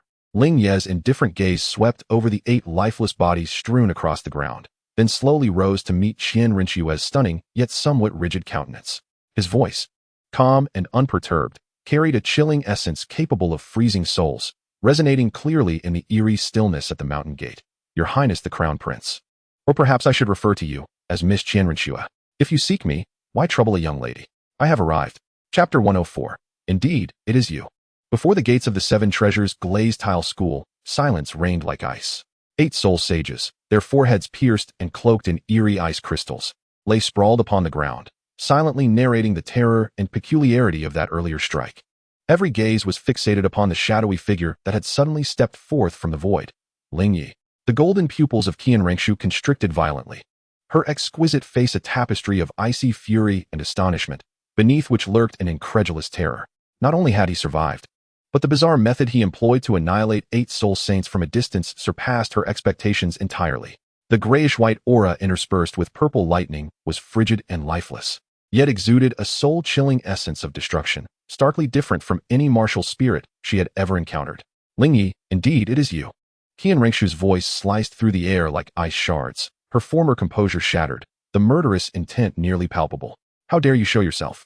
The serpent spear Douluo and the porcupine Douluo, sensing the threat, instantly shielded Qian Renxue, the terrifying presence of their titled Douluo unleashed without reservation, locking onto Ling Ye with unwavering intensity, as the atmosphere thickened with a sense of peril and venom. Meanwhile, Dugu Yan, ensnared within the protective formation, lay slumped on the ground, her gaze fixed on the austere figure before her, her emerald snake-like eyes brimming with a complex amalgamation of emotions: shock, fear, and a hint of absurd hope. Ning Fengji, Qian Renxue, and Gu Rong were equally shaken. They could never have anticipated that the name murmured by their daughter, Rong, in her stupor would manifest in such a forceful and enigmatic manner. Moreover, upon appearing, he had instantly dispatched 8 soul saints, shattering Qian Renxue's formation with ruthless efficiency. Ling Ye remained unfazed by the myriad of gazes directed his way, his pure grayish-white pupils staring indifferently at Qian Renxue, as if he had merely swatted a few flies. Why should I be afraid? His voice was calm, yet imbued with a chilling superiority. It is you, Miss Qian Renxue, who masquerades as a prince, ruthlessly slaying imperial nobles, and besieging the 3 sects and the spirit hall. are you truly prepared to stand against the world? His words escalated the conflict to a level of enmity against the Spirit Hall and all forces of the continent. Qian Renxue's expression grew frostier. She recognized that Ling Ye was casting aspersions, yet she found herself unable to retort directly. Her actions today had indeed been hasty and domineering, intending to leverage Douluo Yan and the evil soul masters as a pretext to exert pressure on the Seven Treasure Glazed Tile School, to probe and perhaps seize clues related to Ling Ye. Yet, she had not anticipated the principal would appear in this manner, leaving her on the defensive. Silver-tongued, Qian Renxue spat coldly, forcing down her fury, the brilliance in her golden pupils swirling as she attempted to discern Ling Ye's true nature. You assassinated a Spirit Hall steward, wielding evil power and colluding with evil soul masters. This is the source of chaos. Today, I shall capture you and cleanse the universe. She made no mention of her own masquerade as a prince, instead casting the blame of the evil soul masters upon Ling Ye, simultaneously signaling to the Serpent Spear and Porcupine Douluos to take action and test him. She did not believe Ling Ye possessed the ability to instantly eradicate 8 soul saints. He must have utilized some forbidden method or special soul guide, which would undoubtedly entail immense consumption or vulnerabilities. Capture him. The Serpent Spear Douluo, bloodied and resolute, was the first to strike, his 9th soul ring glowing brightly as he unleashed his 9th soul skill, Venomous Python Piercing Strike. In his hand, the colossal serpent spear seemed to come alive, transforming into a fierce, phosphorescent venomous python, wielding a terrifying toxin that pierced through all and corroded the soul. It tore through the air, aiming directly for Ling Ye's heart with blinding speed that was nearly imperceptible to the naked eye. Simultaneously, the spiked porcupine Douluo, Shilong, initiated his attack, his body swelling as his skin darkened and became adorned with sharp spines, resembling a gigantic venomous porcupine, his martial spirit's true form. He opened his mouth wide, inhaling sharply before unleashing a dense mist of toxic fog, imbued with potent disorienting and debilitating effects that enveloped Ling Ye in an instant, coordinating perfectly with the assault of the serpent spear. The combined onslaught of the two-titled Douluo was powerful enough to severely injure or even slay an ordinary 95th level super Douluo in a heartbeat. Within the Seven Treasures Glazed Sect, Ning Fengji's expression shifted dramatically as the radiance of the Seven Treasures Glazed Tower flowed through his grasp, preparing to provide assistance to Ling Ye. Regardless of Ling Ye's identity, his sudden appearance objectively served to extricate the Seven Treasures Glazed Sect from peril. Chun Xian and Gu Rome also felt their auras surge, ready to intervene at any moment. However, in the face of this thunderous combined strike, Ling Ye stood his ground. Motionless, he merely raised his right hand slowly, the fingers encased in crystalline ice armor spreading wide as he gently clasped them in the direction of the oncoming venomous python and the encroaching toxic mist. The chaos ice-devouring domain activated. With a hum, the space within a 10-meter radius around him abruptly darkened and distorted. A minuscule yet immensely solid gray-white domain unfurled instantaneously. Within this domain, it seemed to create a realm of its own, where the rules diverged dramatically. The roaring phosphorescent venomous python crashed into this gray-white domain, its terrifying poison and force seemingly ensnared in an endless quagmire, its speed plummeting 100-fold. Furthermore, the lethal properties of the toxin were mercilessly eroded, decomposed, and annihilated by the chaos extreme ice power saturating the domain. The python dimmed and shrank at a visible rate. Meanwhile, the spreading toxic mist, upon contact with the edge of this gray-white domain, hissed as if confronting its nemesis, being effortlessly assimilated and consumed, incapable of intruding even a fraction. What? The sinister grin on the face of the serpent spear Douluo, Renxue, instantly froze, morphing into sheer horror. He felt as though his 9th spirit ability had collided with an invisible iceberg that relentlessly obliterated his soul power, the backlash causing his blood to surge. The spiked porcupine Douluo, Shilong, also felt his pupils constrict in disbelief. His toxic mist domain was rendered utterly ineffective. In that fleeting moment, as their previous strength waned and new power had yet to manifest, their minds reeling in shock, Ling Ye's outstretched fingers suddenly tightened. The chaos extreme ice absolute zero space constricted. The gray-white domain shrank rapidly, unleashing a chilling aura potent enough to freeze souls and solidify thoughts. Simultaneously, the space within the domain twisted violently like shattered glass, folding and generating countless minute, yet razor-sharp spatial fissures. Crack, crack. The blood-red phosphorescent venomous python's martial spirit let out a mournful cry under this terrifying composite strangulation, forcibly frozen before being shredded into the most primordial green toxic energy particles, ultimately consumed entirely by the chaotic domain. The true essence of the martial spirit was forcibly shattered, blood gushing forth as if struck by a heavy blow, causing him to spurt a mouthful of crimson fluid. His complexion instantly turned ashen, and his body staggered backward, filled with terror and disbelief. Meanwhile, Shilong's toxic true form was rendered rigid by the intense chill, the surrounding space fracturing and leaving deep wounds that exposed the bone. The poisonous blood remained frozen before it could even escape. He let out a muffled groan, retreating in a disheveled manner, no longer daring to approach that terrifying gray-white domain. Silence. A deathly stillness enveloped the scene once more. Everyone stood in stunned silence, gazing at the spectacle as if they had encountered a ghost. With a single move, which could hardly be deemed a soul skill, an eerie domain was unfurled, followed by a mere grasp. Two formidable tidal Douluos, one heavily wounded and the other lightly injured, were forced to retreat. Chapter 105. Who is this divine being? Before the gates of the Seven Treasures glazed tile school, the spiritual shockwave of the pure white phantom continued to stir within Ling Ye's mental sea like a cold, venomous needle. The soul-wrenching agony rendered his complexion as pale as paper, and his body swayed imperceptibly. Yet, he forcibly suppressed the turmoil within him with the power of the chaos god, straightening his spine with determination. His gray-white pupils gleamed sharply as they scanned the distant mountain peak, capturing only a fleeting, utterly detestable essence of pure spiritual energy that swiftly dissipated. The enemy lurking in the shadows was more sinister and dangerous than Qian Renxue. Ling Ye, are you all right? Ning Fengzhong, Qian Renxue, and Gu Rong rushed over, their expressions filled with uncertainty. The memory of Ling Ye's overwhelming repulsion of the two tidal Douluos was still fresh. Yet now he appeared in such a state of distress. The contrast was jarring and bizarre. Ling Ye slowly lowered his hand from his forehead, his fingertips still stained with a trace of faint golden spiritual blood. He forcibly suppressed the tumultuous energy and the piercing pain within his soul. His voice hoarse yet chilling. It is of no consequence, merely a lurking rat. His gaze shifted past Ning Fengzhong and the others, directing towards the depths of the sect where the seven-colored light beam was gradually fading. Ning Rongrong's anxious and feeble calls echoed, filled with clear concern and reliance, weaving through the glazed heart seal and resonating within his heart. It was warming, yet it accentuated the current situation's peculiarity and coldness. Ning Fengzhong, being an astute individual, swiftly sensed the unusual danger emanating from Ling Ye's response and the abrupt spiritual assault. His expression grew grave, and he decisively stated, "This place is not safe for prolonged stays. Young Master Ling Ye, please accompany us into the sect for a detailed discussion." Jinshu, Gushu, maintained the highest level of vigilance. Qian Renxue and Gu Rong nodded solemnly. The intent of the seven killing sword and spatial fluctuations enveloping the entire Seven Treasures glazed tile school, the protective array's brilliance surging once more, becoming exceedingly solid. Ling Ye did not decline. He required a secure sanctuary to swiftly recover from his soul's injuries, and he needed to ascertain the identity of the hidden spiritual assailant. Accompanied by Ning Fengzhong and the others, Ling Ye hastened into the Seven Treasures glazed tile school. Within the sect, countless disciples and staff regarded the mysterious and powerful youth in black with both reverence and curiosity, the astonishing scene outside the mountain gates already having spread throughout the entire sect. Before long, the four arrived at the heavily guarded secret chamber. As the door creaked open, the first sight that met their eyes was the pallid face of Ning Rongrong, who leaned against the bed, struggling to rise. Yi Lingling was fully engaged in channeling the Nine Hearts sea butterfly to stabilize her soul power, which was still somewhat ethereal from her recent awakening. Lin Ye.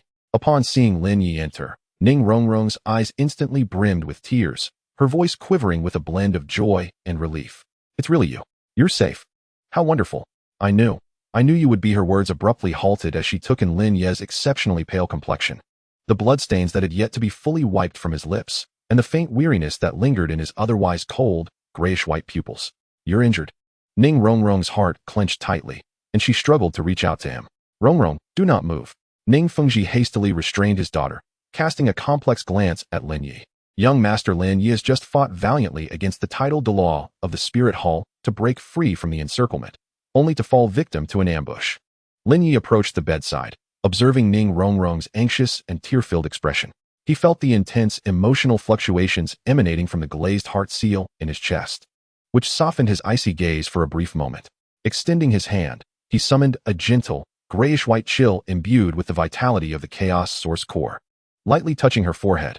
As the chill entered her body, Ning Rongrong felt a pure and warm energy coursing through her limbs, swiftly dispelling her weakness and stabilizing her soul power. "I am unharmed," I merely need to recuperate, Ling Ye stated, his tone remaining calm. You have just awakened. Focus on resting. He then turned his gaze towards Yi Lingling, offering a slight nod. Thank you. Yi Lingling gently shook her head, her complexion also pale, clearly exhausted from her efforts to treat Ning Rongrong. It was my duty, she replied, though a flicker of concern crossed her beautiful eyes as she regarded Ling Ye. Sensing that his current state was far from as simple as he claimed, Ling Ye chose not to elaborate further, settling onto a nearby mat in a meditative posture, closing his eyes to concentrate fully on the chaos divine refinement, striving to extinguish the remnants of destructive spiritual energy and mend his damaged soul. A faint grayish-white mist enveloped him, rendering his figure somewhat indistinct. The secret chamber fell into a temporary silence. After thoroughly examining his daughter's condition and confirming that she was merely weak but not in grave danger, Ning Fengji let out a slight sigh of relief, though his brow remained tightly furrowed. Qian Renxue and Gu Rong stood nearby, their gazes occasionally sweeping over Ling Ye, filled with intrigue and astonishment. The events of the day had been overwhelming. Ling Ye's miraculous revival, the enigmatic and potent grayish-white power, Qian Renxue's aggressive advance, and the sudden, terrifying spiritual ambush. All of this loomed like a dense fog over the seven-treasure, glazed tile school. Approximately an incense stick's worth of time later, Ling Ye's aura gradually stabilized, and a hint of color returned to his face as he slowly opened his eyes. Young Master Ling Ye, Ning Fengji spoke solemnly, his tone serious. I am deeply grateful for your assistance today. This favor will be forever etched in the hearts of the seven-treasure, glazed tile school. Might I inquire what transpired after our parting in the Douluo forest? The power you exhibited moments ago, along with the unseen adversary lurking in the shadows. Ling Ye's gaze swept across Ning Fengji, Qian Renxue, and Gu Rong, then briefly lingered on the anxious and curious faces of Ning Rongrong and Yi Lingling. After a moment's contemplation, he spoke succinctly. In the depths of the Douluo forest, I encountered formidable foes.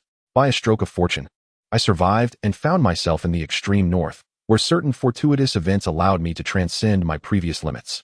The power you witnessed just now is my newly acquired primal force. As for the individual lurking in the shadows, a flicker of cold light glinted in his eyes. I know not their origins, but their mental prowess far surpasses that of an ordinary title Douluo, and their methods are insidious, specializing in the assault on souls. You must remain exceedingly vigilant. He refrained from disclosing critical secrets such as the Chaos Source Core or the Ice Emperor's sacrifice, yet he provided a partial explanation. Upon hearing this, Ning Fengji and the others grew increasingly solemn. The extreme north? Primal force? An unknown enemy with mental capabilities that exceed those of a titled Douluo?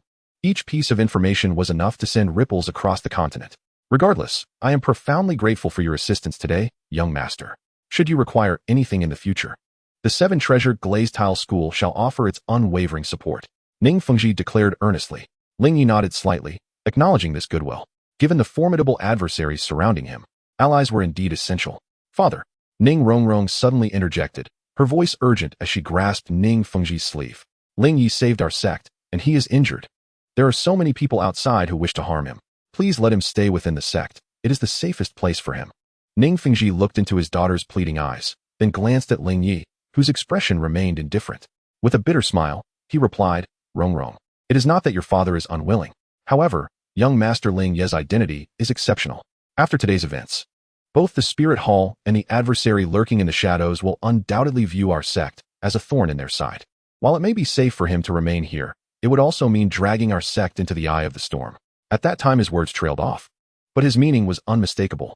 Although the seven-treasure glazed tile school ranks among the upper three sects, facing the Spirit Hall and that unknown, terrifying enemy, self-preservation is feasible. Yet openly sheltering the holy son of the Spirit Hall would invite catastrophe. As the sect leader, he must bear responsibility for the entire sect. Upon hearing this, Ning Rongrong's eyes dimmed instantly. She understood her father's predicament, yet. Chapter 106. The Douluo Great Forest indeed. What sect master Ning has said holds true. Ling Ye suddenly interjected, his voice calm and unwavering. I shall not remain in the seven-treasure glazed tile school. Rising to his feet, his grayish-white pupils reflected no emotion. My very existence is the eye of the storm. Wherever I stay, that place shall find no peace. His gaze returned to Ning Rongrong, and his tone softened slightly. As long as you are safe. With that, he turned resolutely and walked towards the exit of the secret chamber. Ling Ye, where are you going? Ning Rongrong exclaimed, desperately attempting to rise and follow him, only to be restrained by Yi Lingling. Young Master Ling Ye, Ning Fengji called out, his expression complex. Ling Ye paused, but did not turn back, merely stating flatly, I am going where I must go, to resolve some old grievances and seek answers. He referred to the need to eradicate the lingering threat posed by Douluo, uncover the origins of the mental assailant, and find a way to completely eliminate the curse of the Rakshasa. Before his words could fully dissipate, the space before him began to ripple. Ling Ye! Ning Rongrong cried out in anguish, channeling her soul power with fervor. The glazed heart shield at her chest suddenly radiated a brilliant spectrum of colors. A concentrated flow of her intrinsic soul energy shooting forth, piercing into Ling Ye's back. With this, no matter where you are, I shall find you. Her voice trembled, yet remained resolute. Ling Ye felt a slight tremor in his body as the colorful light merged with his heart's pulse, intertwining with the glazed heart shield, allowing him to perceive Ning Rongrong's state and location with greater clarity. He did not refuse nor look back. The silver-gray brilliance enveloped his figure completely, and in the next moment, he vanished without a trace from the secret chamber. His arrival had been abrupt, his departure equally decisive. Within the chamber, only the sound of Ning Rongrong's soft sobs remained, accompanied by the heavy sighs of Ning Fengji and the others. Several dozen miles away, amidst the desolate mountain range outside the seven-treasure glazed tile school, Ling Ye's figure emerged as the spatial fluctuations settled. He did not flee immediately, but sought a secluded hollow in the mountains, once again sitting cross-legged. He retrieved 2 items from his possession. One was the spirit concentration ice soul grass obtained from the glacier hall, now exuding a gentle and refreshing mental aura. The other was an unassuming fragment of stone, faintly resonating with residual spiritual energy, which he had hastily acquired using spatial power from the peak where the pure white phantom had appeared. He first consumed the spirit concentration ice soul grass, its pure medicinal essence flowing like a cool stream into the sea of his mind, hastening the repair of his soul's wounds. Simultaneously, he grasped the fragment of stone in both hands, the power of the chaos divine grinder slowly enveloping it as he cautiously peeled away layers, analyzing and tracing the exceedingly faint remnants of pure spiritual essence. This was an intricate and mentally taxing endeavor. The owner of that spiritual essence had been exceptionally cautious, leaving behind scant traces, and the level of its energy was exceedingly high. Time passed gradually. Ling Ye's forehead began to bead with fine sweat, his mental focus intensifying. At last, just as that wisp of essence was about to dissipate entirely, he successfully captured and deciphered a unique frequency. This frequency was cold, pure, and exalted, reminiscent of something beyond this world, imbued with a divine indifference. Moreover, through the feedback from the chaos divine grinder, he vaguely sensed that the source of this frequency seemed to point towards the profound depths of the Stardew forest, even deeper than the core area where Di Tian resided. Indeed, it was connected to the Stardew forest. A glint of cold light flashed in Ling Ye's eyes. Was it the Silver Dragon King, or perhaps something else? Just as his mind stirred with this revelation, deep within the sea of his consciousness, the long-dormant ice origin core, a gift from the Ice Emperor, along with the silver-gray soul ring related to space, trembled ever so slightly. Following this, through the peculiar resonance of the chaos source core, a fragment of an exceedingly vague and incomplete memory surged into his mind. It appeared to be a forbidden memory left by the Ice Emperor, concerning certain secrets of the profound depths of the Stardew forest. Fragments of memory flicker, an endless black mist, a distorted ancient forest, a colossal chasm that seems to lead to the Earth's core, and at the edge of this abyss stands a dilapidated altar, constructed from pale bones. Upon this altar, as if an offering, rests a grayish orb, perpetually oozing a viscous black ichor. The orb seems to blink, casting its gaze towards the direction of memory, and an indescribable terror descends. The recollection abruptly halts, leaving only the Ice Emperor's profound fear and trembling. With a sudden jolt, Ling Ye opens his eyes wide, gasping for breath, his back instantly drenched in cold sweat. Where's this place? What is that eye? Even the Ice Emperor, who has endured for 400,000 years, feels such dread. More unsettling is the vague impression he perceives within the fragmented memory, an obscure mark sullied by black blood in the corner of the bone altar. The shape of this mark bears a striking resemblance to a certain core rune on his chaos divine grind martial soul, nearly 7 or 8 parts alike. Could it be that his chaos divine grind martial soul is connected to that horrific entity hidden deep within the Stardew forest? An array of questions and a chilling aura enveloped Ling Ye in an instant. His initial plan was to venture into the depths of the setting sun forest, seeking a definitive remedy for the poison backlash of Douluo, to refine resources based on its medicinal garden, solidifying his cultivation before plotting his next move. Yet now, the eerie summons from the Stardew forest, the mark of the Silver Dragon King, the enigmatic spiritual assailant, the terrifying eyeball from the Ice Emperor's memory, and the bizarre altar potentially linked to his own martial soul. All these elements form an invisible net, seemingly pointing towards the innermost depths of the Star Dough Forest. There lies a trove of secrets beyond his imagination, alongside unpredictable dangers and opportunities. Ling Ye slowly rises, gazing towards the Star Dough Forest. The light in his grayish-white pupils flickers intensely as he plunges into an unprecedented contemplation. Should he adhere to the original plan and head towards the relatively safe Setting Sun Forest? Or should he heed the strange summons and clues, daring to re-enter the Star Dough to uncover the truth that instills fear even in the Ice Emperor, to seek answers potentially intertwined with his own power? The path ahead is shrouded in mist, each step possibly leading him into an abyss from which there is no return. Unconsciously, his fingertips brush against the pulsating chaos source core on his chest, and a resolute glint flashes in his eyes. Risks often accompany opportunities. He is determined to discover what darkness conceals in the depths of the Star Dough. In the next moment, a silvery gray light illuminates the space, and his figure vanishes completely amidst the desolate mountains. The destination, Star Dough Forest. Chapter 107, The Ancient Altar. The damp air at the periphery of the Star Dough Forest is abruptly torn apart. Ling Ye stepped out from the twisted realm, landing firmly upon the ground blanketed in decaying leaves and moss. The essence of a rank 72 soul sage coursed through him like an unfathomable abyss, while the chaotic core within his chest pulsed steadily.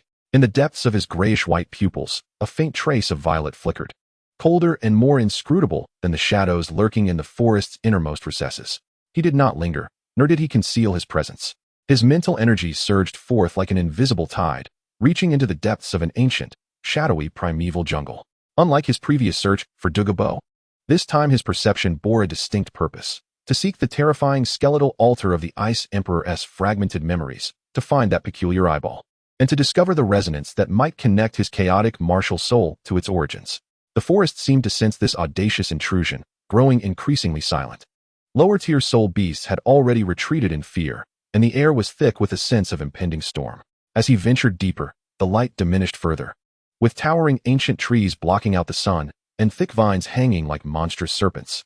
The ground was carpeted with leaves several feet deep, exuding a scent of decay mingled with a certain ancient, sanguine aroma. Fragmented visions from the Ice Emperor's memories flickered through his mind: twisted ancient trees, shattered abysses, the skeletal altar, and the bloodied eyeball, evoking a primal fear that made his heart race, even from within the confines of memory. Ling Ye's steps were resolute, yet his speed did not wane. The power of chaotic ice formed an invisible barrier around him. Where he passed, the poisonous vines attempting to stealthily entwine him, the bizarre fungi releasing hallucinogenic spores, and even the miasma thick in the air were all frozen and reduced to their most primordial particles upon contact. Suddenly, he halted abruptly, his grayish-white pupils narrowing as they fixed intently on a region more than 100 meters ahead. There, the very fabric of space was warping. This was not a mere illusion of the eye, but a genuine folding of reality. Light bent unnaturally, and the ground's features appeared distorted as if viewed through a quivering wave, creating a disorienting sensation. More eerily, from the center of this warped space, a faint yet haunting wail reached his ears, piercing deep into his soul. The sound was neither male nor female, imbued with endless malice and sorrow. Its content was indecipherable, yet it rendered his soul power momentarily stagnant. At the edges of this distorted realm lay several fresh human corpses strewn upon the ground, their garments indicating origins from various sections. Their deaths were exceedingly bizarre. Their bodies bore no external wounds, yet their faces were twisted in abject terror, as if they had witnessed the most dreadful sights before their demise. It was as though their very souls had been forcibly extracted, leaving behind mere shells. At the wounds, traces of a faint, gray-black energy, resonant with the distorted space, lingered. This energy drew Ling Ye's intense gaze. It was neither soul power nor any attribute he recognized, but a more ancient, malevolent force, steeped in negative emotions, a peculiar energy reminiscent of the curse of the Rakshasa god, yet more pure, more insatiable. Help, help! A faint and desperate groan emanated from a nearby side. Ling Ye's gaze swept over, revealing a bloodied young spirit master, leaning against an ancient tree, one arm severed. His eyes vacant and breath shallow. He appeared to be a companion of the several corpses nearby, fortunate to have survived, yet death was but a breath away. Ling Ye approached him, his cold, gray-white pupils observing him indifferently. The young spirit master seemed to be roused by Ling Ye's aura, momentarily regaining consciousness. Upon seeing him, it was as if he had grasped a lifeline. Trembling, he lifted his remaining hand, pointing towards the distorted space. his eyes brimming with boundless terror. Ghostly shadows. Gray shadows. Can't touch it, can't hit it. It devoured their souls. Flee, leave this forest, it lives, the forest lives. His fragmented words were interspersed with an indescribable fear. After uttering the last few words, his head drooped, breath extinguished. His face frozen in terror reminiscent of the previous corpses. Gray shadows. Soul devouring? The forest lives? Ling Ye furrowed his brow. Indeed. An unknown and eerie phenomenon had transpired deep within the Stardow forest. The sinister energy and method of attack were certainly not the work of soul beasts.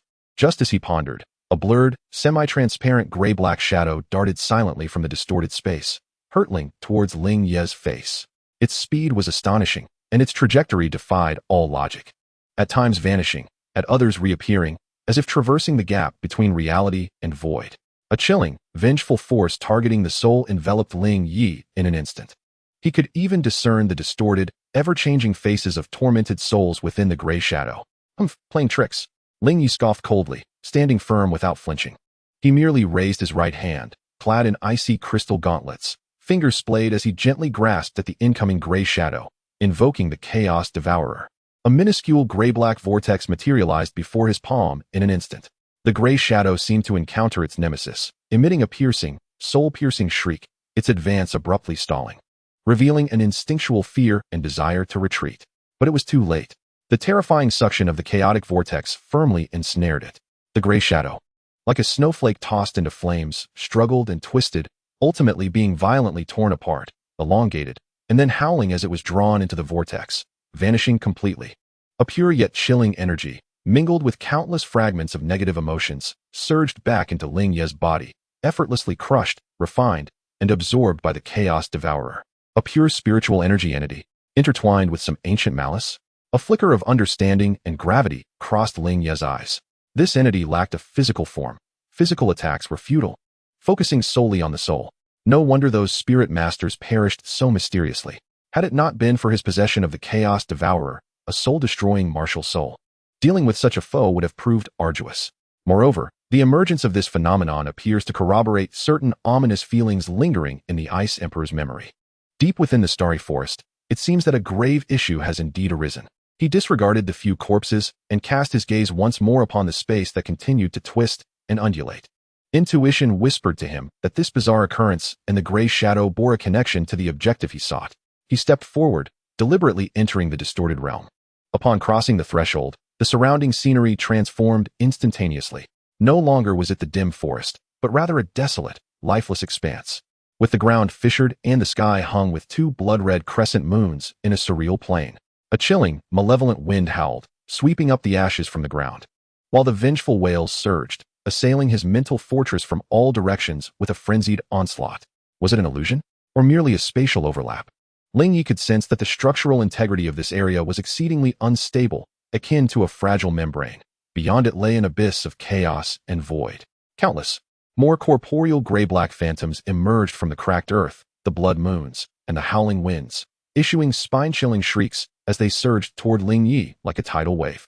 Their collective essence coalesced into a domain of annihilation directed at the very soul. Were any other soul masters, even those of the titled Douluo rank, to fall into this abyss, confronted by the relentless, soul-targeting onslaught of phantoms, their fate would surely be dire. Yet, Ling Ye stood resolutely in place, a flicker of intrigue dancing within his grayish-white pupils. In ample numbers, splendid. This will save me the trouble of a prolonged search. He gradually spread his arms, and the chaotic core within his chest erupted with an unprecedented brilliance. The chaotic domain unfurled. A resonant hum echoed as a more solid and vast gray-white realm expanded violently around him. Within this domain, chaos permeated, extreme cold ensconced, and space contorted. As those approaching gray-black phantoms breached the domain, their velocity plummeted 100-fold, as if ensnared in an endless mire.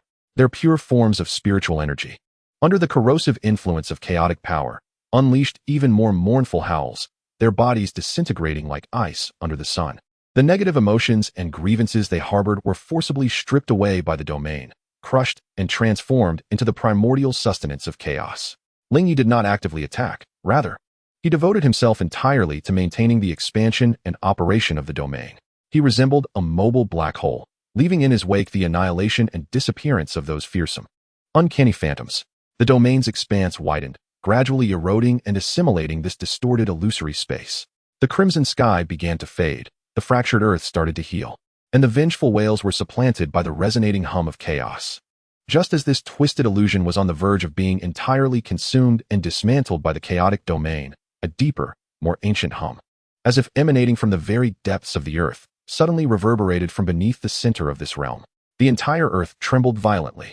100 meters ahead, the ground suddenly heaved upwards and then erupted with a thunderous roar.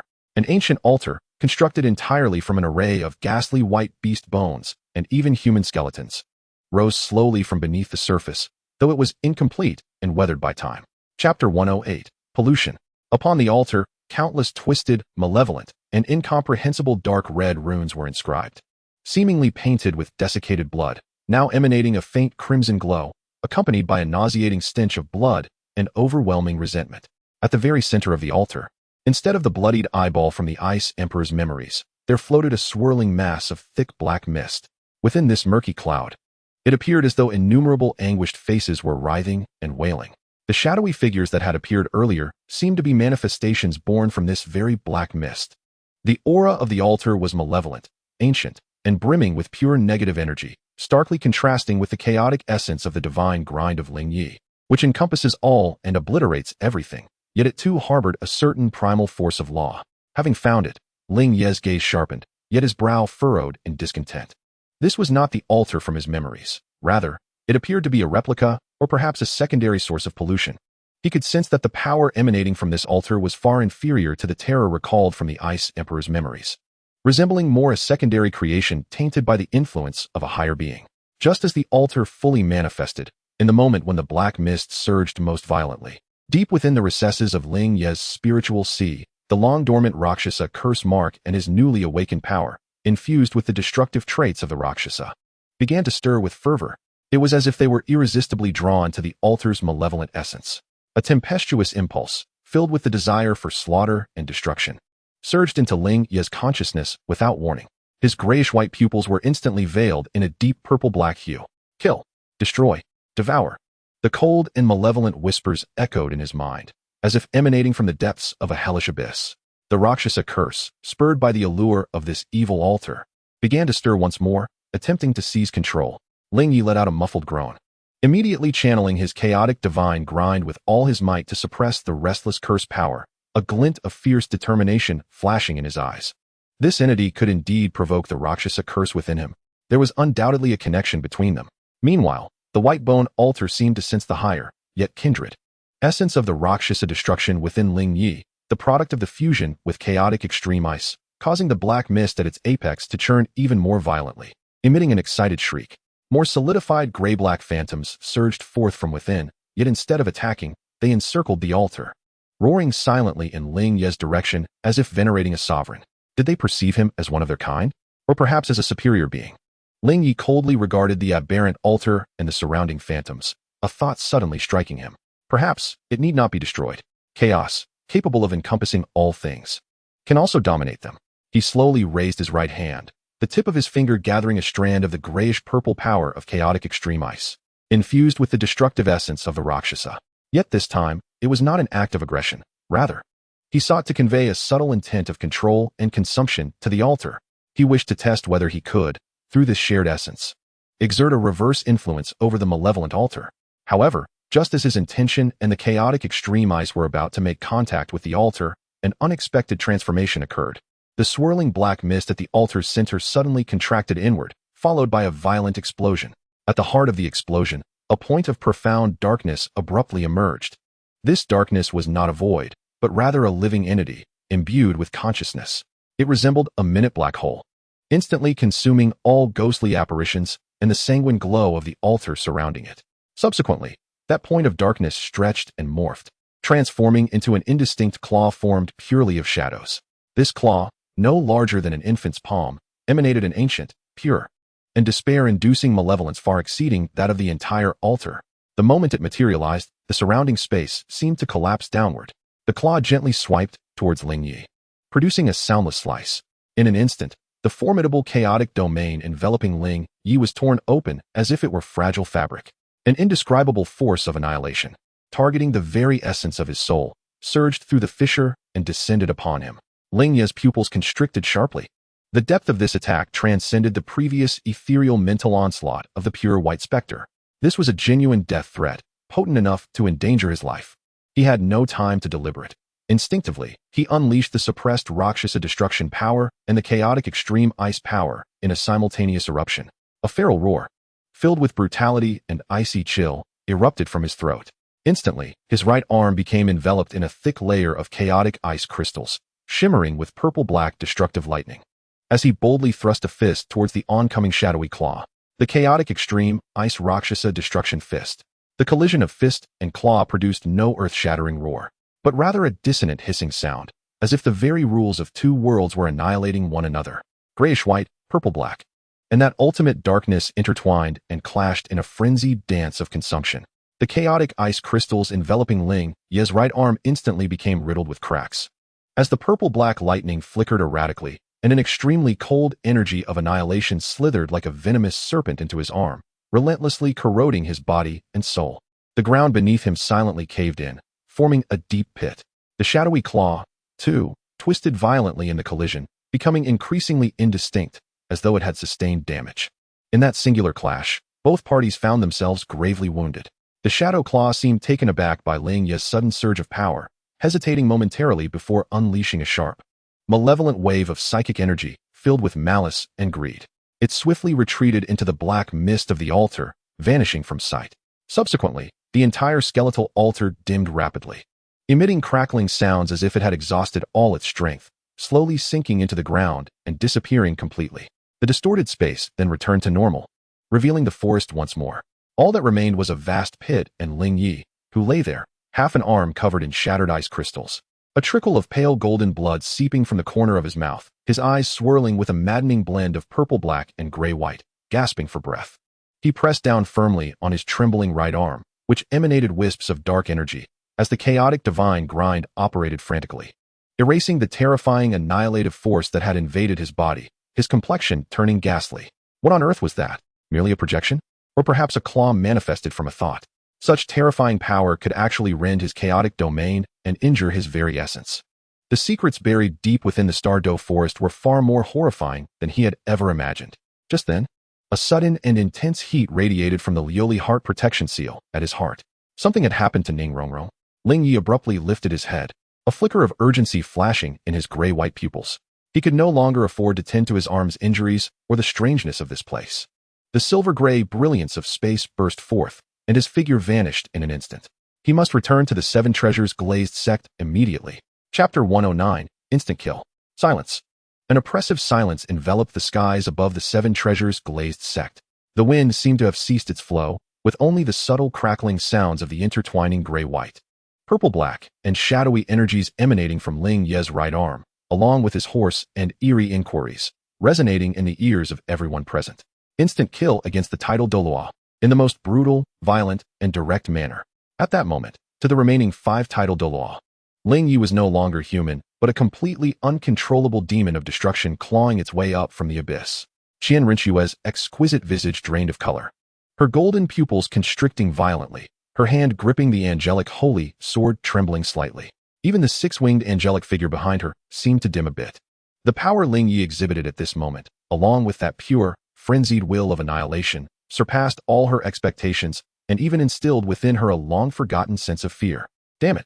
The demon hunter Douluo was the first to snap back from his shock, a mix of astonishment and rage flooding through him. The dragon staff in his hand erupted with blinding golden light as he prepared to strike Ling Ye without hesitation. The Qianjun Douluo also moved simultaneously.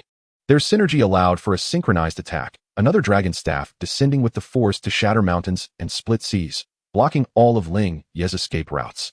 The other 2 super Douluo, whose psychic powers were formidable, had their eyes gleaming with intensity, unleashing an invisible psychic shockwave akin to a tsunami crashing into Ling Ye's mental sea. The needle pig Douluo, Shilong, transformed into his true form, spewing forth a thick cloud of paralyzing poison. The 5 titled Douluo, united in their fury, unleashed a strike powerful enough to obliterate a mountain in an instant. Yet, in the face of this cataclysmic onslaught, there was no trace of fear in Ling Ye's dual pupils. Instead, a glimmer of exhilaration and brutality surged forth, emanating a dark purple light. He did not flinch or evade. Instead, he let out a low growl that resonated with both agony and ecstasy. As his grievously injured right arm trembled fiercely, the three distinctly terrifying energies, shadow annihilation, chaotic ice, and demonic destruction, entwined around him. And through what appeared to be a reckless act of self-harm, they were forcibly compressed and fused into a remarkably unstable energy sphere, swirling ominously in shades of gray, purple, and black. This chaotic triad annihilation sphere was hurled forward with ferocity. No thunderous roar accompanied it, only a haunting, soul-chilling hum that seemed to erase the very fabric of space itself.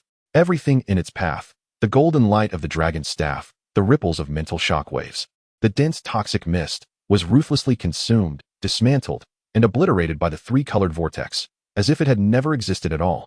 The combined assault of the five titled Douluo was forcefully erased from existence, leaving behind an absolute void. The energy sphere surged onward, hurtling towards the formidable Qianjun Douluo and Jiangma Douluo. Their expressions shifted dramatically as they sensed the annihilating force within the sphere, a threat to their very lives. Abandoning all thoughts of attack, they desperately crossed their dragon staffs before them, unleashing their soul power without reservation. Boom. This time, an earth-shattering explosion erupted. The three-colored radiance rampaged wildly, and a terrifying shockwave expanded in a circular manner. The two super Douluo, Qianjun and Jiangmao, were struck as if by a colossal hammer, both spewing blood and scent flying, their dragon staffs dimming with the emergence of fine cracks. Their faces were laden with disbelief and horror. Meanwhile, after propelling the sphere, Ling Ye's body swayed violently, the fissures on his right arm spreading rapidly, nearly encompassing his entire shoulder, with pale golden blood gushing forth like a stream, indicating an immense burden. Yet, the madness in his eyes intensified. Seizing the momentum of the explosion, he moved like a specter, suddenly appearing behind the two super Douluo adept in mental power. Be careful, Qian Renxue warned in shock, as the angelic holy sword slashed forth a massive beam of divine flame in an attempt to intercept him. But Ling Ye's speed was too swift. The purple-black light in his left eye surged, as the desire for slaughter eclipsed all reason. In the form of the devouring venom blade, he transformed his left hand into a blade, enveloped in rich purple-black destructive lightning and gray-white chill, and struck fiercely at the nape of one of the mental-type Douluo. The powerful mental Douluo, sensing the imminent danger, quickly erected a solid mental shield while simultaneously charging forward. With a soft thud, the spiritual shield shattered effortlessly before the devastating strike infused with the power of destruction from Ling Ye, as though it were mere paper. Although the hand strike failed to pierce the nape due to his forward momentum, it left a horrific wound on his back, deep enough to expose bone, its edges continuously being annihilated and corroded. A piercing scream escaped the lips of the spirit-type Douluo as his mental force disintegrated in an instant, and he plummeted, grievously injured. Another spirit-type Douluo, paralyzed with fear, retreated desperately, daring not to approach this madman again. In the blink of an eye, among the 6 titled Douluo, one lay dead while 2 were gravely wounded. Ling Ye, even in a severely injured state, shattered the absolute superiority of the spirit hall with sheer force alone. Yet, he too paid a heavy price. His right arm was nearly rendered useless, the backlash from forcibly merging 3 powers damaging his internal organs. And his soul power was severely depleted.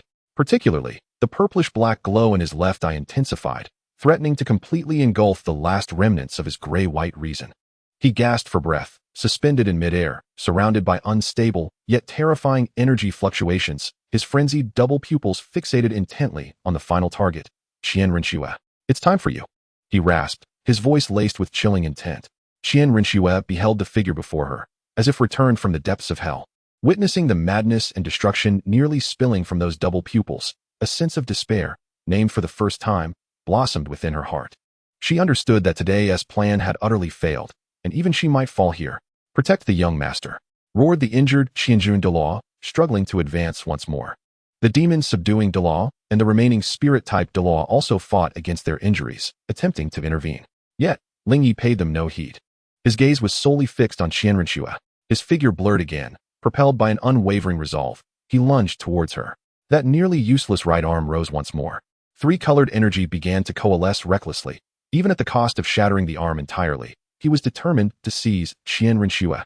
Qian Renshue's pupils constricted sharply as the angelic sacred sword crossed in front of her, the sacred flames burning at their zenith. She knew the next strike would be the one that determined life and death. Just as this final collision was about to erupt, a heart-wrenching cry, tinged with desperation, surged from below the secret pavilion of the Seven Treasures glazed tile school. It was Ning Renxue. Unbeknownst to her, she had rushed out of the secret pavilion. Her face as pale as snow, tears streaming down her cheeks, her hands clasped tightly over her heart. There, the glazed heart protection seal was radiating an unprecedented, resplendent array of colors. She sensed the boundless pain deep within Ling Ye's soul and the imminent threat of being consumed by slaughter. Recklessly, she ignited her own martial soul essence and soul power. Through the glazed heart protection seal, the deepest bond, she transmitted her consciousness, her call, her most pure life force and healing power, unreservedly and resolutely into the void. Come back, Ling Ye. Come back quickly. I don't want you to become like this. With a heart-wrenching call and a torrent of vibrant life energy, akin to the first ray of sunlight piercing through the dark clouds, it instantaneously penetrated the vast sea of despair and destruction that engulfed Ling Ye's spirit. The chaotic divine mill, in a frenzy of motion, came to an abrupt halt. The intense purple-black glow in his left eye surged violently, as if scalded, momentarily subdued by the unexpected warmth of life energy. Ling Ye's advance faltered abruptly, his right arm, on the brink of explosive power, froze midair. A profound struggle flickered across his face, as the dual pupils fluctuated wildly between ash-gray and purple-black. Honor, honor, he muttered hoarsely, lost in unconscious murmurs. It was in this fleeting moment of struggle and stillness that a fierce and resolute spark ignited in Qian Renxue's eyes. She understood this was their singular opportunity, Angel's judgment. Without hesitation, she unleashed her angelic divine power. As the angelic holy sword in her grasp erupted with a brilliance akin to the sun, a sword beam, embodying her utmost strength and the essence of sacred judgment, tore through space, striking mercilessly toward the motionless Ling Ye. This strike was swift, fierce, and precise, seizing upon the ephemeral flaw. No! Ning Renxue screamed in despair. Below, Chun Xin and Gu Rong's eyes widened in horror, desperately seeking to intervene, but were staunchly obstructed by Qianjun and Jiangma. As the divine sword light, capable of slaying deities, loomed to engulf Ling Ye, within him, the long-dormant chaos core and the trace of chaotic essence drawn from the glacial palace seemed to awaken. Stirred by the overwhelming holy light and the impending lethal threat, erupting simultaneously, chaos, encompassing all, also rejects any force that is excessively extreme, whether it be absolute evil or absolute divinity. Buzz, a more ancient, primal, and domineering force of chaos erupted explosively from Ling Ye's chest, instantaneously enveloping his entire being. The three conflicting powers in his right arm were forcibly suppressed and harmonized before this true chaotic might. The ash-gray, purple-black, and shadowy hues rapidly faded, transforming into a deeper, more introspective shade, reminiscent of the primordial gray that echoes the universe's inception. His arms, including the injured right one, were instantaneously cloaked in a layer of primordial gray energy armor, the cracks visibly healing at an astonishing pace. The maddened dual pupils swiftly reverted to a pure, cold primordial gray. The madness and desire for slaughter in his gaze were completely purified, leaving behind an absolute chill that overlooked all beings and disregarded everything. Faced with the imminent holy sword light, he slowly raised the recently healed right hand, now covered in primordial gray armor, fingers splayed. With a gentle grip directed at the blazing sword light, he uttered two unremarkable words: annihilation. The radiant angelic judgment sword, capable of slaying the super Douluo, encountered the primordial gray palm, and in that fleeting moment, it seemed as if it had met its nemesis. It emitted a mournful hiss, its brilliance rapidly dimming and diminishing until, ultimately, it was crushed barehanded, transmuted into the purest particles of luminous energy, drawn into the palm and vanished from existence. To crush the angelic judgment with bare hands. In that instant, even the heavens and the earth appeared to fall into silence. Qian Renxue's fierce expression transformed into a state of utter bewilderment and confusion. The hand that clutched the dimmed angelic sword fell limply, as if her faith had crumbled in that moment. No, it cannot be. What kind of power is this? Below, all present, be they from the Spirit Hall or the Seven Treasure glazed tile school, stood petrified, mouths agape, gazing at the primordial gray figure in the sky that seemed to embody the dominion of the earth. Ling Ye slowly lowered his head, his primordial gray pupils coldly surveying the horrified Qian Renxue and several tidal Douluos below, akin to a deity observing mere ants. He did not strike again. It seemed as though the act of crushing the judgment was merely a flick away of a speck of dust. His gaze ultimately settled upon Ning Renxue, who was pale, teetering on the brink of collapse, yet her eyes shimmered with surprise and tears. He gently raised his hand, a wisp of primordial gray energy, imbued with boundless vitality and creative force, lightly touched her, transcending space and entering her body. Instantly, Ning Rongrong felt a warm, vast power coursing through her, dissipating the weakness born of her previous sacrifice, and even her soul power subtly advanced. Having completed this, Ling Ye slowly raised his gaze towards the profound depths of the Star Dough forest. Within his primordial gray pupils, scenes unfathomable to ordinary mortals seemed to reflect. He murmured softly, his voice ethereal and ancient, as if traversing through the eons. The time has not yet come. The seal is loosening. True darkness is about to awaken. It is time to conclude the primordial causality. As his words fell, he no longer regarded anyone, his figure enveloped in a dense primordial gray light, as space warped violently. And he vanished without a trace. Only the desolate battlefield remained, along with the dazed Qian Renxue, the severely injured titled Douluos, and the survivors of the Seven Treasure Glazed Tile School, who were left in a state of shock and confusion. Everything that had transpired today had utterly overturned their understanding. Moreover, Ling Ye's final murmurs weighed heavily upon the hearts of all present. What is true darkness? Where is he going to conclude what causality?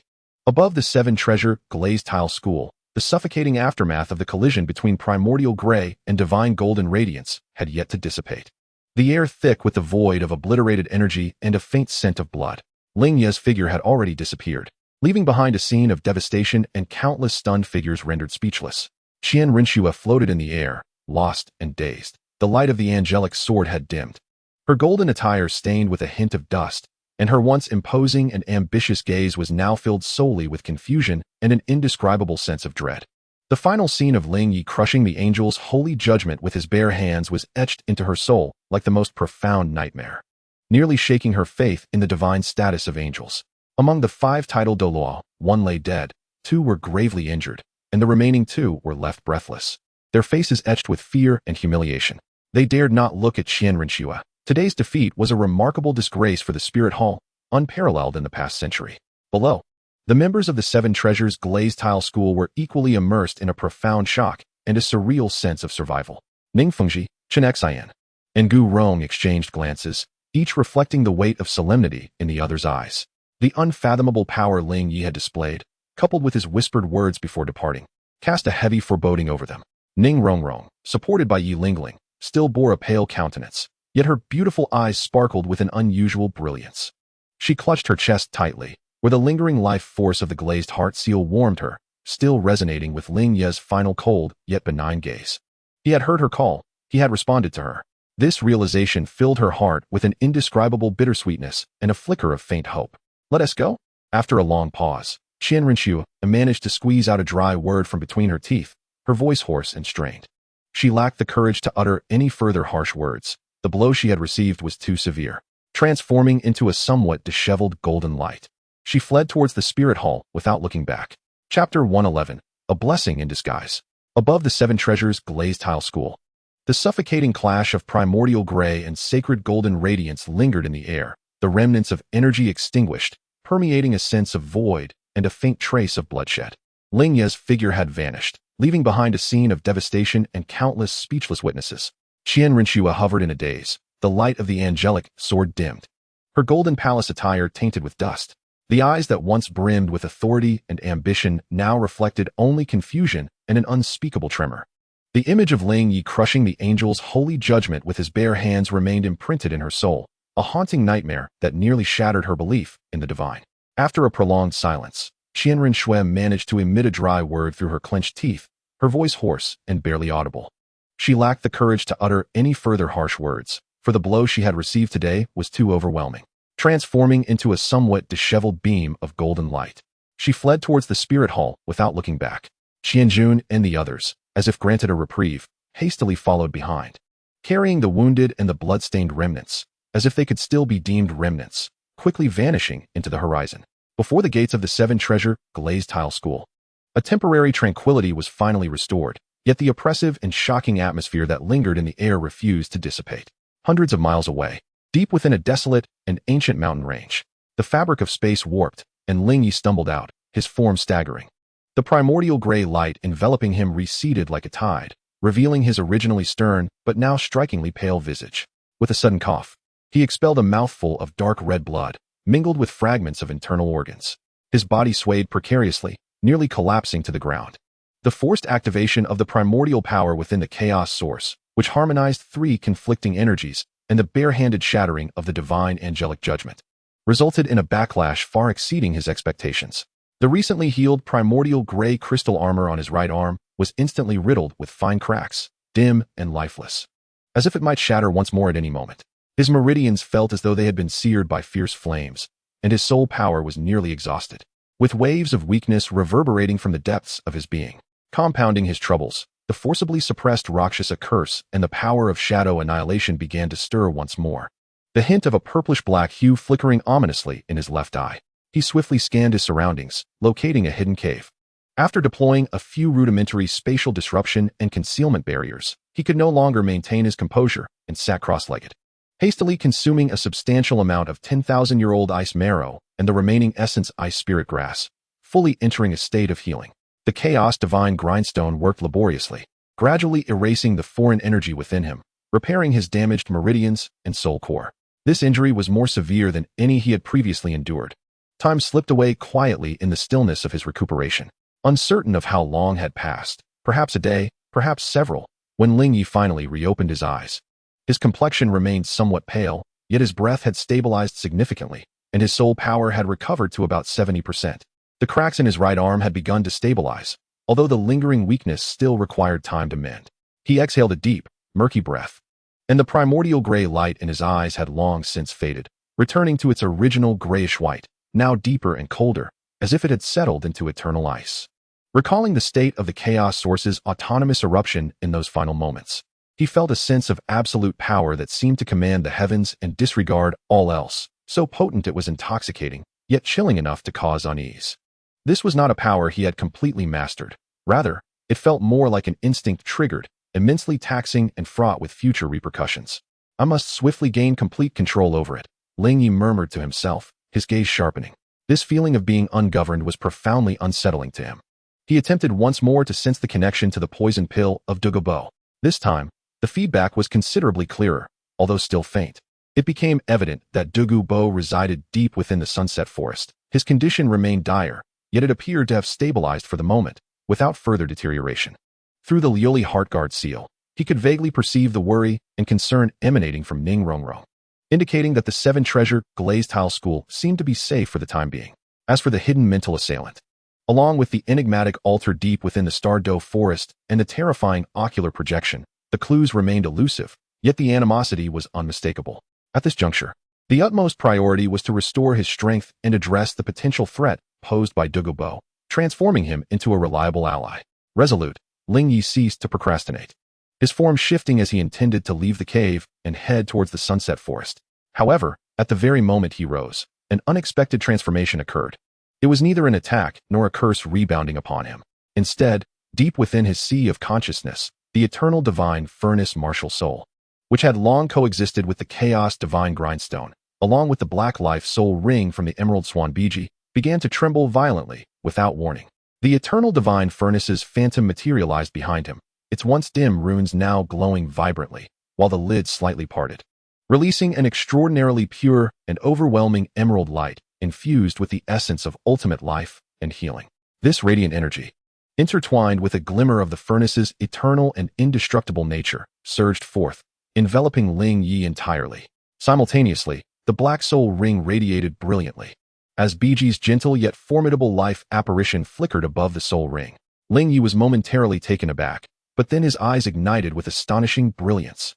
He felt that under the influence of this sudden, supremely pure life energy, the stubborn internal injuries, damaged meridians, and even the exhaustion of his soul were being visibly and rapidly mended, nourished, and reinforced. The restoration capability of the eternal divine furnace seemed to have been passively elevated to a critical point following the eruption of the chaos source core, spontaneously igniting a true force of eternal revival. Moreover, Biji's soul ring provided an immense reservoir of life energy as fuel. This unforeseen opportunity far surpassed any miraculous elixir. Ling Ye immediately focused his mind, channeling this overwhelming life energy and the essence of eternal revival, operating the chaos divine grindstone to expedite his healing process. His aura began to strengthen at an astonishing rate, becoming harmonious. The fissures on his right arm sealed completely under the emerald light. His skin transformed to a luster akin to jade, seemingly possessing even greater strength than before. His depleted soul power rapidly replenished, becoming even more refined. Level 71. Level 72. The previously tenuous level 72 soul power was solidified, steadily advancing towards the threshold of level 73. More importantly, his comprehension of the eternal divine furnace and mastery over life energy reached an entirely new pinnacle. He even faintly brushed against the essence of eternity. Uncertain of how much time had elapsed, the verdant glow gradually receded back into the divine furnace. Ling Ye slowly opened his eyes, exhaling a long, deep breath. His aura profound and resonant. The frailty and pallor that had previously enveloped him dissipated entirely, leaving him in a state even more formidable than before his injuries. Indeed, misfortune had borne unexpected fortune. He felt the surging power within him, a cold smile curving at the corners of his mouth. Now, even when faced again with Qian Renxue and the five-titled Douluo, he would not find himself in such a disheveled state. It was time to resolve the final troubles. He stepped out of the cave, his gaze directed toward the sunset forest, the cold light in his grayish-white pupils piercing and resolute. A silver-gray luminescence ignited, and his figure vanished in an instant. Chapter 112, The Choice. Deep within the sunset forest, the miasma was so thick it was almost tangible, perpetually suffused with a nauseatingly sweet and decayed odor. Ordinary spirit masters who ventured into this realm would succumb to poisoning in mere moments, becoming mere sustenance for this malevolent land. Yet today, this age-old stillness was violently torn asunder by a power that was even deeper and more indisputable. The space rippled like water waves as Ling Ye stepped forth. The residual chaos emanating from the primordial source within him had not yet fully subsided. And as he passed through, the rampant toxic miasma recoiled as if bowing to a sovereign, parting to create a fleeting passage. His grayish-white pupils were as sharp as ice. And without needing to discern the path, his mental perception had already locked onto the very core of this toxic domain, the humble cave hidden within the valley, shrouded by an even denser fog of poison. At the cave's entrance, the once formidable toxic array lay in ruins, evidently having endured multiple assaults. The lingering energy fluctuations bore the distinct characteristics of the spirit power from the spirit hall, interspersed with the grotesque remains of creatures not belonging to humanity. Exuding a foul stench, testaments to the dying resistance of Douluo, Ling Ye continued his stride, directly traversing the remnants of the array and entering the cave. Inside, the light was dim, and the air was thick to the point of suffocation. Fragments of shattered vials and charred traces littered the ground, a clear indication of a fierce struggle. At the innermost recess of the cave, a gaunt figure, barely recognizable as human, huddled in a corner. His skin exhibited an unhealthy shade of dark green, tendrils of toxic gas uncontrollably escaping from his orifices and pores, hissing and corroding upon contact with the cave walls. His breath was faint, as if on the verge of extinguishing completely. Yet, within his murky, occasionally opened green snake-like eyes, there remained a flicker of the arrogance and suffering belonging to the poisoned Douluo. Upon hearing footsteps, the figure struggled terribly, slowly lifting his head. When he discerned that the visitor was Ling Ye, a complex array of emotions erupted in his murky gaze: shock, disbelief, a glimmer of weak hope, and a deeper, more profound despair. "Ah, you lad," his voice rasped, as dry as rusted iron scraping against iron. "Have you come to witness the final jest of this old man?" Ling Ye approached him, towering over the once renowned poisoned Douluo, who now stood in a pitiful state. He did not respond, but slowly crouched down, extending his right hand, adorned with icy crystal gauntlets. From his fingertips emanated a strand of pure, grayish-white cold air infused with the vitality of the chaos source core, gently touching the center of Douluo's brow. "Endure," he uttered, the words cold and devoid of emotion. As the cold energy entered his body, Douluo's eyes widened in shock, his form convulsing violently like a fish on the brink of death, emitting a suppressed, agonizing roar. The biphosphorus serpent emperor's poison within him had long entangled itself with his soul core, spiraling out of control and nearly merging into one. Ling Ye's chaotic ice power surged forth, not as gentle healing, but with an unparalleled dominance of assimilation and separation. It was akin to the most intricate yet brutal of surgeries, as the chaotic ice force forcibly infiltrated his nearly collapsing meridians and soul core.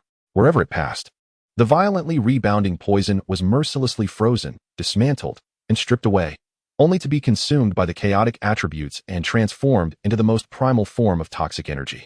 The agony of this process exceeded the pain of scraping bones to remove poison, as it felt like his very foundation of power was being torn from his soul. Douluo's emaciated body exuded dark green toxic blood and beads of sweat, which instantly crystallized into ice.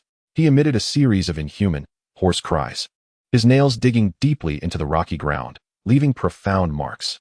Yet, simultaneously, a faint yet exceedingly pure vitality began to emerge from the stripped toxic source, akin to a long-awaited rain nourishing a parched land, slowly revitalizing his withered soul core and meridians. Destruction and rebirth intertwined fiercely within his broken body. Ling Ye's gaze remained focused, a sheen of sweat appearing at his temples. The challenge of healing a tidal Douluo with toxins embedded deep within the soul core proved far more demanding and exhausting than he had anticipated. He had to meticulously control the force of the chaotic ice, ensuring the complete removal of the rebounding toxins while safeguarding Douluo's essence. Even leveraging the energy derived from the chaotic absorption to nourish his vitality. Time flowed slowly amid excruciating pain and precise control. After an indeterminate duration, Douluo's convulsions gradually subsided. The dispersing toxic gases grew thinner, and the dark green hue on his skin began to fade. Though still pale, there was a hint of vitality returning. His rapid breath steadied, and the murky pain in his eyes receded, although he remained weak. The sharpness and spirit inherent to a tidal Douluo began to return, bit by bit. Ling Ye slowly retracted his fingers, his complexion paler than before. He produced several vials of 10,000-year-old ice marrow liquid and directly offered them to the now stabilized Douluo. The toxic backlash has been temporarily alleviated, and I have fortified the foundation of your soul core. The rest relies on you and these to gradually recover. Douluo trembled as he accepted the ice marrow liquid, sensing within him the long-lost, albeit faint, pain that no longer seared his soul, alongside the reawakening vitality of his soul core. His gaze towards Ling Ye was fraught with complexity. After a prolonged silence, he finally spoke in a hoarse voice. Imbued with the weight of having survived a calamity, old man, I owe you yet another life. Ling Ye chose not to respond, turning instead to sit cross-legged on the opposite side of the cave, consuming a pill to begin recuperating from his tremendous exertion. The cave fell into stillness, interrupted only by the sound of Douluo slowly absorbing the energy fluctuations of the Qianbing marrow. Several hours later, Ling Ye was the first to open his eyes, having restored much of his state. Douluo also concluded his initial absorption. Though still weak, he could manage to sit upright. The spirit hall has sent several waves? Ling Ye suddenly broke the silence. A flicker of malice flashed in Douluo's eyes. 3 waves. The first 2 waves of rabble were dispatched by me in my dying moments. The last wave, led by a soul Douluo, nearly claimed my life. He paused, looking towards Ling Ye. Did you handle it? Ling Ye nodded nonchalantly. It was merely a matter of convenience. Douluo's lips twitched. Eliminating a squad led by a soul Douluo from the spirit hall was merely a trivial task? Your poison stems from the inherent flaws of the Emerald Phosphor Serpent Emperor martial soul itself, coupled with your reckless ambition in your early years, which has resulted in profound accumulation of poison. Ling Ye continued, his tone as flat as if he were stating a fact. To thoroughly resolve this, you must either abandon your martial soul or find an alternative means to wield it. Douluo suddenly lifted his head. Do you have a solution? The backlash of the Emerald Phosphor Serpent's poison was a nightmare and a shackle throughout his life. Ling Ye did not answer directly. Instead, he raised his hand, and at his fingertips, a wisp of gray-white chaotic ice power coalesced. This time, however, it was infused with a trace of the pure Emerald Phosphor Serpent Emperor's original toxic force that he had previously devoured and transformed.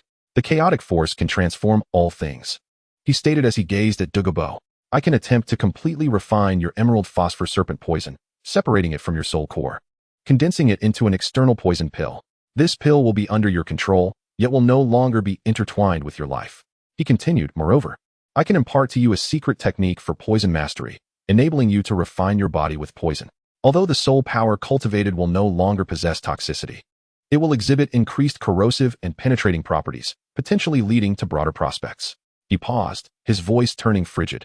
However, the process will be tenfold more perilous than before. Should you fail, your soul will immediately disperse. Even if successful, much of your toxic prowess will be rendered ineffective, necessitating a fresh start. The choice is yours. Chapter 113, Prepared to Face Everything. Douluo fixed his gaze intently on the intertwining gray-white and dark green energy at Ling Ye's fingertips, his withered facial muscles twitching as an intense inner conflict raged within his eyes. To forfeit much of his cultivation and start anew? The price was undeniably steep. Yet, to completely rid himself of the insidious backlash and even gain further potential after a long while, a flicker of frenzied determination flashed in his eyes, and he shouted, I have suffered the torment of this toxic backlash long enough. Rather than lingering in despair, I would rather take a gamble. Ling Ye, let us proceed. I entrust my life to you. Excellent. Ling Ye replied, a hint of subtle appreciation gleaming in his eyes.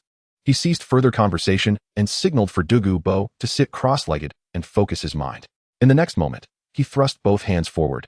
The immense chaotic ice power mingling with boundless spiritual force, inundating Douluo like a tidal wave. Chaotic poison refinement. Commence. This time, it is not a mere separation, but a process of refinement and reformation. The journey is far more perilous and protracted than before. Ling Ye must, with the chaotic divine grinding power, meticulously grind away the origin of the venom of the azure phosphorus serpent, which is almost fused with the soul core of Douluo, without harming the essence of the soul core. At the same time, he must safeguard the heart and spirit with the force of chaotic extreme ice, and sustain its vitality with the life energy of the eternal divine furnace. Douluo's body trembles violently once more, emitting a more harrowing wail, as his skin ripples and quivers, as if countless venomous insects were burrowing within. Yet he grits his teeth, refusing to succumb to unconsciousness, enduring with the indomitable will of a titled Douluo. Within the cave, shades of gray, dark green, and emerald green intertwine and flicker wildly. The energy fluctuations so intense that they provoke the toxic miasma of the entire core region of the setting sun forest, causing it to boil and churn. Time passes, though it is uncertain how long. When Ling Ye slowly withdraws his hands, his complexion is as pale as parchment, his breath even weaker than after the fierce battle. With a particularly immense depletion of spiritual energy, in the palm of his hand hovers a poison pill, the size of a dragon's eye, perfectly rounded, its hue as deep as ink, yet adorned with wisps of gray-white chaotic patterns. Within the pill, it seems as if a miniature azure phosphorus serpent king is sealed, emanating a terrifying aura of toxic power that induces heart-pounding trepidation. The chaotic azure phosphorus poison pill is complete. At that moment, Douluo violently expels a mouthful of pitch-black, impurity-laden toxic blood, his entire being collapsing backward as if utterly drained, his breath plummeting to its nadir. The fluctuation of his soul power so feeble that it is even weaker than that of a soul master. Yet on his face, there is no sign of pain. Instead, there is an unprecedented sense of relief and bewilderment. The excruciating torment and backlash that had seared his soul for decades has vanished. Though his strength is nearly depleted and his body is at its weakest, he can sense that his soul core has become remarkably pure and transparent. Ling Ye gently places the newly refined chaotic azure phosphorus poison pill into Douluo's hand. This pill resonates with your heart and can be controlled. You may also utilize it to cultivate the 10,000 poisons bone refinement technique that I imparted to you. Once you regain some soul power, you may commence. A complex and esoteric incantation flows into Douluo's mind. He tightly clutches the pill, cool to the touch yet pulsating with terrifying power, absorbing the profound technique in his consciousness, gazing at Ling Ye, who remains pale yet unyieldingly aloof. In this life of defiance, the aged poison master finally reveals a glimmer of genuine gratitude and reverence in his eyes. He struggles to rise and pay his respects. However, Ling Ye gestures dismissively, signaling that it is unnecessary. He strides to the cave entrance, gazing out at the still dense miasma, his gray-white pupils betraying no fatigue, only a chilling sharpness. This place is not suitable for prolonged stay. The spirit hall will not relent. Turning his back to Douluo, his tone remains cold. Recover swiftly, and then perform a task for me. Please command, my lord. Douluo responds without hesitation, his tone imbued with an unprecedented gravity. In that moment, Ling Ye's status in his heart has transcended that of a mere savior. Investigate 2 individuals, Ling Ye articulated slowly. The first is Bibi Dong, the Pope of the Spirit Hall. I wish to uncover all her secrets, particularly her connection with the Rakshasa god and her progress towards godhood. He paused, his tone growing increasingly frigid. The second is more clandestine. Delve into the depths of the Douluo forest to ascertain whether there exists an ancient altar constructed of pale bones, along with any unusual events or legends associated with it. Remember to proceed discreetly. Do not alert the snakes in the grass. Report any findings through the poison pill. Douluo felt a profound shock within. Investigating the Pope was already monumental, but an altar deep within the Douluo forest? He sensed that Ling Ye's intentions likely surpassed his comprehension. Yet, without a hint of hesitation, he replied solemnly, I shall exert every effort. Ling Ye nodded, offering no further words. A silver-gray light enveloped the space, and his figure vanished instantaneously from the cave, as if he had never existed. Douluo sat alone in the expansive cave, acutely aware of the emptiness within himself and the poison pill in his hand. He reflected upon the arcane body-refining techniques swirling in his mind, and a flicker of renewed brilliance ignited in his verdant eyes. Perhaps, This was the dawn of a new beginning for Douluo. At this moment, Ling Ye found himself at the edge of the setting sun forest. He did not venture far, instead seeking the highest peak to sit cross-legged. The recent alchemical refinement of the poison pill had drained him significantly, awakening numerous insights regarding the application of chaotic energy, necessitating immediate seclusion for digestion. He swallowed another pill and sank into meditation. The chaotic divine furnace began to rotate slowly, organizing the insights gained. His mastery over chaotic energy became increasingly exquisite, particularly in terms of refinement and transformation. The restoration of the eternal divine furnace also seemed to have improved slightly due to the extensive use of life energy. Time passed once more. When he reopened his eyes, not only had his condition fully recovered, but his soul power had also stabilized at the pinnacle of level 72, granting him a more harmonious command over his abilities. Rising to his feet, his gaze appeared to pierce through layers of space, directing towards the Douluo forest, as if gazing even further towards the spirit hall. Just as he prepared to depart and proceed with his next plans, the glass heart seal at his chest, along with the faint connection within his spiritual sea to Yi Lingling and the 9-heart begonia, simultaneously emitted an exceedingly brief yet intense wave of alarm and distress. The signals originated from two distinct directions, yet both were equally urgent. An incident had occurred simultaneously with Ning Renxue and Yi Lingling. Ling Ye's pupils constricted. Without the slightest hesitation, he swiftly made a decision. The silver-gray light flared brightly, and his figure split into two. One manifestation became more solid, enshrouded in a chilling, killing intent, hurtling towards the 7-treasure glazed tile school. The other figure appeared somewhat ethereal, yet radiated eternal vitality and a healing aura, darting lightning fast towards the direction of Yi Lingling in Heaven-Do City. The spatial mirroring surged forth in dual lines to provide aid.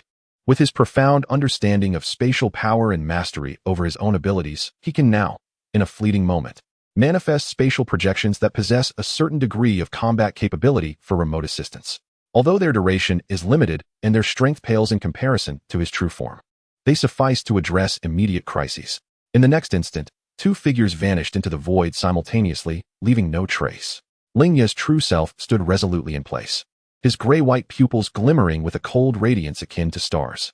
The tumult of the winds was relentless, yet he was fully prepared to confront all challenges. Chapter 114, Cataclysm. The aftermath of the spatial rift had yet to completely settle at the edge of the sunset forest. Ling Ye's true form stood atop the mountain, where within the depths of his gray-white pupils reflected the fleeting images of two projections that had slipped into different directions of the void. Both the 7 Treasures glazed tile school and the Heaven-Do City were in a state of urgent alarm.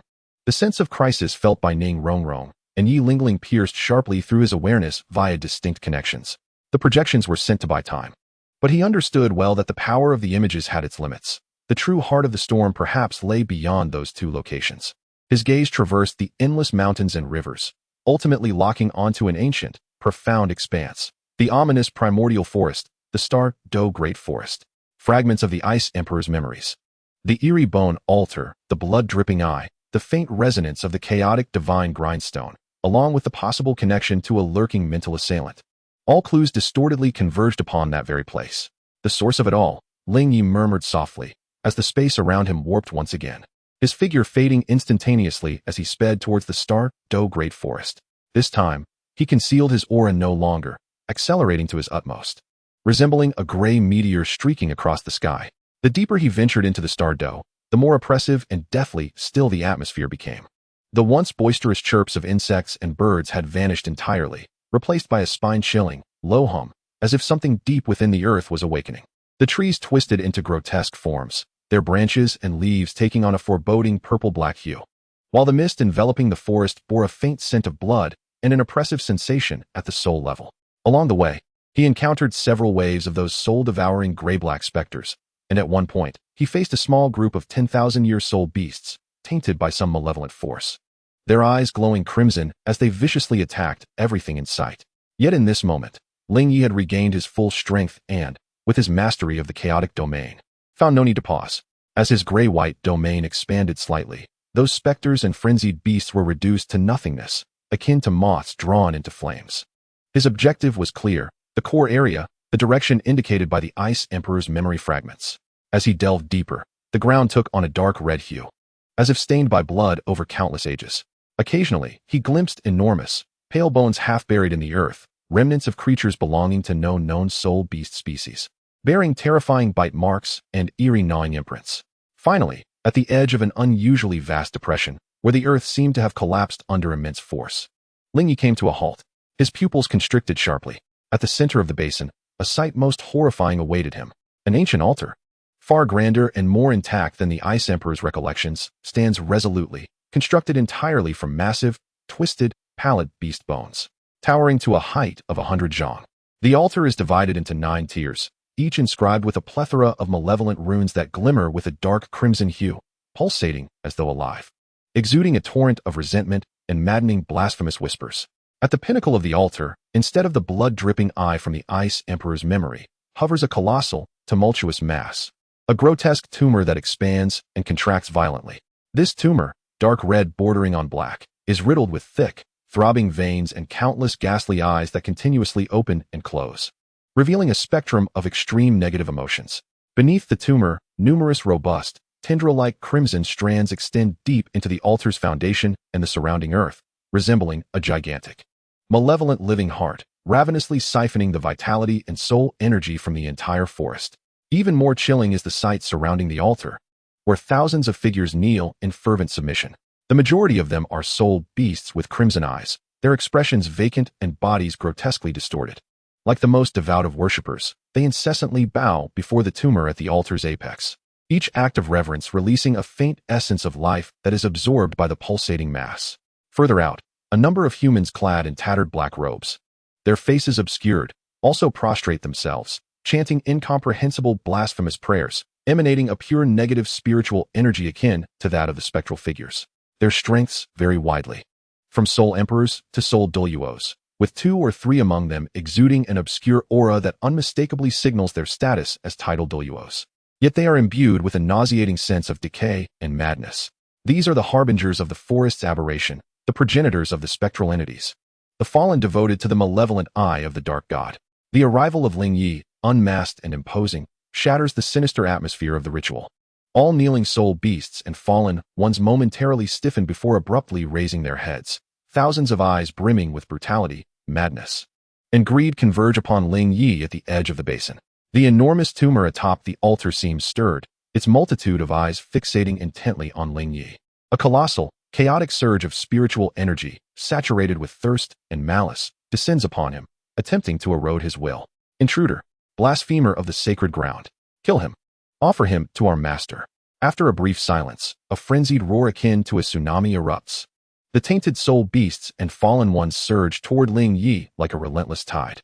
The brilliance of soul techniques mingles with waves of negative spiritual energy, creating a cataclysmic onslaught. Yet, in the face of this overwhelming assault capable of shattering any title de law in an instant, Ling Ye's gaze remains cold and indifferent. He did not even cast a glance at the oncoming enemies. His gaze remained steadfastly fixed upon the enormous, malevolent flesh tumor atop the altar and, just beneath it, the altar's base where a massive, white bear, entwined in countless dark red veins, appeared to be on the brink of death. As if being offered as some form of sacrifice or battery, it was the Ice Bear King. Once a majestic and formidable creature, its body had now withered considerably. Its pure white fur dulled and ensnared tightly by the eerie dark red threads, pinned to the altar, its life force being incessantly siphoned and injected into the tumor above. Its immense eyes were half closed, filled with agony and unwillingness, yet it lacked even the strength to struggle. No wonder the far north had been deprived of this sovereign's presence. It had been brought here, reduced to nourishment for this altar dedicated to an evil deity. A glint of cold light flickered in Ling Ye's eyes. At that moment, the strongest among the fallen titled Douluos had already arrived. One transformed into a shadow, striking from behind. Another summoned countless wailing vengeful spirits with a wave of his hand. The last unleashed a torrent of corrosive black rain that would decay all it touched. Leave. Ling Ye finally moved, uttering a single word. Chaos Domain, activate. With a hum, a grayish-white domain, even more substantial and expansive than before, erupted from him, instantly enveloping a radius of several hundred meters. Within this domain, the laws of reality transformed. The ambushing shadow collided with an invisible wall, howling as it was expelled from the darkness, its form rapidly dissolving. The multitude of vengeful spirits cried out in despair, dissipating like snowflakes before the sun in the pale light. The corrosive black rain fell into the domain, only to be assimilated and decomposed, thereby augmenting the domain's power. All enemies that entered the domain, whether spirit beasts or fallen spirit masters, found their movements slowed 100-fold, as if trapped in the thickest of quagmires, their energy, flesh, and even souls ruthlessly stripped away, disintegrated, and obliterated by the domain's might. Ling Ye did not even strike. He merely advanced slowly towards the altar. In his wake, those frenzied enemies crumbled to ashes, as if erased by an unseen eraser. Whether they were soul saints or soul Douluos, there was no distinction in the face of his chaos domain. A true, walking calamity. Chapter 115, The Final Storm. The fallen titled Douluos were gripped by terror, desperately attempting to retreat, yet they could not escape the confines of the domain, only to be gradually annihilated in despair. The tumor atop the altar seemed to sense the impending threat, pulsating violently, its countless eyes simultaneously erupting in a deep crimson glow. The tendrils that had burrowed into the ground suddenly retracted, resembling a multitude of frenzied, venomous serpents, shrieking as they lunged towards Ling Ye. At the same time, a colossal, chaotic mental shockwave surged forth, akin to a tangible tsunami, crashing into Ling Ye's mental sea. Unfazed, Ling Ye continued his stride, raising his right hand to meet the oncoming tendrils and the mental assault, gently clenching his fist. Shatter. His words invoked the very laws of magic. In an instant, the countless frenzied tendrils that breached the confines of the realm were, as if crushed by an invisible force, breaking apart inch by inch, obliterating into nothingness. The mental shockwave crashed against the chaotic domain, failing to even stir a ripple before being utterly devoured and assimilated. His steps remained steady, even quickening slightly, as he advanced directly towards the Ice Bear King, pinned to the altar. The altar's grotesque growth emitted a sharp, piercing shriek, as if thoroughly incensed. All the runes on the altar ignited simultaneously, and a dark red radiance soared skyward, coalescing into an enormous claw of pure malevolence and negative energy, wielding a cataclysmic aura that lunged fiercely at Ling Ye. This was the altar's ultimate strike, a culmination of countless life forces and soul energies. Ling Ye finally halted. He raised his gaze to the approaching dark red claw, and for the first time, a flicker of gravity crossed his gray-white pupils. He could sense that this strike had genuinely grazed the threshold of divinity. He slowly lifted his hands, the chaotic source core within his chest pulsating with unprecedented intensity, emanating a primordial gray luminescence. Chaos, the abyss. He murmured softly, cradling his hands before his chest. As an infinitesimal, yet seemingly imbued with the essence of cosmic creation and destruction, a primordial gray speck manifested in his palm. The moment that gray speck appeared, all surrounding light, sound, and energy seemed to be devoured. Even the dark red claw briefly distorted. Go. Ling Ye gently pushed his hands forward. The primordial gray speck drifted silently toward the dark red claw. There was no explosion, no shockwave. At the moment of contact, that claw, rivaling a divine strike, melted away like butter meeting a hot knife, disintegrating silently and swiftly from the point of contact, collapsing into the most primordial void. Furthermore, this collapse triggered a chain reaction that rapidly spread along the claw's arm, engulfing the altar itself. The primordial gray speck maintained its momentum, lightly imprinting upon the colossal grotesque growth of the altar. The growth suddenly stiffened, its surface eyes bursting simultaneously, emitting a wail of utter despair. Then, the entire growth, along with its underlying altar base, began to visibly weather, crumbling into dust. The dark red threads ensnaring the Ice Bear King also snapped apart, dissipating. In mere moments, the malevolent and terrifying altar was utterly reduced to a vast expanse of lifeless ash. Ling Ye's complexion paled slightly, his chest rising and falling gently. The exertion of this nascent comprehension of the abyssal power consumed far more than when he had previously contended against Qian Renxue. He approached the liberated Ice Bear King, who, though weakened, gazed back with immense shock, gratitude, and a profound fear, not only towards the altar but also towards the unfathomable human before him. Ling Ye remained silent, raising his hand to rest upon the colossal head of the Ice Bear King. The pure essence of the eternal divine furnace's life energy intertwined with chaotic vitality surged into its being, stabilizing its faltering life force. At that moment, a profound and ancient resonance, akin to a chime echoing from the heavens or the depths of the abyss, resonated throughout the cosmos without warning. This sound did not traverse the air, but resonated deep within the very souls of all living beings. Ling Ye's actions halted abruptly, and he suddenly lifted his gaze. The massive form of the Ice Bear King trembled violently, its eyes ablaze with unprecedented terror. From the ashes of the altar, a singular, profound darkness ignited. This darkness rapidly expanded, twisting and stretching, ultimately transforming into the indistinct silhouette of an immense black door that loomed like a titan. Upon this door were inscribed incomprehensible and indescribable patterns that evoked a shudder in the very essence of one's soul with a mere glance. Through the crevice of the door, countless arms and eyes could be faintly discerned, writhing and struggling, attempting to force the door ajar. A more primal and terrifying malevolent divine pressure surged forth like a tsunami from the gap. Simultaneously, at the distant periphery of the Seven Treasures glazed sect, Ling Ye's spatial reflection was locked in a fierce standoff with a figure enveloped in pure white light, whose mental prowess was as vast as the ocean. The tactics of this pure white figure were enigmatic, and Ling Ye's reflection was already at a disadvantage, on the brink of collapse. In the hidden sanctuary of Yi Lingling within Heaven-Do City, another reflection was besieged by several powerful members of the Spirit Hall.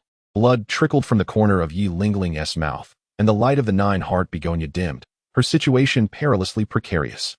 Just as the silhouette of the black door manifested, the pure white figure trembled violently, uttering a low gasp of uncertainty. The door has been activated prematurely. How is this possible? He abruptly turned his gaze toward the depths of the starry dipper, abandoning the confrontation with the reflection before him, and in a flash of pure white light, vanished. Simultaneously, the assailants targeting Yi Lingling received some form of command, casting bewildered glances at the sky before hastily retreating. The crises at both battlegrounds bizarrely alleviated due to the emergence of this black door. Within the core basin of the starry dipper, Ling Ye fixated intently on the silhouette of the black door, radiating infinite malevolence and ominousness.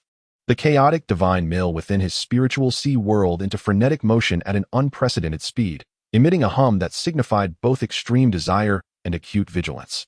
The bloodied eyeball from the Ice Emperor's fragmented memories, the Rakshasa curse, the hidden mental assailants, and this door before him. All clues seemed to converge at this moment. Behind this door lay a connection to the very source of all malevolence, the nameless evil deity. Strangely, his chaotic divine martial soul bore a faint sense of kinship with the essence of this door. Though their natures were utterly distinct, one embodying chaos and the other epitomizing ultimate evil, they seemed to originate from the same ancient point. At the moment when Ling Ye's mind was violently shaken, attempting to untangle the chaotic clues, the shadow of the black door suddenly revealed countless struggling eyes, which abruptly turned in unison, sharply focusing on him. A chilling, chaotic intent, imbued with insatiable greed and malice, pierced through the void like the sharpest needle, instantly plunging into his sea of consciousness, directly locking onto the humming phantom of the chaos divine mill. The essence of chaos returned, merging with me. This fragmented thought was not an invitation, but rather a direct desire for plunder and devouring. The entity behind the door sought to consume his chaos divine martial soul.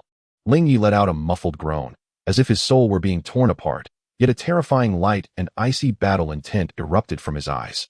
You wish to devour me? Then let us see who truly consumes whom. He not only did not retreat, but stepped forward, reopening the realm of chaos. Colliding fiercely with the evil divine might emanating from the door, gray and white clashed violently with darkness in the depths of the Star-Do forest. The final storm had finally arrived. Chapter 116. Qian Douluo has emerged from seclusion. At the core of the Star-Do forest, the enormous shadow of the black door, rising from the ashes of the altar, towered into the sky.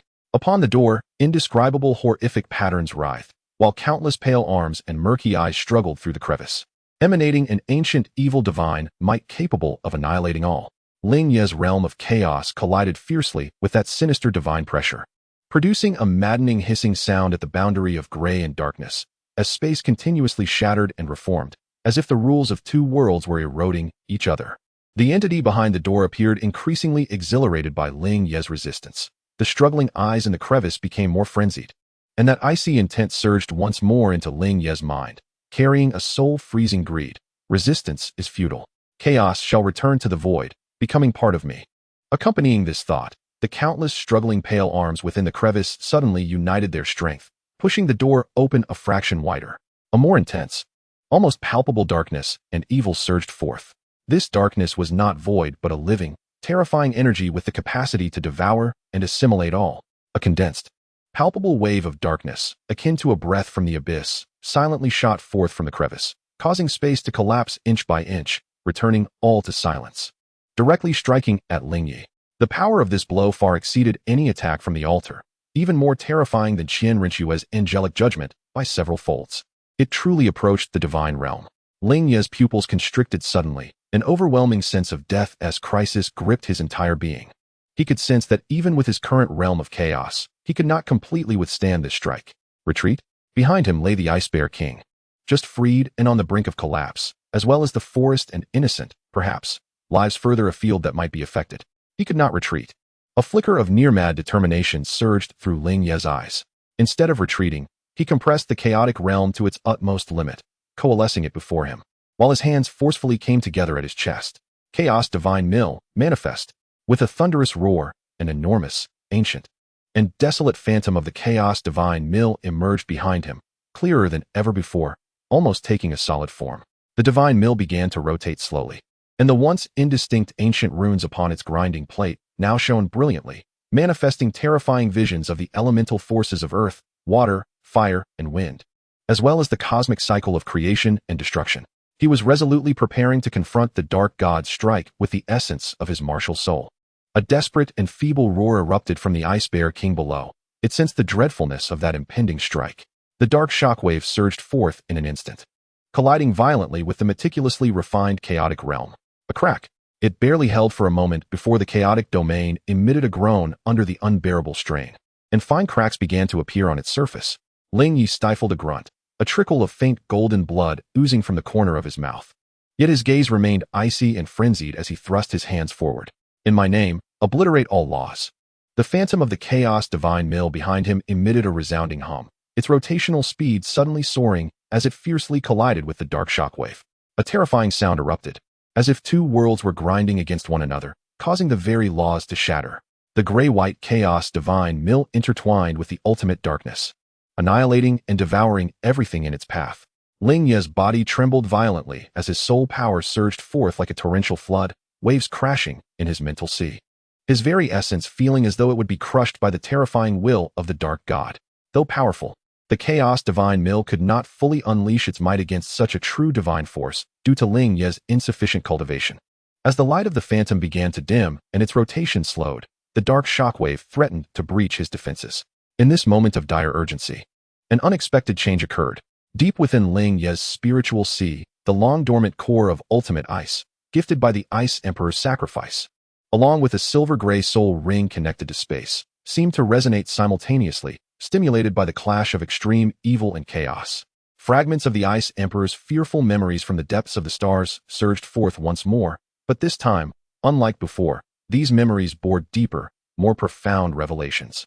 Ignited by intense emotions and the pressure of the dark god, hidden insights that even the Ice Emperor himself might not have been aware of. A fragmentary yet majestic and ancient runic symbol of law suddenly emerged from the core of ultimate ice, and, through the resonance of the silver-gray spatial soul ring, was directly projected into the external world, imprinting itself onto the struggling phantom of the Chaos Divine Mill. This rune was neither of ice nor of space. It was an even more ancient law, one that approached the very essence of the world, a principle of sealing and purification. A resonant hum filled the air. The chaotic Divine Mill, empowered by this sudden ancient law, erupted with an unprecedented brilliance. Upon the grinding stone, amidst the scenes of chaos and creation, there appeared countless minute ethereal chains, forged from the essence of pure ice and spatial force. These spectral chains entwined the dark shockwave, producing a resonant clang, as if deeming it a sin that necessitated sealing and judgment. A roar erupted from the entity behind the black door, filled with astonishment and fury at the emergence of this ancient power, sending a shockwave that reverberated through the very soul. The might of the dark shockwave surged once more. Yet, the chaotic Divine Mill, imbued with the ancient law, seemed to be infused with a new spirit, spinning with greater resolve and grandeur. The ethereal chains between the grinding stones became increasingly substantial, forcibly drawing the dark shockwave beneath the mill, where it was mercilessly ground. This time, the rate of annihilation accelerated several-fold. Ultimately, amidst a reluctant roar that seemed to resonate from distant realms, the dark shockwave was utterly crushed, purified, and consumed by the chaotic Divine Mill. It seemed that the entity beyond the door had suffered a minor setback, as the once gaping crack of the door abruptly narrowed, and the torrent of dark energy subsided momentarily. Ling Ye expelled a mouthful of pale golden blood, his body swaying as he half knelt, his vitality swiftly waning, and the ethereal image of the chaotic Divine Mill faded alongside him. The forced invocation of his martial soul's essence to counteract divine-level power, combined with the ancient law concealed within the Ice Emperor's core, exacted an immense toll upon him. Yet his gray-white pupils shone with a terrifying brilliance.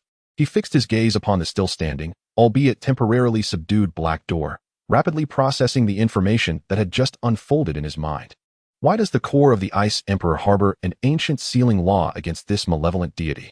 This law appears to be intricately linked to spatial forces. Can the chaotic divine mill absorb and wield such a law? The entity beyond the door seems to regard this law with considerable trepidation. A multitude of questions surged within him, yet a bolder, more audacious thought took root as well. This door, this malevolent deity, does not seem to be in its complete form. It requires an altar, needs to consume souls and life force to maintain its existence, perhaps even to attempt its descent. The ancient law concealed within the Ice Emperor's essence could very well restrain it, if he could uncover more ancient laws of a similar nature, or fully decipher and master the law within the Ice Emperor's core. Might it not signify that he could potentially seal or even consume this malevolent deity? This thought ignited like wildfire within his heart. The risks were immense, yet the rewards were equally unfathomable. Such power would transcend the divine. Just as Ling Ye's mind surged with excitement, rapidly calculating various possibilities, the glass heart-protecting seal upon his chest resonated once more with a wave of energy. However, this time, it was not a crisis warning, but rather a fragmented message forcefully conveyed by Ning Rongrong through the primordial power of the 7 treasure glazed tile. The content of the message caused the light in Ling Ye's eyes to freeze in an instant. Ling Ye, be cautious, the spirit hall, the elder hall. The grand priest Qian Douluo has emerged from seclusion. He may have already learned of your possession of the angelic holy sword's power, the ability to crush the holy judgment. He regards the divine power of the angel as supreme and will not allow it. He is likely to take action against you personally. Flee quickly. Qian Douluo, the 99th level ultimate Douluo, the invincible in the sky, the grand priest of the angel god.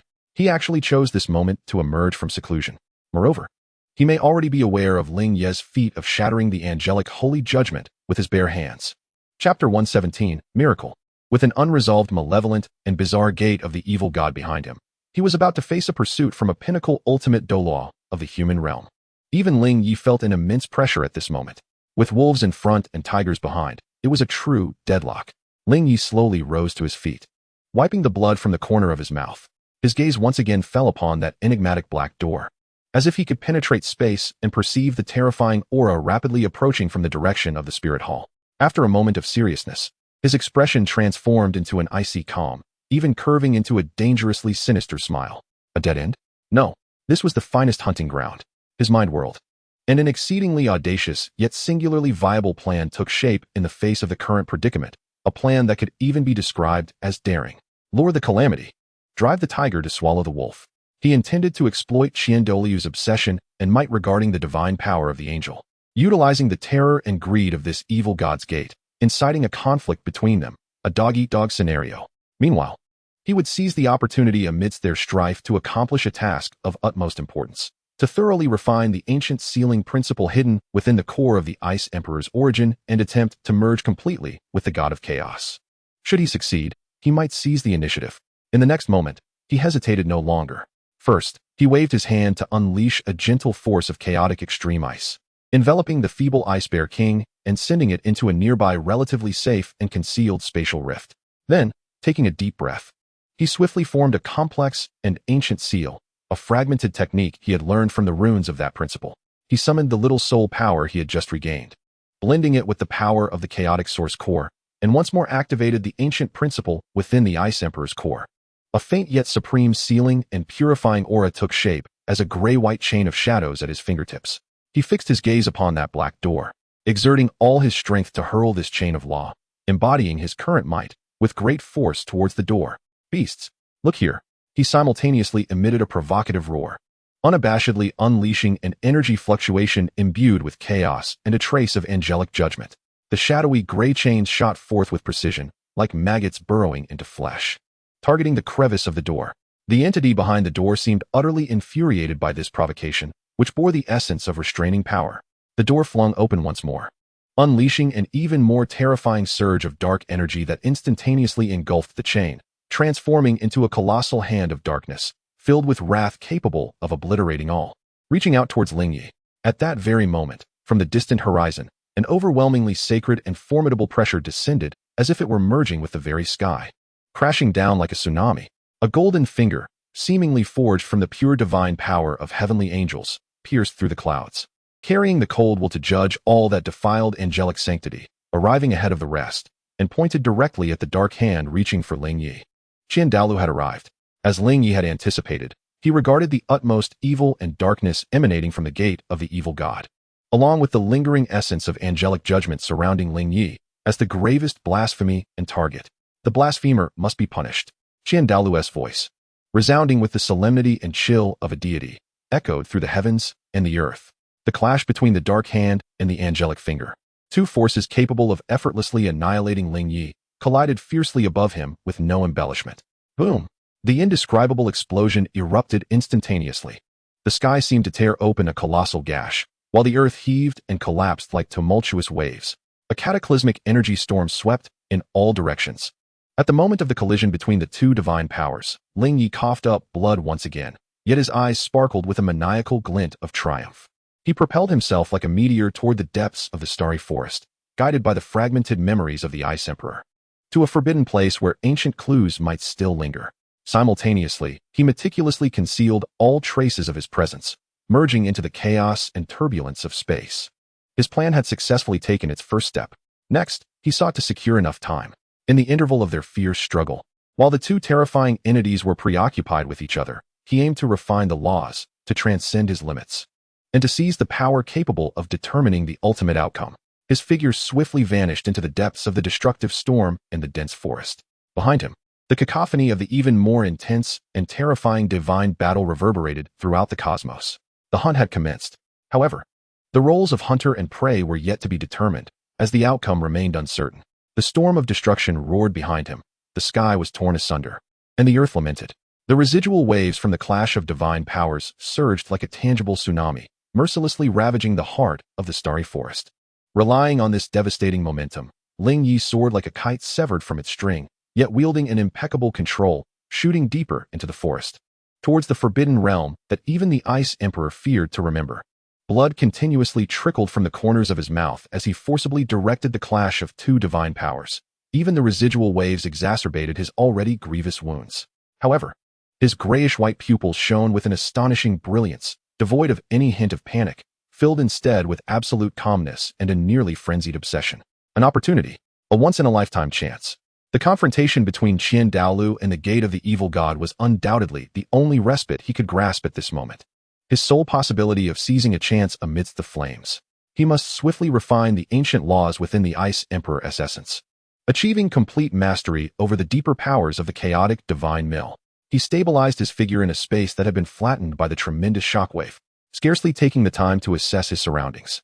With a wave of his hand, he established a dozen space disturbance and chaos concealment barriers before promptly sitting cross-legged.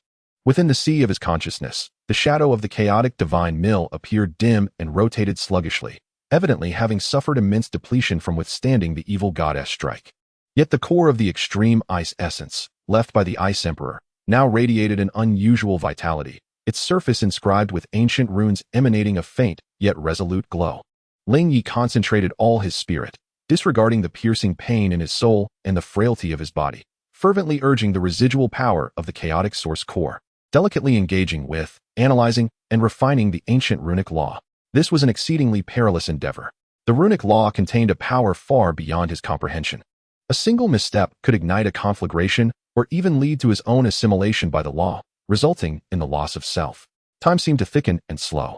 The ceaseless thunder of the clash between the two divine powers resonated in the air, each impact sending tremors through the earth and causing the barriers Ling Ye had erected to fluctuate violently, on the verge of shattering. Cold sweat soaked his garments, and his body trembled slightly from the excruciating pain and mental exhaustion. Yet he steadfastly held a flicker of clarity in his spirit, immersing his entire will in the communication and refinement with that ancient law. Gradually, his understanding of the law deepened. It was not merely a power of sealing. It represented an embodiment of order, a judgment and purification against chaos and desecration.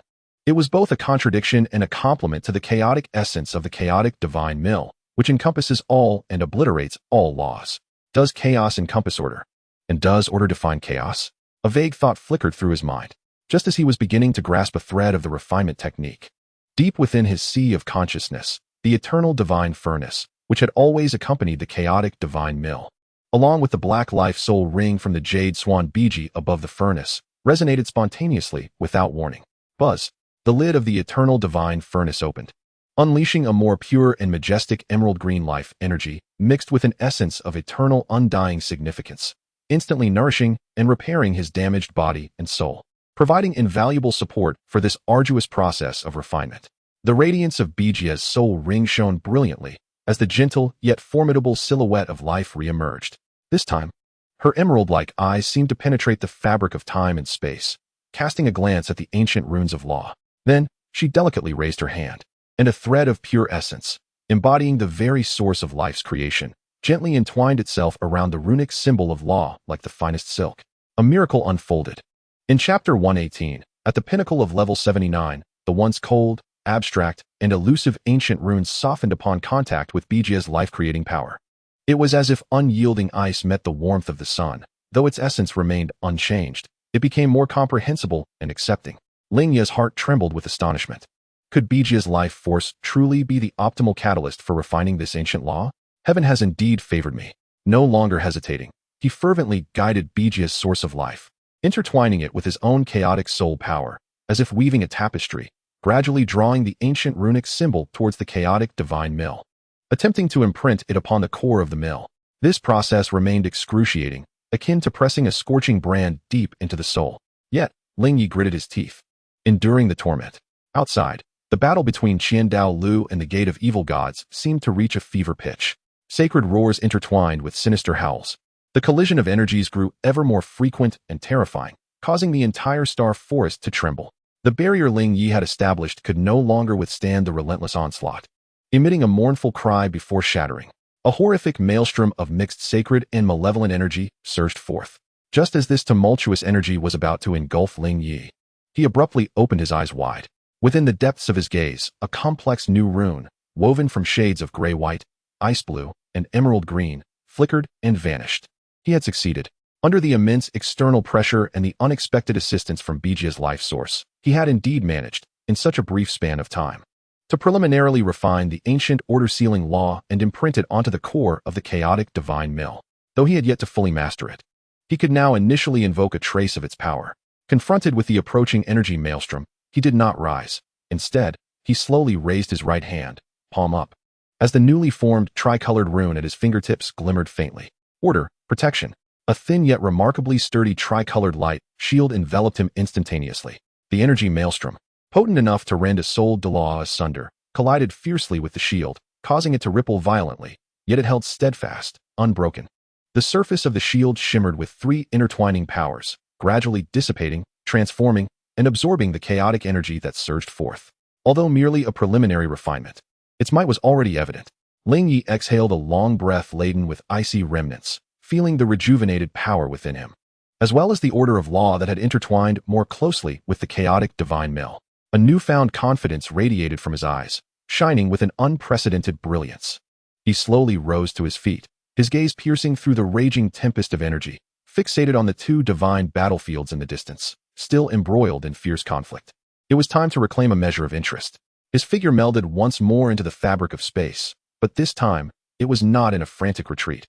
Rather, he advanced like the most elite of hunters, stealthily approaching the periphery of the battlefield.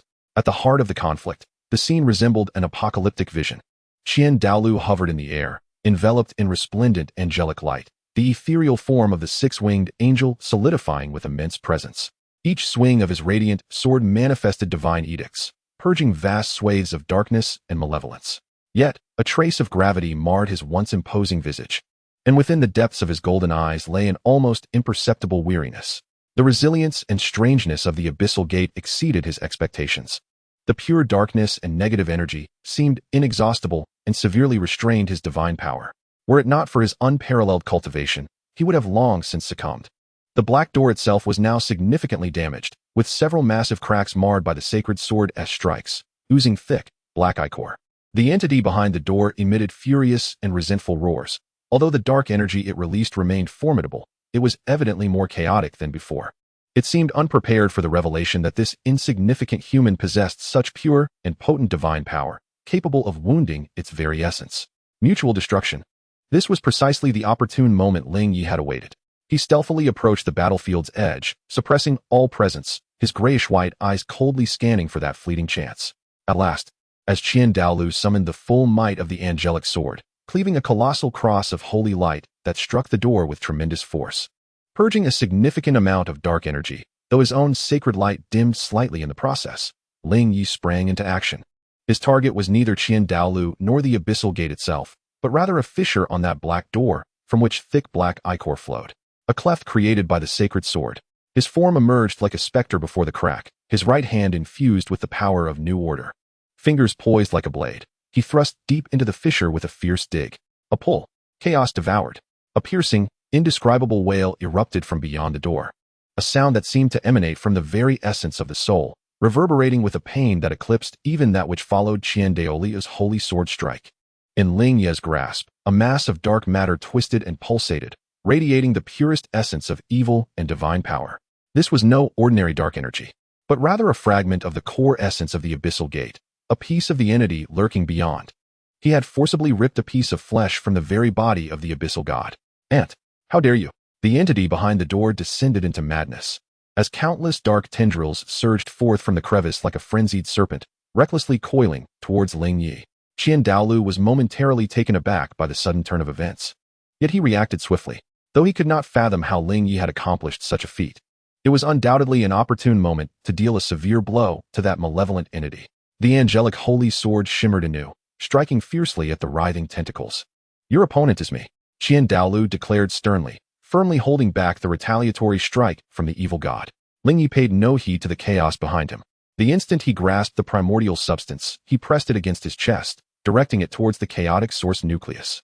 "Chaos divine mill, grant me your refining power," he roared in a low voice.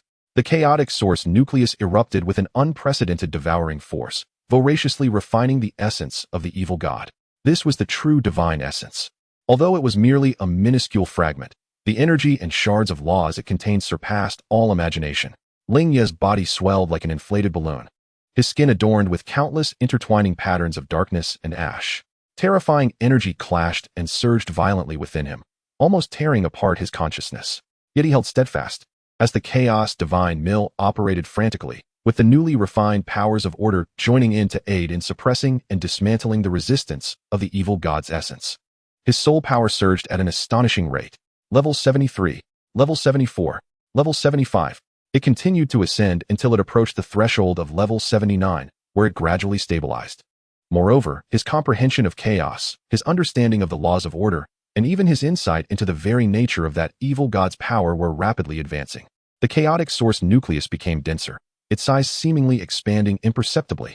In the span of mere breaths, his strength underwent a profound transformation. He coughed up a mouthful of dark blood, a consequence of forcibly refining divine essence.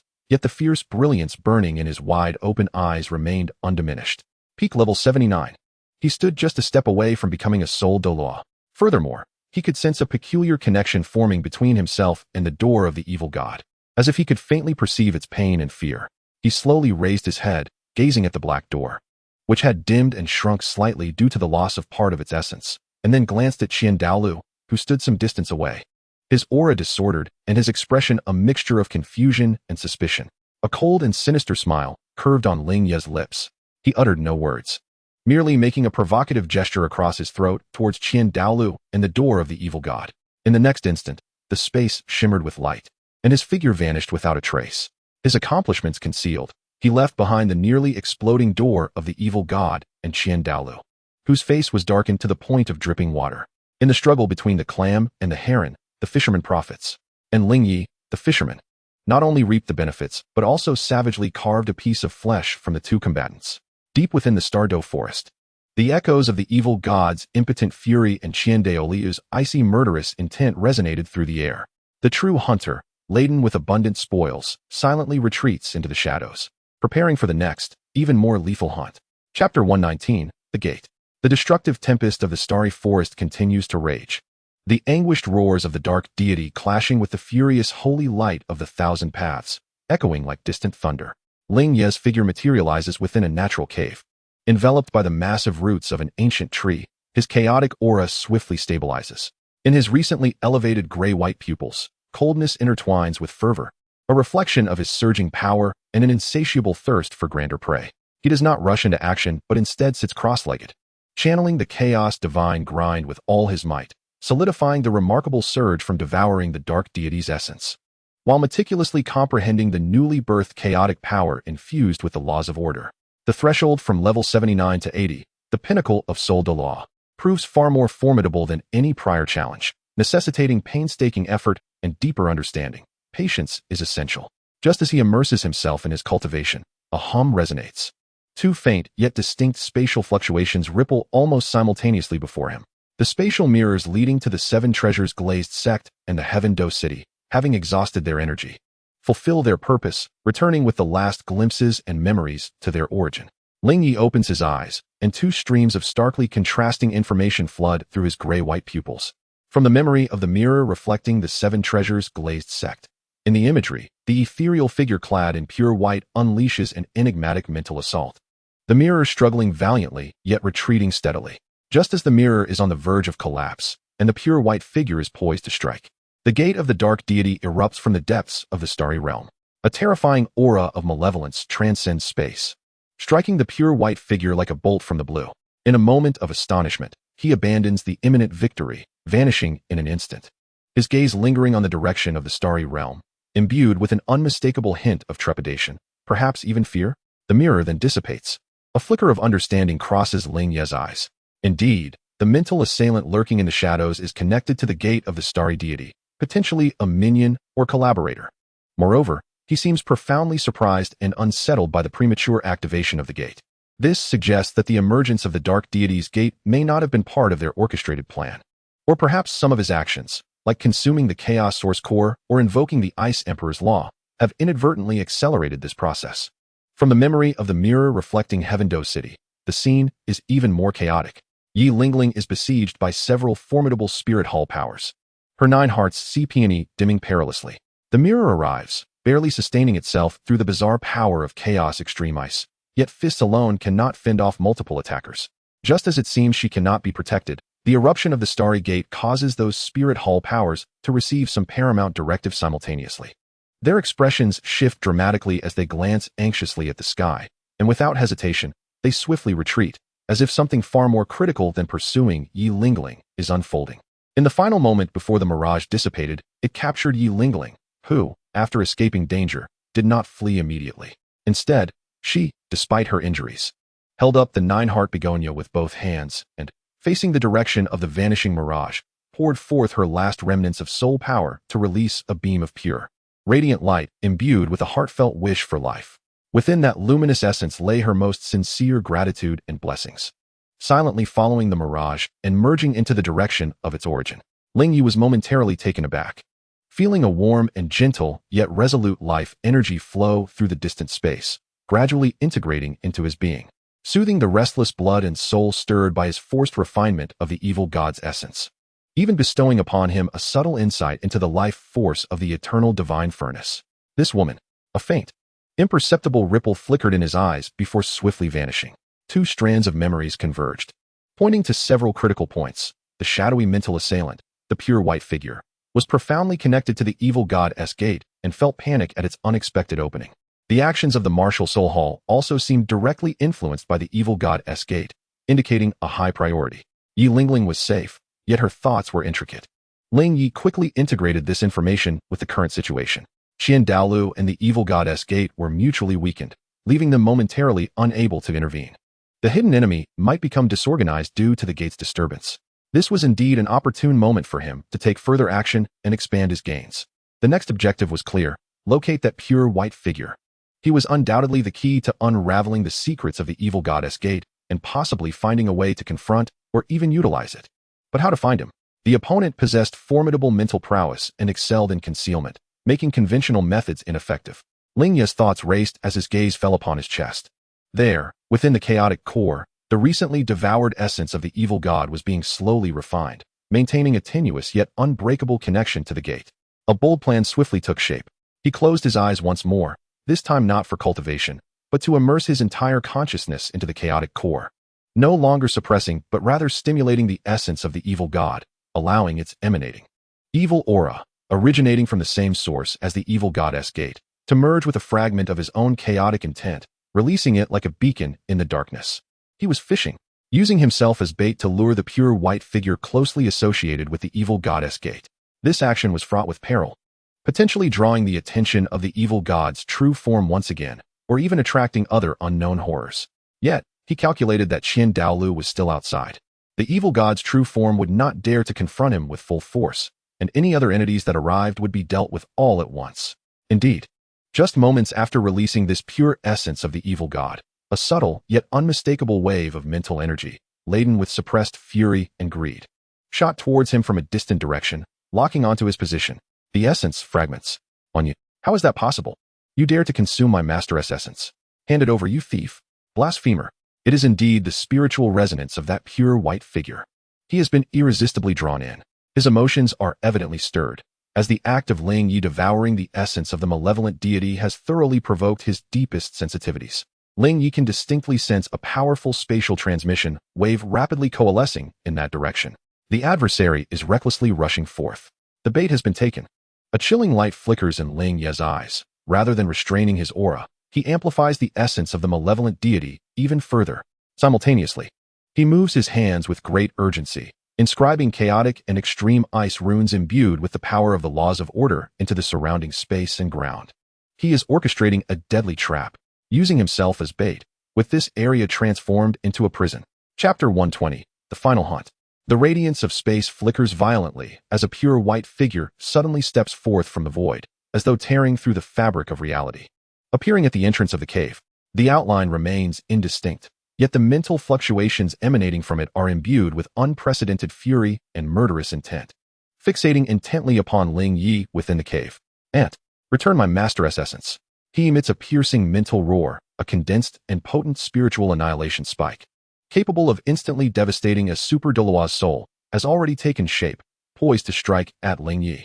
However, the moment he appears, just as his attack is about to be unleashed, Ling Ye abruptly raises his head, his expression devoid of fear, replaced instead by a frigid mockery. I have awaited your arrival for a long time. He lightly snaps his fingers. Buzz, boom, boom, boom. The chaotic order runes, long laid in wait around him, are instantly detonated. A massive compound domain, interwoven in shades of gray, ice blue, and emerald green, unfurls in an instant, enveloping the entire cave and extending to a 100-meter radius. This domain not only harbors the annihilation of chaos and the freezing of extreme ice, but also incorporates the binding and judgment power of the laws of order, along with a hint of purification derived from the essence of life of the deity. The spiritual annihilation spike from the pure white figure, upon entering the domain, experiences a sudden deceleration of 100-fold. The destructive spiritual power it bore is swiftly neutralized and disintegrated by the order and purifying forces within the domain. What? A domain of laws. You. The pure white figure is struck with horror, as he realizes that the space surrounding him has become as impenetrable as eons old profound ice, rendering him exceedingly rigid. Even his thoughts sluggish. More terrifying is the sensation that his mental connection with his master, the gate of the malevolent deity, has been significantly weakened, if not severed entirely, by this bizarre domain. Welcome to my hunting ground. Ling Ye rises slowly, releasing his pinnacle soul power at level 79 without reservation. A terrifying pressure amalgamated with the chaotic core and the nascent power of the laws of order as he strides toward the pure white figure ensnared within the domain. Now, let us have a thorough discussion regarding your master, that door, and all of your secrets. In his hand, the gray-white power of chaotic extreme ice begins to coalesce, the newly formed tricolored rune glowing brilliantly. A pristine white figure struggled desperately, attempting to break free from the confines of the domain, only to discover the futility of its efforts. The power of this realm was of an exceedingly high level, completely suppressing its spiritual framework. As Ling Ye drew ever closer, the gray-white pupils of the figure revealed no semblance of human emotion, only a chilling gaze reminiscent of dissection. It was then that the pure white figure experienced an unprecedented terror. No, you cannot kill me. My master will not spare you. It shrieked in a panic-stricken mental wail. Who you are is of no consequence.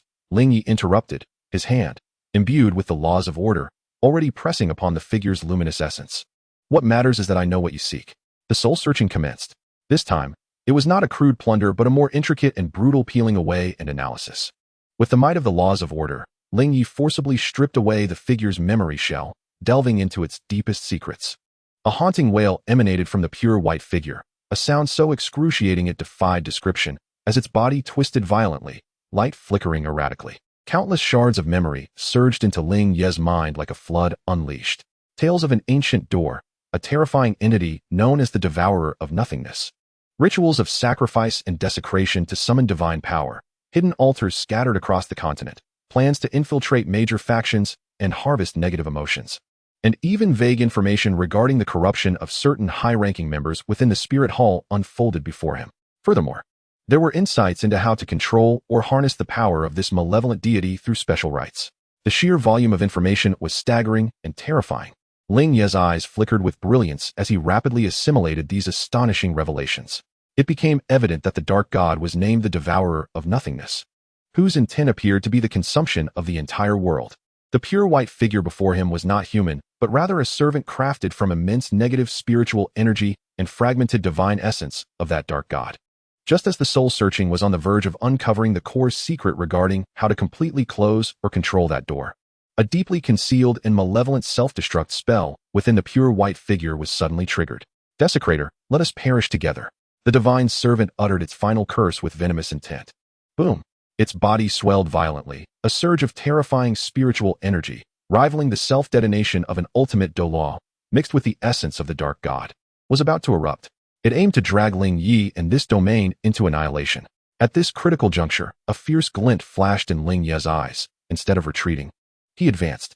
The chaotic core within his chest whirred manically, channeling the newly refined power of the laws of order into his right hand. Chaos returning to the void. Order sealing. He roared, thrusting his 5 fingers into the core of the divine servant's impending explosion, causing the tricolored runes to blaze to their zenith. A minuscule point of primordial gray re-emerged, but this time, it was enveloped by countless illusory chains of order. As the devastating self-detonation energy surged forth, it was voraciously consumed by the primordial gray point, akin to a black hole. Simultaneously, the ethereal chains of order tightened mercilessly, forcibly sealing and compressing the residual energy. With a sharp pop, akin to a balloon being punctured, that terrifying explosive energy was forcibly retracted into the divine servant's body, ensconced within layers of order chains, ultimately transforming into a dragon-eye-sized, pulsating, gray-black crystal, harboring the dread energy within, which fell into Ling Ye's palm. The figure of the divine servant vanished entirely, leaving behind this exceedingly perilous crystal. Grasping the crystal, Ling Ye's countenance turned slightly pale, and he gasped for breath. Forcibly sealing an explosion comparable to that of an ultimate Douluo was an immense drain of energy. Yet, as he gazed at the crystal in his hand, a satisfied glint flickered in his eyes. This was indeed a remarkable treasure, containing energy and fragments of the malevolent god's essence, sufficient to propel him towards breaking through the bottleneck of soul Douluo, if not more. More importantly, from the divine servant's memories, he had gleaned the most crucial piece of information, a secret method to shield and even subtly disrupt the perception of the malevolent goddess gate within a limited time frame. This implied that he might be able to approach that door once more, without being immediately detected. A more audacious and lucrative plan rapidly took shape in his mind. He cast his gaze towards the distant battlefield, still resonating with terrifying energy fluctuations, a cold and greedy smile curling at the corners of his lips. Douluo, I thank you for your diversion. Now, it is my turn to claim the final spoils. His figure melded once again into the fabric of space, stealthily advancing towards the core of that divine battlefield. The ultimate hunt was on the verge of reaching its zenith. Chapter 121, The Authority of the Divine. At the core of the divine battlefield, the chaotic energy currents had begun to stabilize, yet the embers of destruction remained searing, with the space riddled with cracks, reminiscent of shattered glass. Douluo hovered in the air, his 6-winged angelic form still radiant, though its brilliance was no longer as blinding as it once was. The golden robes now marred by stains of filth, his breath slightly labored. Continuous confrontation with the malevolent god's gate had taken a tremendous toll, even on one as formidable as he. The shattered black door's ethereal form had diminished by nearly half, its surface marred by cracks. The viscous black blood flowing from it now thin, and the roars from beyond were laced with unmistakable weakness and reluctance. Evidently having suffered a significant setback during the recent clash, it seemed to contemplate retreat, the door's gap slowly closing, attempting to vanish once more into the void. Both parties were at the end of their tether. In this delicate balance of exhaustion, a figure appeared, like a specter, seemingly melding with the very essence of space itself, materializing without warning above the closing black door. It was none other than the returning Ling Ye. His presence was concealed to the utmost degree. Had it not been for the visible form, one could scarcely perceive his existence. In his right hand, the gray-black crystal obtained from the divine servant's memories pulsed slightly, while his left hand held a newly formed tricolored rune, a seamless fusion of order and chaos, quietly spinning. His movements transcended the limits of thought. In the fleeting moment before Douluo and the malevolent god's gate fully reacted, he forcefully struck the three-colored rune in his left hand against the narrowing gap of the door. In the name of order, seal. A resounding hum erupted as countless ethereal chains of order, composed of ash white, ice blue, and emerald green light, surged forth, intertwining with the door like living beings, forcibly halting its closure and even prying it open a fraction. Though it could not achieve complete sealing, it was sufficient to create a momentary obstruction. Simultaneously, with unwavering resolve, he thrust the perilous gray-black crystal in his right hand into the slight opening of the door, targeting the feeble yet wrathful entity lurking beyond. A gift for you. Ling Ye's voice was as frigid as ancient ice. No. The being behind the door let out a piercing scream, filled with abject terror. It sensed the destructive energy contained within the crystal, which belonged to its servant, now ensnared and compressed by the power of order. It was unafraid of an explosion outside the door, but should it detonate within, near its very essence? It struggled desperately, dark energy surging forth in an attempt to expel or consume the crystal. Yet, Ling Ye's timing was exquisitely precise. The closing door was momentarily hindered by the chains of order, and it was at its most vulnerable, caught between the fading of old power and the emergence of new. At this critical juncture, Douluo finally reacted, although he did not fully comprehend Ling Ye's actions. The ominous aura emanating from the crystal and the anguished shriek of the malevolent god made it abundantly clear that this was a divine opportunity to inflict grave harm, perhaps even obliterate the foul entity. Almost instinctively, this sky-defying limit Douluo showcased his formidable combat prowess. Angels purifying holy light. Without hesitation, he expended the vast majority of his remaining divine power, merging with the six-winged angelic apparition, transforming into an exquisitely pure pillar of sacred light, imbued with boundless purifying principles. No longer targeting the door, he aimed with pinpoint accuracy at the gray-black crystal that had just been thrust into the gap by Ling Ye, which had yet to be fully addressed by the evil god. He intended to trigger its explosion within the confines of the door. Douluo, you. Ling Ye's voice was a tempest of fury and alarm, as if his meticulously crafted plan were unraveling. His body instinctively recoiled in haste. Yet, deep within his eyes lay an icy calmness and calculation. Everything was unfolding according to his script. Boom! An indescribably terrifying explosion erupted within the dark door, ignited prematurely by Douluo's purifying holy light. This detonation was unlike any that had come before. It was as if explosives had been ignited within a sealed container. The shadowy door surged unnaturally, its surface fracturing into countless fissures that expanded exponentially. A terrifying amalgamation of black light and golden holy radiance erupted violently from the cracks.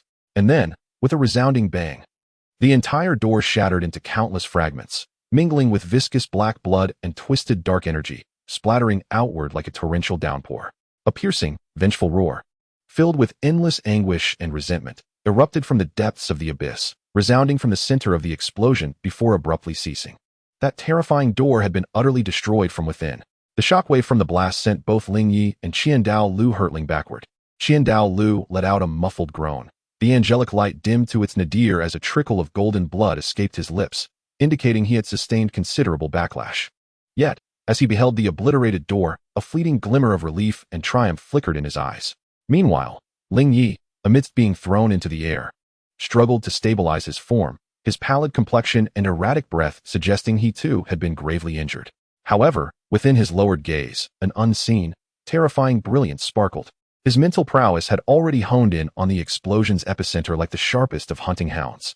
At the moment the door was completely blasted apart, and the malevolent gods will let out its final, agonizing wail before dissipating, an exceedingly faint yet exquisitely pure point of dark light, as if imbued with life, shot forth from the core of the cataclysm, attempting to silently escape into the void. This was the remnant of the essence of the void-devouring god, a fragment of its divine nature, or rather, the very foundation of its existence. This was Ling Ye's true objective. Everything he had previously undertaken, devouring the malevolent god's essence, hunting down divine servants, sealing explosive energies, even utilizing Douluo, had been orchestrated for this ultimate moment, to extract and seize this core authority of the divine. Where do you think you're going? Ling Ye roared, suppressing his anger and greed, as if driven by the destruction of the door to claim this final advantage. He forcibly squeezed out the last vestiges of his strength, the power of space activated as he lunged towards the fleeing point of dark light. "Ant, how dare you?" Qian Douluo, though weakened, would not allow this perilous fragment of the malevolent god to fall into anyone else's hands, especially those of the enigmatic Ling Ye. He summoned the holy light, transforming it into a radiant hand aimed at that dark point. Both men struck almost simultaneously. However, Ling Ye seemed to be a fraction slow due to his injuries. Qian Douluo's luminous hand made contact with the dark point first. Chapter 122. Truly, it is unbearably loud. As if cold water had splashed into hot oil, the sacred and the sinister clashed violently. The dark point emitted a shrill shriek, struggling fiercely, managing to corrode through Qian Douluo's weakened luminous hand and continue its escape. Yet, this brief interruption slowed its speed for a moment, and it was in that moment Ling Ye arrived just in time, his palm enveloped in chaotic order power, barely managing to grasp the dark point firmly just as it was about to vanish into the void once more. "I've got it." A chilling smile crept across Ling Ye's heart, though his face revealed a mix of ecstasy and strain, as if suppressing that point was an exceedingly arduous task. "Surrender the wicked artifact." Qian Douluo's voice thundered as he raised the angelic holy sword once more. Though its radiance had dimmed, the aura of death it emitted was palpable. He would not permit such malevolent entities to exist, nor would he allow them to fall into the hands of dangerous individuals like Ling Ye. Ling Ye gripped the dark, flickering orb of sinister energy that thrashed in his hand, radiating a terrifying aura of evil. As he beheld the advancing Qian Douluo, his face contorted with defiance and struggle. Ultimately, it seemed he had made a resolute decision. With a fierce clenching of his teeth, he declared, "You want it? Then take it." In an unexpected twist, he summoned all his strength and hurled the perilous dark orb toward the depths of the forest ruins below, a place rendered unstable by the fierce battle and riddled with spatial fissures. It was as if he preferred to obliterate it rather than relinquish it to Qian Douluo. The dark orb plummeted like a meteor into the chaotic maelstrom of space below. Qian Douluo's pupils constricted. Without a moment's hesitation, he pursued the descent with urgency. He had to purify or control the malevolent object before it could unleash greater calamity. However, as his focus was entirely drawn to the falling orb, and his body plunged downward, behind him, Ling Ye's previously pale and defiant expression transformed into an icy indifference. His right hand, having risen again unbeknownst to him, flickered with a barely perceptible glimmer of primordial gray light, aimed at the core of the six-winged angelic apparition, which had dimmed due to excessive energy expenditure. With a gentle touch, he executed a subtle maneuver, chaos order law interference. This strike was not an attack, nor did it possess lethality. Rather, it infused Qian Douluo's angelic power core with the newly comprehended, purifying law derived from the Ice Emperor's essence, intermingled with a hint of chaotic concealment. Akin to a minuscule virus, silently infiltrating the heart of Qian Douluo's divine energy. Qian Douluo suddenly froze, the momentum of his fall stalling instantaneously. A fleeting expression of bewilderment and discomfort flitted across his face, as if an almost imperceptible stagnation had momentarily disrupted the flow of his angelic power. Though it soon returned to normal, he furrowed his brow, attributing it to exhaustion, and continued his pursuit of the dark orb. Meanwhile, Ling Ye, having executed his subtle action, did not even glance back at the outcome. He melded into the fabric of space, vanishing without a trace, concealing his prowess and name. Below, Qian Douluo finally caught up to the dark orb, channeling the full force of his angelic holy light to obliterate it completely. It was merely a bait simulated by Ling Ye using chaotic power. He hovered in the air, surveying the ravaged land, feeling the faint, lingering sense of stagnation within himself, his brow knitted in concern. Though the gate of the evil god was destroyed, this youth named Ling Ye instilled in him a far greater unease. This individual possessed cunning methods, profound scheming, and the power to restrain or even devour evil gods. He would undoubtedly become a significant threat in the future. He must recover swiftly, and at all costs, locate and eliminate him. A resolute killing intent flickered in Qian Douluo's eyes as he transformed into a beam of golden light, vanishing into the horizon. Hundreds of miles away, Ling Ye emerged from the depths of space, extending his hand. Within his palm lay a fragment of the true, struggling dark divine essence, firmly sealed by a dense force of chaotic order. A hint of fatigue mingled with satisfaction graced his face, revealing a cold smile. The harvest was bountiful.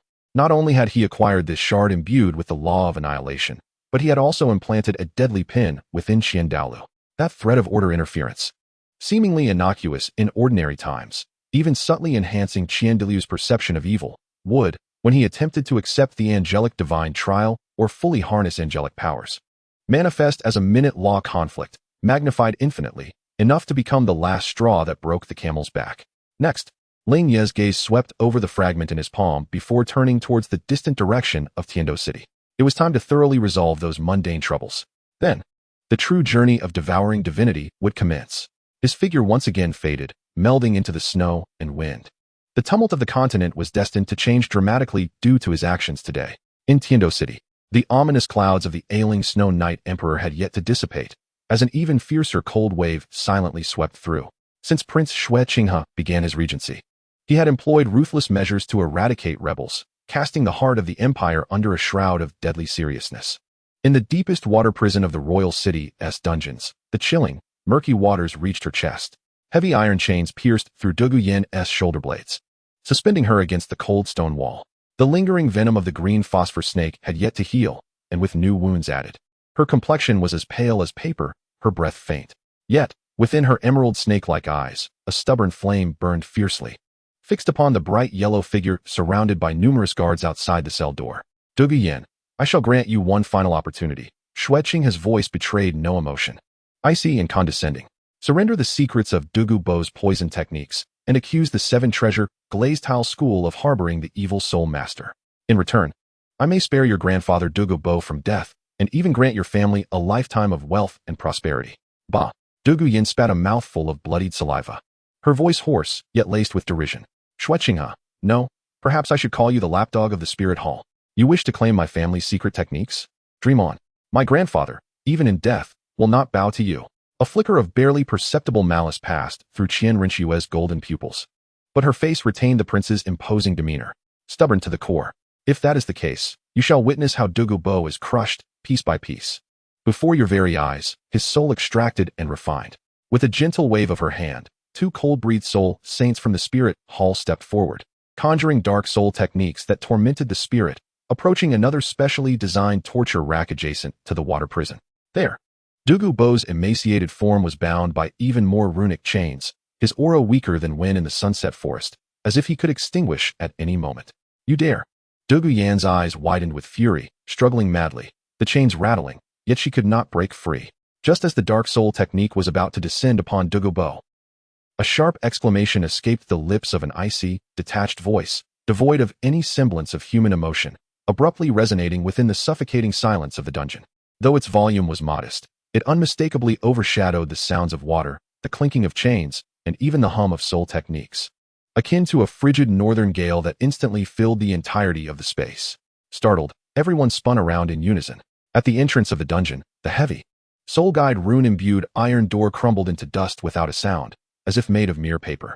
A figure cloaked in black had appeared there unbeknownst to anyone, tall and imposing, with a countenance as cold as the void. His pure grayish-white eyes swept across the interior with a dispassionate gaze, reminiscent of a millennium of frozen ice. Despite the absence of any powerful soul energy radiating from him, he emanated a suffocating aura of terror, as if his mere presence rendered that space an absolute forbidden zone.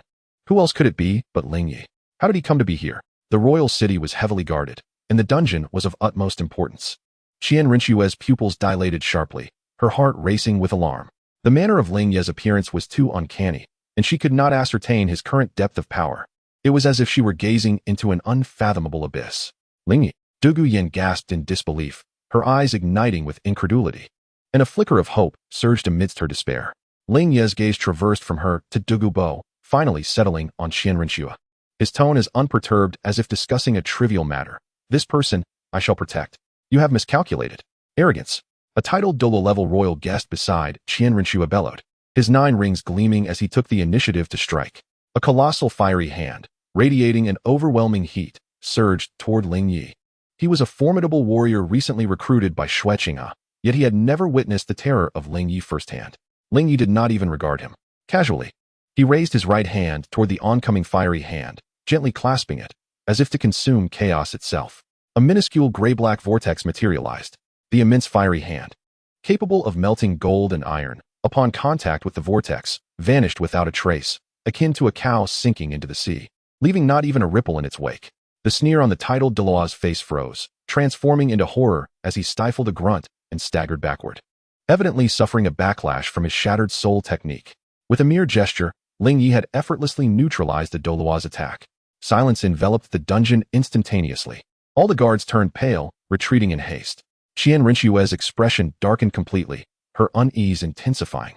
Ling Ye's strength seemed even more unfathomable than during their last encounter. Ling Ye, this is the Heaven Do Imperial City.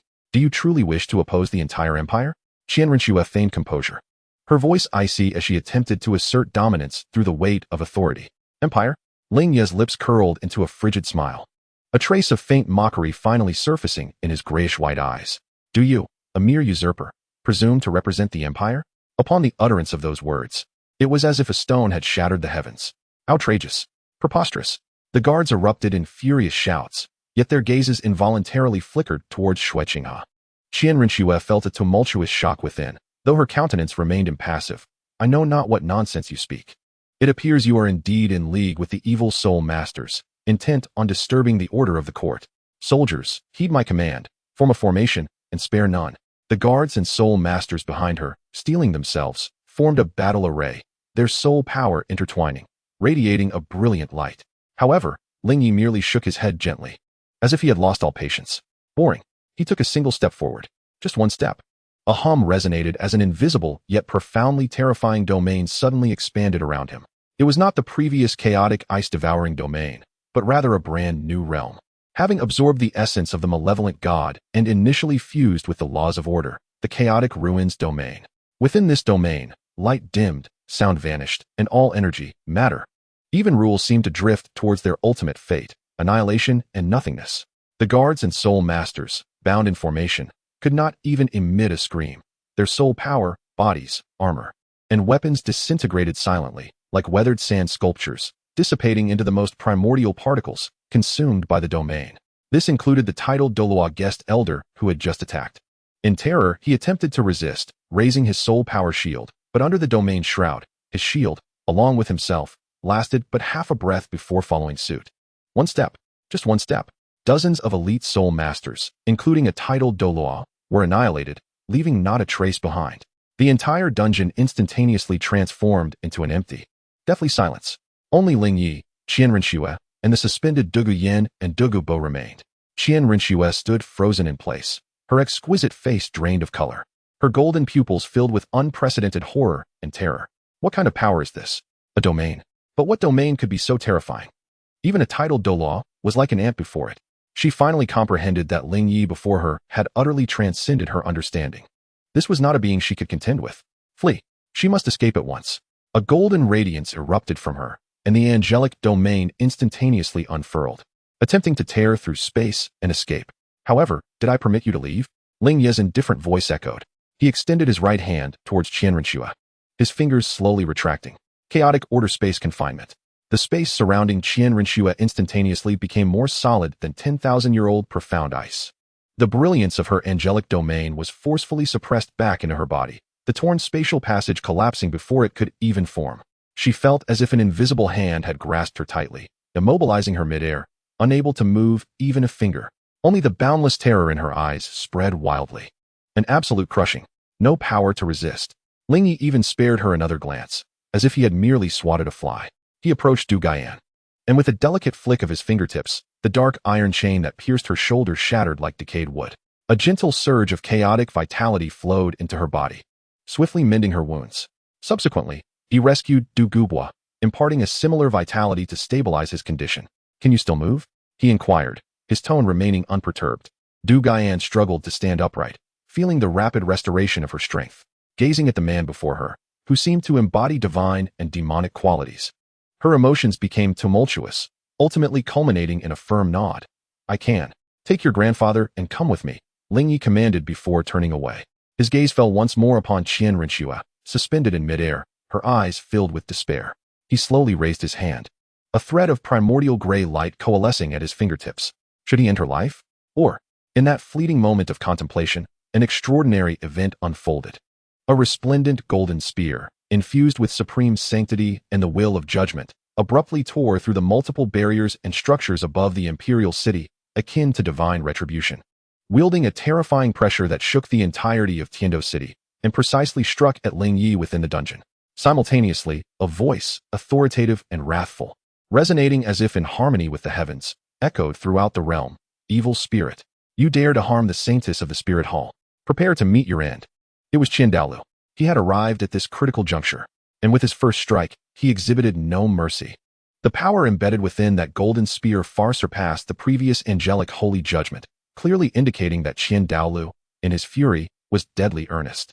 Ling Ye's pupils contracted slightly, yet his expression betrayed no hint of panic. Instead, a cold realization flickered across his features. He had anticipated Qian Douluo's arrival.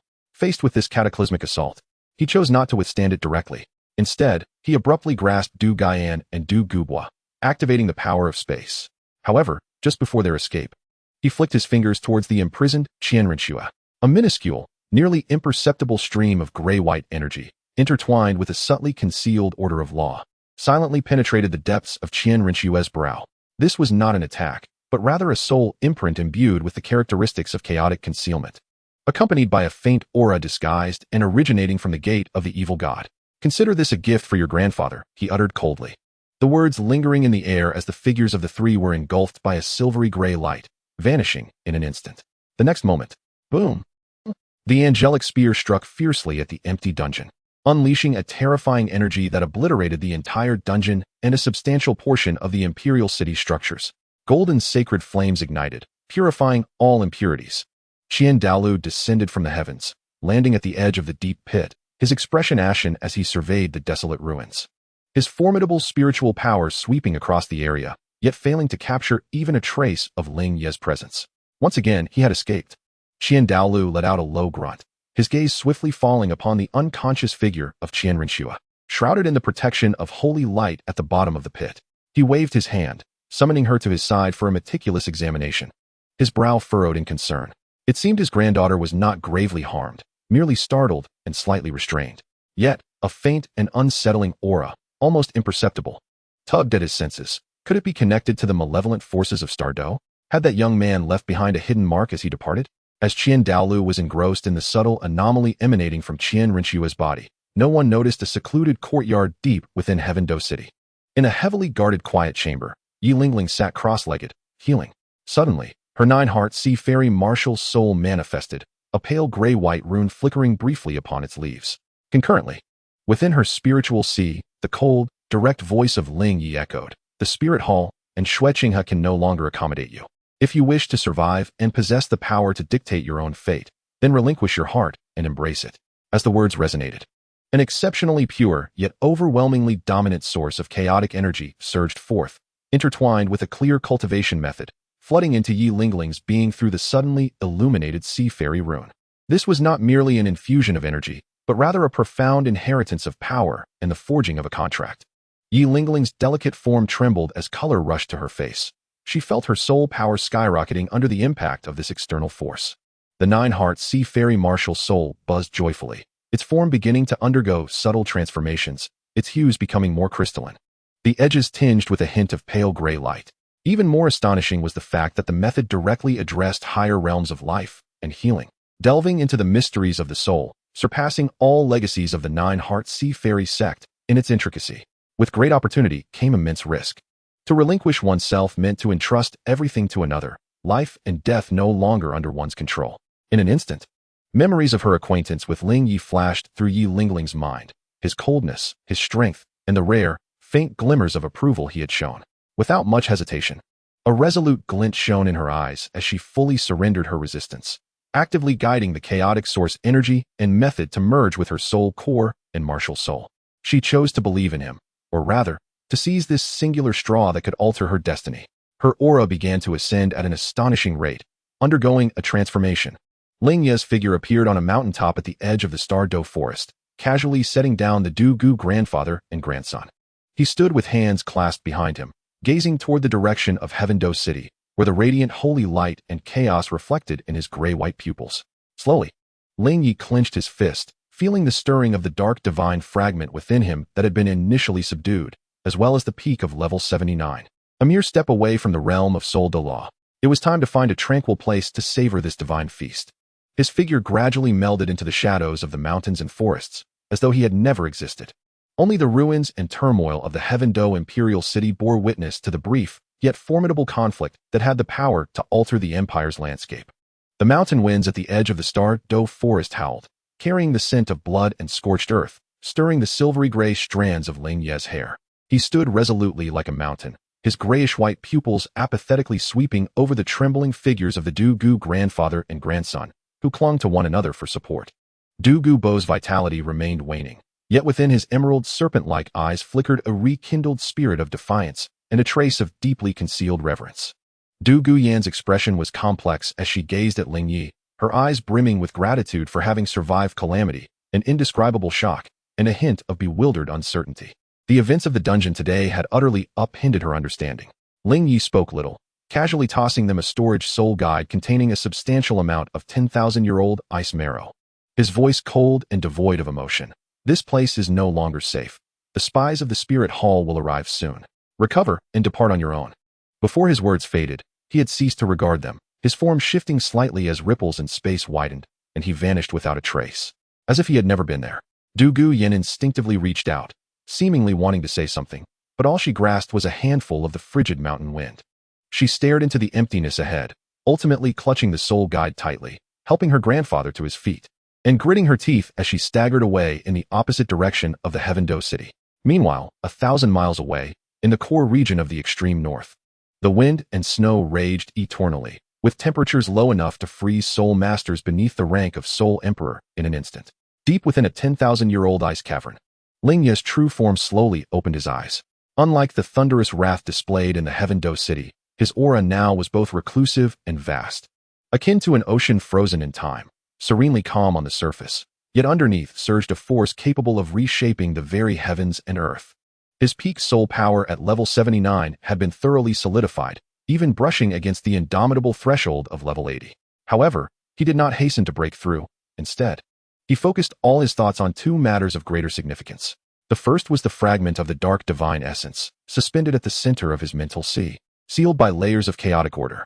Even in its sealed state, it radiated a disquieting malevolence, an aura of devouring and void, fragments of power belonging to the realm of the divine. The second was the newly formed order runes on the chaotic divine grindstone, interwoven with hues of gray, icy blue, and emerald green. These runes emanated a sense of judgment, purification, and protection, standing in stark contrast to the dark divine essence. Yet under the governance of chaos, they forged a subtle balance and opposition. Void devouring, order purifying, Ling Ye murmured to himself, the icy glimmer of wisdom illuminating his grayish-white pupils.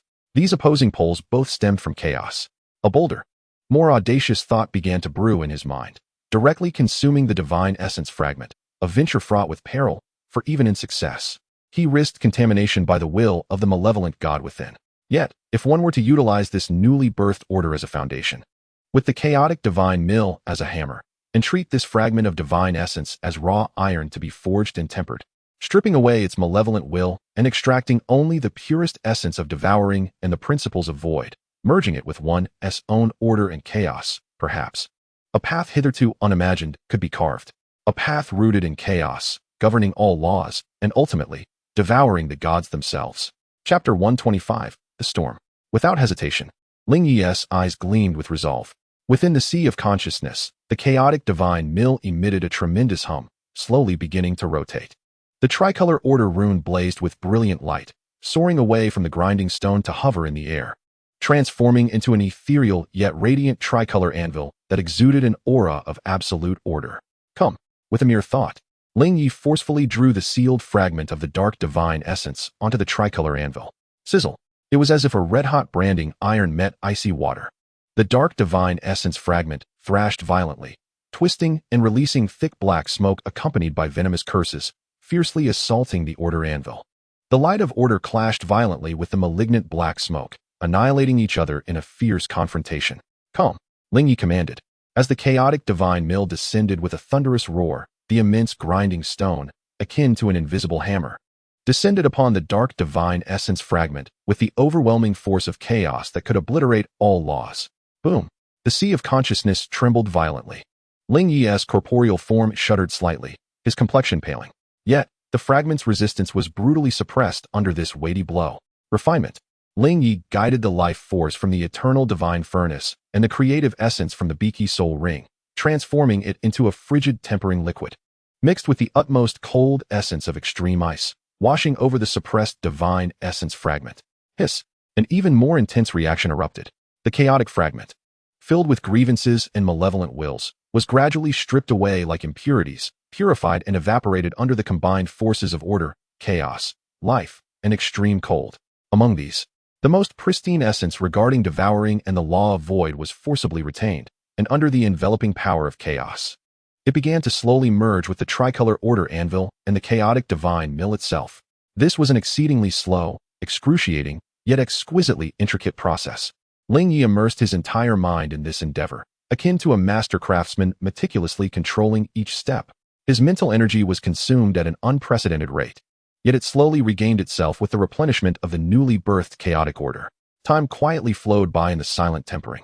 Uncertain of how long had passed, perhaps a day, perhaps a month, the dark divine essence fragment had diminished in size several folds. Its hue no longer a pure pitch black, but transformed into a subdued dark gray, as if it could absorb all light. The malevolent aura surrounding it had nearly been purified, leaving only the fundamental powers of devouring and void. Gently swirling around the chaotic divine mill, intertwining with the tricolor order rune, no longer in conflict, but rather forming a harmonious balance. Success!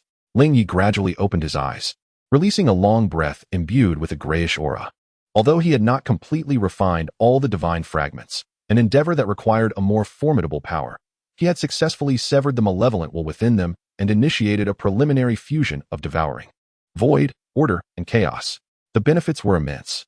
The bottleneck of his soul power at level 80 melted away under the surge of this newfound force, akin to snow dissolving under the sun, as he officially stepped into the realm of soul Douluo. Moreover, his soul power stabilized directly at level 81. More importantly, his domain of chaos underwent a qualitative leap, evolving into the chaos returning to the void order domain. Within this domain, it not only encompassed the chaotic properties that obliterate all things, but also augmented the power of energy devouring, the void force that transforms existence into non-existence, as well as the powers of judgment, purification, and rule-making order. Its might far surpassed that of before, exponentially greater.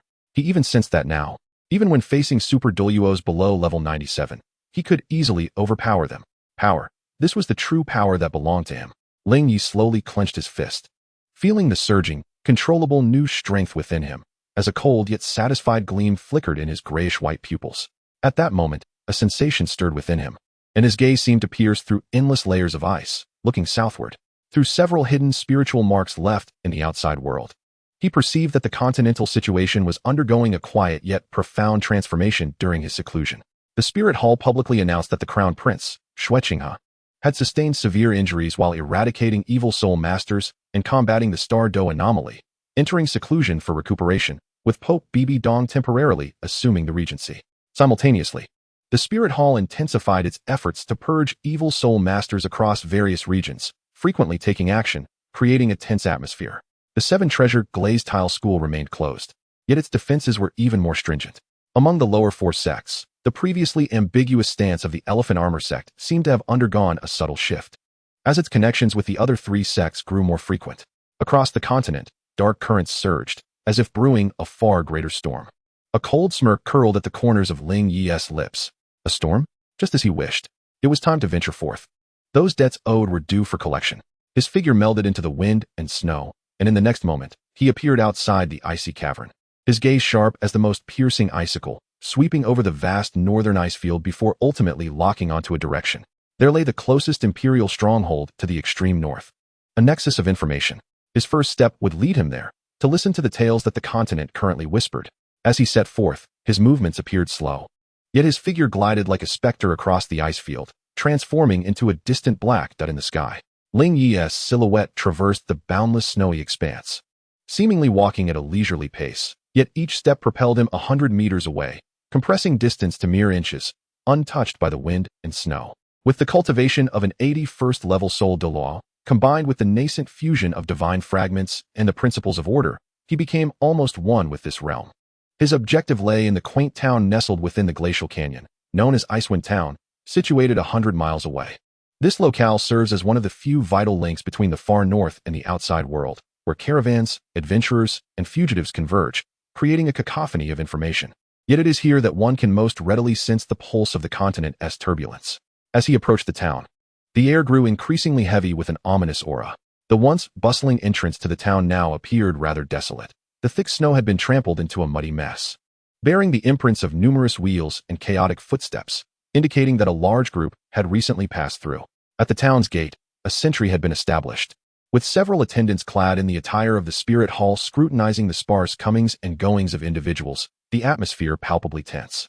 Ling Ye's grayish-white pupils swept across the town's entrance, his figure blending seamlessly with the swirling snow, silently maneuvering to a secluded ice cliff on the town's periphery. From his elevated vantage point, he surveyed the layout of the entire town, his formidable mental prowess unfurled like an invisible web, capturing the fragmented conversations carried by the wind, the raucous chatter within the tavern, and the furtive whispers hidden in the corners. Chapter 126, Familiarity. Fragments of information cascaded into his mind like snowflakes, swiftly filtered and integrated by the chaotic deity. Have you heard? One of the three great kings of the far north, the Ice Bear King, has returned gravely injured, having significantly reduced its territory. Not only that, it is said that it encountered a great terror deep within the Douluo forest. It's fortunate to have returned with its life. The Douluo area is practically a forbidden zone now. Few from the Soul Master teams entering there manage to come back. They say there are man-eating specters lurking inside. The Spirit Hall has been frantically capturing people everywhere, claiming to cleanse the evil Soul Masters. It seems more like a pretext to exert their influence. Shoo! Keep your voice down. Do you wish to court death? Haven't you seen how the Elephant Armor sect has been cooperating obediently? Hey, the Elephant Armor sect? That old fellow Qian Renxue is cunning. Who knows what schemes he harbors? What do you think? Is that legendary chaotic Holy Sun truly still alive? The Spirit Hall has increased the bounty. Who knows? Such a monster would be better off dead. Though the information was chaotic, it painted a vivid picture. The repercussions of the Douluo aberration were spreading. The Spirit Hall was seizing the opportunity to expand its influence while suppressing dissent. And the stance of the four lower sects was nuanced, with rumors about him still rampant. Ling Ye's gaze flickered, just as he intended to delve deeper into the specifics of the Spirit Hall's branch within the town. His mental acuity unexpectedly captured the familiar soul fluctuations of two individuals locked in a heated argument within the tavern. In a corner of the tavern, a burly man, bald and clad in the garb of the Elephant Armor sect, lowered his voice as he bellowed at a slender-faced man opposite him. Dressed in the attire of a Spirit Hall attendant, you promised us, as long as our sect cooperates in cleansing the influence of the blue electric Tyrannosaurus family from the periphery, we would be granted a status equal to that of the foremost lower sect. And now, not only have the promised benefits diminished, but you also send people to monitor and restrain us at every turn. Do you truly consider my Elephant Armor sect to be your dogs? The deacon of the Spirit Hall let out a disdainful laugh, his tone dripping with contempt. Master Qian, your words are rather unpalatable. In these extraordinary times, one must undertake extraordinary measures. His Holiness the Pope is acting with the greater good in mind. As long as you continue to cooperate obediently, you will undoubtedly reap benefits in the future. Should any inappropriate thoughts arise, he paused meaningfully. Do not forget that the Blue Lightning Tyrant Dragon clan serves as a cautionary tale. The bald giant's face turned an ashen hue, his fists cracking ominously, though he seemed to hold back for some reason. A glimmer of understanding flashed in Ling Ye's eyes. Indeed, the lower four sects were not entirely aligned with the Spirit Hall. Entangled interests had given rise to conflicts, particularly with the Elephant Armor sect, which appeared to be exceedingly displeased with the Spirit Hall's duplicity. Just as he pondered whether to seize the opportunity to approach Master Qian and plant a seed of discord, an unexpected upheaval occurred. From the southeast direction of the town, a subtle yet unmistakable spatial fluctuation surged forth, soon followed by three powerful auras of soul power erupting unabashedly. Akin to beacons in the night, heading straight for Icewind Town, one of these auras unmistakably reached the level of a tidal Douluo, while the other two were peak soul Douluo. Their target was clear, the Spirit Hall branch in the town. An enemy attack. The piercing alarm sounded instantaneously within the Spirit Hall branch. The Soul Masters left behind rushed out in a state of panic. The deacon of the Spirit Hall and Qian Renxue in the tavern also changed color, springing to their feet in alarm. Ling Ye stood atop the icy cliff, his grayish-white pupils narrowing slightly as he gazed toward the direction of the unwelcome guests. It appeared that these three individuals were not specifically targeting him, and the timing of their assault was rather fortuitous. Just as the three attackers were about to breach the Spirit Hall branch, an even colder and more ominous aura descended without warning from another direction in the town. This was not a fluctuation of soul power, but rather a pure mental energy field. Like an invisible, colossal dome, it swiftly enveloped the entire Icewind town. All the soul masters within the town, including the 3 attackers and those from the Spirit Hall, found their movements abruptly stilled, their expressions momentarily blank, as their soul power became obscured and sluggish. A large-scale mental interference barrier.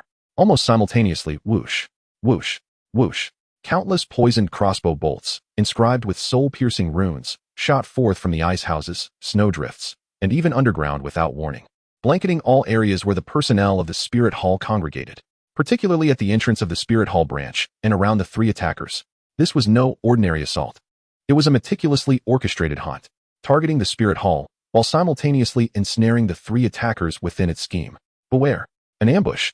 The sounds of anguished screams, furious roars, and the muted thuds of bolts striking flesh erupted chaotically. The personnel left behind by the Spirit Hall were caught completely off guard, collapsing en masse. Among the 3 attackers, 2 Soul Douluo were struck by several poisoned bolts, screaming in agony as they fell, their wounds rapidly turning black and festering. Only the formidable attacker, bearing the title of Douluo, unleashed a fierce roar, expanding their soul power shield and deflecting a majority of the crossbow bolts. However, they were also hindered by the eerie mental barrier, causing their movements to falter momentarily. A specially designed armor-piercing bolt grazed their shoulder, leaving a trail of blood. Who could it be? Concealed yet revealing. The Douluo was filled with a mix of rage and astonishment, their gaze sweeping the surroundings. In response, a second wave of even denser crossbow bolts rained down, accompanied by dozens of shadows silently emerging from all directions. These figures moved with agility and perfect coordination, employing not traditional soul techniques, but rather an array of peculiar poisons, hidden weapons, and combined formations, specifically targeting the vulnerabilities of soul masters. They resembled cold, lethal machines, efficiently harvesting the lives of the chaotic Spirit Hall soul masters and the 3 attackers. The Spirit Hall attendant and Huyanjin found themselves in a desperate struggle, besieged by several shadows, facing life-threatening peril. The entire Icewind town instantaneously transformed into a battlefield of death. Ling Ye stood silently atop the ice cliff, coldly observing the carnage below. His attention was not drawn to the chaotic figures, but was instead fixed on the northwest corner of the town, where an ostensibly ordinary ice house stood. There lay the core source of the immense fluctuations of the mental barrier. Just as he focused his senses, the battlefield below shifted again. The besieged Spirit Hall Douluo seemed to be driven into a corner, unleashing a roar of defiance as their 9th soul ring blazed to life, prepared to fight desperately. However, at the very moment their soul technique was about to be unleashed, a small hole suddenly appeared in the roof of the ice house in the northwest corner of the town, silently and without warning. A slender, refined energy needle, seemingly composed of pure shadow, shot forth like a silent sigh of death, targeting the back of the Douluo's head with an unmatched precision and speed that transcended visual capture. This strike was exquisitely timed, perfectly angled, and executed with breathtaking swiftness, seizing the moment when the opponent was caught in a lull between exhaustion and renewal. Severely disrupted by the mental barrier, the Douluo had no time to react. With a soft yet almost negligible sound, the shadow needle effortlessly pierced through their hastily formed soul power defense and entered their skull. The Douluo's forward momentum suddenly froze, the light in their eyes dimming and solidifying in an instant, their bodies swaying before collapsing forward, lifeless. One strike, a fatal blow to the Douluo. Although factors such as interference and siege played a role, the strangeness, precision, and power of this attack were still chilling. Ling Ye's grayish-white pupils constricted sharply, fixating intently on the ice house. The shadow energy was so pure and refined, perfectly concealed, eluding his previous perceptions. An almost forgotten name flashed through his mind in an instant. Meanwhile, the door of the ice house was gently pushed open. A woman clad in black tactical attire, with an elegant figure and half of her face concealed by a dark metallic mask, slowly emerged. She toyed with a shadowy rune that constantly morphed in shape, the lower half of her face revealing a cold and bewitching smile. Her gaze did not linger on the chaotic battlefield below. Instead, it traversed hundreds of meters with unerring precision, landing directly upon the concealed position of Ling Ye atop the icy cliff. As if she had known he was there all along. Their eyes met, and time seemed to freeze in that moment. Ling Ye could distinctly sense an air of scrutiny, curiosity, and an indefinable eagerness emanating from her gaze. She delicately raised her hand and made a provocative gesture towards him. Then, like a shadow merging with the earth, her figure slowly sank down and vanished from sight. Chapter 127. Intriguing. The massacre below approached its conclusion. The Spirit Hall's branch had been uprooted, with 2 of the assailants dead and 1 severely wounded and captured. The shadows retreated like a receding tide, swiftly disappearing into the swirling snow, taking the gravely injured assailant with them. All that remained were the scattered debris and bodies, alongside survivors trembling in fear and townsfolk who had rushed to the scene. Ling Ye continued to stand upon the icy cliff, the wind and snow brushing against his garments. He gazed at the spot where the woman had vanished, and then surveyed the chaos below, a flicker of intrigue surfacing for the first time in his gray-white eyes. Shadows, assassination, mental prowess, and that strange sense of shared origin. Shadow flow, he murmured to himself, recalling an organization he had once encountered. Adept in the art of assassination. It seemed the depths of this continent were even more profound than he had imagined. This sudden hunt appeared directed at the spirit hall, yet the final gaze and provocation. A cold smile gradually curled at the corners of Ling Ye's lips. Quite intriguing. Days later, as he stealthily approached a highland several hundred miles from the Douluo forest, even with prior mental preparation, the sight before him caused his gray-white pupils to constrict slightly. Once a vibrant jungle teeming with the roars of spirit beasts, it was now shrouded in a foreboding, almost tangible layer of gray-black mist. Within the haze, countless distorted, translucent phantoms swirled like a tide, emitting a silent wail that pierced the soul. The ground at the forest's edge appeared to have been plowed by some immense force, riddled with bottomless fissures from which oozed a viscous, foul-smelling dark red liquid. The air was thick with an inescapable stench of blood, resentment, and an eerie tranquility that desecrated life itself. Occasionally, he could glimpse the fragmented skeletons of large spirit beasts, piled like small mountains, covered in gnaw marks and signs of corrosion. Farther in, at the core of the Douluo forest, the sky seemed to have been torn open, and even from such a distance, one could feel the lingering, heart-stopping presence of a terrifying will, one that embodied both emptiness and the essence of devouring. The horrors remembered by the Ice Emperor had arrived in another form, more severe than anticipated. Ling Ye murmured softly, his voice dissipating into the stillness of the wind. Although the gate of the malevolent deity had been destroyed, its corruption had deeply tainted this land, possibly even opening a precarious passage to a terrifying dimension. Those specters were merely the most trivial manifestations of this malevolence. He attempted to delve inward with his mental force, only to encounter a formidable and malicious will that obstructed him, even attempting to erode his very soul in return. The domain of chaotic order operated autonomously, effortlessly extinguishing that malevolence, yet it also rendered him unable to perceive the deeper circumstances. Just as he concentrated on observing, a series of sharp, piercing sounds suddenly assailed him from the side. These were not soul techniques, but rather military crossbow bolts imbued with potent propulsion and armor-piercing runes. Dozens of them, covering all conceivable avenues of escape with ruthless precision. The attackers were not targeting him specifically. It felt more like they were indiscriminately purging all living beings in the vicinity. Ling Ye did not even turn around. The grayish-white chaotic order domain flickered slightly around him. Those bolts, capable of slaying soul saints, seemed to plunge into an invisible mire the moment they entered the domain, their speed plummeting. Subsequently, the bolts, runes, and even the metallic tips rapidly corroded and weathered, ultimately disintegrating into dust that scattered in the air. From behind a distant snowdrift came a faint sound of surprise. Almost immediately, 3 figures clad in the standard military attire of the Douluo Empire, donning specialized soul-guiding masks, sprang forth like leopards. 2 wielded blades, while 1 brandished a staff. Their coordination was seamless, and their soul rings shimmered, revealing them as formidable soul masters of the Douluo rank. They were evidently well-trained, exuding a palpable aura of iron-blooded ferocity, clearly elite soldiers of the army. They had evidently not anticipated such a formidable target, yet their assault showed no signs of hesitation. The 2 armed with blades summoned their martial spirits. 1 transformed into a black ferocious tiger, its blade light tearing through the snow, while the other, like a specter, delivered vicious strikes aimed at the lower body. Meanwhile, the staff-wielding soul master thrust his staff into the ground, unleashing a ring of dark red light that rapidly expanded, a war-treading halo.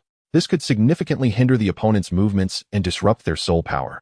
A standard military encirclement tactic. A flicker of impatience crossed Ling Ye's eyes. He had no interest in entangling himself with these imperial soldiers. In response to the impending onslaught, he merely raised his right hand, fingers splayed, and gently clenched them towards the 3. The chaotic order space imprisoned them. Buzz. The forward momentum of the 3-star Douluo Douluo came to an abrupt halt, as if they had collided with an imperceptible yet indomitable wall of ancient ice. Their soul power fluctuations were forcibly repressed back into their bodies, and the war-treading halo even reacted against them, causing their blood to surge. Their faces instantly flushed with astonishment and disbelief. An absolute realm of dominance. The preliminary application of the domain was beyond the capacity of an ordinary soul Douluo to contend with. Ling Ye was even too disinterested to interrogate them. With a flicker of grayish-white light at his fingertips, he was about to obliterate the trio entirely. At that moment, a voice, slightly anxious yet still composed, suddenly rang out. "Your Excellency, please hold." In the nearby periphery, the space shimmered slightly, and a middle-aged man, clad in the uniform of a general from the Douluo Empire, emerged. His demeanor was refined, yet marked by the wear of time. Without unleashing his soul power, he slightly clasped his hands in a gesture of respect and urgency. "My subordinate acted rashly, mistaking you for a malevolent entity that has escaped from the forest. I sincerely apologize for the offense. I kindly ask for your forgiveness." Ling Ye paused momentarily, his grayish-white pupils scanning the newcomer with indifference. Although this man was merely at the pinnacle of soul sage, his aura was well-defined, and his gaze was sharp, indicating a long tenure in a position of authority. It appeared he recognized Ling Ye. Seeing Ling Ye relent, the general sighed in relief and hastened to explain. "I am Davis, the commander of the Northern Frontier Patrol of the Douluo Empire. Under the orders of His Majesty, we are tasked with sealing off the periphery of the Douluo forest and eradicating the malevolent entities to prevent any calamity from spreading. My subordinate, upon encountering you alone in this place, mistook your extraordinary presence, leading to this misunderstanding. It was never our intention to offend. Davis, a prince of the Douluo Empire? He personally oversees this perilous front line?" Ling Ye's gaze flickered as he dissipated the energy at his fingertips, causing the three confined-souled Douluos to collapse to the ground, gasping for breath. Their eyes filled with fear as they regarded Ling Ye. "What is the current situation within the Douluo forest?" Ling Ye inquired directly, his tone flat, yet imbued with undeniable authority. Davis offered a bitter smile, his expression growing grave. "It is exceedingly dire. The core area of the forest is now completely shrouded in that ominous gray mist, and no reconnaissance teams have returned. The outskirts are continuously besieged by phantoms and corrupted soul beasts of varying strengths, making them exceedingly difficult to combat. What complicates matters further is that this gray mist seems capable of eroding the minds of soul masters, even assimilating them." He paused, glancing at Ling Ye, his tone laced with a hint of trepidation. "Your strength is extraordinary. You are surely no ordinary person. Given that the continent faces such a grave calamity, it is a time when all forces must unite. I wonder what your stance is." "What of the Spirit Hall?" Ling Ye interjected, inquiring about another crucial matter. Davis's expression darkened slightly, his tone becoming complex. The Spirit Hall responded swiftly. Pope Bibi Dong personally issued orders, dispatching numerous experts to cleanse the outskirts of the Douluo forest. However, he lowered his voice. "Our observations suggest that they seem more inclined towards collecting the corpses and soul rings of the corrupted soul beasts, even capturing them alive. Moreover, under the guise of extermination, they continuously pressure the defenses of both the Douluo and Qian empires, expanding their control." A glimmer of cold derision crossed Ling Ye's eyes. Indeed, Bibi Dong would never miss any opportunity to enhance her own power, even if it meant courting danger. What movements have been made by the Seven Treasure Glazed Tile School and the Blue Lightning Tyrant Dragon Clan? The Seven Treasure Glazed Tile School remains secluded, their stance unclear. As for the Blue Lightning Tyrant Dragon Clan, Davis sighed, his voice growing somber. They have suffered severe losses. Their territory lies near the edge of the Douluo forest and was among the first to be impacted. It is said that their leader, Yu Engine, has sustained injuries, and nearly 30% of their elite forces have been decimated, leading to a complete withdrawal. As Ling Ye absorbed this information, Davis appeared to have made a resolution. He produced a jade slip inscribed with the royal emblem of the Douluo Empire from his bosom and presented it with both hands. "Esteemed one, this is the highest-level communication jade slip of the Douluo Empire. His Majesty has decreed that should any formidable individual capable of countering this calamity appear, they shall be treated with the respect befitting a national hero. The Empire is willing to provide all necessary resources and intelligence, hoping that you might assist the citizens of Xingluo at a critical moment." Ling Ye gazed at the jade slip, but did not reach for it immediately. The Emperor of Xingluo was indeed adept at playing his cards, attempting to gain without giving. However, at that moment, from the depths of his spiritual sea, the glazed heart protector, linked to Ning Rongrong, and another connected to Yi Lingling, based on the 9-heart begonia's life tether, emitted intense and tumultuous waves simultaneously. No longer mere warnings or requests for help, but rather an overwhelming sense of pain and the rapid decay of life. The urgency emanated from two distinct directions, yet both were equally dire. On Ning Rongrong's side, it appeared that an exceedingly malevolent force, brimming with death and curses, was relentlessly eroding her essence. The very presence of the glazed heart protector sent a shiver through Ling Ye's heart. Meanwhile, the situation concerning Yi Lingling was even more bizarre. Her life force was not waning. Instead, it was being forcibly extracted by some unseen power. Like a reservoir with its gates suddenly opened, the strength of the nine-heart begonia surged uncontrollably outward, seemingly targeting the imperial palace of Tiando City. Qian Renxue, or Bibi Dong. What did they intend to do to Yi Lingling? Ling Ye's expression turned icy in an instant. The air around him felt as if it would freeze. Davis, taken aback by the sudden surge of terrifying killing intent, staggered back, his face paling. Ling Ye abruptly raised his head, a storm brewing within his grayish-white pupils. There was no time to linger. He seized the jade slip from Davis's hand, his voice cold. As for resources and intelligence, I shall send someone to retrieve them. Remember your promise. No sooner had he spoken than the space around him twisted violently, and his figure vanished without a trace. Davis stood in the empty snowfield, grasping at nothingness, his back drenched in cold sweat. It felt as though he had just walked through the gates of death. In the next moment, Ling Ye appeared high above the ground, thousands of miles away. He hovered above the clouds, his gaze slicing through the vast land below like a blade of ice. On one side lay the direction of the seven-treasure glazed tile school, where Ning Rongrong's aura was rapidly dwindling under the weight of that insidious curse. On the other side was Tiando City, where Yi Lingling's life force surged toward the depths of the imperial palace like a flood unleashed, the situation unfathomably strange. Whom should he save first? A glimmer of resolve flickered in Ling Ye's eyes. Ning Rongrong's peril stemmed from an external curse, though fierce. The seven-treasure glazed tile school had the sword-boned Douluo, who might be able to hold on for a moment. Conversely, Yi Lingling's predicament was more enigmatic. As though she were a sacrificial offering in some nefarious ritual, every moment of delay increased the danger. First, he would head to Tiando City. Yet, he could not disregard the seven-treasure glazed tile school. Drawing a deep breath, he swiftly formed an intricate seal with his hands.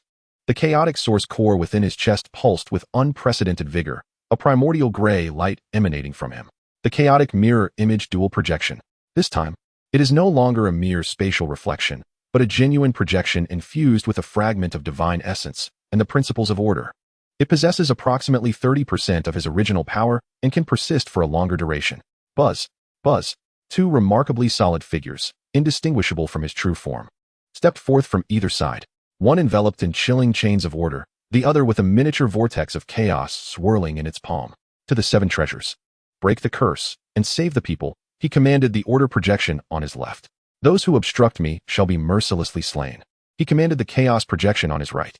The two projections nodded slightly and instantaneously transformed into streaks of light, darting toward the seven treasures, glazed tile school, and the city of Tiando, respectively. Meanwhile, Ling Ye's true form shifted its gaze, locking onto a direction that seemed vaguely connected to both crises, the spirit hall. He had an instinct that these two sudden threats were likely intertwined with the shadow of that woman. Bibi Dong, what exactly are you plotting? His figure melded into the void, imbued with a chilling intent to kill, rushing toward the very heart of the spirit hall. A three-pronged assault. The storm across the continent escalated dramatically with his decisive moment. Within the depths of the spirit hall, it was not a brightly lit conference chamber, but a dimly lit secret chamber, suffused with an unusual fragrance and a faint metallic scent of blood.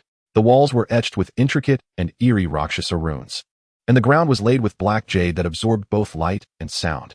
Bibi Dong was not seated upon the papal throne. Instead, she languidly reclined on a couch draped with dark purple velvet, clad in a form-fitting dark purple gown that accentuated her breathtaking curves.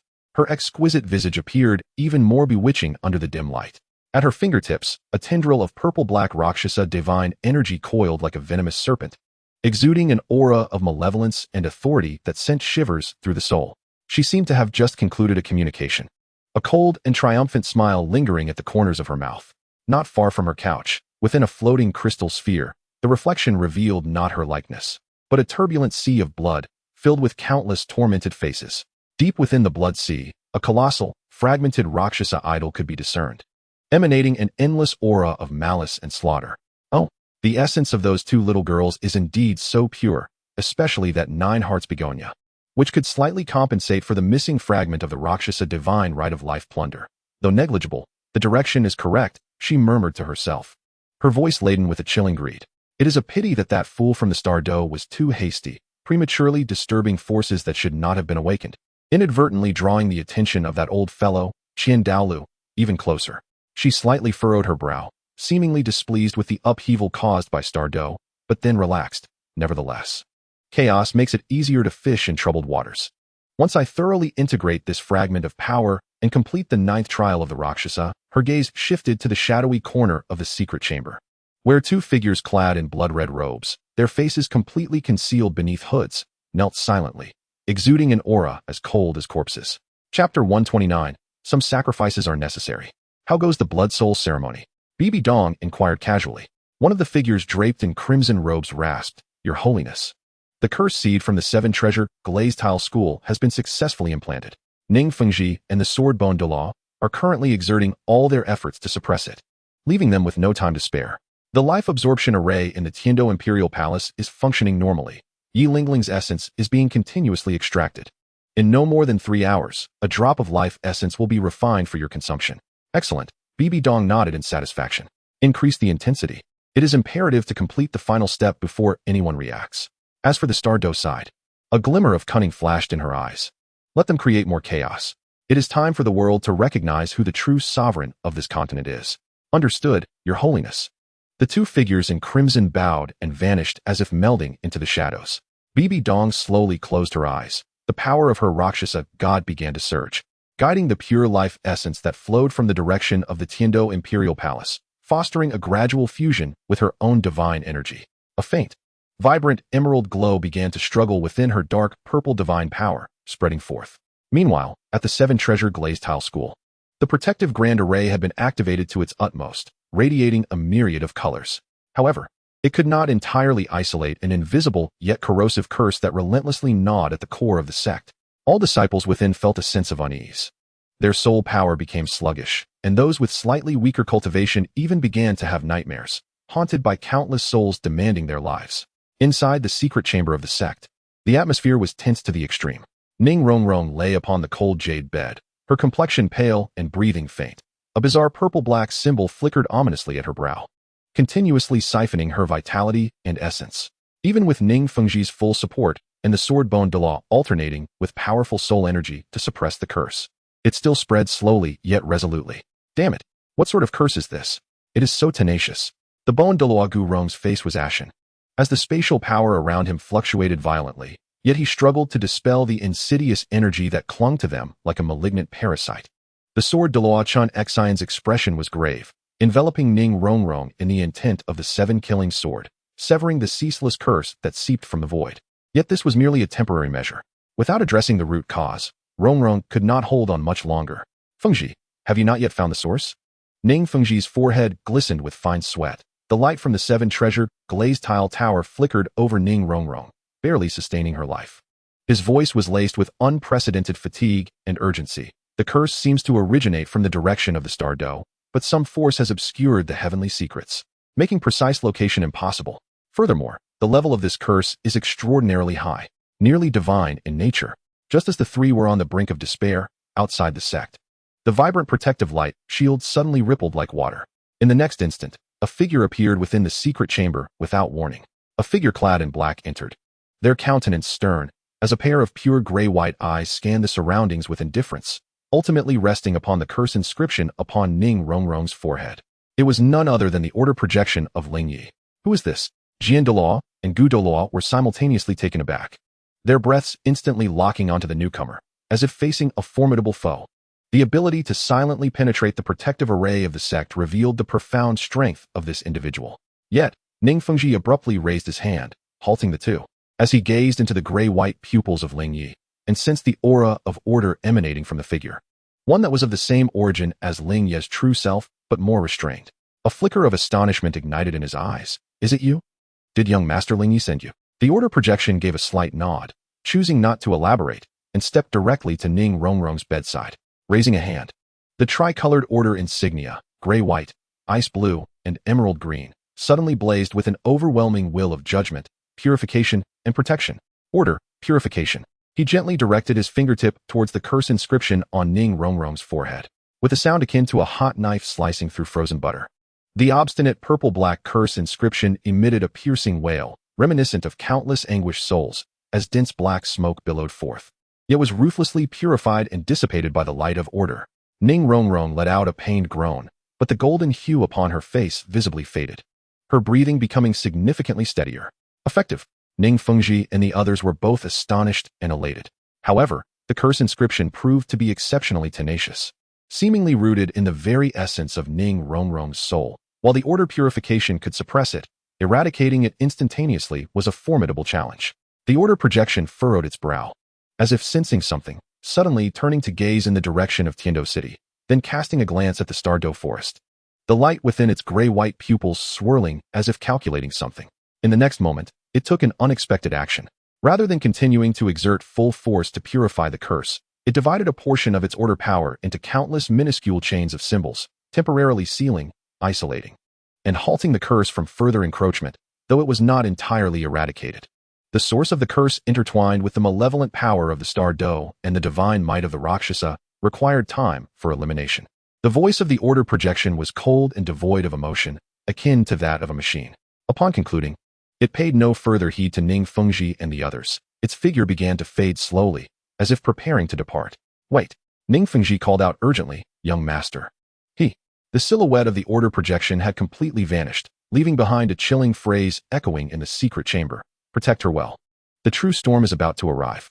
Deep within the Tiando Palace, in a chamber sealed by layers of soul guide inscriptions, Yi Lingling was bound upon a cold altar by numerous dark red chains of flickering, eerie symbols. Surrounding the altar stood 8 soul masters clad in blood-red robes, continuously intoning blasphemous prayers, infusing their soul power into the altar. Above the altar, a dark red vortex spun incessantly, exuding a terrifying pull, voraciously siphoning the essence of the 9-heart sea peony from within Yi Lingling. Her exquisitely beautiful visage, pale as parchment, trembled ever so slightly. Her eyes filled with agony and despair, yet she could not utter a sound. Her vitality, her very soul's essence, was being forcibly extracted, transforming into a pure stream of emerald energy that swirled through a vortex, transcending space and rushing towards an unknown destination. In the shadows of the secret chamber, Prince Xue Qinghe observed with an inscrutable expression, his golden pupils occasionally flickering with a complex turmoil, swiftly replaced by an icy demeanor. For the grand enterprise of the spirit hall, for the glory of the angelic deity, a modicum of sacrifice was deemed necessary. Just as Yi Lingling's breath waned and the radiance of the 9 hearts begonia was on the verge of fading entirely, the space above the chamber's ceiling, without warning, began to melt away, not shattering, but dissolving silently like snow under the scorching sun, creating a vast opening. A figure enveloped in destructive chaotic energy plummeted like a meteor. Chapter 130, The Deity. The chaotic projection of Ling Ye. Who is it? Qian Renxue and the 8 blood-robed soul masters were struck with astonishment. The chaotic projection, disinterested in idle chatter, landed and unleashed a terrifying eruption of chaotic primordial order. A grayish-white domain instantaneously enveloped the entire chamber. The 8 blood-robed soul masters scarcely had time to react, their bodies disintegrating silently, like weathered sand sculptures, dissipating along with the soul power they had infused into the altar. Consumed by the domain, the dark red vortex emitted a mournful cry of being overwhelmed, twisting violently as its extraction force was abruptly severed. The chaotic projection stepped to the altar's edge, its hand, shrouded in chaotic energy, grasping the runic chains and pulling with great force. Crack! The chains shattered entirely. It swiftly lifted the feeble, semi-conscious Yi Lingling, and with a powerful strike, smashed toward the still lingering dark red vortex. Roll! Boom! The vortex erupted violently, the residual demon god's power clashing wildly with the chaotic energy, shaking the entire chamber. Qian Renxue, pressed by the force of the domain, stumbled backward, barely managing to activate the angelic domain to withstand the onslaught. She beheld the rescued Yi Lingling and the terrifying chaotic projection, a mix of shock and fury consuming her. Ling Ye? It's you again. The chaotic projection, cradling Yi Lingling, cast a cold glance at Qian Renxue, a lifeless smirk curling at the corner of its mouth. Your value for exploitation is nearing its end. With that, it did not linger, the power of space surged, and its figure vanished in an instant. Qian Renxue stood frozen, gazing at the desolate chamber and the chaos around her, her complexion ashen, nails digging deep into her palms. Meanwhile, at that moment, the true form of Ling Ye hovered above the spirit city. The clouds churned beneath his feet, the spirit city below ablaze with lights, yet resembling a slumbering behemoth. His spiritual force, like an unseen tide, had already locked onto the depths of the Pope's hall, where the aura of the demon god and faint life-draining vibrations emanated from a secret chamber. He sensed that the 2 crises had been temporarily averted, yet the root was not severed. The curse within Ning Rongrong has yet to be eradicated. Although Yi Lingling has been rescued, the essence that was drawn from her has already dissipated. At the heart of this turmoil lies the greedy devourer, lurking below. Ling Ye slowly raised his hand, the chaotic source core within him pulsating violently, as the dark divine fragment and the order law illuminated simultaneously. His aura began to ascend infinitely, stirring the very winds and clouds. It was time to collect some interest. His gaze, cold and unyielding, fixed upon the Pope's palace below. Bibi Dong, your feast must come to an end. Above the spirit city, the atmosphere shifted dramatically. Ling Ye's corporeal form hovered high above, the resplendent Pope's palace appearing as a mere miniature landscape in his eyes. His aura no longer restrained, the chaotic order domain naturally dispersed, enveloping the sky in a gray-white radiance that rendered the heavens into a lifeless pallor, presenting a bizarre and oppressive confrontation with the divine brilliance of the spirit hall below. Without uttering a word, the unabashed, icy intent to kill aimed at the depths of the Pope's palace resonated like the sharpest declaration throughout the spirit city. An enemy attack. The piercing alarm instantaneously shattered the tranquility of the night. Countless powerful auras surged from various corners of the city, akin to a disturbed swarm of bees. The patrolling Holy Emperor Knights, the elders from each hall, and the reclusive powerhouses were all awakened by the terrifying pressure that enveloped the entire city, staring in horror at the figure in the sky that resembled a demon god. Bold madmen, how dare they desecrate the Pope's holy palace? Form a formation. Protect His Holiness the Pope. Shouts of fury echoed from all directions as at least over 10 soul Douluo and 3 title level powerhouses soared into the air, their various soul skills igniting as they attempted to form a defensive line to intercept Ling Ye. However, Ling Ye did not even cast a glance their way. He merely raised his right hand slowly, pressing his 5 fingers downward towards the gathering crowd below, causing the chaotic order space to collapse. With a hum, the area centered around those ascendant powerhouses, within a radius of several hundred meters, was gripped tightly as if by an invisible giant hand, then violently imploded inward. The expressions of the soul Douluo and title Douluo turned from rage to sheer terror in an instant. They felt as though they had been cast into an invisible black hole, the surrounding space becoming unbearably heavy and viscous, forcibly compressing all their soul skills, movements, and even protective soul power, imprisoning them. Even their thoughts slowed. With a series of sickening crunches, like eggs being crushed, those dozen powerful soul masters, along with their radiant soul rings, were utterly overwhelmed by this absolute control of space, exploding into a mist of blood and soul power dust before being instantaneously devoured and obliterated by the chaotic domain. In a single strike, he decimated over 10 top-tier powerhouses, including title Douluo. The entire spirit city fell into an immediate silence. All the soul masters who were preparing to ascend froze in place, the color drained from their faces, their eyes filled only with boundless fear and horror. What manner of power is this? Is this even within the realm of human capability? Ling Ye remained expressionless, as if merely brushing away a few bothersome flies. His gaze was steadfastly fixed on the innermost depths of the Pope's hall, where a secret chamber exuded an aura of demonic malevolence and a pulsating energy that drained life itself. He descended slowly, akin to a deity descending to the mortal realm, stepping purposefully towards the Pope's hall. With each step he took, a ripple of grayish white emanated from beneath his feet, causing the formidable protective barrier of the spirit hall to groan under the strain, violently oscillating yet utterly incapable of halting his advance. Activate the angelic guardian array. Quickly. An elder bellowed, his voice hoarse with urgency. At the pinnacle of the Pope's hall, a colossal angelic statue suddenly radiated a resplendent golden light, and a thick pillar of holy light soared skyward, transforming into an immense golden barrier that enveloped the entire hall. This was the spirit hall's ultimate and strongest defense, imbued with the divine power bestowed by generations of angel Douluos. Unfazed, Ling Ye maintained his pace, even accelerating as he charged directly into the golden barrier. He seeks death. The onlookers below momentarily glimpsed hope. However, at the instant Ling Ye's form made contact with the angelic guardian barrier, the newly awakened runes of order on his chest glimmered faintly. The once indomitable golden barrier, capable of withstanding a full-force strike from a peerless Douluo, met his gray-white domain and, as if encountering its nemesis, emitted a hissing sound, its brilliance waning rapidly until, like fragile glass, it silently melted away, creating a vast breach. Orderly laws, judgment of anomalies, purification of profanation. In Ling Ye's eyes, the power of the angelic guardian array, now fused with the demonic strength of the Rakshasa, was inherently filled with contradictions and impurities, making it all the more susceptible to disintegration by order. He traversed through the breach as if passing through a curtain of water, effortlessly stepping into the confines of the Pope's hall. Chapter 131, The Rakshasa Deity. How is this possible? The angelic guardian has been breached? The crowd below erupted in desperate exclamations. Ling Ye had already alighted upon the majestic dome of the Pope's hall. He lifted his foot and gently stamped it down. Boom.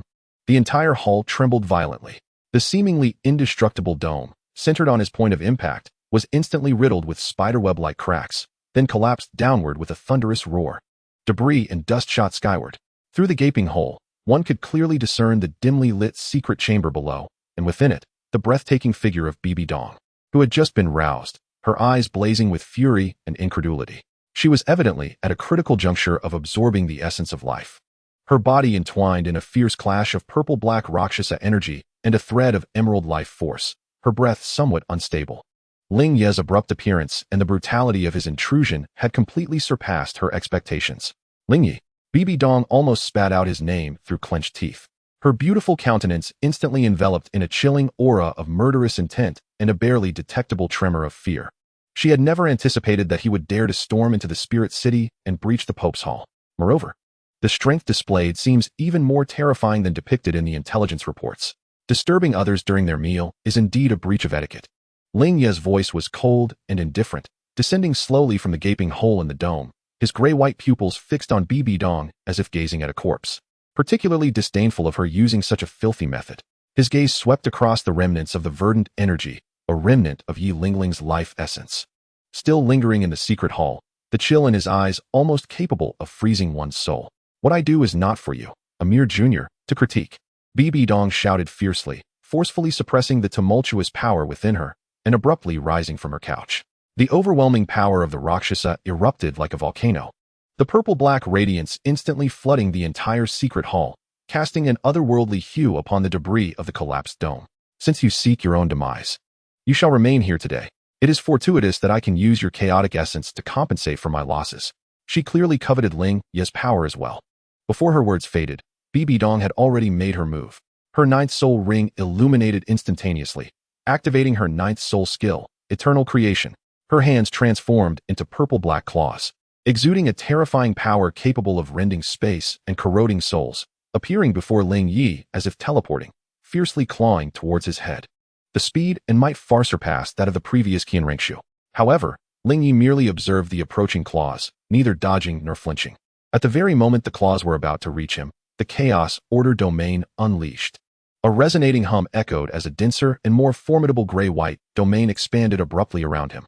Bibi Dong's lightning-fast Eternal Creation, upon entering the domain's realm, saw its speed drastically diminish by more than 100-fold, as if ensnared in an endless mire. The terrifying Rakshasa power that clung to it was incessantly eroded and decomposed by the purifying force of order and the annihilating nature of chaos that permeated the domain. What? Bibi Dong's sinister grin abruptly froze, transforming into horror. She felt her soul skill collide with an invisible wall that encompassed all and obliterated all laws. The backlash causing her blood to surge. Rakshasa is merely a form of chaos, Ling Ye remarked indifferently, slowly raising his right hand.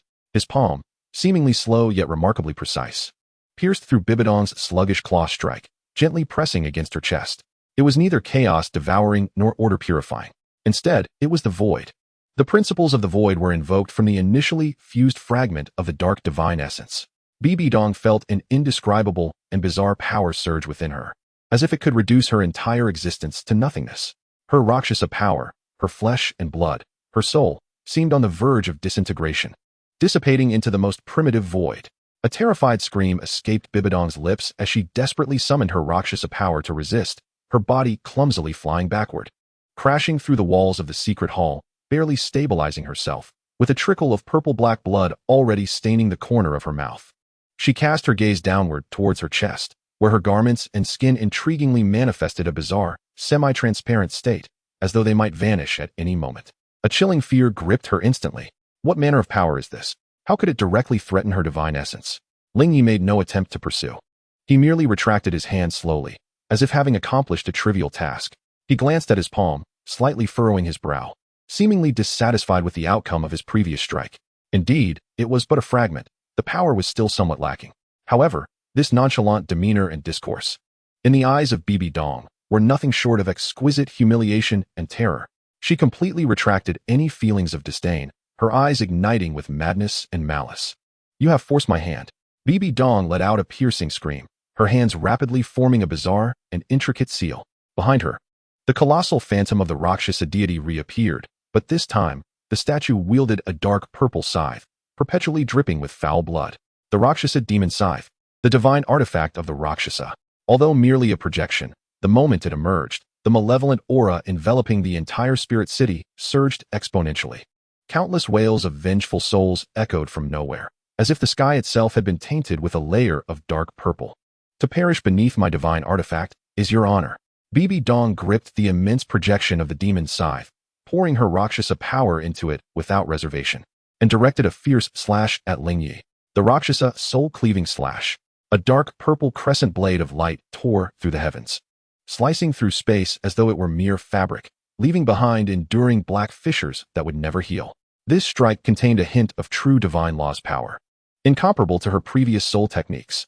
In the face of this terrifying blow, a flicker of gravity finally crossed Ling Ye's eyes. No longer arrogant, he pressed his hands together before his chest, as the chaotic core of his being and the runes of order radiated with brilliant light. The Chaos Void Order Shield. An immense shield, adorned with swirling gray-white, ice blue, and emerald green runes, as if woven from countless chains of order, materialized before him. The shield not only encompassed the annihilation of chaos, but also embodied absolute defense of order, along with a trace of the essence of divine judgment. Boom! The dark purple Rakshasa soul-cleaving slash struck fiercely against the tricolored shield. This time, there was no silent obliteration. Instead, it erupted into a thunderous roar. A terrifying wave of energy rapidly expanded in a circular manner, utterly demolishing the already battered papal hall, flattening it to the ground. Even the distant structures of the spirit city collapsed in droves. The purple-black Rakshasa power and the gray-white tricolored light of order intertwined, clashed, and annihilated one another. Chapter 132. The Pope is severely wounded. The giant shield trembled violently, the surface runes flickering unpredictably, and even exhibiting a few-minute cracks. Yet ultimately, it withstood this strike imbued with divine might. How is this possible? Bibi Dong gasped in disbelief, her eyes filled with incredulity. The blow of the Rakshasa demon scythe was, indeed, thwarted. At the moment when her heart was shaken, caught between the remnants of old power and the emergence of new strength, Ling Ye moved. He suddenly unfurled the shield of order, his figure gliding like a specter through the turbulent energies that had yet to settle, appearing before Bibi Dong. His left eye transformed instantly into a void of pure blackness, while his right eye retained its cold, ashen hue of order. Both hands struck forth. The left hand, embodying the essence of nothingness, reached for the projection of the Rakshasa scythe in Bibi Dong's grasp. The right hand, a blade of judgment, pierced directly towards her heart, targeting the very core of her Rakshasa divine power. A simultaneous assault, seeking to seize the weapon while shattering her divine essence. Bibi Dong was paralyzed with terror, desperately attempting to retreat, but Ling Ye's speed was blinding, his timing impeccable. Snap! First, the projection of the Rakshasa scythe in her hand let out a mournful wail, succumbing to the erosion of Ling Ye's void power, shattering piece by piece, transformed into pure, malevolent divine energy consumed by Ling Ye. Next, splat! The blade of order from Ling Ye's right hand tore through Bibi Dong's hastily conjured protective divine power with the ease of the sharpest divine weapon, brutally piercing into her chest. Bibi Dong emitted a heart-wrenching scream. She felt a frigid power of order, imbued with judgment and purification, surge violently into her body, ruthlessly assaulting her Rakshasa divine core. Instantly, her divine energy spiraled into chaos, and minute cracks appeared upon her divine core. Severely wounded, having landed a decisive blow, Ling Ye withdrew without hesitation, evading the frenzied backlash of Bibi Dong's toxic blood. He hovered in the air, observing below the gaping wound in her chest, which bled a purple-black divine energy, her breath rapidly dissipating, her eyes filled with madness, malice, and fear. While his expression remained impassive, the Rakshasa divine position, it seemed, was not as formidable as it appeared. He remarked coolly, as if merely completing a simple verification. Then, he shifted his gaze away from the gravely injured Bibi Dong towards the direction of the Star Do forest, sweeping over the devastated spirit city. The game had only just begun. With that, the space distorted, and his figure vanished without a trace, leaving behind the collapsed hall of the Pope, along with the countless terrified and dazed spirit hall soul masters, and the Pope Bibi Dong, who lay amidst the ruins, coughing blood, her divine power continuously waning. Her faith nearly shattered. After this night, the spirit hall's authority would be diminished, and the Pope gravely injured. Ling Ye's infamous name would echo throughout the continent, instilling fear in the hearts of many. The true storm had arrived. Ling Ye's figure silently dissipated above Spirit City, as if melding into the void. In the next moment, he stood atop a desolate mountain 100 miles away, the chaotic and orderly energies surrounding him gradually calming. That recent strike of judgment that pierced Bibi Dong's divine core, seemingly effortless, had in truth nearly exhausted all his trump cards, save for the fragments of divine essence. The chaotic source core spun violently, the eternal furnace of life releasing a chilling surge, barely suppressing the tumultuous backlash from the Rakshasa divine power. Deep within his left eye, the dark purple-black imprint of the soul-devouring curse writhed like a disturbed serpent, attempting to trace back and retaliate against the forces of order. Yet it was forcibly frozen by the chaotic extreme ice and the newly established laws of order, erasing a portion of its essence and emitting a silent shriek. The fragments of the divine essence consumed were still too feeble, otherwise it could have obliterated her Rakshasa core entirely just moments ago.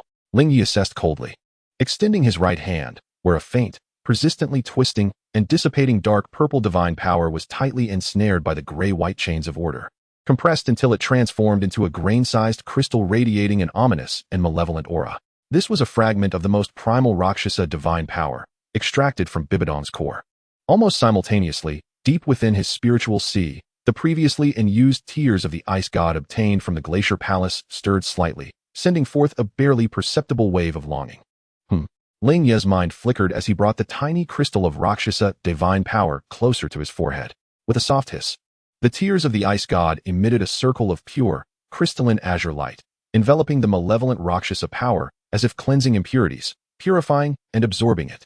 Although it was merely a faint trace, after absorption, the radiance of the tears of the ice god seemed to condense just a tad more. Could the power of the ice god truly cleanse the wickedness of the Rakshasa? Even as a mere imitation, it possesses such efficacy? A glimmer of understanding flashed in Ling Ye's eyes. This could potentially become one of the keys to completely eradicating the mixed curse within Ning Rongrong in the future. He stowed away the tears of the ice god, preparing to sense the situation of the two projections when both items in his embrace stirred simultaneously. One was the communication jade slip from Davis, growing slightly warm and transmitting urgent fluctuations of soul power. The other was the 9-heart Sitang mark, linked to Yi Lingling's life, which at that moment conveyed not weakness but a strong yet chaotic pulse of life, intermingled with pain and the essence of some transformation. Ling Ye first connected to the communication jade slip. From the other end, Davis's voice, clearly suppressing shock and urgency, came through. Sir Ling Ye? I just received urgent intelligence from Spirit City. The Pope's palace has come under attack, and Bibi Dong is severely injured. But you? His tone was filled with disbelief. How little time had passed. This individual had directly assaulted the stronghold of the Spirit Hall and gravely wounded the Pope. It is I, Ling Ye replied with a calm and even voice. What is the matter? Davis inhaled sharply, falling silent for a moment before his tone shifted to one of greater respect, even tinged with reverence. Sir, your divine might is unparalleled. I, Davis, took the liberty of contacting you due to a sudden anomaly at the Star-Luo border. The ghostly mist pollution from the Star-Do forest is spreading at an alarming rate, having already engulfed several villages, and within the mist, unprecedented monsters have emerged, possessing formidable strength that ordinary armies cannot withstand. My father has ordered me to urgently lead troops to suppress it, but I fear this matter may be closely tied to that evil god. I do not know if you. Davis's words revealed two critical pieces of information. First, the intensifying pollution in Star-Do and the evolution of the monsters. Second, he sought Ling Ye's assistance, or at least a sharing of information. Ling Ye's gaze flickered momentarily. Though the gate of the evil god has been destroyed, the altar and sources of corruption within the core area remain. Just as Bibi Dong has suffered a severe blow, the Star-Do region immediately stirs. Is it mere coincidence, or a certain counteraction or inducement by the god of nothingness? I have come to understand. Ling Ye does not hastily commit, opting instead to maintain communication. Should any abnormalities arise, he will be promptly informed. He first needs to resolve matters concerning Heaven-Do City and the Seven Treasure Glazed Tile sect. Severing his connection with Davis, Ling Ye immediately immerses his consciousness into the life link with Yi Lingling. The visions he perceives cause his brow to furrow slightly. Chapter 133, City of Carnage. Within the ruins of the Heaven-Do Palace, a woman of the Shadow Stream hears the cold yet subtly yielding response of Ling Ye's chaotic projection. A smirk of triumph curls her red lips beneath her mask. Instead of responding directly, she extends a delicate finger, gently pointing towards the trembling Yi Lingling. Is it not urgent to stabilize this young lady first? Her 9-hearts sea butterfly is being forcibly evolved by your chaotic order power, yet it lacks crucial guidance. If this continues, within moments, her soul will be torn apart before her martial soul. Her voice carries a teasing tone reminiscent of a cat playing with a mouse. We can provide you with spirit flower dew, a special substance sourced from my shadow stream's secret realm, capable of soothing a rampaging soul and peacefully guiding the transformation of a martial soul. As a gesture of goodwill, this is our first gift. With a flick of her wrist, a crystal vial, scarcely larger than a palm, appears in her hand, containing a shimmering liquid that emits an aura of tranquility. The chaotic projection's gaze settles on the vial, and the order power flows gently, quickly concluding its analysis. Harmless. Indeed imbued with powerful soul-nurturing and stabilizing properties, not a deception. The conditions are straightforward. The projection's voice remains unperturbed, bypassing any pretense. Quite simple, the woman chuckles lightly. We merely require a promise from you. At some point in the future, when we present an equivalent token and make a request that does not endanger your core interests, you must lend your assistance once. Of course, the specifics of the request may be refused at that time. What we seek is merely a possibility. This seemingly lenient condition is, in fact, exceedingly cunning. It does not seek immediate gain, but invests in Ling Ye's latent potential and uncertainties, firmly binding an uncertain favor to him. The chaotic projection falls silent for a moment. Yi Lingling's condition is indeed perilous. Her 9-hearts sea butterfly, mutated by Ling Ye's power, is on the brink of collapse, and ordinary means are insufficient to soothe it. However, the projection utters a single word. The woman appears unfazed, snapping her fingers, causing the crystal vial to glide smoothly towards the chaotic projection, a wise choice. The application is quite simple. Merely a drop upon her forehead will suffice. The projection accepts the vial, hesitating not a moment, uncorking it, and a droplet of spirit flower dew escapes, precisely landing between Yi Lingling's tightly furrowed brows. Buzz. The 7-colored halo instantly radiates outward, like gentle ripples of water, enveloping Yi Lingling's entire being with tenderness. Her body trembled violently before gradually calming down at a visible pace, the expression of anguish on her face slowly easing. The restless, oddly colored phantom of the 9-heart begonia behind her began to retract its wild aura, as the grayish-white and ice-blue hues of the petals began to blend and settle in an orderly manner. The chaotic glow became stable and restrained. A more powerful and profound aura, embodying the essence of ultimate life and chaotic order, slowly awakened from within Yi Lingling. Her martial spirit was undergoing an unprecedented beneficial transformation. The shadowy figure of the woman nodded in satisfaction. See, we are most sincere. She paused, lowering her voice with a hint of temptation. As for the second gift, concerning the origin of the third soul shackles deep within the soul of the little princess of the 7-treasure glazed tile school, might you be interested? This remark struck like a precise poisoned arrow, piercing one of Ling Ye's greatest concerns. Clearly, the shadowy figure was well aware of Ning Rongrong's condition. The gaze of the chaotic projection became suddenly sharp as a blade, locking onto the masked woman. The surrounding air instantly solidified, and the invisible pressure caused the dust of the ruins to halt in its descent. Speak. The woman seemed to relish this sense of control over the rhythm, leisurely continuing. That is not the power of any known deity in the Douluo continent.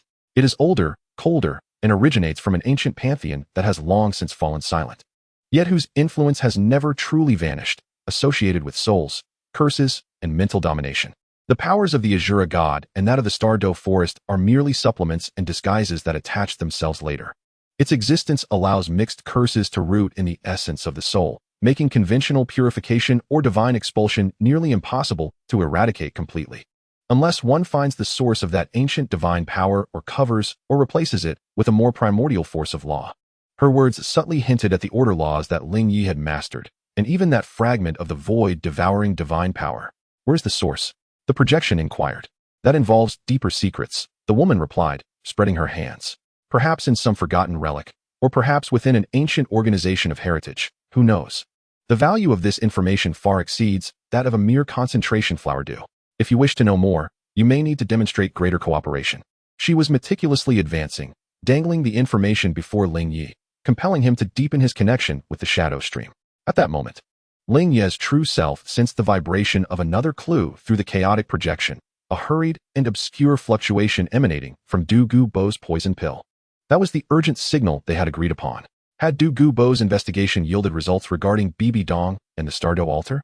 Almost simultaneously, Ling Ye's true self clearly sensed that within the seven-treasure glazed tile school, before the order projection, a faint crackling sound emanated from the order ice crystal seal on Ning Rongrong's forehead.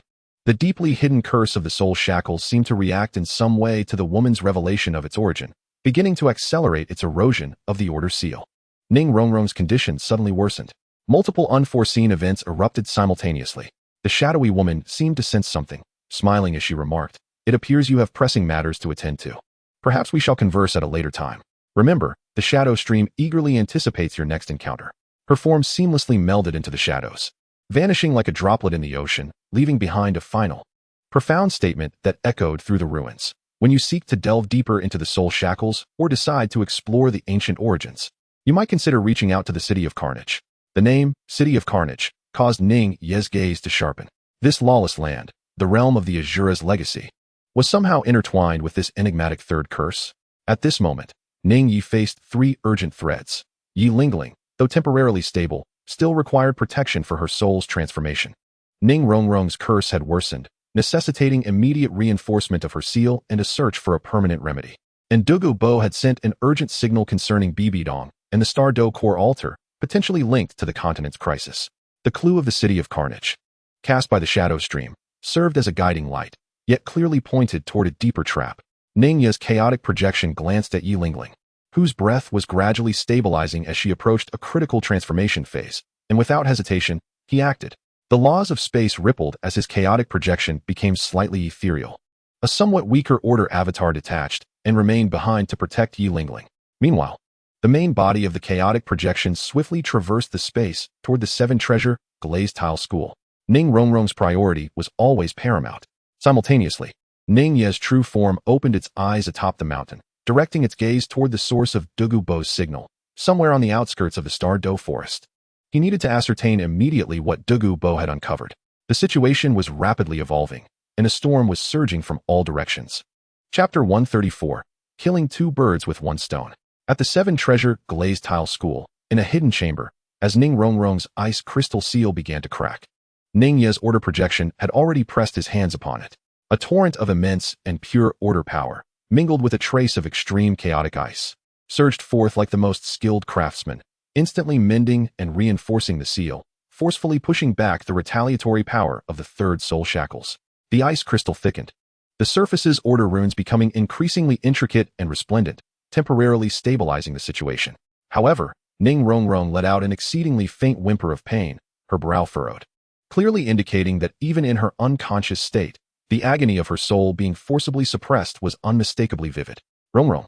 The cold pupils of the order projection flickered with a barely perceptible wave. He could sense that the third curse, like a living entity, had not dissipated under suppression.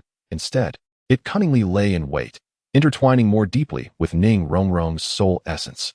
The words of the shadowy woman rang true. Conventional means could not eradicate this curse. City of Carnage, the order projection murmured, etching this location into its core. Sword Douluo and Bone Douluo watched the unfolding events with bated breath. As the seal stabilized temporarily, they exhaled slightly, yet the concern in their eyes deepened. Ling Ye, Rongrong murmured, her voice heavy. The curse is far more intricate than anticipated. I shall discover a definitive solution. The voice from the order projection regained an absolute calmness. Guard her well. With those words, the projection's form faded, transforming into an invisible barrier of order that enveloped the entire secret chamber, its strength surpassing that of before. He had to ensure that while his true self dealt with other matters, this place remained utterly secure. On the outskirts of the Star Do forest, in a secluded valley, Ling Ye's true form tore through space, instantly locking onto a faint yet familiar aura, Douluo. At that moment, Douluo sat cross-legged in a modest cave, surrounded by a bizarre emerald mist, tinged with a hint of grayish-white chaos. His presence no longer exuded the overwhelming malevolence of old. Instead, it was now more restrained, imbued with a resilience akin to rebirth. The chaos toxin pill, which Ling Ye had reformed, slowly rotated within his dantian, absorbing the essence of heaven and earth. Upon hearing a disturbance, Douluo abruptly opened his eyes. Upon seeing Ling Ye, his gaze ignited with brilliance, and he hastily rose. "Your Highness." He appeared unscathed, seemingly having solidified his essence through the practice of the 10,000 poisons refining bone technique, much more than when he had been incapacitated. "What have you discovered?" Ling Ye inquired directly, his gaze sweeping the valley for any signs of danger.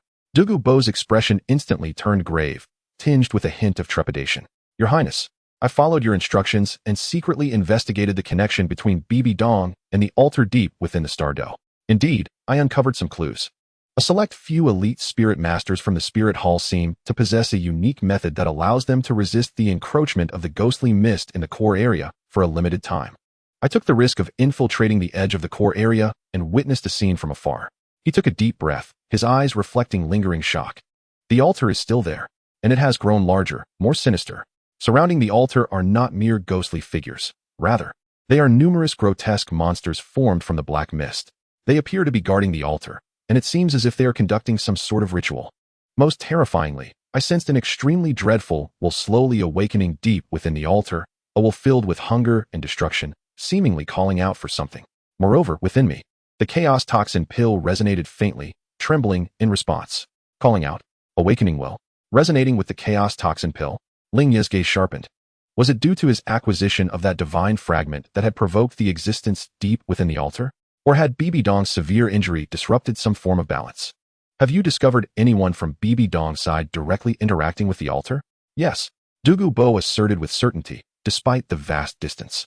That he had sensed through his mastery of poison that not long ago, a contingent of approximately 10 Spirit Hall Soul Masters, led by 2 titled Douluo, attempted to approach the altar.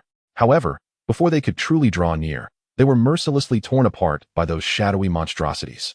Only one titled Douluo managed to escape, grievously injured, seemingly raving madly about offerings to the Rakshasa and something being amiss. Offerings to the Rakshasa? Something amiss? In an instant, Ling Ye connected the dots. Bibi Dong's simultaneous capture of Yi Lingling and her covert assault on Ning Renxue was not merely for augmenting her forces to complete the divine trial. It was likely also to provide some peculiar offerings to the altar deep within the Stardo forest, or rather, to whatever entity resided beyond it.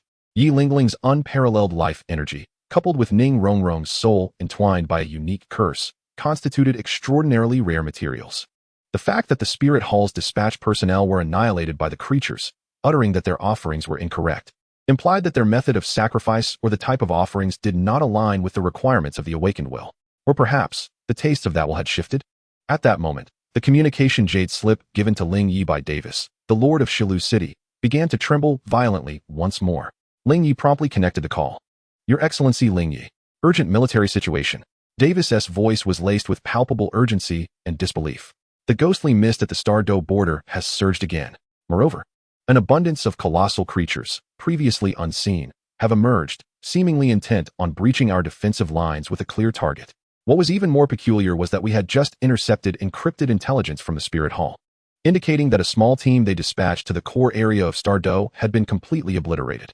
The intelligence mentioned the awakening of the altar, divine wrath, and the necessity for external blood offerings to quell it.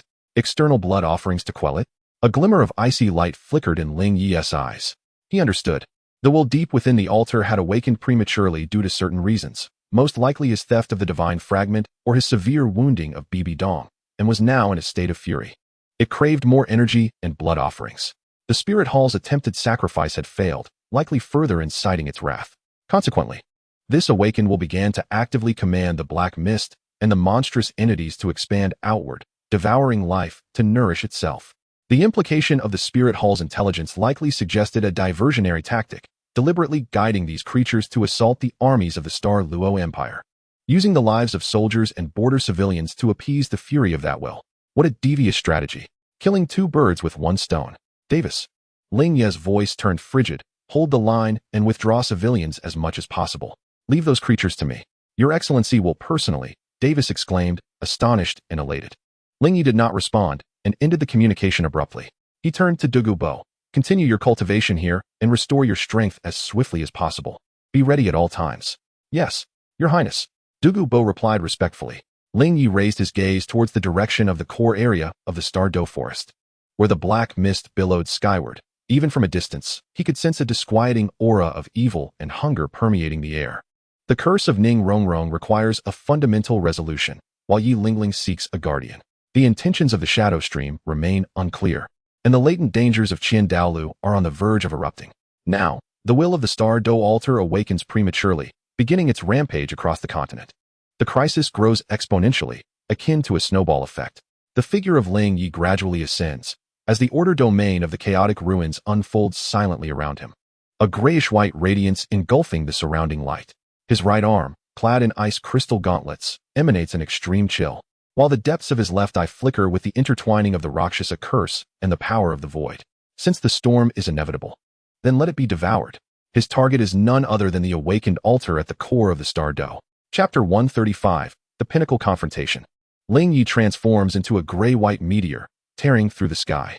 Wherever he passes, the swirling ghostly mist boils violently, as if encountering its nemesis, retreating only to be mercilessly consumed and obliterated by the chaotic ruins domain behind him, morphing into pure void energy to replenish himself. The deeper he ventures, the more bizarre and terrifying the surroundings become.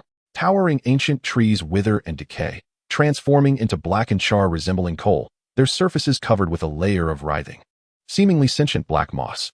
The ground cracks open, oozing thick black sludge reminiscent of putrid blood, exuding a nauseating stench and a dense aura of despair. The air is saturated with the wails and howls of countless vengeful spirits, their twisted mental assaults omnipresent, capable of driving ordinary soul masters to madness in an instant. Yet, none of this can shake Ling Ye in the slightest. His order domain stands as an absolute sanctuary, impervious to all evils.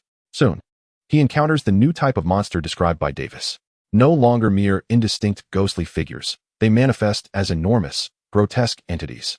Formed from the densest black mist and fragmented corpses, their bodies are forcibly stitched together, sporting insect-like segmented limbs, distorted beastly heads, and gaping maws dripping with putrid slime. Their eye sockets burn with a sinister green fire, and at their cores, one can faintly perceive a pulsating dark rune composed of highly concentrated evil god power. Upon spotting Ling Ye, these monsters emit a piercing shriek, surging like a tide from the encroaching black mist, charging towards him. Their strength far surpasses that of the peripheral ghostly figures, each one comparable to a 10,000-year soul beast, with a few particularly massive ones exuding an aura rivaling that of a 100,000-year beast. Ling Ye does not falter for a moment. He maintains his forward momentum, the order domain of the chaotic ruins fluctuating slightly around him. Those monsters that dare to breach the bounds of the gray-white domain are as if they have plunged into an invisible, colossal grinding wheel. Their bodies, their power, and the dark runes at their cores are instantaneously disintegrated and obliterated by the chaotic annihilation force and the purifying order force filling the domain, ground to dust, devoured. They do not even have the chance to scream before they are transformed into the most primordial stream of dark energy, absorbed by the domain, thus augmenting Ling Ye's reserves. The characteristics of the chaotic divine grinding martial soul are vividly manifested in this realm rife with anomalies, erasing, devouring, and evolving all laws. These abominable deities are, in essence, a form of energy, all of which can be transformed into chaotic sustenance. Ling Ye rampaged through the surroundings, leaving behind fleeting expanses of emptiness, soon to be engulfed once more by denser black fog and an influx of monstrous entities. He resembled a searing iron brand, forcefully plunging into a vast expanse of butter, navigating unimpeded, yet inciting an even more ferocious reaction and hostility from the entire mass. As he approached the core region, the monsters grew increasingly formidable. With some exhibiting bizarre abilities, some could spew corrosive venom infused with soul energy, others could conjure mental illusions, and some could even momentarily phase out, evading physical attacks. Yet, before Ling Ye's realm of chaotic order, all these tricks proved utterly meaningless. The venom evaporated, illusions were shattered by the power of order, and phasing was forcibly countered by spatial collapse, leaving the creatures crushed. He even began to actively manipulate the domain, experimenting with newfound powers. With a mere thought, the extreme property of ice erupted within the realm, instantly freezing swathes of monsters into dark ice sculptures, which then shattered with a crack. Spatial folding was employed, and the throngs of monsters ahead were crushed by an unseen hand, twisting the very fabric of space as they collided into one another, morphing into grotesque masses of flesh. The corrosive miasma spread, even the black fog succumbing to this terrifying toxin, while monsters were reduced to pools of pus. The eternal divine furnace within him rumbled softly, its property of refining all things operating autonomously, purifying and refining the vast amounts of dark energy consumed, some replenishing his depletions, while others were infused into the chaotic source core and fragments of divine essence, gradually enhancing his origin. Thus, he advanced with an unstoppable demeanor towards the very edge of the core region of the starry forest. Here, the black fog thickened to the consistency of ink, visibility plummeting, and spiritual perception severely hindered. The earth had vanished, replaced by an expanse of blackened blood bog, teeming with countless pallid corpses and contorted faces. At the center of this blood bog stood an altar of unimaginable size, towering majestically. The altar was constructed from an eerie black stone, seemingly capable of absorbing all light. Its ancient and sinister style adorned with countless incomprehensible blasphemous runes that, at a mere glance, induced dizziness and madness. At its apex, a colossal, swirling vortex of darkness spun continuously, resembling a gateway to hell, exuding a terrifying gravitational pull that sent shivers through the very soul and an insatiable hunger. This was the altar, even larger and more malevolent than the Ice Emperor had recalled. Guarding the altar were three terrifyingly monstrous entities, their presence far surpassing that of soul beasts aged over 100,000 years. Their forms were partially solid, partially ethereal, embodying the very essence of order and malevolence. One was a mountain of flesh composed of countless agonized faces, each one wailing and emitting waves of despairing mental shock. Another was a creature entwined with thousands of pale, suction-cupped tentacles that, as they flailed, tore through the very fabric of space itself. At the last, there existed a mass of ever-shifting, pitch-black shadows, devoid of a fixed form, yet exuding the purest essence of void and devouring intent, subtly resonating with the divine fragment within Ling Ye. The vortex atop the altar quivered violently, as a colossal, chaotic, yet profoundly terrifying will seem to sense Ling Ye's arrival, abruptly fixing its gaze upon him. This was not mere animosity or murderous intent, but a primal hunger, a yearning to utterly consume and digest the energy and peculiar laws embodied within the figure before it. With thunderous roars, the three-headed guardian monstrosities simultaneously locked onto Ling Ye, launching their assault. The psychic onslaught of the flesh mountain surged forth like a tsunami. The tentacled beast wielded its colossal appendages, tearing through space with ferocity. Meanwhile, the void shadows melded seamlessly into the fabric of reality, advancing like phantoms, preparing to unveil their formless maws of consumption. Confronted with this fearsome onslaught capable of obliterating even the most formidable of opponents, Ling Ye finally came to a halt. He floated above the obsidian blood marsh, surrounded by the radiant glow of his gray-white domain, which stood as the sole beacon amid the profound darkness. Within his left eye, the purple-black Rakshasa sigil throbbed with chaotic energy, stirred by the presence of a similar, yet superior malevolence. While the extreme cold emanating from the frost armor on his right arm instinctively froze the encroaching filth, Ling Ye slowly raised both hands. In his left, the phantasm of the chaos divine grind materialized, its core runes gleaming, exhaling an aura capable of extinguishing myriad laws. In his right, chains of ordered law entwined, as the holy light of judgment and purification began to coalesce. At his chest, the chaos core and the divine fragment ignited simultaneously, their powers of void and consumption primed for release. His gaze pierced through the layers of obstruction, coldly locking onto the ravenous vortex atop the altar. You wish to consume? How fortuitous, for I do as well. As his words echoed, the chaos ruins of order domain activated in full. The gray-white radiance of the domain surged with unprecedented brilliance, akin to a miniature world descending, forcefully colliding with the assault of the three-headed monstrosities, hurtling towards the massive altar and the terrifying will awakening within. In an instant, the battle erupted. The thunderous roar of energy collisions and the screeching intertwining of laws tore asunder the suffocating darkness of the stellar core zone. Chapter 136, The Final Judgment of Order. Ling Ye's chaos ruins of order domain met the horrific assault of the three-headed guardian beasts head-on, rather than the anticipated cataclysmic explosion. A more peculiar and intrinsic level of law began to corrode and obliterate. The psychic tsunami of the flesh mountain surged into the gray-white domain, its despairing force capable of shattering even the mightiest of souls, crashing against an invisible barrier, the spiritual bastion of ordered law. Countless runes symbolizing calmness, rationality, and steadfastness illuminated within the domain, standing as a bulwark, forcibly diverting and obstructing the tainted mental tide, even beginning to reverse engineer its constituent laws. The wailing faces, illuminated by the light of order, began to twist, blur, and dissipate, akin to ice and snow exposed to the scorching sun. Meanwhile, the colossal tentacles of the aberration, capable of tearing through the very fabric of space, lashed down with tremendous force. Ling Ye did not even glance up, with a mere flicker of thought. He folded the chaotic order of space. Those terrifying tentacles, powerful enough to shatter mountains, seemed to advance, yet at the moment they were about to strike, the space ahead was bizarrely and repeatedly folded dozens of times by an invisible hand. The tentacles appeared to move forward, yet in reality, They were ensnared in an infinite loop of futile traversing over an exceedingly short distance. Their might was rendered null and void by the layered folds of space.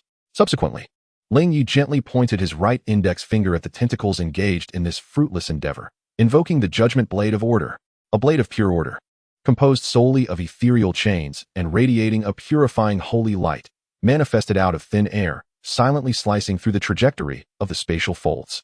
With a swift sound, those remarkably resilient tentacles were severed as effortlessly as butter sliced by a heated knife. At the severed ends, no blood flowed, only the frenzied, dissipating black mist and the hissing sounds emitted by the searing power of order. The aberration let out a pained shriek. Yet, the most perilous threat lay in the shadow of the void, stealthily merging with the space and drawing near. It resembled the most cunning of assassins, appearing directly behind Ling Ye, opening its formless maw, poised to engulf both him and his domain. In that fleeting moment, the restless Rakshasa seal within Ling Ye's left eye erupted with a violet-black radiance. But this time, it was not a backlash. Rather, it was forcibly extracted and transformed by Ling Ye. Simultaneously, the shard of divine essence belonging to the god of the void devourer on his chest blazed with sudden brilliance. "Devour me. Let us see who shall be devoured," Ling Ye exclaimed coldly, thrusting his left palm backward, invoking the divine essence of the void devourer. His palm seemed to morph into a miniature black hole, emanating a purer and more primal essence of void and devouring laws than the shadow itself. The consuming force of the void shadow collided with the black hole in Ling Ye's palm, akin to a stream merging into the ocean. Not only did it fail to consume Ling Ye, but its own power surged uncontrollably back, drawn into Ling Ye with fervor. The shadow emitted a terrified shriek, attempting to escape, yet the divine essence shard exerted absolute suppression over these abominable creations. Roar!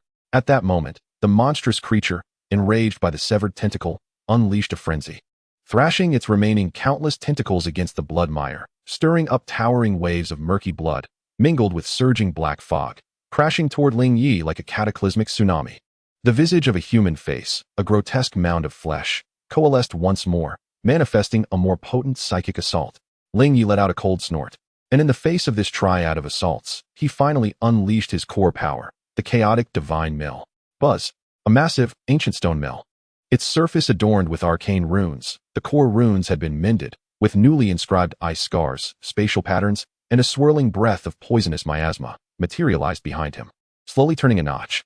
Just this single rotation, the laws of heaven and earth seemed to be stirred into turmoil.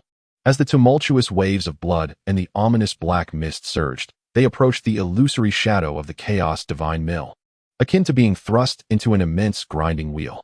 Both energy and matter were mercilessly crushed, disassembled, and devoured. The tsunami diminished at a visible pace, vanishing into thin air. The mental assault from the grotesque visage of flesh was directly absorbed by the chaos divine mill. As it turned, the anguished wails and despair were ruthlessly obliterated, transforming into pure spiritual essence, which nourished Ling Ye himself. Meanwhile, the void shadow ensnared by Ling Ye's left hand emitted a heart-rending shriek, its entire being uncontrollably drawn towards the chaos divine mill, on the brink of being utterly crushed and absorbed. Atop the altar, the terrifying will unleashed a furious roar. The altar trembled violently, the dark vortex at its pinnacle spun wildly, and a solid, inky black beam, imbued with an insatiable aura of destruction, erupted forth, targeting Ling Ye directly. This was an assault truly infused with a fragment of divine power. Ling Ye's pupils constricted, yet he remained unperturbed. His thoughts raced, as his right hand concentrated the principles of order to their utmost, while his left hand continued to consume the void shadow, simultaneously urging the chaos divine mill to contend against the two other monsters and the tidal wave of blood. Just as the black beam was about to strike him, he made an audacious decision. Rather than fully defending himself, he subtly adjusted his stance, aligning his left eye to meet the incoming beam of annihilation. Within that left eye, not only resided the restless Rakshasa curse seal, but also the divine fragment's power, which had recently and voraciously absorbed the strength of the void shadow. Now in an active state, use your power to obliterate your curse, Ling Ye bellowed. Boom! The terrifying black beam struck precisely against Ling Ye's left eye. The anticipated spectacle of his eyeball shattering did not occur.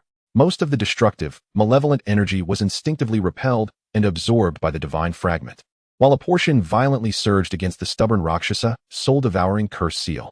A muffled groan escaped Ling Ye's lips as the corner of his left eye instantaneously ruptured, streaming a trickle of purplish-black tears. Excruciating pain coursed through him. Yet, the Rakshasa curse seal. Under this internal and external assault, especially from the higher divine power of the malevolent deity, emitted a sound of unbearable fracture. The seal, once deeply rooted in the depths of his soul, was forcibly loosened, with a small part being directly annihilated by the beam of destruction, or consumed opportunistically by the divine fragment. Fortune and misfortune are intertwined. Ling Ye, leveraging the altar's lethal strike, engaged in a gamble, forcefully diminishing the long-standing affliction of the Rakshasa curse seal. Though the agony was piercing, and his left eye's vision was temporarily blurred, the seal's restraints were significantly weakened. Meanwhile, the energy of the black beam, after being absorbed and largely neutralized by the divine fragment, had its residual force redirected throughout Ling Ye's body, where the chaos source core and the eternal divine furnace operated frantically, enduring and refining it. He expelled a small spurt of searing crimson blood, which fell into the abyss of black ichor below, emitting a hissing sound that purified a small area. Yet, his gaze grew ever colder and sharper. In exchange of courtesy, he uttered a low cry, seizing the brief moment of respite following the altar's assault, as the crystalline armor of his right arm radiated brilliantly, invoking the chaos ice of eternal silence.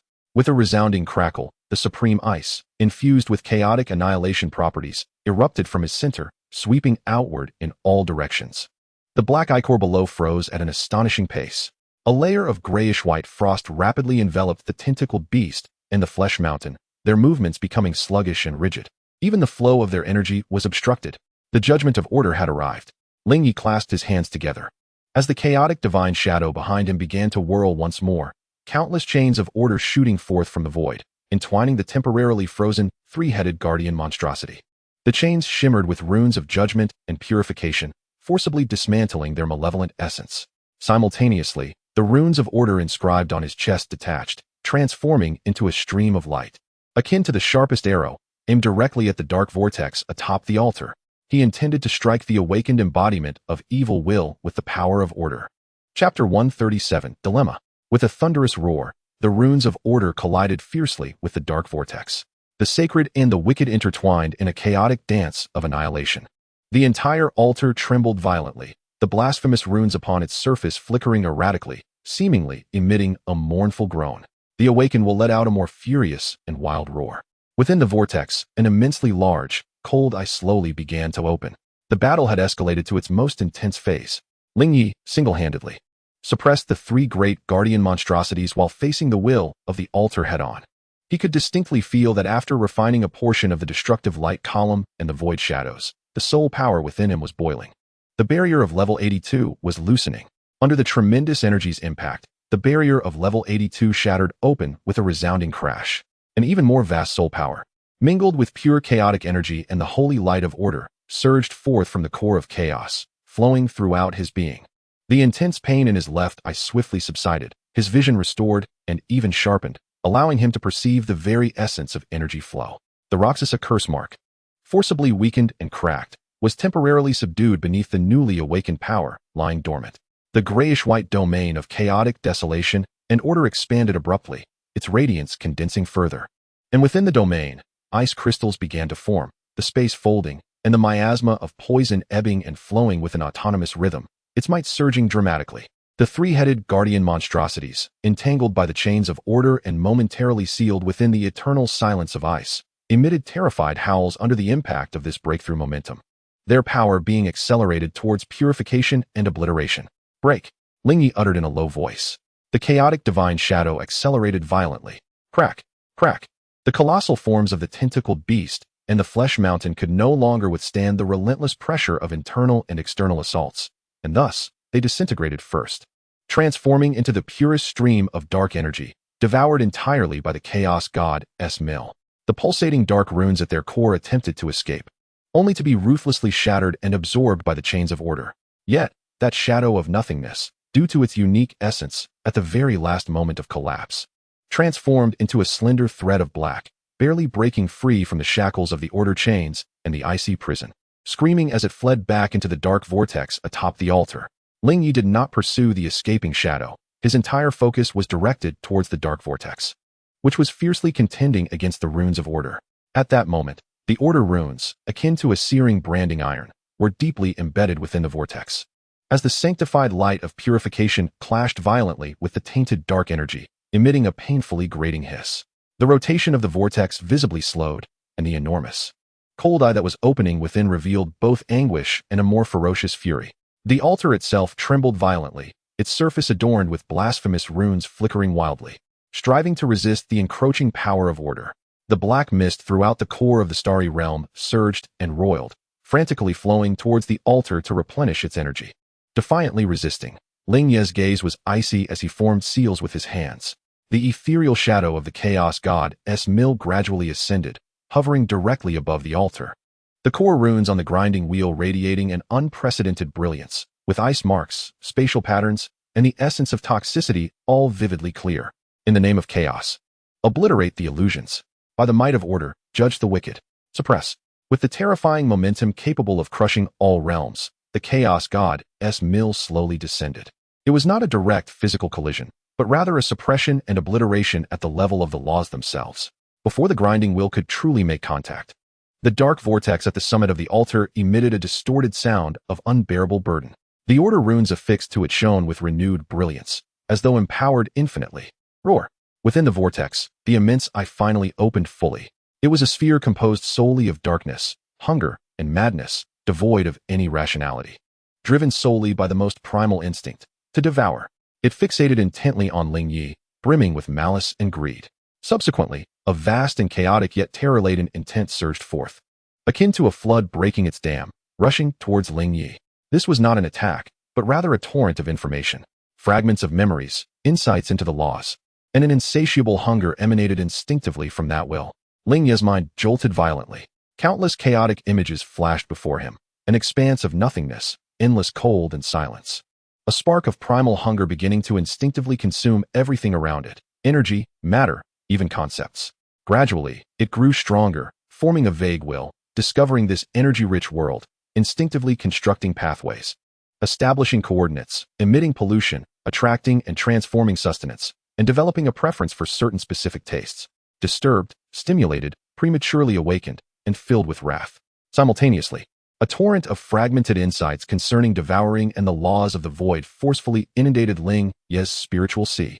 This will seemed intent on overwhelming Ling Ye's consciousness with its colossal flow of information, or perhaps it was indiscriminately emanating its own existential data. Ling Ye emitted a muffled groan as his spiritual sea churned violently. The million-year spiritual essence of the heavenly dream ice silkworm instinctively shielded its master, forming a vast spiritual vortex that voraciously absorbed and organized the chaotic information. The laws of order stabilized his mind, while the chaotic source core eradicated the harmful frenzied thoughts within. This process was both agonizing and perilous, yet it harbored immense opportunities. His comprehension of devouring and the laws of the void was deepening at an unprecedented pace.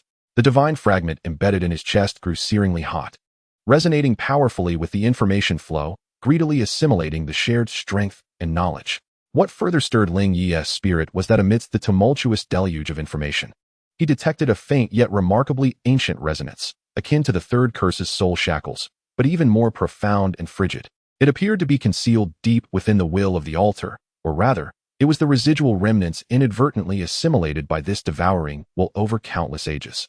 This resonance pointed towards an even older, more silent realm concerning souls and annihilation. The city of slaughter, the soul shackles, the ancient divine system. These threads of connection instantly intertwined in Ling Ye's mind. Just then, a mutation re-emerged, perhaps due to Ling Ye's breakthrough and suppression, or perhaps as a result of the chaotic divine grind and the order's potent stimulus to the altar. Or maybe the returning shadow of the void had brought back information regarding Ling Ye's possession of the divine fragment. The dark vortex atop the altar, within the enormous cold eye, surged with madness, reaching a fever pitch. It ceased its attempts to assail Ling Ye with the information flow and suddenly contracted.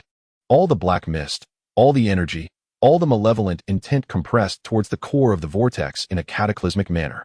A chilling wave of annihilation erupted abruptly. Was it preparing for self-destruction? Or perhaps it sought to concentrate all its power for a final desperate attempt to utterly devour or severely injure Ling Ye. This immense threat and delicacy. This is dire. Ling Ye's pupils constricted. In its frenzy, the will of the altar intended to detonate the entire source of pollution in the core area. Once ignited, its power would be unimaginable, likely. Half of the Stardow forest would be reduced to desolation, potentially even affecting the surrounding human cities. Meanwhile, in the secret chamber of the Seven Treasures, Glazed Tile School, Ning Rongrong's order ice crystal seal at her forehead trembled violently once more due to the intense fluctuations and breakthroughs of Ling Ye's main body. Along with the chaotic malevolent will from the distant star, Do core area, the Soul Shackles curse seemed to respond to an ultimate summons, wildly battering against the seal. In the ruins of the Heaven Do Imperial Palace, the Order avatar guarding Yi Lingling also experienced a surge of power due to the main body's breakthrough. The nine-hearted begonia phantom behind Yi Lingling once again became unstable, with its gray-white and ice-blue hues clashing violently. Multiple parties are in motion, and the crisis escalates dramatically. Ling Ye stands at a crossroads. Should he prioritize his own safety and make a hasty retreat, or dare to intervene and avert this cataclysmic eruption? His gaze sharpens with an unwavering resolve. The chaotic divine mill accelerates, pressing down with relentless force. The eternal divine furnace roars within him, reaching a fever pitch. He has made his choice. Chapter 138, The Target.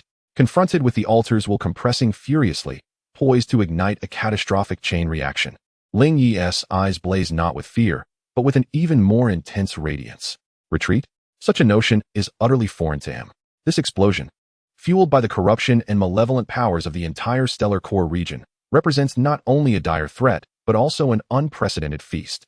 The chaotic divine mill. It devours heaven and earth. Ling Ye lets out a resounding roar, refusing to retreat.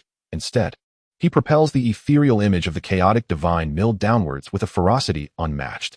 Simultaneously, the boundaries of his chaotic order domain expand to their utmost limits, transforming from mere defense or annihilation into a colossal, inversely rotating gray-white vortex, generating a terrifying gravitational pull as it actively engulfs the densely compressed core of dark energy. He intends to draw this cataclysmic explosion into his domain, forcibly grinding and consuming it with the chaotic divine mill. This is an audaciously reckless decision. Should he lose control, he would be the first to be obliterated. Yet, Ling Ye's calculations are both precise and ruthless. First, the essence of his chaotic order domain is sufficiently high to accommodate and restrain such levels of energy to a certain extent. Second, the nature of the chaotic divine mill is to obliterate, devour, and evolve myriad laws. This is precisely its ideal sustenance. Third, he has just broken through, and the eternal divine furnace along with the chaotic source core are in the most ravenous state for energy. Fourth, and most crucially, the fragment of the void-devouring divine spark embedded in his chest shares a common origin with this altar-esque power and even exists at a higher tier. It can generate a natural suppression and attraction. Boom! The devastating dark energy finally reaches its critical point, erupting with a thunderous roar. Yet, in a peculiar twist, this explosion, anticipated to annihilate all, fails to fully disperse. The overwhelming majority of the destructive energy is forcibly restrained and drawn into Ling Ye's inversely rotating chaotic domain, rushing towards the descending ethereal image of the chaotic divine mill like rivers converging into the sea. Sizzle, crackle. The chaotic divine mill emits a groan of overwhelming burden, its surface runes flickering wildly, as terrifying sparks of energy capable of obliterating everything erupt between the grinding plates. Countless dark, corrupt, and frenzied wills and energies are ruthlessly thrust beneath the millstone, mercilessly crushed and ground to dust. Ling Ye's body trembles violently, tiny fissures appearing on his surface. As purple-black blood seeps forth only to evaporate instantly, he endures unimaginable pressure and impact.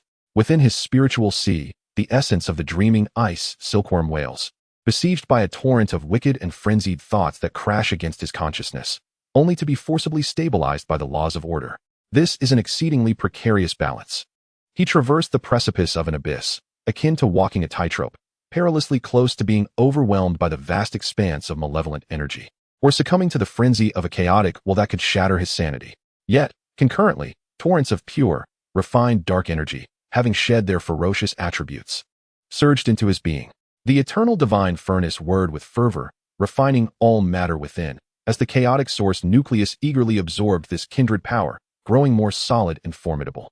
The fragment of divinity exulted, greedily assimilating the most primal shards of the void-devouring laws, its radiance becoming ever more profound. The realm of level 82 solidified at an astonishing pace, steadily advancing towards level 83. Within his left eye, the weakened Rakshasa curse seal emitted a cracking sound under the onslaught of this pure, high-level energy, further obliterated by the force of chaotic order, growing increasingly dim. Amidst this process of absorption and refinement, Ling Ye distinctly sensed a thread of ancient, chilling vibrations hidden deep within the explosive energy, relating to the shackles of the soul. It became clearer, reminiscent of a fragmented imprint, capturing the visage of a desolate temple and a terrifying law that could freeze souls entirely, enslaving them into eternal puppetry. He had found it. A chill coursed through his heart as he resolutely committed this sensation to memory. In the secret chamber of the Seven Treasures, glazed tile school, Ning Rongrong's order ice crystal seal flickered violently, the third curse within it striking wildly, even inciting the residual powers of the Rakshasa and the evil god to revolt. The order projection guarding this location trembled under the impact on its core, the seal on the verge of shattering. At that moment, the order runes within the projection suddenly blazed brightly, unhesitatingly activating the deepest connection to its core, resonating with the chaotic source nucleus. Far away in the star dough, Ling Ye's true self forcibly extracted a strand of the most refined, pure essence imbued with a hint of void-like characteristics, transmitting it across the void. With a hum, infused with this newfound vitality, the order projection solidified instantaneously, reinforcing the seal. The third curse, sensing this unfamiliar power imbued with the aura of void devouring yet profoundly ordered, momentarily faltered, as if engulfed in confusion and hesitation, before being forcibly subdued once more. In the ruins of the Heaven Do Imperial Palace, Yi Lingling's martial soul transformation reached a pivotal juncture, as the forces of chaos and order clashed within her, causing the Nine Hearts Sea Lotus Phantom to sway violently. The protective order avatar similarly invoked the power of its true form. Yet the energy transmitted was primarily that which had been refined by the eternal divine furnace, vast and gentle life energy, mingled with a thread of pure stabilizing order. This force harmonized perfectly with Yi Lingling's Nine Hearts Sea Lotus, akin to the finest nourishment, instantly soothing the rampant energies and guiding the ash gray and icy blue hues to merge and settle. A clear, resonant hum echoed, solidifying the Nine Hearts Sea Lotus Phantom behind Yi Lingling. The flower swelled larger, its petals displaying an extraordinary gray-white base color reminiscent of nascent chaos, edged with a halo of icy blue, while at the center of its stamen lay a glimmer of order's light. A powerful aura, far surpassing that of the past, permeated the air, embodying the ultimate essence of life, the embrace of chaos, and the stability of order. Her martial spirit had undergone an unprecedented evolution, transforming into a mightier entity known as the Chaos Order Nine-Heart Begonia. Simultaneously, her own aura surged dramatically as her soul power level ascended in rapid succession, ultimately crossing the threshold of level 60, enabling her to become a soul emperor upon acquiring a soul ring. Yi Lingling slowly opened her eyes, a peculiar glimmer of chaos and order intertwining within her gaze. She immediately turned her attention to Ling Ye's order avatar, her eyes brimming with reliance and gratitude. In the core region of the Star Dough Forest, the cataclysmic energy explosion had finally been extinguished by the god of chaos, consuming nearly 90% of its force. The remaining 10%, however, spiraled out of control, rapidly expanding. Boom! Though its power was significantly diminished, it still generated a terrifying black shockwave that instantly engulfed the entire core of the Star Dough Forest. The earth was utterly reduced to dust, with all the black mist and remaining monsters eradicated. Only the peculiar altar remained, albeit riddled with cracks and dimmed light, defiantly standing at the center of the ruins. The swirling vortex atop it had nearly vanished, and the enormous eye was tightly shut, as if plunged into a deep slumber. Ling Ye hovered in midair, his aura surging as he reached the pinnacle of level 83. Gradually descending, he stood before the cracked and malevolent creation of the altar. He extended his hand, touching the cold stone surface. Through his fingertips, he could sense that the will within the altar had not completely dissipated. Rather, it was ensnared in a state of profound weakness and slumber. It resembled a dark seed, poised to sprout again if given the chance. Simultaneously, he became acutely aware of the ancient ripple of the soul shackles, seemingly buried deep within the altar's foundation, integrated with it while remaining discordantly apart. A glint of cold light flickered in Ling Ye's eyes. He refrained from attempting to destroy the altar at that moment. Firstly, the altar was extraordinarily robust, interconnected with the Earth's veins and possibly deeper laws, and any forced destruction could provoke unpredictable consequences. Secondly, he needed the altar as bait, perhaps to lure forth more entities, such as the Shadow Stream or clues pertaining to the ancient divine system.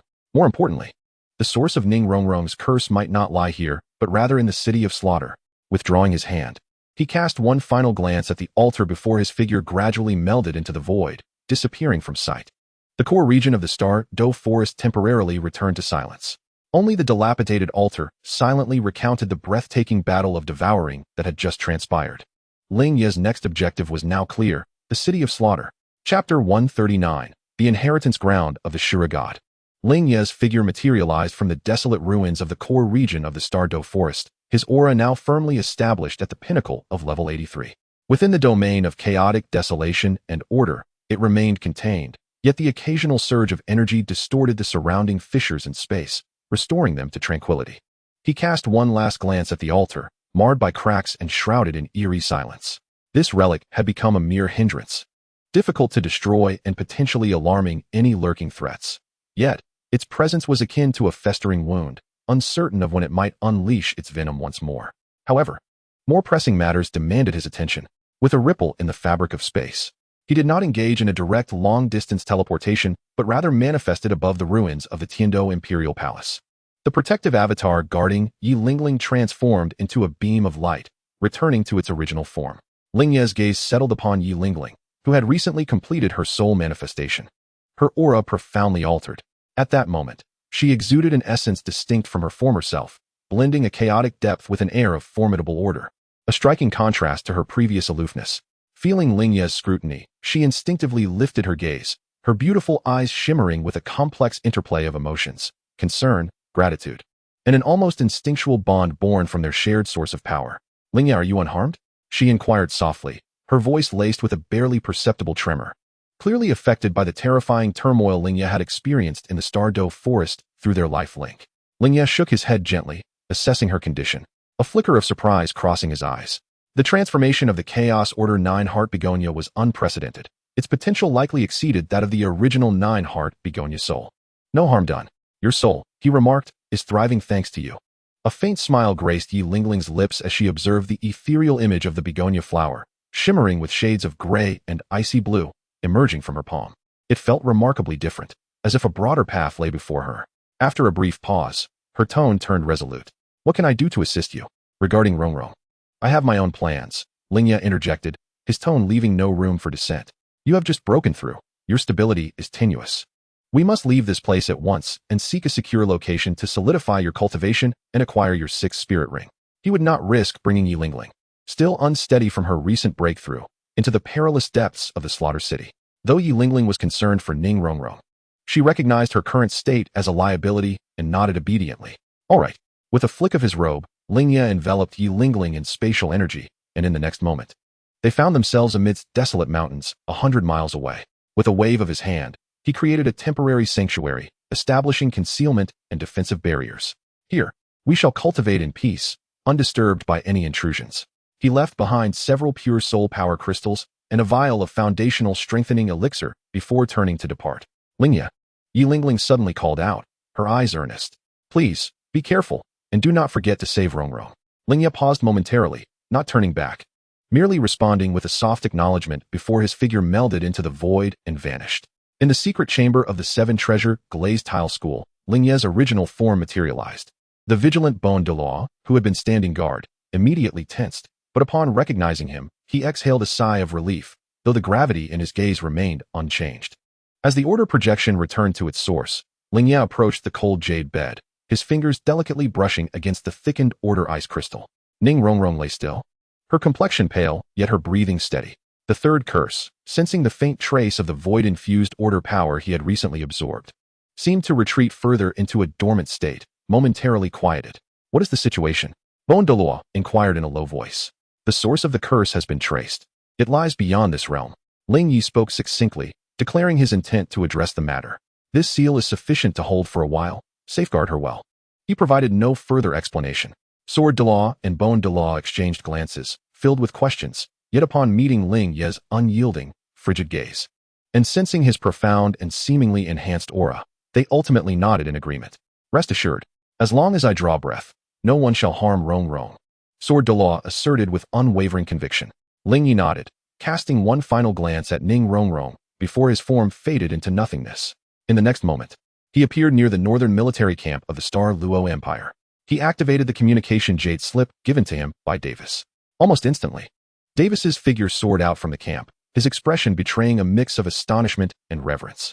Your Excellency Ling Ye, it is truly a relief to see you unharmed. A terrifying energy fluctuation just erupted from the Star Do core area. We felt it here. Before he could finish, Ling Ye interjected. The threat from the Star Do core has been temporarily neutralized. The altar is now quiet and will not experience any significant upheaval in the short term. However, the root cause remains, and it may reignite at any moment. Davis's heart leaped with joy at the news, but the latter part caused him to feel apprehensive once more. Thank you for your intervention. What are your orders, Your Excellency? Maintain vigilance there. Should any anomalies arise, notify me immediately. Ling Ye tossed him a more exquisite jade talisman, inscribed with chaotic runes, for swifter communication. Davis accepted it with fervor, exclaiming, Yes, I shall remember. The gratitude of Star Luo shall be eternally etched in our hearts. Ling Ye spoke no further, turning to depart. Please, Your Excellency, wait. Davis called out urgently. There have been movements from the Spirit Hall. According to our scouts, news has just emerged that Pope Bibi Dong has sustained grave injuries and is in seclusion. The Spirit Hall appears to be in disarray, though Douluo has forcibly suppressed the chaos. Additionally, we have detected several powerful mysterious auras secretly making their way toward the Slaughter City, one of which seems to carry a formidable sword intent and aura of death, unlike any ordinary soul master. Slaughter City? Mysterious auras? Sword intent and death? Ling Ye's gaze flickered. Is it the shadow stream or another force?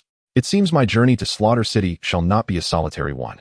Understood, he replied coolly, his figure flickering as he vanished into the horizon. Davis remained rooted in place, clutching the warm, chaotic jade talisman, staring at the direction Ling Ye had disappeared. Lost in thought, overwhelmed by a mix of awe and relief. Above the clouds, Ling Ye confirmed his course. He knew where the entrance to Slaughter City lay. His right arm shimmered with icy armor, while deep within his left eye, the further extinguished Rakshasa curse and the vibrant essence of divine fragments intertwined. Within him, the peak soul power at level 83 surged ceaselessly, with the chaotic divine mill and the eternal divine furnace quietly hovering, awaiting their next opportunity for devouring and refining. Destination, Slaughter City.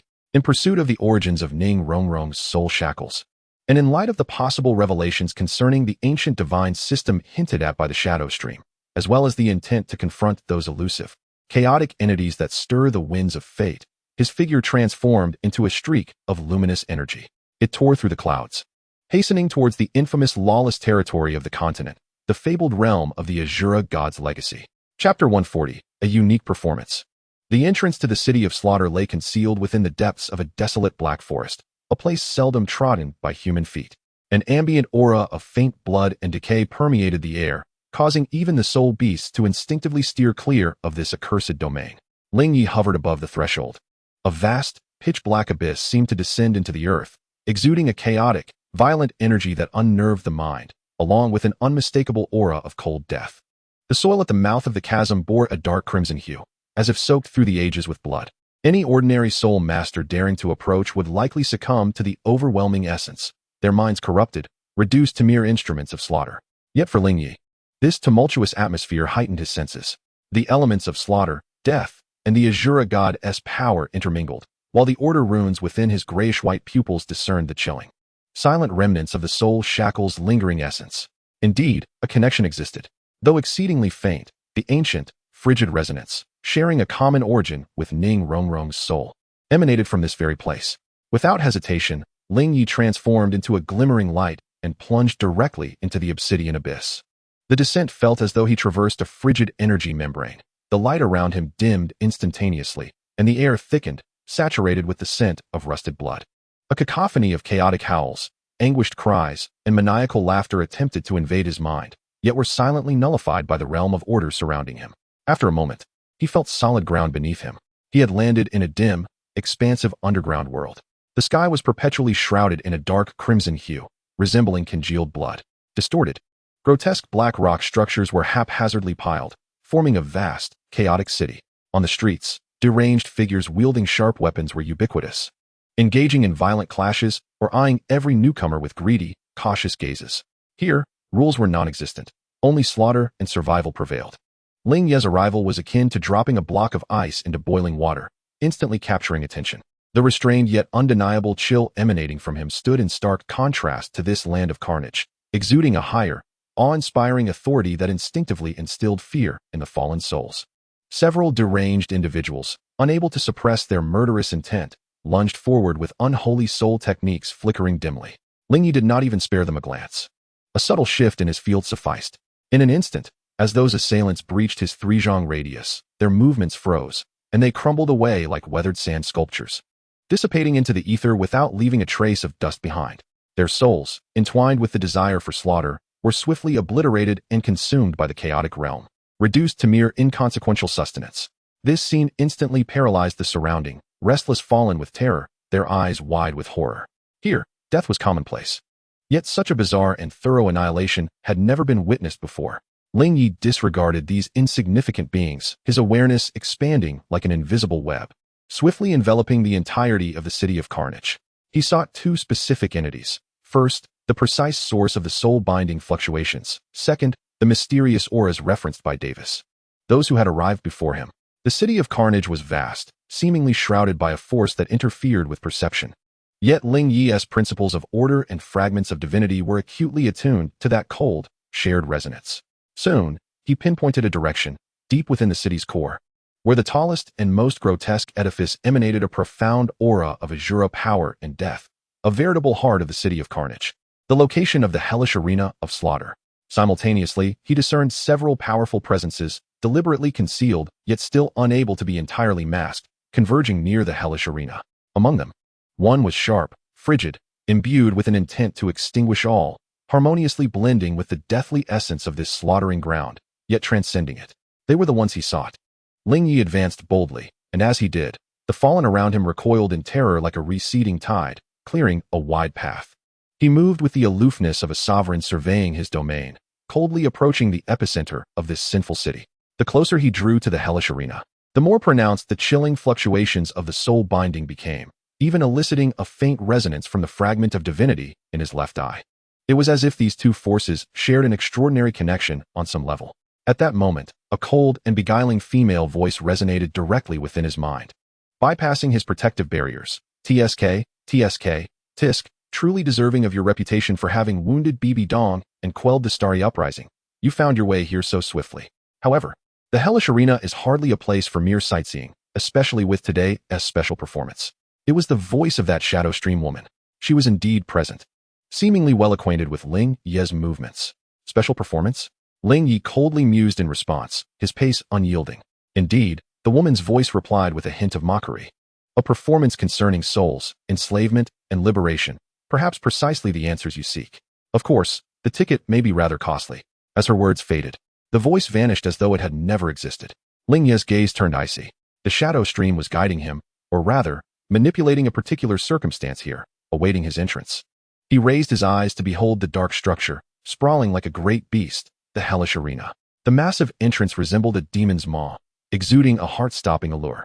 He distinctly sensed those mysterious auras and that unique sword intent within.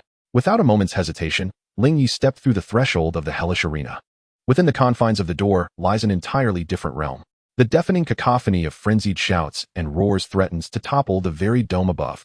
Encircling the vast arena is a tiered seating area, densely packed with ecstatic spectators.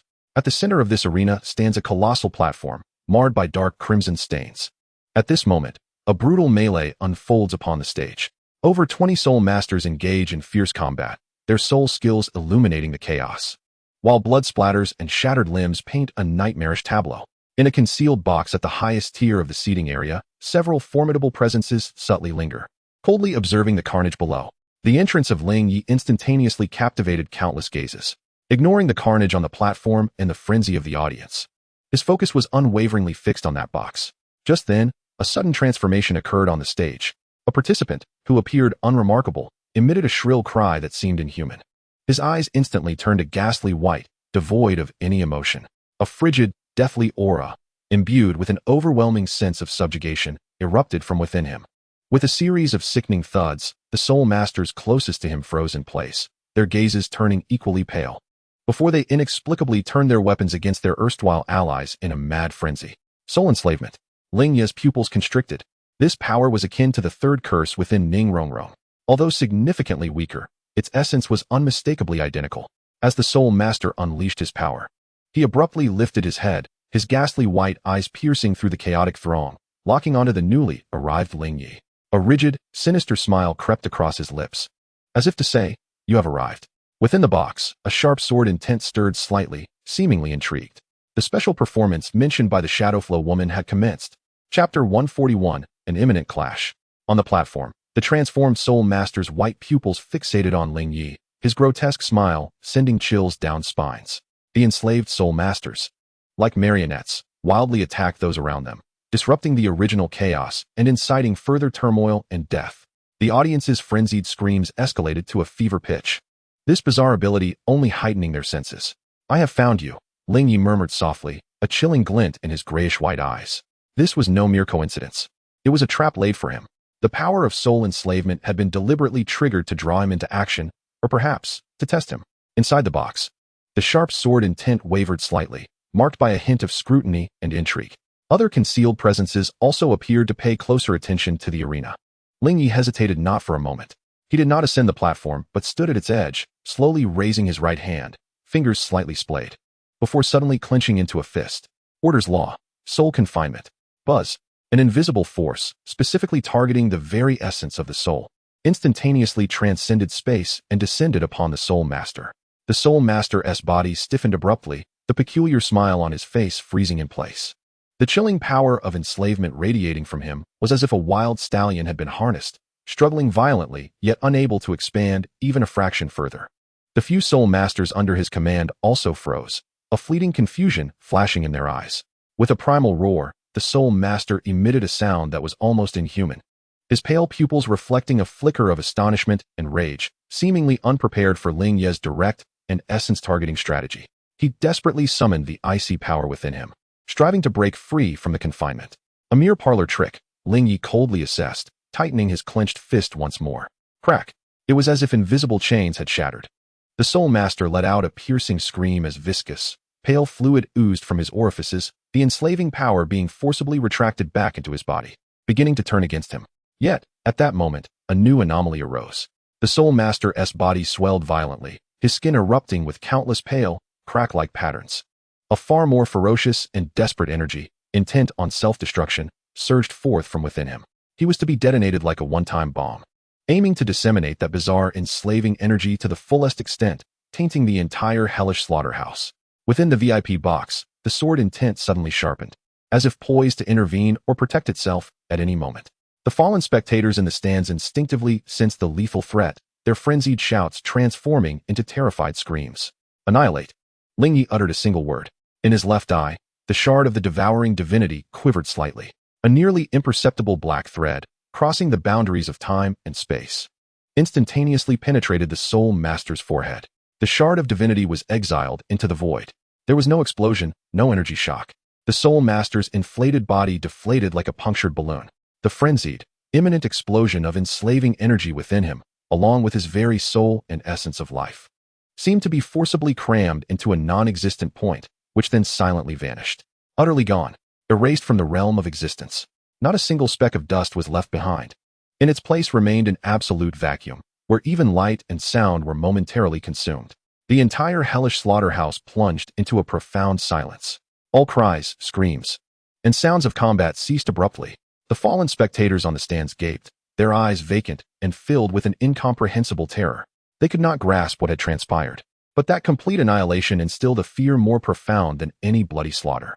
Within the VIP box, the sharp sword intent abruptly receded, becoming exceedingly grave. Other presences also exhibited noticeable fluctuations, brimming with uncertainty. Ling Ye slowly lowered his hand, as if he had merely accomplished a trivial task. Yet, his gaze grew ever colder. The recent moment of ethereal exile, seemingly trivial, in fact drew upon the primordial power of the divine fragment, incurring considerable expenditure. Yet, such a method was the only means to expunge that peculiar force with utmost cleanliness and finality, thereby preventing its proliferation. More crucially, at the instant of banishing that Soul Master along with their powers, he captured a faint, directional remnant of a mental command through the divine fragment, which had activated the self-detonation protocol at the critical juncture.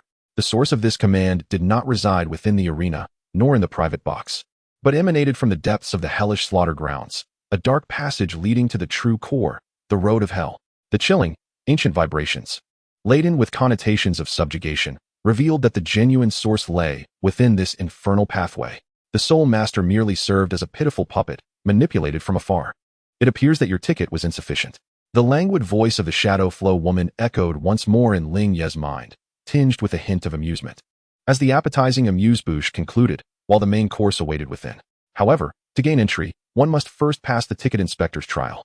As her voice faded, a vast, frigid domain of relentless slaughter and deathly pressure surged forth from the dark passage, enveloping the entire hellish slaughter grounds in an instant. Under this domain's influence, all soul masters, including those fallen beings of title Douluo rank, felt their soul power stifled, as if an invisible aura of murderous intent had clasped their throats. A domain of slaughter, and an exceedingly potent one at that. A towering figure, shrouded in a black cloak, slowly emerged from the dark passage. Clutched within their grasp was a massive, dark red sword-shaped artifact, its blade seemingly forged from countless congealed blood droplets, radiating an aura that sent shivers down the spine of the soul. The captain of the law enforcement team of the City of Slaughter? No. This power surpassed that of any ordinary enforcer. He raised his head, revealing a pair of emotionless, blood-red eyes beneath the cloak, which fixated directly upon Ling Ye. The road of hell is off limits.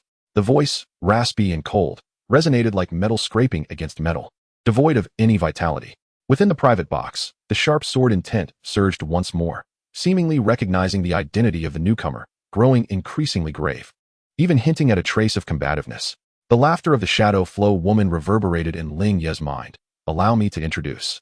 This is the blade of the King of Slaughter, a man, or rather, a monster, who is bathed in divine blood and lived to tell the tale. I wish you luck, O chaotic saint child. Ling Ye regarded the cloaked swordsman before him, feeling the overwhelming aura of slaughter and the formidable demonic sword in his hand. His expression remained unchanged. You? He took a deliberate step forward, the domain of chaotic void and order silently unfurling, a gray-white luminescence surging forth like a tide, clashing fiercely against the blood-red domain of slaughter. The two equally powerful, yet fundamentally opposing forces of domain clashed in the air, emitting a sound that grated upon the teeth, warping the very fabric of space. A great battle was on the verge of ignition. Chapter 142, The Utmost Simplicity. The gray-white realm of chaotic order clashed violently with the blood-red domain of slaughter. There were no earth-shattering explosions, only two utterly distinct laws frantically eroding, obliterating, and contending against each other. The domain of slaughter was saturated with the purest essence of death, madness, and destruction, capable of severely suppressing soul power, corroding the mind, and dragging everything within its boundaries into an endless illusion of carnage. In contrast, Ling Ye's chaotic order realm embraced all, annihilating myriad laws, imbued with characteristics of judgment, purification, and the void. The sanguine aura of slaughter surged into the gray-white domain, akin to ice and snow thrown into a furnace, though initially overwhelming. It was decomposed by the chains of order, extinguished by the essence of chaos, and devoured by the power of nothingness. The boundary between the realms twisted violently, emitting a mournful cry of unbearable strain. The red and white lights flashed wildly, resulting in a momentary stalemate. A flicker of surprise crossed the blood-red eyes of the cloaked swordsman, seemingly unprepared for the adversary's realm to contend so fiercely against his domain of slaughter, even sensing a subtle feeling of being restrained. How intriguing! A raspy voice emerged as he slowly raised the dark red demonic sword in his hand. Its tip aimed directly at Ling Ye, yet it was still insufficient. Before the words left his lips, his figure abruptly blurred, merging into the blood light. And in the next instant, he appeared before Ling Ye, the demonic sword howling with a soul-rending shriek, executing a simple and direct vertical slash. There was no embellishment, only the utmost speed and power, along with an intensely concentrated will to kill. Even before the sword reached its target, the terrifying essence had already carved a deep crack silently into the wall behind Ling Ye. Ling Ye's pupils contracted. This seemingly simple strike possessed a power far exceeding any opponent he had encountered before. It was even more threatening than the projection of the Rakshas's demonic sickle. Yet he did not flinch or evade. Chaotic ice armor. With a flicker of thought, the crystalline armor on his right arm radiated brilliance. The ultimate ice mingling with the essence of chaos, swiftly enveloping his entire form, forming an ancient and sturdy gray-white crystalline battle armor. The surface of the armor shimmered with subtle spatial ripples, seemingly capable of deflecting attacks. Simultaneously, he grasped the air with his right hand, condensing the spear of judgment of the order laws. A long spear, composed purely of chains of order and entwined with purifying holy light, materialized in his grasp, boldly thrusting towards the descending demonic sword. Clang! The deafening sound of metal clashing reverberated throughout the hellish arena of slaughter. A terrifying shockwave exploded in a circular fashion, reducing dozens of fallen beings near the arena to mere blood mist. Ling Ye's form momentarily sank, the ground beneath him cracking inch by inch. Yet the chaotic ice armor successfully withstood the majority of the impact, and the spear of order judgment accurately met the edge of the demonic sword. The sacred light of order and the tainted blood light of slaughter frantically eroded each other, emitting a disconcerting sizzling sound. The cloaked swordsman was once again astonished. His strike, imbued with the essence of the slaughter domain, had been received head-on by the adversary in such a manner. The quality of the ice armor and the light spear exceeded his expectations. Slaughter sword prison, he bellowed, as the domain of slaughter around him suddenly contracted, all converging upon the demonic sword. The blade shimmered with a blood-red radiance, transforming into a miniature crimson world wherein countless vengeful souls wailed, intent on dragging both the judgment spear and Ling Ye into that sword's infernal realm. The holy light of order upon the judgment spear flickered violently, as if it were on the verge of being consumed by the sanguine darkness. Chaos, devourer of worlds, Ling Ye bellowed, a glimmer of divine fragment light flashing in his left eye. He did not directly wield the power of the void. Instead, he invoked the core strength of the chaos divine mill's martial soul. A diminutive yet solidified phantom of the chaos divine mill emerged from his chest, slowly rotating. Its ability to devour all forms of magic was triggered to its utmost potential. The power of slaughter gathered upon the demonic sword seemed to encounter its nemesis, uncontrollably pulled, consumed, and ground down by the miniature phantom of the chaos divine mill. Though the speed was not swift, it was undeniably being weakened. What? The cloaked swordsman's expression changed dramatically. His murderous intent was being devoured as if it were mere sustenance. This was utterly unprecedented. At the moment his mind was shaken, and a gap in his power appeared. Ling Ye's right hand wielding the judgment spear erupted with an unprecedented brilliance. Upon the spear's body, besides the chains of order, a strand of exquisite ice blue intertwined with the void's pitch blackness. Break! The judgment spear surged forth, instantaneously piercing through the bindings of the blood-red sword prison, its tip precisely striking the spine of the demonic sword. Ding! A crisp and resonant sound echoed. The cloaked swordsman felt a chilling, judgmental, purifying force surge through the demonic sword into his body, violently assaulting his murderous soul power. Additionally, a wave of void power seemed intent on forcibly severing his connection with the demonic sword. He let out a muffled grunt, his sword-wielding hand trembling slightly, his body involuntarily sliding backward several meters, leaving deep ruts in the ground. Though he was not injured, he found himself at a disadvantage in this exchange. The entire hellish battlefield fell into a profound silence. All the fallen stared in disbelief. That terrifying harbinger of slaughter, the blade of the king, had actually been repelled by an outsider. Inside the private box, the sharp sword intent fluctuated intensely, filled with incredulity. Other presences also fell into silence. Who exactly are you? The cloaked swordsman steadied himself, his blood-red eyes fixated on Ling Ye, his hoarse voice laced with unprecedented gravity. The demonic sword in his hand continued to hum, resisting the encroaching forces of order and void. Ling Ye dissipated the judgment spear, his chaotic ice armor fading away, returning to his original state. He remained expressionless, as if he had merely swatted away a fly. Step aside, or perish. He did not respond to the swordsman's inquiry, but instead issued an ultimatum. His gaze had already traversed past the cloaked swordsman, focusing on the dark passage leading to hell behind him. The chilling waves emanating from there were becoming ever clearer. The cloaked swordsman tightened his grip on the demonic sword, his blood-red eyes swirling with murderous intent, yet overshadowed by apprehension. He was tasked with guarding this place and could not allow anyone to trespass into the path of hell, especially during such a critical time.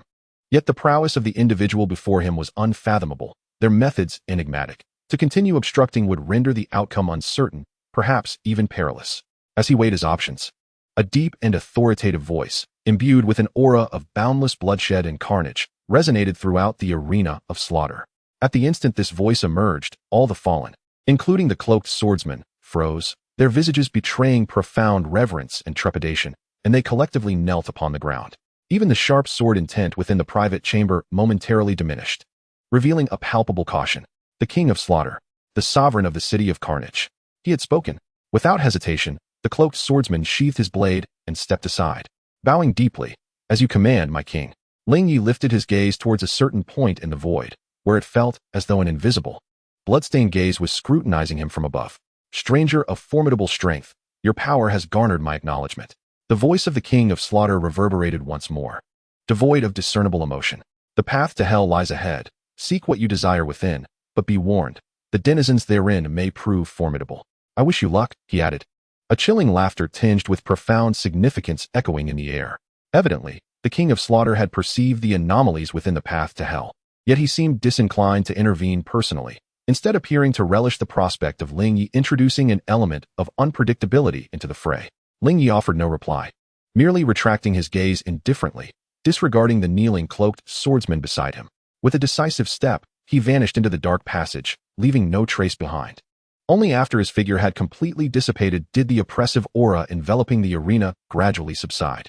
The fallen rose unsteadily, still haunted by the encounter.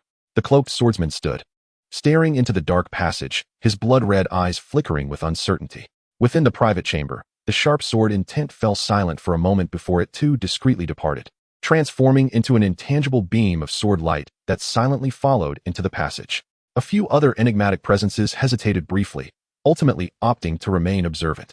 The arena of slaughter gradually regained its cacophony, yet a new shadow loomed over the hearts of all present.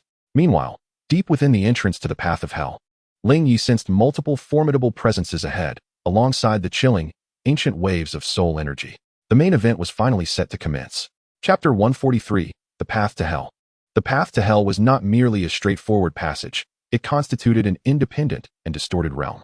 Jagged paths composed of dark red rock led downwards, beneath which lay an unfathomable abyss of bubbling, sanguine magma. The air was thick with a stench of blood and death, tenfold more intense than that of the outside world, intermingled with a more sinister, chilling malevolence, akin to a festering wound, perpetually seeking to erode the souls of intruders. Ling Ye's domain of chaotic order naturally emanated, isolating all impurities beyond its confines. With steady steps, he delved deeper along the serpentine path. The deeper one delves, the more distinct and intense the chilling vibrations of the enslaved soul become. No longer a mere unconscious emission, it pulsates rhythmically like a heart, imbued with a sense of purpose, constantly whispering, calling, and attempting to seduce. Simultaneously, he perceives with clarity that not far ahead, a multitude of powerful presences are gathered. Soon, the surroundings open up magnificently. Before him lies an immense subterranean cavern, at the center of which stands an even larger altar, bizarrely constructed of obsidian bones and dark red stones. The design of the altar bears a resemblance to that of the one in the starlit forest, yet it is far more ancient. Its surface is not adorned with sacrilegious runes, but rather with abstract and unsettling patterns that seem to embody annihilation, cessation, and eternal slumber. Atop the altar hovers a pallid mass, roughly the size of a human head, pulsating slowly and ominously. Countless white filaments, resembling nerve fibers, extend from the mass, anchoring into the void, as if connecting to innumerable distant entities. The cold, dead silence, laden with an absolute sense of servitude, emanates from this grotesque growth. It is a remnant of ancient divine power, or perhaps a node through which a dormant ancient will seeks to disseminate its influence. Encircling the altar stand several figures. To one side is the familiar shadowy woman adorned with a flame-patterned mask, who gazes with keen interest at the pallid mass, idly toying with a perpetually twisting black dagger. On the opposite side stands a tall man, clad in simple gray attire, cradling a sheathed longsword. His visage is unremarkable, yet his eyes possess a sharpness that seems capable of piercing through all illusions, embodying the essence of a legendary sword that has retracted all its brilliance. He is indeed the master of the formidable sword intent that Ling Ye sensed outside. At this moment, his brow is furrowed, his gaze fixed upon the pallid mass, filled with disdain and gravity. Besides these two, there are 3 or 4 other soul masters, each clad in varying attire, yet all radiating the aura of title Douluo. Their eyes are fervent yet vacant, enveloped in a pallid energy, clearly having been utterly enslaved by the mass, transformed into guardians and puppets. Ling Ye's arrival abruptly disrupts the equilibrium of this place. All eyes turn towards him. "Ah, you've arrived rather swiftly," the shadowy woman remarks first, her tone still laced with a languid amusement, indicating that the sentinels outside posed little trouble for him. The gray-clad swordsman casts a deep glance at Ling Ye, a flicker of surprise and inquiry flashing in his eyes, before he slightly nods in acknowledgement, remaining silent. He does not appear to be aligned with the shadowy woman, and his hostility towards the pallid mass is evident. Ling Ye disregards the enslaved title Douluo, directing his focus solely upon the shadowy woman and the pallid mass. Is this what you deem an answer? His voice is icy, devoid of any emotion. A sample, a coordinate, or rather, a key. The shadowy woman lightly gestures with her dagger towards the pulsating mass, which connects to a long-forgotten realm of slumber, the true source of the curse afflicting your little princess. What do you think? Are you satisfied with this gift? Her words were imbued with allure, yet they unmistakably concealed immense peril. What connection do you shadows have with this power? Ling Ye inquired. Connection? Well, one might say, ancient adversaries. Or perhaps, successors attempting to exploit its legacy? The woman tilted her head, speaking ambiguously. The specifics mattered little. What was significant was our knowledge of how to locate it, and indeed, how to placate or harness it to some extent.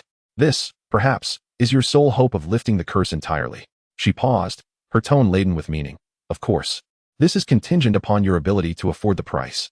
For instance, retrieving a certain item from that slumbering realm, or sharing a trinket you obtained from beyond that door.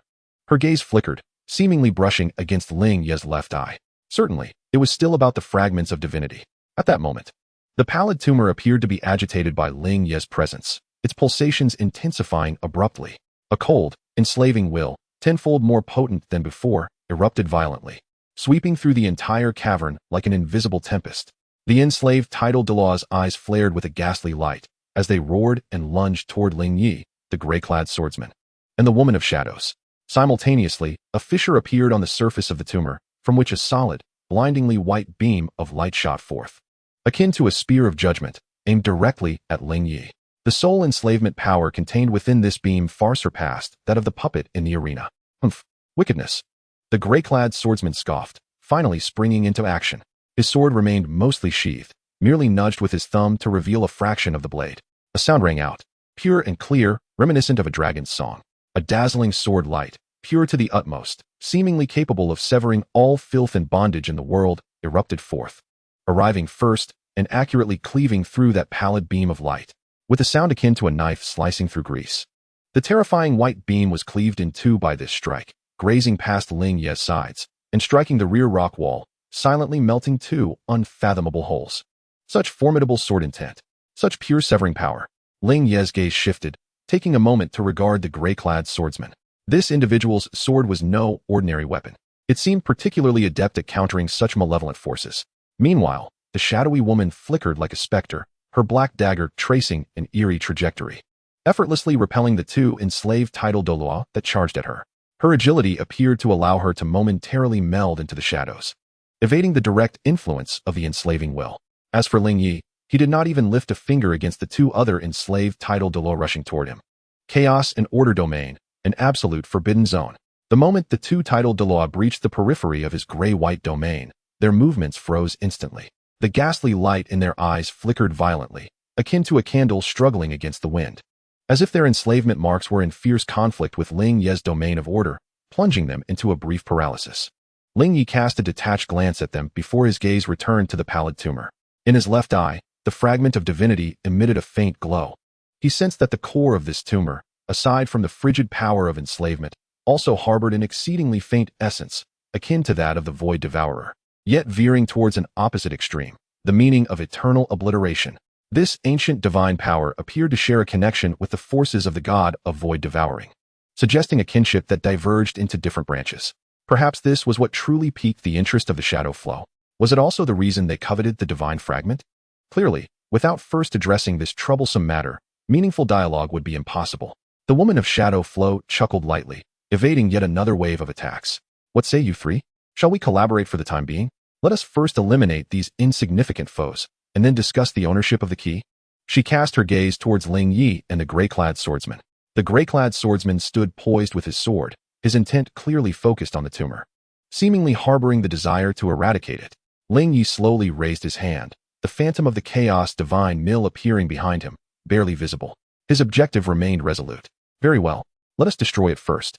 Chapter 144, Visitors from Three Factions. The moment Ling Ye uttered those two words, the atmosphere in the arena shifted to one of subtle tension. Though this was a temporary alliance, each of the three, being extraordinary individuals, harbored more wariness than trust towards one another. Delightful. The woman of shadow flow laughed gaily, her figure moving first, akin to a venomous serpent merging with the shadows. The twisted black dagger in her hand traced a cunning arc, not aimed at the tumor, but at the enslaved title Douluo's. Her attack was enigmatic and unpredictable, specifically targeting the points of spiritual connection, intending to sever their mental link with the tumor, plunging them into chaos.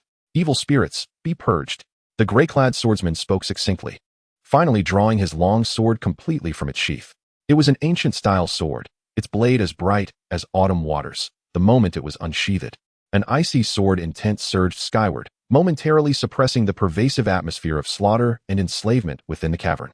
He moved in harmony with the sword, transforming into a dazzling beam of sword light, piercing directly towards the core of the tumor.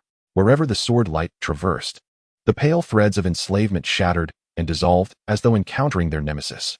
Ling Ye, however, adopted the most direct approach. He paid no heed to the enslaved individuals. His palms pressed together before his chest, as the phantom of the chaos divine mill behind him suddenly solidified and expanded. The millstone began to turn slowly, emanating a deep rumble, unleashing a terrifying suction that targeted the very essence of energy and laws, enveloping the pale tumor. The myriad laws shall be obliterated in the chaos. He aimed to employ the most domineering method to consign this malevolent entity, along with its pervasive enslavement laws, into the chaos divine mill, utterly grinding it to dust and transforming it into sustenance. The tumor seemed to sense the imminent threat, pulsating like a frenzied heart. An even greater surge of pale energy erupted forth, morphing into countless twisted, weeping, and wailing spectral forms that surged towards the three like a tidal wave. These spectral forms not only possessed physical attack capabilities, but also bore a potent essence of spiritual corruption and enslavement branding. Simultaneously, the several tidal Douluo, disturbed by the shadow flow, forcibly regained their composure, their eyes gleaming with a ghastly white light as they recklessly unleashed their most potent ninth spirit abilities. Launching a flank assault against Ling Ye and the gray-clad swordsman, they had succumbed completely to control, sacrificing their life essence solely to protect the malignant tumor. Annoying flies. The gray-clad swordsman furrowed his brow, his sword intent unwavering. With a flick of his left hand, he wielded his fingers like a blade, casually sweeping backward. A remarkably condensed sword aura, akin to a crescent moon, sliced through the powerful soul skills attacking from behind. The residual force even causing the attacking tidal Douluo to spit blood and be sent flying. His mastery of the sword was nothing short of extraordinary. The shadow flow woman moved with a ghostly grace, weaving through the gaps between the soul phantoms and the soul skills. With each flicker of her dagger, a tidal Douluo under enslavement would falter, or a soul phantom would wail as it dissipated. She seemed to be seizing the opportunity to continually test and analyze the nature of this enslavement power. Facing the surging tide of souls and the ninth spirit ability crashing toward him, Ling Ye stood resolute, not flinching. The domain of chaotic order expanded to its utmost. The soul phantoms surged into the domain, akin to moths drawn to a flame, pierced and purified by the chains of order, reduced to the purest fragments of spiritual energy absorbed by the chaotic essence. As the formidable ninth spirit ability approached the chaotic divine grinding phantom, it was distorted, decomposed, and devoured by the terrifying annihilation force, losing most of its power. The remaining portion struck the chaotic ice armor enveloping Ling Ye, merely eliciting a ripple. He pressed his palms against the chaotic divine grinding phantom, unwaveringly driving it toward the malignant tumor. The tumor trembled violently, its surface cracking increasingly, emitting a sharp, piercing shriek, as if a distant entity roared in rage through it. Now was the moment. A glint of brilliance flashed in the gray-clad swordsman's eyes as his long sword erupted with an unprecedented radiance. Melding with his blade, he transformed into a streak that cleaved through all, piercing directly toward the tumor's core. This strike encapsulated his lifelong mastery of swordsmanship and his resolute will to sever evil. The shadow flow woman abruptly abandoned her evasive maneuvers, appearing above the tumor's side. Her black dagger, resembling a venomous fang, aimed for a critical energy vein connecting the tumor to the altar. She appeared intent on seizing or damaging some vital structure at this moment. Ling Ye's chaotic divine grinding phantom also descended with a thunderous force. The three-pronged assault, striking from different angles, simultaneously impacted the ghastly white tumor. Boom! An indescribable explosion reverberated throughout the cavern. A terrifying tempest of energy engulfed everything. The altar collapsed instantaneously, the surrounding rock walls crumbling like sand sculptures. The malignant tumor let out a final, unwilling, and vengeful shriek under the combined might of the three formidable attackers. Before it erupted with a resounding bang. An endless cascade of ghastly white light mixed with the chilling fragments of enslaving will surged outward like a tsunami. The gray-clad swordsman wielded his sword, creating a barrier of sword light that cleaved through the energy remnants rushing toward him. The Shadow Flow woman's form blurred as she seamlessly melded into the shadows of the explosion, deftly evading the chaos. Ling Ye stood motionless, while the chaotic divine grindstone's ethereal shadow spun wildly, forcefully devouring the majority of the explosive energy and fragments of will, grinding them down. At the heart of the explosion, an exquisitely condensed pale white crystal emanated an aura of primal, cold annihilation, alongside a palm-sized, dark red bone fragment intricately inscribed with ancient patterns. Materializing amidst the turbulent flows of energy, this crystal represented the core remnants of the sinister entity's original power. The bone fragment radiated spatial fluctuations, likely serving as the coordinates or key spoken of by the Shadow Flow. Almost the instant they appeared, the gray-clad swordsman's sword tip subtly lifted, as if to touch the original crystal for investigation. The figure of the Shadow Flow woman flickered like a ghost, reaching for the dark red bone fragment. Yet Ling Ye's speed was even swifter. The domain of chaotic order contracted, transforming into two formless hands, simultaneously grasping toward both items. The recently concluded collaboration among the three parties shattered in an instant. The struggle commenced immediately, as the pale crystal and dark red bone fragment emerged. The residual energy turbulence within the cavern was stirred into an even more violent frenzy by the fierce aura unleashed by the trio. The gray-clad swordsman was the fastest. His ancient long sword, arriving after its initial delay, did not directly stab at the crystal. Instead, it traced an arcane trajectory, weaving an invisible sword net. Seemingly intent on sealing the original crystal along with the surrounding space, isolating it. His intent was clear, not to possess, but to first control this perilous source before making a decision. The Shadow Flow woman, however, was the most cunning. Her figure flickered continuously within the shadows, leaving behind several lifelike afterimages to confuse perception, while her true self instantaneously appeared beside the dark red bone fragment, wielding a twisted dagger that emanated spatial tearing waves. Directly targeting the bone, she was determined to obtain that key. Facing the preemptive strikes of the two, Ling Ye showed no sign of disturbance in his eyes. The two chaotic order hands he conjured surged with renewed speed, seemingly anticipating everyone's movements. The hand reaching for the pale crystal opened its fingers, with order runes swirling in the palm, forming a miniature purification vortex, not only to seize, but also to obliterate the lingering malevolent will within. The other hand, aimed at the dark red bone fragment, exuded chaotic energy and a hint of void power, transforming into countless fine chains, intent on wrapping and sealing the bone, isolating all spatial fluctuations to prevent the Shadow Flow woman from snatching it away through her deceptive methods. Leave it. The gray-clad swordsman barked coldly. As the sword net abruptly constricted, the fierce sword energy slicing against Ling Ye's order hand, producing a piercing friction sound that temporarily hindered the hand's closure. Chapter 145, The Source. This item is fated to be with me. Why must you force it, young sir? The Shadow Flow woman laughed charmingly, as the tip of her dagger unleashed an eerie suction, causing the dark red bone fragment to shift slightly towards her direction, while her other hand flicked a finger, silently launching several barely perceivable shadow needles towards the vital wrist of Ling Ye's hand reaching for the bone. In the split second, Ling Ye made his decisive move. The source information regarding Ning Rongrong's soul shackles has been obtained from the explosion of the flesh tumor.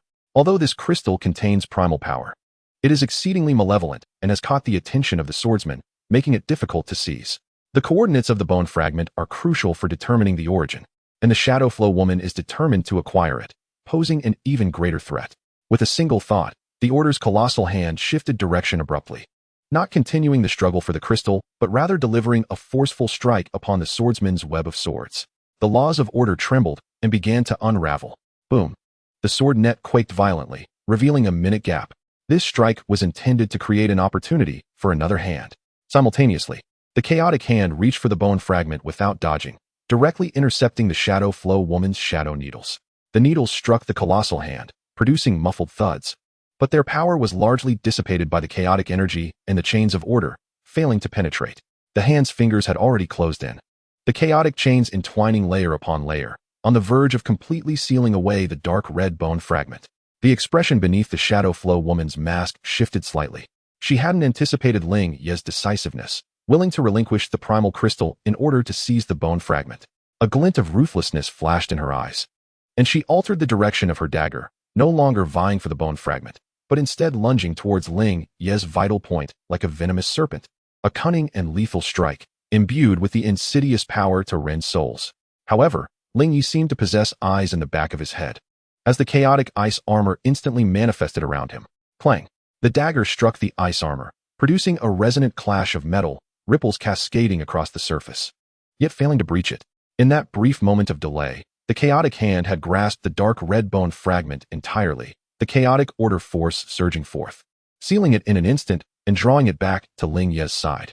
Meanwhile, the swordsman in gray seized the opportunity when Ling Ye opened a gap in the sword net. With a flick of his sword, the sword aura, like silk, finally ensnared the pale crystal, swiftly depositing it into a specially crafted jade box, sealing it with several sword aura inscriptions.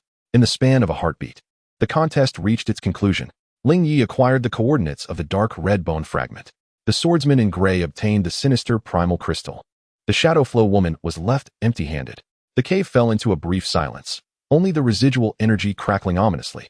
The Shadow Flow woman slowly retracted her dagger, her gaze beneath the mask dark and foreboding. She fixed her eyes on Ling Ye, then glanced at the swordsman in gray, suddenly letting out a chilling laugh. Well, very well. The Chaos Saint truly lives up to his name, and the sword enthusiast possesses remarkable skills. The playful mockery in her tone vanished without a trace, leaving only cold malice and calculation. This key shall be entrusted to you for the time being. However, without my Shadow Flow's secret methods, even if you obtain the coordinates, you may not find the true resting place. Even if you do, it will be a perilous endeavor. She then looked towards the swordsman in gray. Sword enthusiast. That sinister crystal is exceedingly malevolent. Are you certain you wish to bring it back to the sword tomb? Be wary of igniting a fire that may consume you. The man known as the sword enthusiast remained expressionless, merely casting her a cursory glance. No need for concern. This object poses great danger and must be returned to the sect for purification with the supreme sword intent. He turned to Ling Ye and clasped his fists, saying, Your strength is remarkable. Today, our alliance constitutes a favor owed to you. Should you require assistance in the future, you may seek me at the extreme north sword tomb. With that, he swiftly transformed into a beam of sword light, breaking through the top of the stone cavern and vanishing without a trace, so decisively that even the Shadow Flow woman was momentarily taken aback. Ling Ye held the sealed dark red bone fragment in his hand, sensing the obscure spatial coordinates and a faint call emanating from it. He gazed at the Shadow Flow woman, his voice still icy. Secret technique? Taking a deep breath to suppress her anger, the Shadow Flow woman donned her languid facade once more. Want it? We can negotiate. However, this is not an ideal place for business. She gestured subtly to the crumbling altar and the chaotic energies surging around them, as well as the ominous, ancient auras that seemed to have been stirred by the recent battle, emanating from deeper within the path to hell. The true core of the city of slaughter appeared to have been disturbed. Ling Ye too sensed the awakening of those auras, one of which brimming with boundless bloodshed and slaughter was an order of magnitude more formidable than the previous harbinger of death. It was likely a true powerhouse under the throne of slaughter. Perhaps even the Slaughter King himself was paying attention. It is unwise to linger here. Follow me, Ling Ye stated apathetically, his figure flickering as he sped towards the exit of the path to hell. He needed to leave this perilous place before devising a plan concerning the bone fragment and the Shadow Flow woman. The Shadow Flow woman observed Ling Ye's departing silhouette, a cold smile curling beneath her mask as she merged into the shadows and silently followed. The two figures swiftly vanished into the dimness of the path to hell, leaving behind the desolate cavern and the terrifying thoughts of anger and curiosity that had awakened from the depths, silently spreading. The two figures glided through the dimly lit, blood-soaked path to hell like phantoms. Ling Ye led the way, his speed astonishing, his surroundings warping slightly as he traversed the space with ease. The Shadow Flow woman followed closely, her movements ethereal, maintaining a distance that was neither too far nor too near. Along the way, they occasionally encountered frenzied, murderous creatures awakened by the powerful auras, which were effortlessly shattered and purified by Ling Ye's chaotic sword energy or the chains of order, unable to impede their passage in the slightest. Before long, a glimmer of light appeared ahead, an exit from the path to hell, leading to the outside world, the Black Forest. As Ling Ye stepped out, he found himself back in that desolate land, the scent of blood in the air significantly diminished. He halted, not turning around, and coldly commanded, "Come out." The shadows beside him twisted, revealing the Shadow Flow woman, her gaze scrutinizing from beneath her mask. "What is this? Has Ling Ye changed his mind and decided to dispose of me here?" Her tone was light, seemingly unperturbed. Ling Ye opened his palm, and the dark red bone fragment, layered in chaotic and orderly seals, floated above, emitting faint spatial fluctuations. "Secret technique," he replied succinctly, leaving no room for superfluous words. The shadowy woman chuckled lightly. refraining from providing a direct answer. Instead, she retorted, "Are you not curious about the nature of the crystal taken by the sword fanatic, and the true essence of this place of slumber?" Ling Ye maintained his unwavering tone. Chapter 146, Cooperation. That crystal harbors the formidable power of the Oblivion God's remains. The place of slumber, as legend has it, is the eternal resting place of an ancient deity long fallen, the Lord of Eternal Sleep. The shadowy woman spoke slowly, her voice laced with a hint of seduction. This deity does not merely govern death. Rather, it presides over eternal silence, the repose of souls, and absolute enslavement. Its power is distinctly different from the malevolence of the Rakshasa or the devouring nature of that celestial being, more secretive and far more inescapable. She paused, casting a glance at Ling Ye. The soul shackles of your little princess are manifestations of the purest essence of the eternal sleep god's power. Conventional methods, even divine purification, would struggle to eradicate it, as it is deeply entwined with the essence of the soul. Any forceful removal would lead to the soul's collapse. Ling Ye's gaze sharpened, aligning with his previous judgments. How can it be resolved? There are two methods, the woman indicated with two fingers. First, locate the true place of the Lord of Eternal Sleep's fall, which is this very land of slumber. There, you may find the opportunity to reverse the shackles or utterly annihilate its source of divine power. However, this is akin to confronting the lingering will of an ancient deity, extremely perilous. And the second? The woman fixed her intense gaze upon Ling Ye, particularly focusing on his left eye. Utilize a higher tier, opposing yet similar power to either envelop or devour it. For instance, the shard you obtained from the celestial body, which signifies the void's consumption, and the eternal sleep of oblivion are, in a sense, two sides of the same coin. If you can master the strength of that shard completely, perhaps you could counteract the shackles of oblivion through the path of devouring. Ling Ye comprehended the implications. The shadowy faction indeed harbored intentions regarding the divine fragment. Her information was a blend of truth and deception.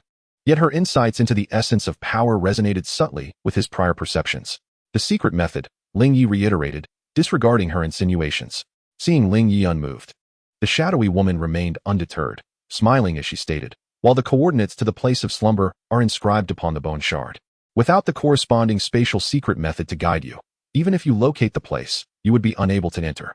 That realm is shrouded in eternal slumber's power. Ordinary spatial techniques would merely become lost in the depths of timeless silence." She produced a jade slip as delicate as a cicada's wing, emanating faint spatial fluctuations. "The secret method resides here. The terms remain unchanged. Either you cooperate with my shadowy faction to jointly explore the land of slumber, with the spoils divided according to our respective abilities, or you lend me that divine fragment for 3 days of contemplation. What say you?" This was a blatant scheme. She had seized upon Ling Ye's urgent need to heal Ning Rongrong. Ling Ye scrutinized the jade slip, then glanced at the bone shard in his hand, falling into silence for a moment before suddenly asking, "How can you prove the authenticity of the secret method?" "Simple," the woman flicked her finger, sending a weak stream of information into Ling Ye's mind. A brief segment detailing how to sense the coordinates of the bone shard and initially stabilize the spatial passage. This is just the beginning. Its veracity can be easily tested. Ling Ye, adhering to the guidance, channeled the arcane method, delving into the bone fragment with his mental prowess. Indeed, the previously obscure coordinates began to manifest a semblance of clarity, allowing him to vaguely sense a distant and profoundly silent location. The secret method was likely genuine. Now, a pivotal decision lay before Ling Ye. Should he conspire with the shadow flow and accept their collaboration, or surrender the fragment? Alternatively, he could forcibly seize the jade tablet, albeit at the risk of acquiring an incomplete or potentially treacherous secret method. At this tense moment of confrontation, two items within Ling Ye's grasp stirred almost simultaneously. One was the lifelink imprint connected to Yi Lingling, emanating a stable and powerful aura of rebirth, suggesting that her martial soul had successfully evolved and was in an excellent state. The other was a deep-seated connection with the order projection of the Seven Treasures glazed tile school, which sent forth a faint yet alarming premonition, not regarding Ning Rongrong, but rather indicating that an unusual and violent fluctuation was occurring in the direction of Martial Soul City, linked to Qian Douluo. The hidden hands of order within him may have been triggered. A glimmer of subtle coldness flashed in Ling Ye's eyes. He raised his head to gaze at the shadow flow woman, suddenly altering his course of action. Cooperation was acceptable. The woman, hidden behind her mask, raised an eyebrow in surprise at Ling Ye's unexpected concession. However, the exploration of the land of eternal sleep must await the resolution of his current affairs. Ling Ye's tone remained neutral, and as for the divine fragment, that was a non-negotiable matter. He proposed a compromise, serving both as a delay and a test. The shadow flow woman's gaze flickered, as if weighing her options. Ling Ye's sudden concession was distrustful. She did not believe he would genuinely collaborate. Yet this was at least a starting point, an opportunity to draw this chaotic holy son into the fold. Very well. She readily tossed the jade tablet to Ling Ye, stating, "This contains the first half of the secret method, sufficient for you to initially pinpoint the location. Once your matters are resolved, I shall seek you out to deliver the second half, and together we shall explore the land of eternal sleep." She showed no fear of Ling Ye reneging. Clearly possessing means to track him. Ling Ye accepted the jade tablet, scanning it with his consciousness to confirm its authenticity before stowing it away. "No farewells," he uttered succinctly, and in an instant, his figure blurred and vanished into the fabric of space, utilizing his spatial abilities to make a swift retreat. The shadow flow woman observed the direction of his disappearance without pursuit. Standing still, a soft, low laugh escaped from beneath her mask. Chaos, order, and the void of consumption. How increasingly intriguing it all became. "Ling Ye, we shall meet again soon." Her form gradually melded into the shadows, disappearing from sight. The edge of the black forest returned to silence. Meanwhile, Ling Ye, after a series of spatial leaps that distanced him from the bloodshed city, revealed himself above a sea of clouds. Clutching the dark red bone fragment and the jade tablet containing the first half of the secret method, his gaze was profound. The Lord of Eternal Sleep, the land of eternal sleep, the source of the soul's shackles, and the sudden fluctuations surrounding Douluo. The situation appeared to grow increasingly intricate. He needed to return to the Seven Treasure Glazed Tile School to ascertain Ning Rongrong's condition, and then perhaps venture to Spirit City to uncover the changes that had transpired with Douluo. However, Ling Ye did not go directly back to the Seven Treasure Glazed Tile School. Instead, he followed the life link to the secluded cave where Yi Lingling was in seclusion. The barrier remained intact, and the aura within the cave was both stable and powerful. Ling Ye entered silently, only to find Yi Lingling seated in meditation, surrounded by a peculiar halo where chaos and order intertwined.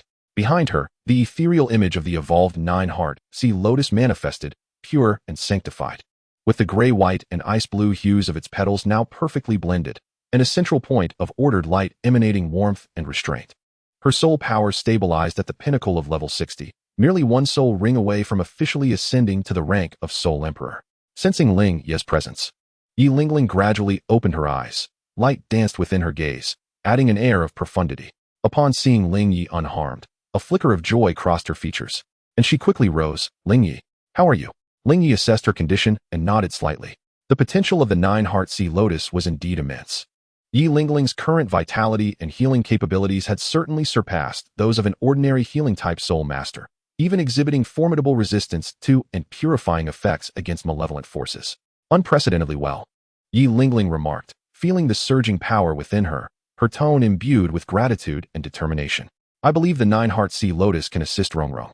The root of her curse has been identified."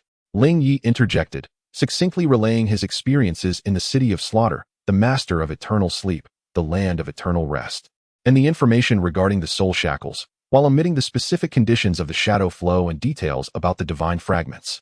Yi Lingling was taken aback, realizing that the curse afflicting Ning Rongrong was entangled with such ancient and terrifying entities. "What will you do next?" "I need to first confirm Rongrong's condition and then attend to some trivial matters," Ling Ye replied, casting a glance at her. "Since you are now stabilized, accompany me back to the Seven Treasure Glazed Tile School. Your newfound abilities may prove beneficial in maintaining Rongrong's state." Without hesitation, Yi Lingling nodded. "All right." Ling Ye waved his robe, enveloping both of them in the power of space, and in an instant, they vanished from the cave.